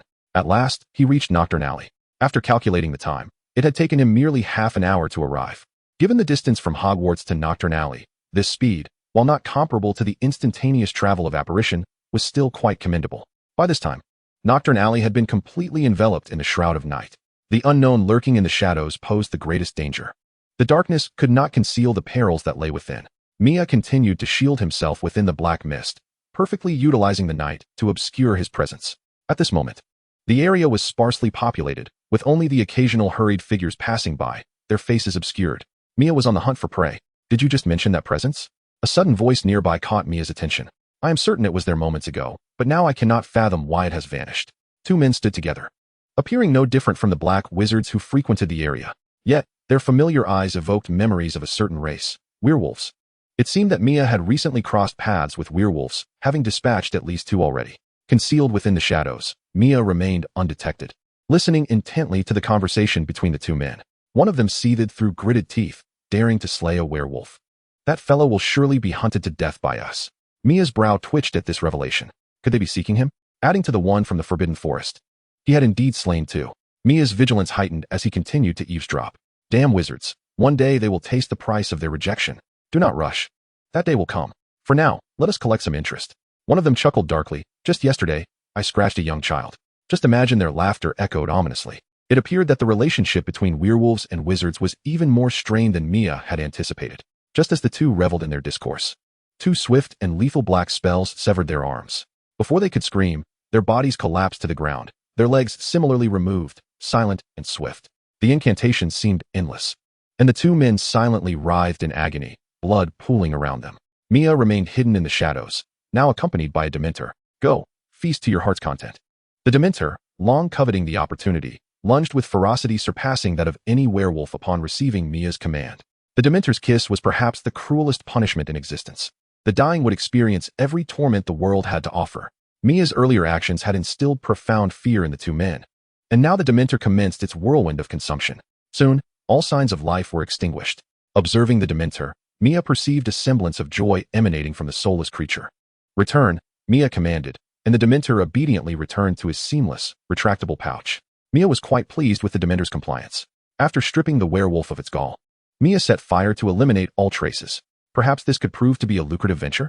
He glanced at a blood-stained parchment he had retrieved from the werewolf, upon which several words were inscribed. After a brief examination, he extracted the crucial term, Belby. The werewolf toxin was developed by Damocles Belby, capable of maintaining a werewolf's rationality. It is something that many wizards, who have been forcibly transformed into werewolves, yearn for. Yet, this item is exceedingly costly, making it difficult for an ordinary person to afford. According to the parchment, an individual referred to as Belby seems to have some connection to werewolves. Mia is uncertain whether this Belby is the same as Damocles Belby, who is reputed to have developed the werewolf venom. However, the surname Belby is not one commonly found in the magical realm. Coupled with its association with werewolves, it is impossible for Mia not to ponder further. Could it be that the werewolves are planning to exact vengeance upon Damocles Belby? With the werewolf venom in their possession, the werewolves would no longer have to endure the sight of those wizards they abhorred being compelled to transform into their wolfish forms. Unfortunately, the parchment is somewhat damaged, and the information inscribed upon it is already scant and obscure. The insights Mia has gleaned are exceedingly limited. Nevertheless, this Belby holds no personal significance for him. Whether he is a werewolf or not is of little concern. After storing the parchment away, Mia returned to Hogwarts. Subsequently, a period of tranquility ensued. Apart from the occasional presence of Dementors drifting about, there was little of note. Whenever Dementors strayed too close to Hogwarts, the professors would swiftly drive them away. Without the disturbances caused by Voldemort, Mia and his companions found themselves somewhat unaccustomed to the stillness. During these quiet moments, Mia began to notice something amiss with Hermione. Had she not been appearing rather too frequently of late? Some courses were elective, and even the most talented students could not possibly attend every class. Yet, it seemed that Mia spotted Hermione in every lesson. Even in classes he did not attend, he overheard others mentioning her. What could be the matter with that girl? Habitually, Mia searched his memory and, indeed, uncovered the answer. The time turner. It appeared that Hermione had requested it from Professor McGonagall. Observing Hermione bustling about as if she had employed a spell of duplication, Mia refrained from commenting, assuming she simply relished the challenge of relentless competition. Until, during one divination class, an unexpected incident occurred. Professor Trelawney was instructing the students on how to read tea leaves, and each student was provided with a cup of tea. Upon reaching Hermione, who meticulously adhered to the textbook's guidelines, Professor Trelawney shook her head. Alas, how unfortunate. Within such a young body lies a soul so ancient. My dear child, you are burdened by your books. Those who are overly preoccupied with competition and comparison possess no gift for divination. Chapter 91, The Proud Buckbeak. In divination class, Hermione angrily swept away, leaving Mia no time to intervene.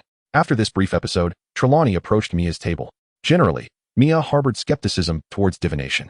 Yet, in the magical world, certain enigmatic elements occasionally prove to be of utility at specific moments, such as the presence of Professor Trelawney. Although he appeared somewhat disheveled, resembling a drunkard rather than a professor, Sybil Trelawney possessed an uncanny ability to make remarkably accurate predictions. Indeed, Harry's current role as the prophesied savior began with Trelawney's ominous prophecy concerning Voldemort and the child born at the end of July. Admittedly, Trelawney's reliability was questionable. Her prophecies were correct only in rare instances, as she often behaved like a charlatan. As she began to scrutinize her teacup, Mia watched with keen interest. She had just delivered a foreboding prophecy to Harry. What might she utter next? When Mia noticed Trelawney frowning, her curiosity intensified. This was the same expression Trelawney had worn while intimidating those young girls earlier. However, as time trickled by, Mia sensed something amiss. Was Trelawney gazing into the cup for too long? Even if she were to indulge in theatrics, this seemed rather excessive. Could it be that she had entered a genuine prophetic trance? Just as Mia braced herself for an authentic prophecy, Trelawney began to speak. Upon observing the clarity in her gaze, Mia felt a twinge of disappointment. It seemed Trelawney had not entered a state of divination. With a furrowed brow, Trelawney's demeanor suggested that she was about to impart distressing news. Murder and the full moon shall accompany you, child. With an expression of pity, Trelawney touched Mia, leaving her feeling perplexed. Murder and the full moon? What did that signify? While murder was familiar, after all, one could hardly claim to have committed only a handful. Mia found the mention of the full moon rather unsettling. Harry and Ron approached, peering into Mia's teacup. After class, the group continued to discuss Trelawney's prophecy. Everyone knew she was a fraud.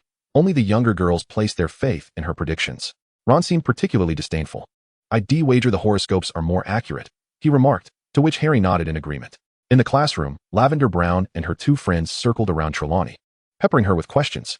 From what Mia overheard, they were merely seeking predictions about romance. By the way, have you returned that dress? Mia suddenly inquired. Ron's face flushed crimson. Who would want to return it? They were no longer first years. They understood perfectly well what that particularly scanty garment was intended for. Teasing Ron, the group made their way to the Forbidden Forest. Only Hagrid would choose such a location for a lesson. Nevertheless, the students were quite enthusiastic about this outdoor class. Each student held a monster book, forming a loose circle around Hagrid. Unlike his usual disheveled appearance, Hagrid was clad in a well-fitted outfit of animal skins, presenting himself as a remarkably professional hunter. However, Mia knew that Hagrid would never don such attire when truly patrolling the woods. "All right, everyone, please settle down. Just a gentle touch on the spine of the book will suffice to calm it," Mia said, as she kicked the mischievous creature book, ultimately rescuing the disheveled Neville from its clutches. Subsequently, Hagrid introduced Buckbeak, the majestic hippogriff, to the eager students. The sight of this impressive magical creature elicited a chorus of admiration from the onlookers. Though it ranked lower on the Ministry of Magic's danger scale, its physical prowess posed a significant threat to any ordinary wizard. Some students, aware of the hippogriff's nature, hesitated to approach. After Hagrid's introduction, he excitedly beckoned the students, inquiring if anyone wished to greet the creature. The students exchanged glances. While undeniably striking, they were hardly inclined to approach such a formidable beast. Even Hagrid himself had exhibited caution in its presence, and they feared that a mere swipe could sever their heads. Seeing no volunteers, Hagrid felt a twinge of disappointment. He discreetly gestured towards Mia and her companions, reminding them of their prior agreement to cooperate in this, his inaugural lesson. Yet, they all feigned ignorance to his silent plea. After all, there had been no prior mention of interacting with such a perilous creature. "Ahem, Mia," Hagrid called out, spotting Mia, who was undoubtedly the most capable among the group. "Me?" she replied, pointing to herself, unsure of her ability to engage with a creature of such stature. However, noticing Harry and Ron's trepidation, she reluctantly shook her head. "If I must, then I shall." Suddenly, Mia felt a firm grip on her arm and turned to find Hermione standing there. It seemed Hermione had become increasingly adept at appearing out of nowhere. "The hippogriff is a dangerous creature," Hermione warned gravely. "You mustn't approach it." After a moment's hesitation, she pressed on, her resolve faltering. Observing the concern etched on Hermione's face, Mia smiled reassuringly. "If I don't go, who will?" Hermione glanced at Harry and Ron, who instinctively recoiled. "No double standards," Mia urged, sensing Hermione's stubbornness. "Do not worry," she added, trying to soothe her friend. With Hermione's grip finally released, Mia walked slowly towards Buckbeak. "Be cautious. This creature is proud, and you must show it respect. A single claw could take down even a werewolf," Hagrid whispered, his tone serious. Mia maintained her composure, though Hermione's expression grew increasingly anxious. As Mia approached the hippogriff, it became noticeably agitated by her proximity. Buckbeak regarded the audacious figure daring to approach with evident displeasure. However, it suddenly sensed a presence emanating from the small creature.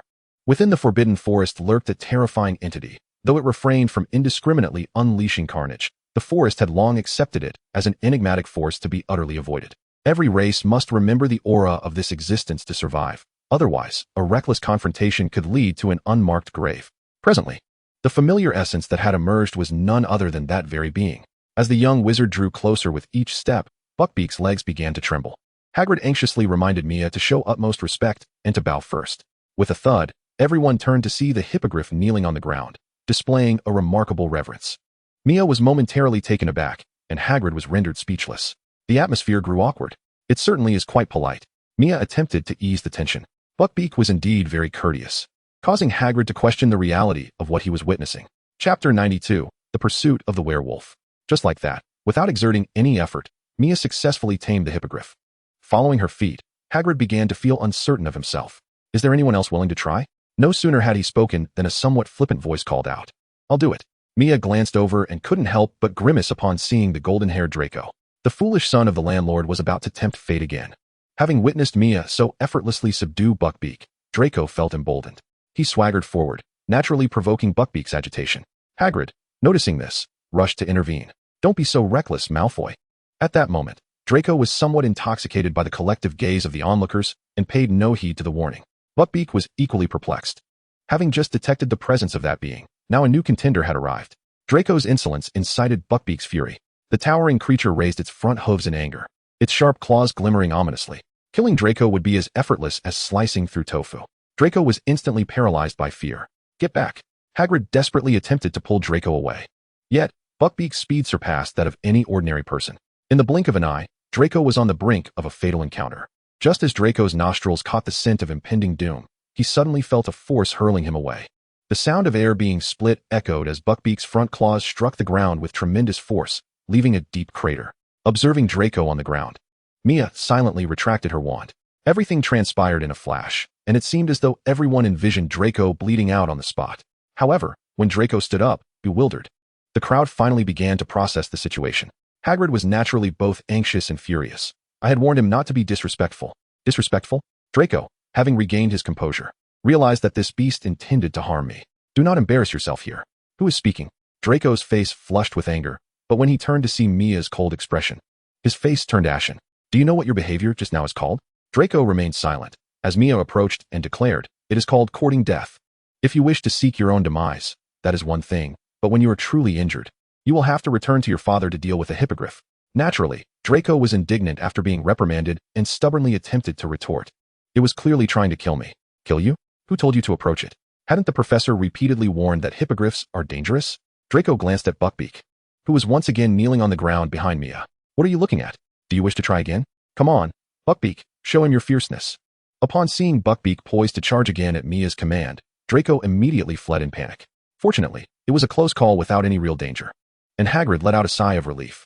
As Mia had pointed out, regardless of whether Draco was injured or not, Buckbeak would be condemned to death. Moreover, Hagrid did not wish for any student to be harmed or perish in his class.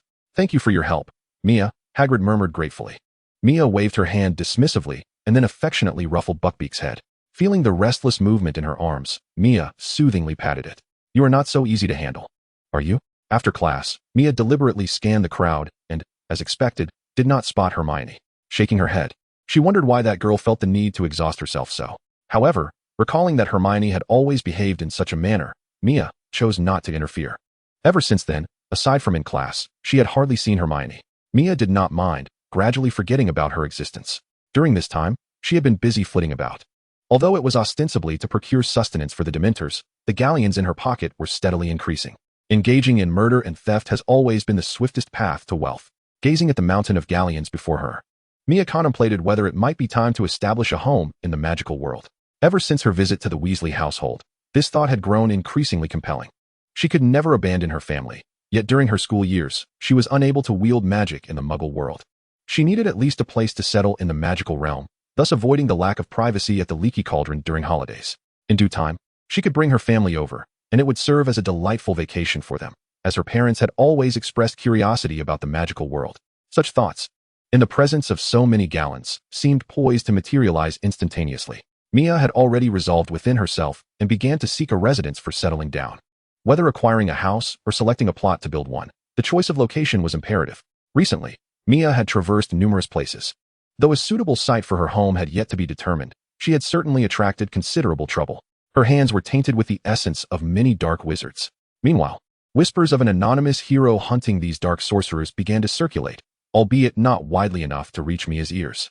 However, she had observed an increasing presence of horrors in Nocturne Alley. From the lips of a dark wizard, Mia learned that the inexplicable deaths of numerous wizards had begun to capture the attention of certain individuals. Although these individuals were malevolent dark wizards, the Ministry of Magic was compelled to intervene when bloodshed occurred. The extent of their intervention became apparent to Mia as she encountered the patrolling horrors, and she felt a sense of reassurance. It was merely a facade. The public, upon hearing the news, felt a sense of security due to the existence of such a hero, leading the ministry to remain lethargic in the absence of public outcry. The true concern lay with the increasingly active werewolves. Mia recalled the moment she had slain the 2 werewolves, during which they had seemed to sense a certain aura. Following her recent encounters with werewolves, Mia gradually concluded that this so-called aura emanated from herself. She had become a target for the werewolves. Reports of werewolf activity in Nocturne Alley had become more frequent, a phenomenon of which Mia was well aware. It appeared that she had inadvertently provoked the werewolves. Anxiety began to creep in. If the werewolves could detect an aura upon her, what of her family? Might the places she frequented harbor this aura? Could the werewolves unearth her secrets through the traces she left behind? Such questions lingered until the Defense Against the Dark Arts class. Chapter 93, Boggett. In the Defense Against the Dark Arts classroom, a cabinet stood at the center. Lupin instructed the students to line up, when suddenly, his nostrils flared slightly, and his brow furrowed. Following his gaze, it was directed towards Mia. A fleeting moment of confusion crossed his eyes, but he feigned nonchalance. The cabinet occasionally rattled, as if something large within was eager to escape. The students recoiled, none daring to approach. Lupin could hardly suppress a smile, wondering if they were curious. Although a hint of fear lingered, the students nodded. Which student can guess what lies within? It is a Boggett, Professor. Very good, Mr. Thomas. In truth, this was part of the meticulously planned curriculum. Does anyone know what a Boggett looks like? No one had the faintest idea. Hermione's voice interrupted, startling Harry and Ron. Mia had been quietly observing her all along. According to the usual schedule, she should have been downstairs attending Ancient Runes class. Clearly, This was yet another consequence of the time turner. Mia cast a glance at the peculiar necklace Hermione wore, resembling a circular hoop with a coiled spring. Noticing Mia's gaze, Hermione deliberately averted her eyes. A boggart transforms into whatever frightens the person who encounters it, which is why no one knows its true form.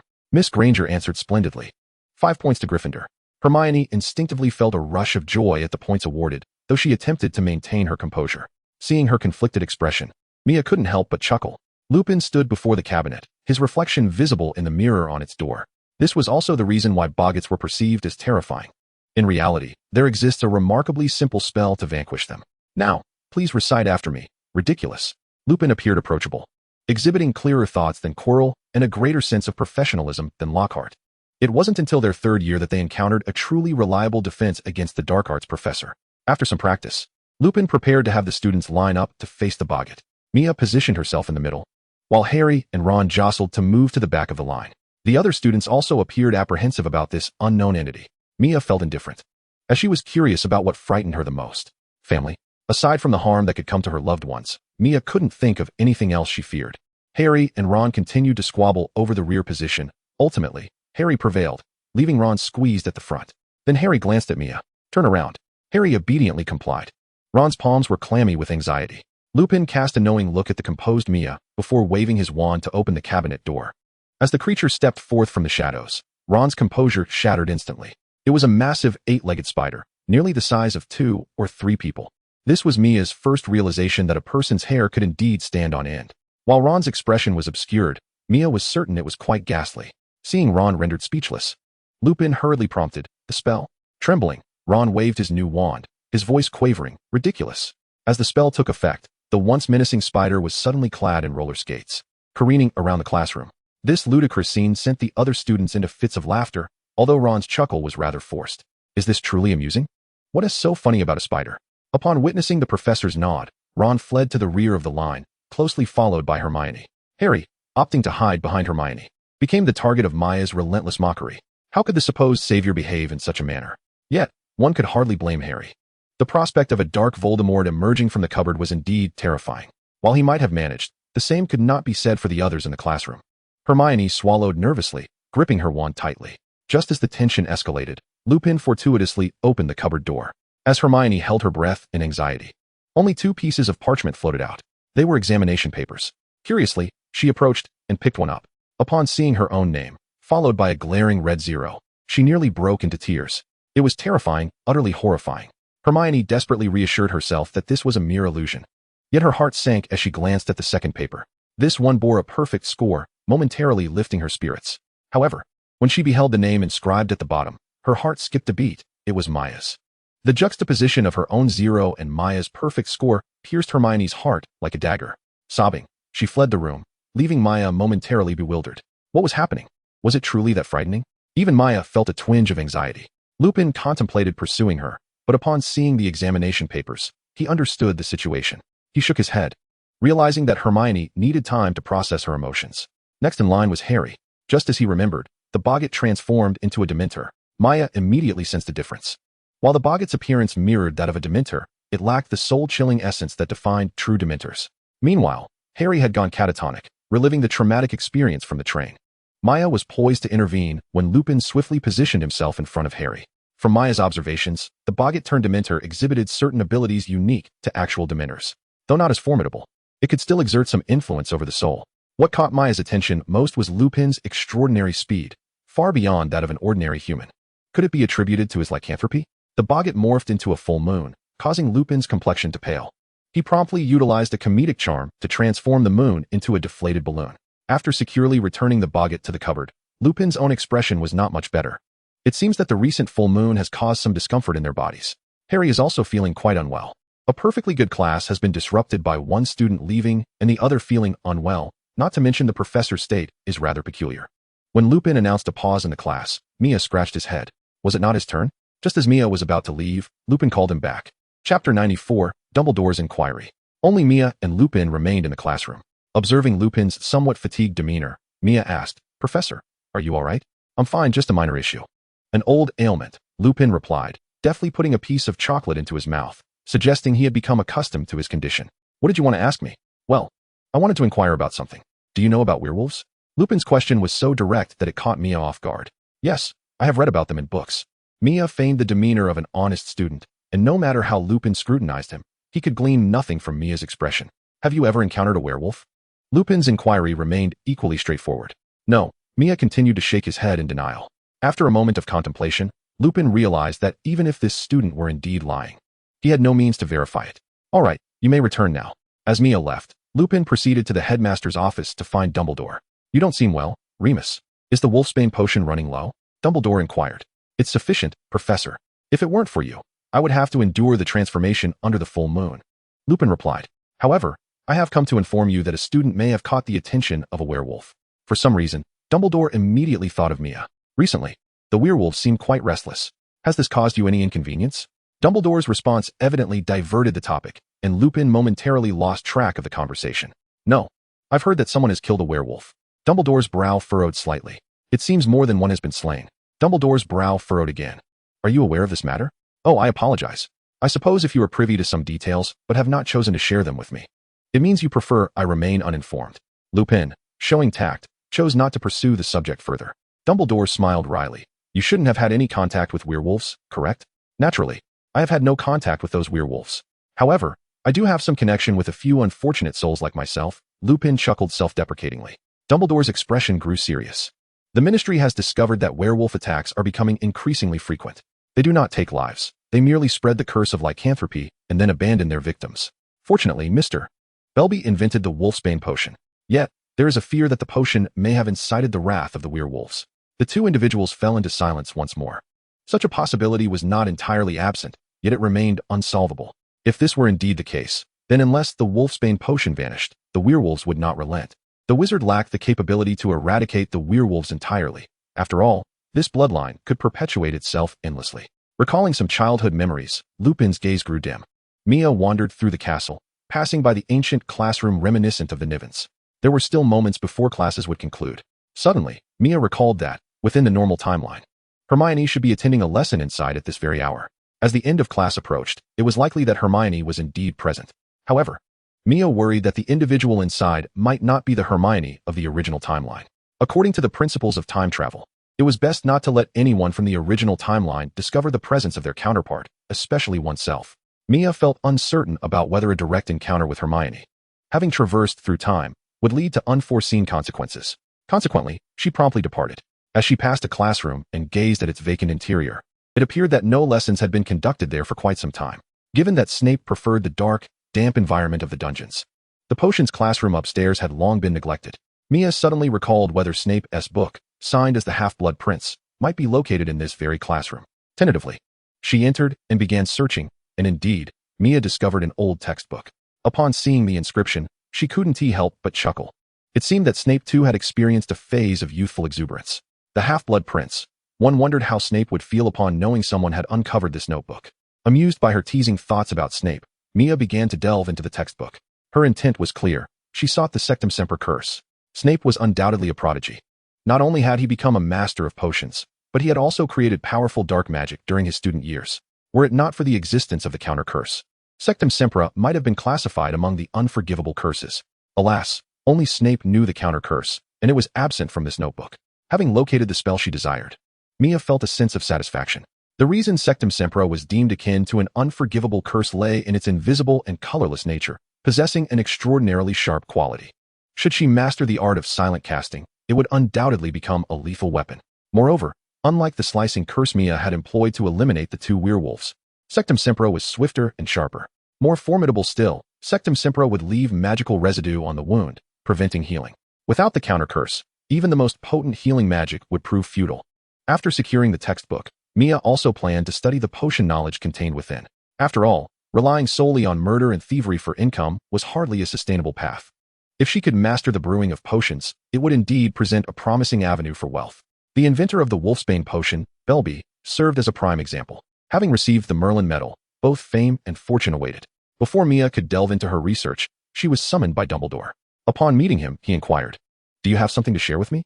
Mia pondered seriously for a moment. "Which matter do you refer to?" At such a response, Dumbledore's brow twitched involuntarily. "I killed a werewolf," Mia stated with remarkable composure. In the presence of Dumbledore, there was no room for deceit. It was far better to be forthright. The more one concealed, the more one risked losing Dumbledore's trust. Dumbledore took a deep breath and then examined Mia with his wand. Mia noted the peculiar shape of Dumbledore's wand, slender and knobby like a skeletal finger. It was indeed the Elder Wand, reputed to be the most powerful of all wands. One of the Deathly Hallows. Dumbledore's wand glimmered, and Mia felt as if something had been taken from her. Slaughter does not necessarily signify evil. Yet for you at this juncture, it is undoubtedly not a favorable matter. Observing Dumbledore's serious demeanor, Mia chose to remain humble and receptive. I only killed 2, perhaps? Dumbledore responded with a questioning hum at her uncertain tone. One was slain by the basilisk, as it attacked me first. Dumbledore's expression softened slightly. By the way, I almost forgot to mention that I also eliminated several dark wizards. Several? Dumbledore's spectacles nearly slipped from his nose. Indeed, quite a number. Mia replied, seemingly nonchalant. Though inwardly, she was anxiously monitoring Dumbledore's reactions. Concealment before Dumbledore was an unwise choice. Yet the actions she had taken were profoundly shocking to someone as meticulous as he. After all, the past had shown the consequences of Tom Riddle's choices. Fortunately, Dumbledore's countenance was not excessively grim, which eased Mia's tension somewhat. They were dark wizards. When I killed them, they were either committing robbery or endangering lives. If I did not end their lives, many others would have met their demise at their hands. Mia softly elucidated, striving to appear more agreeable. After a moment of contemplation, Dumbledore spoke. The missing Dementor, is it in your possession? Mia's eyelids flickered in surprise. Truly, Dumbledore was remarkable. She had not once met his gaze. Yet he had deduced the truth from such minimal information. Observing Mia's reaction, Dumbledore spared the effort of the Patronus charm, already confident in his assumption. Suddenly, Dumbledore felt a profound weariness in his heart. This audacious little fellow, emboldened by his own confidence, conducts himself with brazen transparency. Unlike his father, Mia never conceals his outrageous deeds from him. Dumbledore finds himself at a loss, uncertain whether this is a blessing or a curse. He harbors concerns that his negligence might inadvertently give rise to a new Dark Lord. Yet, judging by the current trajectory, it is evident that this new Dark Lord strides boldly beneath his very nose, even addressing him as Old D. The ever-cunning Dumbledore is at a standstill regarding how to address Mia. Meanwhile, Mia is filled with trepidation. For his recent escapades, murder and the abduction of Dementors have undoubtedly contributed to the chaos enveloping the wizarding world in Britain. And those Dementors? They are still quite active.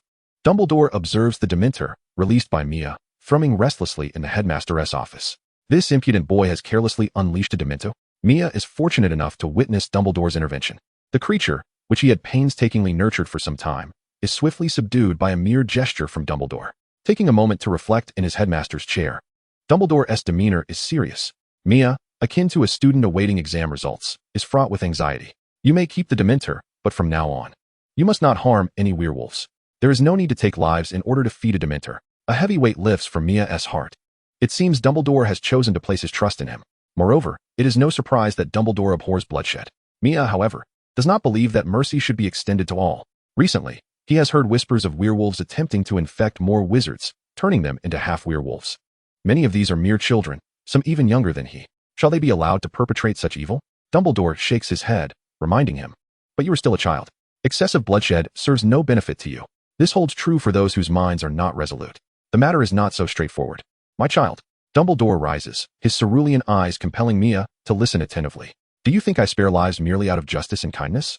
The soul is the most enigmatic entity in existence. Taking a life carries immense risk.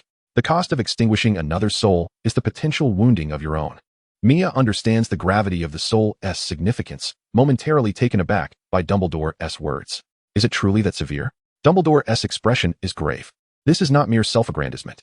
Every individual endowed with certain gifts tends to develop a troubling indifference towards others. You are not alone. I too was once like this. Outside, they have bestowed upon me the title of greatness. Yet they remain unaware that in my youth, I too narrowly escaped the clutches of a misguided path. Justice is not an inherent trait. It was only upon witnessing the torment inflicted upon wizards by slaughter and dark magic that I resolved to embrace the path of a white wizard. Dumbledore's words struck Mia with the force of a heavy club. He did not doubt Dumbledore's honesty. The very knowledge he possessed of Horcruxes validated Dumbledore's assertions. The principle of a Horcrux hinges on the fragmentation of one's soul. How is one's soul divided? Through murder. The dark wizards and werewolves slain during this period were victims of the Dementors who claimed their lives. Observing the relief on Mia's face, Dumbledore gleaned a deeper understanding. The child's indifference towards the lives of others exceeded his expectations. Upon learning of the perils of killing, his immediate concern was not the loss of life, but rather the identity of the perpetrator. In truth, Dumbledore was aware of some of Mia's thoughts. It was merely a desire to cease killing through killing. To be candid, there is nothing inherently wrong with that notion. If there is a flaw, it lies in the fact that the proponent of this idea is a remarkably gifted young wizard. Dumbledore did not expect Mia to adhere strictly to the so-called principles of justice. He merely hoped for a touch more compassion from him. After another round of Dumbledore's admonishments, Mia departed the headmaster's office unscathed, having lost nothing and gained Dumbledore's trust anew. Yet, Mia understood that from this point onward, Dumbledore's scrutiny would undoubtedly intensify. Certain clandestine activities would need to be curtailed. He must not cross Dumbledore's boundaries, at least while the headmaster could still easily suppress him. As for the werewolves, Mia felt it prudent to avoid provoking them lightly. However, everything changed when he clandestinely overheard a secret concerning them.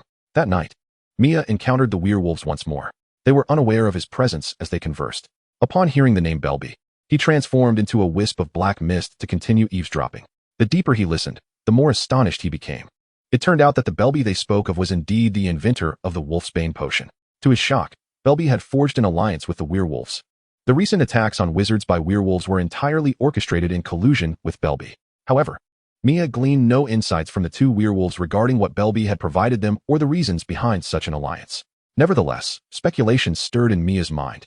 Belby's most significant achievement was the invention of the Wolfsbane potion. Why had he developed this potion? Was it to aid those transformed into half-werewolves by wizards? Yet, after hearing their conversation, Mia became increasingly convinced that it was driven by self-interest. The clientele for the Wolfsbane potion consisted solely of those afflicted by lycanthropy. With the Ministry of Magic tightening its grip on werewolves, would the number of half-werewolves not dwindle further? In other words, would his clientele diminish? Thus, forging an alliance with werewolves and perpetually creating half-werewolves would allow his wolf venom to flourish. With this notion taking root, Mia grew increasingly confident in her judgment. Chapter 96. The Dark Within the Dark. It seemed that the werewolves had been in residence long before Mia arrived, and now they were preparing to depart. A sudden flash of insight struck Mia, prompting her to follow. While werewolves may not possess the magical prowess of wizards, they compensated for this deficiency with formidable physical capabilities. Observing two werewolves moving at speeds comparable to vehicles, Mia recalled Lupin's performance during their last defense against the dark arts lesson. Fortunately, Mia, transformed into shadowy mist, soared through the air with swiftness surpassing theirs, untroubled by the prospect of lagging behind.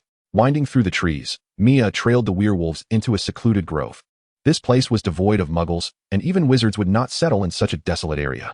Although werewolves bore an almost identical appearance and intellect to wizards, the difference in bloodlines remained significant. In an era where wizards wielded dominion over the magical realm, purebred werewolves were far from esteemed. They were generally classified alongside vampires as magical creatures, and those with a hint of hostility would refer to them as dark magical beings. The werewolves' lack of entrepreneurial skills rendered their existence in the grove quite rudimentary and squalid. Mia encountered a few dilapidated wooden huts, which likely served as their dwellings. Upon reaching the enclave of purebred werewolves, Mia cautiously emerged from her misty form and cast the disillusionment charm upon herself. She tapped her wand against her chest, feeling a chilling liquid spread from her crown to envelop her entire being. Glancing down, she observed the surrounding shrubs bending unnaturally. During her recent studies, Mia had mastered the disillusionment charm, though she had yet to combine it with her misty flight, a challenge that had proven more complex than she anticipated. Recalling Voldemort's self-created flying spell, it appeared that complete invisibility was unattainable, hinting at the inherent difficulty. Hiding in the shadows, Mia also cast a silencing charm upon herself. While the disillusionment charm rendered her invisible, any sound would abruptly shatter her concealed state. By the flickering glow of distant firelight, Mia discerned several figures moving about. Having previously been summoned to Dumbledore's office for a reprimand, during which he had also removed the werewolf mark left upon her, Mia felt reassured that she would not be detected by them. Aside from the occasional chirping of insects, Mia finally caught snippets of conversation. However, the distance rendered the words indistinct, and she dared not draw closer. After all, the werewolves possessed remarkably acute senses, particularly their sense of smell, and Mia feared detection. At present, her abilities were akin to those of an ordinary adult wizard. She had previously triumphed over dark wizards and werewolves solely through ambush tactics. Should he be discovered by the werewolves, he feared he would divulge everything right here. As he observed two figures gradually approaching, Mia felt a mixture of joy and anxiety. Their voices grew increasingly distinct. Would Belby honor his promise? Wizards are notoriously cunning, as treacherous as fairies. One of them remarked. He must fulfill his commitment. Look at this. Mia squinted to see a vial containing a silvery liquid. It resembled extracted memories. These are the recollections from my encounters with him. If he dares to break the agreement. Humph. He is a wise man, and he would not wish for his reputation to be tarnished.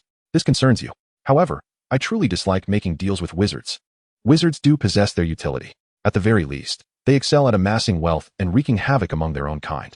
We need to procure some gallons through Belby. The two werewolves passed by Mia, conversing. As they drew closer, Mia was so tense that she hardly dared to breathe.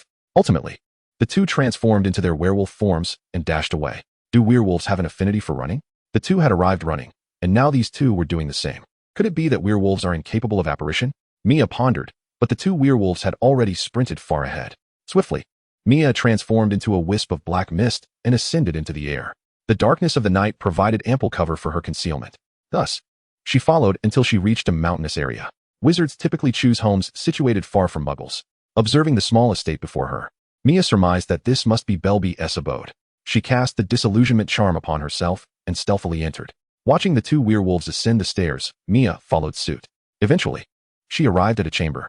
Seizing the moment before the werewolves could regain their composure, she hurriedly slipped inside. Mia opted to stand by the window. If discovered, she would escape through the glass. Inside the room were 3 individuals, 1 wizard and 2 werewolves.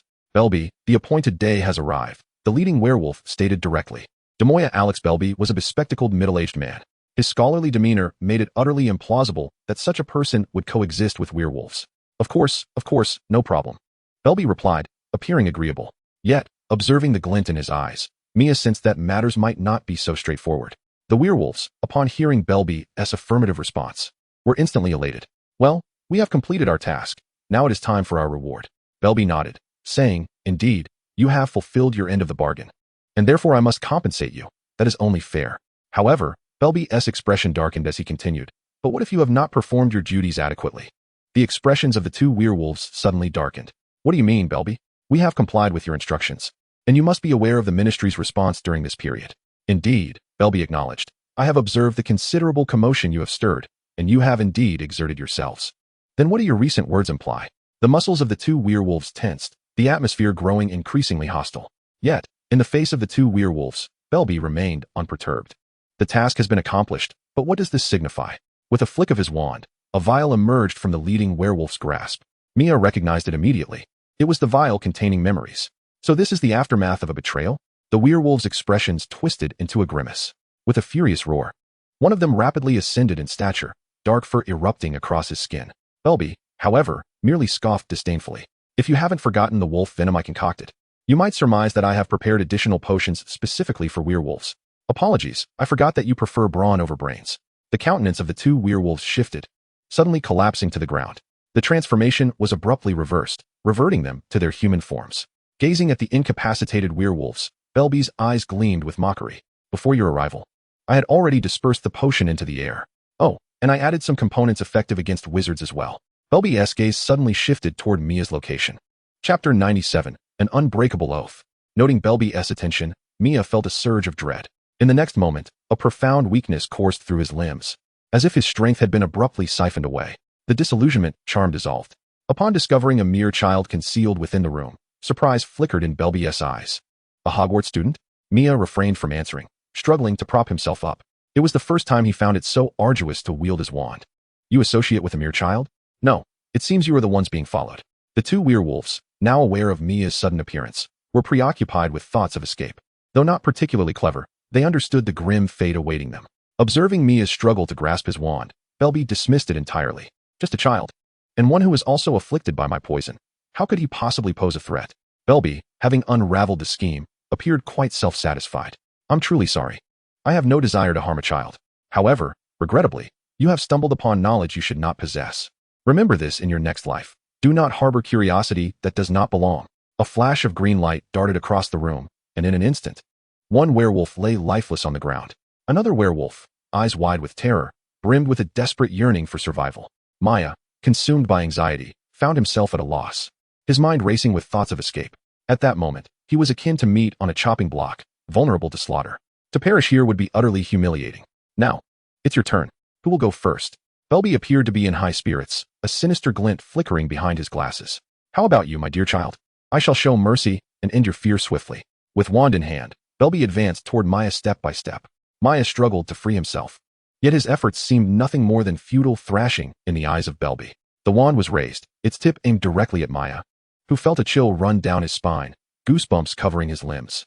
Avada, before he could finish the incantation, Belby suddenly felt a cloth enveloping him, followed by a bone-chilling cold that enveloped him completely. Upon realizing what was pressed against him, he was instantly paralyzed with terror by the sight of the ghastly Dementor. The proximity of such a creature was a profoundly horrifying ordeal.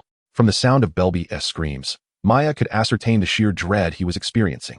The overwhelming essence of fear was like a sumptuous feast laid out before the Dementor, initiating a grotesque banquet. Given Belby's magical prowess, he would typically wield the Patronus charm. However, confronted so unexpectedly by the Dementor, who could entertain thoughts of joy. Stop! Spare his life. The Dementor, obediently halting its extraction of fear, complied with Maya's command, confiscating Belby's wand and securing him tightly. Avada Kedavra! Without hesitation, Maya unleashed his spell upon the surviving werewolf. The creature nimbly rolled aside, evading the killing curse. Its sinister gaze flicked between the weakened Maya and the predatory Dementor before decisively fleeing through the door. With the werewolf's robust physique, it exhibited a greater resistance to poison. Maya had already discerned that the creature had regained its senses, and he was unwilling to be the one left behind. Turning his attention to Belby, whose expression was somewhat vacant, Maya's gaze hardened. Slumped in exhaustion in the chair, Maya felt as though his body were weighed down by 1,000 burdens. The antidote. Don't tell me you haven't taken it previously. Belby, clearly dazed from the intense fright and subsequent encounter with the Dementor, appeared somewhat disoriented. Maya, growing impatient, pressed on. Excruciating agony. The anguished cries echoed throughout the room. Regaining Belby's focus, Maya continued to interrogate him with a facade of determination. Take out the antidote. Belby's face turned an alarming shade of white, his eyes still reflecting unwillingness. However, upon noticing Mia holding his wand and the presence of a Dementor nearby, Belby staggered to retrieve a vial from the drawer. I strongly advise you to ensure that it is indeed the antidote, lest you find yourself regretting your choice later, Mia remarked in a hushed tone. Belby hesitated momentarily, then continued to rummage until he produced another vial. He tilted his head back and swallowed a mouthful. As he consumed the potion, a smile crept across Mia's face. Quite astute of you. By the way, does this potion have any side effects? If the side effects are severe, your child may have to endure some suffering. Mia's gaze turned meaningfully towards the adjoining room. Belby's eyes widened in alarm, his expression turning frantic. No. Witnessing his distress, a sinister smirk formed on Mia's lips.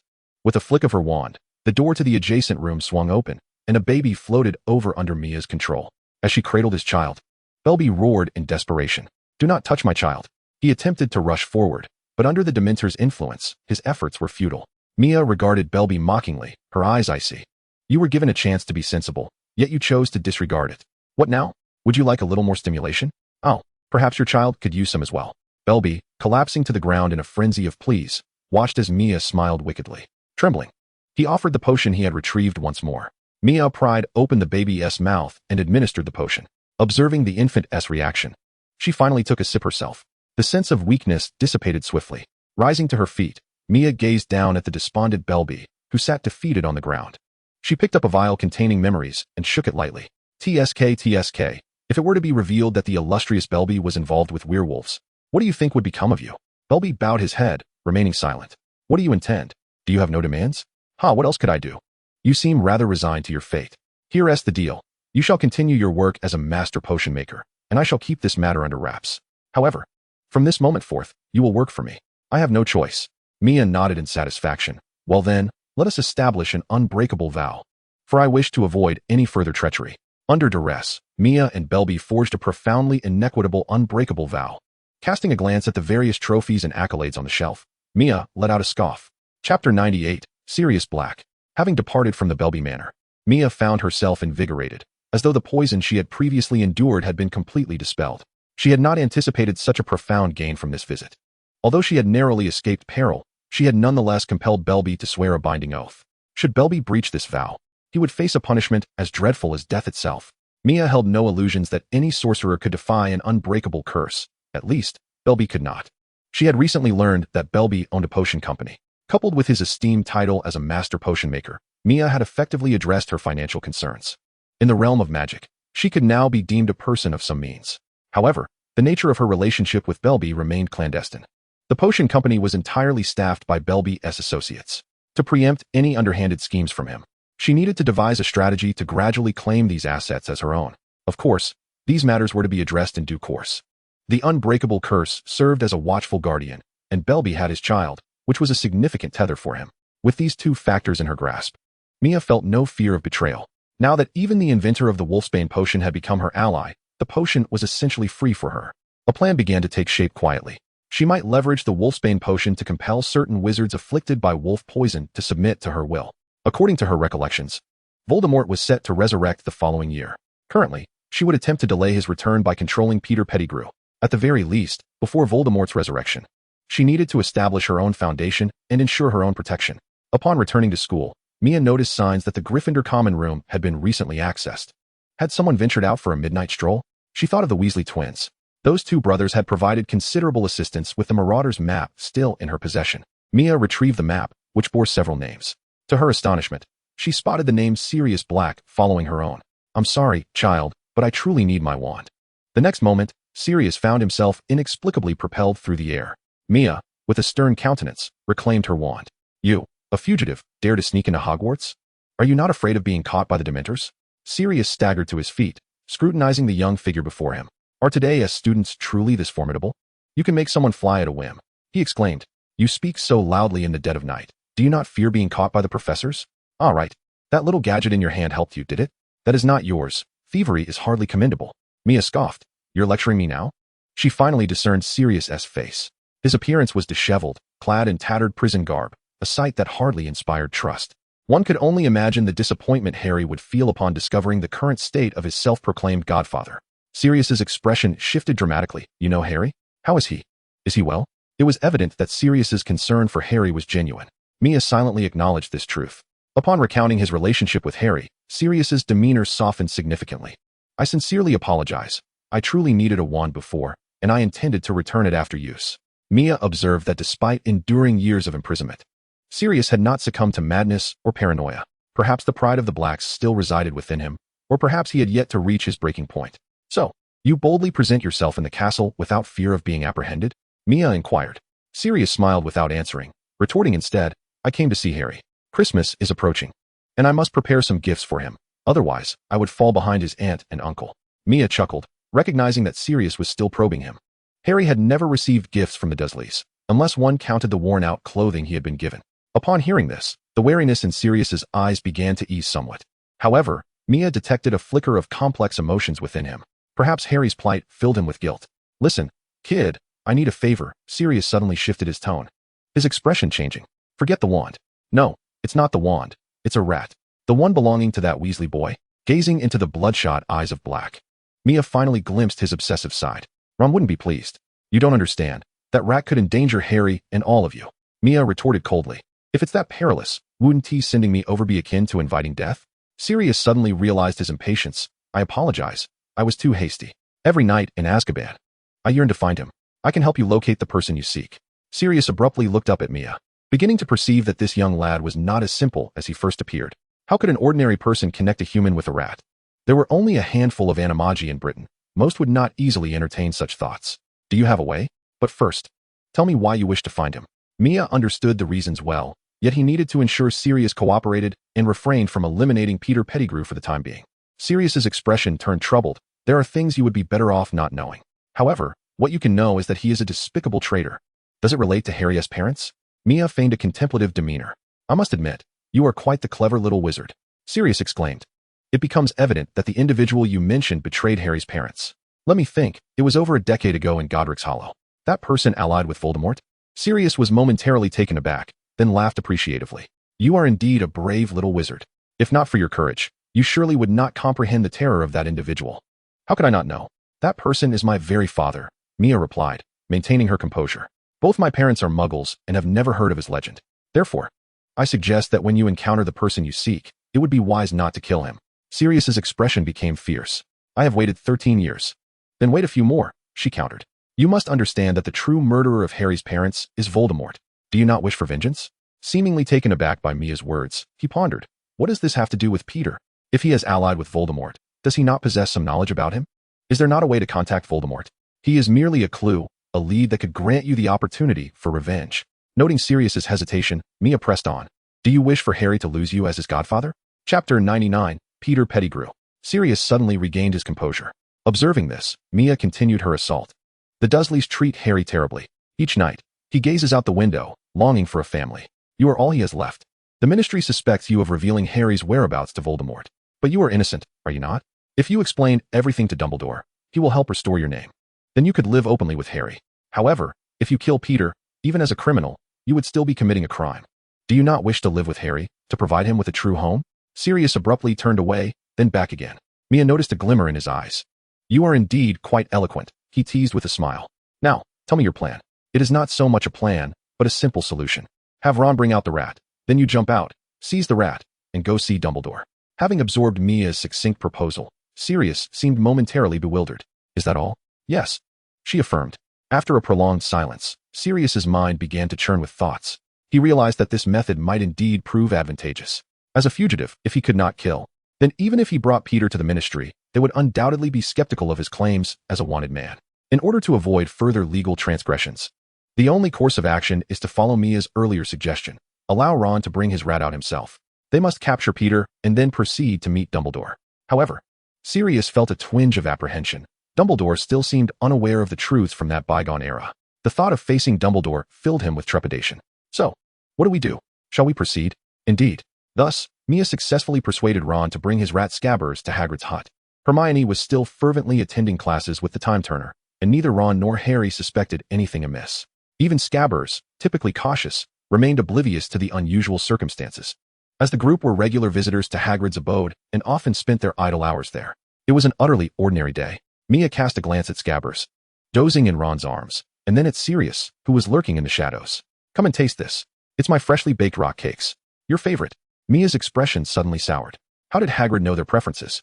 Even Scabbers widened his eyes in terror, as Ron often discreetly tossed him the leftovers when he couldn't finish his share, which resulted in Scabbers being unable to eat anything else for 2 days after each occasion. Harry and Ron wore stiff expressions as they observed the rock cakes laid out on the table. Mia realized that there was no time to delay, otherwise, they would indeed have to eat them. She signaled discreetly toward the shadows, and then saw a dark figure darting out with remarkable speed. Impressed, Mia couldn't help but admire Sirius's agility. Bang! Hagrid swung the rock cakes off the table, and a large black dog collapsed like a lifeless creature onto the floor. Mia thought to herself, truly, one cannot overstate this. Hagrid scratched his head in confusion, wondering where this dog had come from. Witnessing the shattered rock cakes, Mia mourned for Sirius, while simultaneously feeling relieved that she wouldn't have to eat them after all. Upon seeing the immensely familiar large black dog, Scabbers widened his eyes in exaggerated shock. He recognized this dog all too well. It was Sirius. Given the events of the past, Sirius would undoubtedly not let him go unscathed. A primal urge for survival surged within him. Suddenly, Ron cried out in pain, looking in disbelief at his bleeding hand. Scabbers, you bit me. Where do you think you're running off to? He collapsed in a heap. A plump rat lay motionless on the ground. Ron rushed over to pick up Scabbers, while Mia calmly retracted her wand. It seemed he would have to intervene. Oh no, my Scabbers. Ron lamented. Mia, did you use too much force? His tail is straightened out. Scabbers, you can't die? You need to keep me company every night. Mia looked at Ron in shock. Did you really sleep with him? Though Mia's words sounded peculiar, Ron, in his moment of despair, could hardly contemplate anything further. He sighed, longing for sleep. Soon, events might unfold that would challenge his acceptance. Promise me, no matter what you witness, you must not crumble. With a flick of her tail, Mia cast aside the rat onto the table. Blocking Ron's urge to investigate, she conjured a spell to halt him. Before the astonished onlookers, the plump rat transformed into a lecherous, rotund man. Ron's mouth gaped wide enough to accommodate a fist. Hagrid stood in shock, clutching the remaining third of a rock cake. Harry nearly dropped his glasses in disbelief. Mia opened her mouth, yet words eluded her. Instead, she solemnly patted Ron's shoulder, acknowledging the years of his toil. Ron stood frozen, as if struck by lightning. Without further regard for him, Mia used magic to awaken the unconscious Sirius. Following the rat's transformation, a large black dog morphed into a man. Yet, the man's visage grew increasingly familiar. The clothing he wore seemed too recognizable. Was it this year's fashion? Dressed in pure prison garb, Sirius regarded the fainted Pettigrew with the intensity of a starved predator gazing at a rare beauty. Your gaze is rather peculiar, Mia remarked, wincing at the sight. You are Sirius Black. Indeed, it is I, Harry. After all these years, you. Avada Kedavra. Mia quickly shoved Sirius aside. As the green light struck the wall, Sirius momentarily lost his focus. Casting another stunning spell at Pettigrew on the table, Mia prevented an impulsive Harry from acting further. Do not be rash, with your feeble skills. Even if you struck him, you would not kill him. What? Do you not desire a godfather any longer? I have no such godfather. My parents trusted him. And look at what he has done. Harry's eyes brimmed with tears. What if he did not commit those deeds? Impossible, Everyone witnessed it. Who witnessed it? Harry suddenly found himself at a loss for words. Actually, I saw it back then, Hagrid interjected, somewhat confused by the unfolding events. What did you see? Did you see him laughing? Mia shrugged her shoulders. Harry appeared to grasp something profound. Sirius's eyes glistened with unshed tears as he extended his arms toward Harry with a sorrowful smile. Do not come closer. Until everything is clarified, I shall not trust you. Harry continued to point his wand at Sirius. Very well, let us seek Dumbledore at once. Chapter 100, A Happy Resolution. In the Headmaster's office, Dumbledore gazed at the petrified Pettigrew and the man in prison garb, Sirius Black, his thoughts drifting to the past. When Severus Snape, a Death Eater, had approached him, pleading for protection for the Potter family, he had complied. As long as a trustworthy individual is found to serve as the secret keeper, Voldemort would never uncover the whereabouts of the Potter family. When he learned that the Potters had chosen Black as their secret keeper, he approved of the decision. However, Black whimsically appointed the timid Peter Pettigrew as the secret keeper. On the fateful night that Voldemort annihilated the Potter family, he could never have suspected that the cowardly Pettigrew had betrayed them. Moreover, with only a severed finger left at the scene and Black's silence, he was led to believe that it was Black who had divulged the secret. Consequently, he allowed Azkaban to torment Sirius Black for 13 long years. Now, the truth lay bare before him. Having misunderstood Sirius for so many years, Dumbledore found it difficult to face him. He could only place a heavy hand upon Sirius's shoulder. Feeling Dumbledore's hand on his shoulder, Sirius realized that he had finally cleared his name. Such a stalwart figure as Black shed a solitary tear. Regrettably, his dear friend remained forever trapped in that fateful night. As for Pettigrew, I will personally deliver him to the Ministry of Magic. The world deserves to know the truth. Dumbledore's gaze was resolute. Deceived for 13 years, even a clay figure would harbor some ire. His greatest disdain was reserved for sycophants and traitors, and coincidentally, Pettigrew embodied both. Had he been in his youth, he might have taken matters into his own hands. With all due respect, Severus, the office also houses Professor McGonagall. It was Severus who spoke. All eyes turned to him, with Sirius's particularly hostile. Similarly, Severus regarded Sirius with equal animosity. I wonder, should we question the credibility of a fugitive's words? Dumbledore's sudden interjection halted what could have erupted into conflict. Severus and Sirius stood at an impasse, each unwilling to yield. As long as he regained his innocence, he would no longer be a fugitive. A prisoner had only just escaped from Azkaban, and before the Ministry could recapture him, he had somehow transformed into a wronged soul. Do you believe that people would accept this? Or that the Ministry would be eager to comply? Severus, the facts are irrefutable. Severus's tone was decidedly cutting. Just as Sirius rolled up his sleeves, ready for confrontation, Severus continued, since you are so convinced of his innocence, that is acceptable. However, he remains a fugitive. Should he seek exoneration, he must first return to Azkaban to face justice. At this, Dumbledore fell silent.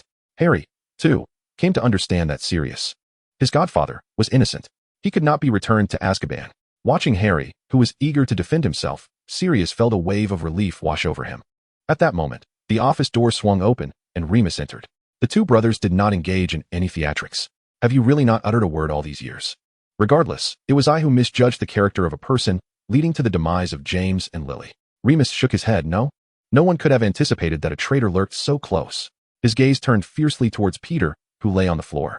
How revolting, he muttered. Your Excellency, if you are so eager to restore someone's reputation, you must expedite sending him to the Ministry of Magic. Snape extended his hand, his eyes gleaming with a sense of vindictive pleasure. During their school days, they shared a bond akin to life and death, a friendship where each would risk their life for the other. No need for that, came the dismissive reply. At that moment, the office door opened once more. Mia did not recognize the newcomer, but had indeed seen him in the newspapers. The glint of surprise flickered in Cornelius Fudge's eyes as he turned to Mia, who was feigning ignorance, and suddenly understood the unexpected arrival of the Minister for Magic. Cornelius Fudge instantly captured the attention of everyone in the headmaster's office. Behind him stood Auror Dawlish and Kingsley. What a surprise! Cornelius reveled in the attention, surveying Peter on the ground, astonished that a case from over a decade ago harbored such hidden truths. Fudge sighed. Sirius Black? He turned his gaze towards Sirius. Dawlish immediately brandished his wand, but Fudge halted him. That case never passed through my hands. However, as the current Minister for Magic, I bear the responsibility to rectify the situation and restore your honor. His words rang with a sense of righteousness, yet all present could discern the undertones of political theatrics. Sirius, ever defiant against authority, nevertheless felt compelled to grant the minister a semblance of respect in light of his current predicament. Thank you, Sirius managed to utter after a long pause. Fudge continued to bask in his self-importance. Well then, since the truth has been revealed, I must promptly escort the perpetrator to the ministry. Justice awaits him. As for the true hero, I shall ensure that you receive all the accolades you rightfully deserve. Dumbledore did not intervene, allowing Fudge to take Peter away. This was the best possible outcome. Everyone felt a sense of joy, save for Snape, whose expression was as dark as a storm cloud. It seems we have reached a situation where all are pleased, Dumbledore remarked. Harry, I believe you must have numerous questions. Your godfather will answer them all. Dumbledore dismissed everyone, save for Mia. The minister's arrival was indeed timely. What are you looking at me for? It wasn't I who summoned him. I never claimed to have any connection to you, did I? With a glimmer of mischief in his eyes, Dumbledore elicited a chuckle from Mia, who remarked that he was indeed an old trickster. To speak candidly, it was Alex Belby who had informed Fudge through a letter. The words of a recipient of the Merlin Medal carry substantial weight. How did you manage to get in touch with him? Mia recounted the events that had transpired to Dumbledore. Upon hearing her account, Dumbledore expressed a deep sense of reflection. At times, I must concede my age. Enough of the modesty. The magical realm still needs you as its cornerstone, she replied. I am aware, he retorted, his humor fading into seriousness. However, one cannot always evade peril. Chapter 101, The Extinguisher. Sirius Black had been wrongfully accused. Such news swiftly spread throughout the British wizarding community. It became common knowledge that the so-called hero, who had been rumored to have been blown to bits save for a mere fragment of a finger, was in fact the true traitor. The explosion was a mere fabrication. The injuries he sustained were limited to a small portion of his finger. To be honest, Mia found herself perplexed by his mindset. If one were to label him daring, then it was indeed audacious to betray the Potters, with whom he had no enmity, and with whom he shared a close bond. Conversely, if one were to deem him cowardly, then the severing of his finger was quite the act of timidity. People were unconcerned with the details of the case from years past. The number of those who had fallen to Voldemort's wrath was not insignificant. Instead, they relished in this dramatic twist as prime fodder for conversation. Harry, on the other hand, was simply aware of having a family. He understood that he now had a place to return to for Christmas.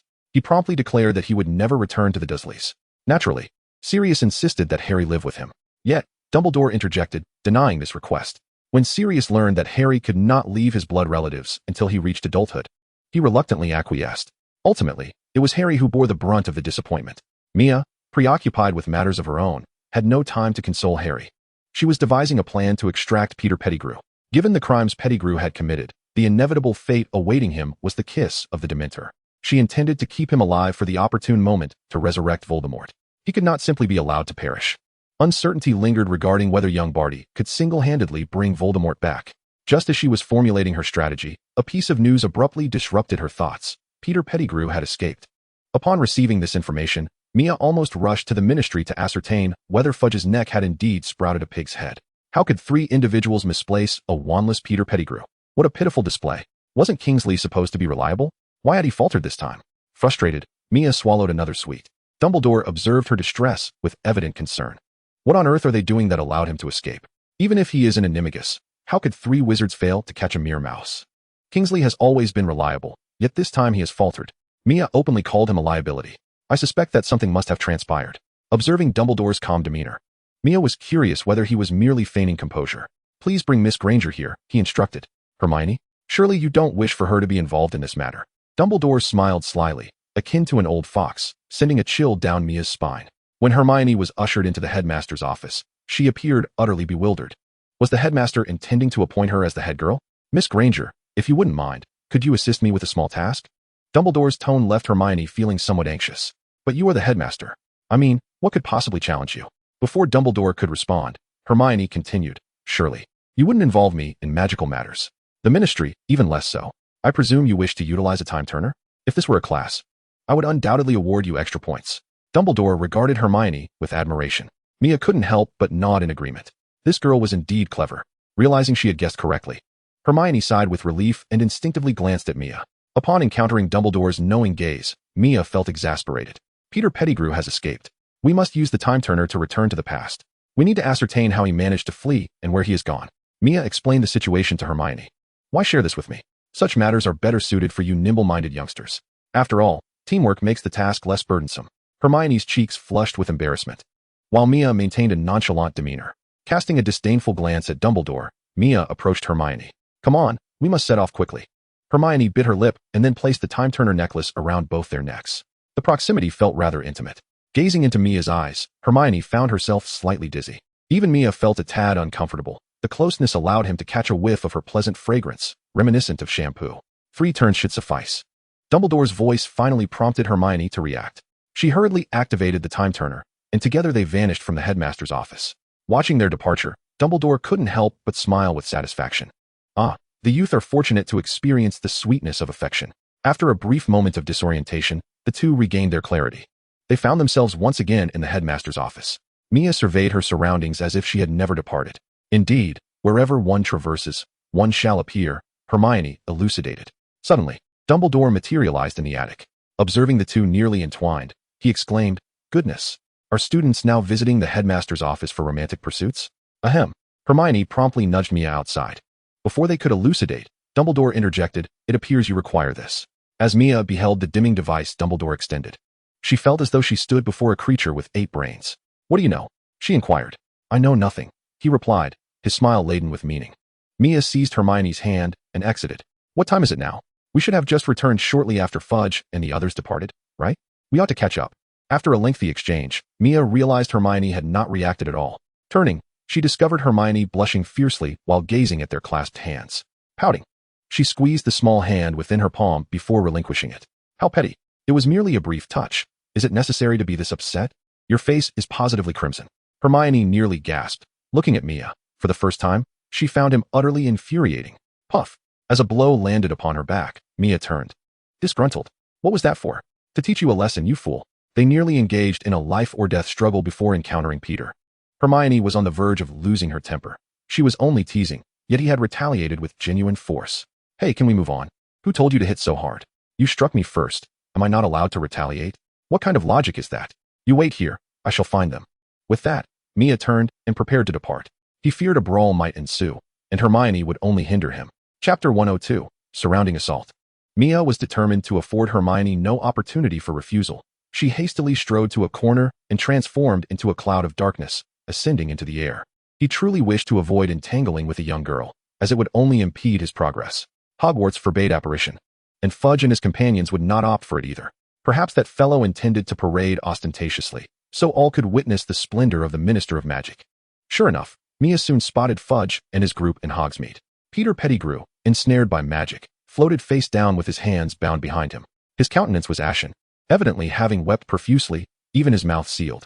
Initially, Mia could not fathom how such a spectacle allowed Peter to escape.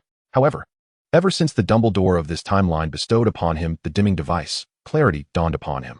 Fudge and his companions swaggered past the main road, drawing the attention of many onlookers.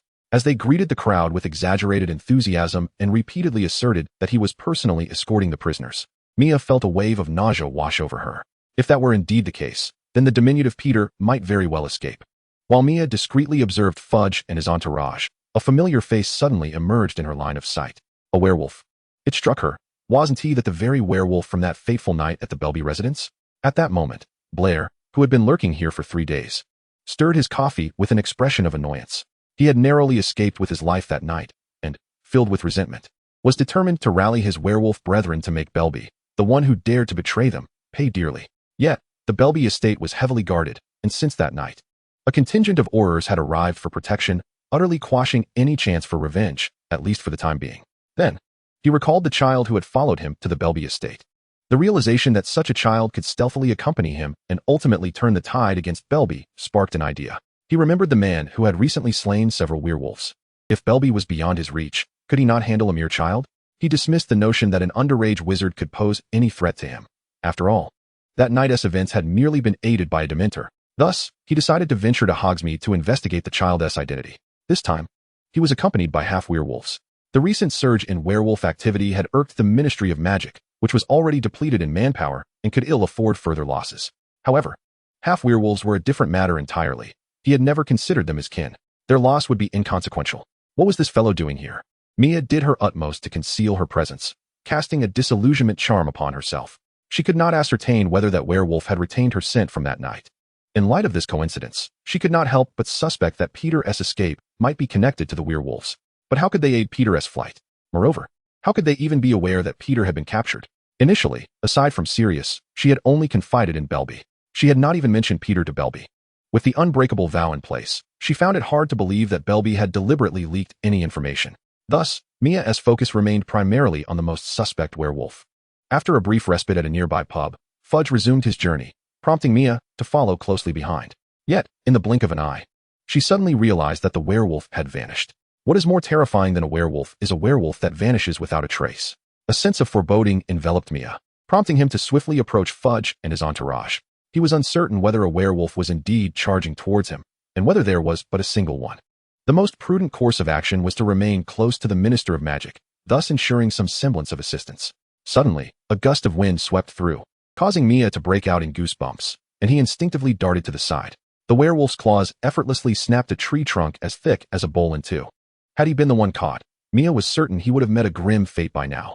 He slightly turned his head to glance back, discovering that Fudge's group had not ventured too far. Aren't you concerned about inciting the wrath of the Ministry of Magic? Mia threatened. The Minister of Magic? Huh. If he were to perish silently in the wild, who would ever suspect a werewolf? The werewolf's face, covered in dark fur, appeared grotesquely menacing, and when he smiled, the horror intensified. A chill gripped Mia's heart. It dawned on him that this beast was not alone. How do you intend to contend with two Aurors? As anticipated. With a gesture from the werewolf, several more figures emerged from the shadows. Narrowing his eyes, Mia observed that, along with the one before him, there were a total of 6 werewolves. No wonder they appeared so fearless. Given the urgency of the situation, Mia could not afford to ponder whether the 2 Aurors could withstand 6 werewolves. At the very least, he needed to bring them into the fray. Just as the werewolves closed in, Mia suddenly transformed into a cloud of darkness. The werewolf reacted swiftly, swiping with his claw, yet grasped nothing but air. The werewolf's eyes glimmered with disdain as he watched the swirling black mist. In an instant, he flickered and vanished, only to reappear mid-air, a flying broomstick materializing beneath him. Just as Mia prepared to shake him off, the werewolf executed another apparition, pursuing him relentlessly. Casting a glance at Fudge's group below, Mia steeled himself and plummeted downward. Below, Kingsley vigilantly scanned their surroundings. Minister, I believe it would be prudent for us to locate a fireplace and return to the ministry post-haste. Are you instructing the minister on how to conduct his duties? Derelith scoffed. Fudge chuckled lightly to diffuse the tension. A fireplace would easily reveal our whereabouts. Hogsmeade is bustling with too many prying eyes. It is not safe. Let us search for a fireplace further ahead. Kingsley did not press the matter further. Suddenly, Kingsley drew his wand, prompting Derelith to do the same. Who goes there? Kingsley demanded, casting a spell that passed harmlessly through the black mist. At that moment, the werewolves encircled them. Kingsley's brow furrowed as he beheld the leader of the pack. A werewolf. I am on official business. Step aside. Fudge attempted to intimidate the werewolf with his authority. Blair let out a mocking laugh. What sort of business are you conducting? The werewolf appeared unperturbed, prompting Fudge to muster his courage and assert. I am the Minister of Magic. Must I report my duties to you? Your kind has been overstepping lately. Delirious chimed in alongside Fudge. Huh. Soon you shall cease to be minister, and none shall know whether I have overstepped or not. Chapter 103, Beauty and the Beast. Such menacing words were evident even to the dimmest of minds, signaling that the adversary was far from amicable. Fudge could no longer maintain his facade. Retreating in terror behind his 2 subordinates, his jowls trembling with fright. Kingsley, though not deployed as an Auror, was undoubtedly among the elite, having been entrusted to protect the Muggle Prime Minister. Without warning, a torrent of fierce magic surged toward Blair. With astonishing speed, beyond that of an ordinary human, Blair's muscles tensed as he sidestepped the attack. Upon noticing the crater left behind, veins bulged in his forearms. Kingsley, you truly live up to your reputation. That you know my name is a failure on my part. Without further ado, Kingsley engaged Blair in combat. Relying on the formidable physical prowess of a werewolf, Blair adeptly evaded Kingsley's assaults, casting fatal spells in rapid succession. With Fenrir imprisoned in Azkaban, Blair's position as the leader of the werewolves was a testament to his exceptional strength. The previous ambush at Belby Manor had been a rare misstep. In the realm of magic, it was clear that Kingsley held the upper hand. He remained remarkably composed, neither dodging nor flinching, deftly countering each spell aimed at him. Indeed, in terms of magical prowess, Kingsley excelled. Delirious, as an Auror, was no force to be underestimated either. He fought valiantly against several werewolves, maintaining a balanced exchange. The other werewolves were merely unfortunate wizards, wounded and lacking distinction. Thus Delirious managed to hold his ground. However, facing multiple opponents showcased that his esteemed position among the Aurors was not merely a result of sycophancy. Fudge, on the other hand, displayed a rather lackluster performance. As the Minister of Magic, one would expect him to wield considerable magical strength. Yet, after years in power, his opportunities for action had dwindled. Typically, his wand served merely to handle paperwork or light candles. Now, in battle, he found himself hesitant and tentative. Nevertheless, sheltered behind 2 formidable subordinates. Fudge's actions did influence the werewolves to some extent. Mia, concealed within the shadows, dared not reveal herself. While the dark mist did not render her immune to all magic, it shielded her from ordinary attacks. She did not remain idle, occasionally striking to inflict further injuries upon the werewolves. Despite their numerical disadvantage, their side comprised nothing but elite individuals. Fudge, though barely adequate, could manage against these half-werewolves. In the face of such imbalance, the battle raged on, fiercely contested and evenly matched. As time dragged on, the wounds on the other half-werewolves multiplied. Fudge and his companions found themselves engaged in a desperate struggle, their ferocity amplified by the looming specter of death. However, as the minutes ticked by, they began to lose their advantage. More critically, he could not afford to let them relay information to the Ministry of Magic. Suddenly, Blair summoned all his strength to temporarily repel Kingsley, unleashing a prolonged wolf howl that pierced the air. Kingsley's expression changed drastically. Mia sensed peril. Reinforcements for the werewolves had arrived. Several figures sprang forth from the woods, transforming into werewolves with each howl. Unlike Blair, these werewolves, akin to the half-werewolves, seemed devoid of reason. The situation took a swift turn for the worse, the threat of death encroaching ever closer. Kingsley's offensive tightened, shifting into a defensive stance. A sudden scream pierced the chaos. Delirious had collapsed. Their side was reduced to merely 3 individuals. In such a paralyzing fear, Fudge struggled to steady his wand, let alone mount an attack. The crisis deepened. Kingsley cast a glance at the swirling black mist beside him. He understood all too well that the werewolves had likely been summoned by this entity. However, there was no time for vengeance. Preserving their lives was the immediate priority. Blair sneered, his fangs glinting ominously. He regarded the few individuals before him as though they were already dead. In this dire scenario, even unleashing a Dementor would prove futile. Just as despair threatened to engulf them, a howl echoed from afar. The werewolves turned simultaneously toward the source of the sound. This cannot be real. Do not be foolish. Blair attempted to intervene, but the transformed half-werewolves lacked any semblance of rational thought.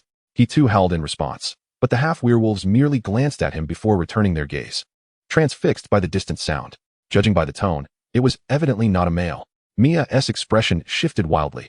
That voice belonged to Hermione. The werewolves surged forward in a frenzy. Mia, burning with urgency, darted forth.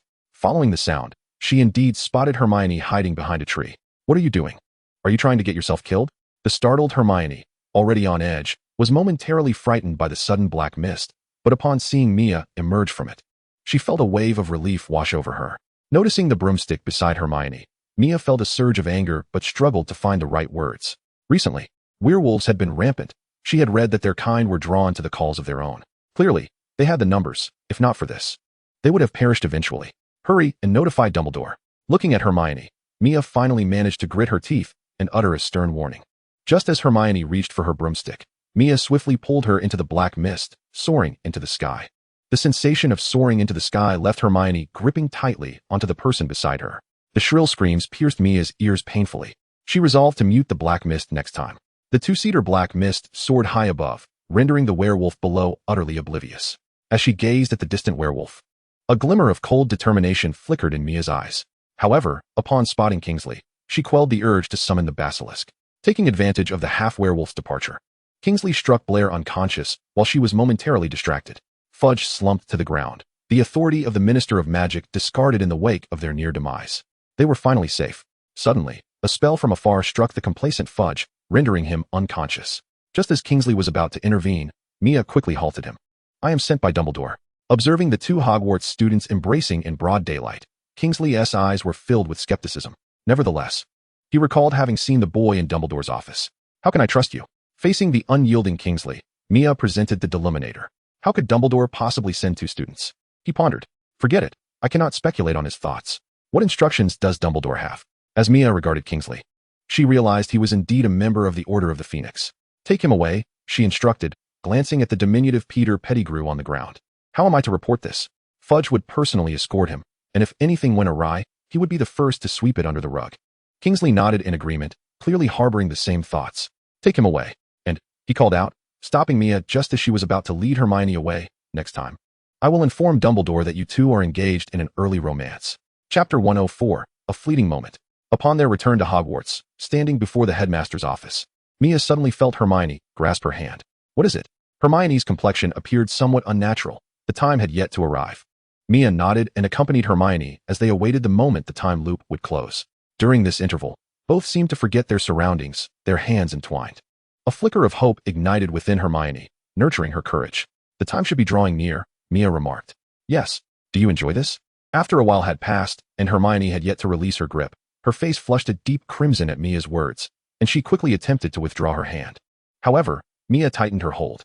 Feeling the sudden increase in pressure, Hermione nearly believed that her hopes might soon materialize. If you like it, let us hold on a little longer. Mia turned her head, her gaze imbued with an irresistible insistence, wishing to prolong their connection until everything was clearly articulated. Gazing into Mia's eyes, Hermione's expression gradually solidified, resembling a flower wilting in slow motion. Even without employing legilimency, Mia could discern Hermione's thoughts. He harbored loftier aspirations and did not wish to squander time on matters of the heart. The entanglements between men and women, in his view, were akin to futile lamentations. A self-imposed torment. He was determined not to follow that path. However, as one of the few friends he held in esteem, he was willing to temper his rejection, ensuring that his stance did not become so resolute as to jeopardize their friendship. Thus, he never intentionally shunned Hermione. She was an astute witch, capable of grasping the nuances of his words. The flicker of hope within her heart was instantly extinguished by Mia's frigid gaze. Do you think you are pitying me? Mia furrowed his brow, asserting, no, that is not my intention. Hermione forcefully shook off his hand, the intensity of her action causing her to stumble slightly. She obstinately rejected Mia's offer of support. Looking into Hermione's eyes, Mia observed her stubbornly retracting the tears that threatened to spill. Suddenly, he found himself admiring this young witch even more. Mia's appreciative gaze only served to deepen the ache in Hermione's heart, prompting her to raise her voice. Do you know how laughable your self-indulgent behavior is? Without addressing the tremor in Hermione's voice, Mia let out a resigned sigh. Indeed, this was the very reason he wished to avoid romantic entanglements, an inextricable web of misunderstandings and complications. Sometimes, a decisive stance could spare one from wasting time on mutual misinterpretations and explanations. Life is finite, why squander it? Watching Mia's unambiguous retreat, Hermione's last flicker of hope was utterly extinguished. Upon entering the office, she encountered Dumbledore. From Dumbledore's perspective, Mia and Hermione had just vanished from the headmaster's office and reappeared at the door, as if they had never left. Fortunately, the task had been accomplished. The individual was secured in the Chamber of Secrets, under the watchful eye of a Dementor. Dumbledore nodded in satisfaction. Then, as if sensing something, his gaze flitted between Mia and Hermione. Accepting the lamp-extinguishing device from Mia, Dumbledore remarked, I am truly grateful for the assistance you both have rendered to this inept old man. Miss Granger, thank you for providing the time-turner. No, I did nothing, Hermione replied. Her condition far from optimal, though she was adept at maintaining a facade. Miss Granger, I apologize for encroaching upon your valuable study time. Do you have any further matters to attend to? Hermione took her leave. Mia cast a grateful glance at Dumbledore. Are you not aware of Miss Granger's feelings? Dumbledore teased Mia. With a resigned shake of his head, Mia replied, it holds no significance. Dumbledore regarded Mia with a knowing look. Then you have no thoughts whatsoever regarding Miss Granger? I believe she is undoubtedly the most exceptional witch of this session. Mia pondered seriously for a moment. Her shampoo has a delightful fragrance. Dumbledore offered a knowing smile. As just prior, Lockhart had gifted me some shampoo he endorsed. I tried it, and it indeed smells quite pleasant. Miss Granger seems to use the same. Mia couldn't help but frown. Upon witnessing Dumbledore's teasing gaze, she sighed in exasperation. Professor, please do not jest with me. You are not one to be trifled with. In any case, I am currently disinterested in such matters. I understand. Faced with the old trickster Dumbledore, Mia felt a mix of ire and restraint. Dumbledore, ever adept at knowing when to cease his banter, chose the perfect moment to tone it down. You encountered a werewolf, did you not? Mia realized that nothing could remain hidden from Dumbledore. Your abilities consistently lead me to underestimate you. Not at all. It is merely the result of the enhancement spells. And yet, I am still hindered by this particular object. Mia, a bit vexed, produced her wand. Although it functioned without any hindrance, whenever she sought to push her limits, the wand would resist. It was akin to an ordinary soldier who typically obeys commands, but may rebel when confronted with perilous circumstances or fail to grasp the intent accurately. What she now required was a companion willing to fight alongside her through thick and thin. Dumbledore glanced at the wand in Mia's hand. In this regard, I believe no one understands better than Ollivander. I have consulted him, yet he has no leads. After a moment of contemplation, Dumbledore seemed to recall something. There is a wand that I believe would suit you. It belonged to your ancestor. Hope blossomed within Mia, yet she wondered where to seek it. Dumbledore reminisced about ancient memories, recalling that someone had taken Slytherin's wand to the American continent. After the establishment of Ilvermorny School of Witchcraft and Wizardry, the wand was buried beneath the academy. Many years have passed. It remains uncertain whether it still exists or if it has become mere legend. Mia herself held little hope. I cannot possibly travel to America, can I? Does Hogwarts have an exchange program? I cannot simply excavate another school. Dumbledore, having perceived her thoughts, made her feel slightly awkward. I have a few old friends at Ilvermorny. It seems I must reach out to them. Furthermore, even if you do not dig, I will not allow you to go to America. Why not? The Ministry of Magic has mentioned the desire to revive the Triwizard Tournament next semester. Are you concerned that Death Eaters will seize the opportunity to create chaos? They undoubtedly will exploit any opportunity. Recently, some pureblood families have been stirring restlessly. I suspect they have received some intelligence regarding Voldemort. Chapter 105, The Quidditch Cup. Having been entrenched in the magical world for many years, Dumbledore was, of course, well informed. His demeanor, however, was less than pleasant. He appeared somewhat troubled. I had long since issued a warning to Cornelius, yet he persistently deflected my concerns with notions of stability. This summer, the British magical community would hold the Quidditch Cup. Mia understood Dumbledore's apprehension. He recalled from his memories that the Death Eaters had indeed caused disturbances during the Quidditch Cup. Were they not concerned that any mishaps at the Quidditch Cup could lead to dire consequences? Although he had only been in the magical realm for 3 years, he understood the immense popularity of the Quidditch Cup. It could be said that the Quidditch Cup represented the singular opportunity to meet all the wizards of the magical world, save for those from regions fond of using flying carpets. The tendency to underestimate danger was prevalent. Mia nodded in realization. This was a common flaw among individuals like Cornelius. Many within the Ministry of Magic were inclined to believe that Voldemort was truly dead. Upon leaving the Headmaster's office, Hermione felt a pang in her heart, nearly shedding tears, yet she forcibly restrained them. Don't be foolish. A self-absorbed cad is not worth my tears, she reassured herself. Unbeknownst to her, she soon encountered Harry and Ron. Have you just come out? What did Dumbledore call you in for? Nothing much. Hermione endeavored to appear more composed. Sirius said he could help us get some tickets for the Quidditch Cup. Ron's eyes sparkled with excitement. Sirius? The Ministry hasn't even had time to revoke his wanted status yet. Mia had already informed Hermione about Sirius. It was only a matter of time. Are you familiar with the Black family? They are far more formidable than the Malfoys.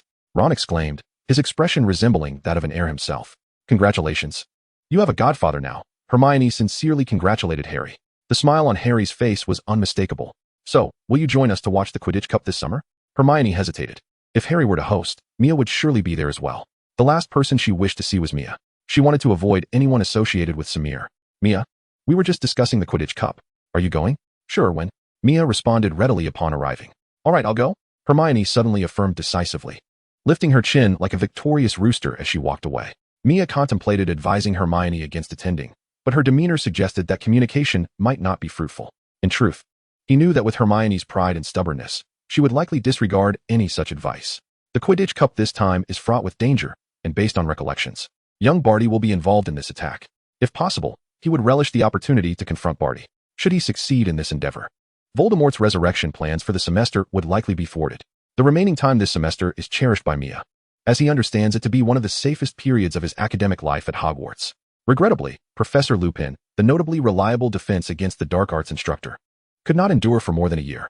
His departure was prompted by the leak of his identity as a werewolf, leading parents to inundate the school with letters of protest. To spare Dumbledore any further embarrassment, Lupin voluntarily resigned.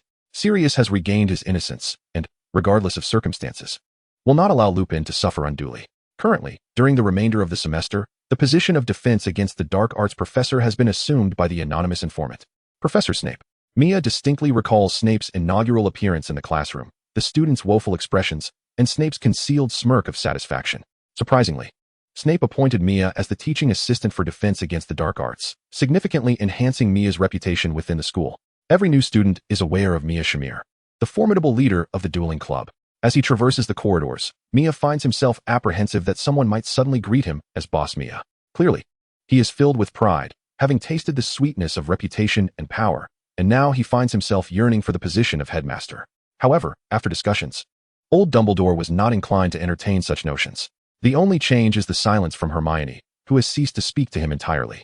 Initially, she would not utter a word, but later her demeanor softened, becoming cordial yet polite. Mia senses an unspoken shift in their relationship, as the bond of friendship seems to be waning between them. For a time, he felt sorrow over this development, but soon dismissed it from his mind. If this is how things are meant to unfold, so be it. Mia believes he is indifferent. As the term draws to a close, both Mia and Hermione maintain their positions among the top 2 students in their year, yet Hermione has claimed the top spot. Mia has repeatedly assured Harry and Ron of his indifference, yet at times, the thought lingers, leaving a bitter taste, particularly when he observes Hermione passing by. Devoid of any triumph or even a spark of warmth in her gaze, the discomfort becomes painfully evident. Thus, the most pleasant semester has come to an end. The carriage is still crowded with people, yet Hermione is notably absent. Mia perceives that Hermione seems to have become more cheerful, more adept at socializing. She now sits among her roommates, appearing quite content, which Mia finds agreeable. Nonetheless, he reflects that perhaps he has been overly concerned. Pray tell, what is the nature of your relationship with Hermione? The absence of Hermione rendered the atmosphere within the compartment rather peculiar, prompting Ron to inquire of Mia. What could possibly be the matter? Yet, it was evident to all that there was an undeniable tension between the two. Harry, you must agree, Ron pressed. Indeed. Faced with the relentless questioning from both, Mia sought to divert the conversation. Do you harbor feelings for Hermione? Certainly not, Mia replied with remarkable brevity. Oh, so it must be Hermione who has feelings for you. The flames of gossip ignited in Ron's eyes, a sentiment echoed by Harry. I cannot fathom what she is thinking, Mia admitted, feeling cornered by their inquiries. Ron and Harry exchanged knowing glances, their expressions betraying an understanding. Honestly, what do you think of Hermione? Ron asked, a mischievous grin on his face. She is quite admirable, Mia responded. What sort of answer is that? Be more specific. In response, Mia turned his gaze to the window. With Mia's reticence to elaborate, Ron continued unabated. Do you genuinely think you could develop feelings for Hermione? I find her incessant chatter unbearable. That is merely her enthusiasm. She has offered to tutor you more than once, has she not? Yet, I cannot tolerate her meddling, Ron retorted. There are few girls brave enough to face Voldemort and the Basilisk alongside us. By your logic, does that imply Hermione possesses no flaws at all? Certainly. Everyone has their shortcomings, but factually speaking, I believe she is the most exceptional witch among the students. Ron and Harry erupted into exaggerated jeering. Mia once more turned his head to admire the scenery, choosing silence over further dialogue. Chapter 106. Entering the venue.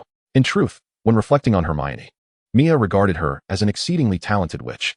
However, when it came to matters of the heart, Mia's stance was unequivocal.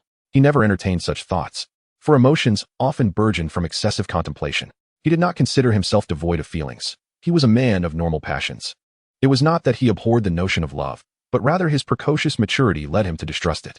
Love, after all, is a concept so vast. Even the hormonal surge that occurs when young souls lock eyes can be deemed love at first sight. The pursuits he undertakes do not always merit exposure. His adversaries are undoubtedly formidable and numerous.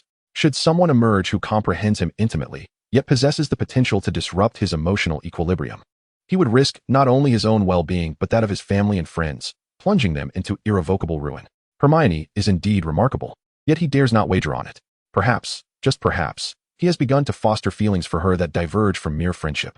Thus, while it remains at a nascent stage, it would be prudent to extinguish it before it becomes an inextricable bond. As Mia gazed out the window, his expression grew distant, burdened by the weight of his innate gifts and the curse of his power. At long last, the train arrived at its destination, and Mia reunited with his family at King's Cross Station, where the three families engaged in lively conversation. When the children from each family arrived, the three families amicably waved goodbye. Arthur invited me to witness the Quidditch Cup, which is said to be the World Cup of the magical realm. Noticing that my father was evidently intrigued by the Quidditch Cup, Mia remarked, it's quite the spectacle. That day will gather a significant portion of the wizarding world. Unfortunately, wizards generally harbor a disdain for ordinary people, whom they refer to as muggles. Andrew fell silent. In the realm of muggles, discrimination is a pervasive and severe issue. Arthur Weasley serves in the Ministry of Magic, and his every action reflects his stance. Engaging with muggles would undoubtedly expose him to criticism. As a prominent figure in the current cabinet, Andrew was acutely aware of this.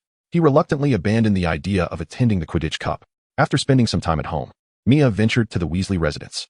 In an effort to maintain distance from Mia, Hermione only arrived at the Weasley house the day before the Quidditch Cup. Upon her arrival, she spent the entire day chatting with Ginny, eager to avoid any interaction with Mia.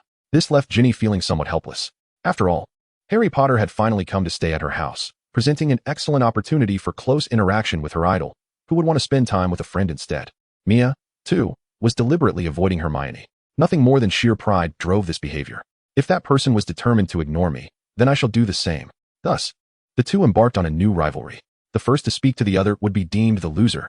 Could you pass me the paper? After dinner, Hermione finished the food on her plate. Ron pushed the tissue toward Mia, who was closest.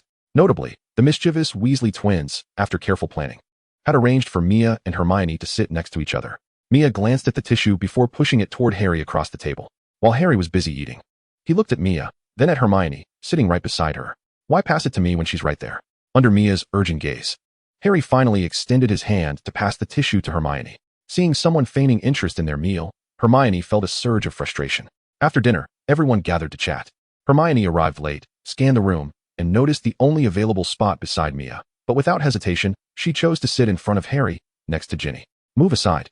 Outmatched, Harry had no choice but to come over to Mia's side. Ginny, watching Hermione beside her, closed her eyes in despair. Ginny, let me tell you. Hearing Hermione's voice, Ginny felt hopeless.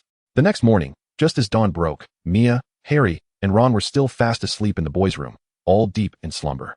Early in the morning, Hermione, feeling the urgency of the approaching hour, watched the clock anxiously. Sensing the time pressing, she nudged Harry awake without hesitation. Get up. What are you doing in the boys' room? Harry, startled, hastily donned his shirt. All three were clad in identical attire. Out of the corner of her eye, Hermione noticed that Mia appeared to be dressed only from the neck up, prompting her to quickly avert her gaze. You still know how to blush. Hurry and wake the two of them. The reluctant group, forcibly roused, followed the main party into the day. The dew on the ground had yet to dry, and the air was thick with the breath of the night forest. Arthur, Amos. They encountered a middle-aged man, and Mia recognized the boy accompanying him as Cedric. With his striking appearance, amiable nature, and remarkable skills, Cedric was quite popular at Hufflepuff House. Even Ginny couldn't help but steal a glance at the handsome senior. Cedric is so handsome.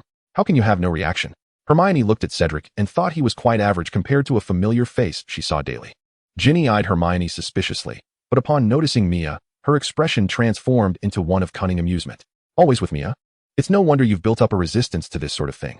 Hermione, feeling both embarrassed and angry, playfully punched Ginny. Don't say such nonsense. Recognizing Hermione's flustered demeanor, Ginny instantly understood and chose to remain silent, smiling knowingly. The group continued together until they arrived at the venue through the port key. Where they dispersed, the Weasley party found their tent. Mia couldn't help but admire the skill it took to locate their own amidst the vast sea of tents and people. The campsite stretched endlessly, a veritable ocean of tents and individuals. Though the tents appeared small, they were enchanted with a disillusionment charm, revealing spacious interiors that comfortably accommodated all of them. This tent was sponsored by Sirius, who, due to an unexpected commitment, could not attend. Mia was aware that he had been summoned by Dumbledore. As night fell and the Quidditch Cup was about to commence, people congregated at the venue. The scene was breathtaking. Mia believed this was a singular opportunity in his life to witness such a multitude. Their tickets were luxurious, granting them the finest viewing positions. Surrounding them were various societal elites, with even the Minister of Magic not far away. This was markedly different from his recollections. From the moment they entered the venue, Mia remained on high alert. Then, he spotted two golden quiffs. Chapter 107, The Commotion. In the central grandstand, Minister of Magic Cornelius Fudge was being ushered in by a throng of admirers. The match is about to begin. Shouldn't you return to your seats? It is said that the view from above is quite splendid. However, watching the match may not be very convenient. If it rains, you would likely be the first to know, wouldn't you? Upon hearing this sardonic tone, Mr. Weasley immediately recognized that he had encountered an old adversary. No need to worry. Should it rain, I can lend you an umbrella, he replied, unwilling to display rudeness in front of a group of children. That won't do. Using a leaky umbrella might soil my clothes, came the retort. Mr. Weasley shrugged and beckoned the children to retreat to the private box, choosing not to engage with Malfoy. You have a private box? Lucius remarked with a tone of surprise as he observed Mr. Weasley and his companions entering a box of similar stature to his own. It soon dawned on him that Harry was indeed a generous friend, but he dared not accept tickets procured through dubious means. When Lucius insulted Sirius, Harry could no longer contain his fury. Ill-gotten gains would only end up in Malfoy's pocket. You filthy little brat. Just as Lucius was about to erupt in anger, Fudge on the central platform began to make an announcement.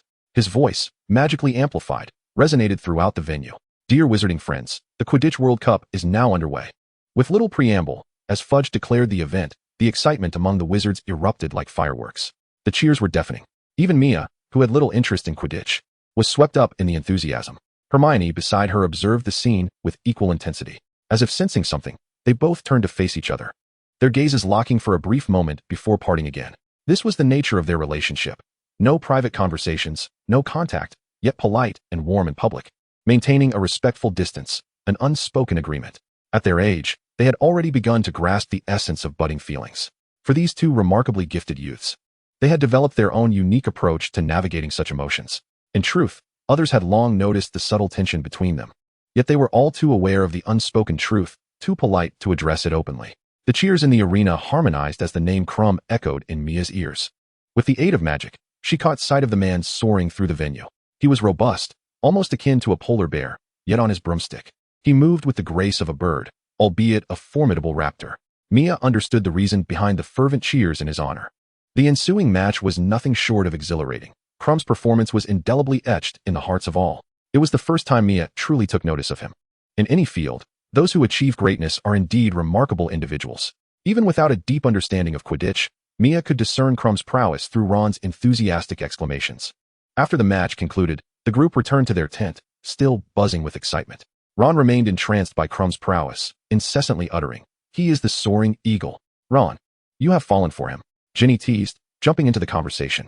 "Stop talking nonsense. However, if it were him, Hey, hold on." Mia quickly interrupted Ron's precarious utterance, though the twins continued to mercilessly tease him. The tent was as lively as the outside, yet Mia remained on high alert, fully aware of what could transpire in this camp. Uncertain whether the Death Eaters would strike tonight, he maintained his vigilance for safety's sake, rendering him somewhat out of place amidst the revelry. Hermione and Ginny were engrossed in conversation about the players of the day, yet Hermione's attention was consistently drawn to Mia. What could he possibly be contemplating? Hermione understood this state of Mia well. She knew he was undoubtedly mulling over something significant. Before long, the commotion outside escalated sharply. By this time, everyone had grown weary from their merriment, and the raucous sounds from outside began to hint at something amiss. "The Irish are a bit unhinged. If I win, I'll be even crazier than them," Mr. Weasley remarked, unable to resist the urge to step outside for a look, only to hurriedly return in a state of alarm. Mia's wand had already materialized in his hand, joined by the equally wary Hermione and Harry. "When the time comes, show no mercy," Mia warned Harry in a low voice, recalling that Harry had indeed learned the killing curse. "It's not the Irish. We need to leave now. We're under attack." Panic ensued immediately. A throng of people burst from the tent, and chaos reigned outside, akin to stepping into a raging river, utterly devoid of control over their direction. "Hold hands. Don't get separated. We must reach the portkey." Mr. Weasley led the way, forging a path for the children trailing behind. However, the crowd surged like a dark tide, abruptly severing their formation. Hermione, left behind, was swiftly engulfed by the throng. The intense crush and cacophony left her feeling breathless and disoriented. Suddenly, a large hand grasped her. "Come with me, hold tight." The voice was so familiar that Hermione instinctively wanted to pull away. Now was not the time for stubbornness. Mia looked earnestly at Hermione before turning to navigate through the crowd. Gripped firmly by Mia's hand, Hermione had no room to resist. She understood this was not the moment for obstinacy. The current of people surged, with screams and explosions echoing all around. Yet, with that person pulling her along, Hermione felt as though the danger was somehow mitigated. Clutching tightly to his not-so-brawny form, she found solace in his presence. Death Eaters were mingling within the crowd, sowing chaos. Yet Mia could only hear the tumultuous clamor without sighting a single one of them. Suddenly, the sound of an explosion erupted almost beside them, and the crowd to their right was immediately parted. A powerful shockwave nearly separated the two. Upon catching sight of the masked figure attacking indiscriminately, Mia instantly recognized it as a Death Eater. The chaos among the crowd exhilarated the Death Eater further, as various perilous curses were hurled into the throng. Deflecting a piercing curse that was aimed their way, Mia retaliated with a lethal curse that subdued the frenzied Death Eater. "The unforgivable curse," Hermione exclaimed upon witnessing Mia's decisive action. "This is the swiftest way to silence him and ensure our safety," Mia replied. Suddenly, another Death Eater, witnessing the scene, prepared to strike at the two. With a resounding explosion, an orange curse obliterated the Death Eater's arm.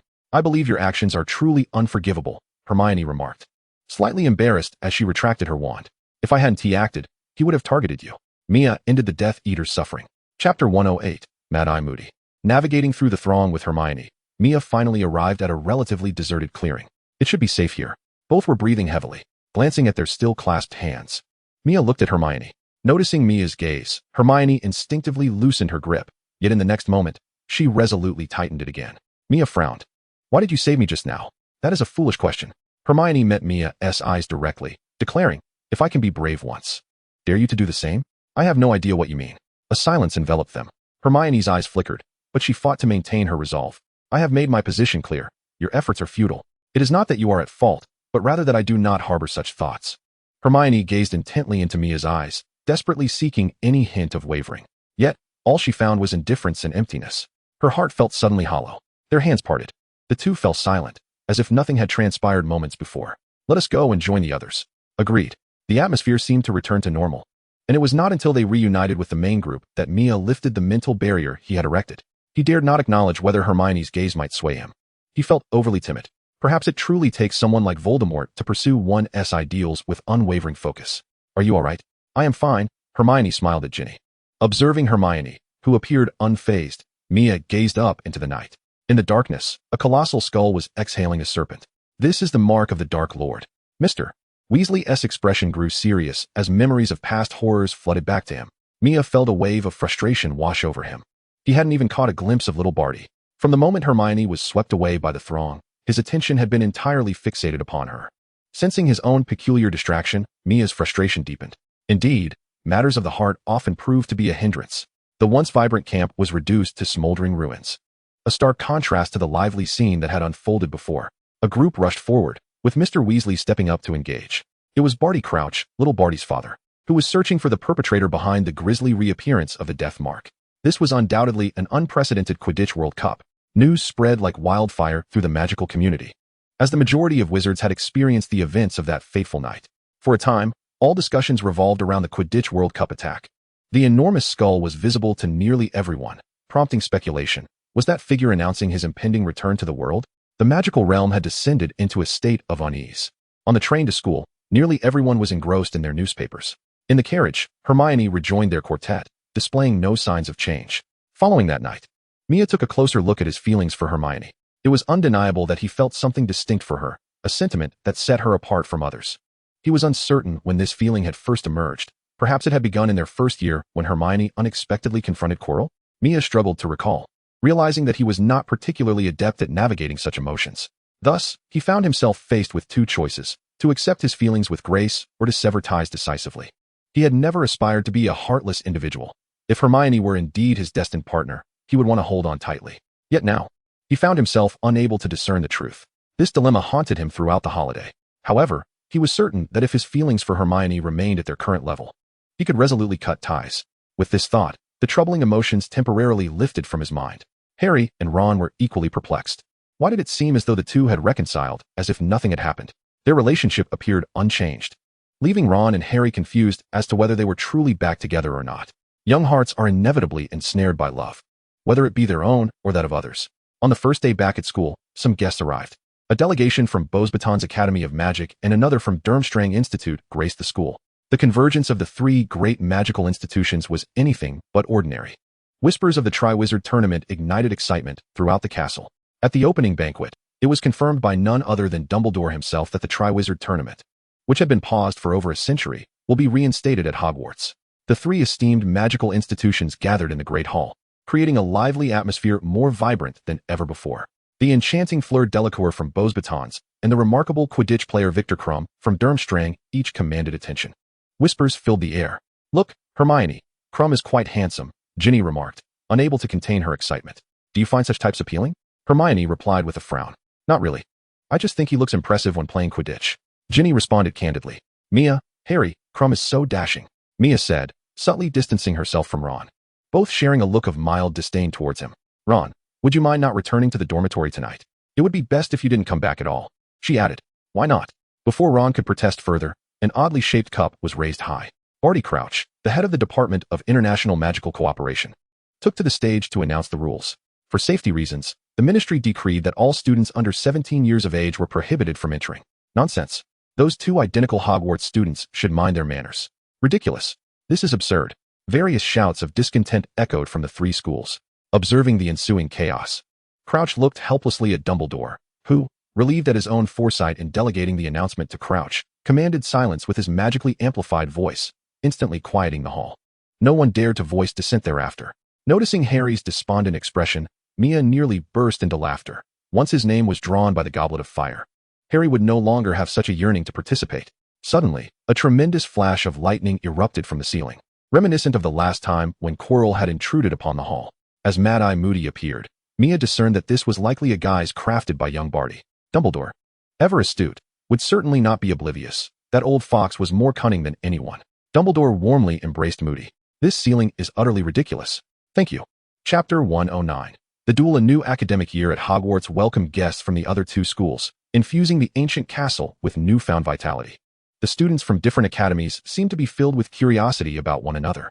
The Triwizard Tournament is a grand event showcasing the prowess of the three magical institutions, as well as an excellent opportunity for mutual understanding and exchange. It was rumored that Hogwarts had a dueling club, which piqued the interest of students from the other two schools, particularly those from Durmstrang.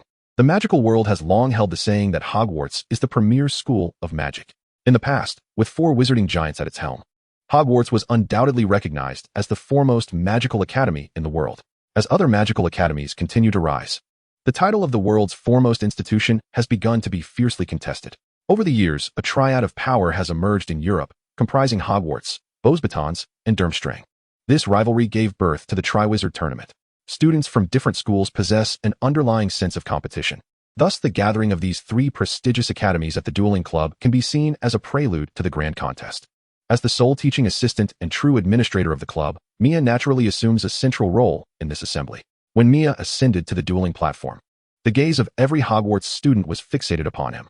The students from the other 2 academies were puzzled as to how this not particularly imposing young man could command such attention among the numerous Hogwarts students. Some girls from Beauxbatons and Durmstrang could not resist gathering to whisper and point at Mia on the stage. Each school has its own informal selection of beauty and charm, and these girls suddenly found themselves questioning the allure of their own school's champions. Feeling the intensity of the unabashed stares from the audience, the corners of Mia's eyes twitched. However, he was a person of composure and unflinching resolve. Observing Mia's captivating presence on stage, Hermione's expression soured. Casting a disdainful glance at the girls throwing flirtatious glances at Mia, she scoffed quietly. "The man I have set my sights on, even if he is beyond my reach. You shall not have him either." Unbeknownst to Mia, who had yet to perceive Hermione's murderous glare, he officially declared the commencement of the dueling arena for the academic year.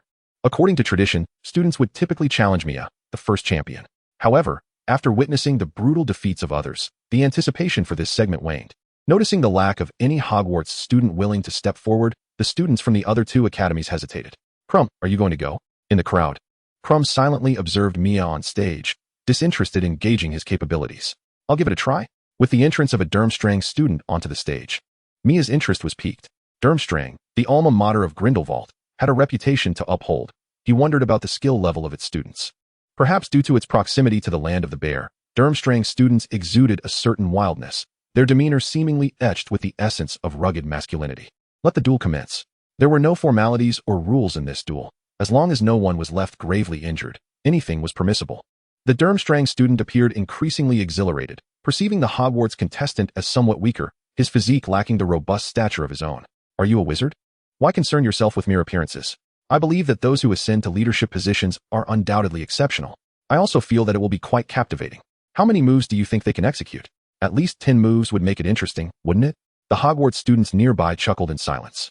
The Hogwarts internal voice murmured, "Can he withstand 2 moves? It depends on whether Shamir will show leniency. Would withholding such leniency have adverse effects? Who cares? Oh, Mia is looking at me. I am elated. The battle is about to commence, yet it concludes in a single move. With a mere wave of her hand, Mia deflected the opposing spell and sent the adversary flying.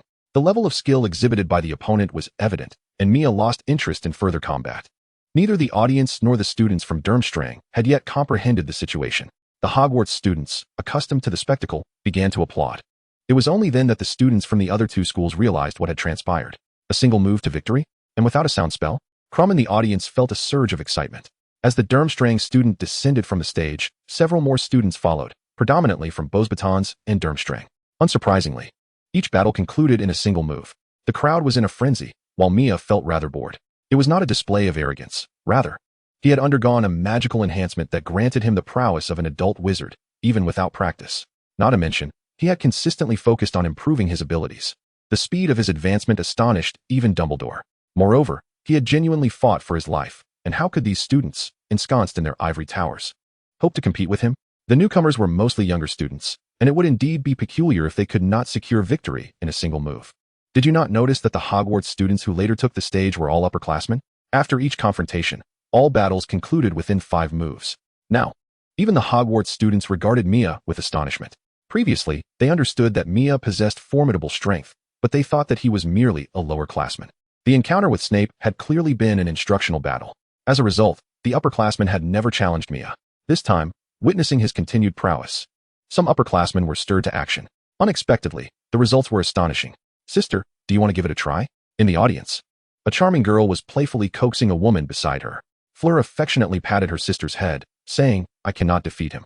Fleur carries the bloodline of the Vila, and the surrounding male students were discreetly admiring her. In truth, Vila do not possess striking features. Rather, they are renowned for their enchanting allure. However, Fleur, with her half-Vila heritage, not only possesses this captivating magic, but is also exceptionally beautiful. She stood amidst the crowd, and the average person hesitated to approach her. Why? I cannot believe it. Furong playfully pinched her sister's nose, and then gazed at Mia on the stage, her beautiful eyes shimmering with intrigue. I shall accept the challenge. A deep voice resonated from the audience, and those nearby instinctively parted to create a path. It was Crumb. The students present immediately erupted with excitement. This promised to be a spectacle. Mia also regarded Crumb's approach with great interest. One could not deny the formidable presence he exuded. Engaging with such a talented youth piqued Mia's curiosity. Just as Crumb was about to ascend the dueling platform, news suddenly arrived. The Triwizard Cup had been set up, and registration was now open. The headmaster requested your presence immediately. Chapter 110, marked. The arrival was that of a student from Durmstrang, calling for Crumb. Wait for me. I shall be there shortly, Crumb replied in a low voice. The headmaster insists you go now. He is currently in the Hogwarts Great Hall. Crumb let out a displeased huff, and then said to Mia, it seems today is not fortuitous. We shall duel another time. His eyes gleamed with fighting spirit as he hurried out. Regardless, the outcome of the challenge would remain unchanged, and with the official commencement of the Triwizard Tournament registration, everyone flocked to the Great Hall to witness the event.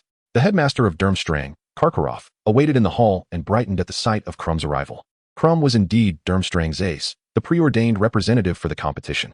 The students of Durmstrang unanimously believed Crumb to be the most suitable candidate. Despite the headmaster's enthusiasm, Crumb appeared rather indifferent. He tossed in the parchment inscribed with his name and departed. After the Durmstrang students left, the atmosphere buzzed with renewed energy. Numerous students of appropriate age eagerly signed up, while those not quite eligible stirred with anticipation. However, the white line surrounding the Goblet of Fire deterred them from acting on their desires. Mia and her companions merely stopped by for the excitement. As none of the four intended to participate, Harry and Ron watched as one by one, individuals approached to submit their names into the goblet, filled with regret. Mia was acutely aware that the Mad-Eye Moody impersonated by Barty Crouch Jr. would tamper with the goblet, ensuring Harry's selection. Mia found herself in a quandary. Whether Harry could compete was pivotal to Voldemort's potential resurrection. Although Pettigrew had been detained by Dumbledore, Mia remained uncertain if Barty would substitute him to facilitate Voldemort's revival. For Voldemort to resurrect, he required the blood of an enemy. He was a creature of ritual, insisting on Harry's blood as a prerequisite for his return. This would result in the protective charm left by Lily flowing into Voldemort's being. The wondrous effects of the protective charm would simultaneously encompass both Harry and Voldemort. The lives of the two are intrinsically linked. As long as Voldemort remains alive, Harry too shall not perish. They find themselves ensnared in a state of mutual horcruxes. Thus, when Voldemort seeks to take Harry's life, the magic would opt to obliterate the fragment of Voldemort's soul residing within Harry. This would ensure Harry's survival, while simultaneously destroying him as a Horcrux. Preventing Harry from participating would delay Voldemort's resurrection. However, it is also conceivable that Voldemort may resort to using the blood of others for his revival, thereby placing Harry's life in jeopardy during the destruction of the Horcrux. Allowing Harry to compete, on the other hand, could very well facilitate Voldemort's return within the academic term. Moreover, Mia feels woefully unprepared. In the face of the most perilous dark wizard in history, no amount of preparation seems adequate. Thus, Mia finds herself in a state of vexation. Perhaps it is best to leave it to the astute Dumbledore to devise a solution. At that moment, the crowd suddenly stirred. Fleur from Beauxbatons approached, flanked by admirers. Under the collective gaze of the onlookers, she cast a meaningful glance toward Mia after depositing her name into the Goblet of Fire. Mia felt the weight of many eyes upon him, acutely aware of their speculations. Yet, having just discreetly employed the legilimency, he recognized that Fleur harbored no such convenient thoughts. She had merely acknowledged him during the dueling club. The scrutiny from others mattered little to him, but the gaze from a particular individual beside him felt exceedingly intense. Even without legilimency, he could discern Hermione's current thoughts. Mia felt a sense of helplessness. Had she not yet relinquished her feelings? Harry and Ron dared not jest with Mia, sensing the ominous atmosphere. Throughout the journey, Hermione's demeanor remained notably subdued, rendering the trio speechless. While Hermione found the other girls inconsequential, she understood Mia all too well. The arrogant cad typically elicited no response from most girls. Yet Fleur was a different matter entirely. Her allure and prowess were unparalleled, and she had taken notice of Mia. Hermione was overwhelmed by a palpable sense of crisis. Regarding her own appearance, Hermione lacked any confidence. She couldn't help but recall her reflection, hair disheveled, expression wooden, and buck teeth. She resembled what could only be described as an unattractive girl. This thought deepened her despondency. Mia, are you returning to the dormitory? Hermione suddenly inquired. What's the matter? I'm heading to the library, but I don't wish to carry these books back. Could you assist me? You could take them yourself. Without further ado, Hermione shoved the books into Mia's arms. He found himself momentarily bewildered by her intentions. He typically refrained from using legitimacy on friends, especially Hermione. As he was reluctant to confront her feelings toward him, Hermione left without a backward glance, and Mia had no choice but to carry the books back. During this period, the topic of conversation among everyone revolved around the goblet of fire placed in the Great Hall. The discussions were predominantly about who had registered and who might be chosen. In the Gryffindor common room, Harry and Ron were huddled together, engrossed in their own conversation. Mia had just returned from practicing magic in the Chamber of Secrets. He was determined to undertake another surge of magical enhancement this term. Dumbledore disapproved of his plans, citing the short interval between attempts as perilous. However, with Voldemort likely on the verge of resurrection, he felt an urgent need to strengthen himself rapidly. Thus, he cast aside all distractions and immersed himself in the study of magic. "When did you acquire 2 backpacks?" Harry inquired, noticing Mia carrying one on each shoulder. "They're Hermione's," Mia replied, seating himself without further ado. Harry and Ron exchanged glances, followed by a fit of laughter. Mia was well aware of their thoughts. He understood Hermione's intentions, which were merely to assert her claim, akin to animals marking their territory. He felt somewhat exasperated by this. What did she take him for? He never refused her requests to carry things, not because he was smitten by her, but rather due to his indifference towards such matters. In recent times, his focus had been solely on classes and magical practice, relegating everything else to the back of his mind. Romantic entanglements were a trivial concern when the threat of Voldemort's return loomed large. Moreover, Hermione's actions were simply meant to deter other girls. He had no interest in such pursuits himself, unlike Harry and Ron, who resembled peacocks displaying their plumage during mating season. Thus, he allowed Hermione her antics. Little did he know that his nonchalance would embolden the witch further. One morning, as Harry observed Mia, his expression became unexpectedly complex. "Mia, you," Ron, upon noticing, wore an equally astonished look. "Are you planning to become sisters with Hermione?" Mia, exasperated, merely pouted. "It's just a ponytail. My hair has grown longer." "But we don't use that kind of hair tie," Ron retorted. "Only girls do." "What does that matter?" Mia responded dismissively, his mind preoccupied with various spells. "Considering everything else trivial. It's Hermione's. I'm just borrowing it for now." Harry and Ron exchanged even more complicated glances, sighed, and retreated, leaving behind 2 solitary figures. As Mia walked down the corridor, he found himself increasingly irritated by the peculiar stares directed at him. He decided to remove the hair tie and wrap it around his wrist instead. "Mia Shamir?" A woman's voice called out. He turned to find Fleur standing there, her presence immediately captivating the attention of those around. Chapter 111, The Innocent Entanglement. Fleur's arrival instantly drew the eyes of everyone present. Whether male or female, beings are inevitably drawn to the rare beauty that graces this world. They are curious about the celestial girl who has appeared here and wonder who could possibly have brought her. Some hearts are even tinged with jealousy. However, upon hearing the name Zyamir spoken by Farong, everything suddenly seems to fall into place. Observers catch a whiff of tantalizing gossip as they behold the two standing together. "Is there something amiss?" Farong inquires, her demeanor notably courteous, a departure from her usual playful interactions with Harry and his friends. Coming from a distinguished lineage, she adeptly presents herself in this refined manner. Sensing the effortless nobility radiating from Mia, Farong perceives that this boy is unlike any other. With her own talents and beauty, she has encountered numerous individuals who strive to impress her. Yet, no matter how affected their manners may be, one's true grace cannot be feigned. After that duel, Farong took special care to inquire about the remarkable boy who had captivated everyone on the dueling platform. When she heard praises for Mia from a fellow Hogwarts student, she remained skeptical. However, as she continued to receive the same commendations from everyone she encountered, a desire to confirm these claims for herself began to stir within her. Thus, their meeting today was destined. "Are you truly only in 4th grade?"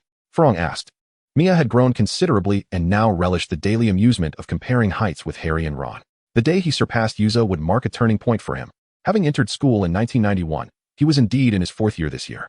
Upon hearing Mia's affirmative reply, a hint of disappointment flashed across Farong's face. Though her impeccable upbringing quickly masked her emotions. "It is truly a pity that we cannot compete in the Triwizard Tournament," she lamented, her regret sincere. Mia couldn't help but chuckle. It appeared that Farong was far from being a mere decorative figure. Recognizing the prideful confidence she exuded, Mia felt reassured in his assessment of her character. "Who can predict the future? Perhaps my name will suddenly emerge in the Goblet of Fire." "You are quite confident." "But that is a barrier set by Dumbledore himself," she replied.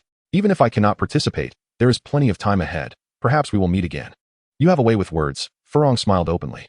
Suddenly, her attention was drawn to the hair tie on Mia's wrist. Observing that it was clearly not something a boy would typically use, she asked, "A girlfriend?" Mia frowned slightly, lifting his wrist to clarify, "No." Before he could explain further, he felt a chilling gaze. Turning to look, he caught sight of Hermione striding past with her chin held high, completely absorbed in her own world. Upon witnessing this scene, Furong came to a realization. There was indeed something unfolding. Mia, who had been playfully teased, felt a sense of resignation. Furong had already departed, and Hermione had mysteriously slipped away as well. Glancing at the rubber bands in his hand, Mia nonchalantly chose to disregard them. By now, he had gained clarity regarding his feelings for Hermione. For an ordinary individual, it could undoubtedly be classified as affection, albeit somewhat inexperienced. He had no intention of willfully evading this sentiment. To care was to care, and evasion would only reflect a lack of responsibility. In truth, deep down, if he could bring a good girl home, he would relish witnessing the satisfaction and pride on his parents' faces. Thus, he resolved to give himself a chance. Emotions do not blossom overnight. If, in the calm that follows, he still finds himself favoring that girl, then he should confidently seize the opportunity. The endeavors he might undertake in the future could be perilous. Voldemort harbored no notion of sparing families from harm. Therefore, the person who remained by his side must be one capable of traversing thorns alongside him. A mere flutter of the heart should be expressed with kindness. So he opted to maintain the status quo. Since mutual affection existed, why deliberately avoid it? However, should he wish to advance further, that conversation could wait for another time. He did not wish to jeopardize a good girl's happiness. After his flying lesson, he engaged in casual activities. "Why are you wearing 2 layers on such a hot day?" Ron exclaimed, astonished by the 2 jackets Mia donned. "They're Hermione's." Nearby, the laughter of girls echoed, revealing that Krum from Durmstrang was also working out. The robust young man naturally attracted the attention of infatuated girls. Some trailed behind Krum, longing to approach yet hesitant to get too close, maintaining a respectful distance instead. From afar, Hermione sat on a stone, lost in thought. "That's Krum," her roommate Lavender exclaimed, starry-eyed. "Where? No way you're not watching him? That's Krum." Hermione shrugged helplessly. She had no desire to utter anything indifferent in front of his devoted admirers. "Indeed. You already have Mia," Lavender remarked with envy. "What nonsense are you spouting?" Hermione retorted, playfully poking Lavender's side in indignation. "What nonsense? Based on my years of experience. He would even help you with your jacket in public without caring about other girls' gazes. I believe you two must share something." "Stop." Hermione was overwhelmed with embarrassment. After a moment, Lavender finally ceased her teasing and joined the other roommates in following Krum. Observing Krum surrounded by girls, Hermione felt a twinge of sentimentality. Mia seemed to be of a similar nature. If he were willing to be a bit more expressive, no, even without being overt, numerous girls were casting him admiring glances. She had already noticed several love letters directed at Mia.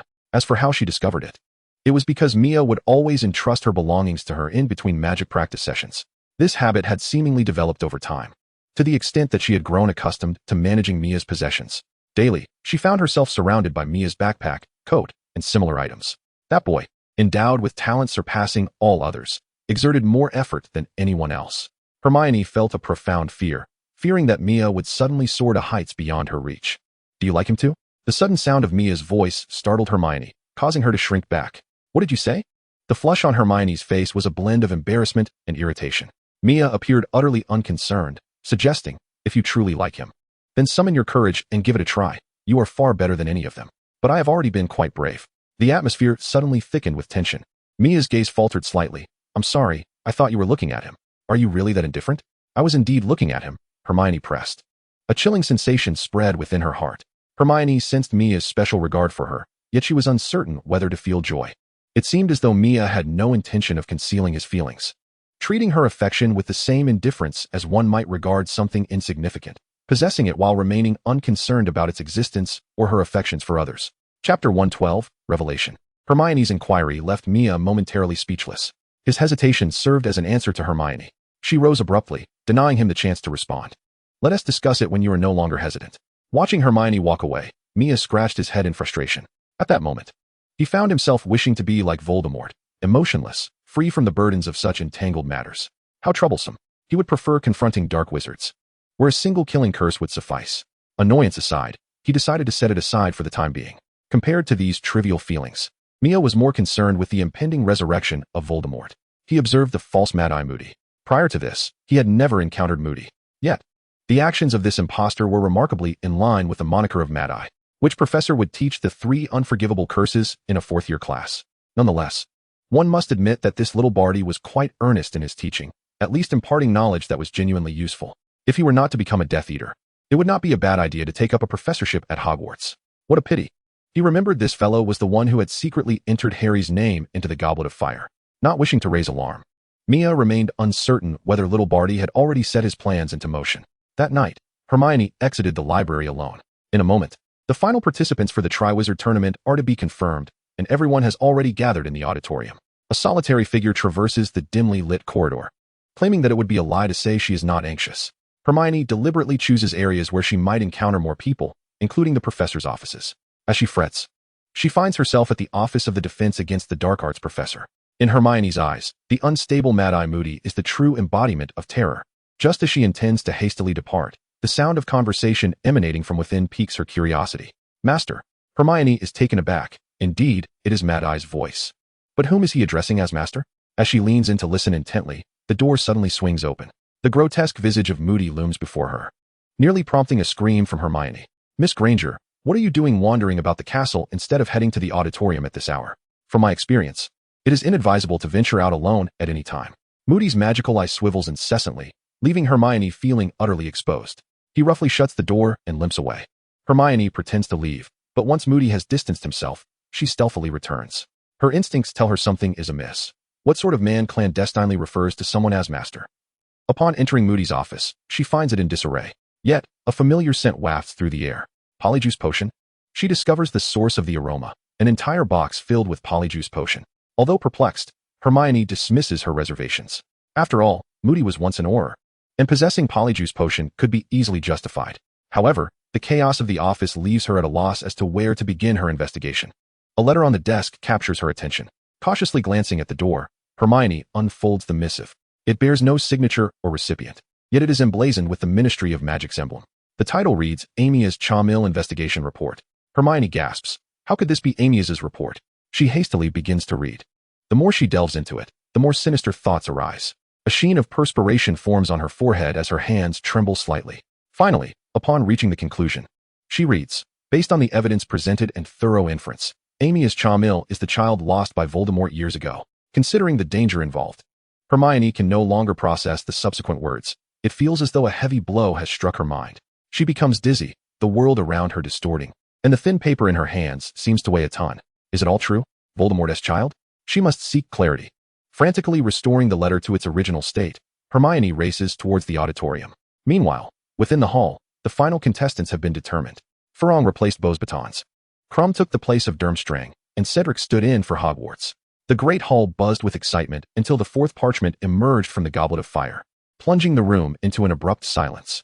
All eyes fixed on the charred piece of paper. Harry Potter? Dumbledore's voice resonated clearly in every ear. An eerie stillness enveloped the hall.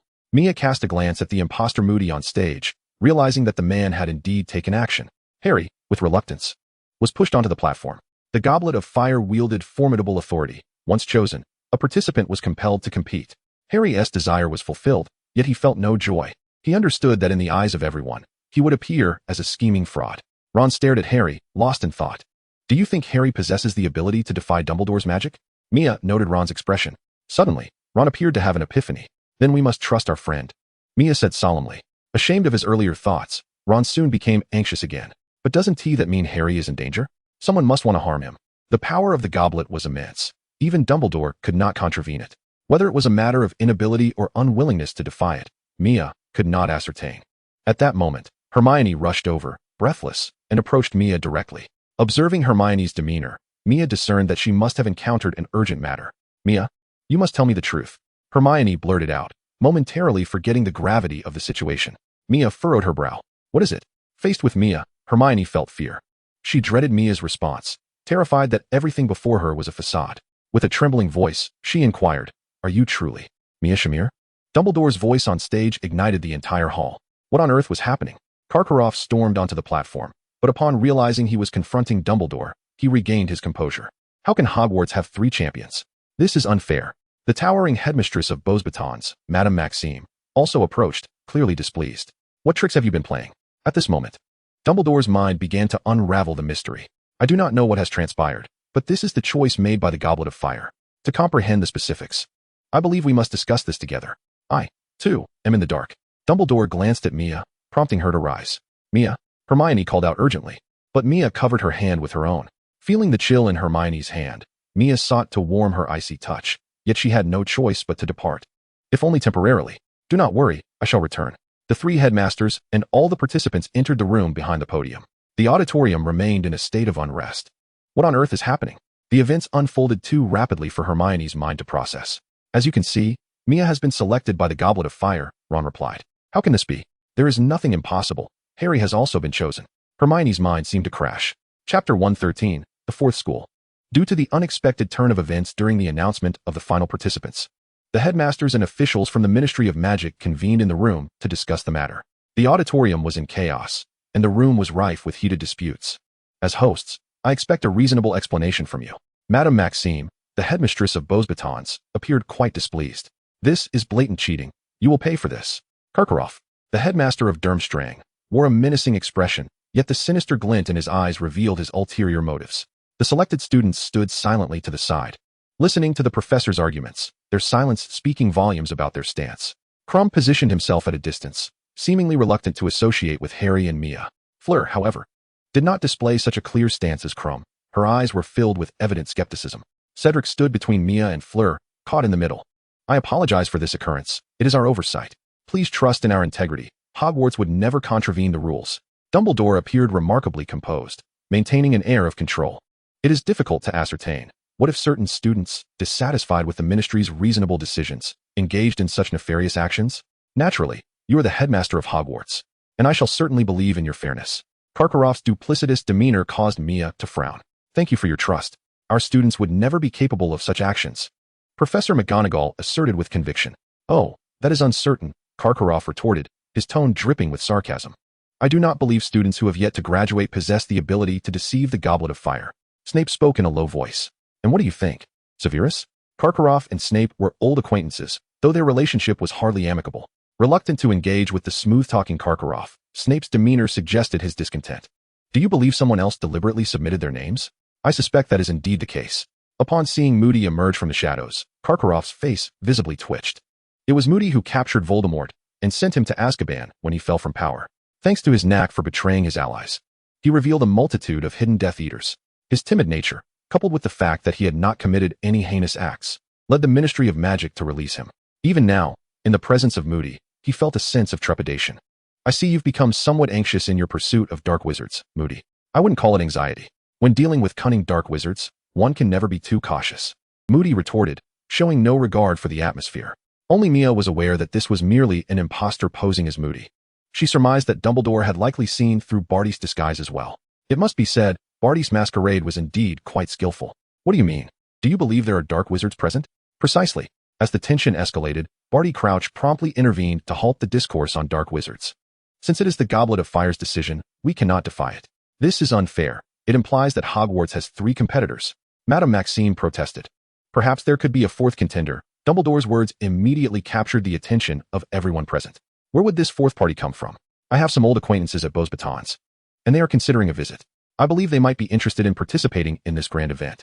Are you suggesting that they send 2 representatives from Beauxbatons? Barty Crouch's eyes lit up, clearly finding this a splendid idea. However, one must question whether allowing a 4th school to compete in the Triwizard Tournament is appropriate. Let one represent Beauxbatons, while the other competes solely for themselves. Barty Crouch quickly proposed a new solution. I feel that hastily including a 4th school is somewhat untraditional. Karkaroff retorted insistently. Do you have a better suggestion? At this, Karkaroff fell silent, well aware of Barty Crouch's authority. In the past, as the head of the Department of Magical Law Enforcement, Barty had been instrumental in Karkaroff's release. Despite currently holding the position of head of the Department of International Magical Cooperation, he had once been a prominent contender for the role of Minister of Magic. Were it not for his troublesome son, Fudge would never have been able to ascend to the position of minister. With Barty Crouch's decision, matters were settled. However, as the representatives from Beauxbatons had yet to arrive, it remained undecided who would represent them, Harry or Mia. When this decision was publicly announced, all the students were taken aback. Only Mia understood that Dumbledore had most likely summoned Beauxbatons. She had not anticipated him actually finding a way to obtain the Slytherin wand that had been lost at Beauxbatons. Old Dumbledore was indeed resourceful. He could be quite formidable when it came to acquiring wands. After dealing with Harry and Ron, Mia met privately with Hermione.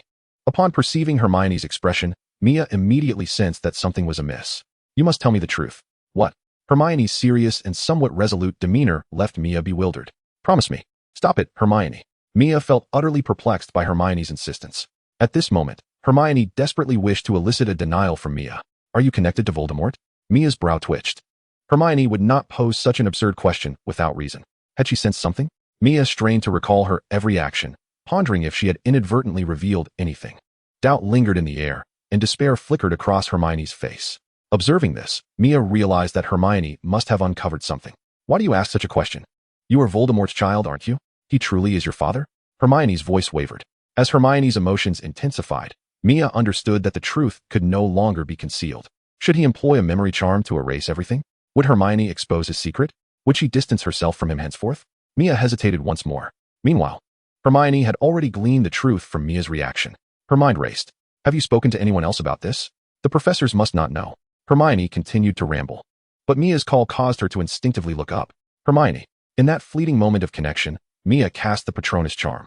Hermione's thoughts became transparent before him. Shock, sorrow, despair, fear, concern. You wouldn't consider exposing me, would you? Hermione gazed at Mia's calm face and replied anxiously, Have you lost your mind? If I were to expose you, you would be besieged. Have you told anyone else? Given your nature, you likely wouldn't. No, the Ministry of Magic must already be aware of this. It is perilous for you here. What do you think I should do? Naturally, you must leave. Retreat to your home. No, the Ministry will surely know where you live. Then perhaps hide at my house.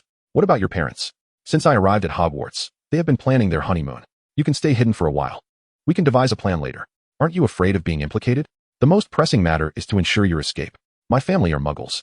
The Ministry wouldn't dare harm us.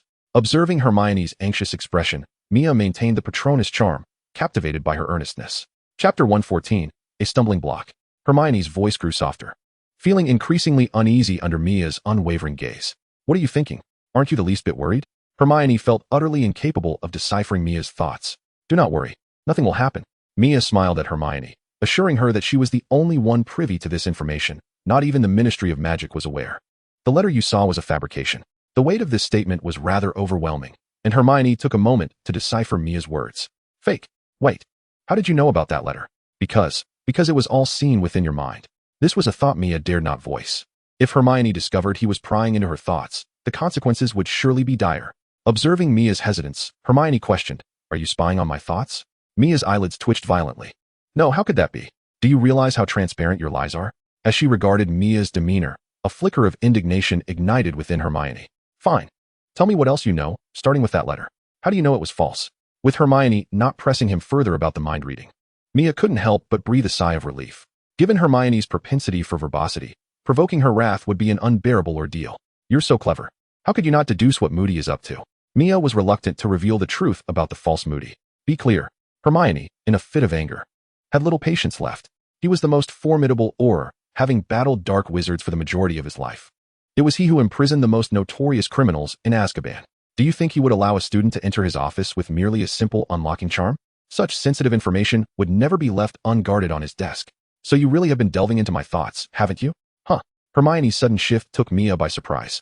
Observing Mia's unexpected expression, Hermione felt somewhat relieved. At least Moody had already acknowledged that you are the child of that person. Dumbledore will have a plan for this matter. Dumbledore? Hermione pondered. With Dumbledore's wisdom, it was only logical for him to be aware of such matters. With Dumbledore around, even Mia's sensitive background would be secure. Thus, she was the last to know. Feeling a mix of relief and a hint of disappointment, Hermione found herself in a peculiar state. So, how will you face Harry? I don't know, which is why I haven't disclosed this to him yet. Hermione nodded, acknowledging that secrecy was indeed a prudent strategy. Thank you for your concern. Mia's sudden display of tenderness and gratitude took Hermione aback. Throughout their acquaintance, the notion of gentleness seemed foreign to Mia. You would do the same. The harmonious atmosphere left Hermione feeling quite out of her depth. So why did Moody deliberately let me know this information? Does he wish for me to disseminate this news? Mia gazed at Hermione with admiration. His feelings had shifted from before. Upon witnessing Hermione's fearless demeanor, unperturbed by the potential repercussions of his lineage, Mia felt that encountering someone of her caliber might be a rare occurrence. Now, as he beheld this astute witch, a sense of solace flickered in his eyes. Under the scrutiny of Mia's peculiar gaze, Hermione felt a wave of discomfort wash over her. There was something decidedly off about Mia today. I believe your intuition is quite astute. He likely harbors such intentions. Mia suspected that this was largely orchestrated by Voldemort, aiming to disseminate his heritage and render him unwelcome at Hogwarts. Voldemort's machinations were quite comprehensible and effective. At the very least, once Harry became aware of his background, it would inevitably cause some friction. After all, it was a vendetta against the murder of his parents. Even though Mia had merely been an infant in a cradle back then, the mere fact that he was Voldemort's progeny would irk Harry upon seeing him. Alas, what could he do? Who could blame him for being the unfortunate son of a villain? What should be done now? Moody was a professor. He couldn't simply be dealt with like Quirrell. This matter should be left for Dumbledore to resolve. Hearing Mia's unwavering confidence in Dumbledore's intervention eased Hermione's mind. The two fell silent once more, the atmosphere thickening with an unspoken tension. Just as Mia had steeled himself to confess his thoughts, Harry and Ron fortuitously appeared. Mia, we finally found you. Hagrid sent us to look for you. Are we interrupting? Hermione blushed and averted her gaze to the floor, while Mia regarded the two with exasperation. They were nothing short of stumbling blocks in the path of romance. Did Hagrid mention anything important? Are we intruding? Let's get to the point. Well, he didn't specify. Just that you and Harry need to go. It's about the first task, Harry added. Glancing at Hermione, Mia reluctantly followed Harry and Ron. Since he had already resolved to take his time, there was no need to rush. That evening, Harry and Mia accompanied Hagrid into the Forbidden Forest, where they beheld a dragon. Harry, however, was disheartened. The first task is a dragon? I might as well be killed. Don't worry. The Triwizard Tournament has been dormant for so many years. This time, they wouldn't want any fatalities. Why did the tournament cease in the past? Well, too many lives were lost, Harry replied, his face ashen. The students they passed along the way did not cast any unfriendly glances at them, unlike what he remembered. This time, the hastily arrived Beauxbatons had accepted Dumbledore's invitation, but due to their lack of preparation, Harry was to represent them in the contest. Mia would participate in his personal capacity. With Mia's guidance, Dumbledore excelled in his explanatory duties this time around. Few would believe that Harry and Mia had willingly placed their names in the Goblet of Fire. In fact, some might even feel sympathy for these two young men, ensnared in a web of deceit. As they journeyed along, they fortuitously encountered Moody, who invited them to his office. Observing this unexpected meeting, Mia understood that Moody was devising ways to ensure their safe passage through the perilous stages of the competition. I assure you, this contest is fraught with danger. Harry's expression seemed to convey the sentiment. Is it really necessary for you to emphasize that?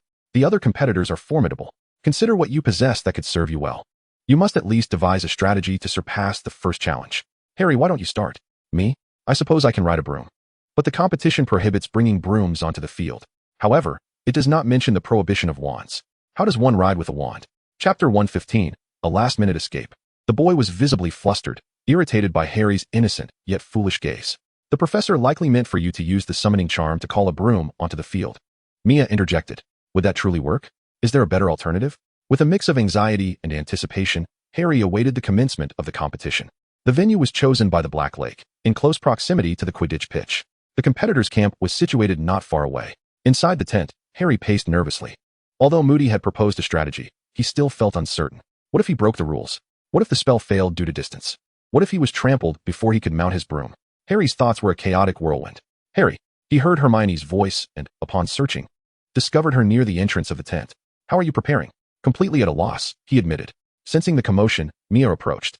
As he entered, a fragrant breeze enveloped him, and suddenly, he felt a weight in his arms. Hermione had dashed forward, and after a moment's surprise, Mia instinctively embraced her. Realizing the fervor of her own actions, Hermione's cheeks flushed as she attempted to distance herself slightly. I was so worried about you both. Meanwhile, Harry extended his arms, yearning for Hermione's embrace, only to awkwardly retract them, realizing he was not included. A flash of light illuminated the tent as a woman, reeking of perfume, burst in. Oh, young love, remarked an unknown girl, her arms entwined with a championess. Quick, take another picture. Hermione hastily sought to extricate herself from Mia's embrace, but he continued holding her, seemingly unfazed. Unflinchingly facing the camera, it appeared as though they were announcing something to the world. Only competitors and officials are permitted here. All others, please exit immediately. Observing the scowling Krum, the woman reluctantly withdrew. Noticing Hermione's struggles intensifying, Mia finally released her grip. Rita has always been like this. Just ignore her, Mia remarked. Hermione nodded absent-mindedly, her mind a chaotic whirl.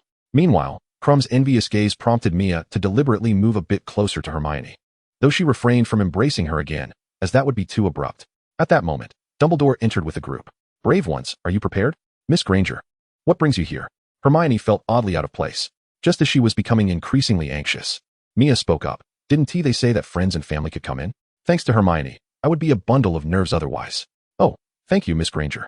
Dumbledore's teasing gaze made Hermione feel somewhat embarrassed. Now let us commence the drawing. Barty Crouch brought forth several bags, watching Krum draw a lively little dragon. Harry's face turned pale. Mia, however, appeared indifferent, knowing that no matter what, she could easily dispatch that dragon. In any case, it was impossible to draw a pack of the Swedish short snout. Harry drew the most ferocious Hungarian horntail, while Mia drew the Chinese fireball. Cedric was the first to compete. Harry was second to last, and Mia was the final contestant. When news reached them that the first three had successfully passed their challenges, Harry grew even more anxious. As he stepped forward, he exuded the aura of a hero embarking on a perilous quest. Mia, if I don't return, remember to take good care of Hedwig. Yes, I will have her spayed. Then I shall strive to survive. Fortunately, Harry ultimately triumphed, albeit with a minor injury and a slightly damaged broomstick. Finally, it was Mia's turn to compete. In the arena, having witnessed the impressive skills of the four contestants, the audience's excitement reached its zenith. All eyes were now on the last participant. The Hogwarts students were especially eager, wondering how Mia would fare against the dragon. In the stands, Hermione sat anxiously, unable to remain still. Though she recognized Mia's formidable abilities, she couldn't shake her worries in such a critical moment. Her thoughts kept drifting back to the previous encounter in the tent, recalling the sensation of being held by Mia. Had that fellow suddenly changed his mind? Hermione instinctively felt a surge of happiness. Yet, reconsidering, she thought that his fickleness made her seem as though she were the one pursuing him. Even if he had had a change of heart, she wouldn't let him have things so easily. There were still 10 minutes until the competition began. Hearing this, Hermione grew tense once more. If he could somehow survive the clutches of the fire dragon, perhaps it would be worth granting him a chance. However, as time ticked away, there was still no sign of Mia. Where was the final contestant? Bartemius Crouch inquired of the staff beside him, only to learn that Mia had already departed. Yet, there was no trace of her on the field. The colossal fire dragon lay in slumber, exhaling hot breaths. When the time elapsed, the competition would commence automatically. If she had not arrived by then, it would be deemed a failure, resulting in her disqualification. Crouch remarked to Dumbledore, who appeared quite unperturbed, suggesting they proceed according to the rules. Let us begin. If she does not appear, we shall consider it a forfeiture. Let us not squander time. Karkaroff, ever the opportunist, seized the moment to cast further doubt. It must be conducted according to the established rules, he insisted. Crouch chose to ignore him. Krum was performing exceptionally well, and Karkaroff was reveling in his pride. Hermione, meanwhile, was growing increasingly anxious on the platform. Why had she suddenly vanished? Yet, perhaps it was for the best. At least she was not in danger. As the time lapsed, the competition commenced. The audience, filled with disappointment, included some who were relishing the misfortune. To think that the very first contest would see a retreat, it was indeed a source of amusement. Yet, as Bartemius Crouch announced the start of the competition, everyone witnessed the golden egg, guarded by the fire dragon, suddenly levitate. On the platform, Hermione could not suppress a laugh at this turn of events. The golden egg drifted to the far edge of the arena, revealing Mia, who held the egg aloft, curiously examining the patterns upon it in the sunlight. The audience, who had initially assumed Mia would flee, fell into a stunned silence, clearly taken aback by how effortlessly she had claimed the egg. The fire dragon suddenly snorted, enraged to discover one of its eggs missing and a new presence nearby. It erupted in fury, unleashing a torrent of searing breath toward Mia. Gasps echoed throughout the arena. Hermione's face turned pale, and she nearly stumbled. Yet, amidst the flames, Mia stood unscathed within a transparent shield. Was it not over yet? With Mia's reminder, Bartemius Crouch finally grasped the situation. The competition has concluded. Chapter 116, The Robe. With Crouch's declaration, the first contest came to a definitive close.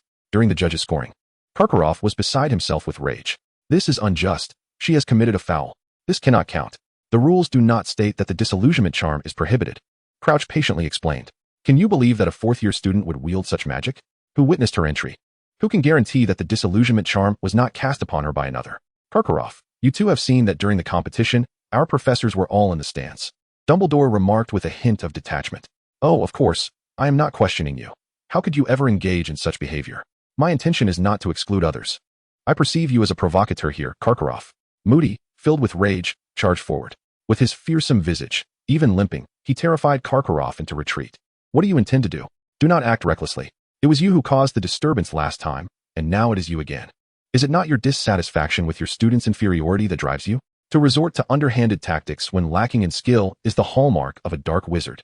Moody's fury was palpable, and indeed, it was genuine. The master's child had managed to cast the disillusionment charm in his fourth year and withstand the fire of a dragon. Moreover, he had set the record for the fastest completion time, with the dragon egg remaining intact and unscathed. Krum had caused the destruction of several genuine dragon eggs.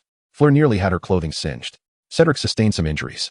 Harry's broom was nearly destroyed. Only Mia stood out, truly remarkable.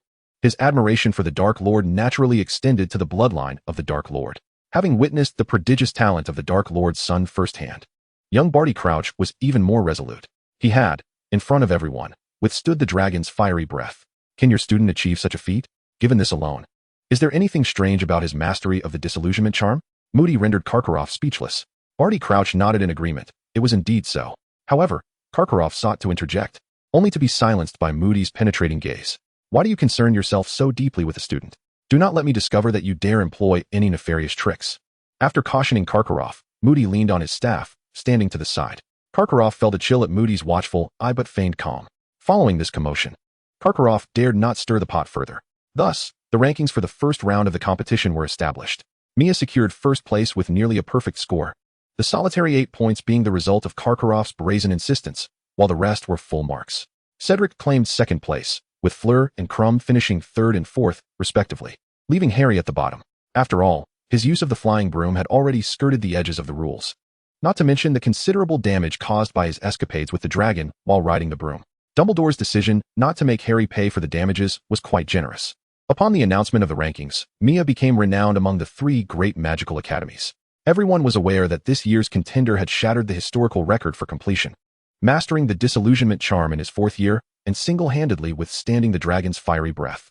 In these few days, simply walking alongside Mia had garnered Ron and Harry ample attention. This woman only knows how to blabber. In the hall, Hermione slammed the newspaper onto the table, her face a mask of indignation. Mia cast a glance upwards, where bold letters proclaimed, "The Triwizard Tournament, the romantic secrets of the brave warrior and the nameless maiden." Indeed, Rita had not exaggerated. A smile involuntarily crept across Mia's face. Hermione, catching sight of this smile, inquired, "What are you laughing at?" "Oh, did I laugh?" Mia replied, feigning innocence. Hermione, feeling both embarrassed and irritated, realized that Mia was not even attempting to conceal her amusement. During this period, Hermione was in a tumultuous state of mind. If it were solely based on feelings, Mia's transformation would undoubtedly bring her joy. At the dawn of romance, who does not yearn to be with the one they cherish? However, pride held her back. She did not wish to allow this fickle individual an easy victory. Indeed, she found herself ensnared in a vortex of conflicting emotions. A package was handed to Ron, its size suggesting it contained more than mere trinkets. Curiosity piqued, Ron opened it before everyone, revealing a long robe of a deep crimson hue. An unpleasant mustiness wafted from the garment, and its outdated style would surely invite ridicule if worn in public. Upon seeing the frilled collar that Harry produced, Ron's expression soured. "Is this a dress? With lace? Ginny, this must be for you. Get lost. It seems to be destined for you." Harry chuckled in delight. "For me? What would compel me to wear something so embarrassing?" The scrutiny of those around him caused Ron to flush with shame. The Yule Ball was a tradition of the Triwizard Tournament, an event everyone was required to attend, necessitating formal attire and partners. Hermione, standing beside Ron, explained this while casting a furtive glance at Mia. Unfortunately, Mia was preoccupied with her meal. "If I wear this, my embarrassment would only magnify." Ron was on the verge of tears. Hermione stifled a laugh, unable to contain her amusement. "If you dislike this one, I can ask my mother to choose another for you." The attention of the group shifted to Mia, who was still eating. Hermione, incredulous, asked, "What did you say?" "I said, whatever style you prefer, I can have my mother pick it out for you." Mia responded earnestly. A flicker of undeniable joy sparkled in Hermione's eyes. "Did I ever agree to be your partner?" The girl's modesty compelled Hermione to turn her gaze away. "I apologize for not asking you in advance. That was my fault. If you are unwilling, then let it be." "It's all right, Mia. We can help you find a partner," Ron exclaimed, gallantly placing his arm around Mia's shoulders. "You can even borrow the robe." Ahem. Mia glanced at the robe in Ron's hands, dismissing the garment for now. "As for the partner, do remember to recommend someone for me. In a pale lavender." "What?" Mia immediately ignored Ron and turned to Hermione, who pretended to sip her soup. "I prefer pale lavender." Hermione's cheeks flushed bright red. Delight was evident on Mia's face, though she quickly resumed her facade of seriousness. "Would you care to be my dance partner?" In this grand hall, when Mia made her entrance, all eyes turned towards them. Hermione struggled to lift her head, yet her heart brimmed with elation. Yes, indeed. Upon hearing Hermione's affirmative response, Mia responded with palpable excitement and promptly dove into her meal. She couldn't help but think to herself, "I must find love. I shall take her home to meet my parents." Beneath the table, Hermione awkwardly withdrew her outstretched hand. Observing Mia's fervent eating, Hermione felt a surge of frustration. This fool, in such a moment, could have taken the initiative to hold her hand, and she would have readily acquiesced. Thud, thud, thud. Watching Mia devour her meal without a care for decorum left Hermione utterly speechless. "Fool, huh?" Mia turned her head in bewilderment. Noticing the ring of milk around Mia's lips, Hermione couldn't suppress a laugh. Such a lack of grace. She instinctively wiped the remnants from Mia's mouth. Thank goodness for you. Ron interjected. Ahem, Harry, are you full? Harry replied, I wasn't before, but now I am. I can't eat another bite. Chapter 117, The Priceless Dress. Mia penned a letter to send back home. As she wrote, a smile danced upon her face. She couldn't help but share her thoughts of Hermione with her parents. As she watched the owl soar out the window, clutching the letter, Mia gently touched her head. Beaming with joy. Alas, I have succumbed to the folly of love. This sensation is rather extraordinary. Although the veil between her and Hermione has yet to be fully lifted, the barrier is now thinner than ever. A person who was once a stranger is now poised to walk alongside her through life. Suddenly, life has woven a new connection. Mia cherishes her family, and now, this home has welcomed another soul. Old Dumbledore, how true it is that you summon what you desire. Harry has become her friend, thus intertwining their destinies. And now, a beloved has entered her life. One bound by love finds it increasingly difficult to become a Dark Lord. For to ascend as the supreme ruler, one must sever all ties. If we look around, who among Voldemort, Grindelwald, or Dumbledore was not ultimately consumed by solitude? Mia couldn't help but feel grateful that her aspirations do not include world domination. Who truly governs the wizarding world? Is it Dumbledore, Voldemort, or the legendary sorcerer Merlin? None of them. It is those aristocrats who have endured through the ages. She has no desire to ascend to any exalted position, nor to train an army. He merely needs to continuously enhance his prowess, for magic constitutes everything. With magic, naturally, others will come to curry favor with him and willingly offer their services. As long as he refrains from making enemies indiscriminately and focuses on cultivating his network, no one in the wizarding world, nor in the Muggle realm, shall be able to challenge him.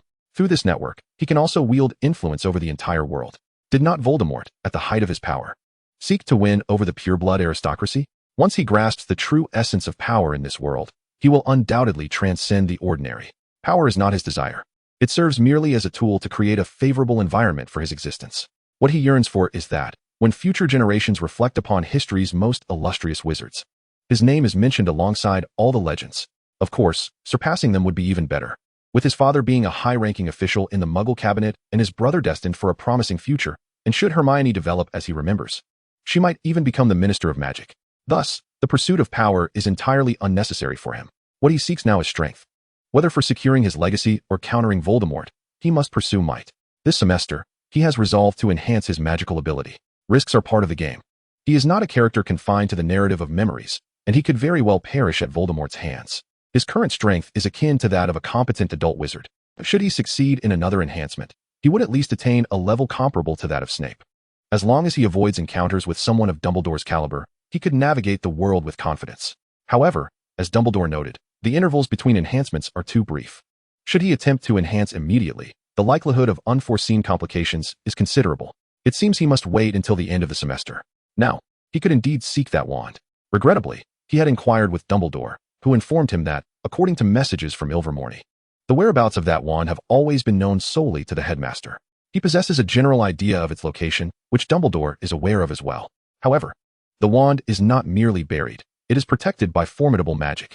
Unfortunately, the Headmaster of Ilvermorny has contracted dragon pox and is currently in dire condition, having lost consciousness. To obtain that wand, he must either await the Headmaster's recovery or his demise, after which Ilvermorny will automatically select a new Headmaster who will inherit all secrets. According to the envoy from Ilvermorny, although the Slytherin wand is a treasure of Ilvermorny, they do not mind relinquishing it. This is because Ilvermorny has a secret tradition. If one encounters a person capable of breaking the wand seal, they are to hand over the wand. The Slytherin wand can only be wielded by one who speaks Parseltongue. If it falls into the hands of an ordinary wizard, it will seal itself automatically. Thus, apart from Voldemort, it seems that only Mia might be able to wield this wand. To speak candidly, Mia did entertain the notion of persuading Ifamoni to appoint a different headmaster. However, she hesitated to broach the subject with Dumbledore. While Mia was consumed with frustration over her wand, Harry and Ron were equally troubled by the prospect of finding partners for the upcoming dance. Ron's anxiety was compounded by his antiquated evening attire. Upon witnessing Harry's splendid outfit, which he had purchased himself and entrusted Mrs. Weasley to acquire, Ron's dismay deepened. The sight of Harry's fine clothing was more agonizing to Ron than the thought of his own demise. Mia's formal robe had also arrived, accompanied by a letter from home. The correspondence brimmed with her father's pride and contentment, as well as her mother's incessant admonitions regarding early romance. Nevertheless, they ultimately requested Mia to take a holiday to introduce that special girl to them. In truth, Hermione had previously visited the Shamil household, but the significance of her next visit would be markedly different. The letter further elaborated on the origins of the two dresses. Upon reading its contents and observing the royal insignia on the dress box, Mia scratched her head in perplexity. How did that elderly lady become aware of the Hogwarts Christmas ball? After perusing a second letter accompanying the dresses, Mia gleaned the answer. Although the intersection of the Muggle government and the magical realm is limited, it does not imply that the royal family shares the same degree of separation. In earlier times, court wizards were even part of the royal entourage. Consequently, that elderly lady possessed some knowledge of developments within the magical world. The letter disclosed that ever since learning of Mia's enrollment at Hogwarts, she had been diligently observing the institution. While wizards generally harbor disdain for muggles, certain royal members do not fall into this category, particularly the British monarchy. Due to the historical ties between the great wizard Merlin and King Arthur, the British royal family commands a certain respect within the magical community. Despite the royal lineage undergoing numerous changes, their prestige remains unchanged. As an ordinary individual, that lady also harbors a longing for magic. Regrettably, no royal member has ever been a wizard, which explains her fondness for Mia. Nonetheless, due to royal protocols, some individuals are reluctant to allow her to become too familiar with the offspring of high-ranking officials. The two dresses represent her means of expressing her affection. Upon opening one of the packages, Mia discovered a gown of a delicate lavender hue. After reading the Queen's letter, Mia gained further insight into the significance of this particular dress. It was one that she had cherished dearly during her days as a princess. Royal members are typically required to wear garments of colors that attract attention, and this soft lavender shade does not adhere to the regulations. However, on a personal level, it is a color she adores. Mia's gown, on the other hand, was brand new, evident by its unparalleled quality. Gazing at the exquisite lavender dress, Mia couldn't help but smile. Surely, she would adore it, wouldn't she? Chapter 118, The Choice. As Christmas approached, Harry and Ron finally managed to secure partners for the dance. The Patil sisters are renowned twin beauties at Hogwarts, captivating all with their exquisite appearance. Harry and Ron find themselves envious of their allure. When Mia presents the gown to Hermione, upon learning of its origin, Hermione nearly hesitates to accept it. Despite being a witch, her upbringing in the Muggle world has instilled in her a profound respect for royalty. The dress, originally worn by a young queen, leaves her both astonished and flattered.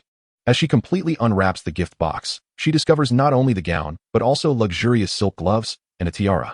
It is not a crown, for that would indeed be an audacious overstep, given that everything else follows royal standards. Mia is eagerly anticipating the moment he will see Hermione adorned in this attire, imagining how splendid she will look. Though he is not particularly concerned with appearances, Hermione's beauty among her peers is rather average. What truly captivates him is her intellect and the indomitable spirit she possesses. He recalls the incident in the library when he was affected by a confusion charm. Hermione's bold intervention left him both astonished and enraged. Yet, he felt a sense of support emanating from her. This was not the first instance. During their first year, had Hermione not intervened to disrupt Quirrell's spell, he might have met a dire fate. This audacious which leaves him both exasperated and intrigued. In his eyes, she has already become a trusted ally, worthy of standing shoulder to shoulder with him in battle. He considers himself fortunate that the one he admires also reciprocates his feelings. In such circumstances, to be coy would be utterly foolish. The veil that separates them is thinning, and Mia senses that the upcoming Christmas ball may serve as the catalyst to unveil their true feelings. His anticipation is mounting. He has hardly seen Hermione all day, heightening his eagerness. Rumor has it that since receiving the gown, Hermione has sequestered herself in the dormitory, preparing for the evening's festivities. The thought of the impending ball brings a smile to his face, leaving Harry and Ron momentarily bewildered. Are you getting married? Ron inquires, recalling how one of his uncles exhibited similar behavior before his own wedding. Something like that, Mia admits, genuinely feeling that this anticipation resembles the moment one awaits the bride's entrance at a wedding. Harry and Ron, however, are struck by the harsh reality of love, reflecting on their own struggles to secure dance partners, with their own being a reluctant acceptance, partly due to Harry's status as a Triwizard Tournament champion. As the ball approaches, Hogwarts buzzes with excitement. The venue has been beautifully adorned, and the entire castle is imbued with the spirit of Christmas. Students from the 3 magical academies adorned in splendid attire transformed the ancient castle into a veritable spectacle of opulence. This gathering promised to be an unforgettable event for the students. Yet, one individual remained rather disheartened, Krum. He had sought out Hermione, hoping to invite her as his dance partner for the ball, only to be met with an unequivocal rejection. Subsequently, he learned of her newfound attachment, which extended beyond this particular soiree. He had languished in gloom for an entire day. Were it not for his concern over maintaining Durmstrang's dignity, he would have been disinclined to attend the ball at all. As the event approached, Maya, clad in an exquisite gown, awaited outside the hall. Many curious glances were cast in his direction, yet as they noticed his frequent scanning of the surroundings, those gazes turned to expressions of disappointment. Whether through his status as a Triwizard Tournament champion or his renown at Hogwarts, he was destined to be the center of attention. Coupled with his striking appearance, he became the singular focus amidst the crowd. Harry and Ron found themselves reluctant to stand beside him. Regarding attire alone, Harry had previously believed that the expensive robe he purchased was quite splendid. However, in comparison to Maya's ensemble, he suddenly felt that his and Ron's outfits were rather lackluster. The commotion surrounding them faded from Maya's perception, as his thoughts were solely occupied with the anticipation of Hermione's arrival. Maya, turning around, he found Dumbledore approaching. The two stepped aside, and the headmaster of Beauxbatons had awakened. An unsettling premonition washed over Maya. "You must go in person," Dumbledore instructed. "Right now?" Maya asked, to which Dumbledore nodded. Silence enveloped Maya as he processed this. Beauxbatons lay across the ocean. Even by flight, it would take several hours. By then, the ball would have concluded. "Can it wait?" he inquired, though he knew this was likely futile. Otherwise, Dumbledore would not have sought him out at this moment. His consciousness would not remain clear for long, and missing this opportunity could mean an indefinite wait for another chance. "I know what you are thinking," Dumbledore continued. "Once afflicted by dragon pox, you would endure years of torment before liberation. Your presence is required to secure that wand." Unable to resist, Maya glanced back towards the hall. Suddenly, the crowd stirred. On the staircase, Hermione descended gracefully in a soft lavender gown. The light cascaded upon her, as if draping her in a veil of dawn. The crown atop her head sparkled under the illumination, yet the brilliance of the gems merely served to accentuate her beauty. She had straightened her hair and used magic to conceal her rabbit-like teeth.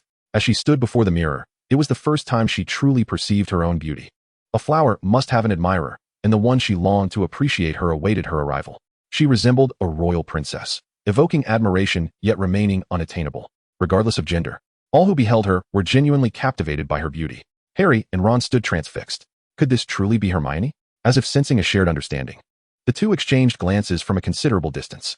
Mia beheld the girl who was the center of attention, akin to a moon illuminating the night sky. So exquisite. "Mia, you must make a choice." Dumbledore discerned Mia's dilemma, yet he knew it was imperative for her to decide.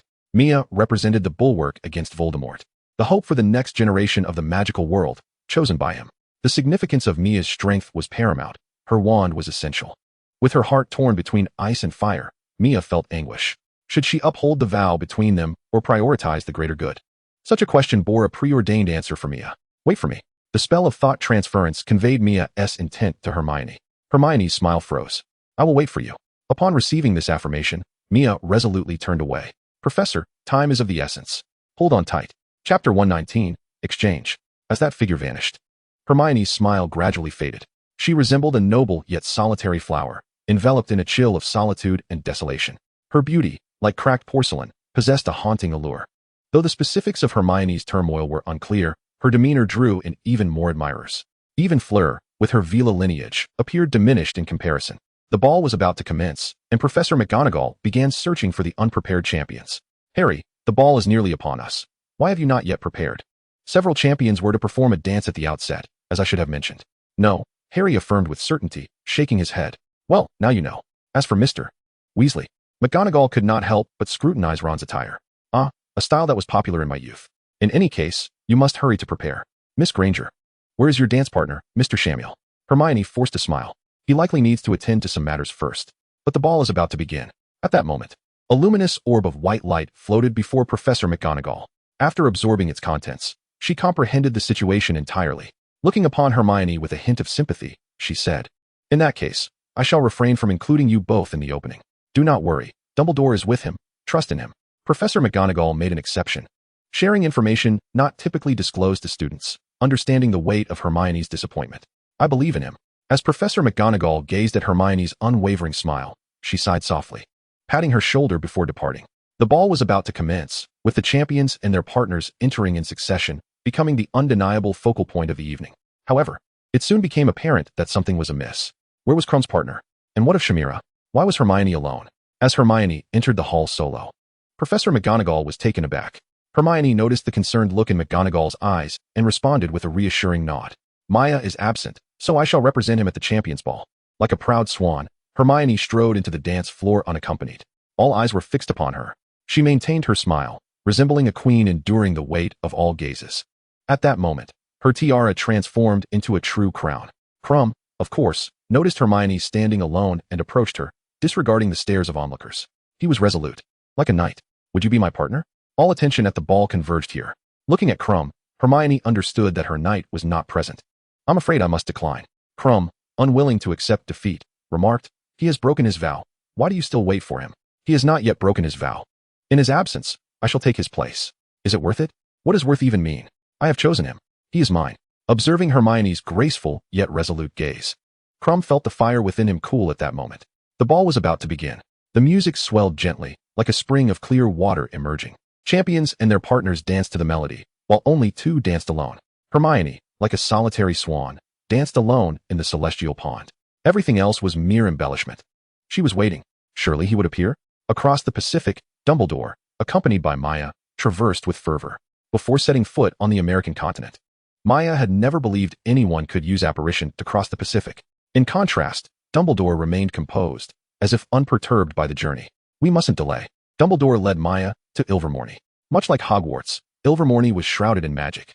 To an untrained Muggle eye, it would appear as a thick mist. Even if one managed to enter, they would merely find themselves wandering aimlessly within the fog. Piercing through the mist revealed the true Ilvermorny, influenced by Hogwarts. Ilvermorny too was divided into 4 houses, symbolized by the horned serpent, Thunderbird, Wampus, and Pukwudgie. Maya encountered the venerable headmaster. Upon first laying eyes on him, Mia felt an eerie sense that he might vanish at any moment. Moreover, dragonpox is not contagious, is it? Perhaps a measure of social distance should be maintained? Fortunately, Dumbledore had cast a protective charm in advance, shielding against the affliction. Albus, my time is limited. Let us not linger. How formal. His bloodshot eyes flicked toward the elegantly attired Mia. I had thought I would take the secret of this wand to my grave, like those previous headmasters. One of the founders of Ilvermorny, she was a descendant of the Gaunt family, direct heirs of Slytherin, who have preserved many of its relics. That wand is among them. After being brought to America, it was sealed away, buried underground, and sprouted into a serpentwood tree, the very one before Mia now. The leaves of this tree possess remarkable healing properties, yet Mia's purpose here is not for that. It is time for its rightful owner to reclaim it. Ilvermorny should no longer guard treasures that do not belong to it. Are you truly a descendant of that lineage? I can assure you, Dumbledore replied. The old headmaster nodded, then waved his wand, mumbling an incantation. This process was not swift, and Mia could only wait in quiet anticipation, his anxiety mounting. He could not afford to miss this opportunity. Suddenly, the serpentwood tree began to tremble, its leaves cascading to the ground. As the tree transformed into a withered form, the headmaster appeared somewhat breathless, akin to a flickering candle flame. Prove yourself. Mia nodded, and then opened his mouth, producing a hissing sound reminiscent of a serpent. Within his embrace, the black snake, Tom, peered out, instinctively twisting in harmony with Mia's voice. Witnessing this, the headmaster's eyes sparkled with realization. Indeed, he is of that bloodline. The withered wood began to twist, and then continuously shrink. The branches retracted into the trunk, transforming what had once been a towering tree into a slender wand. As Mia chanted in Parcel tongue, the wand levitated, its shape becoming more refined, adorned with intricate patterns. When the transformation ceased, an awakening sensation permeated the air. Mia halted his incantation and grasped the wand. In that moment, he felt an exhilarating surge of magic coursing through him. A wave of power radiated through the bodies of all present. It is you. Mia gazed at the wand in his hand, as if it were an extension of himself. The wand rejoiced. After a millennium of slumber, it had found its true master. With the wand in hand, Mia's heart raced with urgency. The ball had reached its midpoint. After the revelry, the tables lay empty. Some had already departed in pairs, while others remained, greedily savoring the last vestiges of joy. Hermione stubbornly remained in the dance floor. Determined to await his return, he still owed her a dance. Harry and Ron chose to stay silently by her side, though they were uncertain of Mia's whereabouts. As friends, they were deeply concerned for Hermione's present state. Suddenly, a figure appeared at the entrance of the Great Hall. Harry and Ron immediately sprang to their feet. You finally showed up. We've been waiting for you. Mia approached the dance floor, her back turned to him. Apologies for my tardiness, she said. Hermione, unable to contain herself, swiftly turned around, her eyes shimmering with excitement. Oh right. Mia fumbled in her arms and produced a wand. Observing the wand that Mia offered with a pinch at its tip, Hermione felt a twinge of skepticism. I've heard this wand is quite powerful. You see, my previous one just didn't feel right, so I had to acquire this one. I'll tell you more about its origins later. Now, Miss Granger, would you do me the honor of sharing a dance? Hermione accepted Mia's wand, and the ancient instrument did not resist her touch. She understood the significance of a wand to a wizard. She too retrieved her own wand.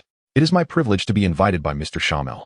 With their wands exchanged, she beamed with delight, her eyes sparkling like a constellation of stars. Chapter 120, Beneath the Black Lake. As the ball concluded, the story of the two was only just beginning. This sensation was quite extraordinary. Mia had encountered someone to whom she could entrust her back in moments of peril. A bit higher. Now, to the left. Yes, that's it. How delightful it was to have someone assist with an itch on her back. A little higher. Get lost. Mia was not so entranced in this tender moment that she forgot the ongoing Triwizard Tournament. The competition had progressed to its second phase. In this stage, the champions needed to decipher clues from the golden eggs obtained in the previous round. The group opened the golden eggs in the water, revealing genuine clues. From her memories, Mia learned that this time, they needed to find and rescue students trapped at the bottom of the Black Lake. She truly wondered whose foolish idea this was. It was one thing for the champions to be in danger, but to endanger other students as well? It was only when Hermione was unexpectedly summoned to Professor McGonagall's office that Mia realized the competition was about to commence. The one she needed to rescue must be Hermione. Logically, the merfolk in the Black Lake had reached an agreement with the Ministry of Magic to not harm the students ensnared at the lake's depths. However, they were still a group of uncivilized wild creatures. If they dared to injure even a single finger of Hermione's, Mia believed those merfolk would no longer deserve to exist. Surely, the basilisk would have a keen interest in consuming fish. In the late autumn morning, everyone gathered by the shores of the Black Lake. Mia sincerely felt that the organizers must have had their brains sat upon by a troll. Must this underwater endeavor truly be scheduled for autumn? Are they unaware of the biting chill that envelopes England during this season? Clad only in flimsy swim trunks, Mia has cast a warming charm upon herself to stave off the cold. Observing Mia's gesture, Harry, who was shivering like a stray dog, remembered he too was a wizard and invoked the warming spell for his own comfort. Furlong followed suit, yet only Crumb remained bare-chested, seemingly oblivious to the piercing chill. This competition is indeed a feast for the eyes of the spectators. Each of the brave contestants stands as a paragon of the new generation of wizards, their appearances impeccable. Particularly, Furlong and Mia, together, nearly drained the film supply of the onlookers. Furlong donned a sleek silver swimsuit, inciting the boys on the shore to transform into a pack of wolves. Accustomed to being the center of attention from a young age, Furlong exuded an air of composure. Mia, similarly attired in swim trunks like the other two boys, nonetheless drew incessant squeals from the girls on the bank. Rita, that old hag, gleamed with excitement, poised to use Mia's photograph as the cover story. Unfazed, Mia relished the opportunity to showcase his popularity to Hermione, who often disparaged his fondness for milk. Is it a crime to enjoy milk? In a departure from his past, Harry had not consumed gillyweed. Since his first year, under Mia's encouragement, he had mastered a fair amount of magic, proving himself far from the mere titular savior. In fact, Harry ranked among the top duelists in the dueling club. Mia, Harry, and Furlong opted for the bubblehead charm, while Crumb transformed into a massive shark, a rather unsightly choice. In Mia's opinion, upon entering the water, Harry soon realized he could not swim. Mia was taken aback. "Why didn't you say so?" he exclaimed, using a messaging charm. Harry, unfamiliar with such spells, flailed helplessly as he sank straight down. With the bubblehead charm in place, he would be fine. Just swim for now, Mia instructed. Given Harry's predicament, Mia felt powerless to assist him and resolved to seek out Hermione. Having learned to swim from a young age, thanks to his father's service in the Royal Navy, Mia moved with remarkable agility through the water. The depths of the Black Lake were shrouded in darkness, and when Mia employed magic to grant himself night vision, the vast expanse of water sent a shiver down his spine. How long would it take to find what they sought? The organizers were not so naive as to allow the champions to breeze through merely by using a flying charm. In this light, Crumb, transformed into a shark, appeared more adept at sensing the lake's depths. However, which was superior, the shark's senses or that of the basilisk? One would only know by trying. A colossal shadow slipped from a concealed thicket into the Black Lake, unbeknownst to both the contestants and the spectators above, hiding a great terror beneath the surface. The mermaids in the lake trembled under an inexplicable chill. Perched upon the back of the serpent creature, Mia glided along the lakebed, avoiding detection by other warriors. The serpent's keen senses had already detected Hermione's presence, and it was hastening towards her. Upon catching sight of several figures suspended in the water, bound by chains, Mia instructed the serpent to hide at a distance. Recognizing Hermione instantly, he swam swiftly towards her. Each warrior had a predetermined rescue target. For him, it was naturally Hermione, while Harry's was Ginny. Mia released Hermione from her bindings, enveloping her with magic. At the lake's bottom, the two embraced, leaving the mermaids hidden in the nearby grass utterly astounded. Humans were indeed unashamed. Carrying Hermione, Mia surveyed the surroundings but found no sign of Harry. To his surprise, Harry, lacking gillyweed, was unable to swim. On the shore, the foe Moody waited patiently with arms crossed. Harry Potter could perform the bubblehead charm, and the young prince was exceptionally capable. There was nothing to worry about. But where was Harry? Surely he wasn't in any danger? The two were encased in a bubble, free to converse. It should be fine. The Black Lake was ruled by mermaids, and Dumbledore had made arrangements. They would not harm Harry. But why was he still absent? He couldn't swim. Well, then, perhaps he could use some assistance. Harry fly? It hadn't been stated that he couldn't use the summoning charm on other warriors. At that moment, Harry was at the lake's bottom, progressing at a snail's pace. Keep going. As long as he didn't give up, he would eventually make it. Oh no. When Harry opened his eyes again, the drastically altered scenery left him momentarily bewildered. Stop dawdling. Quickly rescue Ginny and rise to the surface. Ignoring Harry, Mia brought Hermione to the water's surface. The first successful contender emerged. As Harry prepared to rescue Ginny, Crumb, transformed into a shark, violently snatched away the Durmstrang student. Harry glanced at the remaining Gabrielle Delacour and surveyed his surroundings. Had Fleur not yet found her way here?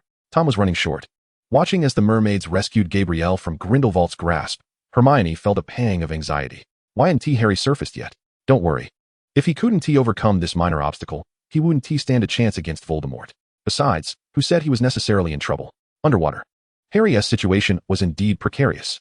The mermaids forbade him from rescuing Gabrielle. Yet, he could not bear to leave the young girl behind. Thus, he engaged in a struggle with the mermaids. In a moment of desperation, he mimicked Mia, unleashing flames that blazed brightly beneath the water. The fire illuminated the dark lake bed, sending the mermaids scattering in fright. As Harry conjured a spell to lift himself along with Ginny and Gabrielle to the surface of the lake, Chapter 121 unfolded. Aptly titled Rushing Towards Death, Mia once again secured her position at the forefront with an overwhelming lead. Coupled with her previous triumph, her standing in the overall rankings was significantly ahead. Cedric, the amiable Hufflepuff, occupied the second spot, showcasing not only his popularity, but also his formidable prowess. Following him were Victor Crumb, Harry, and Fleur, ranked 3rd to 5th respectively. Reality diverged somewhat from memory, as the competitors had increased to 5. And the identities of those submerged who required rescue had also shifted. Mia harbored a keen curiosity regarding Dumbledore's current plans. From her insights gleaned from him, it was evident that Dumbledore wished for the Triwizard Tournament to come to an end. The so-called strategies against Voldemort were mere products of necessity rather than intent. Given a choice, Dumbledore would prefer to see the tournament discontinued. He was certain that Voldemort had already laid traps, awaiting Mia and Harry to fall into them. Dumbledore had long recognized that Mad-Eye Moody was an imposter. However, to avoid raising alarm, he refrained from taking action against the fraud. Dumbledore had repeatedly cautioned Fudge about halting the tournament. He fervently articulated the troubling developments that had arisen since the tournament's revival. Yet, Fudge's retort was that the magical community required a robust leadership team as a source of morale. Clearly, he sought to validate his image as a strong leader through this assertion. Fudge, a consummate politician, made it evident to Dumbledore that the cessation of the tournament was unlikely. No one could deter Fudge from pursuing his political ambitions. During this period, due to the numerous suggestions posed by Dumbledore, Fudge even began to suspect that Dumbledore harbored aspirations to usurp his ministerial authority. Mia found Fudge's naivety laughable. If Dumbledore desired the position of Minister for Magic, who could rival him? A mere opportunist like Fudge? Had it not been for Barty Crouch's downfall at the hands of his son, the position of Minister for Magic would hardly have fallen to Fudge. Were it not for Dumbledore's disinterest in power, no one else would stand a chance against him for that title. It was absurd that Fudge, upon his initial ascent to the ministership, had aimed to leverage Dumbledore's influence to solidify his status, only to now suspect that Dumbledore coveted his power. Mia had always recognized the unreliability of the Ministry of Magic, particularly with the presence of a certain pink toad. Should Fudge's paranoia continue to escalate, it would not be long before he sought to extend his reach towards Hogwarts itself. The pink toad umbrage would nauseate Hogwarts for an entire year. Mia could not help but sigh. With the formidable Voldemort as a foe ahead and a group of inept allies behind, the situation was dire. As expected, the competition continued unabated, swiftly reaching its final round. Unlike the preceding rounds, this match featured neither dragons nor mermaids. Combat was unnecessary. Their task was to navigate the treacherous and ever-shifting maze to locate the trophy symbolizing victory. The first to touch the trophy would be declared the ultimate victor. However, Mia knew that this so-called trophy had actually been replaced by the false Mad-Eye Moody with a portkey. The first to touch it would partake in Voldemort's gruesome feast. All the champions were in position, entering the maze according to their previous rankings. The higher one's rank, the greater the advantage. Before Mia entered the maze, Dumbledore nodded in her direction. Earlier, Dumbledore had instructed her that the priority in the competition was to protect herself and Harry, with victory being a distant second. In truth, Dumbledore had scarcely mentioned the notion of winning. Out of personal concern, he even hoped that Mia and Harry would find a way to hide. He indeed had some plans concerning Voldemort, such as the protective charm of Bloodkin on Harry. However, magic is wondrous yet elusive. particularly the ancient and powerful blood protection charm, which even he barely comprehended. What if he guessed wrong? Or if Voldemort had grown cunning and refrained from using Harry's blood for his resurrection? Alternatively, what if Voldemort simply ordered his followers to eliminate Harry?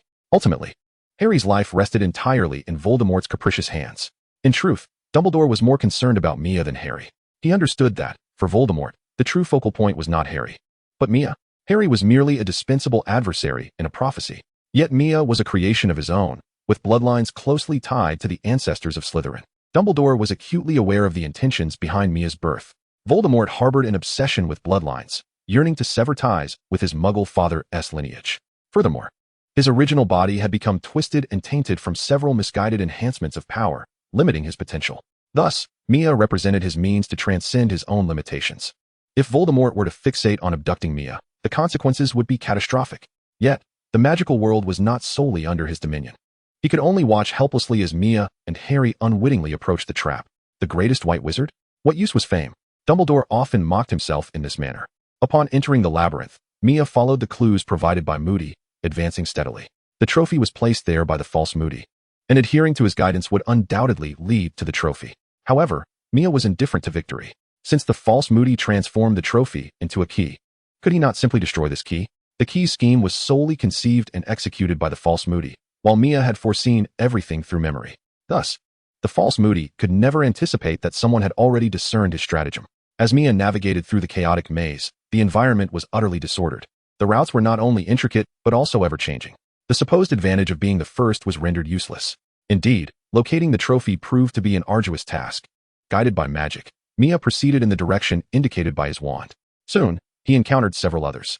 Observing the wands directing them, an awkward atmosphere enveloped the group. Hello everyone. Goodness, who arrives first wins. The final competition had commenced. There was no brainstorming, no sophisticated magic. Rather, it devolved into a brutish tug-of-war. Witnessing this chaotic scene, the others rushed forward recklessly, and with a determined heart, Mia swung his wand. Fire God, clear the path. Chapter 122, Riddle Cemetery. A towering brown inferno erupted, sweeping through the labyrinth like a tempest. The towering shrubs were consumed in an instant under the searing heat. The air began to warp. In the spectator's stance, the audience gazed in astonishment at the sudden blaze. Within the Ministry of Magic seating area, Fudge and Barty Crouch exchanged glances. Is this level of intensity truly necessary? Have we gone too far? Yet, hardly anyone doubted that this terrifying blaze was unleashed by a valiant warrior. Watching the frenzied, black hole-like flames, Moody's eyes brimmed with fervent admiration. It must be him. In his mind, those so-called warriors were merely a bunch of adolescents. Only that child is the true prodigy. This conflagration must be his doing. Concern crept into Moody's thoughts. Mia's prowess repeatedly surpassed his expectations, and this time was no different. Would his traps be detected? At the heart of the flames, Mia employed magic to shield the other warriors from the searing heat. As the fire dissipated, the maze vanished, revealing the trophy, radiating a brilliant glow amidst the ruins. Without a moment's hesitation, Mia sprinted toward it. The others were quick to react as well, launching themselves forward. What began as a battle of wits had transformed into a straightforward and savage chase. In this moment, Crumb's robust physique was perfectly showcased. He swiftly caught up with Mia. If this continued, the inevitable victor would undoubtedly be Crumb. A triumphant smile graced Crumb's face. Yet, were they not wizards? A burst of orange magic swiftly traversed Crumb, landing upon the trophy. That coveted trophy shattered into fragments before Crumb's very eyes. Mia slowly withdrew her wand. Do you even realize what you've done? Crumb's astonishment morphed into fury. Several brave souls, including Harry, gazed incredulously at the shards on the ground, then turned their attention to Mia. Well, there's no need to compete now. Everyone shares the spoils. Do you truly believe the Triwizard Tournament's trophy would lack any protective enchantments? Crumb, in a fit of rage, resembled a formidable black bear. Is this trophy a mere illusion? Could it be that the genuine trophy has yet to reveal itself? Fleur cast a dubious glance at Mia. Observing the unremarkable shards scattered on the ground, Crumb fell silent. I doubt they would fabricate a false trophy to serve as a portkey. Mia maintained her vigilance with her wand in hand. Indeed, it is a portkey. Cedric scrutinized the remnants of the portkey. The enchantments of the Goblet of Fire were formidable. Even Dumbledore would find them difficult to defy. It was implausible that the Triwizard Tournament's trophy was reduced to a mere portkey. Suddenly, Harry experienced a moment of clarity and tensed up. Could it be Voldemort? The other brave souls present fixated their gazes on Harry at the mention of that name. The shadow it cast in their hearts was profound. It's not impossible, Mia's inner thoughts confirmed. He should have perished. Furthermore, why would he target the Triwizard Tournament? Crumb shook his head. For reasons unknown. Despite the surrounding calm, Mia could not find solace. At that moment, Cedric, crouched down examining the fragments, suddenly exclaimed, "There's a portkey right beneath our feet." In the next instant, everyone felt an overwhelming vertigo, as if the world was being stretched and distorted infinitely. After a violent transition, the surrounding scenery transformed entirely. Mia recognized this sensation. It was indeed a portkey. An ominous chill enveloped the area, and the eerie statues alongside the heavy, archaic stone sarcophagi set off alarm bells within Mia's mind. This was the Riddle family graveyard. Where are we? The warriors, abruptly transported to an unfamiliar location, became anxious. What a lively gathering, a dry, sharp voice echoed. Harry suddenly winced, clutching his forehead in pain. Quick, to the portkey. Alas, by the time they reacted, the circular platform that had brought them had already shattered. A figure emerged from the shadows. Observing his attire, it seemed eerily familiar. Moody? Cedric questioned, perplexed. Restored to his original form, young Barty disregarded Cedric and addressed Mia with utmost reverence, proclaiming, "This is my true visage. It is my honor to witness your flames." Without further ado, he declared, "Eliminate the irrelevant." A beam of green light shot forth towards Cedric. The sudden onslaught left the still student warriors momentarily paralyzed. In Cedric's eyes, the wretched green light grew ever more brilliant. Mia swung her wand with great force, sending Cedric hurtling through the air. The green light struck the ground, leaving a crater in its wake. Such a merciless greeting, devoid of any sincerity. If they are indeed irrelevant, what harm is there in allowing them to leave? Mia's gaze fixated on the swaddled infant in young Barty's arms. The piercing voice of Voldemort emerged from within. "Do you believe you can still negotiate with me, my dear child?" Harry suddenly widened his eyes at Mia, momentarily disregarding the excruciating pain in his forehead. "So you are in cahoots?" Crumb aimed his wand at Mia, while Fleur cautiously retreated, striving to assess their predicament. "Of course, there are terms to discuss. For instance, do you think I could escape from your loyal subordinate? If you truly care to abandon them, would you still allow me to let them go? You are indeed wise. But if you were to slay them all, the matter of leaving or not becomes moot. You are a disgrace." Mia merely regarded him with a cold smirk. After a brief silence, Voldemort replied, "Very well. I shall spare their lives, but they cannot leave this place." Mia turned her head and remarked, "It appears you all shall remain here for a while. Crumb, I advise you to lower your wand. There are more than just a couple of adversaries before you." "Barty, commence," Voldemort urged impatiently.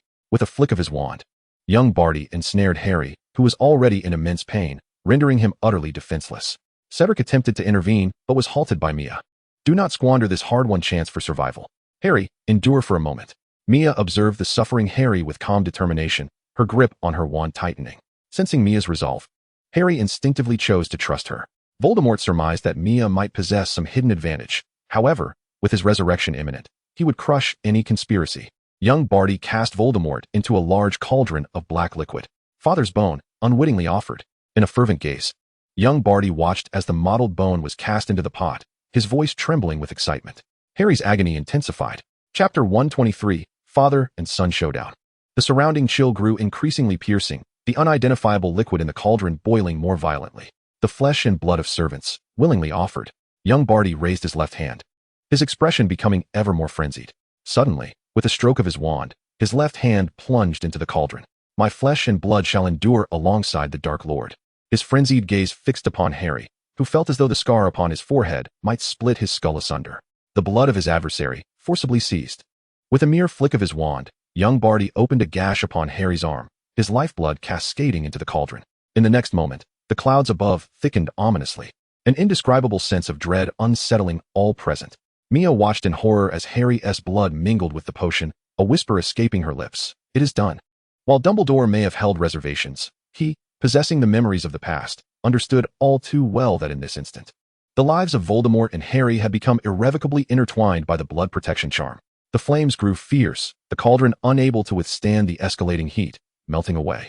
A vivid crimson liquid hung suspended in the air, twisting and contorting, gradually taking on a humanoid form. This terrifying spectacle sent shivers down the spines of the courageous onlookers. Mia sensed that as the figure became clearer, the surge of magical energy intensified. When the strength of the magic ceased to rise, a shroud of dark mist enveloped the figure, transforming into a black robe that cloaked the pallid form beneath. Limited in magical strength, Voldemort, having just returned to life, found himself in a moment of vulnerability. Yet, even in this weakened state, he could effortlessly extinguish the lives of those gathered. Voldemort reveled in the sensation of his newly restored body, having languished as a wretched specter for 13 long years. Casting a lingering glance at Mia, he advanced toward the trembling young Barty, who quivered with excitement. Your wand. Barty eagerly bowed and presented Voldemort's wand before extending his own arm, revealing the dark mark etched upon his skin. Your followers await your summons. A glint of coldness flashed across Voldemort's visage as he tapped the dark mark with his wand. The serpentine design writhed to life. From the depths of the night, tendrils of black mist surged forth, coalescing into the form of Death Eaters clad in pointed black hoods. Your other hand. Voldemort's tone was devoid of emotion. Thank you, Master. Barty trembled as he extended his severed hand. With a gentle wave of his wand, Voldemort conjured a silver hand to emerge from the stump. Gazing at the newly formed appendage, Barty nearly fell to his knees. 13 years, my friends, 13 years, and we reunite once more. I must express my disappointment. Not one among you made an effort to seek me out. Crabbe, McNair, Goyle. With each name Voldemort uttered, Mia observed certain individuals begin to tremble. Not even you, Lucius. Voldemort stood before Lucius, who nearly faltered under the weight of his presence. My master, I swear, the moment I catch wind of any signal, even a mere rumor, I shall. There have been signals, my cunning friend, and not merely rumors. I wish to assure you, my master, that I have never relinquished our cause. In your absence, I have been compelled to present a facade before those individuals daily, yet that is merely a guise. Voldemort sneered contemptuously, my cunning friend. For all these years, the only one to seek me out has been young Barty Crouch. It is my honor, my master, to offer even my life. Voldemort cast a gaze upon young Barty, devoid of any emotion, yet he remarked, certainly, I shall reward anyone who contributes. I shall impart to you the true essence of magic. Young Barty fell utterly prostrate before Voldemort. As for you, the boy who has narrowly escaped death, Voldemort scoffed disdainfully. Your filthy muggle mother bartered her life for your renown. And now, all shall remember how you pleaded for me to end your life tonight. Enraged, Harry forgot the pain in his forehead and shouted at Voldemort. Very well. I shall give you a chance. Pick up your wand. With a flick of his hand, Voldemort sent Harry tumbling from the statue. Surely Dumbledore must have taught you how to duel? Harry, clearly unprepared to adhere to the rules of dueling, brandished his wand ready to strike. Before he could cast a spell, he found himself propelled backward. Shall we have a go at it? Mia stood defiantly before Voldemort, casting a glance at Harry. Observing Mia, Voldemort's expression shifted, and I believe it is time to teach you the importance of respecting your father. A most welcome lesson. Lucius, standing to the side, became intrigued. So, this boy who had previously walked alongside the Weasley family is indeed the Dark Lord's son? No wonder he bears such resemblance. At this juncture, Mia had reached the age of 14, and upon closer inspection, Lucius noted that he bore an uncanny likeness to a young Voldemort.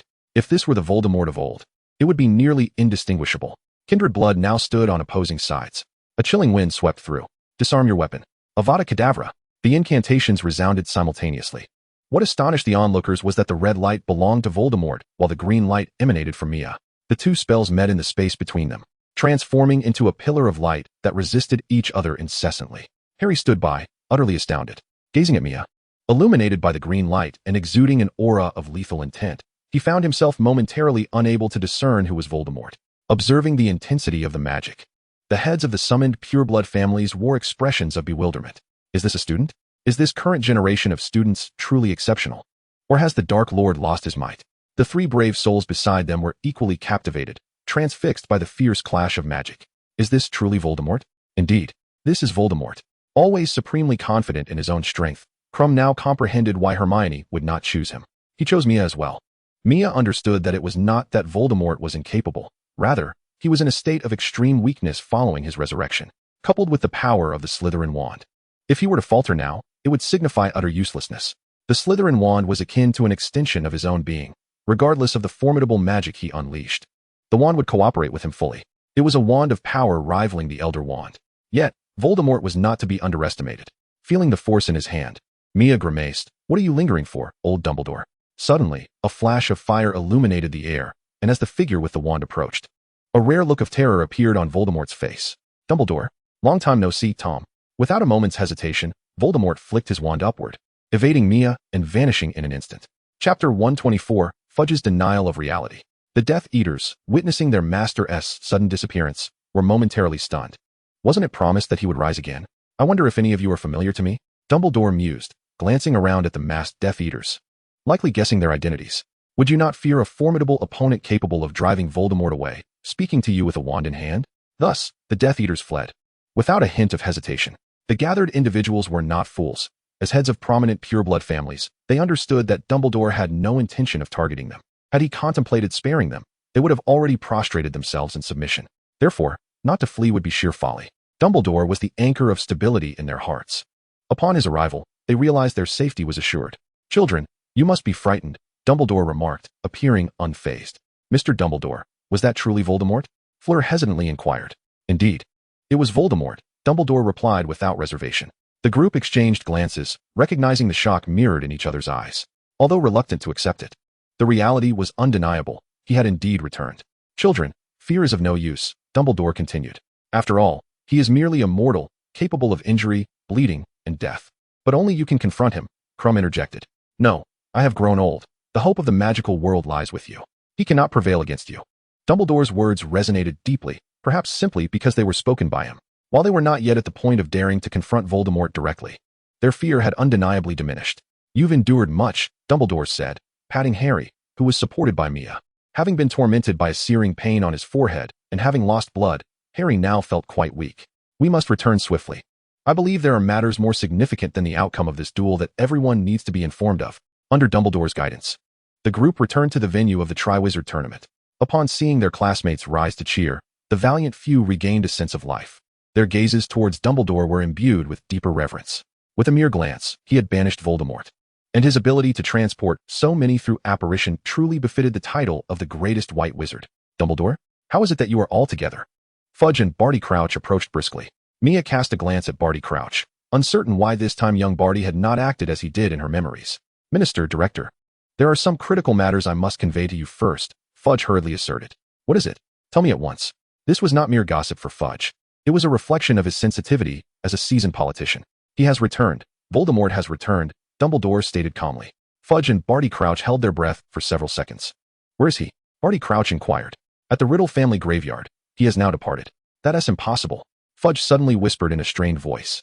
Dumbledore and Barty Crouch turned to him, and Barty fell silent.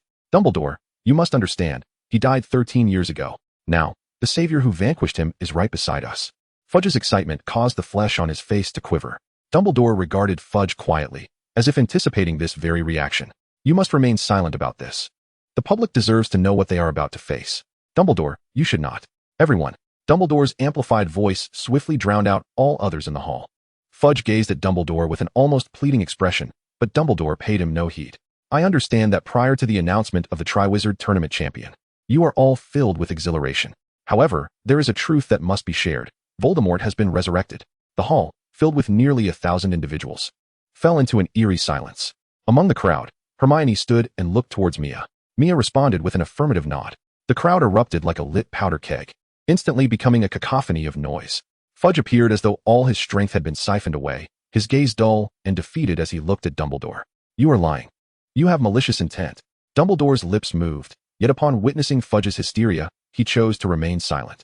From this moment forth, the Ministry of Magic under Fudge's leadership was deemed untrustworthy. "Ladies and gentlemen, please, quiet down. This is not a falsehood. We have received some intelligence. Merely that a notorious dark wizard is plotting to disrupt the Triwizard Tournament. We have a file on this dark wizard, and we will apprehend him post-haste." With Fudge's sudden intervention, those present were left utterly unsure of whom to trust. "Headmasters, please take your champions to rest," he instructed. "The committee must finalize the rankings." True to form, the Minister of Magic deftly wove a narrative that controlled all witnesses. Dumbledore observed the unfolding events with a cold gaze. The competition ended hastily, and all students were hurried back to their dormitories.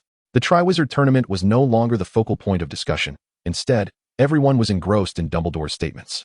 The following day, numerous mainstream newspapers, led by the Daily Prophet, began to uniformly report on the dark wizard who sought to disrupt the Triwizard Tournament. Old scandals were resurrected, seemingly to obscure something more significant. Various unknown individuals began to expose Dumbledore's alleged dark secrets, thrusting him into the eye of the public storm. Yet, Dumbledore, at the center of the maelstrom, appeared unfazed. The public, overwhelmed by the deluge of propaganda, had yet to fully grasp the implications. Meanwhile, he had summoned the Order of the Phoenix to strategize against Voldemort. Barty Crouch seemed eager to meet Dumbledore, but Dumbledore skillfully evaded him. Subsequently, Crouch's whereabouts became shrouded in mystery. In the headmaster's office, Dumbledore called for Mia. The trophy had been switched, and there was no champion who had been the first to touch it. Nonetheless, they all wished to nominate her as the victor. "Me? Then I shall accept," Mia declared, devoid of false modesty.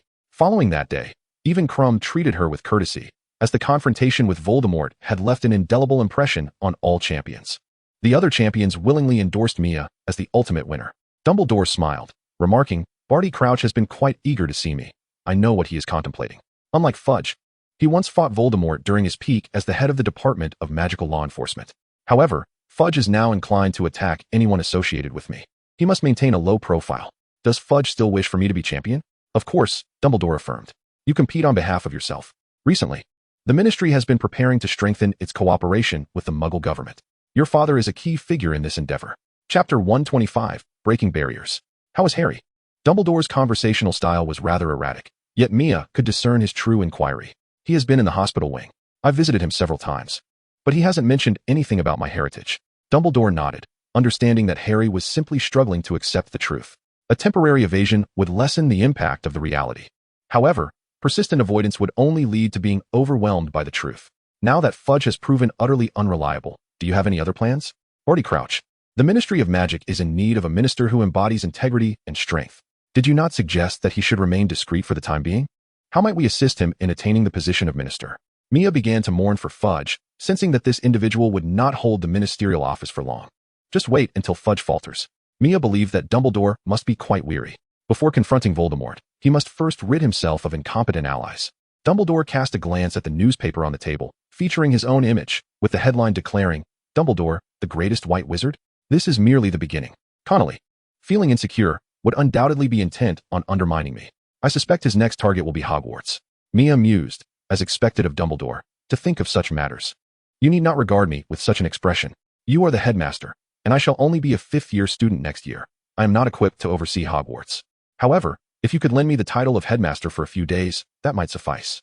The professors are here to protect Hogwarts. It does not fall to you. Nonetheless, I surmise I may be absent for a while. Your reputation among the students is considerable, and I hope you will prevent them from descending into darkness and conflict.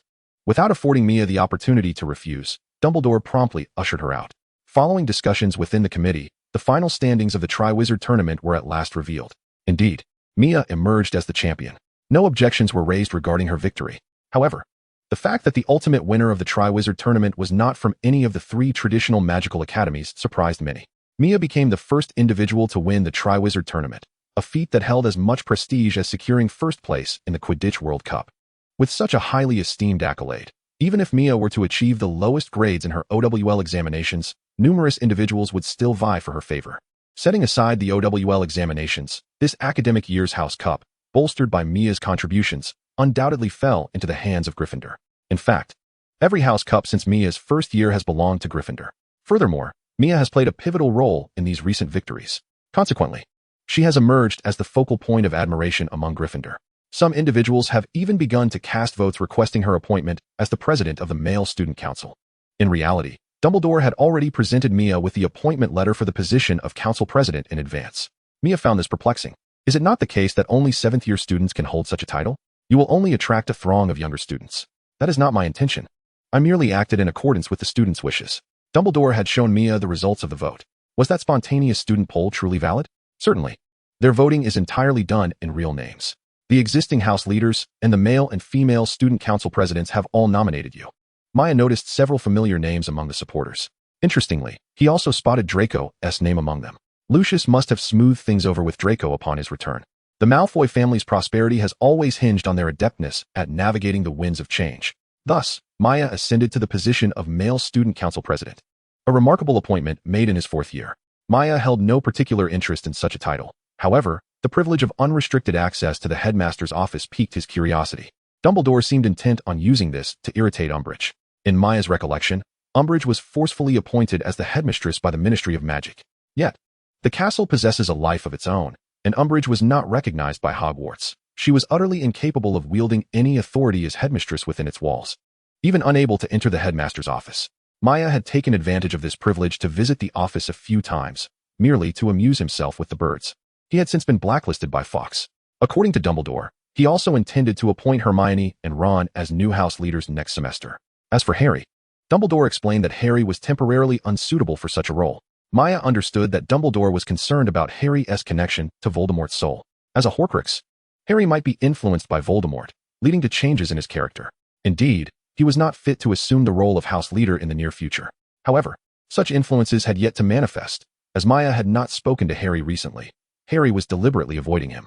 Hermione, aware of the underlying reasons, was at a loss for what to do. Voldemort had rendered Harry an orphan, and Hermione struggled to find words of comfort. Only Ron, blissfully ignorant, wore a bewildered expression. This situation persisted until the end of the semester.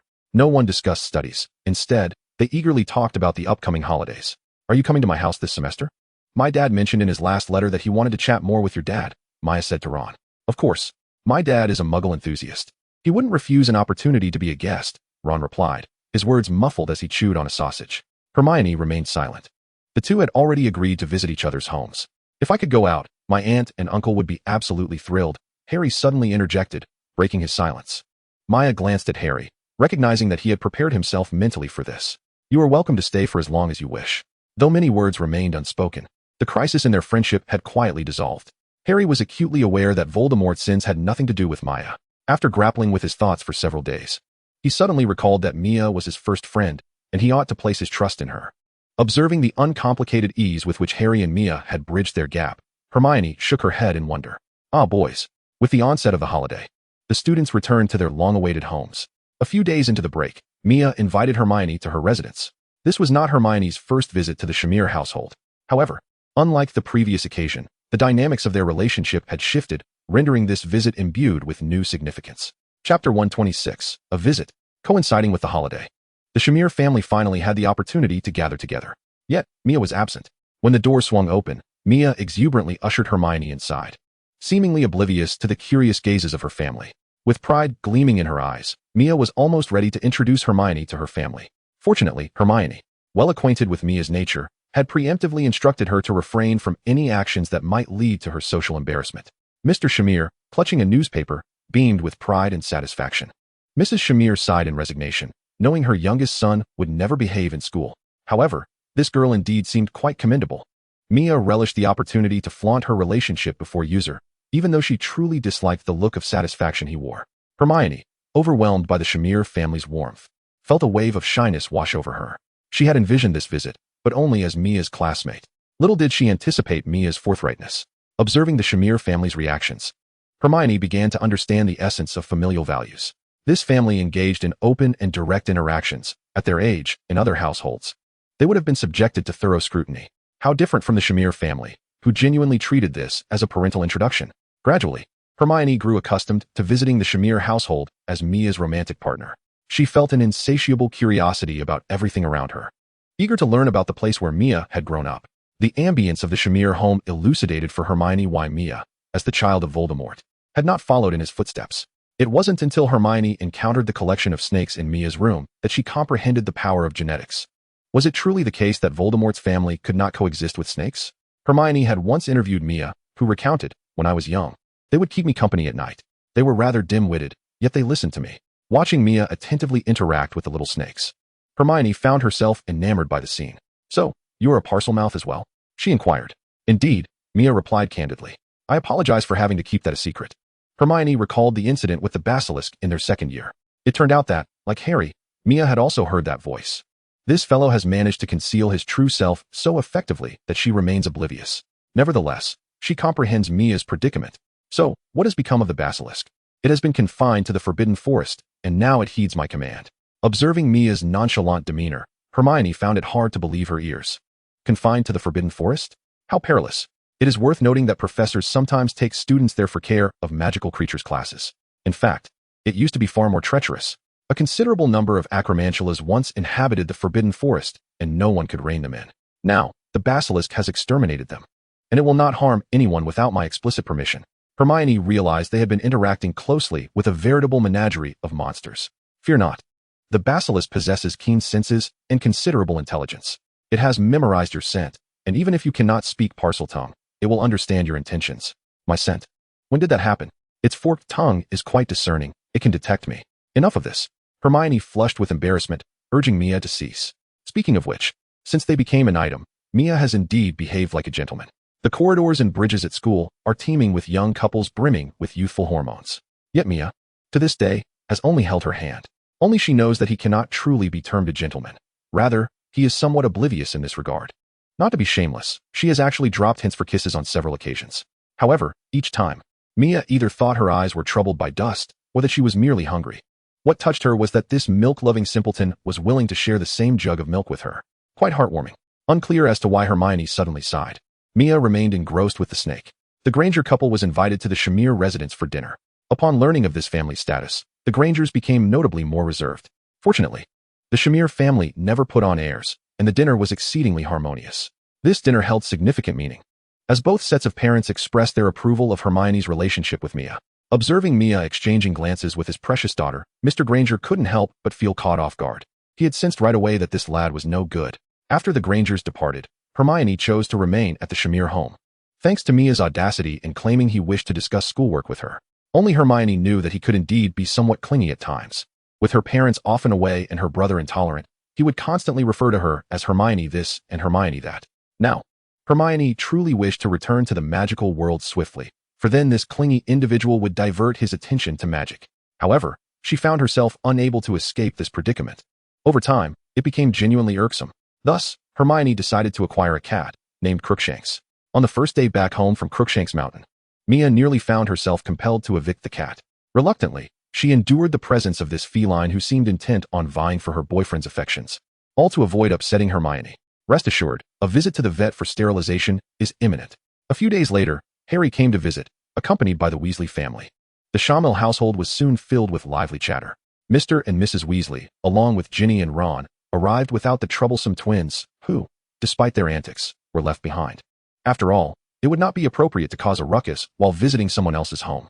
The two families enjoyed a harmonious rapport. Mr. Weasley and Mr. Shamil had known each other for quite some time, allowing them to engage in conversation that could span the entire day. Both Mrs. Weasley and Mrs. Shamil were remarkably competent women, and their camaraderie was evident. Mr. Weasley, who held a keen interest in all things related to the Muggle world, was reluctant to leave, especially since he had yet to learn how to drive a Muggle vehicle. With Muggle cars bound by traffic regulations, mastering such a skill seemed a daunting task. Before departing, Mr. Shamil presented Mr. Weasley with a gift. "Arthur, you must take care of this. It will prove useful." Upon opening the gift box, Arthur raised an eyebrow in curiosity. "What is this?" "A Beretta M92F, 9mm caliber, highly accurate, durable, and excellent for self-defense." Mr. Weasley accepted the gift with gravity and extended an invitation for the Shamil family to visit their home, the Burrow. Thus, during a holiday, the Shamil family journeyed to the Burrow. Except for Yuza, it was the Shamil couple's first foray into the magical realm. In fact, this visit was not solely for socializing. Spurred by the royal family, the cabinet sought to strengthen ties with the magical world. As a cabinet minister and the head of the Magical World Investigation Division at MI5, Andrew and Yuza bore some exploratory tasks. In Chapter 127, titled Second Enhancement, the Shamil family marveled at the architectural wonders that defied conventional engineering principles.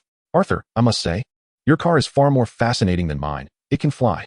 Mr. Weasley personally drove to pick up the Shamil family, though the car was somewhat cramped, forcing Harry to squeeze in with the Shamil couple and Yuza. Meanwhile, Mia soared through the air with Hermione, her speed rivaling that of Mr. Weasley's flying car. As they traveled, the Shamil couple and Yuza watched Mia transform into a shadowy mist outside the window, their thoughts a tangle of admiration. It seems Mia possesses remarkable abilities at such a young age. Once they arrived, Mia gently set Hermione down and graciously accepted Mr. Weasley's compliments. Mrs. Weasley greeted them warmly as they entered the Burrow. Mr. Weasley deliberately lagged behind, quietly advising Mia, "It would be prudent to keep your flying abilities under wraps from too many onlookers. Do not worry, this is my own research." "That is good. The method of flight employed by the Death Eaters closely resembles yours, and if seen by others, it could easily lead to misunderstandings." Mr. Weasley gazed at Mia with a sense of admiration, recognizing her youthful achievements. "When I was your age, I was preoccupied with my OWL examinations. Speaking of which, you should be free from such concerns now. Many in the department are discussing you, and it wouldn't be surprising if you were to attract attention immediately upon your graduation. In truth, I believe that the vigor of youth is best suited for more creative endeavors, which could also infuse some much-needed vitality into the otherwise dreary ministry of magic. Well, I shouldn't dwell on such matters with you. The choice is ultimately yours." Mia nodded earnestly, understanding that Mr. Weasley's words came from the heart. Having worked in the ministry for many years, he was well aware of its decay. His son Percy had become deeply entrenched in the whirlpool of power, and in his pursuit of a better future within the ministry, he had found himself at odds with his family, nearly to the point of severing ties. Mr. Weasley increasingly despised that place. Upon entering the Burrow, the Shamil family was captivated by the wonders of the magical world. Self-knitting sweaters, clocks that displayed the status of family members, and an array of items that seemed to defy gravity left them in awe. yet also instilled a profound sense of unease. How could ordinary people ever balance the scales against wizards? As human technology continues to advance, artillery ranges extend ever farther, which is indeed a point of concern for wizards.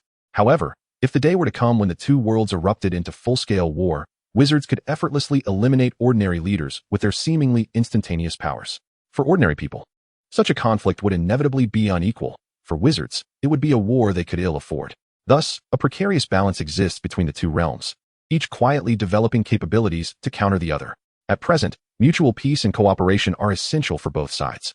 The robust and humorous Mr. Shawmill endeared himself to the twins, and the so-called inspection was set aside as the two families shared a delightful camaraderie. After a hearty meal, everyone engaged in conversation while relaxing. The Shawmill family found great warmth in the Weasley household. Observing the expansive fields surrounding the burrow, Mia had a sudden inspiration. "Mom, Dad, how about we build a house here?" This suggestion instantly brightened the faces of the Shawmill couple, for the scenery was indeed splendid. Mrs. Shawmill expressed her fondness for the place. "Arthur, would you mind having additional neighbors?" The Weasley couple became animated, eagerly welcoming the idea, as they had long desired a nearby family. "That would make it so much easier for me to play with Mia," Ron exclaimed with excitement. "Always thinking about play. Look at Mia. She no longer has to fret over the OWL examinations." In the face of his mother's merciless reproach, Ron kept his head bowed, not daring to utter a word in rebuttal. How he despised the notion of comparing himself to the children of others. Suddenly, Harry found himself envious. He had long grown weary of the Dursleys. Yet, he could not reside with Sirius, who often insisted that the time was not yet ripe. However, the nearest town was far too distant, making the procurement of materials and labor quite challenging, as Yuza remarked. If they could indeed move closer, it would present a splendid opportunity to immerse himself in the magical world. Moreover, Mia, being a wizard, would undoubtedly benefit from living within that realm. Yuza was well aware of the magical world's regulations, and he understood that Mia, returning home every holiday to keep them company, was essentially forfeiting her magical education. Establishing a home in the magical world would be a mutually beneficial solution. Magic would resolve all these concerns. Thus, the arrangements for the house renovations proceeded with remarkable ease. Mr. Weasley agreed to search for a suitable plot of land for them. After a brief stay at the Weasley residence, Mia received a letter from Dumbledore. The letter was a response, and it was the only affirmative communication she had received since the beginning of the holidays. Mia had repeatedly requested assistance in enhancing her magical abilities, and this time, she finally received Dumbledore's consent. The letter conveyed that Dumbledore had prepared everything necessary. Mia felt fortunate to have Dumbledore's support, as the resources required for such enhancement grew increasingly demanding and intricate. Without Dumbledore, gathering these materials alone would have consumed a significant amount of her energy. Dumbledore informed her that she could now proceed to Hogwarts. Mia had no intention of delaying. "Where are you going?" Hermione inquired. "To school." "What business do you have at school at this hour?" After a moment's contemplation, Mia revealed her intentions to Hermione. "Is it possible to forego this?" "No, you know that the Dark Lord will not afford us any time." To avoid Voldemort's awareness of their actions, Mia refrained from uttering his name. "Very well, I shall accompany you," Hermione asserted earnestly. Mia acknowledged that this endeavor carried risks, albeit not substantial ones. Hermione did not seem convinced. "It is unnecessary." Observing Hermione's resolute gaze, Mia realized she could not refuse this time. Dumbledore had delayed until now precisely because the situation had grown increasingly perilous. Even now, Dumbledore's agreement was granted with considerable reluctance. All right, with Hermione by her side, Mia returned to Hogwarts. In the Chamber of Secrets, Dumbledore stood watch over a cauldron simmering with potions, his expression a tapestry of complex emotions. Had he placed too much pressure on Mia, a child of merely a decade or so, compelled to risk her life to confront a dark wizard so formidable that even numerous adult wizards could not contend with him, all in pursuit of self-improvement? Yet Dumbledore did not waver. The greater good left no room for hesitation. "Are you prepared?" Mia nodded and prepared to shed her garments to enter the cauldron. "Wait, Professor Dumbledore, is this truly perilous?" Miss Granger inquired. Dumbledore, perceiving the apprehension in Mia's eyes, refrained from responding. "I understand." Hermione surmised everything from Dumbledore's hesitation, her keen intellect grasping the gravity of the situation. Is there truly no way to mitigate the risk? Despite acknowledging that Dumbledore had exhausted all options, Hermione remained discontented. The second enhancement, if excessively potent and the intervals too brief, would incur significant peril. Such was the price of acquiring power, a reality that could not be circumvented. Dumbledore candidly revealed. "Fear not, with the professor here," Mia began, but was promptly interrupted by Hermione. "Is there a method to share the burden of the power he must endure?" Chapter 128, The Duet Cauldron. Share the burden? Dumbledore suddenly seemed to have an epiphany. "Impossible. Don't even think about it." Mia realized that Hermione intended to use herself to alleviate the excessive magical energy. No, you must leave here at once, Mia insisted, attempting to pull Hermione away. After a brief struggle, Hermione forcefully broke free from Mia's grasp. I do not appreciate others making decisions for me, Hermione asserted, her gaze unwavering. I dislike it as well. The two stood firm, neither willing to concede. Hermione showed no inclination to relent. Professor, Mia turned to Dumbledore. Observing the escalating dispute between the two, Dumbledore grew increasingly confident in his judgment. Mia would certainly not tread the same path as Voldemort. He envied these two young souls, who cared for one another's lives with such selflessness. Perhaps it was the fervor of youth, but how could such youthful love not be deemed love? Miss Granger, you must consider carefully. This poses risks for you as well. Have you lost your mind, Dumbledore? Mia exclaimed, her frustration bubbling over. Professor, I am fully aware of my actions, Hermione articulated deliberately to Dumbledore. Ignoring Mia's outburst, Dumbledore regarded Hermione with approval before turning his gaze back to Mia.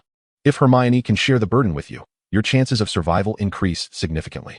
Though both of you will face risks, the dangers are far more manageable when faced together than alone. You are still quite young, and the intervals are too brief. Mia, do not wager your life recklessly. Hermione's heart constricted. Had he previously endured such peril? She knew Mia worked harder than anyone. Yet, the Mia she witnessed always exuded confidence, appearing unfazed. Hermione clasped Mia's hand, determined to shoulder the danger together and confront challenges side by side. Before the cauldron, Dumbledore spoke gravely to the two. Although two can share the magical energy, the risks remain considerable. Especially Hermione, this is your first endeavor in enhancing your magical abilities, and without the protective bloodline of Slytherin, the use of basilisk blood becomes exceedingly perilous. Observing Mia's growing anxiety, Dumbledore continued, however, there exists a method to minimize the associated risks. Should Hermione also acquire the guardianship of the Slytherin bloodline, alongside Mia, the dangers would be significantly mitigated. But how can this be achieved? Dumbledore's tone wavered slightly. Bloodlines are immutable. Thus, the only course of action is to forge a connection between you. Dumbledore spoke cryptically, yet Hermione readily acquiesced. As long as it ensures your safety, she declared resolutely, gazing steadfastly at Mia. I shall enclose this space, ensuring no disturbances will intrude upon your endeavors. With a flick of his wand and an incantation, a silver half-dome enveloped the two, creating a realm apart, two worlds unable to observe one another. Dumbledore, wielding his ancient wand adorned with 7 distinct notches, stood guard outside the shimmering barrier. The chamber was enveloped in an eerie silence, Dumbledore unwaveringly vigilant. As time progressed, even his formidable composure began to waver with concern. Should this endeavor fail, the magical world would forfeit a future legendary wizard and succumb to despair. The waiting was excruciating. Dumbledore's guilt intensified as he recalled Hermione's resolute gaze. He felt his age keenly, burdened by the decision to place 2 young lives at risk. Indeed, when confronted with the heir of Voldemort years ago, Dumbledore had wrestled with his own moral dilemmas. Eradicating the threat entirely would have been the most prudent course. Yet, he ultimately chose to grant the child an opportunity, harboring an ever-present wariness towards Mia, particularly as Mia exhibited an intense yearning for power. Mia's growth was astonishing. He exerted himself beyond measure. And even without the enhancement of his magical abilities, his progress surpassed that of all others, including Dumbledore himself. What sustained Dumbledore's trust in Mia was the emotional bonds that Voldemort lacked. Family held paramount significance in Mia's life, and his choice of the Shamir family stemmed from their exemplary upbringing. This choice proved fortuitous, as they provided him with the utmost affection and imparted the essence of love. When Andrew Shamir fell gravely ill from heart disease, Dumbledore refrained from obstructing Mia's pursuit of the Philosopher's Stone. Unyielding opposition would only drive Mia towards reckless paths. Subsequently, he entrusted Professor McGonagall with the delivery of superior heart-healing potions to Mia, alleviating his familial concerns. These actions were part of his strategy to win Mia's allegiance. However, he now felt that such tactics were unnecessary. His faith in Mia was unwavering. As he pondered slowly, ripples emerged on the silver shield. Placing his hand upon the silvery barrier, he sensed a formidable surge of magical energy. Initially, the magical fluctuations were somewhat chaotic. Gradually, Dumbledore discerned that there were 2 distinct magical auras. Eventually, these 2 energies began to harmonize, stabilizing into a unified state. At the moment when the frequencies of the 2 waves aligned perfectly, a violent resonance caused the silver shield's vibrations to intensify. With a thunderous crash, the silver barrier shattered instantaneously. A torrent of terrifying magic surged forth, transforming the chamber into a scene reminiscent of an apocalyptic upheaval. Dumbledore's beard fluttered in the tempest. A smile adorned his face, for he understood that the 2 children had succeeded. Observing the nearly corporeal magic swirling around a central point like a cocoon, Dumbledore smiled knowingly and departed the chamber. The two slowly regained consciousness. A powerful sensation coursed through Mia's body. Yet his attention was drawn solely to the blood at the corner of Hermione's mouth. To avoid disturbing him, Hermione silently endured the excruciating pain. Lowering his head, Mia gently licked away the blood. The soothing magic gradually healed Hermione's mangled lips. After what felt like an eternity, Mia reluctantly released her. There was no need to hasten toward death. Mia cast a reproachful glance at Hermione, his eyes brimming with tenderness. It was not their first encounter with such peril. Hermione opened her palm, revealing a haphazardly inscribed name, Mia's. The deeply ingrained wound left an indelible scar. Did Madame Pomfrey not assist you in removing the scar? Mia furrowed his brow. However, Hermione halted Mia's attempt to eradicate the scar from her palm. It cannot be healed. How could that be? With a single spell? I can mend it. I said it cannot be healed. Hermione playfully tapped Mia's forehead, exclaiming, "You are such a fool." Understanding her underlying message, Mia embraced Hermione tightly. The unimpeded warmth left Hermione blushing as she nestled her head affectionately against Mia's neck. From the moment I chose to be with you, I knew that I would share your burdens for life. If that is the case, then I cannot be apart from you. Chapter 129, The Gaunt Ring. As Hermione felt an unprecedented surge of power within her, she found herself momentarily disoriented. Surveying the chamber, she gazed at the ruins and exclaimed, "Did all this destruction result from the overflowing magic? If mere overflow could wreak such havoc, what if Mia bore it all alone?" A chill of apprehension washed over Hermione. No matter, it will restore soon. Mia waved his wand from left to right, and wherever it passed, the scattered debris soared into the air. Everything seemed to rewind. And in the blink of an eye, the vast chamber was restored to its original state. Once again, as she felt the latent strength within her, Mia perceived an unprecedented sense of power coursing through her. Regrettably, old Dumbledore was absent, preventing her from honing her skills. Such thoughts were mere musings, should a confrontation arise. She feared she would once again be sent flying by Dumbledore's prowess. She recognized that mere incremental enhancements would not suffice to stand shoulder to shoulder with the greatest of white wizards. Not only did her magical capacity fall short, but her comprehension and application of magic paled in comparison to that of a wizard who had likely touched the highest echelons of sorcery. Observing the rejuvenated Chamber of Secrets, Hermione could not help but wonder about the extent of her own abilities now. How did she measure against Mia? Yet, amidst the tender atmosphere shared between them, Hermione was reluctant to disrupt their intimacy. They exchanged a multitude of whispered secrets, almost causing the Slytherin statue's ears to develop calluses. Eventually, the two were able to part from the chamber. The Hogwarts of the holidays felt particularly desolate. Witnessing the castle devoid of its usual bustle was a markedly different experience. She had seen it during her Christmas stay, when professors were scarce, and no one was around to supervise their antics. Hand in hand, they strolled leisurely through the corridors. In the headmaster's office, Dumbledore sat contemplatively in his chair, pondering the delay of the young couple. After what felt like an eternity, some of the portraits of former headmasters on the walls began to doze off. Mia and Hermione sauntered in at a leisurely pace. "What have you garnered?" Dumbledore inquired. "Quite a bit," Mia replied, exchanging a knowing glance with Dumbledore, a silent understanding shared between men.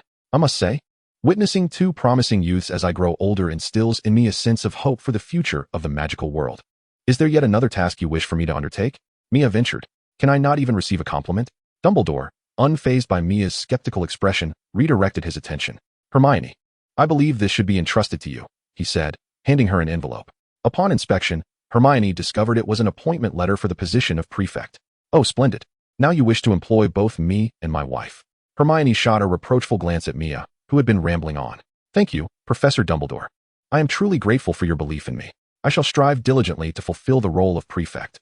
However, I do worry about my ability to succeed, after all." Listening to Hermione's stream of concerns, Dumbledore cast a sympathetic glance at Mia.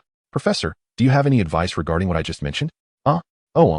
Dumbledore replied, a rare flicker of confusion crossing his features. Could he admit he hadn't been listening? "Well, I believe it would be beneficial for you to seek Mia's counsel." "Indeed." Mia shot a disparaging look at Dumbledore. "Oh, how delightful it is to feel uplifted and wish to try something I seldom do. I recall the last time I had my picture taken was many years ago.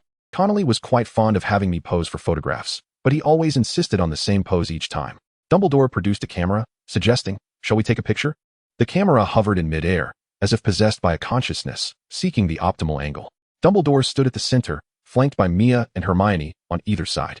Hermione felt a pang of anxiety. She seldom took photographs, with her existing ones being childhood mementos with her parents. This time, however, she was about to capture a moment with Dumbledore, a legendary figure in the wizarding world, not to mention that fellow beside her. Casting a sidelong glance at Mia, she noticed his sullen expression, as though someone owed him money, reminiscent of that photograph of Shamiel with the Queen. Instinctively, Hermione raised her fingers into a peace sign but quickly retracted them, striving to maintain her composure. Dumbledore, clearly uncomfortable in front of the camera, fidgeted with his beard. Observing Hermione's small gesture, he couldn't help but chuckle, then mimicked her pose with a cheerful gesture. Seeing Dumbledore's antics, Hermione couldn't suppress her smile and boldly lifted her fingers in a peace sign. Mia followed suit, a smile breaking across his face. As the flash illuminated the scene, Mia captured the only photograph thus far imbued with joy. How precious it was. Dumbledore held the photo, unable to take his eyes off it. Shall we take our leave? Mia ventured. I almost forgot. I have something to discuss with Mia. Hermione, could you wait outside for a moment? Once Hermione departed, Dumbledore's smile faded. Mia understood that whatever Dumbledore was about to convey was of utmost importance. Recently, the Death Eaters had been increasingly active, encroaching upon the Muggle world. Indeed, I have heard my father mention it. There have been several magical attacks in the Muggle realm. Ollivander has been captured by Voldemort. When did this occur? Just yesterday. It seems Voldemort has set his sights on the Elder Wand. Mia, how much do you know about Horcruxes? Mia shook her head, feigning ignorance. This was, of course, a falsehood. Horcruxes are profoundly malevolent creations. Dumbledore recounted the tale of Voldemort and his Horcruxes. In summary, to kill him, we must first destroy all the Horcruxes. How many are there, and where can we find them? Mia inquired at the perfect moment. That is indeed a pivotal question, one I have been contemplating. Currently, I possess scan information. The exact number and locations of the Horcruxes remain unclear. Dumbledore's face bore the signs of fatigue. However, based on my understanding of Tom, he will undoubtedly choose items of great significance. I have recently uncovered information regarding the Gaunt family ring. Suddenly, Mia recalled that Dumbledore had been cursed by the magic of that very ring, which had ultimately led to his demise. If old Dumbledore had perished too soon, would it not have fallen upon him to confront Voldemort? Speaking of which, that could be considered your possession. You are the only true direct descendant of the Gaunt family. Such a grand family, and it vanished without a trace? The Gaunt lineage has been in decline for many years, their numbers dwindling. In his quest to locate the purest descendants of Slytherin, Voldemort unearthed all the hidden heirs. Those who did not meet his criteria were mercilessly eliminated. Your biological mother perished shortly after giving birth to you. Was she killed by him? Observing the change in Mia's expression, Dumbledore continued, to continuously enhance the potency of your bloodline. Voldemort employed numerous forbidden arts. Your mother, having brought you into this world, was ultimately drained of her life force. Thus, you stand as the sole direct descendant of Slytherin. Those artifacts hold no significance for me. Perhaps they even harbor insidious traps. I would not dare to act recklessly. Noticing Dumbledore deep in thought, Mia provocatively remarked, if I were Voldemort, I would surely imbue my Horcruxes with the most malevolent of spells. I would deliberately leave behind enticing bait. Whoever covets it would meet their demise. If it could eliminate an old adversary, that would be even more advantageous. Observing Dumbledore's contemplative demeanor, Mia recognized that her warning had resonated. Yet, to avert any unforeseen consequences, she added, I have heard that the ring of the Gaunt family is embedded with the Resurrection Stone. Merely a rumor, of course. Moreover, nothing in this world can resurrect the dead. True, but it is not without reason that such tales circulate, even if it merely allows one to gaze upon the departed. It holds a certain allure. I understand what you wish to convey, Mia. Rest assured, I shall remain steadfast until you have truly matured. Might I request an audience with the Headmaster beforehand? Depart. Chapter 130, Windsor Castle. Having left Hogwarts, Mia and Hermione were in no rush to return. Hand in hand, they exited the gates, as if their mere companionship surpassed countless earthly joys. Earlier, faced with peril, Hermione maintained her fearless demeanor. Now, in the tranquility that followed, memories of the Chamber of Secrets flooded her mind, causing her to blush and shy away from Mia's gaze. Mia, keenly aware of Hermione's reaction, tightened his grip. After all, they were now bound by blood. Observing Hermione's flustered state, Mia felt a surge of mischievous delight. He leaned closer, teasingly asking, what is the matter? Did I displease you earlier? At his words, Hermione's face flushed crimson, as if it might bleed. Pervert, scoundrel, rogue. A dramatic scene of domestic discord unfolded at the school gate. After venting her frustrations, Hermione felt remarkably liberated. The two resumed their sweet hand-holding, though Mia felt his ears ablaze. Indeed, this girl had a surprisingly strong grip. So what do you wish to do next? Me? First, I plan to eliminate Voldemort. Mia replied, kicking a pebble by the roadside. That is not what I meant. Mia raised her head thoughtfully, reflecting that, in truth, she harbored no grand ambitions. As long as she surpassed Dumbledore in prowess, she desired little else. Once you ascend to the position of Minister for Magic, I shall content myself with domestic life. Nurturing a family, she chuckled. Hermione playfully tugged at Mia's palm, teasing her for her lack of aspirations. What other ambitions could there be? At worst, I could request Dumbledore to grant me the title of Headmaster of Hogwarts, and that would suffice. Then I could settle into family life, she giggled, observing Mia's silly grin. Hermione couldn't help but smile knowingly. This fellow, who appeared so astute before outsiders, was endearingly naive in the company of family, truly the child of Voldemort. The more Hermione discerned the true essence of Mia, the deeper her affection grew. The remaining days of the holiday were indeed limited. Despite the chaos engulfing both the magical and muggle worlds, it mattered little to Mia. She understood that these days might be among the few opportunities she had to relax. The circumstances had diverged significantly from her memories. Interactions between the magical realm and the muggle world had intensified remarkably. The Ministry of Magic had established formal high-level relations with the muggle government. In simpler terms, the magical and muggle worlds were now standing face to face, albeit only at the upper echelons, while the general populace remained largely unaware. Ordinary wizards had only a vague understanding of the ministry's initiatives, while muggles knew nothing of the magical realm. The foundation for these connections stemmed largely from the increasing frequency of magical attacks during this period, perpetrated, of course, by Death Eaters. The Order of the Phoenix had successfully discerned Voldemort's intentions. He sought to incite conflict between the muggle world and the ministry, aiming to divert their focus away from him and Dumbledore. Furthermore, in Voldemort's grand ambition, the muggle world was included in his plans for conquest. The muggle world had repeatedly expressed its dissatisfaction to the ministry, yet Fudge consistently attributed these attacks to an elusive dark wizard. In truth, the muggle government's intelligence agencies were not oblivious. The cabinet had long been aware of Voldemort's existence and had developed a clearer understanding of the current dynamics within the magical world, thanks in large part to the Schammel family. However, even with this knowledge, they could not afford to openly confront Fudge, who remained in denial. After all, cooperation was essential for both parties. In this mutually beneficial arrangement, coupled with the ministry's deliberate gestures of goodwill, interactions between the two sides became increasingly frequent and profound. Mia welcomed this development. She had no intention of following in the footsteps of Grindelwald and Voldemort, conquering the world and enslaving ordinary people. Neither did she plan for a complete integration of the two worlds. A comprehensive engagement inevitably signals a total conflict. The inherent differences between wizards and ordinary individuals render a state of complete coexistence unattainable. Mia believes that establishing high-level connections between the two factions is not only essential, but also entirely appropriate.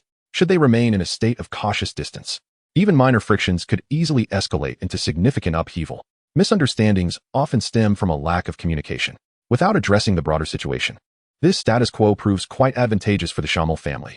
Engaging with the magical realm has now become the cabinet's primary focus.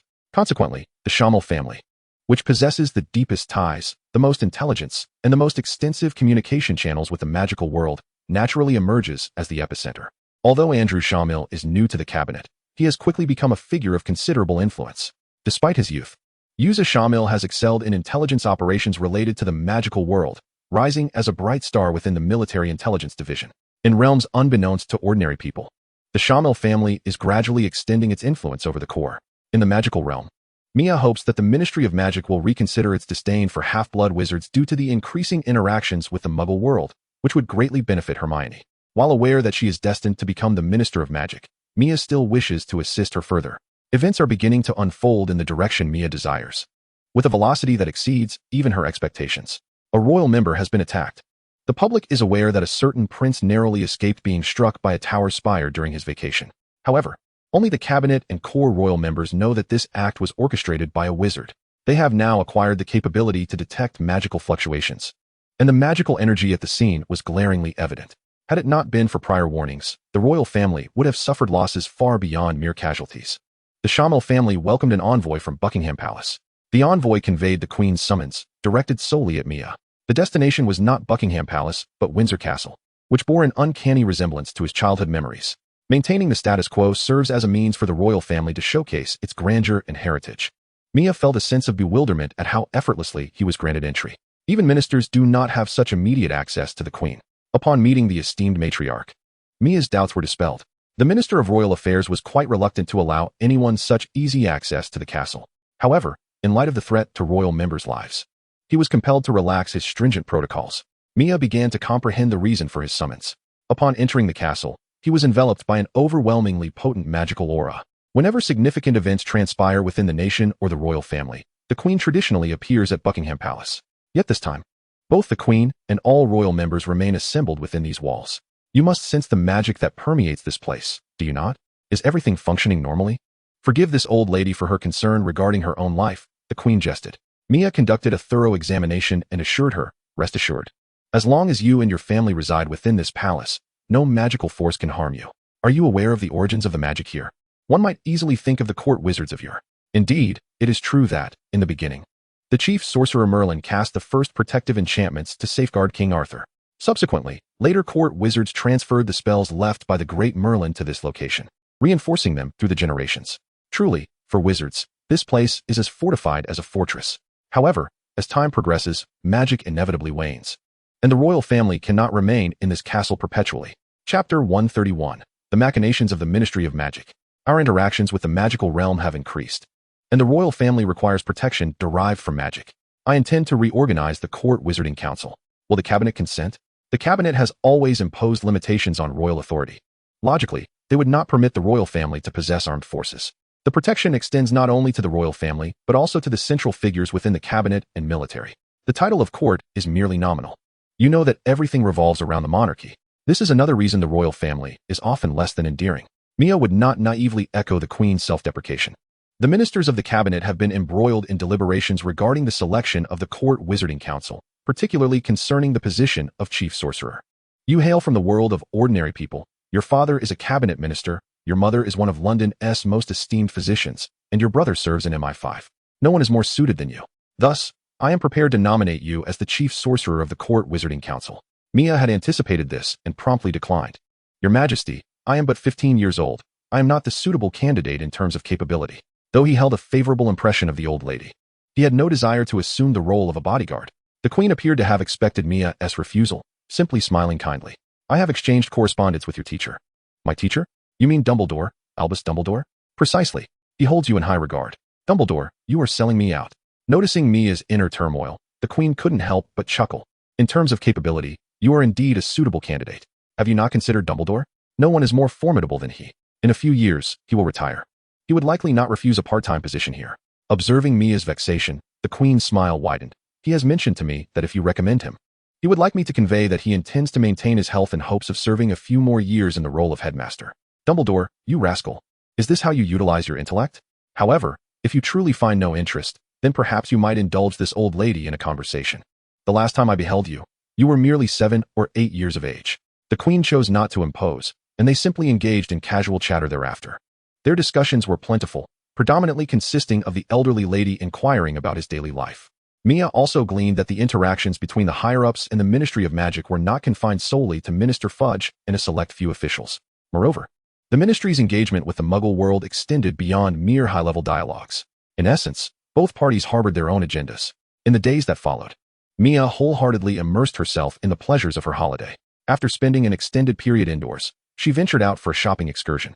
Hermione had mastered Mia's flying spell, rendering their outings exceedingly convenient. Thus, Hermione took the opportunity to bring Mia to the Hogsmeade area, summoning the lonely Harry to join them. Mia's sentiment towards Harry had soured.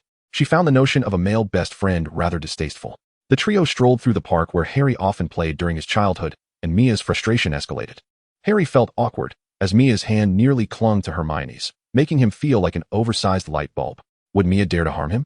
Before long, the trio sensed a sudden drop in temperature. Perhaps drawn in by Mia's ire, 2 Dementors appeared.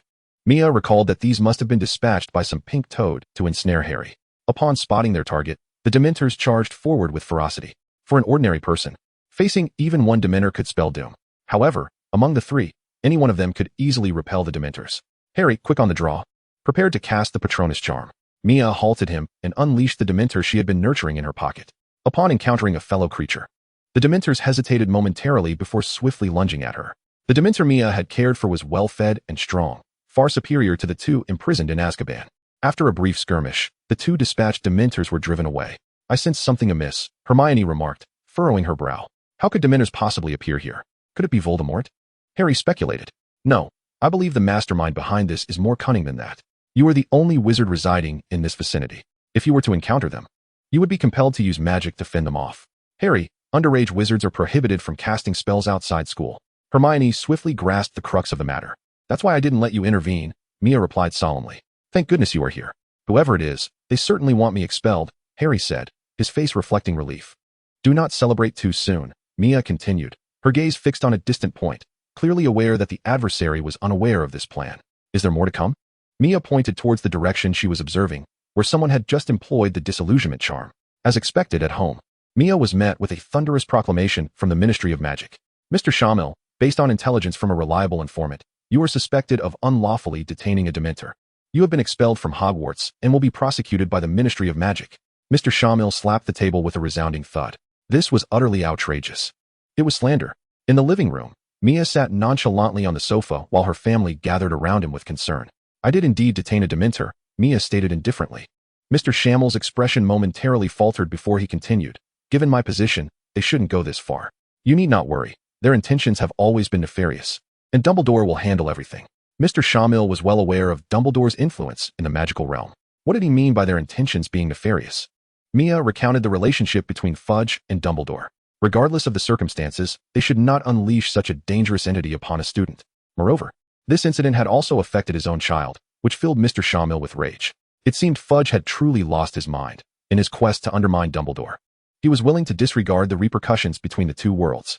Mia understood that since Fudge had summoned him, it meant he had his own agenda. Wizards still looked down upon Muggles, and considering the Shamil family was merely part of the cabinet and not the Prime Minister, they seemed to believe they held the moral high ground. Fudge would not miss an opportunity to target Dumbledore. Both Mia and Harry were esteemed pupils of Dumbledore, and this was no secret. Slandering the students was tantamount to slandering Dumbledore himself. Furthermore, both Harry and Mia had confirmed Voldemort's return. If they could label both of them as criminals, naturally, their words would be discredited. Consequently, Harry received a similar letter, citing the reason as the use of magic off school grounds. Chapter 132, The Overtures of Malfoy. Just as Mia pondered a strategy, a knock echoed from outside. In the house of a dignitary, uninvited guests could not intrude without an appointment. At such a critical moment, the entire family grew tense. Mia and Hermione gripped their wands, while Mr. and Mrs. Shamil, along with Yuza, each held a firearm. No need. It's Moody, Mia discerned through the detection spell she had set up outside. Moody? The real Moody? Indeed. With a flick of his wand, the door swung open, revealing the unmistakable figure of Mad-Eye Moody. Hermione, naturally familiar with Moody, felt an uncomfortable sense, reminiscent of last semester's impersonation incident. After casting a glance at the vigilant Shamil family, Moody nodded in satisfaction. Excellent. Your alertness is commendable. The detection spell you set up is quite impressive, unlike those fools at school. Accompanying Moody was Kingsley, while the remaining individuals were unfamiliar to Mia, though their attire suggested they might be Aurors. Among them, a woman with violet hair caught Mia's attention. She was likely Tonks, the wife of Lupin, though perhaps not yet in that capacity. The members of the Shamil family, recognizing their visitors as allies rather than foes, relaxed their guard. Mr. Shamil, placing his rifle beside him, inquired about the purpose of their visit. Upon observing the robust figure and sharp gaze of Mr. Shamil, Moody felt an instant rapport. We have come to rescue your son. It is not as grave as it seems, Tonks interjected quickly, clarifying that their purpose was simply to escort Mia Shamil to discuss strategies for the impending trial with the Ministry of Magic. Mr. Shamil's expression softened slightly, grateful for their assistance. Watching Mia and Hermione depart, Mr. Shamil felt a pang of despondency. In the world of wizards, he was powerless to protect his child. Merely being a minister of internal affairs was insufficient to draw the attention of the magical realm. As they journeyed, Mia transformed into a wisp of black mist to follow their flight. Kingsley whispered to Mia, "The Muggle cabinet is preparing to reorganize the court wizards. What plans does your father have regarding your involvement?" "My father likely has no intentions in that regard." "Why do you ask?" "Fudge has requested my inclusion in the court wizards, though it remains uncertain whether others will be accommodated. Your father has a say in this matter. Remind him to exercise caution in recruiting wizards and to avoid the ministry's scrutiny." "The ministry dares to meddle in the affairs of the court wizards? Such is merely a political ruse," Mia scoffed. Though Muggles wield no magic, in an era when wizards were not concealed, the royal family possessed numerous formidable wizards. The strategies they left behind could still shield the monarchy from wizardly oppression even today. The ministry's self-proclaimed cleverness was but a farce. If you join the court wizards, under the royal protection, the ministry should think twice before acting too harshly. Mia chuckled. I lack the merit to attract royal attention. Their flight was swift, and they soon arrived at their destination. Number 12, Grimmauld Place, the ancestral home of the Black family. On the surface, it appeared to be merely a Muggle apartment. As Moody tapped his wand, the apartment trembled and then slowly parted like building blocks. Throughout this process, the Muggles inside remained oblivious. Step inside. Upon entering the Black ancestral home, Mia was enveloped by the profound essence of the magical world. After all, no ordinary person would display a giant's leg at their doorstep. The entrance led to a lengthy corridor. Moody admired the design, as it allowed for ample opportunity to set traps for unsuspecting intruders. Naturally, They had no concern about triggering any such traps. At the end of the corridor lay a room illuminated by a warm glow, from which the sounds of conversation emerged. At that moment, Mrs. Weasley was the first to approach. "Children, how are you all?" Her warmth was as unwavering as ever. "Unfortunately, I have been expelled from Hogwarts," Harry replied, a hint of dejection in his voice. "Who said that?" "Do not heed the ministry's misinformation. This matter is far from resolved," Mrs. Weasley comforted him. Just then, Sirius Black emerged, and Harry, filled with excitement, rushed forward to embrace him. He was his only remaining family. Upon arriving at the Black ancestral home, Harry was surrounded by those who cared deeply for him. "Everyone is here," Sirius noted, stepping aside, allowing Harry to see many familiar faces. Why is Snape here?" "Mr. Potter is to be expelled. This is indeed news that leaves one uncertain whether to celebrate," Snape remarked. His demeanor as unpleasant as ever. "The elders are still in a meeting. The children are all upstairs." "Am I allowed to go up?" Mia asked, just as she was about to enter the meeting room. But Mrs. Weasley stopped her. "With the adults present, you children have no need for concern. Go upstairs quickly. Ron and the others are waiting." The presence of Mrs. Weasley instilled in Mia a profound sense of maternal love. She did not partake in the discussion, simply receiving instructions from the adults on how to cooperate when the time came. Everything was being handled. Mia found solace in this feeling. In the elevator, Mr.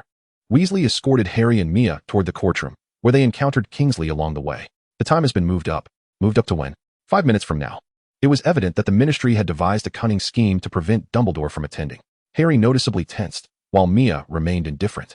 No trickery could outsmart Dumbledore. These individuals appeared as children before him, utterly naive.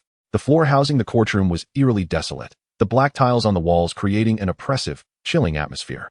Prior to the proceedings, Fudge sought out Lucius Malfoy. "If we can leverage Mr. Malfoy's influence, this case will be secure." Fudge had completely aligned himself with the Malfoy family, as they all sought to bring down Dumbledore. However, Lucius did not seem pleased. "Whom are you judging this time?" "Harry Potter and that Mia Charmel." Lucius closed his eyes briefly. Why not just judge Harry Potter? If it were only him, the offenses he committed could easily be overlooked. However, that would not suffice to undermine Dumbledore. Lucius took a deep breath. "I advise you not to involve Mia Charmel. Dumbledore's power is deeply entrenched. It cannot be toppled in a single attempt. It can be approached gradually." Fudge clearly could not comprehend why Lucius Malfoy was reluctant to pursue charges against Mia Charmel.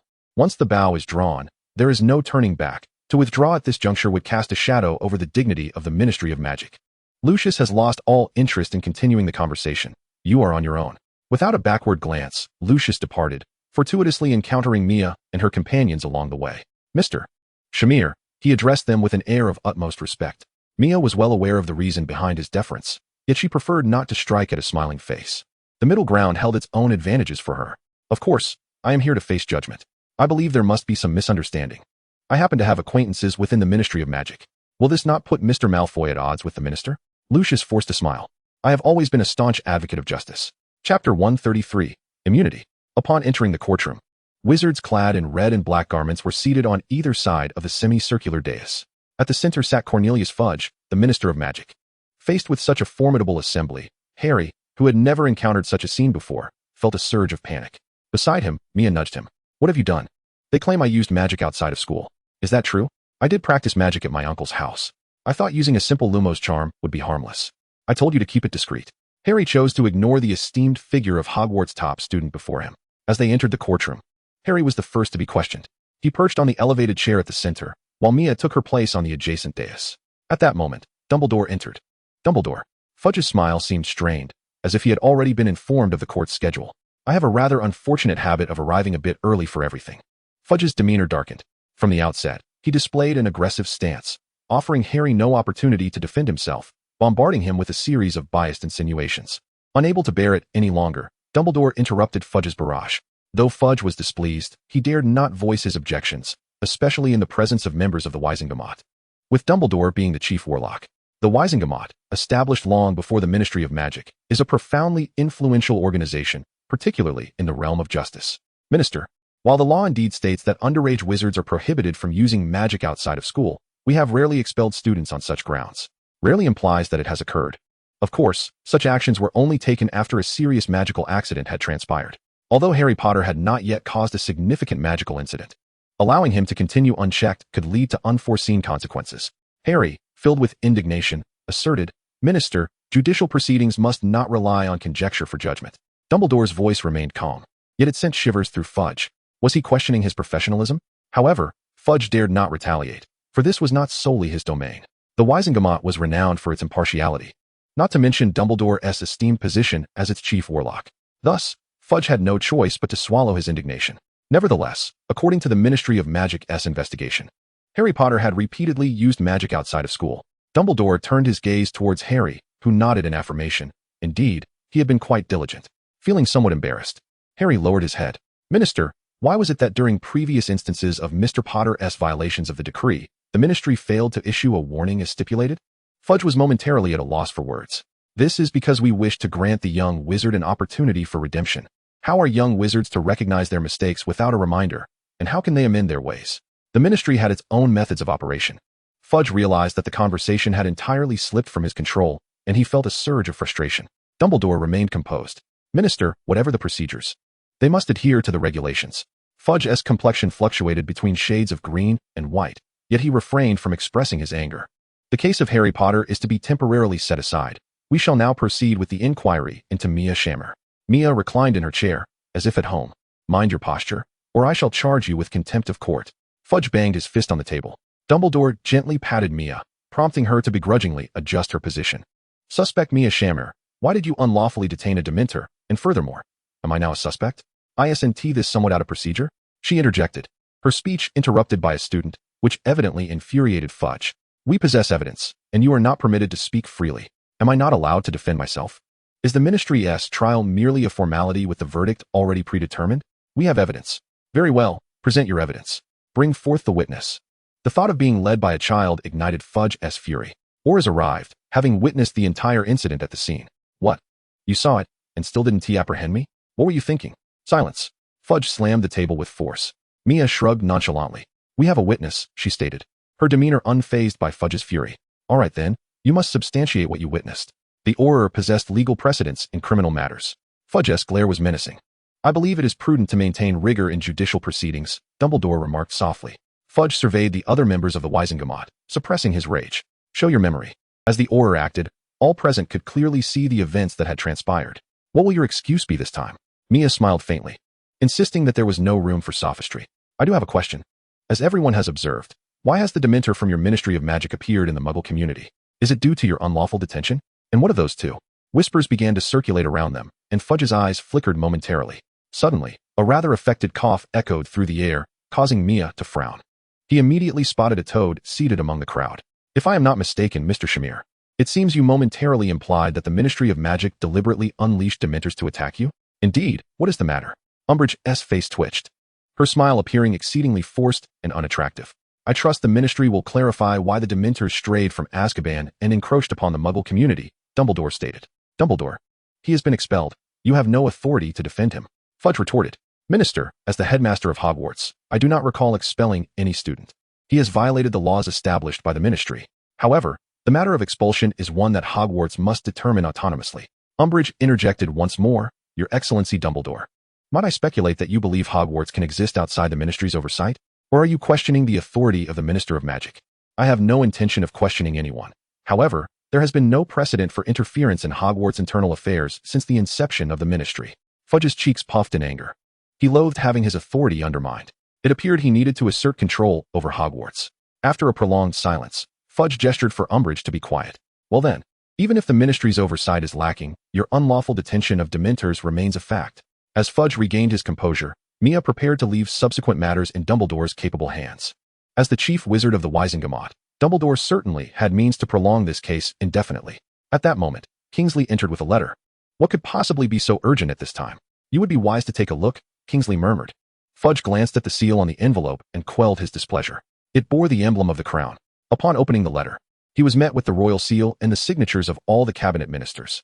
Following deliberation among the cabinet, it had been decreed by Her Majesty the Queen that Mia Shamir be appointed as the chief wizard of the court of Great Britain and Northern Ireland. Her Majesty, in recognition of the significant responsibilities of the chief wizard, bestows upon Mia Shamir royal status and privileges. According to the agreement, Chief Wizard Mia Shamir shall enjoy legal immunity within the magical realm and all member states of the United Nations. Chapter 134, Chief Wizard. Upon reading the contents of the letter, Fudge's countenance darkened considerably. Seated below, Mia observed the expression on Fudge's face. which revealed that the contents of the letter were certainly not favorable news for him, though the specifics remained unknown. How could this be? Fudge exclaimed through clenched teeth. His cheeks puffed with indignation. As he pored over the letter repeatedly, his frustration only intensified. Kingsley, beside him, skimmed the letter's contents and cast a peculiar glance at Mia. Wasn't it stated that he had no intention of joining the Ministry of Magic's Court of Wizards? How had he suddenly ascended to the position of chief? The odd look from Kingsley piqued Mia's curiosity further. What on earth did the letter contain? It appeared that it might even pertain to him. He turned to Dumbledore, who merely shrugged, indicating his own ignorance. Countless thoughts raced through Fudge's mind. He felt as if he were being roasted over a fire. With so many eyes upon him, the sudden announcement of an exemption would render his previously imposing demeanor foolish. It was easy to imagine that such an occurrence would severely undermine his authority within the Ministry of Magic.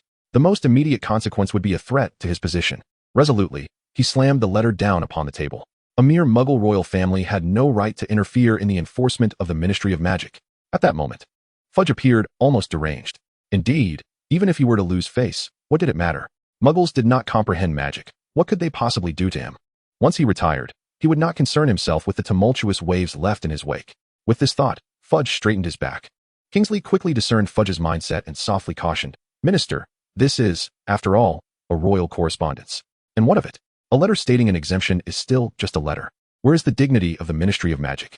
Fudge retorted coldly.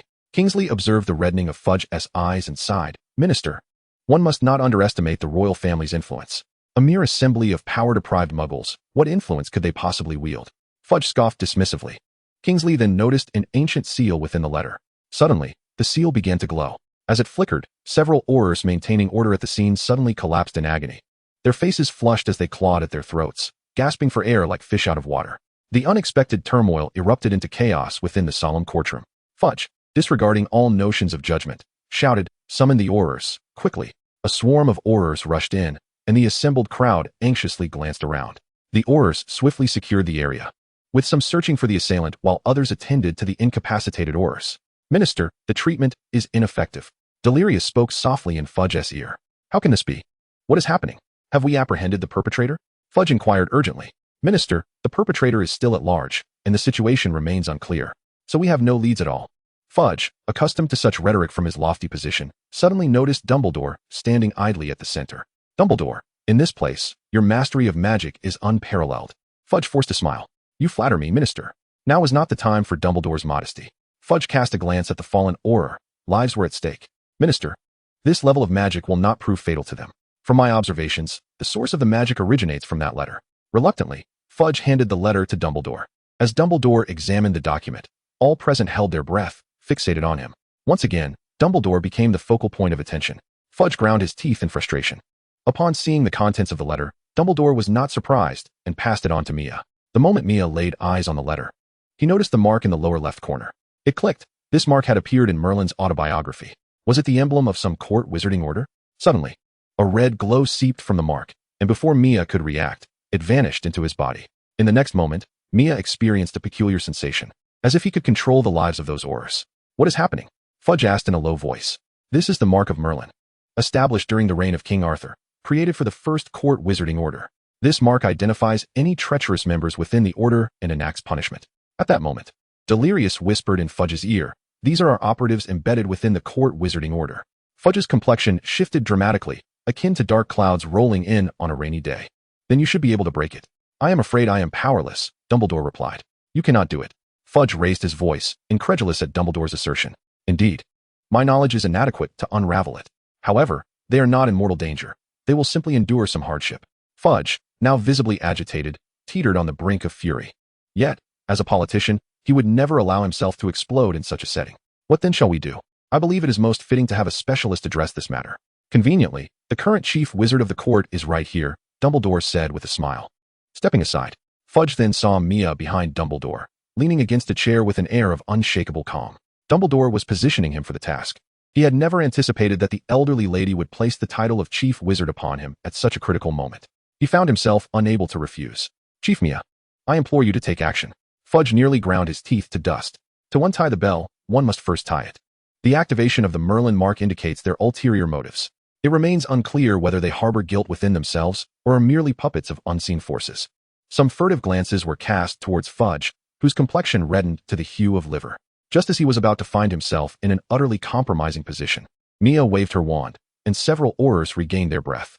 Whether you are guilty or simply following orders is of no concern to me. Henceforth, you are expelled from the ranks of the Court of Wizards, never to be employed again. The Aurors, preoccupied with greedily inhaling air, had no time to respond. Minister, your people are unharmed. Fudge managed to force a smile that was more grotesque than a cry. Shall we continue the inquiry? This incident must be the result of someone's meddling, leading to the escape of the Dementors and consequently the attack. The Ministry of Magic will undoubtedly bring the culprits to justice and restore your honor. Chapter 135, The Coronation. A meticulously orchestrated trial culminated in a warning for Harry and an acquittal for Mia. Furthermore, the Ministry of Magic was expected to provide an explanation for Mia's lax supervision of the Dementors. As for the Dementors captured by Mia, who had witnessed them, regarding the memory images in the courtroom, did we not see 3 Dementors escape from the Ministry? Ultimately, Fudge concluded the trial based on Mia's immunity. After all, the Ministry had already faced considerable embarrassment. The collaboration with the Muggle world was still in its infancy. Should wizards learn that a crime was committed, but the perpetrator escaped punishment due to Muggle immunity, the Ministry would likely be inundated with public outcry. Thus, it was preferable to cast all blame upon the nameless Dark Wizard. Upon leaving the Ministry, Dumbledore walked alongside Mia and Harry, with Mia deliberately positioned between them. This was a calculated move, as Voldemort had returned. Harry, being a Horcrux, was susceptible to Voldemort's mental intrusions. Essentially, Harry served as a mobile surveillance device for Voldemort at Hogwarts. To prevent Voldemort from eavesdropping on their plans, Dumbledore had to avoid direct contact with Harry. Holding a thin envelope that felt unexpectedly weighty, Mia found herself the chief wizard of the so-called Court of Wizards. Harry was more thrilled than if he had received a title himself. Although a wizard, he had lived in the Muggle world since childhood, absorbing an inherent respect for royalty and the Queen. Now, his friend had entered the palace to serve in an official capacity. Even more astonishing was that his friend could now be considered a member of the royal family. Unlike some other nations, the British monarchy has always maintained strict control over the number of royal members. Not only does this reduce the consumption of taxpayer funds, but it also prevents the proliferation of royal titles, serving as a means to uphold the dignity of the House of Windsor. Consequently, every member of the royal family is indeed a genuine scion of nobility. As Mia contemplated the letter, a wave of helplessness washed over him. He held no interest in the prefix of his name. His aspirations had always revolved around the pursuit of the utmost mastery of magic. Moreover, enjoying the benefits entailed shouldering responsibilities. The Court of Wizards is no different. To put it bluntly, they serve as the royal bodyguards. He hardly had the leisure to spend his days circling around the royal family. Yet, he suddenly recalled that he, too, could now be considered part of the royalty. The very thought of it made Mia's head spin. All he desired was to be the obedient child of his parents. What did royalty entail? It equated to countless rituals and protocols, with every move scrutinized. Even the esteemed queen, whose daily attire, dining choices, and whereabouts are meticulously planned, enjoys little freedom. He was a Shamir, and would forever remain one. Dumbledore seemed to perceive Mia's distress. You are concerned that your future duties will be excessively burdensome, are you not? Mia nodded. Indeed, this was a responsibility of the Court of Wizards. However, for the chief wizard, certain trivial matters could be overlooked. Mia looked at Dumbledore in confusion. It appeared he possessed some understanding of the situation. Dumbledore continued, the chief wizard typically does not engage in daily security affairs. They only intervene in cases of severe crises or significant changes within the Wizarding Council.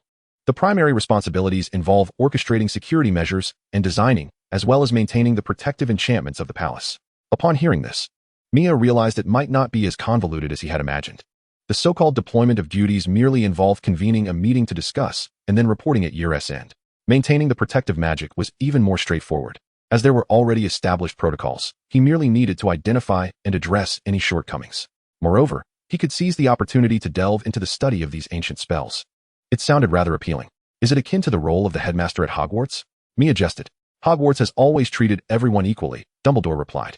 Mia was not inclined to believe Dumbledore's whimsical claims. While Hogwarts purportedly forbade apparition, the old man seemed to flit about freely every day.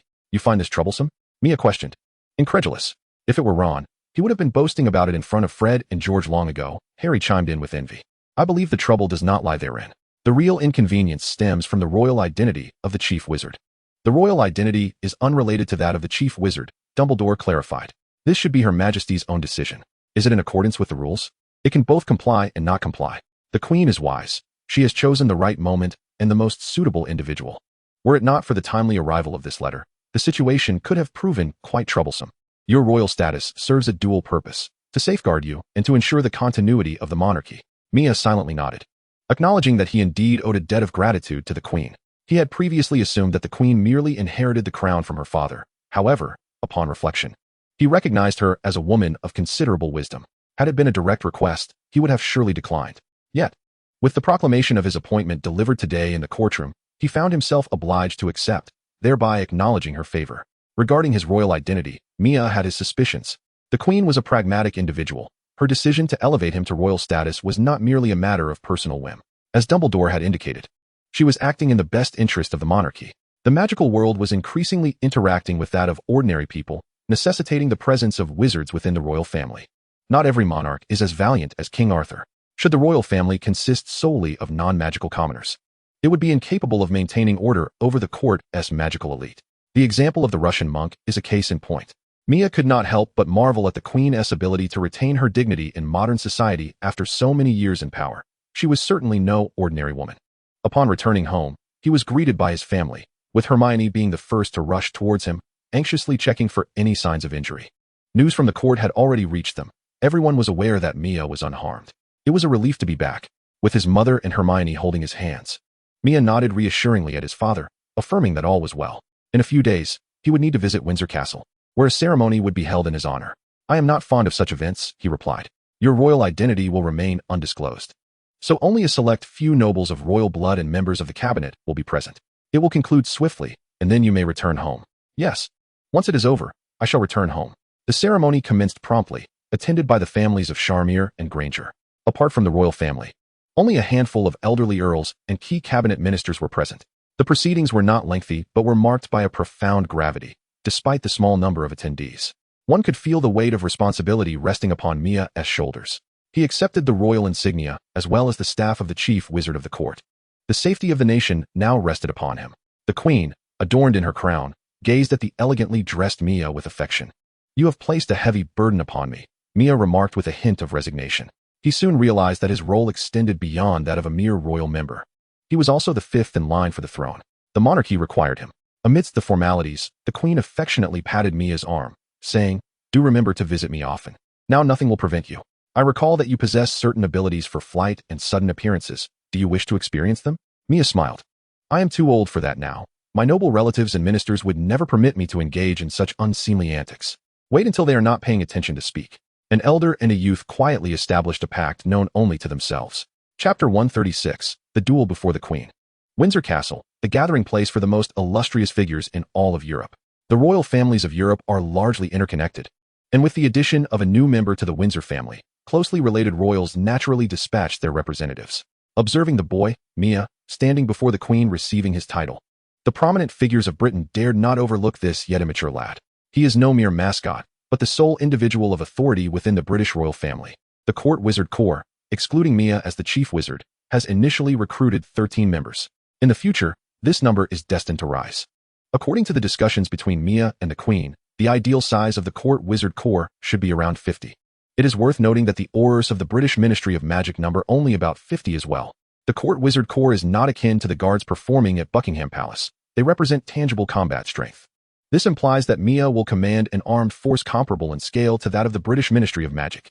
In both the magical and mundane realms, none can afford to disregard the chief wizard of the British Court Wizard Corps. Historically, the status of the Court Wizard Corps has been of paramount importance. Given the responsibilities that Mia bears, coupled with the fact that he is the first individual to join the royal family through means other than marriage, his title is not prince, but rather that of a royal duke. Much like Prince Philip, the Queen's consort, he is bestowed with a title derived from his surname. Becoming Duke Shamir, the news of the newly conferred royal duke is not a secret, yet it has not been widely broadcast. The information circulates only among the upper echelons of the royal family.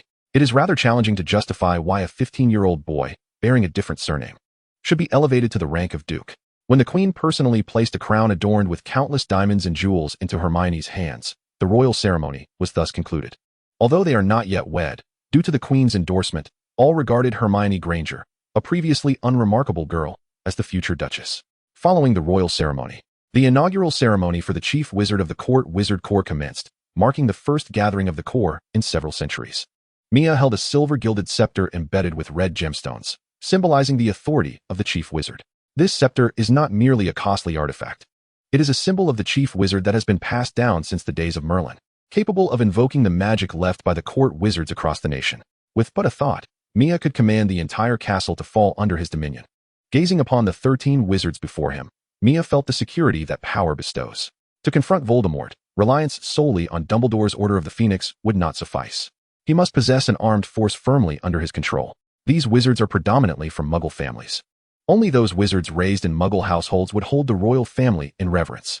The sole individual hailing entirely from the magical realm is Kingsley.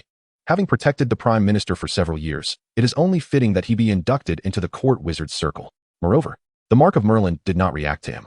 Kingsley is a formidable force within the Ministry of Magic, and his exceptional personal abilities align perfectly with Maya's intentions for his inclusion.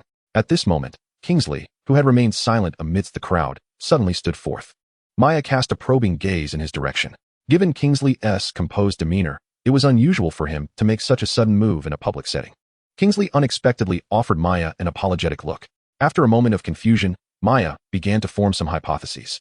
Kingsley declared in a resonant voice, "Your Majesty, in accordance with the long-standing traditions of the court wizard circle, I request to initiate a duel before the throne."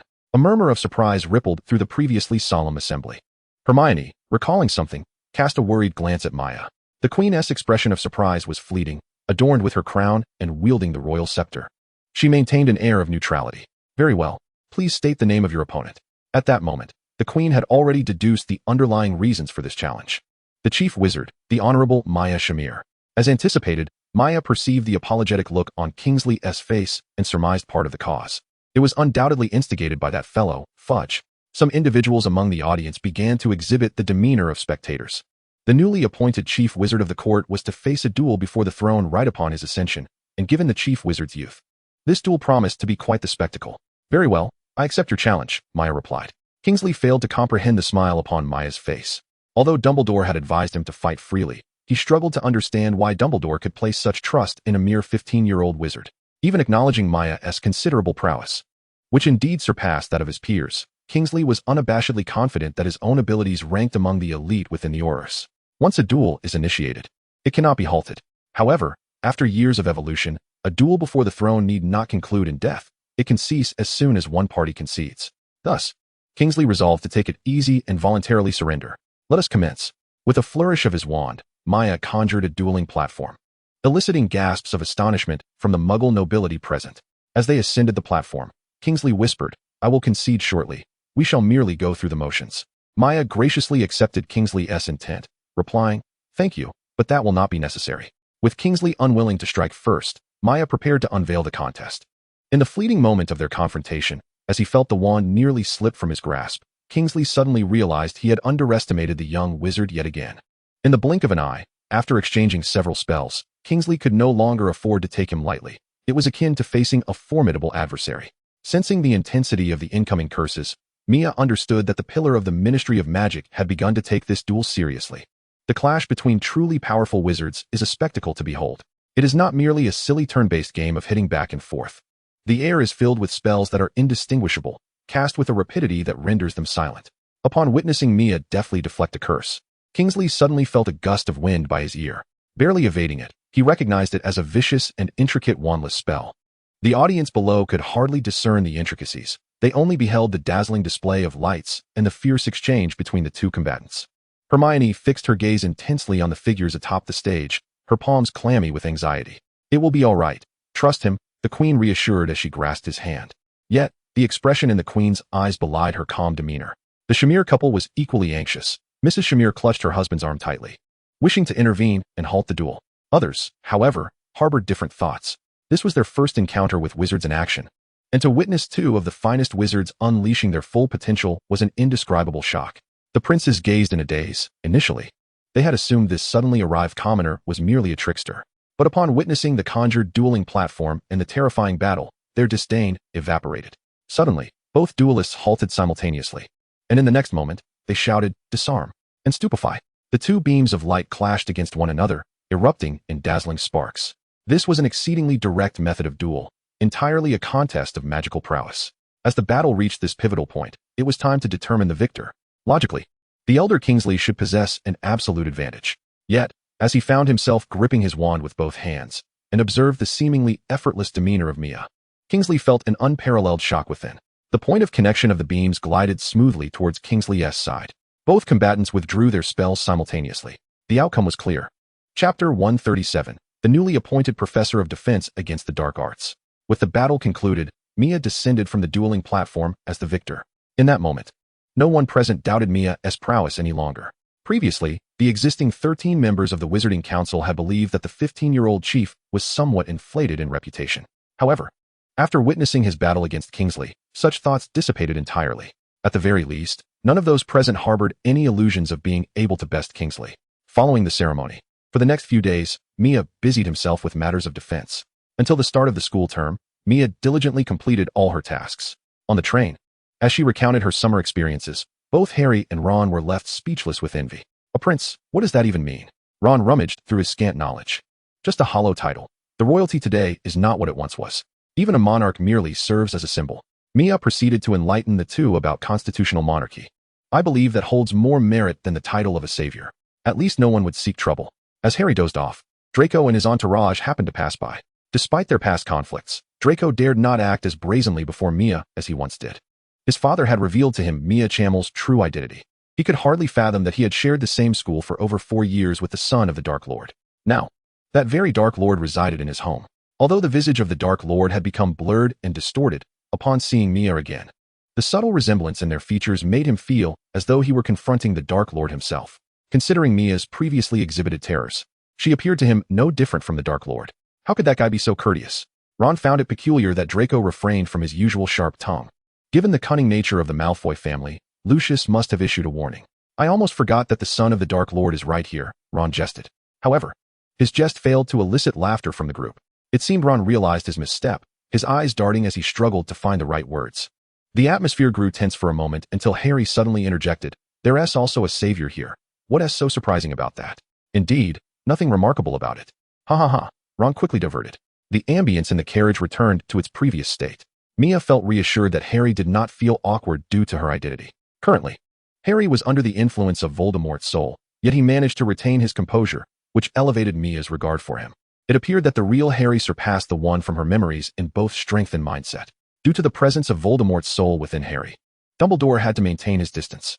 Consequently, Mia gradually withdrew from some of Dumbledore's plans to avoid becoming a vulnerability for Voldemort's prying eyes. "By the way, Mia, is your wizarding group still recruiting? What do you think of me?" Harry volunteered. You show considerable potential. With hard work, you have great prospects," Mia replied. Harry chuckled with delight.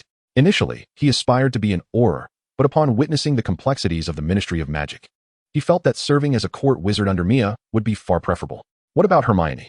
If she wishes to join, it should be quite easy for her, right?" "Not at all. My Hermione is destined to become the Minister of Magic. How could such a distinguished figure serve as a mere court wizard?" Hermione shyly delivered a playful punch to Mia. "If Hermione truly ascends to the ministerial position, we would certainly have formidable backing in the future, especially for Mia." Ron pondered and suddenly realized that Mia's support was indeed substantial. In the Muggle world, she was connected to royalty, with her family holding prominent positions. In the magical realm, at least for now, she had the greatest white wizard as her mentor. And as for that man, known as the Dark Lord, who happened to be her biological father, it goes without saying, if that wretched individual possessed even a modicum of paternal affection, Mia would be striding confidently through the magical community. As the train arrived at the station, the students returned to Hogwarts. In the Great Hall, Mia immediately spotted Umbridge sitting at the faculty table. Disgusted, she averted her gaze, suddenly overwhelmed by an urge to abandon her studies. It seemed that Fudge was resolutely determined to meddle with Hogwarts. Glancing at Dumbledore, Mia felt certain that Fudge and his cohorts had chosen the wrong adversary. They were not testing their own capabilities, but rather the moral integrity of Dumbledore. Had Dumbledore's ethical standards been even slightly lower, Fudge and his supporters would have already been expelled from the Ministry of Magic. As Dumbledore began his address as headmaster, Umbridge stood up at an inopportune moment, interrupting him. Umbridge possessed an extraordinary talent. She managed to offend everyone present in one fell swoop. For reasons unknown, students felt uneasy at the sight of this woman, clad entirely in a garish shade of pink. "Am I a bit nearsighted? Or has the school installed a pink trash bin?" One student adjusted their glasses. "It is a privilege to see the vibrant faces of youth before me," Umbridge stated in a sickeningly sweet tone. The response was a sea of expressionless faces from hundreds of students. Upon realizing that this was the new defense against the dark arts professor, a collective sigh of disappointment swept through the room. Students had already begun to lose hope for the class. As expected, during the defense against the dark arts lesson, Umbridge immediately distributed hefty textbooks to everyone. Within these tomes, there were no defensive spells to be found. Hermione swiftly skimmed through the table of contents. Of course, you won't need those, Umbridge asserted with an air of authority. But if we do not learn defensive spells, what should we do in the face of danger? Harry inquired. Danger? Where's the danger? Umbridge replied. Under the leadership of Minister Fudge, I believe there is no place that poses a threat. What about Voldemort? Harry pressed, refusing to be silenced. Umbridge's expression abruptly froze. Listen to me, all of you. The rumors surrounding that individual are merely fabrications. Everything is. However, I witnessed it with my own eyes. As did all the brave souls present. Voldemort has indeed returned. Harry stood his ground resolutely. Enough, Umbridge shrieked, Mr. Potter. I would like you to visit my office after class, if you please. After class, Harry prepared to make his way to Umbridge's office. This can't bode well, Ron remarked. But she's a professor, I must go. Mia stepped forward, casting a few spells upon Harry. Go on, nothing will happen. Chapter 138. A taste of one's own medicine. As Harry arrived at Umbridge's office, anxiety enveloped him. The sight of the room, as though splashed with pink paint, filled him with profound discomfort. Adorning the walls were numerous decorative plates, each emblazoned with feline motifs, reminiscent of the portraits in the academy. Upon entering, Harry felt the gaze of every cat upon him. For reasons unbeknownst to him, he sensed these cats to be less amiable than Hermione as Crookshanks. Mr. Potter, Umbridge greeted. As Harry stifled his unease, Umbridge sat primly on a pink-cushioned sofa, leisurely stirring her coffee with her fingers. Take a seat, Mr. Potter, right here on this chair. Before Harry stood a table that seemed more suited for writing a confession. I brought a pen, he said, deftly producing his own. No need for your pen. Use this one instead. The moment Umbridge handed him the pencil, Harry felt a wave of trepidation wash over him, sensing that it was likely imbued with malevolent intent. Despite his instinctive wariness, Harry felt compelled to comply, for she was a professor and a senior official of the Ministry of Magic. Grasping the pencil, Harry immediately discerned an ominous aura emanating from it. A curse lay upon it. Though he reassured himself that Umbridge would not dare to act recklessly within the confines of the school, he could not shake the anxiety that gripped him. For he had fallen into the clutches of this malevolent witch. Remembering the magic Mia had left upon him, he found a modicum of comfort. Observing Harry take up the pencil, Umbridge seemed to envision the moment he would face punishment, her anticipation growing. Just right, I must not tell lies. How many times? Harry inquired. Until it is etched into your very being, she replied.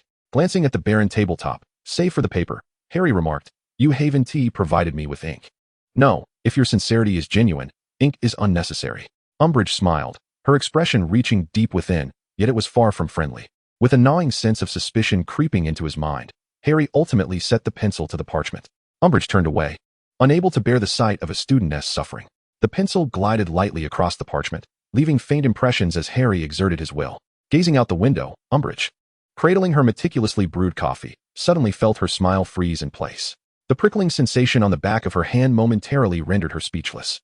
The sting persisted, and beneath Umbridge's incredulous gaze, her once plump hand began to manifest crimson marks. What are you doing? Harry was engrossed in his writing, pondering the peculiar whims of this old witch, who enforced punishment without providing ink. Umbridge's sudden shriek caused Harry to flinch, and instantly, a long gash appeared on her hand. Startled by her anguished cry, Harry rose to his feet. What is happening?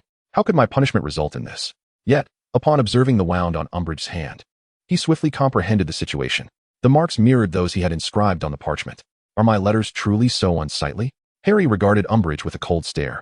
Pencil in hand, Umbridge glared at him with malevolence. It's you. You're the one causing this mischief, aren't you? Professor, I'm merely carrying out my punishment. How could I possibly be mischievous? Harry replied nonchalantly. Umbridge's heavily lined eyes brimmed with resentment. It is indeed you. Do not attempt to deceive me. I shall report you to the Ministry of Magic and ensure you face severe consequences. Oh, a sharp pain flickered across Harry's scar, and a glint of cold light shone in his eyes. Professor, I cannot tell lies. Wretched child, you will accompany me to the ministry. No, Professor, I must continue my writing. I intend to engrave it into my very being, Harry articulated with deliberate clarity. Umbridge felt as though she confronted not Harry Potter, but a venomous serpent. Just as Umbridge prepared to lunge at him, Harry quietly resumed his seat, continuing to write. The blood mark on Umbridge's hand steadily intensified. Stop. I command you to cease. Harry remained oblivious to Umbridge's cries, focused intently on inscribing the blank parchment with his inkless quill. As he exited Umbridge's office, a sense of vindictive satisfaction filled his heart. Listening to Umbridge's wails, he recalled the contemptuous expression she wore when attempting to condemn him in court. An indescribable delight surged wildly within him. Torture, to inflict torment upon those one detests. Wandering the corridor, a dark inclination burgeoned within him. Yet, an inexplicable force began to awaken, as something within his mind slowly receded. Harry suddenly felt an emptiness, as if everything around him bore an air of unfamiliarity. At the corridor's end, Mia observed Harry quietly. It seemed that Voldemort's influence over Harry was becoming increasingly apparent. I merely carried out my punishment, Harry began. But Mia interrupted him. At that moment, Harry appeared distinctly out of sorts, as though his very spirit had fled. The term punishment triggered a recollection buried deep within his mind. Scenes from the recent events in the office flashed before him, filled with screams and the harshness in his heart. Was it you? Mia's words made Harry feel as though she had pierced the veil of his thoughts. That is not me. Is it not you? Do you not feel a sense of satisfaction at Umbridge's misfortune? Do you not rejoice at Voldemort's demise? Harry, Voldemort merely stirs the malevolent thoughts within you. Everyone harbors such dark thoughts. If one dares to confront and control them, then Voldemort cannot harm you. In that moment, Mia felt strikingly akin to Dumbledore. Does everyone possess malevolent thoughts? Harry's voice wavered slightly. Indeed, everyone does, including Dumbledore. Otherwise, why would he cling to the position of headmaster for so long? Then you too possess malevolent thoughts. Certainly, I have long aspired to be the headmaster. Oh, malevolence is a trait inherent in all, and I am no exception. Harry nodded. Mia, I feel as if I have attained enlightenment. Very well. Let us proceed to the hall. I am famished. Later, Mia encountered Umbridge once more. At that moment, Umbridge appeared utterly disheveled. Her hands were bound, yet the multitude of scars on her skin betrayed her. Harry, you must practice your writing, Mia remarked earnestly. Did you do that? Hermione hastily inquired of Harry. Fear not. I merely redirected the harm that was meant for Harry onto Umbridge. Had I not done so, those injuries would have befallen Harry instead. Chapter 139. The dual conference convened as scheduled. Umbridge went to Dumbledore to lodge a complaint. However, Dumbledore's response was merely one of profound regret. Umbridge, undeterred, invoked the Ministry of Magic and the Minister of Magic. Yet, when Dumbledore prepared to investigate the source of the magic, Umbridge fell silent. If the inquiry were to proceed, she would first need to account for her own punishment of students. Moreover, her actions could not even be classified as mere corporal punishment. Carving words into one's skin is a method of torture reserved for prisons. Should this become public, even as the Minister of Magic, she would have to resign in disgrace and endure the scorn of students' parents in Azkaban. However, matters did not conclude so simply. A decree from the Ministry of Magic officially appointed Umbridge as the senior investigative officer, tasked with conducting a comprehensive educational review of Hogwarts. What does this mean? To address the declining educational standards at Hogwarts? Ron bit into his sausage. It signifies that the ministry intends to tear down the facade and fully assert its authority over Hogwarts, Hermione stated solemnly. How does Dumbledore plan to respond? Hermione glanced at Mia. Mia remained engrossed in her food, doing nothing else. What shall we do? Simply stand by and allow that woman to wreak havoc at Hogwarts. Hermione found it difficult to comprehend Dumbledore's actions. The Minister of Magic represents Hermione's future, yet at this moment, she remains merely an ungraduated student. Mia intended to elucidate her thoughts to Hermione. What should we do? Eliminate her? Or perhaps kill Fudge? Hermione remained silent, clearly disapproving of Mia's notions of violence. While eliminating them would indeed be advantageous, we currently require someone to occupy that position. As long as they are not aligned with Voldemort, we can tolerate them. Hermione seemed to grasp this, but when would it all come to an end? Like grasshoppers in autumn, they cannot leap for long. Let them act as they please. Fudge's greatest weakness lies in his fear of Voldemort. Once he encounters Voldemort face to face, he will undoubtedly resign. As for Umbridge, she is merely a sycophant of power. Once the tree falls, she will no longer pose a threat. Hermione nodded, yet her eyes remained filled with concern. Her apprehensions were not unfounded. When the 23rd decree of the Ministry of Magic was affixed to the walls of Hogwarts, Umbridge eagerly began to enforce her duties. A legend circulated within Hogwarts. It was said that a pink trash can roam the halls, day and night. This pink trash can was omnipresent, constantly patrolling the entirety of Hogwarts. Should one unfortunate enough to encounter this pink trash can, their house points would be deducted, followed by additional punishments. The distance between boys and girls could not exceed a meter. Ties must be properly knotted, shirts tucked into trousers, mouths wiped after meals. And wands must not be drawn in public. This year marked one of the most dismal in terms of house points across the four houses. The rules at Hogwarts suddenly multiplied into the hundreds. Students were likely to be penalized for merely taking a stroll due to obscure regulations they had never heard of. The defense against the dark arts class transformed into the most detested subject among students. Various contrivances for skirting classes became wildly popular among the Weasleys. Madame Pomfrey found herself tending to numerous students suffering from ailments such as diarrhea, unsightly rashes, and relentless vomiting. Umbridge succeeded in making life miserable for everyone. Indeed, these were her most flourishing days.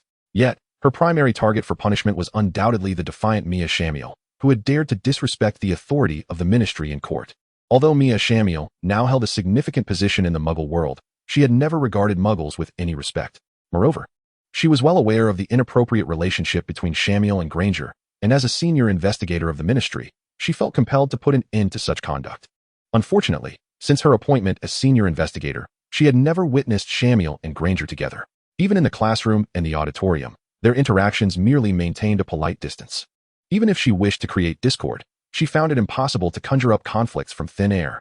Thus, she shifted her gaze elsewhere. Fortunately, the first meeting of the dueling club for this academic year was about to commence. Are we to continue the arena this semester? Ron inquired hesitantly, glancing at Mia. Umbridge will undoubtedly seize this opportunity to stir trouble, Harry asserted confidently. Hermione remained silent, having already surmised Mia's thoughts. As usual, we shall proceed. We will conduct it as we have in the past, Mia replied calmly. On the day of the dueling tournament, students from all corners of Hogwarts gathered in the auditorium. I apologize, I truly did not anticipate such a large turnout this year. Hence we had no choice but to choose the auditorium as our venue. Mia addressed the crowd from the stage. After a prolonged period of suppression, the resumption of the dueling tournament appeared as a beacon piercing through the darkness, drawing together all the young wizards overshadowed by despair. The auditorium buzzed with excitement. Mia raised her hands, and the noise gradually subsided. So, who will be the first to issue a challenge? Laughter erupted from the audience, as they had come to regard this moment as Mia's comedic interlude. Who would dare challenge Shamir? Suddenly, the grand doors of the auditorium swung open with a thunderous bang, and Umbridge stormed in, brimming with indignation. Scanning the eager crowd of students and then fixing her gaze upon Shamir on the stage, Umbridge appeared as a cat that had caught a mouse, savoring her triumph. What have you captured, Professor? The legal assembly. You, Mia Shamir, have gathered the entire school unlawfully in the Great Hall. Umbridge's voice quivered with excitement. Mia remained unfazed. Indeed, there is an assembly, but your claim of illegality is unfounded. Umbridge sneered. The Ministry of Magic has expressly prohibited students from gathering without just cause. There is no unjust cause. We hold this dueling tournament every year, Mia retorted. You refer to the dueling tournament. Violence is absolutely forbidden by the Ministry of Magic. Umbridge's voice was sharp and spiteful. Violence. There is no violence here, merely friendly exchanges among students. The Dueling Club is a legitimate student organization, established to cultivate the combat skills of young wizards. Ah, so you no longer conceal your intentions. Who do you wish to battle, and for whose sake do you fight? Umbridge pressed aggressively. Mia surveyed the crowd, perceiving the blend of trepidation and suppressed courage in the eyes of the young wizards. Who do we fight? I believe you ought to know, as should everyone present. Magic is an innate gift bestowed upon us all. It is our very nature to wield magic in defense of our rights. Whoever attempts to oppress us, we shall confront. Whoever seeks to exploit us, we shall eradicate. It is now abundantly clear that our adversary is none other than Voldemort. Chapter 140. Under the protection of a professor.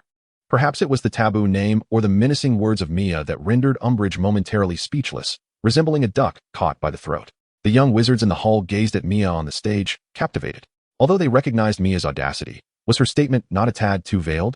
Below, Harry and Ron looked at Mia's figure on stage, their eyes brimming with admiration. The Weasley twins in the crowd regarded Mia with a sense of reverence reserved for their elders. Hermione erupted into laughter, raising her hands overhead and clapping vigorously. Soon, Harry and Ron joined in, igniting a wave of applause that surged through the hall like a colossal tide. Umbridge's complexion turned ashen, akin to a vampire illuminated by a crucifix. You wish to rebel. You wish to resist the Ministry of Magic. The senior investigator had aired. We have never proclaimed a desire to resist the Ministry, merely to oppose Voldemort. Whether out of rage or fear, Umbridge's chest heaved dramatically. As a high-ranking politician, her intellect was sharp.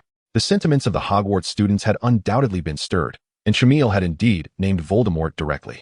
Should she delve too deeply into this matter, she would find herself at a disadvantage against Shamil. No matter how she twisted the narrative, the charge of unlawful assembly could not be dismissed. I have already stated that the dueling tournament is an annual gathering of our dueling club. We have never stipulated that only club members may attend. It is merely that this year's turnout is particularly large.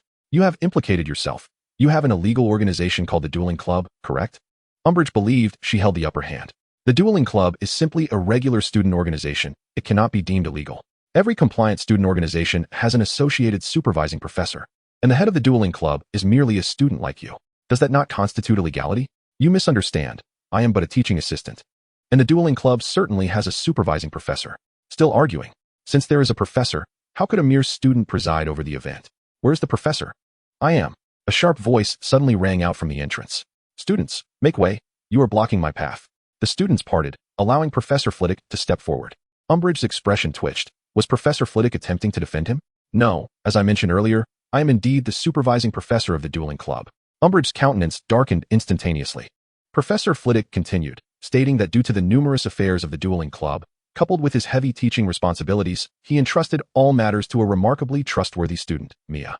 His remarks cast a pall over Umbridge, who, based on her understanding, believed that the entire operation of the dueling club was managed solely by Shamiel, leaving no room for Flitwick's involvement. Such a large-scale gathering, by protocol, required prior notification. This was a standard practice we adhered to annually. Notifications were a necessity. If everyone were to convene grand assemblies without due process, it could pose significant challenges for the Ministry of Magic in the event of any nefarious intentions. Professor Flitwick, a quintessential scholar, held a strong disdain for Umbridge's self-righteous authoritarianism. He believed that the notion of trouble was unfounded, as we have always conducted ourselves in this manner. Flitwick had never been one to court controversy. However, with Umbridge's bullying of his students in the presence of so many witnesses, he felt compelled to assert his authority. I apologize, Professor. I must express my differing opinion regarding your earlier statements. The Ministry has dispatched me to conduct an educational review precisely because it has identified a troubling laxity in adherence to regulations at Hogwarts. Following my arrival, it has become evident that this issue is far more severe than we had anticipated. I believe you are overly concerned, Deputy Umbridge. The approvals for the dueling club's gatherings are duly archived in my possession. At that moment, Professor McGonagall arrived, having heard the commotion. The scale of the gathering in the school hall had not gone unnoticed by the other professors. Upon seeing her, Umbridge's expression darkened further. Professor McGonagall, based on what Professor Flitwick just mentioned, it seems they have failed to report their activities. I trust you will not engage in any cover-up.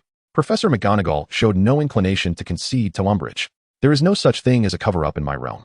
All routine activities of student organizations, including the dueling club, have been reported long before their establishment, thus requiring no further scrutiny. Umbridge persisted, her obstinacy apparent. Such a lax approach, if I may say so, is rather negligent. I believe that determining whether negligence exists cannot be concluded merely by observation over a few days. At the very least, I assert that as the Deputy Headmistress of Hogwarts and the head of Gryffindor House, I possess the authority to facilitate the activities of student organizations positively. Hogwarts has always encouraged its students to develop joyfully and freely. Furthermore, Dolores, I would prefer you to refrain from administering corporal punishment to students, as such actions are absolutely prohibited at Hogwarts. As the professors began to confront the old hag, the surrounding students felt a surge of excitement. With a reluctant glance at the united front of Hogwarts faculty and students, Umbridge was compelled to suppress her indignation. Had it been anyone else, she would have unhesitatingly wielded her authority to cast them aside. Yet, she found herself in the presence of Professor McGonagall and Professor Flitwick.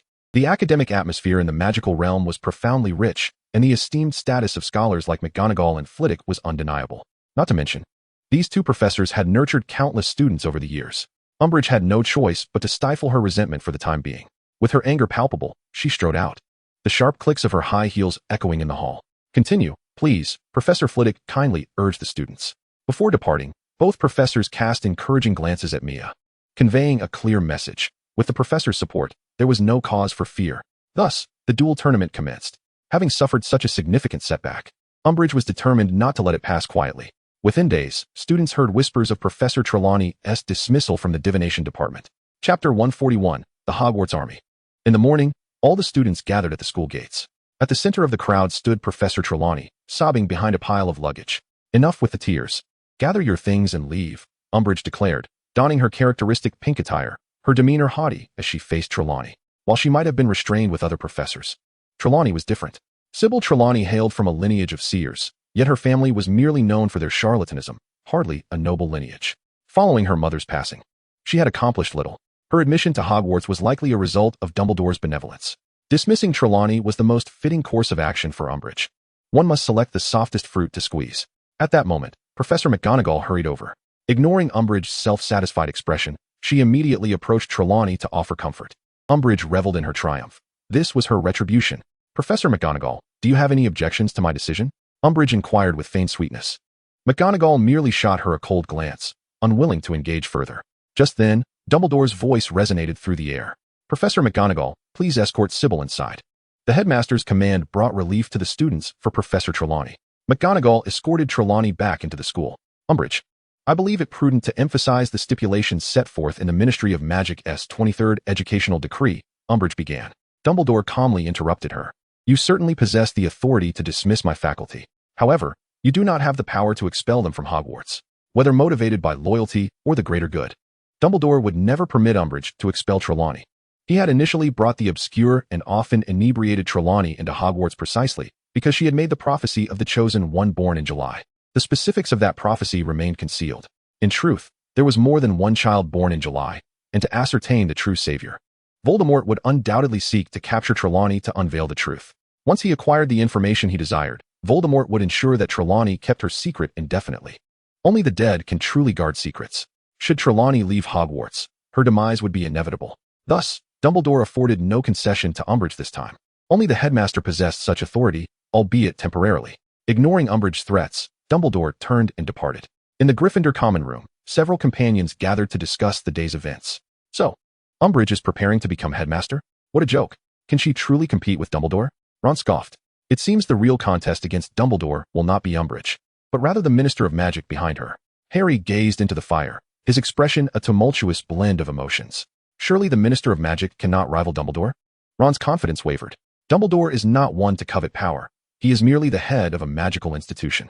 If the minister seeks to oppose him, Dumbledore would find it challenging to confront him openly, Hermione remarked. Indeed, the struggle for power is not akin to a contest.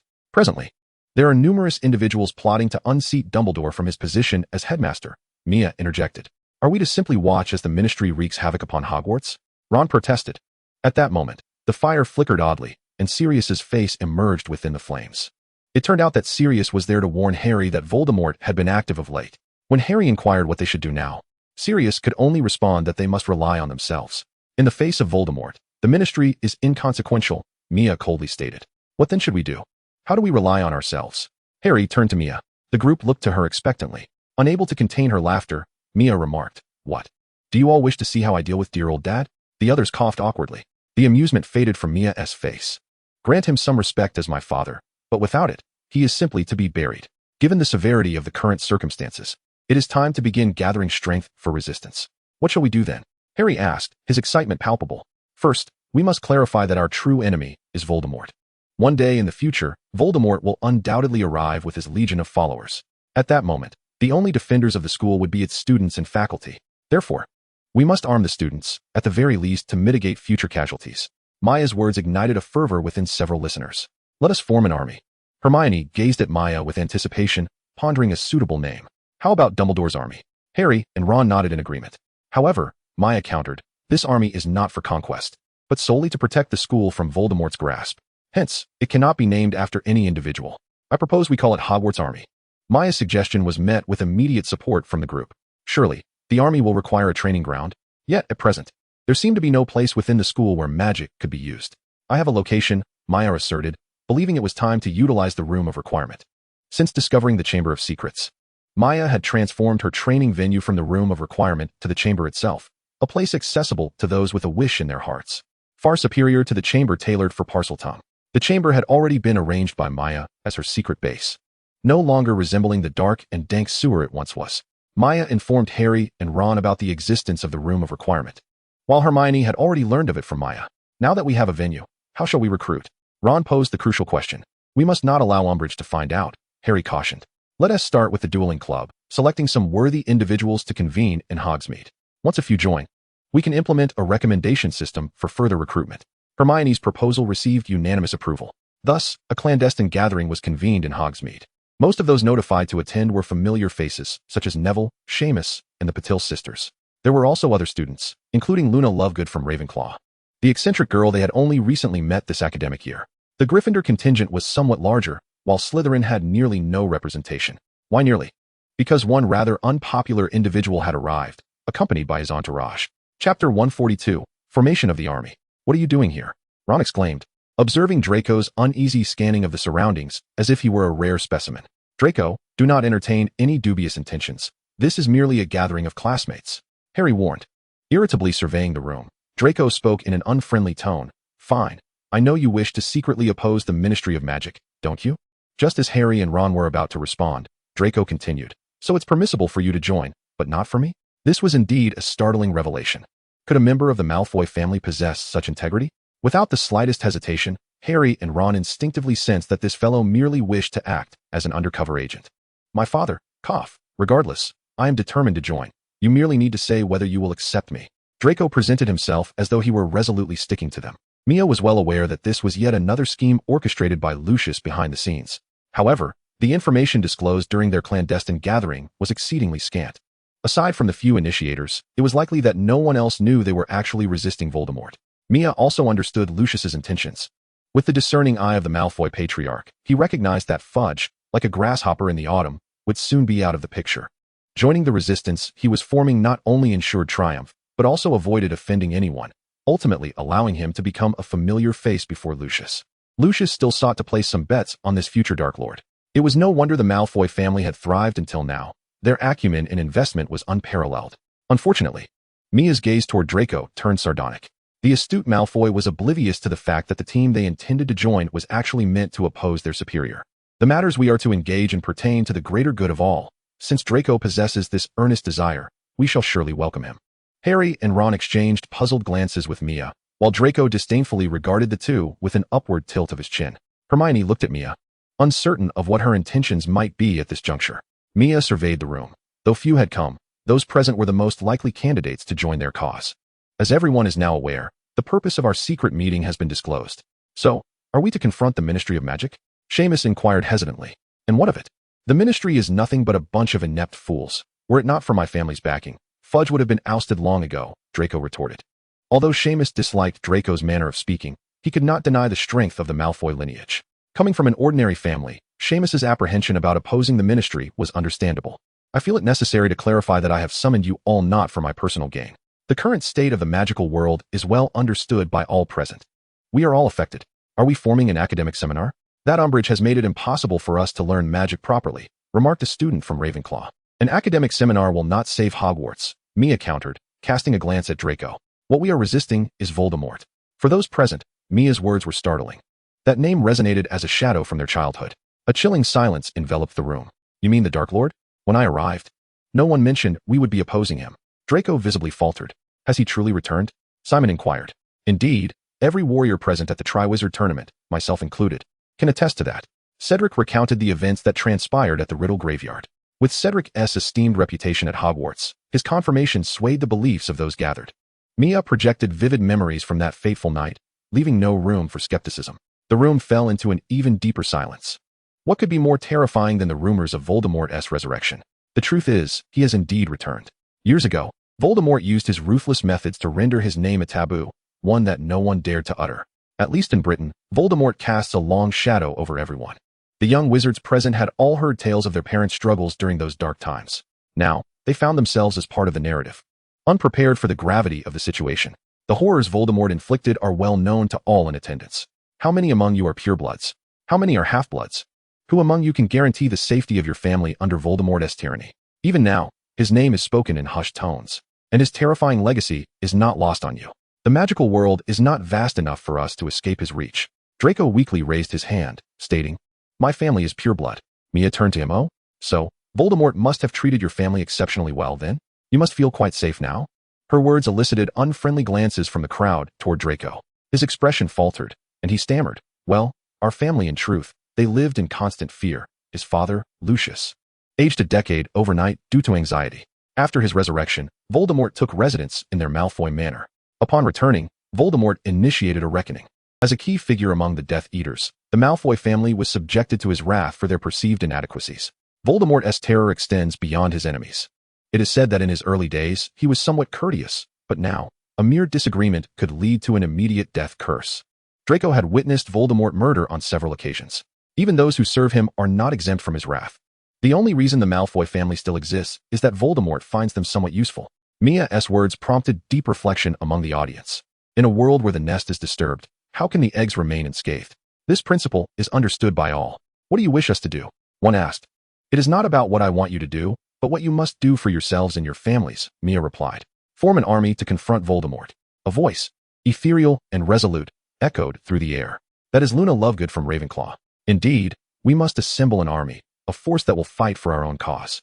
The onslaught of Voldemort could commence at any moment. and his primary target will undoubtedly be Hogwarts. If we wish to avoid being slaughtered like mere livestock, we must arm ourselves. What shall we call this army? The Hogwarts Army. Chapter 143, The Double Agent. I must lay my cards on the table. Given that our current Minister of Magic harbors some suspicions, this army must operate covertly for the time being. All who wish to join, please inscribe your names on this list. For those who refuse, I shall alter your memories. Remember, once your name appears on this list, should you betray us, dire consequences will certainly ensue. What kind of dire consequences? Dean Thomas from Gryffindor inquired. Mia offered a gentle smile, remaining silent. Yet the mere presence of that smile rendered the atmosphere unsettling. Very well, let us commence. Those willing to sign, proceed, and those unwilling, allow me to modify your memories. Mia presented no alternative. She and a few others were the first to inscribe their names on the list, with the remainder gradually lining up. Only 3 individuals remained seated, Draco and his 2 lackeys. Mia, Draco said with a pained expression. I knew it. You Malfoys have long become Voldemort's minions, Ron taunted. This time, their discord was no longer mere schoolboy rivalry. They had divided into 2 factions at odds with one another. Draco, you should leave, erase your memory. You do not belong here, Harry stated coldly. The gazes of the others were hardly friendly. Did I ever say I would not participate? Draco suddenly retorted defiantly. Mia couldn't help but chuckle. Given Draco's prideful yet thoughtless nature, it was inevitable that he would join, having come this far. The Malfoy family's previous generation could not be absolved of their actions. With Voldemort's downfall, the Malfoy family would undoubtedly suffer immense repercussions. Yet, the ancient Malfoy lineage, though weakened, remained formidable. Winning over the new generation of Malfoys would be advantageous for Mia. Thus, Draco and his 2 companions' names were added to the list.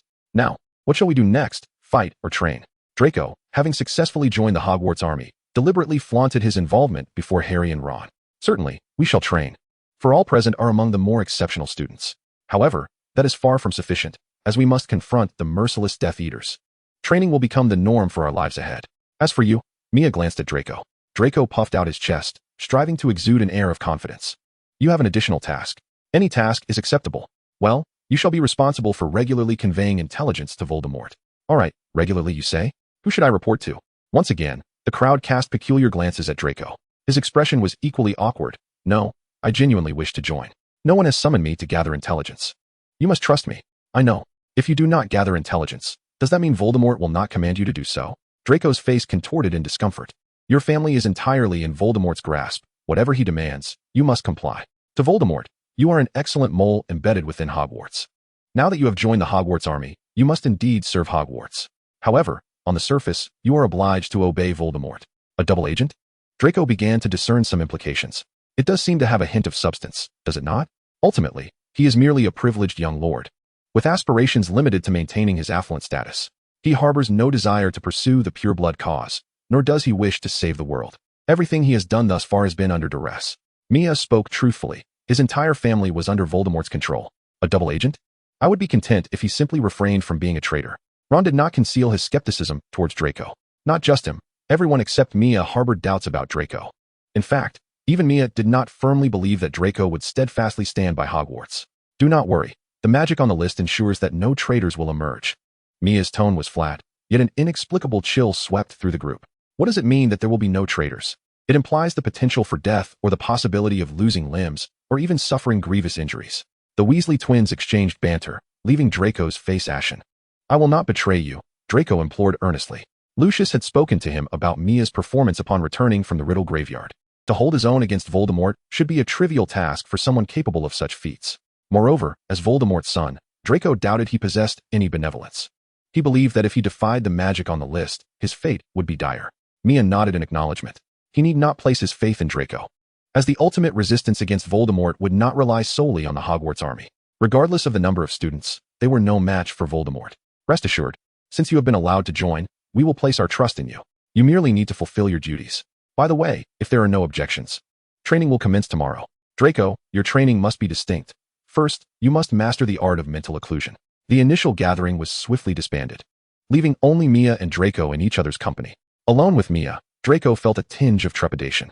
Umbridge was plotting to establish a sort of investigative task force, aimed at sowing discord among the students, compelling them to surveil one another.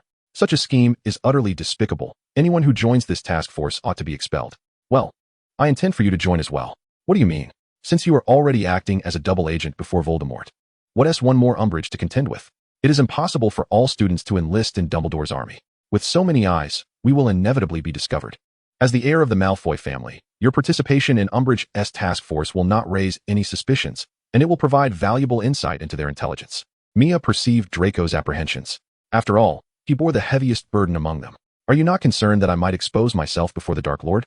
The true concern should not rest with me. The reason the Malfoy family has endured through the ages is their ability to navigate any circumstance. Binding yourself so closely to Voldemort is a perilous course. Your father can no longer redeem himself. Do you wish to share in his fate? Your father is astute, otherwise. Why do you think he allowed you to draw near to me? Draco felt as though Mia had laid bare his very soul. You shall do as Voldemort commands, and I will not subject you to any perilous tasks. Your sole duty is to hone your mental occlusion skills and perform your role as a double agent. Until you have mastered this skill, I will not demand any intelligence from you. What if I cannot learn it? Then, regrettably, the Malfoys will be in grave danger. Chapter 144, Prelude to Domestic Violence. The inaugural training session of Dumbledore's army sparked great interest in the Enchanted Chamber. Among them, the eldest was Cedric from the 7th year. In terms of capability, excluding Mia and Hermione, he was arguably the strongest. In truth, aside from Hermione, none present had a clear grasp of Mia's true power. Having witnessed Mia's formidable confrontation with Voldemort, Cedric held immense respect for this younger student. When Mia appeared in the role of instructor, there was not a single dissenting voice. In our first training session, let us not concern ourselves with how to vanquish Death Eaters. We must first learn how to survive their grasp. Mia's words garnered unanimous agreement. Despite their youthful idealism of saving the world, the priority remained self-preservation.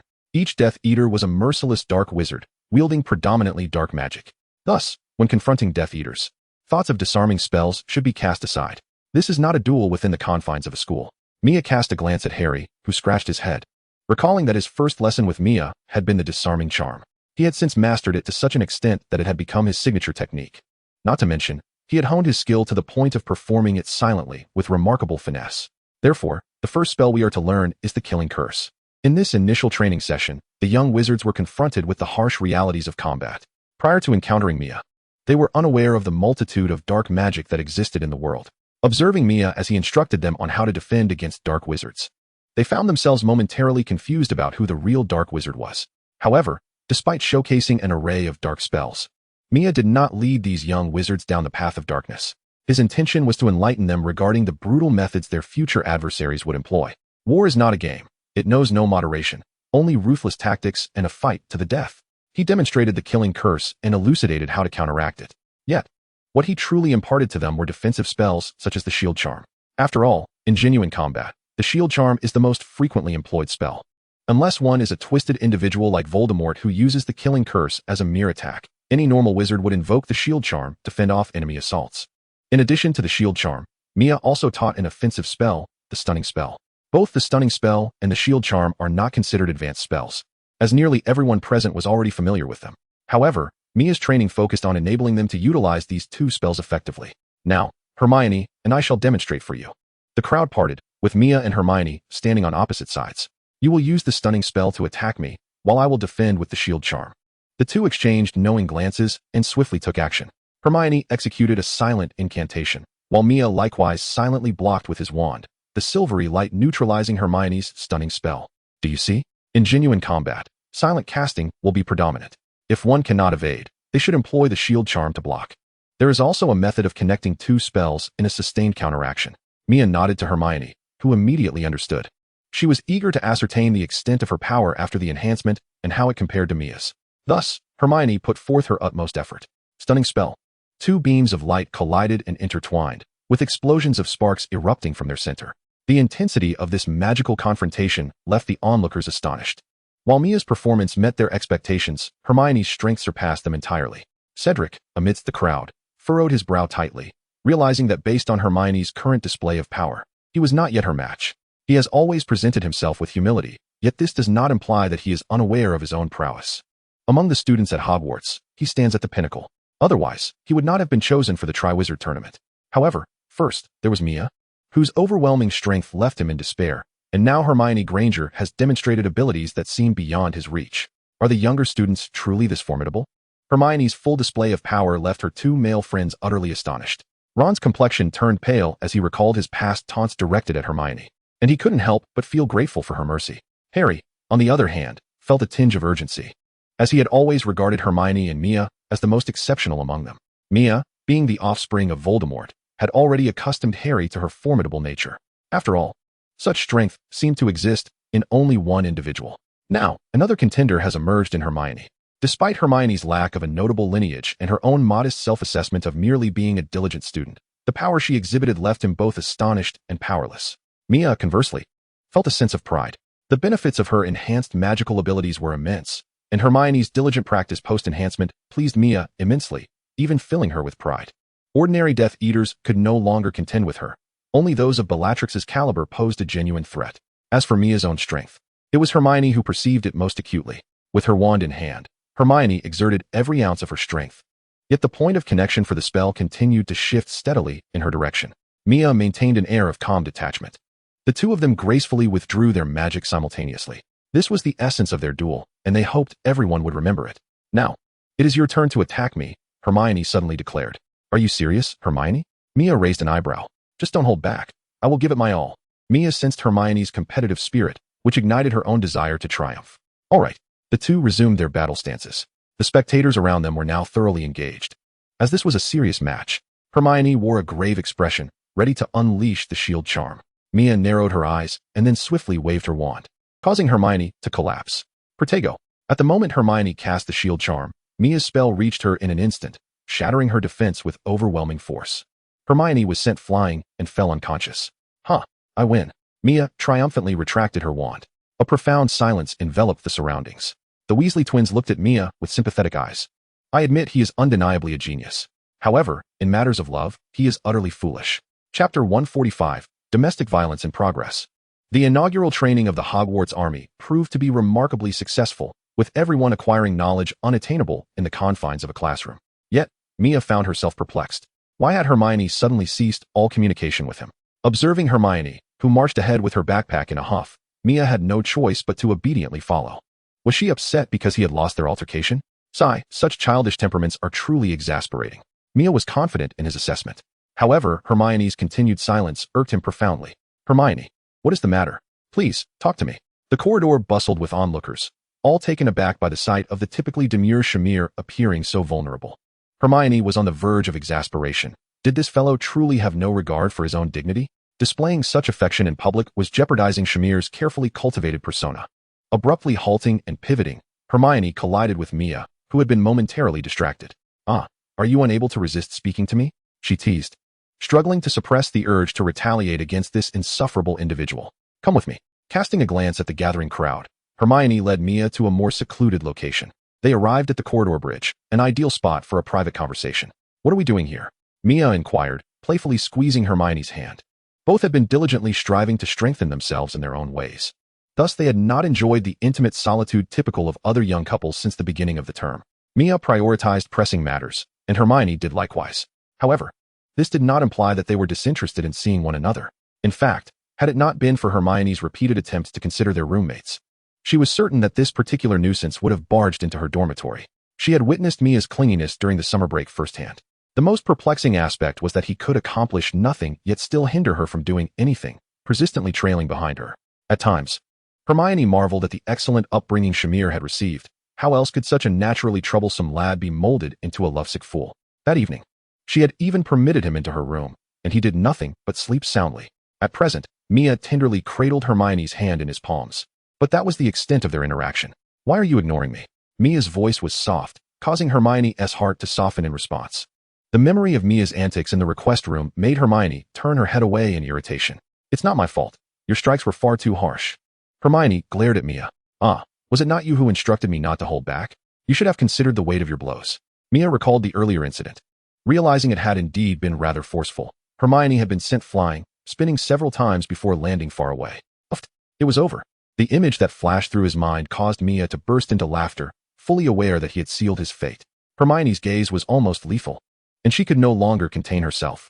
She raised her hand as if to seize someone's ear, but at that moment, a young couple passed by. Instantly, Hermione withdrew her hand.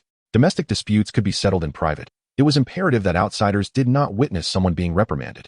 Mia sincerely appreciated the two unknown souls. But would it be too much to ask for them to linger a little longer? Unfortunately, Mia's wishes went unfulfilled as he watched his saviors depart. Once the surroundings were devoid of any onlookers, the familiar sensation surged back to his ears. I was wrong, utterly wrong. What did I err in? Speak.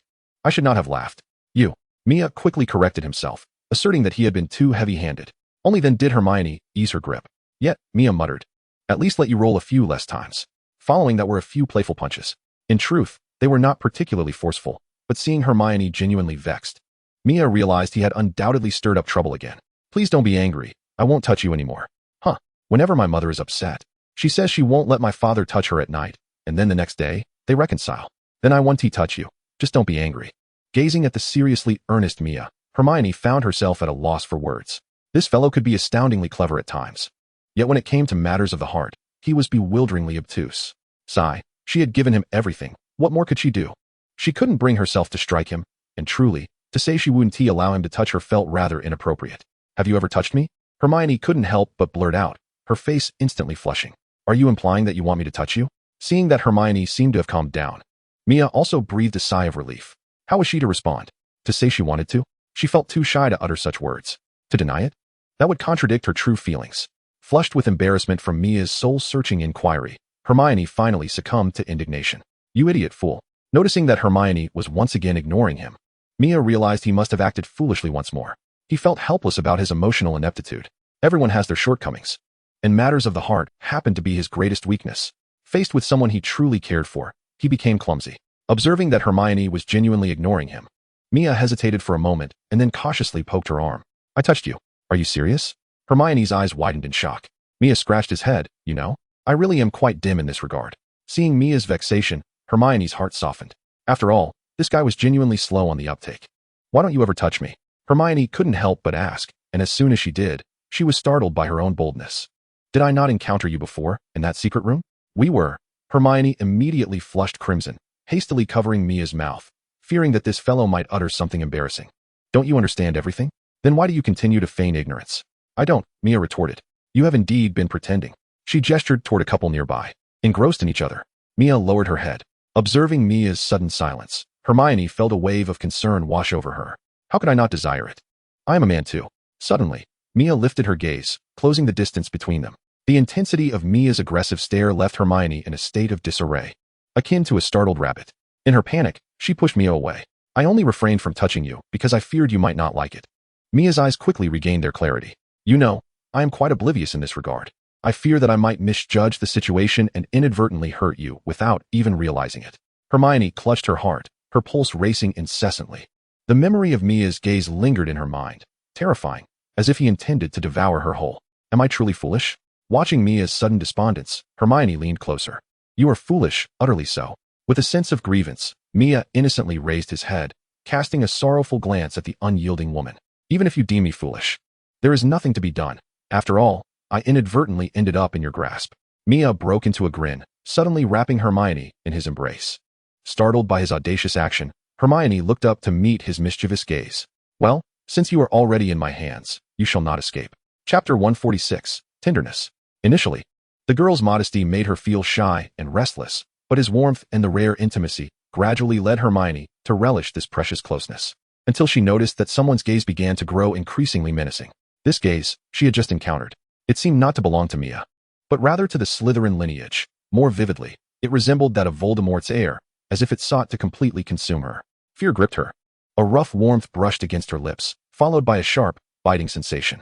Overwhelmed by terror, Hermione curled up within his embrace, refraining from resistance. She now comprehended what it felt like to face a Dark Lord. As the intensity escalated, Mia's gaze finally regained its clarity. He pushed Hermione away, striving to distance himself. I apologize, I lost my composure. Initially, she may not have understood, but now Hermione finally grasped Mia's cautiousness in her presence. Since the moment they began to sense the delicate, silk-like ambiguity between them, Mia has always treated her with a careful reverence akin to cherishing a treasured possession. After solidifying their relationship, this sentiment only deepened. Now, Hermione understands that this was not merely Mia's excessive anxiety, but rather a manifestation of the brutal restraint deeply embedded in the bloodline exclusive to Slytherin. Mia's gaze conveyed that any hint of indulgence could bring forth death, lurking ominously nearby. Yet, what is so remarkable about Slytherin? A mere kiss and then cast aside, flung away so far, as if to say, meet your demise. Mia, feeling aggrieved, squatted in a corner, holding her head and drawing circles. Looking up at the sky, she found her life awash in shades of gray. Bullied by her brother in childhood, and now, even married, she still faces torment. Life, indeed, seems an endless journey. Hermione approached to offer comfort, saying, "It's all right. You're still being bullied by your brother, aren't you? Is that supposed to be consolation?" As she noticed Mia on the verge of tears, Hermione quickly sought to soothe her. Observing Mia's comical expression, she couldn't help but laugh. What an extraordinary individual she had encountered.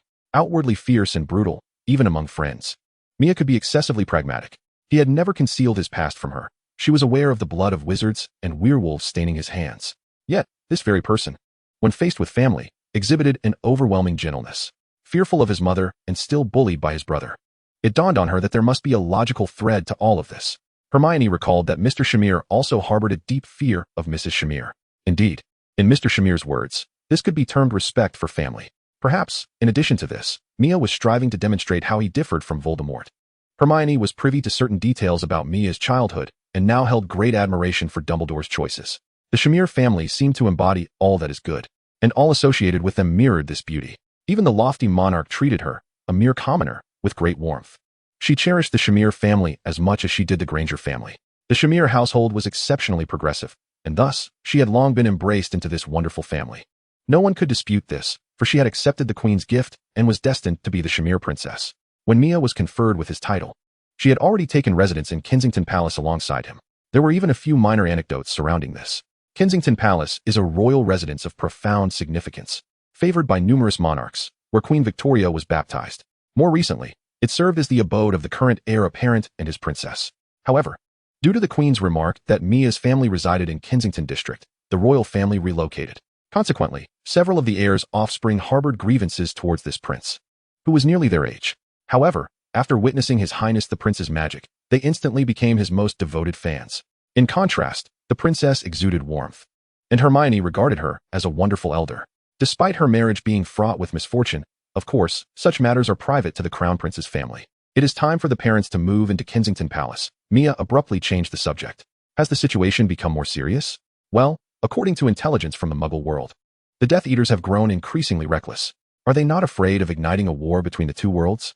Hermione inquired anxiously. They are certainly unafraid. That group of radical pureblood extremists has long been itching to target Muggles. If war were to break out between the two realms, they would seize the opportunity to thrive in the chaos. What a bunch of lunatics. The ambiguous atmosphere dissipated, and a shadow fell over Hermione's face. Do not worry. My father will arrange their accommodation in Kensington Palace promptly. I have activated the magic left by the generations of national wizards and concentrated it at Windsor Castle, Buckingham Palace, Kensington Palace, the Houses of Parliament, and Downing Street. As long as they remain within these locations, they will be safe. Noticing Hermione's lingering melancholy, Mia gently reassured her. Kensington Palace is safeguarded by magic that I personally set up. Even if Voldemort were to take action himself, with his current level of magic, it would require considerable effort to breach it. Additionally, it is connected to a private flu network, allowing them to relocate at any moment. Previously, I intended to establish a home in the magical world, but it had yet to be formally initiated. After Voldemort's resurrection, this magical home began to be prepared as a safe house. Recently, the Weasley couple informed me that they have secured the land and even assisted in laying the foundation. Construction on the house can commence now. In the magical realm, building a house is a remarkably straightforward affair. For a wizard of sufficient skill, a new house can be conjured with a mere blink. Therefore, before the house is completed, Mia has already begun to set up defensive enchantments. Given the unusual circumstances, an unyielding loyalty charm is essential. As for the confidentiality matter, Mia entrusted it to Dumbledore. In the magical world, who is better suited than Dumbledore? Since I have enlisted Dumbledore's assistance, I took the liberty of requesting him to leave a few powerful enchantments in place. One could say that the house is now as secure as a fortress. Upon sharing this with Hermione, she finally felt at ease. After enjoying each other's company for a while longer, they reluctantly returned to the castle. The ensuing time was exceedingly busy, as Mia remained preoccupied with the training and expansion of the Hogwarts army. The expansion progressed steadily and orderly. Mia did not pursue haste, preferring quality over quantity. All new recruits were accepted solely through recommendations. Before confirming acceptance, Mia would utilize the legitimacy spell to ensure that the individual harbored no malicious intentions. After a considerable passage of time, this student army had developed into a formidable force. With the increase in numbers, Umbridge began to sense something amiss. Chapter 147, Draco's True Colors. The actions of the Hogwarts army did not escape Umbridge's notice. In reality, Her self-proclaimed covert investigations were also under Dumbledore's watchful gaze. In the headmaster's office, Mia was summoned. Dumbledore typically reached out only when he required assistance, and this time, Mia felt he was up to something significant. Are you certain? I can assure you I am still quite lucid when I speak. Have you finally come to your senses? Why not go all the way and appoint me as headmaster? Having Umbridge in that position would be too much for the students and staff to endure. Dumbledore regarded Mia with a knowing smile, choosing silence. Mia understood that this cunning old man was rather petty. Dumbledore's intention was straightforward, to deliberately expose the existence of the Hogwarts army, providing Fudge with an opportunity to oust Dumbledore from Hogwarts. Let them bask in their arrogance until they err, and when Fudge's hubris incites public ire, he would be swiftly removed. Ultimately, the clandestine expansion of the Death Eaters and the resurgence of Voldemort's power had begun to test Dumbledore's patience with Fudge. Mia set aside her jesting thoughts. I have prepared everything you envisioned. We are merely awaiting Umbridge to establish her investigative task force. After that, the rest is in your capable hands. Dumbledore's scheme was sufficiently reassuring. Everything lay within his design. Umbridge assembled her investigative team, and Draco successfully joined, assuming the role of team leader. Now, they awaited Draco to report on the Hogwarts army to Umbridge. Draco had yet to receive Mia's directives.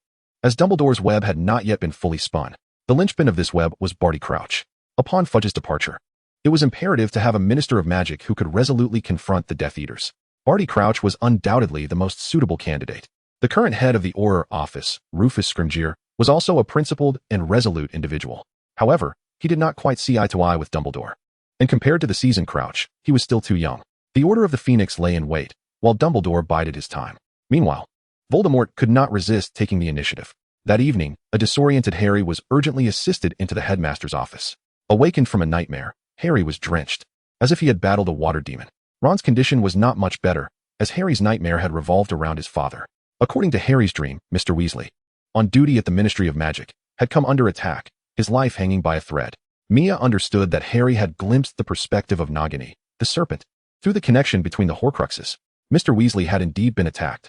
Phineas Nigellus Dumbledore addressed one of the portraits of the headmasters, inquiring who was on duty that night.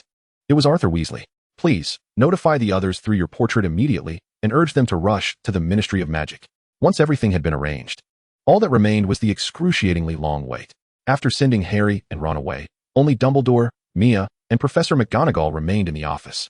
How audacious of them. Professor McGonagall's face had paled slightly. We are acting in the shadows, and they wish to continuously undermine our strength, Mia analyzed. The situation is accelerating, Mia. You shall divulge the news to Umbridge tomorrow. Minerva, during my absence, the school is entrusted to you and Mia. Rest assured, Albus, this castle is my home. Mia, given the circumstances, if the need arises, do not hesitate. I will handle everything. Mia respectfully nodded to Professor McGonagall. Although she could be overly strict at times, there was no doubt that she was the fairest of professors. Mia believed Professor McGonagall to be the finest Gryffindor. In times of crisis, Professor McGonagall always had the courage to step forward and would not adhere rigidly to the rules. Mia understood the implication in Professor McGonagall's words. It was a matter of acting first and reporting later, disregarding the regulations. Mia held a genuine respect for Professor McGonagall. Soon, news regarding Mr. Weasley returned. He was shaken, but ultimately unharmed. Dumbledore breathed a sigh of relief. Did Arthur truly encounter an attack? Professor McGonagall asked anxiously. Indeed, the assailant was the serpent that accompanied Voldemort. Fortunately, at a critical moment, Arthur managed to fire a few shots. Dumbledore glanced at Mia as he spoke. It was not my doing. It was my father's, Mia quickly clarified. Regardless, Mr. Shamil saved Arthur's life. Thankfully, there were no life-threatening injuries. Professor McGonagall remarked tentatively. Considering that I also hail from the Muggle world, Muggle weaponry is indeed reliable in terms of firepower. Therefore, is it possible for us to utilize Muggle weapons?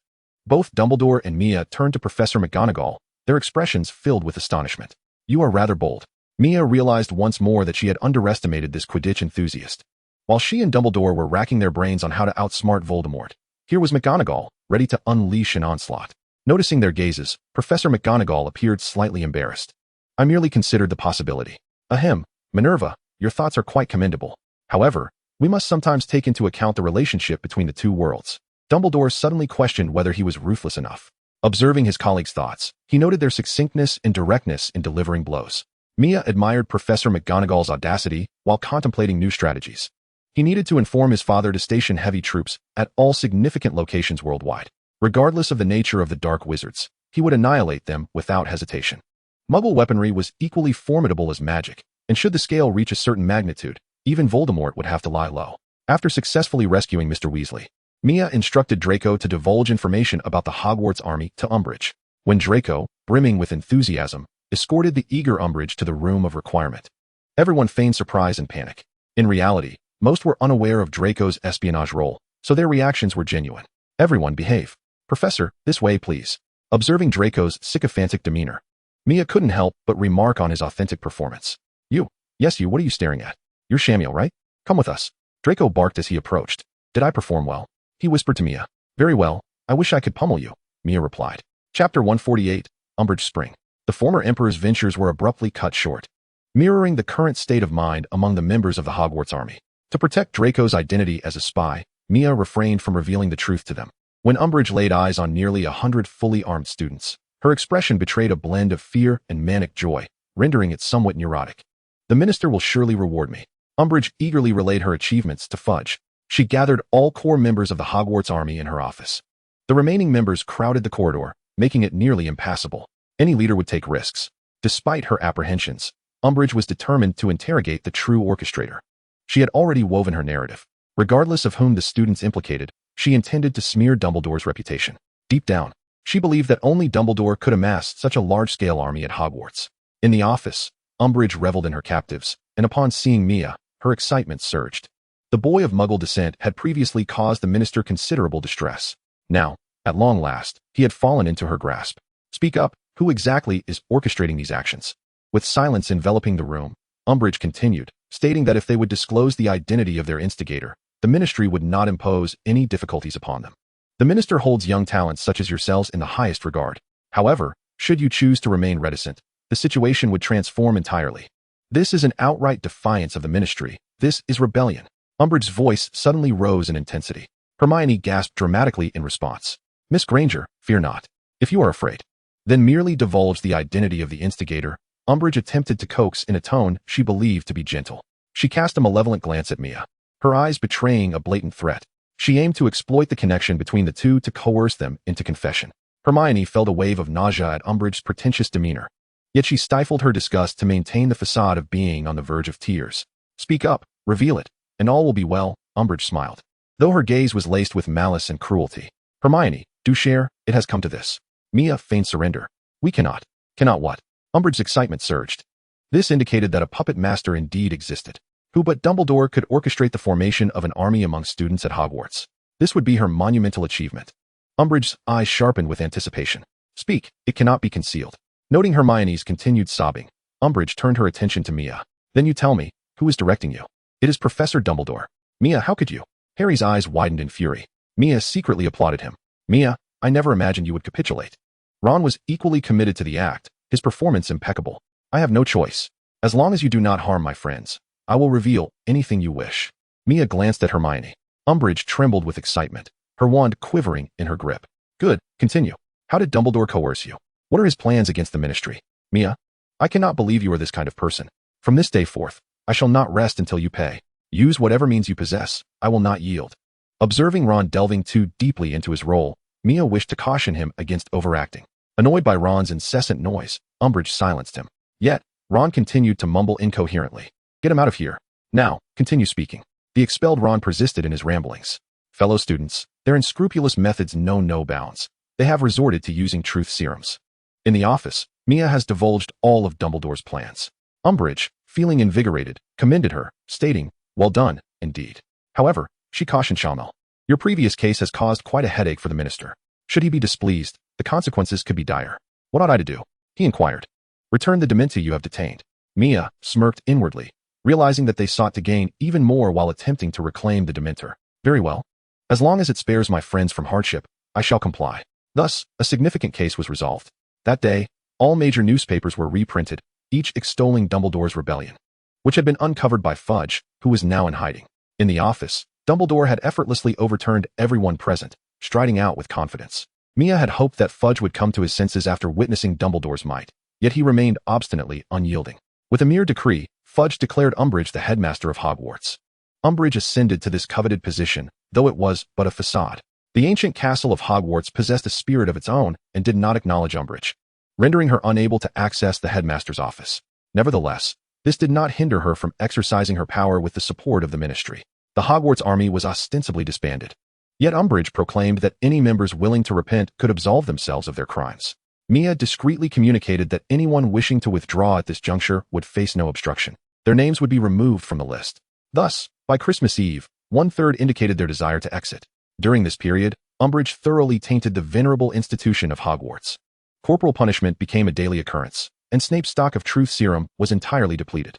The students remained silent, yet seething with anger, as did the parents. Since many former members of the Hogwarts army had not yet expressed remorse, she refrained from targeting these young wizards, aware that Shammel's strength could not be pressed too urgently. At this moment, she regained her composure. The exposure of the Hogwarts army might have been a deliberate arrangement. However, as the current situation was under their control, Umbridge remained unconcerned. Chapter 149, Fireworks. During Christmas, most students gradually returned home. Thanks to Umbridge's efforts, aside from those without a place to go, the vast majority returned to their families. Mia also accompanied Hermione back to Kensington Palace. As the situation further deteriorated, the Shammill and Granger families moved in, making Christmas quite lively. Harry resided with Sirius at Grimmauld Place, which had now become his home. To avoid further harm, the Weasley family also relocated to Grimmauld Place. Except for Percy, the young wizard lost in the whirlwind of power, who had severed ties with his family and even participated in the apprehension of Dumbledore. This caused great sorrow to the Weasley family. Mr. Weasley sent a letter to Kensington Palace, expressing gratitude for Andrew's gift of a gun. "I should have sent a rifle back then," Andrew exclaimed, slamming his hand on the table in frustration. "I thought our situation was dire enough. But it seems yours is even more perilous," Mrs. Shammill said with a worried expression. "If it becomes too dangerous, you two should return and stay at home." She grasped Hermione's hand. "Staying at home is safer than anywhere else," Mrs. Granger added, wrapping her arm around her daughter's shoulders. "The magical world still needs us." Hermione responded helplessly. "Your biological father does not deserve to be called your father." Andrew's anger flared at the thought of Mia facing life-threatening dangers daily. "There's nothing to be done. Even if I don't go, he'll eventually come looking for me. Since there's no escaping, we must find a way to deal with him." Mia shrugged nonchalantly. "What are your chances of defeating him, with your teacher facing him?" Yaz asked. 10 out of 10, but it would be futile. That fellow is as cunning as a fox, and defeating him outright is not enough to kill him. Voldemort is formidable, but Mia believes he pales in comparison to Dumbledore. The reason is simple. If he could have taken Hogwarts, he would have done so long ago. Not even hiding in a nursing home would keep Dumbledore safe. Grindelwald, in his prime, was once deemed the most dangerous dark wizard in history. Yet, even with the Elder Wand, he was defeated by Dumbledore in direct combat. Although the extent to which Grindelwald may have intentionally lost that duel is debatable, he was indeed bested. Later, Voldemort inherited the title of the most dangerous dark wizard. Yet he remained terrified of Dumbledore. The two never even confronted each other directly, highlighting the depth of Voldemort's fear. The atmosphere in the house grew somber. Recently, all high-ranking officials, including the royal family, had been placed under protection. Unless that individual was eliminated, they would have to remain in hiding. Now, members of the cabinet and military could no longer contain their urge to propose military action to assist in his eradication. Andrew spoke gravely. "This door cannot be opened. Once one side's military force crosses the boundary into the other realm, war will become inevitable. Human ambition is ever expanding," Mia warned. "I am aware, and so is the cabinet. Yet, it is utterly disgraceful to be so intimidated that one dares not step outside their own threshold." Andrew's countenance was etched with fury. In recent times, the populace has begun to notice the conspicuous absence of prominent figures they once frequently saw on television. A disquieting atmosphere is permeating both realms. At this juncture, the royal family requires the utmost protection. The Death Eaters are in a phase of lurking. Should they attempt to assassinate military or political leaders, they would directly face our retribution, which is not their desire. Targeting esteemed members of the royal family, who hold no official positions, perfectly aligns with their aim to provoke the ordinary world without incurring wrathful retaliation. However, Mia, I believe you are his primary target. Yoza regarded Mia with a serious gaze. Given his brutality, he refrained from harming you in your first year, and again in your fourth. He even promised to spare others. His schemes are deeply calculated, and you are his main objective. Dumbledore and Mia have reached the same conclusion. A weighty concern filled Mia's heart, yet she feigned nonchalance, saying, "As long as I remain by Dumbledore's side, he cannot touch me." Yozer knew his brother too well. He understood that Mia would never agree to hide away. As the conversation grew increasingly somber, everyone tacitly shifted the topic. Upon returning to school, Umbridge's shadow continued to loom over everyone. The OWL's examinations loomed ever closer, and the fifth-year students toiled in preparation. Meanwhile, Umbridge grew impatient. 2/3 of the Hogwarts army had yet to express remorse, but soon, her attention shifted to Hagrid. Hagrid had been away from Hogwarts for some time. Fudge's associates speculated that, as Dumbledore's ally, Hagrid must be engaged in tasks for him. In her quest to undermine Dumbledore's plans, Umbridge focused her scrutiny on Hagrid. Nonetheless, her oppression of the students showed no signs of abating. She wielded her sinister quills with reckless abandon. Gradually, parents began to uncover unsettling truths. Their children bore inscriptions on their skin and had been subjected to the unlawful use of truth serums. Anger began to rise among the populace, and it was only a matter of time before someone would take a stand. Among the students, the Weasley twins resolved to be that vanguard. On the day of the OWL's examinations, the Weasley twins vanished for an entire day, while the fifth-year students were still laboring over their answers. A sudden knock echoed from outside the Great Hall. Umbridge, the chief proctor, approached the door in bewilderment and opened it. A deluge of fireworks surged into the hall. Following this, the Weasley twins soared in on their brooms. A whirlwind of chaos ensued as exam papers fluttered like snowflakes. The suppressed emotions that had long simmered began to stir. Umbridge screamed in frustration, but aside from the mute Fudge, no one heeded her commands. She found herself utterly powerless against the fireworks. At that moment, the Weasley twins exchanged glances, revealing the mischievous delight that heralded the onset of their prank. Mia couldn't suppress a chuckle, though it was swiftly reined in as he realized his recently completed exam paper had vanished. A large firework was ignited. Suddenly, with a resounding boom, a colossal dragon's head made entirely of fireworks materialized before Umbridge's terrified gaze. The fearsome dragon, with its gaping maw, lunged toward her. She turned and fled, her high heels clattering on the ground in a frantic and comical rhythm, resembling a moving pink trash bin. At the entrance of the hall, the massive mouth snapped shut in an instant, obliterating all school regulations. Students erupted into the open air, a jubilant cheer echoing as they waved their arms, as if to cast away all negativity. Even the professors were swept up in the moment's exuberance. The castle buzzed with an atmosphere of joy. Umbridge was nearly beside herself with rage. Her only desire was to cast every student into Azkaban, where the Dementors would torment them mercilessly. However, she could not act on her vengeance just yet, for the minister had relayed that more pressing matters required her assistance. Hagrid returned from outside, his whereabouts and activities a mystery. Upon hearing of Hagrid's return, Harry and Ron couldn't contain their urge to seek him out immediately. Hermione, who had spent the entire day studying in the library, set her books aside, preparing to join them. She was determined to absorb all the knowledge she could this semester, as she felt uncertain about their prospects of graduating from Hogwarts given the current turmoil. Thus, she aimed to learn everything possible before any unforeseen circumstances might force their expulsion. Meanwhile, Mia diligently practiced magic alone in the Chamber of Secrets. Not wishing to intrude, Hermione followed Harry and Ron to Hagrid's hut. They knocked for an extended period, and just when they believed Hagrid was absent, he cautiously opened the door a crack. "Oh, it's you. Now's not the best time. But since you're here, come in." As they observed Hagrid peering around cautiously before allowing them entry, they quickly understood that he was once again engaged in tasks for Dumbledore or had acquired some magical creature that could ensure him a lengthy stay in Azkaban. "You're all bruised." Hermione immediately noticed Hagrid's battered appearance. Sigh. The group settled into comfortable seats, eager to inquire about the source of his injuries and his recent activities. "Well, there's no hiding it from you," Hagrid resignedly admitted. "I ventured to seek out the Giants." As Dumbledore sought to win them over, or at the very least, dissuade them from aligning with the Death Eaters, Hagrid was applying a piece of dragon meat to his wound, which would alleviate his injuries. What was the outcome? Harry inquired, only to realize that his question was superfluous, as Hagrid's pained expression spoke volumes. Just as the group conversed, a commotion from outside heightened their alertness. There were footsteps, more than one pair, which could not be merely Mia. Aside from themselves, no students would venture to Hagrid's abode. Listening intently, it sounded as though footsteps emanated from all directions. "There are people outside. We are surrounded," Ron exclaimed, peering out the window. "Rubius Hagrid, we now suspect you of treasonous conspiracy. You are ordered to exit the premises immediately, and do not resist."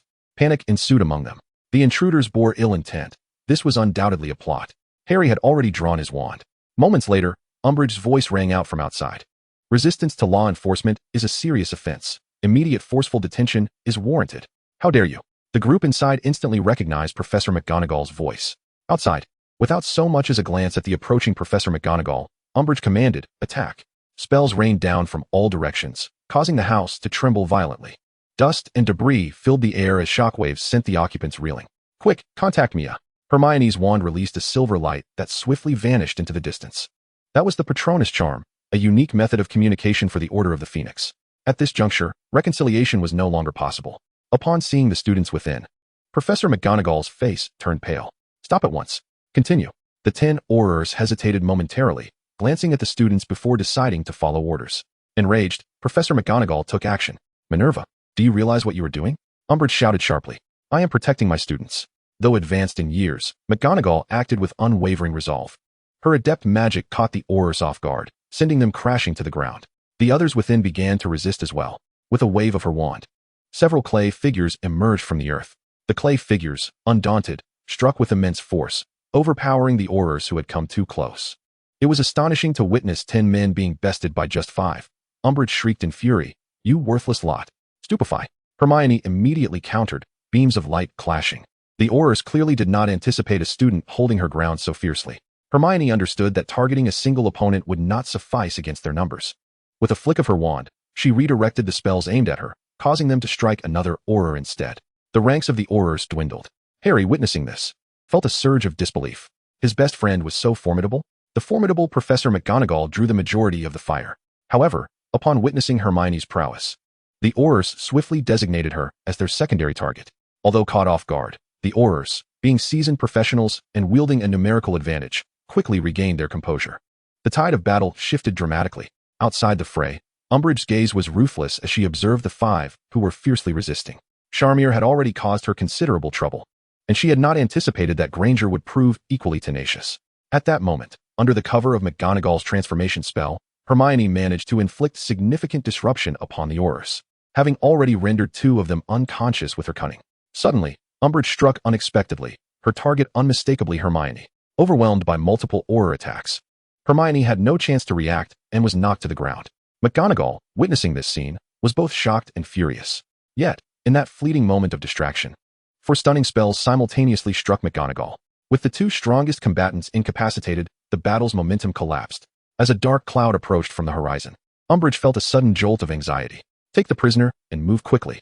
With the inability to apparate in the vicinity of Hogwarts, they were forced to flee into the Forbidden Forest. When Mia landed and saw Hermione lying motionless on the ground, her expression was devoid of emotion.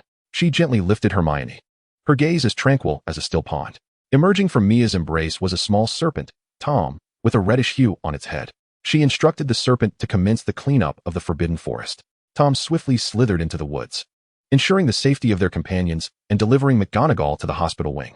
Standing atop the astronomy tower, Mia gazed distantly at the Forbidden Forest. Her indifferent eyes suddenly ignited with a terrifying intent to kill. At that moment within the Forbidden Forest, Umbridge and several Aurors were advancing toward the borders of Hogwarts. Minister, there is only one person on the other side. We needn't flee, remarked the leading Auror. They were encumbered by the large prisoner, making their progress laborious. Follow my orders. The intelligence indicated that Charmier is a formidable threat, and we cannot guarantee that he does not have reinforcements. The Aurors reluctantly adhered to her command. As they neared the Hogwarts boundary, they planned to apparate directly upon crossing. Unbeknownst to them, while the boundary of Hogwarts was drawing near, so too was the heart of the Forbidden Forest. Chapter 151, The Beginning of Chaos. The determined group suddenly sensed an eerie silence enveloping them.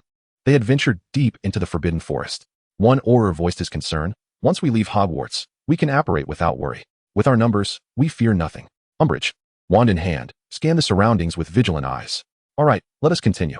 Just as the group was about to move, several Aurors abruptly collapsed without a sound. They have been petrified. No, they are already dead. The voice of the Auror in charge of the inspection trembled slightly. Enemies are near, stand guard. The Aurors formed a protective circle around Umbridge, vigilantly scanning their surroundings. The atmosphere grew eerily silent, so quiet that even the slightest breath could be heard. Shadows were absent, and no traces of magic lingered, yet life had been extinguished. Fear crept into the hearts of all present. Umbridge's earlier elation had evaporated. Now, panic gripped her as she feared a spell might strike her down at any moment. Suddenly, a foul wind swept through. The gaze of 2 Aurors fixed upon 2 yellow eyes, larger than human heads. A basilisk. Close your eyes. The Aurors recognized the creature and promptly shut their eyes. The world darkened. All that could be heard were their own breaths and those of their comrades. The specter of death could appear at any moment, claiming their lives. At that moment, Umbridge trembled in terror, never anticipating such a perilous situation. Protect me, protect me. Her voice was shrill. The Aurors, refusing to remain passive, unleashed a flurry of blinding charms into the air. While this magic lacked lethal power, it inflicted significant damage upon the eyes. The basilisk, overwhelmed by the barrage of spells, found itself unable to initiate an attack, for its eyes were its most vital asset. In the distance, at the observatory, Mia quietly observed the unfolding chaos. Her wand slowly rose, magic gathering with fervor. Suddenly, silence enveloped the world. A silver beam of light shot forth from the observatory, slicing through the sky. With an aura of annihilation, it descended deep into the forbidden forest. A violent explosion instantaneously shattered everything. Mia withdrew her wand and turned away, her expression impassive. She crossed paths with Snape, who had hurried over upon witnessing the terrifying silver light. Snape met her gaze. It was calm, yet a chilling sensation coursed through him. In that fleeting moment, he felt as though he were facing Voldemort. Mia said nothing, brushing past him. Only after she had distanced herself did Snape realize he had scarcely dared to breathe. Memories of his encounters with Voldemort flooded back, the present moment echoing those past encounters. Standing atop the observatory, he could only see a new crater in the depths of the forbidden forest. Estimating the spell's destructive power in his mind, he knew he could not withstand it. In the heart of the forbidden forest, the basilisk fled the instant it sensed the beam of light. Only one aura remained. Gasping for breath, yet struggling to intake more than he exhaled, Umbridge lay amidst a pool of blood, having survived solely due to the aura's magic. The annihilating silver light cast a profound shadow over her, as her shield charm was obliterated in an instant. Feeling her own body, Umbridge found her legs seemingly devoid of sensation. "Save me, someone please." Her last desperate scream echoed in the grim surroundings. A colossal shadow loomed ever closer behind her. In the school infirmary, Madame Pomfrey was bustling about with relentless urgency. Mia sat quietly beside Hermione, saying nothing and refusing to leave. "I'm fine." Hermione attempted to reassure Mia. Several individuals had regained consciousness, yet Professor McGonagall remained in a state of unconsciousness. At her age, enduring 4 stunning spells was a miracle she had survived at all. Madame Pomfrey's voice trembled with anxiety. An unsettling silence enveloped the room. Professor McGonagall was a figure Mia held in profound respect. Should anything happen to her, Mia believed that Umbridge's life would be a mere token in comparison. The disappearance of the ministry's senior undersecretary, Dolores Umbridge, and 10 Aurors sent shockwaves throughout the British magical community. Concurrently, a startling report emerged from Azkaban. A Dementor had defected, resulting in the death of a notorious criminal. It was reported that the Dementor had unleashed chaos upon the inmate. Only when the Aurors arrived did the vile creature make its escape. Upon tallying, the only deceased criminal was Bellatrix Lestrange. Soon after, a mass breakout occurred at Azkaban, with all Death Eaters escaping. Minister Fudge was nearly overwhelmed by the chaos.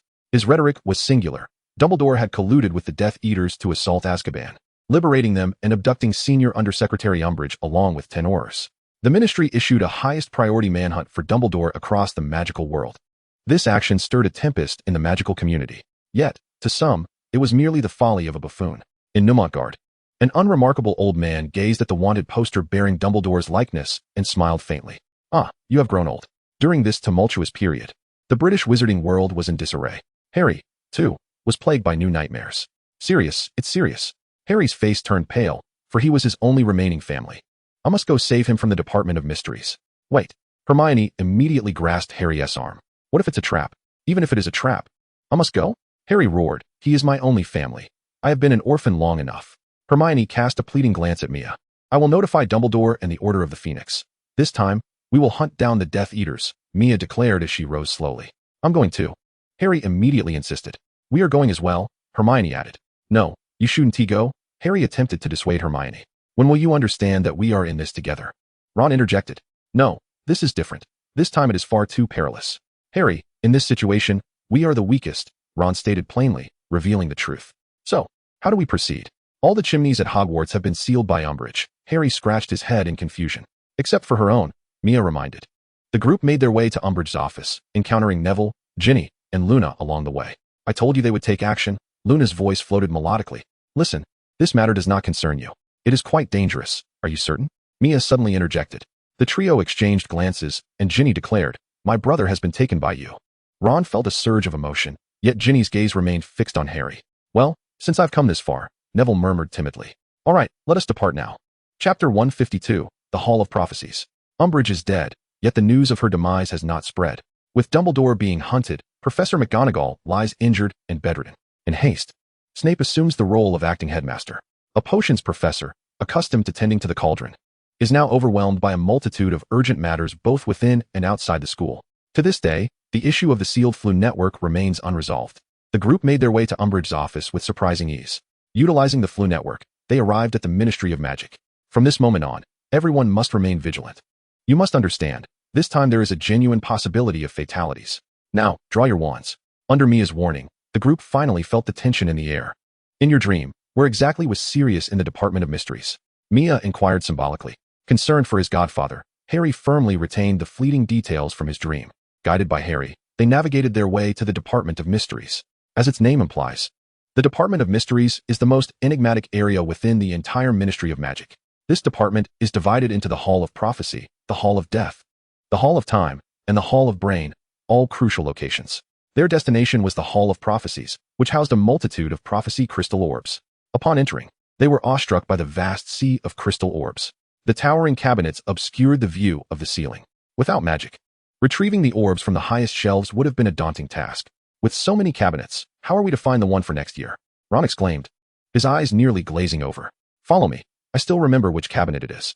Each cabinet bore a unique label. Following Harry, they arrived at the cabinet they sought. Is this the one?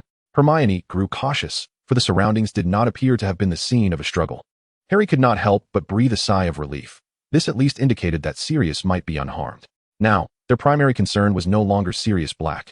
At that moment, Harry spotted a prophetic crystal ball on the shelf, inscribed with his name. Is my name written here?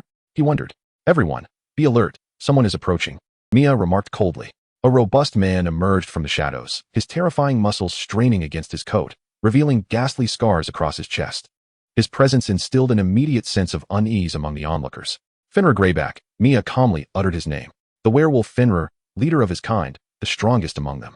He was indeed the one who had bitten the young Remus all those years ago. It shouldn't be just you, Mia warned, her wand at the ready, refraining from making a hasty move. Fenrir laughed derisively. Against you children, I am more than sufficient. As he spoke, he licked his lips with his tongue. His wolfish eyes gleamed with a bloodthirsty glint. He was a born werewolf, merciless and reveling in the flesh and blood of humanity. To him, they were merely a few students. No matter how many came, they would only serve as his meal. In fact, I too have been sent here.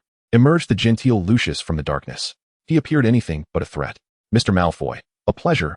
Mia greeted Lucius with interest.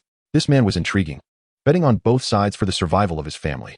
At that moment, Lucius had no desire to be involved, for among their targets was Shamir, the one he had identified as the future Dark Lord. The truth of his alignment remained uncertain, yet he knew that compared to the aging Voldemort, this was the leg they should cling to for support. A future ally was still an ally. Lucius, no one here cares for your noble etiquette. Spare us the pleasantries. Simply take him down and retrieve what is necessary, Fenrir scoffed. What do you know? Lucius retorted, unafraid of Fenrir. The Dark Lord demanded items intact. Could you bear the consequences of any misstep? Enough of your prattle. I see you've been hiding for years, unable to even lift your wand. Many Death Eaters had perished or been imprisoned, while Lucius had thrived in indulgence. Not only Fenrir, but other Death Eaters also harbored dissatisfaction with Malfoy. You brute. You truly lack reason. Lucius promptly addressed Mia with respect. Young Master Shamir, I am not like him. I am merely here to retrieve certain items. Mia inwardly cursed the old fox. This man was allowing Fenrir to play the villain while he feigned innocence. I know. The Malfoy family is prestigious and would never stoop to base acts. Mia and Lucius are performing a rather farcical play of cordiality, as one might do in the pursuit of friendship. Suddenly, Fenrir strikes. Mia swiftly raises her hand, casting an ironclad charm to deflect the curse. As the battle erupts, a multitude of Death Eaters materializes around them. Although outnumbered, the Death Eaters refrain from unleashing their full power. For the students possess the crystal balls coveted by the Dark Lord. Along with the student, he specifically demands to be unharmed. These young wizards, save for Mia, have little experience in actual combat. Fortunately, Mia had previously trained them, and after a brief moment of panic, they quickly enter a state of battle readiness. Utilizing the terrain to their advantage, they engage in a tactical retreat, striving to delay until the Order of the Phoenix arrives. This time, the Death Eaters lay in ambush. Just as the Order does. Though the Death Eaters are hesitant to strike with full force, Mia exhibits no such restraint. Throughout the skirmish, the young wizards have consistently witnessed Mia casting green spells. What other magic is green besides the killing curse? At last, they comprehend the true value of Shamir's teachings. Thus far, 3 Death Eaters have met their demise at Mia's hands. Is this not a tad excessive? Neville, having never witnessed such a spectacle, wonders if the killing curse has become merely a basic attack, something the coach never instructed. With so many crystal balls around, the noise of battle could easily result in damage. Who would take responsibility for that? This method seems appropriate, quiet, and efficient. Yet, something feels amiss to Neville. At that moment, a blinding light erupts. Shattered bones. That was Ginny's voice. A violent explosion obliterates the Death Eaters and the surrounding structures, triggering a chain reaction that sends the high racks tumbling like dominoes. Indeed, there is logic in this approach. Neville nods affirmatively. They cannot linger. The cost of capture would be exorbitant. Chapter 153, Father and Son. As a descendant of the Weasley family, Ginny's magical prowess is exceptionally remarkable, particularly with the bone-breaking curse, which can reduce anything to fragments. Since she has yet to master the killing curse, every spell she casts is a bone-breaker. The Death Eaters struck suffer gruesome fates, leaving behind mere remnants. At times, Mia finds herself uncertain about which curse is truly unforgivable, the painless death of the killing curse or the obliteration wrought by the bone-breaker. Ginny's spells are immensely powerful, rendering the prophecy crystal balls in the Hall of Prophecy utterly useless. Harry clutches the last intact crystal ball inscribed with his name, sprinting alongside the others. The Death Eaters transform into shadows, relentlessly pursuing them. After a frenzied dash, they arrive at the Hall of Death, a room devoid of anything but an ancient archway. Amidst the doorway, there appeared ethereal drapes, beautiful yet elusive, akin to smoke or mist. Should one fall within, regardless of their identity, they would meet an untimely demise, leaving no trace behind. It is said to be the gateway to the underworld. In the recesses of memory, Sirius had succumbed to Bella's killing curse and vanished into that abyss. However, this time, Bella lay deceased in her cell, unless fate intervened. Sirius was unlikely to encounter any peril. Originally, Mia had no intention of targeting Bella. Coincidentally, that old crone Umbridge demanded he surrender a Dementor. He merely requested the Dementor to keep a watchful eye on the Death Eaters imprisoned in Azkaban, particularly focusing on Bella. Unbeknownst to Mia, it was precisely this attention from the Dementor that prompted Voldemort to orchestrate a prison break. He feared that if he delayed any longer, his minions would perish entirely. The Death Eaters surged in, surrounding them menacingly. How do you intend to escape? Fenrir chuckled cruelly. Now, all you need to do is protect yourselves, Mia suddenly declared. What? There are far too many of them for you to handle, Harry protested. At that moment, beams of white light surged forth, encircling the Death Eaters in a protective embrace. How do you propose to flee now? Mia regarded Fenrir with a smirk. As Moody emerged from the radiant light, Fenrir felt a chill creep down his spine. After more than a decade, the two opposing forces clashed once more, igniting a fierce battle. Amidst the chaos, Harry valiantly defended against the assaults of two Death Eaters. Just as a piercing curse, seemingly from nowhere, was about to strike him, a familiar voice rang out. Do not harm my godson. Enraged, Sirius joined forces with Harry, driving the opposing Death Eaters into retreat. Mia exchanged a glance with Lucius nearby, conveying a silent message. Before Lucius could decipher Mia's intent, a stunning spell sent him crashing to the ground. Mia acted out of concern. If Lucius continued to slack off, he would inevitably face Voldemort's wrath. Mia lamented to himself. What a benevolent soul I am. Hermione stood by his side, deflecting all attacks that came from behind. Mia unleashed his full power, with each few spells cast. A Death Eater fell. The members of the Order of the Phoenix merely incapacitated their foes. In contrast, Mia's bloodlust appeared excessive. His rationale was simple. Before the ultimate confrontation arrived, it was prudent to diminish the enemy's strength as much as possible. With the Order preoccupied and the presence of both Moody and Mia, who exhibited somewhat dubious combat prowess, the ground soon lay strewn with fallen Death Eaters. Surveying the lifeless forms of the Death Eaters, Moody's magical eye turned towards Mia. Well done. With your assistance, Voldemort shall surely meet his end at our hands. Indeed, Murden. Old chap, your humor is quite remarkable. Mia found herself slightly uncomfortable due to Moody's hellish jest. However, the atmosphere brightened considerably thanks to Moody's quip. Noticing Mia's flustered expression, Hermione could not help but chuckle. With a swift turn of his magical eye, Moody remarked, You are doing quite well, Princess Riddle. The others, including Neville, were left uncertain about whom he was referring to. Ahem. Hermione quickly stifled her laughter. All right, let us not tease the young couple any further. We have a formidable battle ahead. With his cane in hand, Moody limped out. Mia could not suppress her inner thoughts. You're the one who jokes the most. Beware. I might just kick that good leg of yours and poke that fine eye of yours. You old scoundrel. They arrived at the Ministry of Magic Hall. The other young wizards, aside from Mia and Hermione, were still unaware of the impending confrontation. Unexpectedly, it seemed that these stubborn wretches still possessed some strength. Alas, my incompetent minions. A sharp pain surged through Harry's forehead. Following a sinister and raspy voice, a pale man clad in a black robe gradually emerged before them. The members of the Order of the Phoenix were immediately struck with a sense of dread. They felt a far greater danger than when faced with the previous multitude of Death Eaters. Several young wizards instinctively tightened their grips on their wands.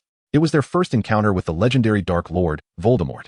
My dear son, it is a pleasure to see you once more. He continued, well, I would be equally pleased if you weren't intent on bringing me back home. You are my son. Should you not come with me? Return to my side, and I shall grant you true power and teach you the magic that Dumbledore would never reveal. Voldemort spoke with an alluring tone.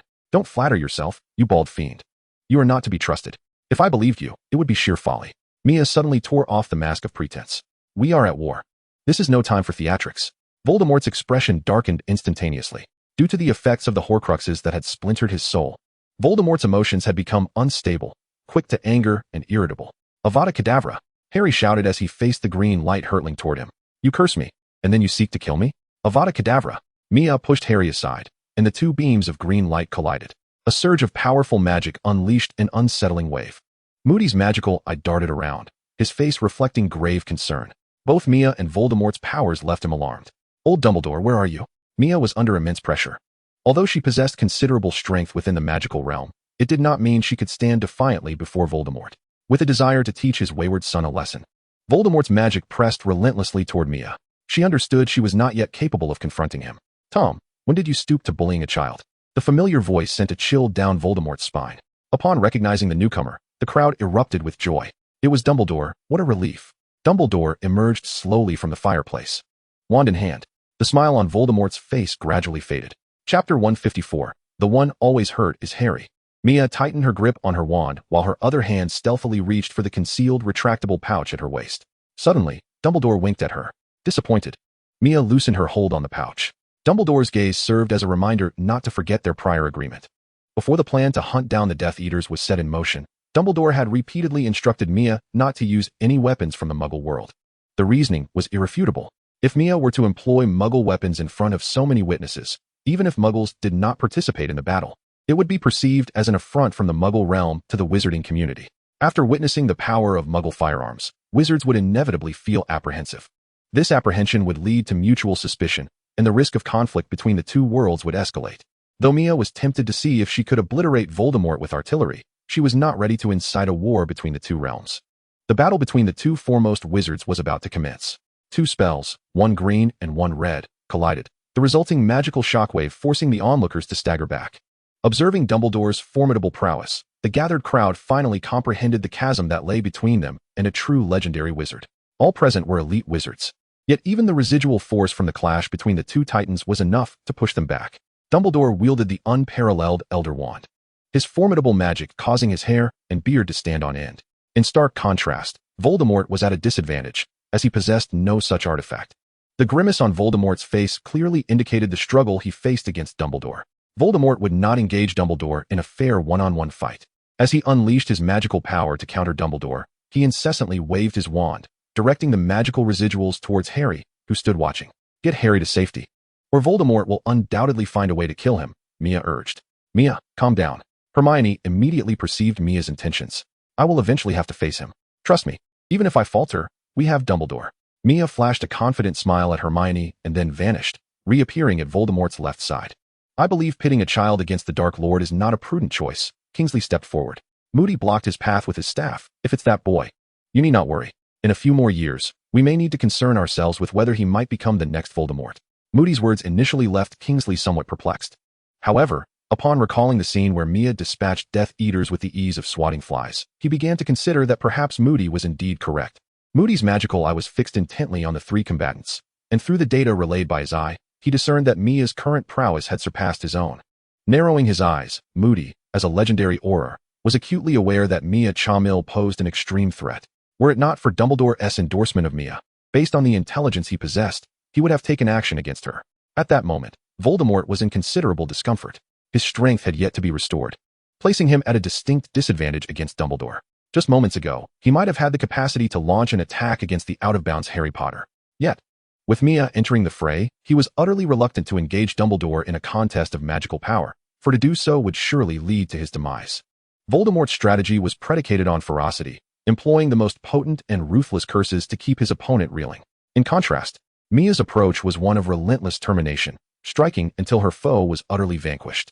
With a barrage of killing curses hurled at Voldemort, he was compelled to utilize apparition to evade the onslaught. Witnessing Mia wielding the killing curse as if it were a mere trinket, those observing could not help but swallow nervously. See, I told you so, Moody remarked, tilting his head towards Kingsley, who nodded vacantly in agreement. Is this how Hogwarts students have become? This certainly wasn't he taught when I was in school, he mused. Dumbledore's magic was ever evolving. The colossal statue in the Ministry's atrium had come to life, nearly delivering a fatal blow to Voldemort. Just when Voldemort had wrested control from that formidable slap, several hands formed from the very floor seized him. After breaking free from their grasp, Dumbledore unleashed yet another ancient spell. Voldemort conjured a silver shield just in time to deflect the assault. On Mia's side, the situation was considerably more straightforward. Killing curse, killing curse, killing curse. Embarrassed by his own son's actions, Voldemort's ire was ignited. A few flickering movements evaded Mia's gaze, suddenly reappearing behind her, unleashing a tumultuous wave of black energy toward her. Without even glancing back, Mia positioned her wand defensively before her chest, a silver shield enveloping her securely. The clash between the black torrent and the silver barrier generated a powerful shockwave. This perilous moment prompted Hermione to scream and rush towards Mia, but fortunately, Ginny was there to hold her back. With Ginny's grip proving unyielding, Hermione found herself entirely immobilized. One cannot deny Ginny's remarkable strength. Incensed by Voldemort's ambush, Mia retaliated. Is that all you can do? In a series of explosive sounds, Mia vanished from sight. Out of nowhere, a killing curse emerged, glimmering with a dangerous light as it hurtled toward Voldemort. Voldemort narrowly evaded capture, unaware that Dumbledore had been anticipating his arrival. As Voldemort flickered and vanished, the two adversaries engaged in a relentless chase, utilizing disapparition to outmaneuver one another. Dumbledore, grasping his wand, found himself momentarily at a loss as to where to strike. The two, akin to wayward sons, displayed a disconcerting lack of decorum. Seemingly losing patience, Voldemort abruptly manifested, unleashing a torrent of brown flames from his mouth. The flames surged with the wind, swiftly transforming into a colossal serpent. The terrifying heat compelled those nearby to retreat in haste. With a malevolent grin, Voldemort reveled in his creation as the fiery serpent lunged towards Dumbledore. In an instant, Dumbledore flicked his wand, dispersing the serpent and returning the searing flames back to Voldemort. Enraged by the recoil of his own spell, Voldemort retaliated fiercely against the flames. Witnessing this, Mia smirked, extending her left hand as if it were a flickering flame, pulsating with dark energy. With a decisive strike upon the ground, black flames rapidly spread in a fan-like formation towards Voldemort, encircling him in a relentless embrace. As the flames encroached, Voldemort's countenance shifted dramatically. Is this the extent of your power? He questioned incredulously. The wall of fire ensnared him, as Mia taunted. Would you care to test something even more formidable? The glimmer in Voldemort's eyes betrayed the pride of his noble lineage. Tom, the Aurors are en route. Surrender now. Dumbledore remarked coolly. Voldemort's laughter was chilling. Do you believe you have triumphed? Harry, this is far from over. In a wisp of black smoke, he vanished. Concealed in a corner, Harry suddenly felt a piercing pain in his skull. What now? Am I not to be spared? Chapter 155, Harry's Triumph. Harry sensed an invasive force ruthlessly burrowing into his mind. Having practiced the mental shielding technique, he quickly realized it was Voldemort attempting to infiltrate his consciousness. He immediately activated his mental defenses, striving to repel the intrusion. Yet, being a Horcrux himself made it exceedingly arduous to resist Voldemort's mental assault.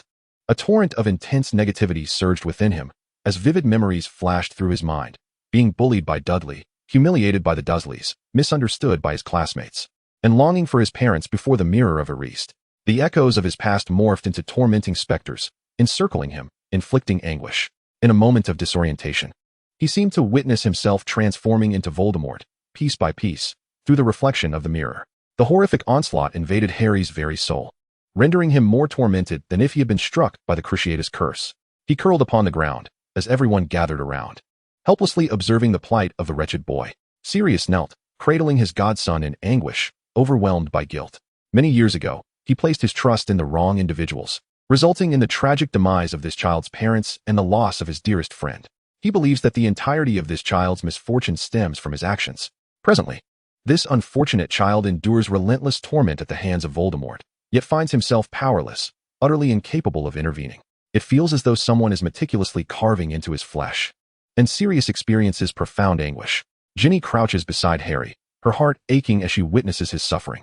With tear-filled eyes, she gently caresses his face. Within Harry's mind, a kaleidoscope of horrific images flashes incessantly. In his thoughts, Voldemort looms omnipresent, an insurmountable force. The Dark Lord whispers malevolently in his ear, taunting him with his vulnerability, questioning the very essence of the love he believes in.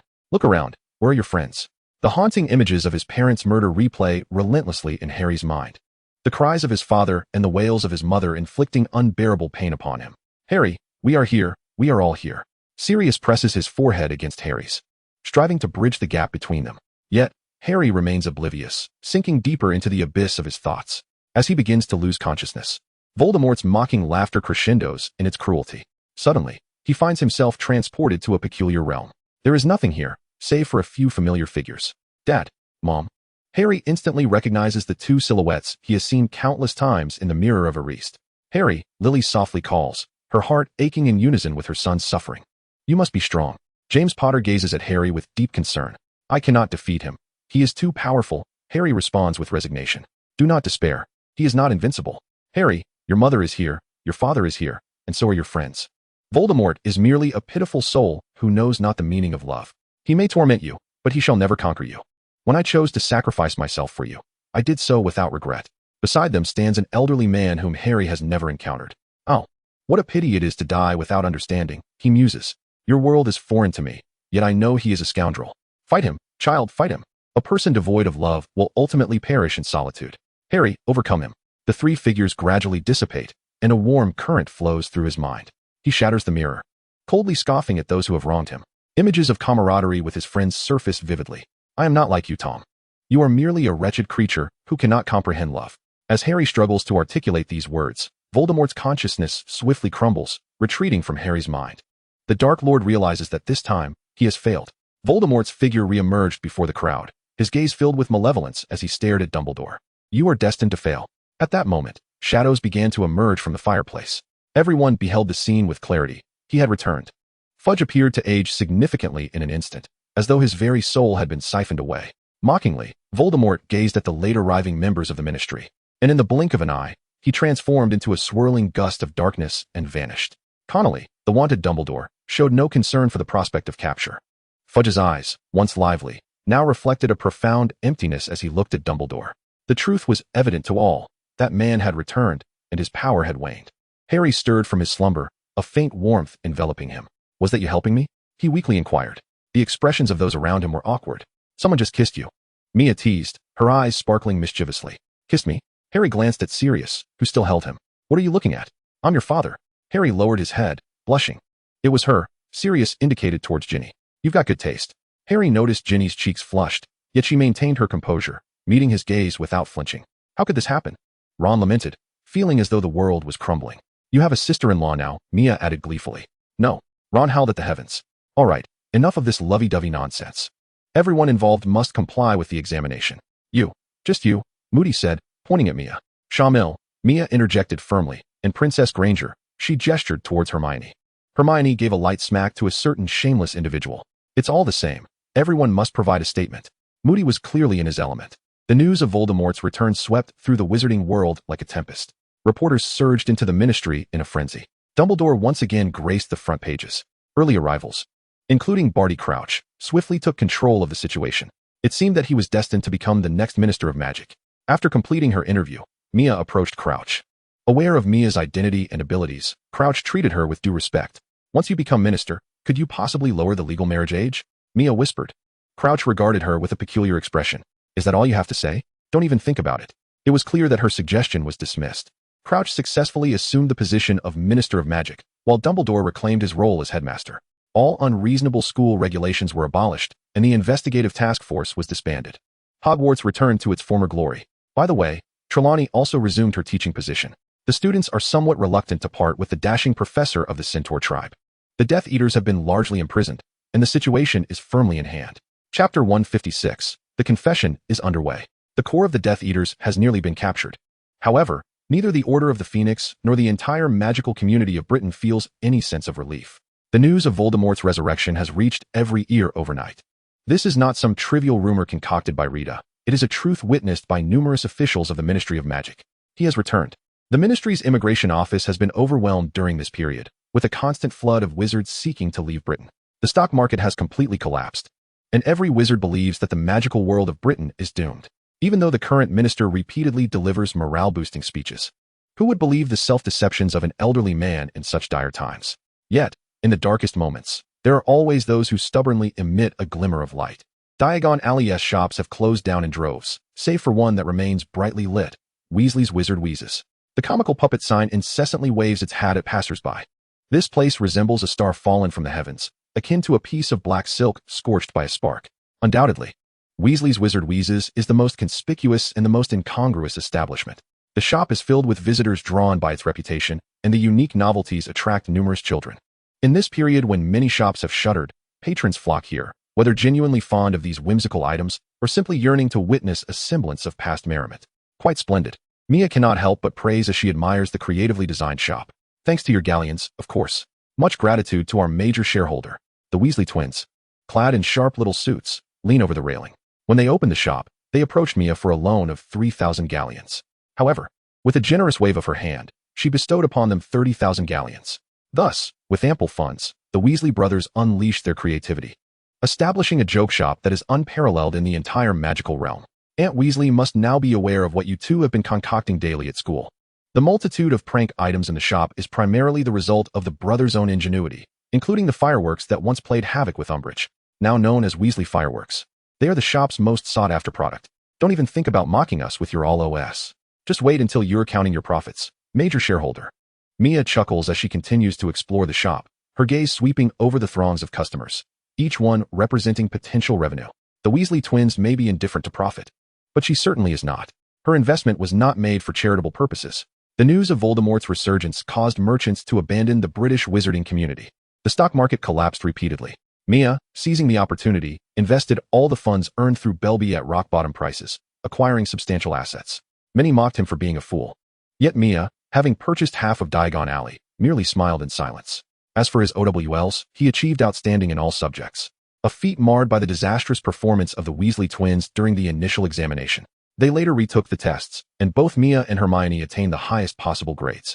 Harry and Ron, having undergone extensive training under Mia, also secured outstanding in defense against the dark arts, thanks to the Hogwarts army that Mia had trained. This year's students performed admirably in that subject. The Hogwarts army continued to exist and train, though those who had chosen to repent to Umbridge had all left the organization. Even if they wished to return, Mia would never accept them back. Betrayal, once committed, often leads to its repetition. In the crowd, Mia accurately spotted Hermione, who was standing next to Ginny by a counter exuding pink vapors. A love potion? Mia immediately recognized the merchandise on display. He turned his gaze towards Hermione, who was clearly up to no good. Upon noticing the mischievous glint in Mia's eyes, Hermione did not hesitate to slap him. Observing the playful exchange, Ginny could not help but smile enviously. Mia, rubbing his head in feigned grievance, mumbled, "Who told you to refuse all the time?" Hermione cast a furtive glance. Her cheeks flushed, whether from embarrassment or the lighting was uncertain. "We are only 16, it is far too early. Do you want to be apprehended by the Ministry and thrown into Azkaban?"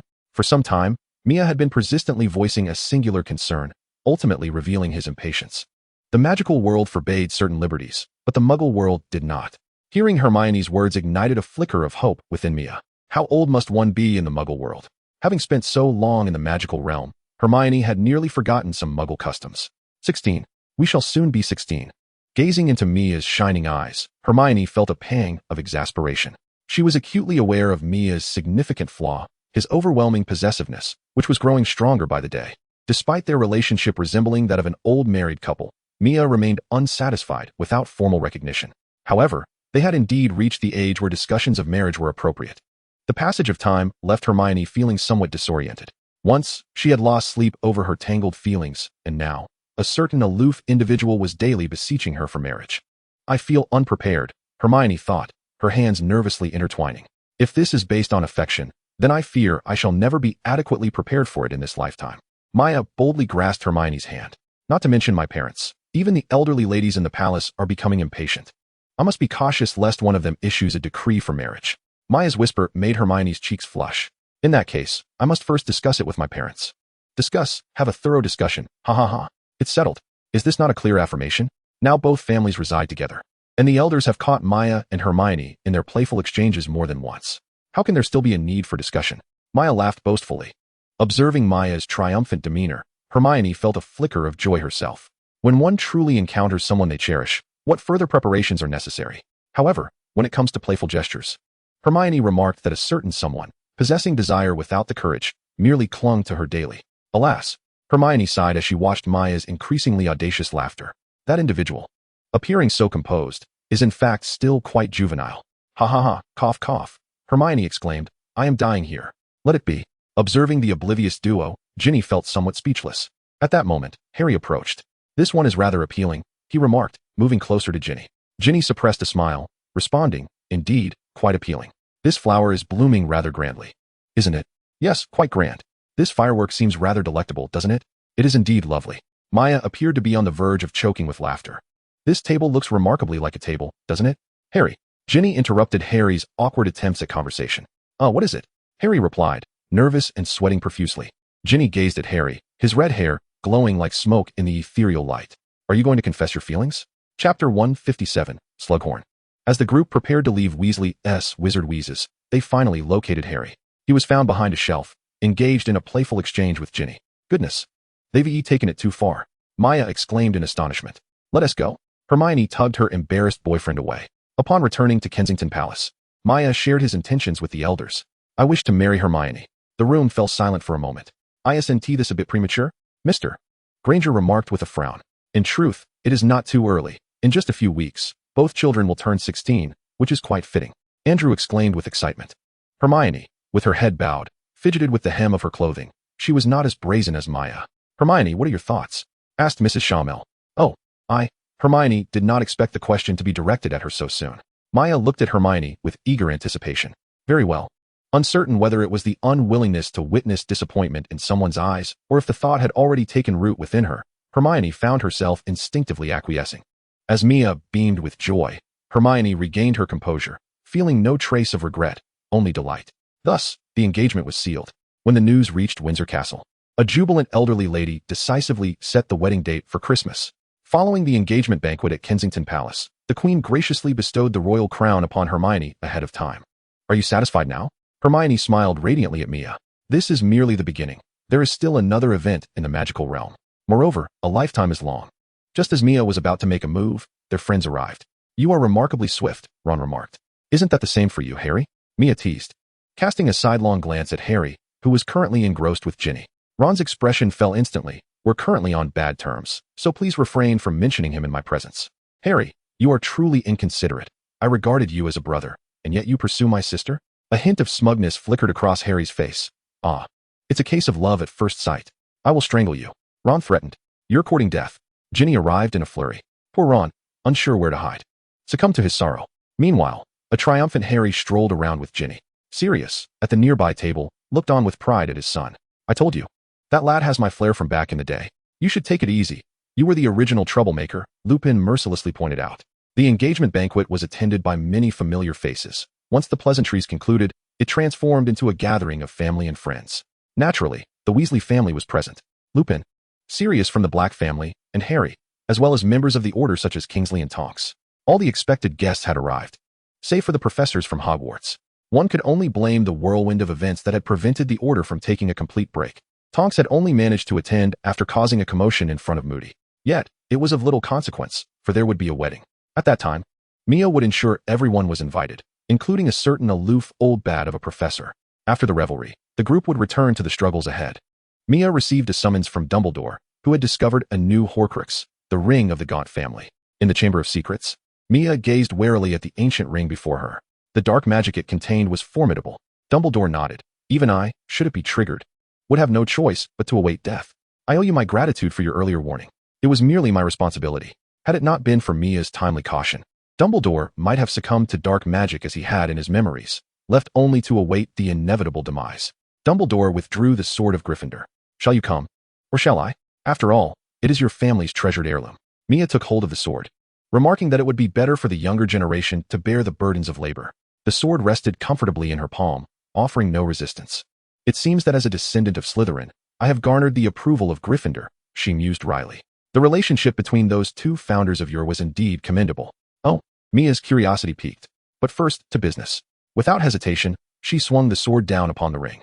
An ominous black aura erupted instantaneously, as if something were lamenting in the haze. This power, however, posed no threat to Mia or Dumbledore. Once the force dissipated, the ring ceased to be a Horcrux. As Mia retrieved the ring, she noted with surprise that it seemed to radiate a newfound brightness. Such malevolent magic can indeed tarnish a relic. Old Tom was quite the spendthrift. As she toyed with the ring, the black gemstone embedded within began to emanate an enchanting magic, revealing itself to be the Resurrection Stone. Mia glanced at Dumbledore. The departed ultimately remained tethered to the past, while the living must forge ahead into the future. Dumbledore had no intention of wielding the Resurrection Stone. This ring is yours now, a rightful return to its owner. Mia slipped the ring onto her finger, and it fit as though it had been crafted exclusively for her. She appeared more akin to a wealthy heir now. Dumbledore chuckled softly, observing, treasures become ever more precious due to the renown of their bearers. It seems someone has taken an interest in your reputation. Who? The former head of Slytherin, Horace Slughorn, who was also Tom's mentor. He possesses knowledge regarding the Horcruxes. Dumbledore nodded. Currently, I am not the only one in pursuit of him. Voldemort seeks him as well. Locating him may provide us with the opportunity to uncover the specifics of those bygone days. First, we must summon him back to Hogwarts. Dumbledore's strategy was straightforward. To exploit Slughorn's fondness for talent, he would take Mia and Harry to find him. The three of them arrived at a Muggle neighborhood, where Dumbledore guided them into a residence. The house bore signs of having been invaded, with the door left ajar.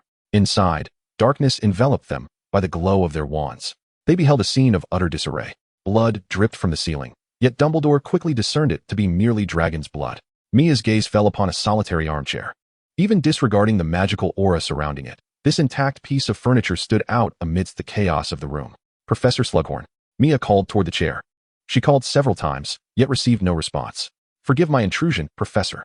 With her wand, she prodded the softest part of the chair. Suddenly, the chair sprang to life. Merlin's summer fashion, what a sight. Harry was taken aback. Which sofa could possibly stand upright? Slughorn, having reverted from the sofa, was rubbing his rotund belly. How did you discover my presence? He inquired. Clearly, a sofa has no need for shoes, Mia humbly remarked. I must admit, had it not been for Professor Dumbledore noticing the dragon's blood dripping from the ceiling, I would not have observed this detail. You flatter me, Dumbledore replied. However, Mia, I do not recall you being quite so modest. Certainly, as long as it brings you joy, I could be even more humble. Should you be inclined to bestow upon me the position of Headmaster, I would be immensely grateful. Thank you. You're welcome. Dumbledore suddenly pondered whether he had been overly benevolent of late. This cheeky lad was becoming increasingly audacious. Beside them, Harry watched the playful exchange between Dumbledore and Mia, exclaiming, Bro, that's impressive. Professor Slughorn, I shall be candid.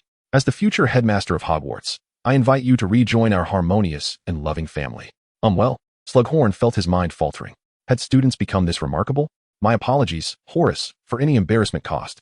This student of mine has a penchant for mischief. That is not quite fair. I am. Silence, you knave. Upon noticing Dumbledore's elder wand seemingly aimed in his direction, Mia reluctantly stepped aside.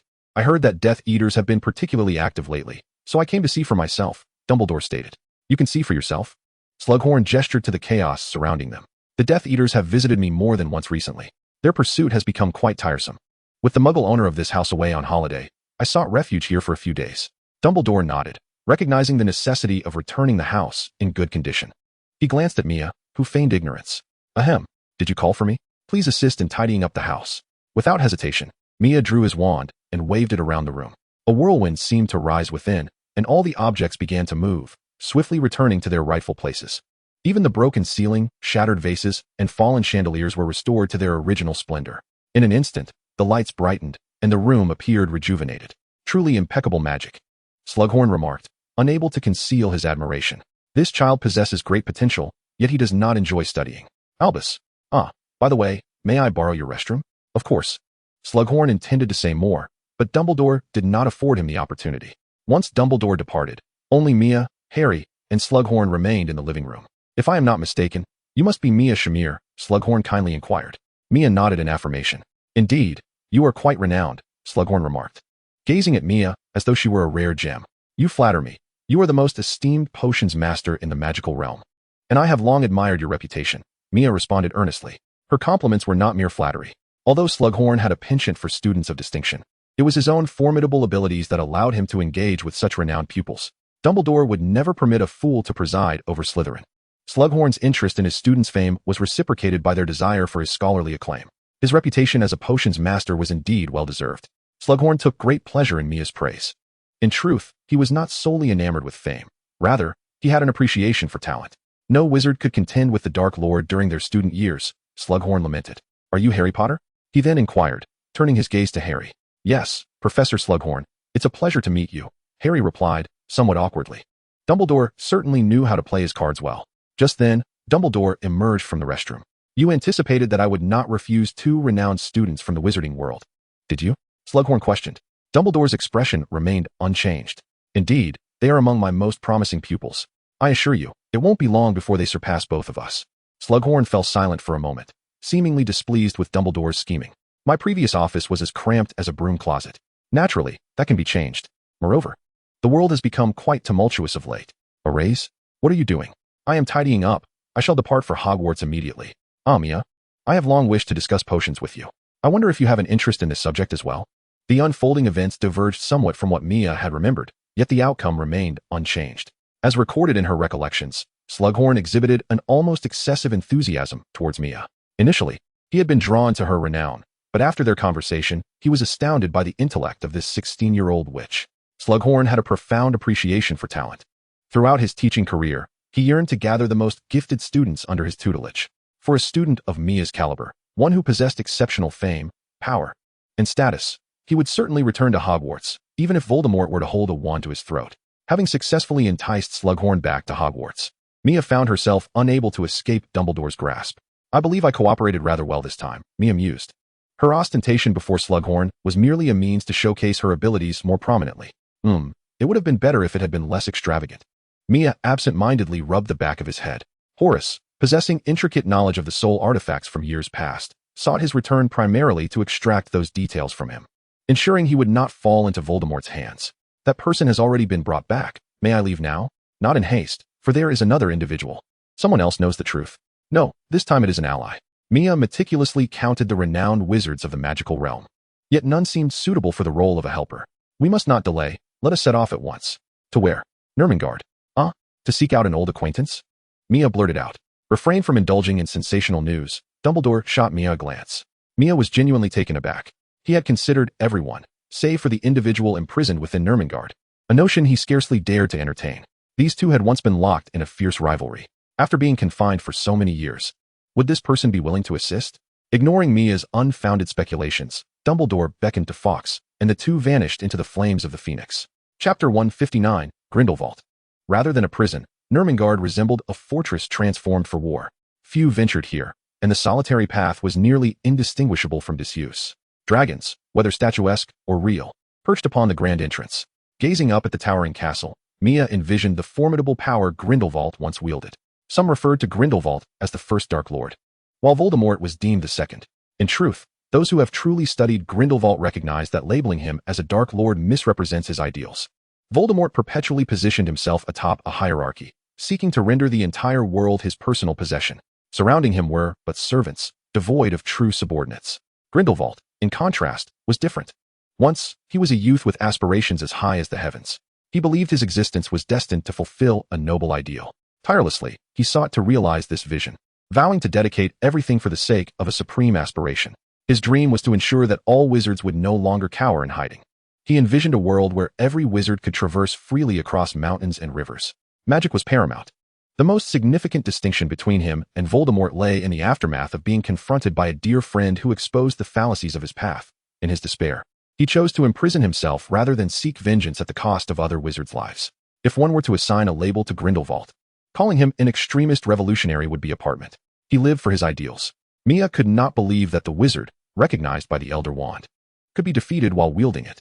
Even more incredulous was the notion that such a fortress could contain him. It is essential to acknowledge that he is the true architect of this castle. Following Dumbledore, Mia stepped into Nurmengard. Upon entering, Mia was enveloped by an omnipresent aura of powerful magic. It was evident that the wizards of Ur had invested considerable effort to confine him within these walls. As they wandered about, Mia could no longer contain her curiosity and inquired, "How much longer until we arrive?" "Well, it has been nearly 70 or 80 years since my last visit here. So, it seems we are indeed lost." "That would be a reasonable conclusion," Mia remarked, her tone imbued with a hint of sarcasm. "Only you could articulate such thoughts while lost. If you wish to exit, retrace your steps to the end and take a left. If you seek sustenance, the kitchen is downstairs, although I suspect there is little left to eat." "Thank you," Mia replied. "You're welcome," came the response. Observing the dapper elder leaning against the doorframe, Mia instinctively drew her wand, sensing an overwhelming aura of danger. The handsome elder paid her no heed, fixating his gaze solely on Dumbledore. "Hello there, darling," he purred. The atmosphere grew increasingly charged, leaving Mia astounded. "Oh, a romance in Twilight." Grindelwald chuckled mischievously, appearing every bit the aging libertine. "My, how many years has it been? You truly have been heartless, never once returning." "Indeed. It is quite lonely," he mused. "Have you not exhausted this topic?" Mia noted the chill in Dumbledore's voice, a tone she had never heard before. "Encountering a conundrum?" Grindelwald's demeanor softened slightly. Will you not invite me in for a seat? Dumbledore resumed his usual calm disposition and followed Grindelwald inside. Inside, there was little of interest. Merely furniture that had succumbed to the ravages of time. Yet, Grindelwald strolled with the ease of one who still inhabited a grand castle. Voldemort has returned. I am aware. What is it you wish for me to do? What do you desire? Grindelwald's laughter was ambiguous, whether mocking Dumbledore or himself. You are decidedly unreserved with me. Dumbledore remained silent, his gaze steady upon Grindelwald. The latter shifted his attention to Mia. Is this yet another of your students? Indeed, she is my favorite. Mia distinctly observed a flicker of coldness in Grindelwald's eyes. Child, do you have any idea how many favorites Dumbledore has? It seems you have been envious more than once regarding this matter, Mia retorted, eliciting a subtle twitch in Grindelwald's brow. Facing Grindelwald, Mia felt no trepidation. After all, he had dared to confront his own father. Whom could he possibly fear? While she might not rival Grindelwald in strength, Mia was confident she could hold her own in a duel. Your student possesses a certain intrigue. She is unlike the others. Grindelwald gazed intently at Mia, who smiled modestly. Acknowledging the compliment. You wish for me to assist you in confronting Voldemort? Grindelwald abruptly returned to the matter at hand. Indeed. Consider my current state, and then consider me. What reason do I have, as an elderly man with only a few years left, to forsake my twilight for a perilous endeavor? In the realm of teaching, I concede that I am no match for you. You could easily turn the magical world upside down with just one student. And then there is your companion. Grindelwald's gaze lingered on the ring adorning Mia's hand. Without your assistance, I cannot vanquish him. You have held him at bay for so many years. Why not continue the effort? I am old. Do not presume I am akin to a muggle, Albus. As a wizard, you have a century left to spare, Grindelwald sneered. Ah, you, the old man with 100 years yet to live, should take the opportunity to stretch your legs. I must admit, I cannot outmatch you in wit, nor in teaching prowess. In strength, you are also inferior. As Grindelwald's expression darkened, Mia cast a concerned glance at Dumbledore. Old friend, we are here to request assistance. This is hardly conducive. Fine, I shall accompany you. Let us go. Observing Grindelwald beginning to gather his belongings, Mia felt as if his mind had been struck by a blunt object. But Grindelwald, what is this? Seemingly perceiving Mia's confusion, Grindelwald sighed. Given your appearance, you must have a woman, yes? You should comprehend my sentiments. What do you mean? Mia suddenly recognized the familiarity. It was reminiscent of Hermione's temper. Even when Hermione was in the wrong, he could not voice his dissent but had to acquiesce to her. So that is how it is. Turning his gaze back to Grindelwald, Mia felt a profound connection, recognizing their shared plight. I understand. It is not easy. The two, one old and one young, sighed in unison. As the elder wand pointed towards him, Grindelwald's demeanor shifted. Now, looking at Grindelwald, Mia felt a deep sense of empathy. Oh, esteemed elder, your struggles are palpable. You must live well beyond these walls. Your circumstances here are too grim. How about I stay with you? Then you shall continue to suffer. Chapter 160, The Mightiest Builder. After more than 70 years, Grindelwald finally emerged from the fortress he had constructed with his own hands. The moment he stepped through the door, he vanished into thin air. Do not fret. He will not flee, Dumbledore reassured, appearing utterly untroubled. Mia thought to himself, no wonder they are old acquaintances. He has him firmly in hand. True to form, Grindelwald made his way directly to Hogwarts, seeking out Dumbledore. Appearing as though he had merely stepped out for a leisurely stroll after a prolonged stay at home, the two engaged in a heated exchange. Yet Grindelwald soon adopted a more serious demeanor. By now, Mia had begun to comprehend why Dumbledore had suddenly sought Grindelwald's assistance. The unfolding events were increasingly diverging from the accounts etched in her memory. According to those recollections, Dumbledore would fall victim to the fatal curse of the Gaunt Ring. As his life dwindled, Dumbledore would manipulate his own demise to embolden Voldemort to act recklessly, revealing further vulnerabilities. Severus Snape, compelled by Dumbledore's orders to end his mentor's life, would subsequently rise to become Voldemort's most trusted servant, providing invaluable intelligence for the task of vanquishing the Dark Lord. However, now, Dumbledore was alive and well. And due to his prior strategizing, the forces of the Death Eaters had significantly diminished during the battle at the Ministry of Magic. Presently, Voldemort exhibited a caution surpassing that of a turtle. Consequently, to eliminate Voldemort, one could only seek greater might. Within the entire magical realm, the only individual capable of aiding in the endeavor to defeat Voldemort was none other than Grindelwald. Even if Dumbledore was reluctant to encounter the man who had diverged from him, he had no choice but to summon Grindelwald from Nurmengard for the greater good. I cannot guarantee how much assistance I can provide. I am old now, and I have not wielded a wand in many years, Grindelwald remarked, seated across from the desk. This should suit you, Dumbledore replied, retrieving a wand from the right-hand drawer. Upon seeing the wand resembling a withered branch in Dumbledore's grasp, Grindelwald's eyes sparkled with delight. You still possess it? Dumbledore's expression remained impassive. After all, It is the wand that Grindelwald once wielded. It might fetch a handsome price when I retire to supplement my household expenses. You are insufferable, Grindelwald retorted, though a smile crept onto his face. He glanced again at the ancient wand beside Dumbledore. Mine is still far superior. Indeed, for this wand only acknowledges the mightier sorcerer. Observing Dumbledore's utter abandonment of humility, Mia felt a sense of dread at the reunion of these adversaries. Then where shall I reside? At your home? Grindelwald inquired, scrutinizing Dumbledore. Mr. Shamuel's financial resources are ample enough to purchase half of Diagon Alley. Arranging accommodation for an elderly man should pose no challenge, Dumbledore replied. Mia interjected. Oh, you seem rather reluctant. No longer chasing ideals, Grindelwald had adopted a somewhat cynical demeanor. Do I appear to be inclined? Mia, weary of the pretense, responded. You taught this student. Grindelwald disdainfully gestured towards Mia, considering it rather pitiful to summon assistance without providing even a place to stay. With a sigh, Dumbledore acquiesced. After some reflection, Mia also deemed it prudent not to offend Grindelwald too severely. Suddenly, an idea sparked in her mind. Recalling my recent construction of a house in the magical realm, I believe it would be quite suitable for your stay. Dumbledore raised an eyebrow. Entrusting Grindelwald with the guardianship of the safe house? That is indeed a commendable thought. Are you not a pureblood? Grindelwald was intrigued by the implications of Mia's words.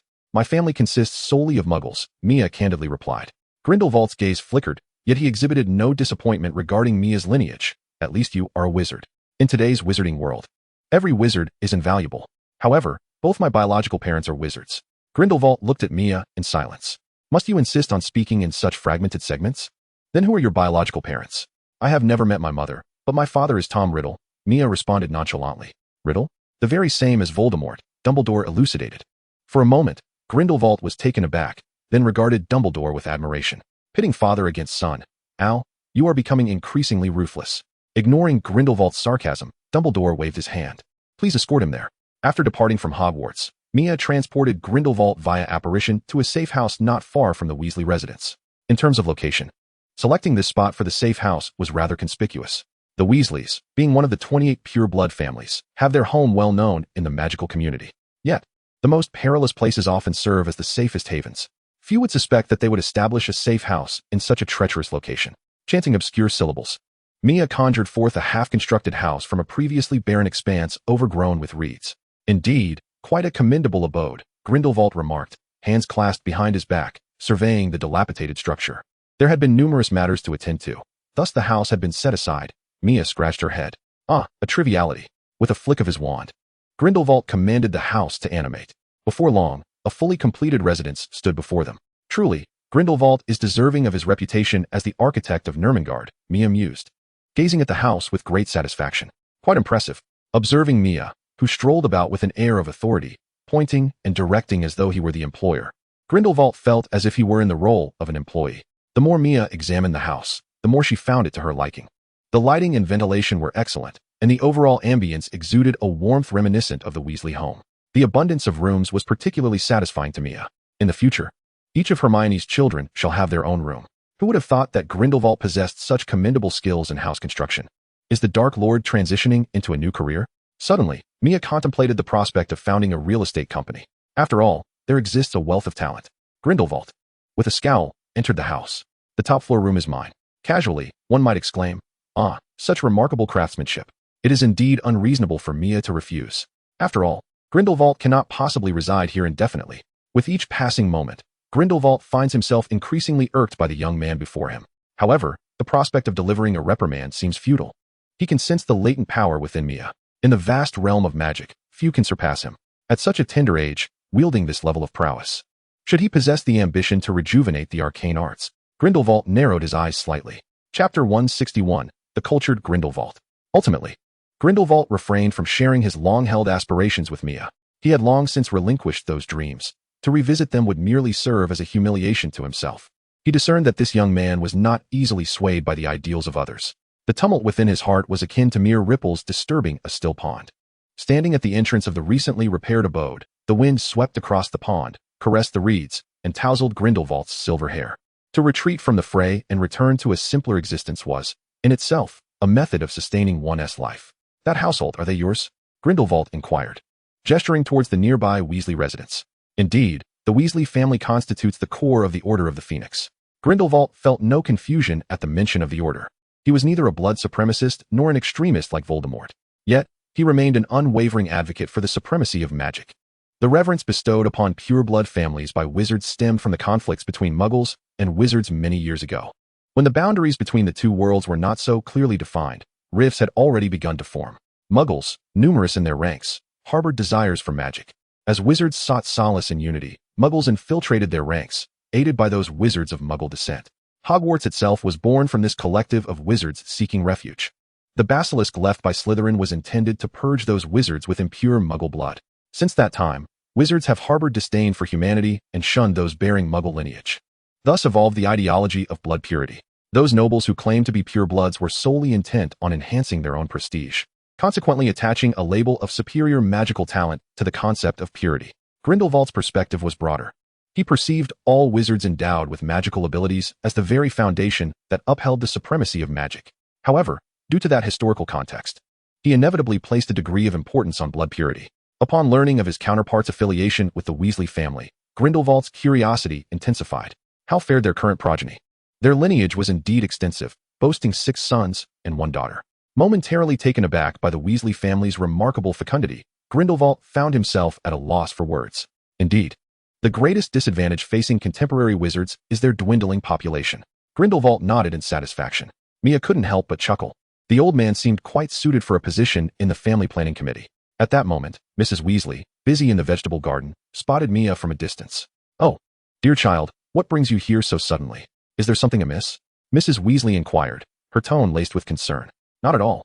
I merely brought a friend of Professor Dumbledore's to take a look at the house," Mia replied, gesturing towards Grindelwald. It was no surprise that the long-ago dark wizard went unrecognized by Mrs. Weasley.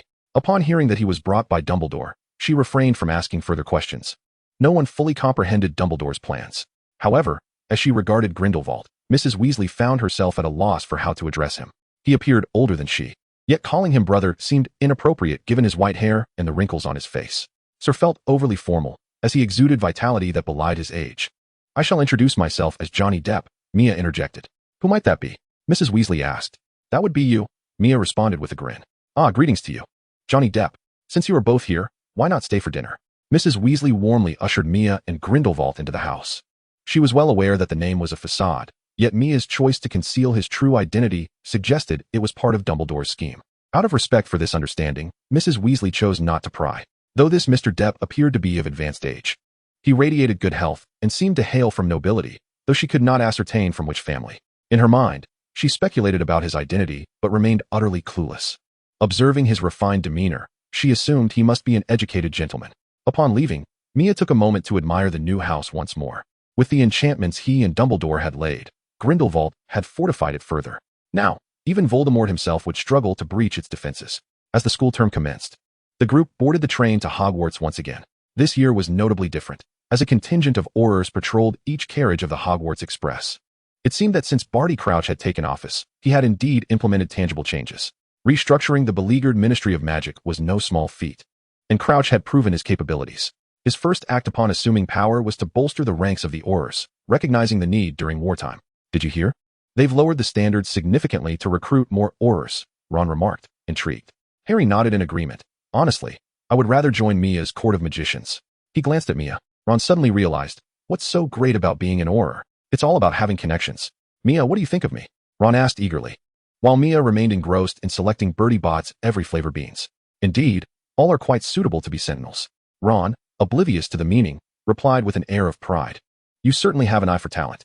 Having lived in the Muggle world for 11 years, Harry turned to Ron and inquired, "Ron, do you even know what a sentinel does? What do they do? It must be quite impressive." Ron exclaimed, "They merely stand at the palace gates daily, scolding tourists who wish to take photographs." At that moment, the door creaked open, revealing Draco. He hesitated briefly at the threshold before stealthily entering. "What are you doing here?" Ron asked bluntly. Draco, however, refrained from retorting. "The Dark Lord has commanded me to assassinate Dumbledore," he said hesitantly to Amaya. The compartment fell into an immediate hush. All eyes fixed in astonishment upon Draco. "What exactly do you intend to do?" Harry queried gravely. Draco's composure finally shattered. "Amaya, please save my parents. The Dark Lord warned that if I fail, he will." Draco's voice quivered with emotion. Ron ceased his mockery of Draco. "Sit down and calm yourself," Amaya said coolly. After a considerable wait for Draco to compose himself, Amaya remarked, "There aren't too many options left. The Dark Lord is at your home, and thus, you must fulfill your task, otherwise, he could easily harm your family. Wah, do not cry, I have not finished speaking. There is still a glimmer of hope. Draco endeavored to stifle his sobs. What must I do? Assassinate Dumbledore. Do not jest about such matters. Draco managed a smile more twisted than sorrowful. The others in the compartment exchanged peculiar glances at Amaya. Do you possess any alternatives? Your family is entirely in Voldemort's clutches. If he commands you to assassinate, then you must comply. Draco's gaze began to harden. But if you truly attempt the assassination, let me be clear, you will certainly fail. Observing Draco's despondence, Amaya tossed aside a Bertie Bott's every flavor bean. Voldemort has not given you a deadline, has he? Suddenly, Draco's eyes sparkled with a hint of understanding. Amaya, noticing this shift, recognized he was beginning to grasp the situation. You cannot defy Voldemort's orders. Therefore, you need only to execute his command. Do not dwell on Dumbledore. If you could kill him, Voldemort could merely find a way to extinguish himself. What you must do is survive, as long as you wait until Voldemort is vanquished. All will be well. How can that be possible? Draco appeared skeptical of the notion that such a being could perish. How can it not be possible? Voldemort is not a fool. He knows you, a mere student, cannot kill Dumbledore. He merely wishes to use this as a means to punish the Malfoy family. The relationship between Dumbledore and Voldemort is one of life and death. Regardless of who perishes between them, your well-being remains intact. Draco pondered for a moment, as if gradually grasping a glimmer of hope. Maya was indeed correct. Irrespective of who met their end, their family would remain unscathed. But is there more to consider? Draco snapped back to reality, rising to his feet. Rest assured, I shall diligently assist you. With that, Draco turned to depart, only to be met by Maya's icy voice from behind. Remember, the condition for your safety is your own survival. Draco's heart seemed to skip a beat. This tactic, employed by both father and son, was a shared proficiency in wielding lives as instruments to manipulate the hearts of others. The carriage halted at Hogsmeade Station, where Aurors patrolled vigilantly. Upon entering Hogwarts territory, the Aurors vanished. A formidable enchantment enveloped the entirety of Hogwarts. At such a time, not even a mosquito could penetrate its defenses. What if a Death Eater slipped in? Ron voiced his anxiety. There is no cause for concern. Magical protections are in place. As they approached the iron gates of Hogwarts, Professor Flitwick was on duty. Maya, your assistance has been invaluable. Without you, this enchantment would not have been so effortlessly established. Not at all. It is the professors who deserve the credit. Maya held Professor Flitwick in high regard. Though he was slightly stronger in terms of sheer power, there was no doubt that Flitwick was his mentor when it came to spellcraft. Such an expansive magic was truly devised by Maya? Ron exclaimed, his mouth agape in astonishment. At that moment, Draco passed by, nodding to Maya before being led inside by Snape. Do they share such a close relationship? Ron questioned, perplexed. I suspect they have forged some form of alliance, Harry replied solemnly. Is it related to assassination? Hermione furrowed her brow. Perhaps, Maya feigned ignorance. According to the course of events etched in memory, the double agent Snape would forge an unbreakable vow with Draco's mother. The vow bound Snape to assist Draco as much as possible during his assassination endeavors, and should Draco fail, Snape was compelled to carry on with the task. This vow was established under duress, an oath that Snape could not refuse. How could a loyal servant of the Dark Lord decline to safeguard his master's plans? Should he choose to refuse, he would lose Voldemort's trust forever. Snape promptly reported this predicament to Dumbledore. It was a most precarious situation. Who could predict the circumstances under which Draco's mission would be deemed a failure?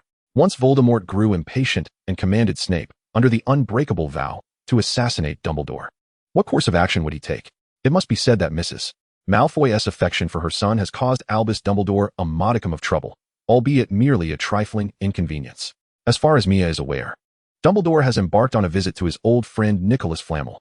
As the greatest alchemist, one can only wonder what sage counsel Flamel may offer Dumbledore. The onset of the new semester bore little distinction from those of years past. However, beneath the veneer of tranquility, disquietude brewed in the hearts of many. Voldemort has returned, and darkness looms once more over the magical realm. The bloody events of a decade past remain etched in the minds of all. Professor McGonagall has resumed her duties, her injuries not hindering her unwavering dedication. Upon encountering Hagrid, he appeared somewhat despondent. Aragog has passed away. When I first brought him home, he was scarcely larger than a pug. Oh dear, Mia lamented. I thought he was rather sizable. Beside her, Ron, pale-faced, nodded in agreement. That is not the crux of the matter. The truth is, Aragog is dead. Hagrid mourned, tears dampening the cloth he had just retrieved. How do you know he is dead? Mia inquired, attempting to discern the truth. Of course, Mia was aware of Aragog's demise, for it was the basilisk that had informed him. Logically, Hagrid ought to remain oblivious, as Aragog had long since been consumed by the creature, leaving no remains behind. In truth, all the Acromantulas had met a similar fate, devoured by the basilisk. He has vanished. I have searched for him for over a year. He would never abandon me without a word, Hagrid lamented. Mia silently apologized to Hagrid in her heart. Nevertheless, the deceased Acromantulas had indeed provided him with a considerable sum of galleons, for the materials derived from them are quite valuable. I suspect someone has trespassed into the Forbidden Forest, Hagrid asserted earnestly. Why do you say that? Because a large pit has appeared at the center of the forest. It must have been left by someone. I am certain it was not the work of a solitary individual, but rather a poaching gang. For one person could not create such a vast chasm. After bidding farewell to Hagrid, Mia resolved to keep the true cause of Aragog's death a closely guarded secret. Meanwhile, Hermione had already seen through it all. She understood Mia far too well, and his reaction clearly linked him to Aragog's demise. Slughorn has returned to Hogwarts to teach potions, while Snape has finally achieved his long-sought position as the defense against the dark arts professor. Yet, Mia harbored reservations about this development. For the position of defense against the dark arts professor at Hogwarts has historically proven to be a fleeting one. Chapter 163, Hermione's Epiphany. In potions class, Mia experienced an excruciating moment of social embarrassment. From the very outset, Slughorn seized upon him to showcase his numerous accomplishments, of which Mia himself had been blissfully unaware. Amid the applause of her classmates, Mia descended the podium, her cheeks aflame. Her desk mate, Hermione, was in fits of laughter. So, you can blush after all. I had thought you relished being the center of attention, she teased. Why don't you try being on the receiving end of such praise? Mia retorted, somewhat irked. Harry and Ron stealthily approached the door. Ah, it's Harry. I thought you wouldn't show up, Hermione remarked. Harry, who had arrived nearly halfway through the lesson, felt quite embarrassed. In truth, he had not intended to attend, as according to Snape's previous standards, those who did not meet the required marks in potions for the OWL's examination would be barred from subsequent courses. Just when he thought he could escape unnoticed, Professor McGonagall caught him red-handed, delivering news that was a mix of relief and concern. Professor Slughorn's follow-up classes had no such restrictions. This was the very reason Harry and Ron had come to class. Soon, the two began to bicker over the sole new book. Mia observed it all. Noting that Harry had seized Snape's notes, she refrained from intervening, as that book had long ceased to be of use to her. Can anyone tell me what potion lies before you? Slughorn inquired. Amortentia, Hermione answered promptly. Correct, it is Amortentia. What do you know about it? Amortentia causes an uncontrollable infatuation with the person who brews it. The scent it emits is not fixed. Each individual perceives the aroma of their most beloved, Hermione explained. Well done, Gryffindor, 5 points awarded, Slughorn said, pleased. So what do you smell? Mia leaned closer to Hermione, asking. You should cut back on the milk. Hermione shot her a pointed glance. The Amortentia reeks of milk. It's overwhelming. Mia cleared her throat awkwardly. To be fair, he didn't particularly relish milk. It was merely a habit formed from childhood when Yuza had insisted that drinking milk would help him grow taller. To combat the embarrassment of his height, Mia had consumed copious amounts of milk since he was young. As it turned out, Yuza's advice had been sound. He now towered over Hermione, making him one of the taller students at school. Nonetheless, the consumption of milk had become a routine. If you find the milk-scented Amortentia unappealing, I could always change the flavor, Mia whispered. Hermione's eyes widened in disbelief. What did you say? I'm already considering marrying you, and you want more? She exclaimed. Hee. Hermione began to suspect that she might have set her sights on a weirdo. What kind of person thinks about feeding their girlfriend Amortentia every day? Her irritation flared at the sight of Mia, who seemed utterly incapable of concealing his feelings. The possessiveness in his gaze was glaringly evident. I think I shall request Dumbledore to allow us to reside in the Chamber of Secrets. I've already redecorated it, he proposed. Hermione's face turned crimson. The clinginess of a certain individual has gradually intensified, reaching an increasingly excessive level. During class, beneath the table, Maya's hand unceremoniously grasped Hermione's. After struggling for a moment without success, Hermione sighed and ceased her resistance. Slughorn had assigned the students to brew potions, offering Felix Felicis as a reward. Ultimately, the potion found its way into Maya's hands. Harry's performance also took his companions by surprise. Once class was dismissed, Maya eagerly dragged Hermione to the Chamber of Secrets to showcase his arrangements. The once dark and damp chamber had been transformed, indeed exuding a sense of homeliness. As Hermione touched the soft bed, she couldn't help but sigh. What was the point of such splendid arrangements? It seemed that this individual was merely driven by possessiveness. Since that occasion when their magical abilities had surged, Maya's boldest act had been sneaking to her bedside at midnight for a fleeting kiss. And then, nothing more followed. Hermione, infuriated, had expelled him, who wished to linger by her bed watching her sleep. Observing Hermione's sigh, Maya inquired, Do you not like it? I do like it. How could I not? That's good to hear. You see, I placed my bed next to yours, so that we could. Are you serious? Hermione gazed at Maya in disbelief. After going to such lengths, was it merely to sleep in separate beds? What's wrong with that? If you dislike it, I can arrange for you to have 2 beds. Maya, do you truly lack any masculine thoughts? Overwhelmed by frustration, Hermione finally spoke up. After being together for so long, you shy away from even a kiss. Do you not enjoy it? Maya countered. Hermione's cheeks flushed, and she remained silent, her expression speaking volumes. Observing Hermione's slightly sulky demeanor, Maya's gaze grew profound.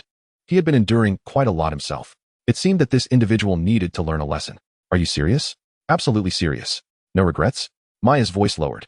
Sensing something amiss, Hermione, despite the circumstances, refused to concede. No regrets. Very well. The moment Hermione witnessed the shift in Maya's expression, she admitted to herself that she regretted it. Wait. No time to wait. From then on, Hermione understood a valuable lesson. Sometimes, it is best not to overreach. After Maya administered the potion she had brewed herself, Hermione finally regained some vitality. Hermione's gaze trembled slightly. At that moment, Maya exhibited none of his usual gentleness towards her. Faced with his icy stare, she felt genuine fear. The potion is my own concoction. It will heal you from non-magical harm in no time. Hermione indeed felt her body lighten considerably. Could you please refrain from being so intimidating? The thought of Maya's previously predatory gaze sent a shiver down her spine. From now on, this will not happen again. Mia's voice was unusually deep, unlike her usual demeanor. However, excluding today, Hermione felt a chill run down her spine. This was not the Mia she knew. But I have been enduring with great difficulty. Aren't you curious about whether I have male thoughts? You should now understand how arduous it is for me to suppress such thoughts. Hermione recoiled slightly in fear. It's all right to remain still, but the moment you move, Mia's gaze turns fearsome once more. I apologize, please forgive me today. You calm down. That won't do. I cannot let you dictate everything. Upon exiting the chamber, Hermione was pulled along by Mia, not daring to utter a single word. I'm sorry, it's my fault. Observing Mia return to her usual self, Hermione felt as though she had married a demon. Yet, his expression was genuine. Please, don't be so frightening. Hermione allowed Mia to hold her hand. I'm sorry. Being with you indeed compels me to expend excessive energy to restrain certain thoughts. Listening to Mia's candid declarations of affection, Hermione felt so embarrassed that she could not lift her head. Then to compensate you, I shall grant you the privilege of sleeping on 2 beds. Go to hell. Chapter 164, Assassination in Person. Hermione was relieved to see that Mia had returned to normal, devoid of that terrifying demeanor.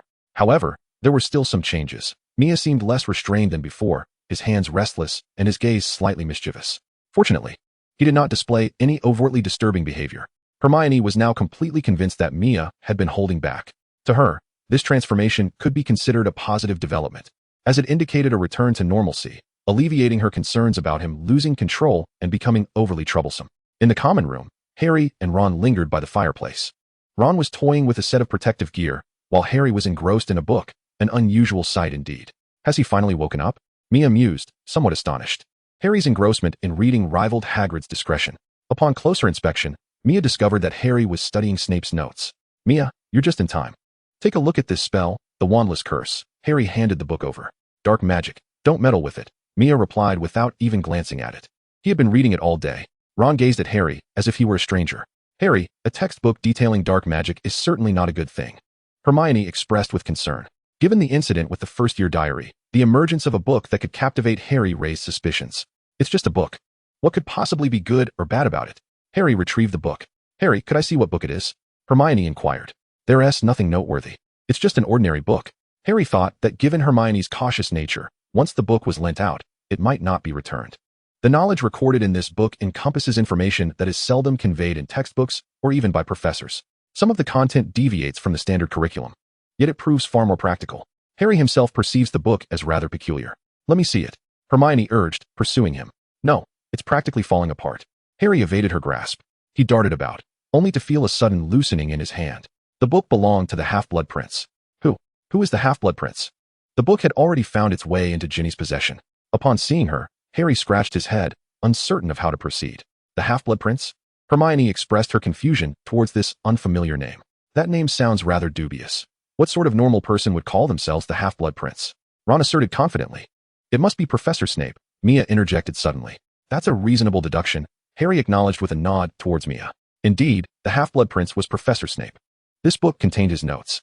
With a flick of her hand, Mia summoned the book from Ginny and into her grasp. How do you know? Harry queried, sensing that Mia was not jesting. After all, Professor Snape is my instructor, and I can recognize his handwriting. I have used this book before, based on its content. It could fetch a considerable sum of galleons if sold. It would even incite competition.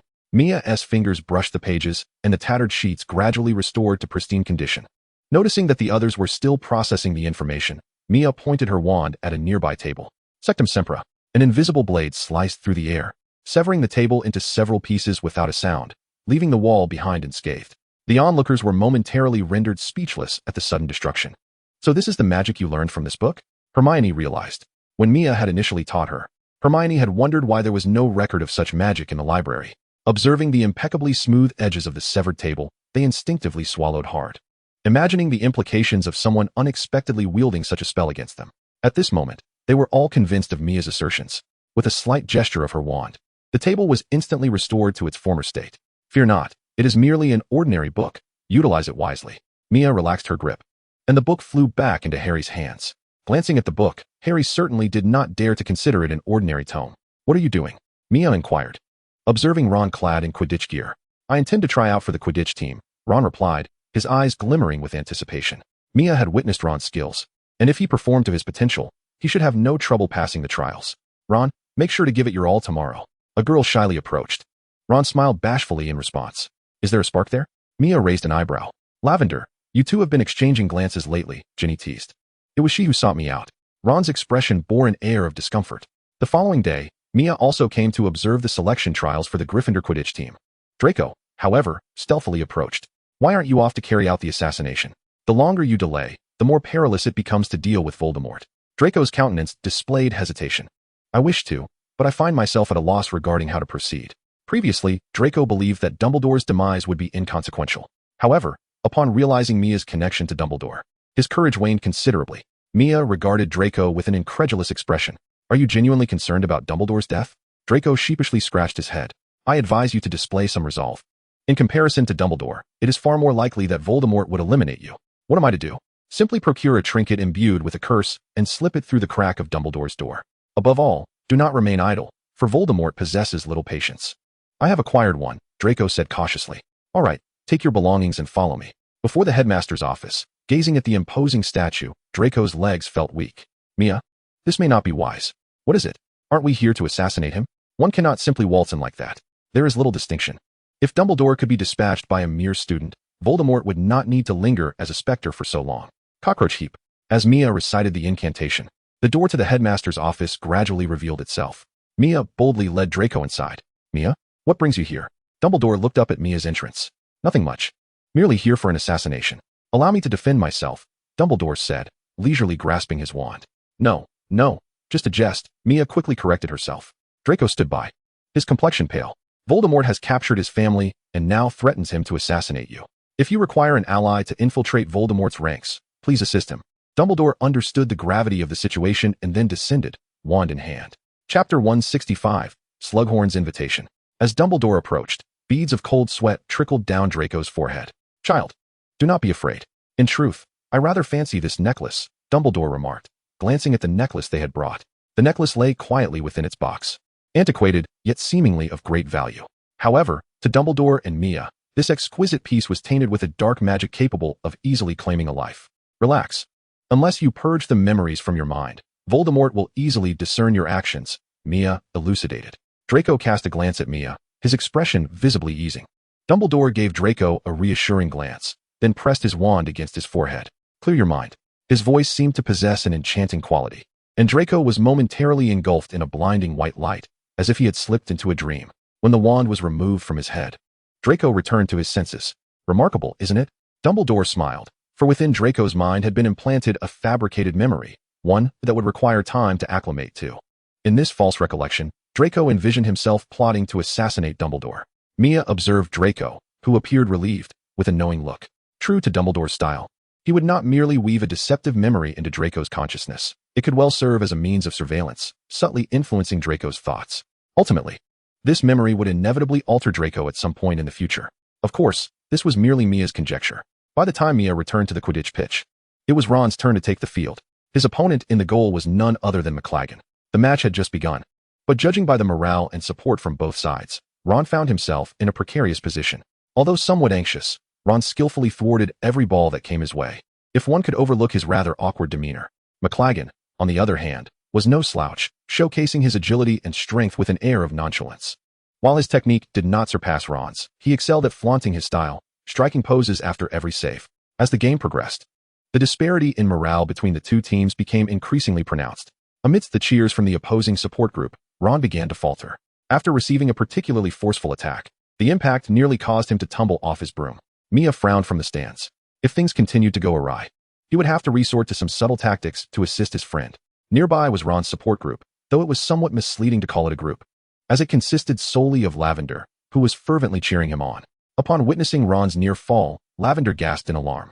Fortunately, disaster was averted. Observing McLagan's rising confidence, Lavender muttered impatiently, wondering when her efforts would bear fruit. Prior to the match, she had infiltrated McLagan's support group and handed him a bottle of enhanced potion. Ginny, as a chaser, launched her attacks with remarkable speed, leaving the opposing players unable to keep pace with her. After seizing the ball, she forcefully struck it towards the opponent's goal. McLagan, performing a swift maneuver, leapt in front of the goal. Oh, the ball struck with tremendous force, causing McLagan to sway precariously, nearly dislodging him from his broom. McLagan, having seized the ball, raised it triumphantly, only to have his breakfast unceremoniously expelled from his mouth. The players on the field halted, their attention drawn to the retching McLagan. Nearby, the referee, Harry, cast a furtive glance at Ginny, feeling a twinge of guilt. She had delivered quite a blow to such a large opponent.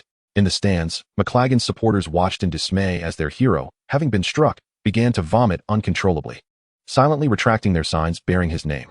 Meanwhile, Lavender reveled in her success. Go Ron. On the field, Ginny was the first to regain her composure, deftly evading the opposing players to seize the ball, which she subsequently sent soaring into the opponent's goal. In Quidditch, even in the direst of circumstances, such as a fatality, the game may still continue, a testament to the sport's savage reputation. The tide of the match swiftly turned. One team's goalkeeper was in a state of utter disarray, nearly meeting Merlin himself. It must be said, the effectiveness of the Weasley family's products was truly remarkable. Both Ron and Ginny successfully joined the Quidditch team. As the game concluded, Mia observed Lavender joyfully embracing Ron, feeling a sense of satisfaction. Hermione, too, experienced a thrill akin to that of a proud parent whose child had finally found a partner. Though a few tricks had been employed, when it came to skill, Ron undoubtedly surpassed McLagan. Following their victory, Ron regained a semblance of confidence. The group prepared to celebrate at the Three Broomsticks. Upon encountering Slughorn, Harry quietly confided in Mia. Professor Dumbledore has tasked me with extracting information from Professor Slughorn. What should I do? This particular assignment had not been entrusted to Mia, who understood some of the underlying reasons. Harry's mother, Lily Evans, had once been Slughorn's most prized pupil. By asking Harry to engage Slughorn, Dumbledore hoped that Slughorn, burdened by guilt over Lily's fate, might disclose details from the past. After all, Slughorn had always believed he was the one who taught Voldemort about Horcruxes, the very knowledge that led to the demise of Lily's family. Despite his penchant for fame and fortune, Slughorn genuinely cared for his students. Upon noticing Mia and her companions, Slughorn approached with enthusiasm, wineglass in hand.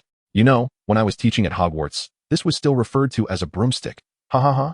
It was only when Slughorn laughed heartily that the others realized it had been a rather poor joke. By the way, I am planning a gathering and will be inviting some of my students. Would you care to join? Slughorn's gaze flitted among Mia, Harry, and Hermione. Certainly. The professor is willing to extend an invitation to us, and we are truly honored. Mia exchanged a knowing glance with Harry, who immediately recognized this as an opportune moment to engage with Slughorn. Indeed, we are grateful for the professor's invitation. Excellent. I look forward to your arrival. By the way, good afternoon, Weasley. Ron, looking perplexed, set down his butterbeer. Weasley, are you calling me? Chapter 166, Muggle Conversations. As night fell, Mia concluded his practice in the Chamber of Secrets earlier than usual. Typically, he would hone his magical skills until the late hours. But today marked the gathering of Slughorn's Slug Club, and he had to attend. He had been diligent in his magical practice every day. Although he had reached a level of proficiency capable of contending with Voldemort, it was still far from sufficient for self-defense, let alone safeguarding those around him. Mia tentatively broached the subject of enhancing his magical abilities once more with Dumbledore. Unsurprisingly, Dumbledore categorically refused, sparing no room for negotiation. If you wish to avoid an untimely demise or for Hermione to become a widow at such a young age, you'd best abandon that idea, were Dumbledore's exact words. As Dumbledore had articulated, his body had reached its limits. No matter how exceptional his talent or how compatible his lineage, he could not endure another enhancement. The earliest he could attempt such an elevation would be in his 7th year. Mia harbored a premonition that by the time he achieved his 3rd magical enhancement, he might barely stand on par with Voldemort. Of course, Voldemort's extensive mastery of magic presented an insurmountable chasm of time that Mia could not bridge. His greatest asset was his youth, yet ironically, That was also his most significant vulnerability. Fortunately, by that time, he would possess the means to protect himself and those dear to him.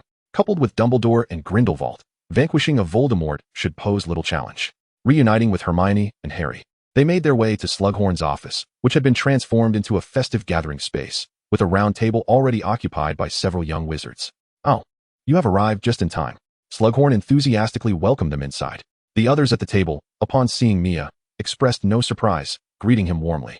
Prior to their arrival, Slughorn had frequently mentioned Mia, eager for everyone to know that Mia Chamil was his student. "Dear friends, although I believe you are already acquainted, allow me to formally reintroduce everyone. This is Harry Potter. Surely, none of you are unfamiliar with the Savior's identity." He continued, "And this is Hermione Granger. But I must remind you to address her as Princess Chamil." "It is Princess Granger," Mia kindly corrected. "In Britain, it is customary in certain traditional families for the wife to adopt the husband's surname upon marriage, much like Mrs. Weasley or Mrs. Chamil. However, for some avant-garde and sufficiently independent women, the decision to retain their surnames remains steadfast. The princely title of Mia does not come with a fief. Thus the surname serves as his designation. According to royal tradition, Hermione would be referred to as Princess Shamir. Yet, although Hermione has never mentioned it herself, Mia understands her independence and seeks to encourage it. Therefore, wherever they may be, Mia emphasizes that she is Princess Granger, existing not as a mere appendage to Shamir. Slughorn, while traditional, is also quite astute. He revealed no signs of disapproval. "Princess Granger," Hermione responded with a hint of shyness. Eventually, Slughorn brought Mia to the forefront, introducing her with a tone of grand finale. "I believe everyone is familiar with her. If we were to recount all of his accolades, we would surely starve at today's banquet." Ha. Slughorn occasionally shared some dry humor, prompting the young wizards present to chuckle in response. After lavishly praising Mia, the modest dinner finally commenced. "Belby, what has your uncle been researching lately? You all may not know, but Belby's uncle is none other than the illustrious Damocles Belby, who has conducted studies on wolfsbane potions," Slughorn remarked. Mia looked on with keen interest at the boy referred to as Belby. Damocles was a name she knew all too well. That formidable potion master had earned her a considerable fortune. Without him, she would not have amassed such a wealth of galleons to invest during the recent collapse of the British magical economy. That fellow had always been quite honest, or rather, under the constraints of magic, he had no choice but to be. Mia had never treated him poorly. He had no reason to harbor ill intentions. After all, if his collusion with werewolves to harm wizards were to be exposed, his fate would be far worse than mere disgrace. Belby was too busy indulging in his ice cream. His mouth full, he carelessly remarked, "I have no idea what he is up to. My father and he don't get along. My father says that compared to foolish potions, a glass of fine wine before bed is the best remedy." The atmosphere grew somewhat delicate. Although no one spoke, it was evident to all that this Belby would likely not grace future gatherings.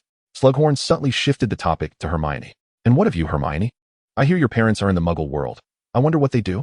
"Dentists," Hermione replied, noticing the puzzled expressions around her. "They are doctors who help treat teeth." The looks from the crowd grew even more peculiar. For ordinary people who cannot perform magic, when suffering from a toothache, they must call upon a dentist to rescue them. Mia stated calmly, "It is indeed a crucial profession, is it not?" Slughorn immediately concurred. Naturally, even if Her Majesty the Queen were to suffer from a toothache, a dentist would be summoned to attend to her. However, although ordinary individuals lack the assistance of magic, they can soar through the skies and traverse all of London with the aid of technology birthed from their intellect. In times of war, the most formidable weapons crafted by ordinary people can effortlessly obliterate an entire city.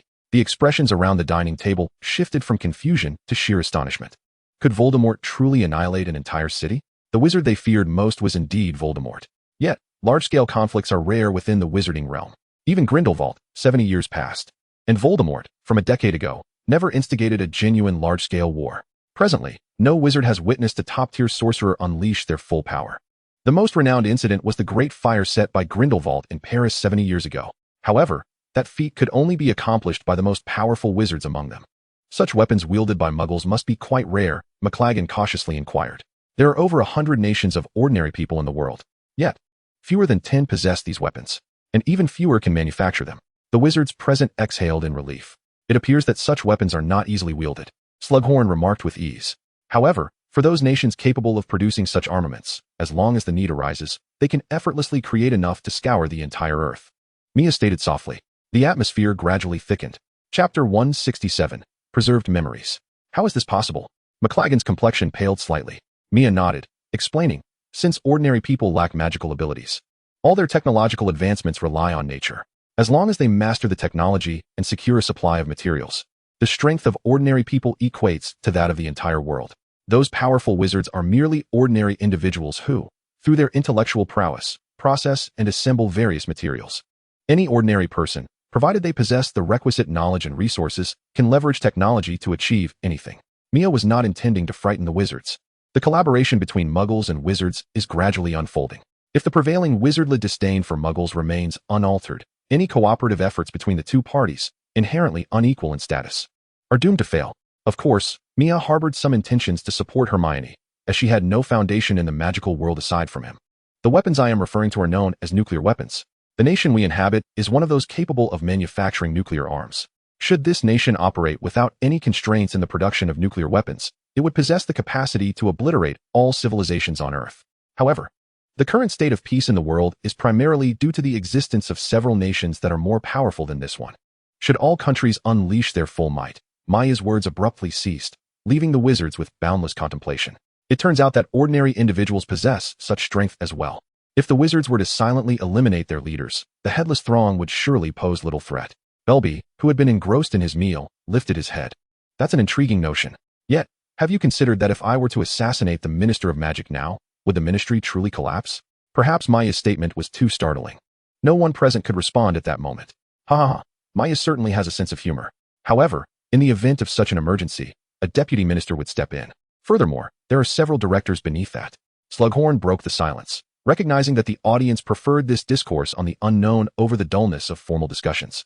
With his keen insight, he immediately grasped the value of what Maya was articulating. The two realms were continually cooperating, and such intelligence could yield him numerous advantages. Indeed, if wizards could act thus, why could ordinary people not as well? Ultimately, the sole distinction between ordinary individuals and wizards lies in magic. Apart from that, we are all of the same humanity.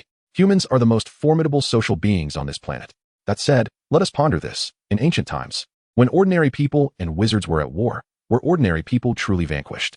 The crowd fell silent once more. Not only were they not defeated, but historically, it was predominantly ordinary individuals who held the upper hand. Otherwise, it would be ordinary people seeking refuge in another realm today.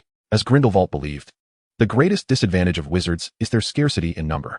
Furthermore, the technology possessed by ordinary people has now ventured into the realm of automation. To put it simply, there exists a system in this world.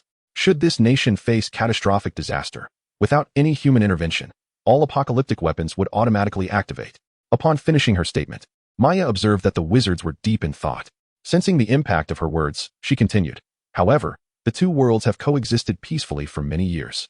Even though ordinary people wield such formidable might, they have never turned against wizards. When it comes to national-level power, moral constraints are non-existent. Yet, for both of our worlds, those who yearn for peace constitute the majority.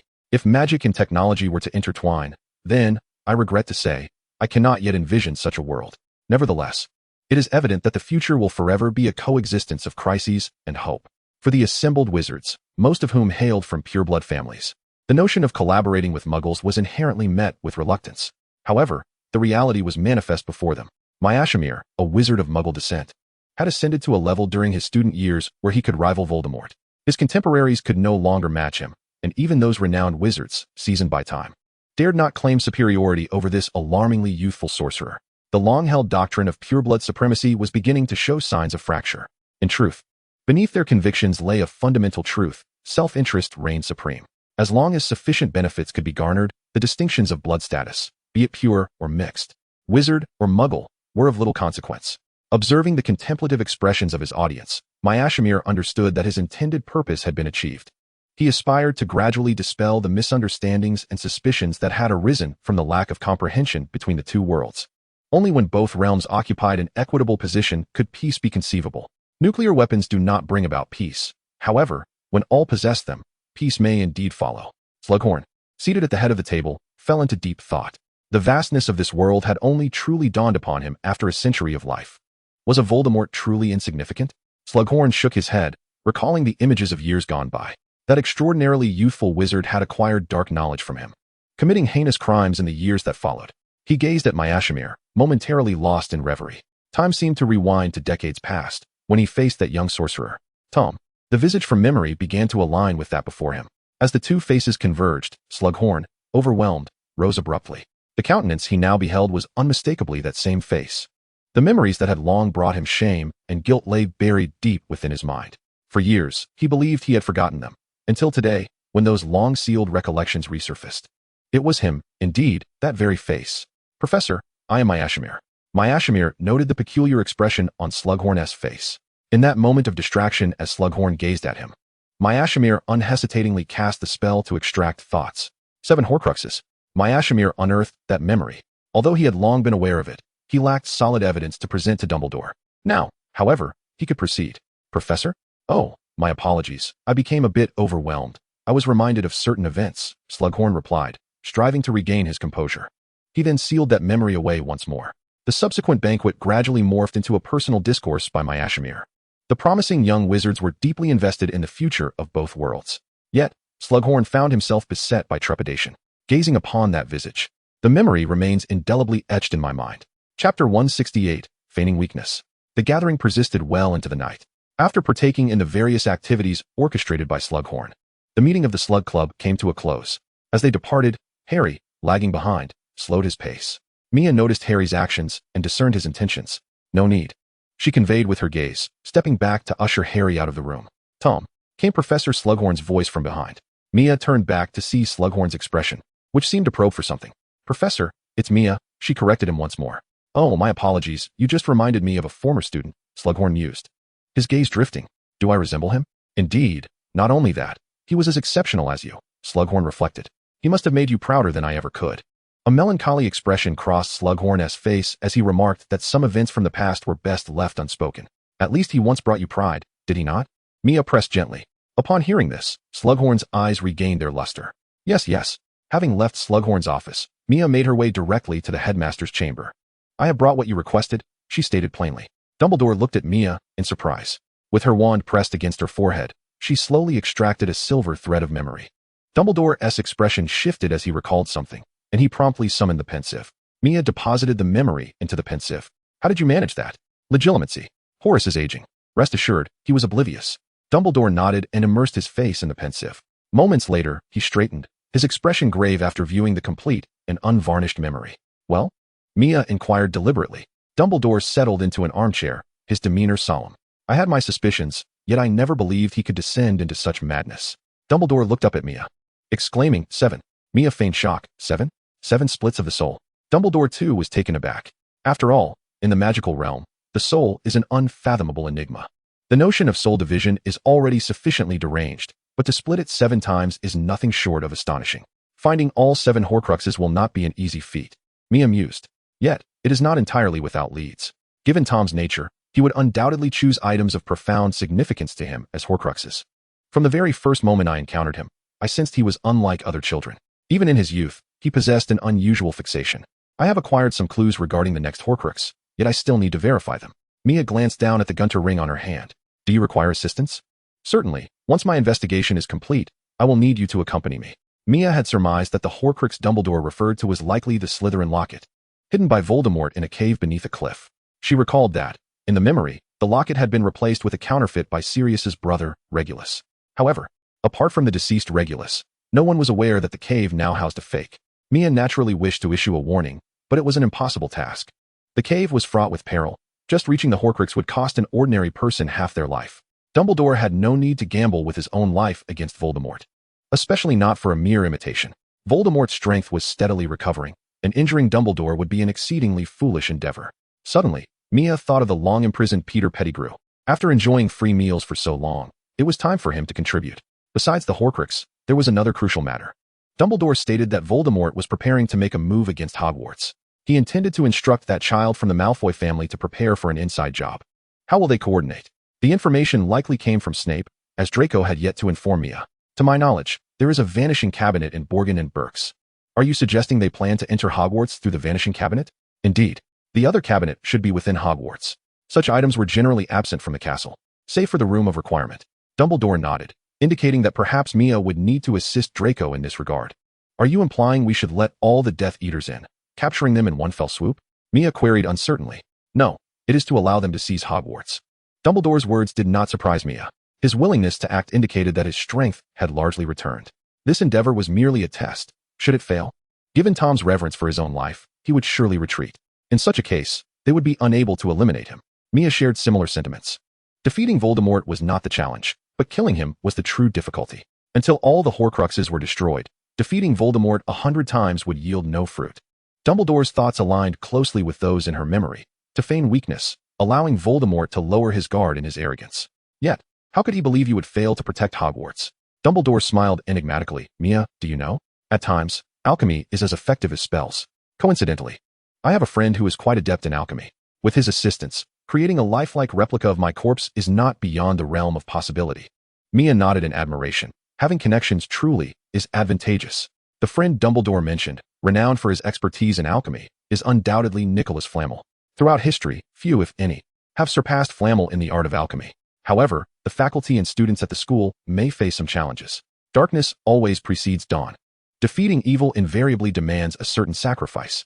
After seizing power, Voldemort will likely refrain from immediate action against these students, recognizing that these young wizards represent the future of the magical world.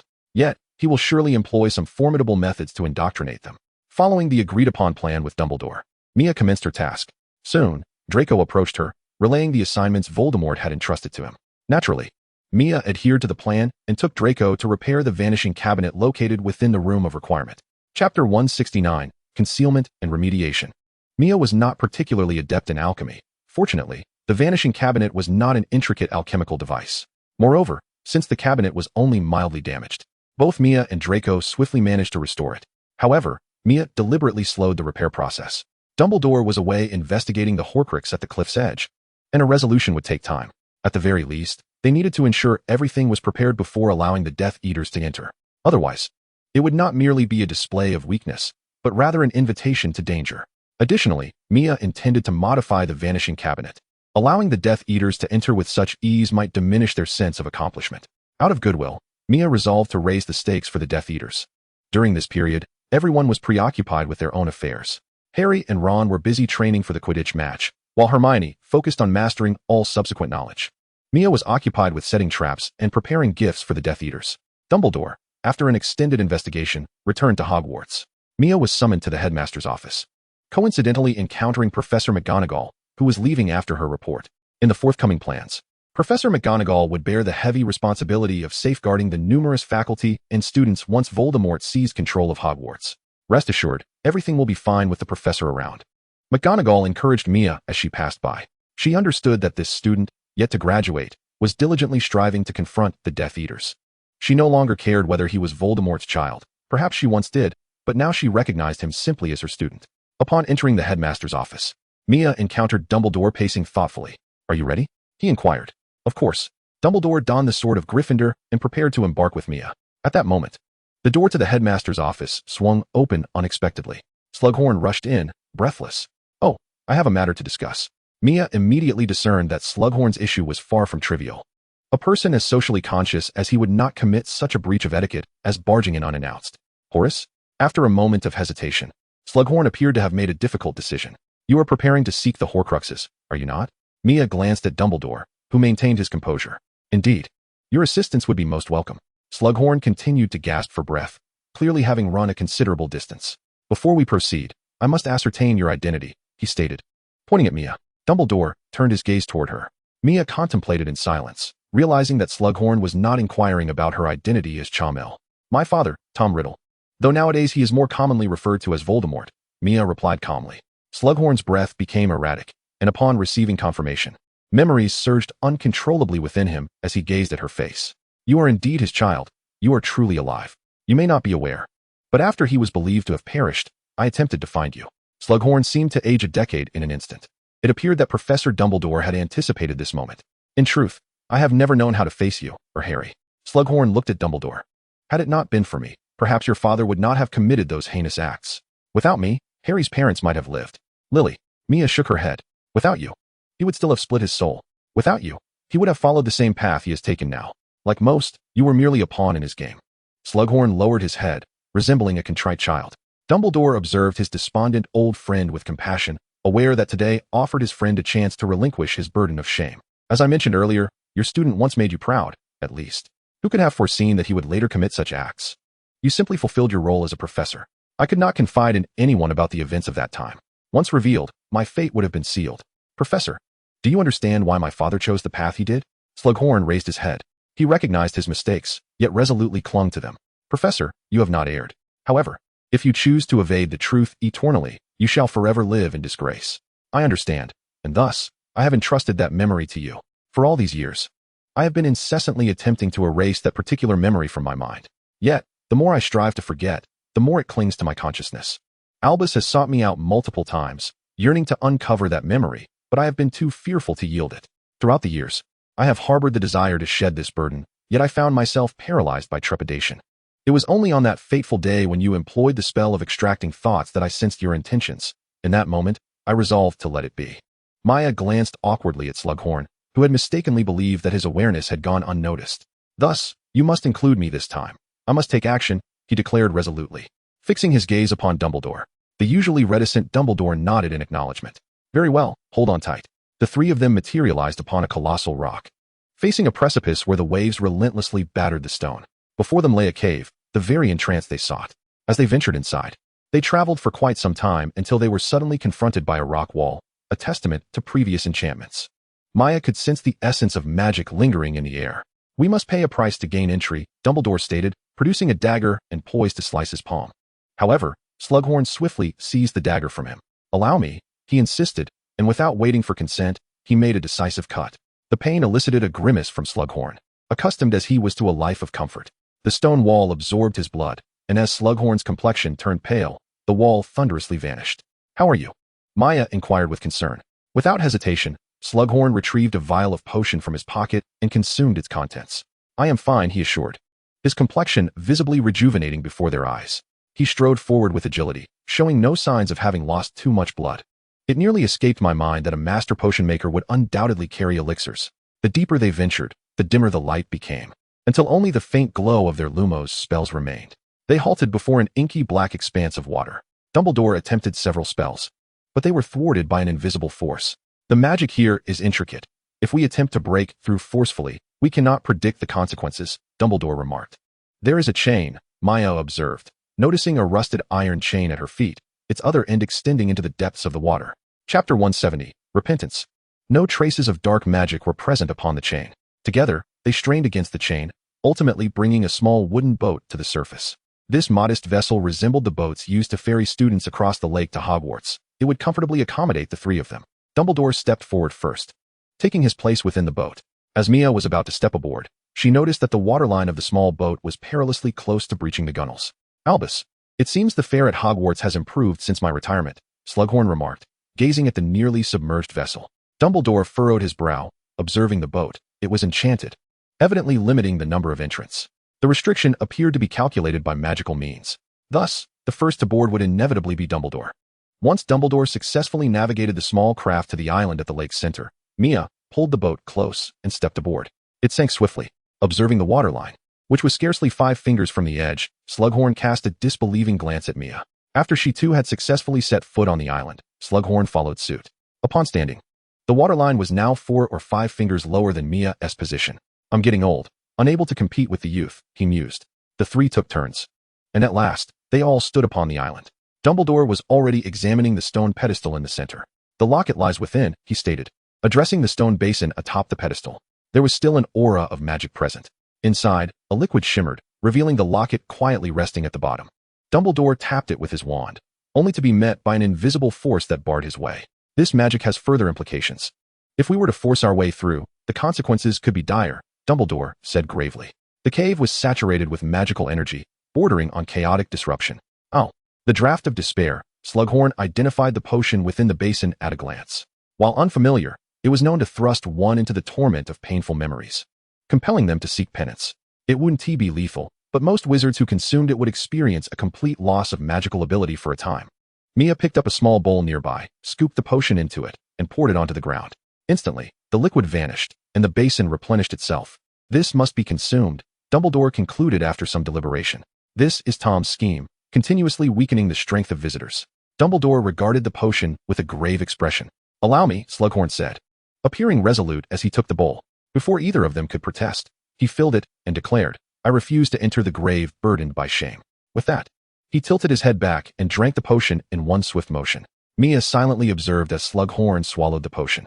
At first, there was no reaction, but moments later, his gaze became vacant.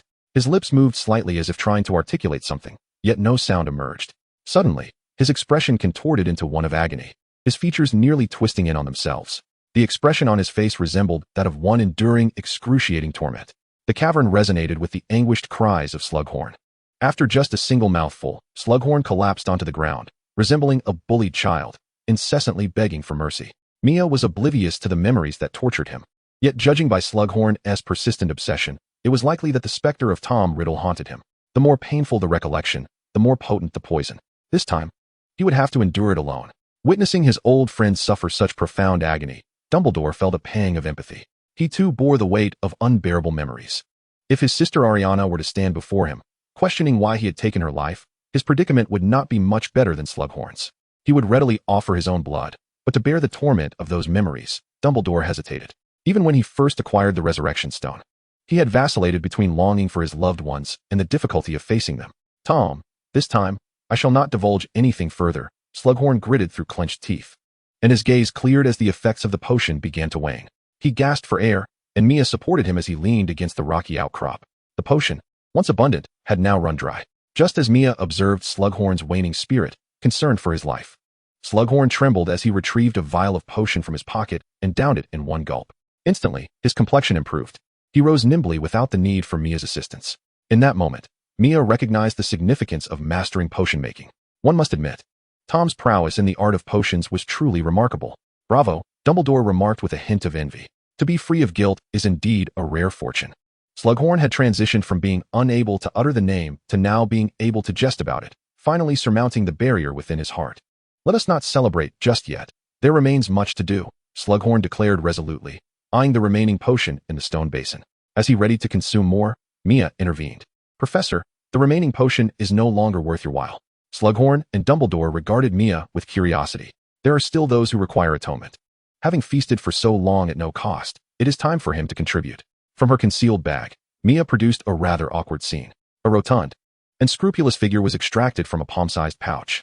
It was Peter Pettigrew. Upon recognizing the individual standing before him, Pettigrew pleaded for mercy. Do you wish to live? Mia inquired, casting him a sidelong glance. Yes, Pettigrew stammered, fearful of a delayed response. He was not without wit. He understood that survival would come at a price. However, as long as he could survive, he was willing to pay any price.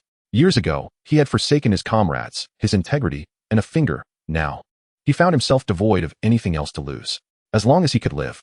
Very well, if life is your desire, then drink this poison, Mia remarked candidly. Peter Pettigrew cast a glance at the clear potions within the stone basin, fear of the unknown gripping him. Yet, he had to endure. Perhaps consuming this dark elixir would lead to his demise, but in his current predicament, he had no alternatives. Before Dumbledore and Voldemort's heir, even the ability to transform into a dragon would be futile. Chapter 171, Echoes of the Past. All right, I shall drink. Peter Pettigrew's willingness did not surprise Mia. To her, he was a traitor, yet certainly not a fool. What kind of fool could betray his friends, ally himself with Voldemort, and evade the Ministry of Magic's pursuit, only to survive until now? Peter must have understood that refusing to drink these potions would guarantee his end. He was a clever man, though his greatest attribute was not his intellect, but rather his tenacity for survival.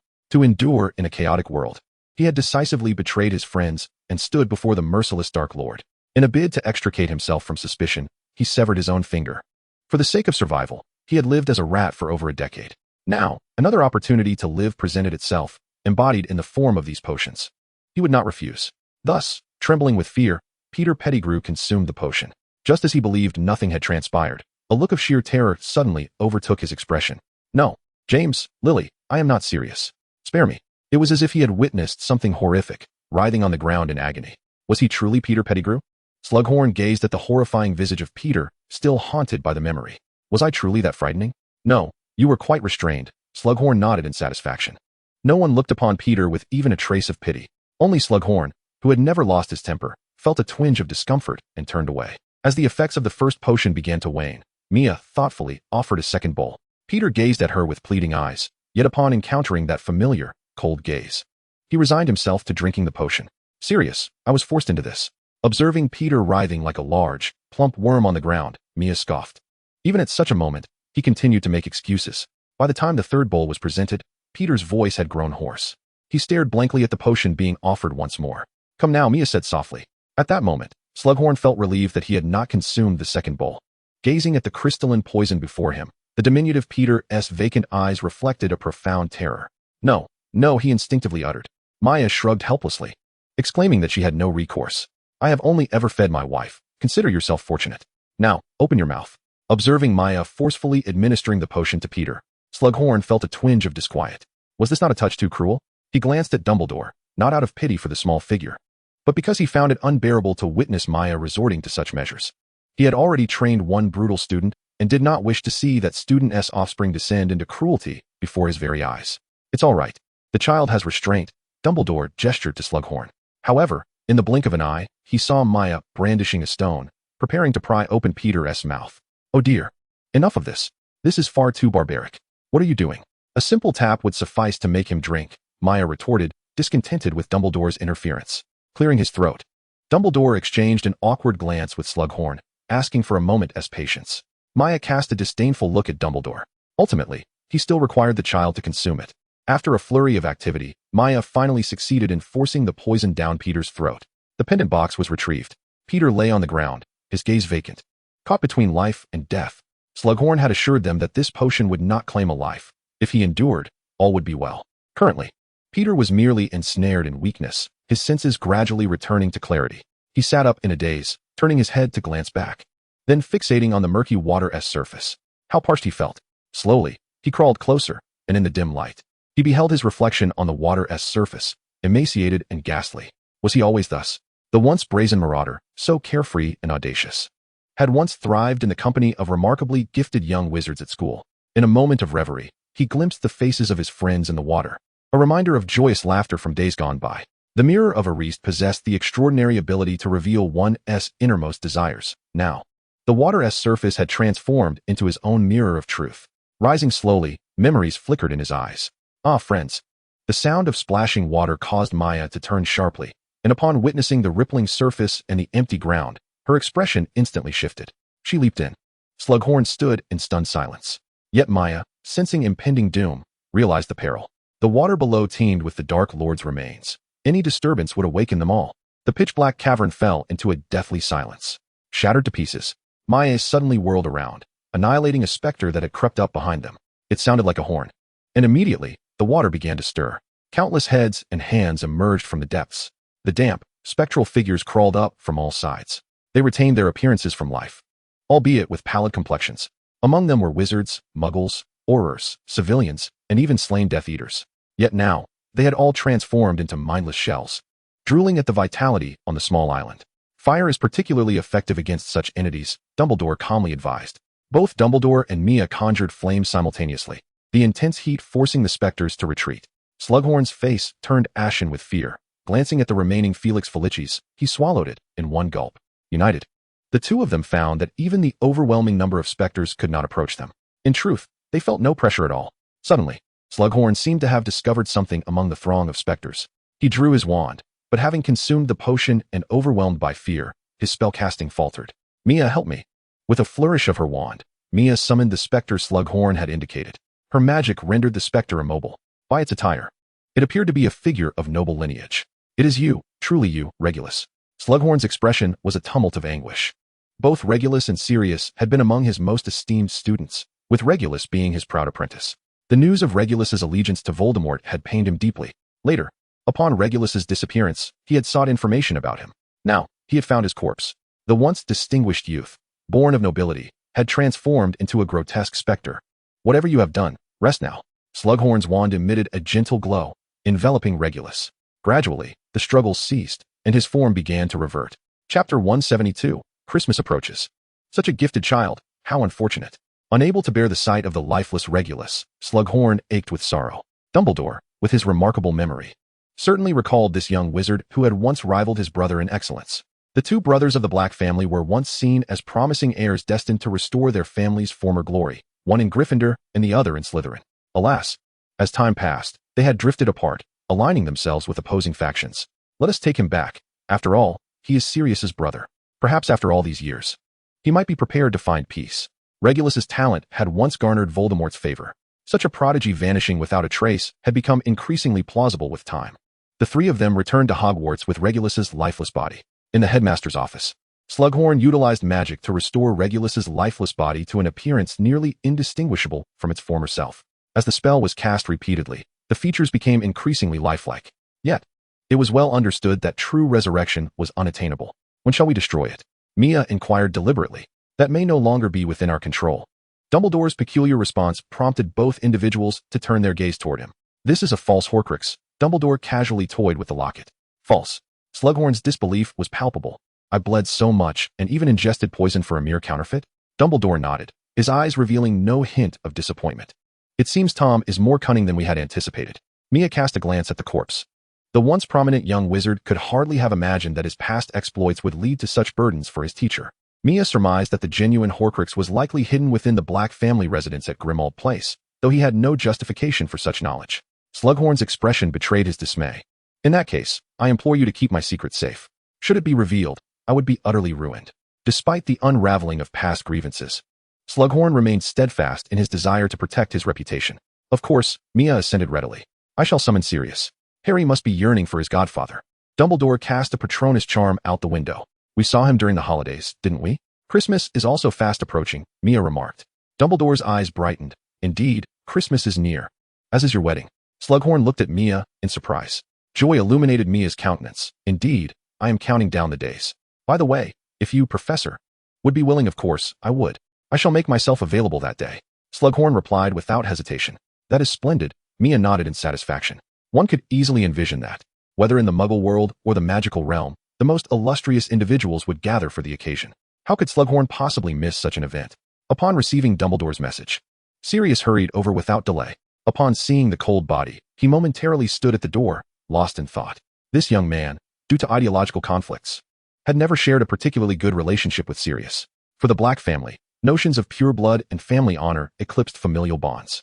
Anyone who contravened the family's values would be mercilessly cast out. In this environment, Regulus, a staunch advocate of pure blood supremacy, occasionally clashed with Sirius. However, as an anomaly within the Black family, Sirius did not view familial ties with such indifference. While alive, they were unable to see eye to eye. Yet now, as Sirius gazed upon the lifeless body of his cousin, cold and unmoving before him, a profound sorrow enveloped him. Time had irrevocably changed their circumstances, regardless of past grievances. He was still your kin, Dumbledore remarked. Sirius cast a despondent glance at his cousin's remains, resolute in his intention to lay him to rest in the family graveyard. Despite the unwelcoming nature of that place for him, as an outcast, he had long been disowned by his mother from the family lineage. I warned you that those beliefs would lead to your demise, Sirius lamented, his reproaches tinged with increasing sorrow in his eyes. Mia understood all that Regulus had done. Observing Sirius's relentless accusations, she felt it might be best for him to remain unaware of the true cause of Regulus's death, thereby sparing him a measure of grief. Sirius departed, carrying his cousin's body with him. What shall we do next? Seek the true Horcrux? Or pursue the next one? Dumbledore paced restlessly. The situation had grown complicated. After considerable effort, he had located a Horcrux, only to discover it was a false lead. Not to mention, there was still no clue as to the whereabouts of the real Horcrux, the locket. News from Diagon Alley indicated that the Death Eaters had captured Ollivander. Dumbledore shifted the topic. Captured Ollivander? Mia pondered. Perhaps Tom was in search of a wand powerful enough to aid him in his quest to kill me, Dumbledore mused. In his memories, Voldemort had sought a wand capable of harming Harry, as his own wand could not inflict damage, and others lacked the capacity to channel his power. This time, Mia too was baffled as to why Voldemort would want to capture Ollivander. Perhaps, as Dumbledore suggested, Voldemort was indeed in pursuit of greater power. Voldemort was becoming impatient. Your wedding date is fast approaching, and I suspect he will not let this opportunity slip away. Dumbledore's thoughts often leaped ahead, leaving Mia momentarily stunned. My father and the others should be ready. I have also put the Order on alert. The Order of Wizards had been steadily expanding, now comprising 25 members. This modest force might struggle against the prepared Death Eaters. However, Kensington Palace was fortified with ancient magic, coupled with the Order's protection. It should be secure as long as Voldemort himself did not arrive. But what of you? Even if Voldemort himself comes, we need not fear. By the way, does your old friend Grindelwald have any interest in attending the wedding? Mia's mind raced. If both Dumbledore and Grindelwald were present, it would be a formidable defense. Should Voldemort choose to confront them, it would merely be a futile endeavor. In the ensuing days, Mia found it increasingly difficult to concentrate on her magical studies. For the festive season of Christmas was fast approaching. Chapter 173, The Blood Red Wedding. Despite the ominous shadow cast by the Dark Lord, Christmas arrived as scheduled. Unlike in previous years, however, the number of students remaining at Hogwarts dwindled. The uncertainty of when war might erupt loomed large. Being with family was paramount. On this day, Harry departed from Hogwarts. Once devoid of a true home, the Dursleys' residence hardly qualified as one. Now, he had a family to return to. He made his way back to Grimmauld Place, but soon, accompanied by Sirius, he ventured to Kensington Palace. Today marked the wedding of his dear friend. For safety reasons, Mia had arranged for several close friends and family members attending the wedding to reside at Kensington Palace in advance. It would indeed be a farce if Death Eaters managed to strike them down one by one at such a critical moment. The court wizards had been dispatched to safeguard the royal guests arriving for the ceremony. Within the confines of Kensington Palace, Mia received some intelligence. She cast her gaze toward the grand entrance. Before long, a convoy traversed the shimmering veil of light. The procession appeared unremarkable, even as it traversed the streets. But upon closer inspection, each vehicle had its windows tightly sealed. They were all fitted with one-way glass, rendering the interior invisible. Several of the vehicles opened their doors simultaneously, revealing a number of stern-faced men clad in black suits, alongside others adorned in distinctive attire, wielding wands. Following a series of exchanges, the main guests of the convoy made their entrance. The first to arrive was the Queen, followed by a succession of royal family members. Although they arrived at staggered intervals, their actions adhered meticulously to the established plan. The patrols around Kensington Palace gradually intensified, comprising not only the court wizards but also aurors dispatched by the Ministry of Magic for additional security. The protective enchantments surrounding the palace were activated, ensuring that not even a mosquito could enter without Mia's consent.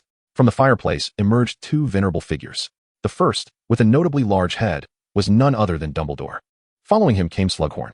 Shortly thereafter, a few more individuals appeared: Professor McGonagall, Professor Flitwick, Professor Sprout, and the perpetually stern-faced Professor Snape. The last time I visited a Muggle palace was at the invitation of a student, and this occasion was no different. Slughorn could hardly conceal his excitement. Dumbledore, gazing at the opulent hall, remarked, "Hogwarts could certainly use some repairs. If your esteemed pupil were willing to contribute a modest sum, it would surely come to fruition. Nonetheless, I find myself hoping that this ill-timed wedding could be somewhat more understated.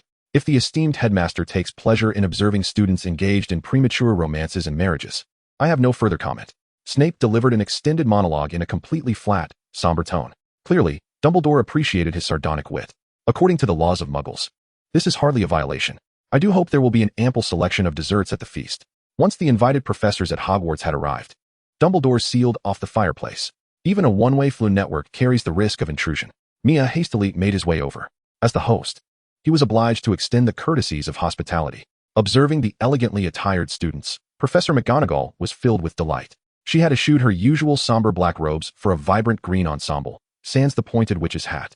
"I hope I have not forgotten the Muggle attire," Professor McGonagall remarked with a hint of anticipation. "It seems someone is on the verge of forgetting the current era," Snape retorted, his long face displaying a hollow glance at Mia. "Hey, today is my big day. A smile would not be amiss, Professor," Mia boldly stated. Snape offered a smile that was slightly less mournful than a frown. "Ahem. Well then, esteemed professors, I must attend to other guests," Mia said, leaving with a sense of trepidation. Perhaps it would be best to avoid provoking Snape's mirth in the future. Nevertheless, Snape had a point. Death Eaters could very well disrupt the proceedings. Yet, glancing at Dumbledore and the other professors, as well as the multitude of wizards and aurors present, Mia mused. Even Voldemort would find it challenging to intervene personally. Initially, Mia had considered inviting Grindelwald, but upon reflection, it was not yet the appropriate moment to reveal that card. Moreover, he was not sufficiently acquainted with him to impose upon him unduly. The number of arriving guests was rather modest, as only a select few royal members were privy to Mia's identity. However, as time ticked by according to the plan, the royal family had yet to arrive. Given the prince's status, they had divided into 3 carriages for their journey. Yet, not a single carriage had made its appearance. At that moment, a carriage finally approached. Mia personally went to greet them. "Where are the prince, the princess, and the several princes?" he inquired. The prince responded, "We encountered a traffic jam on our way here, which delayed us." "Traffic jam?" "To ensure the safe arrival of the royal members, traffic control measures have been implemented." "How could there be a jam?" Mr. Shamil stated solemnly. Everyone couldn't help but wonder if something had gone awry. Just then, another carriage arrived, and a crowd gathered. 2 princes emerged. "We faced a traffic jam." The lead driver of the carriage apologized. "At present, the only thing yet to arrive is the procession of the princess." "Perhaps they have encountered a traffic jam," Maya reassured. He had discreetly contacted members of the princess's mage team, but their silence heightened his anxiety. After a while, fragmented messages began to filter in, ambushed. Without hesitation, Maya turned and prepared to follow the source of the information. Each convoy typically included at least 5 members of the mage team, alongside some armed security personnel. The fact that they were unable to fend for themselves indicated they must be facing formidable foes. Observing Maya's troubled expression, Kingsley immediately sensed something was amiss. "Tell me the location. I will take a team there." Maya glanced at him, contemplated briefly, and acquiesced to his request. Kingsley dispatched 10 members of the mage team and 3 aurors to the scene. It was equally crucial to maintain a sufficient display of force at Kensington Palace. Such movements could hardly escape the notice of the guests. Everyone understood something was amiss. Mr. Shamir, with a grave countenance, turned to depart. All significant guests, including the Queen, retreated to the shelter. Those still in the courtyard were the elite combatants present. Before long, Maya awaited Kingsley's return. Kingsley appeared visibly distressed. Maya, however, spotted the princess, who had been rescued safely. There were many of them, but upon seeing us, they fled. I suspect an attack is imminent. Chapter 174, A Resounding Victory. No sooner had Kingsley spoken than the sound of an explosion reverberated. A shimmering silver barrier flickered into view, effectively containing the blast and preventing any impact on the estate. "All personnel, to battle stations," Kingsley bellowed. Instantly, both the court's mage team and the aurors dispatched from the Ministry of Magic formed a defensive perimeter under his command. The earlier explosion seemed merely a probe. Soon, swirling clouds of black mist emerged on the horizon. Behind the fog, a multitude of dark figures materialized. As they drew nearer, it became evident that they were a group of wizards riding broomsticks. The Muggle security personnel stationed outside were on high alert. Upon witnessing these airborne figures, they could scarcely believe their eyes. With a mere flick of their wands, luminous orbs were unleashed, crashing against the silver barrier and resulting in a thunderous explosion. It resembled a cannon devoid of ammunition constraints, capable of firing at will. In that instant, the Muggle guard's perception of reality began to shatter. At this moment, the wedding had yet to commence. Hermione was, of course, within the palace. Observing the dense explosions outside, though contained by powerful magic, she could not suppress her concern for Maya. "Do not fear, they will handle it," Mrs. Shamir reassured Hermione. Unbeknownst to them, her gaze out the window was filled with profound concern. This was tantamount to declaring war on the Muggles. How dare they? Professor McGonagall's face paled with fury. The reason the two worlds had coexisted peacefully was largely due to the statute of secrecy. Yet now, the sky was darkened with Death Eaters soaring on their broomsticks. What good was secrecy?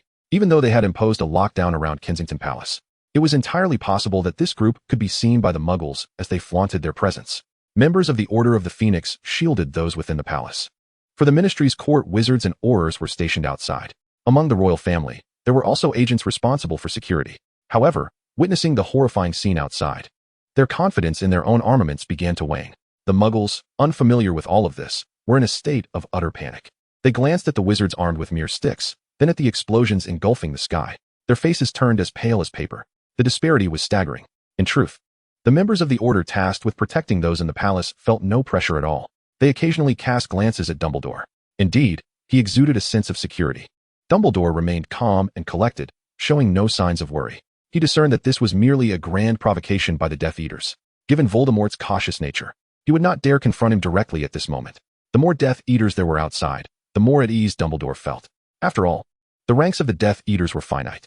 The more of his followers Voldemort dispatched here, the less capable he would be of causing chaos elsewhere. However, the exposure of the Wizarding World weighed heavily on Dumbledore's mind. Though this display by the Death Eaters might not necessarily lead to the complete exposure of the magical realm, a substantial number of witnesses would undoubtedly impact the stability between the two worlds. Should resentment against magic and wizards brew within the Muggle world, the subsequent peace would be even harder to maintain. Moreover, a princess had nearly lost her life. Reflecting on this, a surge of anger welled up within Dumbledore. Voldemort had gone too far this time.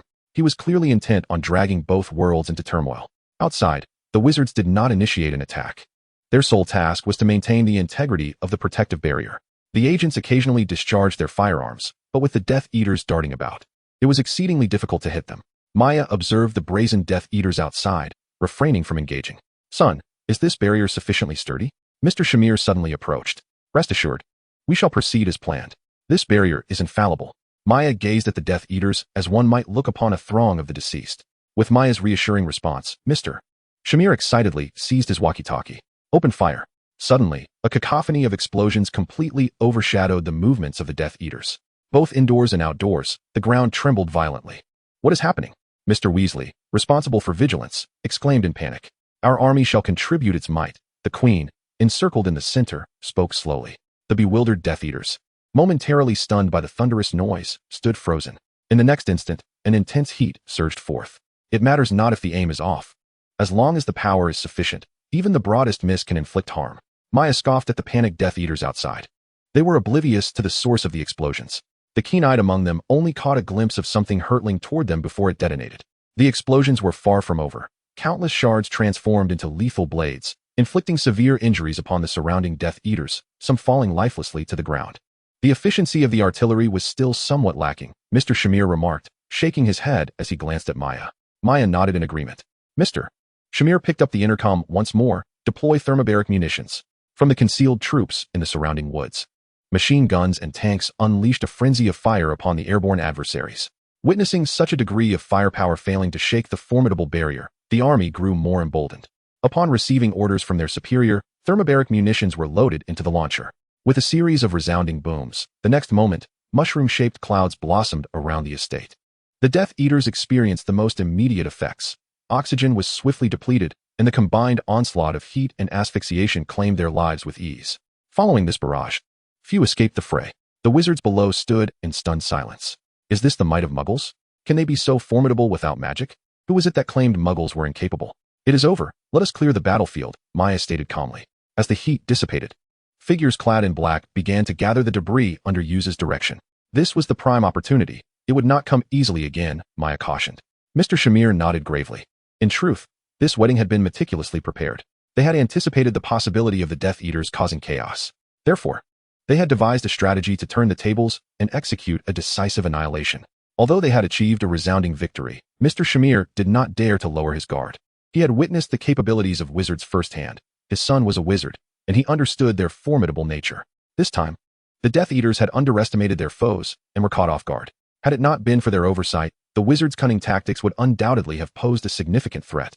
Fortunately, before the most radical of the wizards could react, they had already decimated the majority of them. Chapter 175, The Winds Rise. At Malfoy Manor, Voldemort's pale visage twisted in agitation as he beheld the few servants fleeing in terror. He did not inquire. Rather, through a brutal mental intrusion, he had already discerned the extensive obliteration of the Death Eaters. Upon witnessing the cacophony of artillery and the tempest of gunfire, Voldemort's serpent-like slitted eyes involuntarily narrowed. Even he felt a twinge of trepidation at the firepower exhibited by the Muggles. Kneeling before Voldemort was Lucius Malfoy. However, he had not participated in the attack and was grateful for his absence. His presence here was solely due to the fact that this was his home, and his master was in a furious rage. Some surviving Death Eaters had fled in fear of Voldemort's wrath. Now, Lucius was anxious about becoming the target of Voldemort's ire. Before Lucius could utter a word, the anguished screams of Antonin Dolohov filled the air. Observing his colleague writhing on the ground like a snake doused with boiling water, Lucius dared not make a sound. Voldemort refrained from curses, for he understood that the losses incurred were primarily due to the unexpected assault by the Muggles. However, should he pardon his servants for this, he would no longer be Voldemort. As the cries diminished, Voldemort suddenly withdrew his magical power. Antonin lay on the ground, resembling a frostbitten vegetable, drawing in more air than he expelled. Voldemort recognized that this servant, who still dared to return, was loyal to him, and his forthcoming actions would require their strength. Ignoring Antonin, Voldemort approached the kneeling Lucius. The sight of the dark robe before him sent a chill coursing through Lucius. Lucius, you have committed no error. Why must you kneel? Voldemort's voice was unexpectedly devoid of fury. Yet, this only heightened Lucius's fear. Rise. Those who have erred do not merit punishment. Trembling, Lucius stood up. He dared not express gratitude for Voldemort's mercy, knowing the Dark Lord would perceive it as an affront. Master, none are more sagacious than you, Lucius murmured, his eyes cast down. How is your son faring with the task at Hogwarts? Voldemort's inquiry startled Lucius. Was he to be held accountable for inefficacy, or was Voldemort contemplating action against Hogwarts? Master, Draco reports that the Vanishing Cabinet is nearly repaired, Lucius replied, holding his breath. Lucius was astute, omitting any mention of the assassination of Dumbledore. Voldemort's interest did not lie in the assassination of Dumbledore. It was merely a pretext for punishing the Malfoy family. Should Draco succeed, Voldemort would need to consider eliminating the Malfoy lineage. If he could kill Dumbledore today, he would dare to eliminate him tomorrow. Voldemort nodded in satisfaction, unexpectedly pleased that what others once used to evade him could now serve a purpose. Command has been issued. Preparations must be made. Should we falter this time, you are well aware of the consequences. The serpent coiled at Voldemort's feet flicked its tongue at Lucius, who was now bathed in a cold sweat. At Kensington Palace, the gathering was engaged in clearing the battlefield. Everyone had exited the house, surveying the remnants of chaos with trepidation. Today, I have witnessed the formidable might of wizards. Surrounding the Prime Minister were several armed agents. Yet an unsettling chill coursed through him. The leaders of the British Muggle world were nearly all present, their attendance indicative of motives beyond merely attending a wedding. This constituted an ambush against the Death Eaters. Their congregation here stemmed from a shared concern, fear of being individually targeted by the Death Eaters. The astonishment among the wizards was no less than that of the Muggles. Even Dumbledore, upon witnessing the formidable firepower displayed by the Muggles today, felt a weight of gravity descend. Wizards possess enigmatic abilities. However, not all wielders are adept in combat. Ordinary wizards can only muster a limited range of magic. Even if they can cast formidable spells, they lack specialized training. When faced with peril, the risk of being vanquished by mere mortals becomes alarmingly real. In the magical realm, only Aurors are designated for combat. Yet, each nation's magical community typically harbors merely a handful of Aurors. Today, the surrounding Muggle forces numbered at least in the thousands. When fully accounted for, an army of a Muggle nation can easily exceed 1,000,000. Numbers alone are not the greatest disadvantage. The wizarding world has enjoyed prolonged peace. And historically, wizards have been few in number, accustomed to their own domains, failing to establish a cohesive force. Stability in a magical kingdom relies on merely a few Aurors. How potent can one wizard truly be? In stark contrast, Muggles have been equipped to the teeth by technology. Warfare in the Muggle world has never ceased. Armaments and weaponry have evolved at a frenetic pace, escalating each few years. Although the individual strength of a Muggle may be modest, their weapons grant them the potential for catastrophic power. Slughorn has fully grasped the essence of what Mia articulated during the gathering at the Slug Club. Both wizards and Muggles bear heavy hearts. Peace must be founded on a balance of power. The wedding proceeded amidst the turmoil outside. Under the directive of relevant authorities, the media was diligently suppressing news of the extraordinary occurrences. However, we had already entered a nascent information age, where the internet rendered everything transparent. The general populace was largely aware of the day's unusual events, particularly in Kensington. Residents of the area had heard the terrifying sounds of gunfire, unmistakably indicative of military activity. Amidst the deluge of news, one cannot help but draw associations. A similarly shocking revelation has begun to circulate in the United Kingdom. A member of the royal family has tied the knot. Curiosity piques, who among the royals has entered into matrimony? Given the royal streamlining policy, the number of existing royal family members is quite limited. Yet, they are either already wed or simply too young for such commitments. Who could it be? Just as the public assumed this was yet another royal gossip, reports emerged that the newlywed was a prince. A prince? Currently, there exists only one noble of princely rank within the royal family, and that is the heir apparent. However, according to the latest information, this prince is not the heir. Astonishingly, the royal family has welcomed another prince. Even more sensationally, this new prince does not possess royal blood. Though we have entered modernity, the royal family still holds a significant place in the hearts of the British populace. Now, the notion of a prince without royal lineage has surfaced, igniting a whirlwind of discussions. Chapter 176, The Winds Abate. In a clandestine chamber within the Houses of Parliament, approximately 5 or 6 individuals have gathered.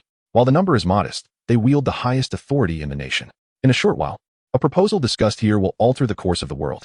The Foreign Minister, the Defense Minister, the Prime Minister, the Heir Apparent, and the Queen are seated around an oval table, with the Queen at the head. To her left sits the Prime Minister, to her right the Heir Apparent, and beside the heir is Maya Shamir. According to battle reports, our defensive operation has deployed the Sky Sword ground-to-air defense system, engaged the Royal Guard, and coordinated efforts with the Royal Air Force and Army. We have suffered the loss of 5 anti-aircraft guns, sustained multiple damages to the Sky Sword system. Yet there were no casualties on our side, while we eliminated 20 enemy combatants. Upon concluding his report, the Defense Minister set down the document and turned to Maya, seated to the right of the heir. Subsequently, Maya added, the Mage Corps maintained the magical defense system throughout the operation, with no personnel casualties. As her words lingered, the small room fell silent, save for the somewhat anxious breaths of those present. Suddenly, the Prime Minister spoke up. I trust you all have witnessed the Death Eaters launching a large-scale, overt assault on the heart of our nation, which poses a grave threat to the safety of our mundane world. He surveyed the room, continuing, for many years, we have upheld a policy of non-aggression with the magical world, a state of peace that has endured for centuries. Since the Grindelwald incident 70 years ago, this peace has faced unprecedented jeopardy. I believe both we and the wizards wish to avert the specter of war. At that moment, the door to the chamber swung open. A hefty door, approximately half a meter thick, creaked as it opened to reveal a tall figure stepping inside. Perhaps unbeknownst to many, this is our newly appointed Minister of Magic, Rufus Scrimgeour. The Prime Minister rose to introduce the meeting. Newly appointed Scringe observed the dignified Muggle officials seated in the room, silently nodding while maintaining a stern expression. Former Minister Fudge had resigned in disgrace, and now I have taken over the position of Minister of Magic, the Prime Minister stated. We are fortunate to have a minister of such fortitude participating in this resolution. Scringe found his seat, quietly surveying the room before speaking in a low voice. I hope that what we discuss today can indeed usher in peace. Certainly, the Prime Minister replied, his hands clasped on the table. Voldemort is a significant threat to the peace between our worlds. We must eliminate him. What are your plans? Scringe abruptly interrupted the Prime Minister's words. The Prime Minister paused momentarily, yet remained composed. Following a closed-door meeting between the Cabinet and the Crown, we have proposed a definitive solution, which I believe you're already aware of. That is a perilous suggestion, Scringe responded gravely. At that moment, the large screen in the center of the room illuminated with icons representing the world's major powers, connecting this small room to the globe at large. Colleagues, this is a pivotal moment that will determine the fate of our mundane world, the Prime Minister stated, sitting up straight. Almost simultaneously, beneath the 4 flags representing global superpowers, 4 individuals completed the signing of documents. We agree, echoed the voices surrounding the flags. The scene shifted to reveal multiple documents adorned with various flags. The Prime Minister smiled faintly at the solemn Scringe. Suddenly, a projection appeared behind Scringe, showcasing figures representing the leaders of the magical realms of each nation. Ladies and gentlemen, Scringe's voice trembled slightly. As the figures displayed their wands, golden threads traversed through the images into the real room. In the center, these golden threads converged, transforming into a radiant parchment scroll. We agree, Scringe declared, waving his wand as his name appeared on the scroll. Humanity will be grateful for our actions. The Prime Minister pressed a concealed button, and there was a stir at the entrance. Kingsley and Use arrived together. Minister, Voldemort and his key followers have been located at Malfoy Manor, and the surrounding area has been secured, Kingsley reported. Your Excellency, our satellites have locked onto the target. Use added. The room fell silent. All eyes turned toward the Queen seated at the head of the table. She slowly stood, her scepter, a symbol of sovereignty, shimmering with light. I approve. The Prime Minister produced a black briefcase, solemnly pressing several buttons in succession. Concealed signals transmitted the directives across the vast ocean. Deep beneath the tranquil expanse of the Atlantic Ocean, a colossal steel beast glides silently through the depths. Before 2 launch operators, red lights illuminate simultaneously, signaling the NC-3 system has received its command to commence the input of the launch codes. Their movements synchronously converge, initiating the launch sequence. The countdown begins. 3. The commander's voice resonates. Fuel has been fully loaded. 2. The launch trajectory has been prepared. 1. The Trident is ready. They exchange a glance, their eyes devoid of any emotion. Launch. Launch. Simultaneously, 2 knobs are turned, and the green lights on the indicators glow ominously. A tremor reverberates through the sturdy hull, and the once placid surface of the ocean surges upward, followed by the emergence of the missiles piercing through the water. Steam and spray engulf everything. As immense ripples radiate outward, humanity unveils its sharpest talons, unleashing its wrath upon the heavens. With the thrust of superheated air, the missiles accelerate, creating a piercing sonic boom as the air vibrates around them. The missiles shudder momentarily before shedding their tail sections, igniting anew and achieving even greater velocity. Across many concealed locations on Earth, the screen reveals the missile propelled from humanity's collective launch bay. The azure sky gradually fades, devolving into the glowing blue halo of a massive sphere. The missile undergoes further transformations, discarding another section of its tail and relinquishing its nose cone, leaving only a sleek black cylindrical body. At its core, a sharp warhead is embedded. Against the backdrop of the profound and shadowy cosmos, this warhead continually adjusts its orientation until it aligns with its destined target. With astonishing ease, it hurtles towards a specific point on Earth. The atmosphere envelopes it once more, and friction intensifies. The cosmos recedes beyond the atmosphere, as the warhead transforms into a rapidly descending fireball. On the ground, people suddenly hear a frantic and piercing alarm. When the clamor subsides, they gaze upward, witnessing a meteor plummeting from the sky. At Malfoy Manor, in the aftermath of his fury, Voldemort gazes upon the kneeling Death Eaters sprawled before him, an inexplicable tremor coursing through him. As he perceives the terror carried within the urgent sound, his serpent-like pupils constrict sharply. What is this sound? The Death Eaters murmur in confusion. Then, Voldemort's roar shatters the tension. Someone has sealed this place. Lucius reacts swiftly, yet is alarmed to find he can no longer apparate. In a frenzy, Voldemort strides towards the grand window and through the stained glass. He glimpses the object hurtling towards him. Time seems to suspend for a fleeting moment. A towering beam of light erupts from Malfoy Manor, soaring toward the heavens. Those beyond the screen watch in breathless anticipation as the terrifying magic collides with the fireball. Everything seemed to fall into a profound silence. The traffic on the streets came to a standstill, and people, as if sensing an unspoken truth, gazed vacantly into the distance. Mother, there are two suns in the sky. As they watched the colossal mushroom cloud ascend on the screen, all breath was held. This was a moment when the fate of humanity hung by a thread. In the midst of the collective uncertainty, Scrimgeour uttered numbly, "He is dead." Was there still hope for the wizarding world? This was the singular thought occupying Scrimgeour's mind. Perhaps Voldemort was indeed dead, yet no applause followed, as if they were all engulfed in that inferno. The Prime Minister, regaining his composure, glanced at Scrimgeour with a faint smile. "Minister, we have won." A bead of cold sweat trickled down Scrimgeour's forehead. He remained silent. Suddenly, a flash of fire illuminated the room, and amidst the incredulous gazes of the onlookers, Dumbledore emerged. The Prime Minister stood slowly in disbelief. "This is the most secure room. How is this possible?" Dumbledore, wearing a serene smile, replied, "The soul fragments within Harry Potter have been severed. Voldemort is utterly dead." Scrimgeour felt a sudden lightness wash over him, and with a smile directed at the Prime Minister, he raised an imaginary goblet in a toast, "To peace." After a moment of contemplative silence, a solitary voice echoed, "To peace."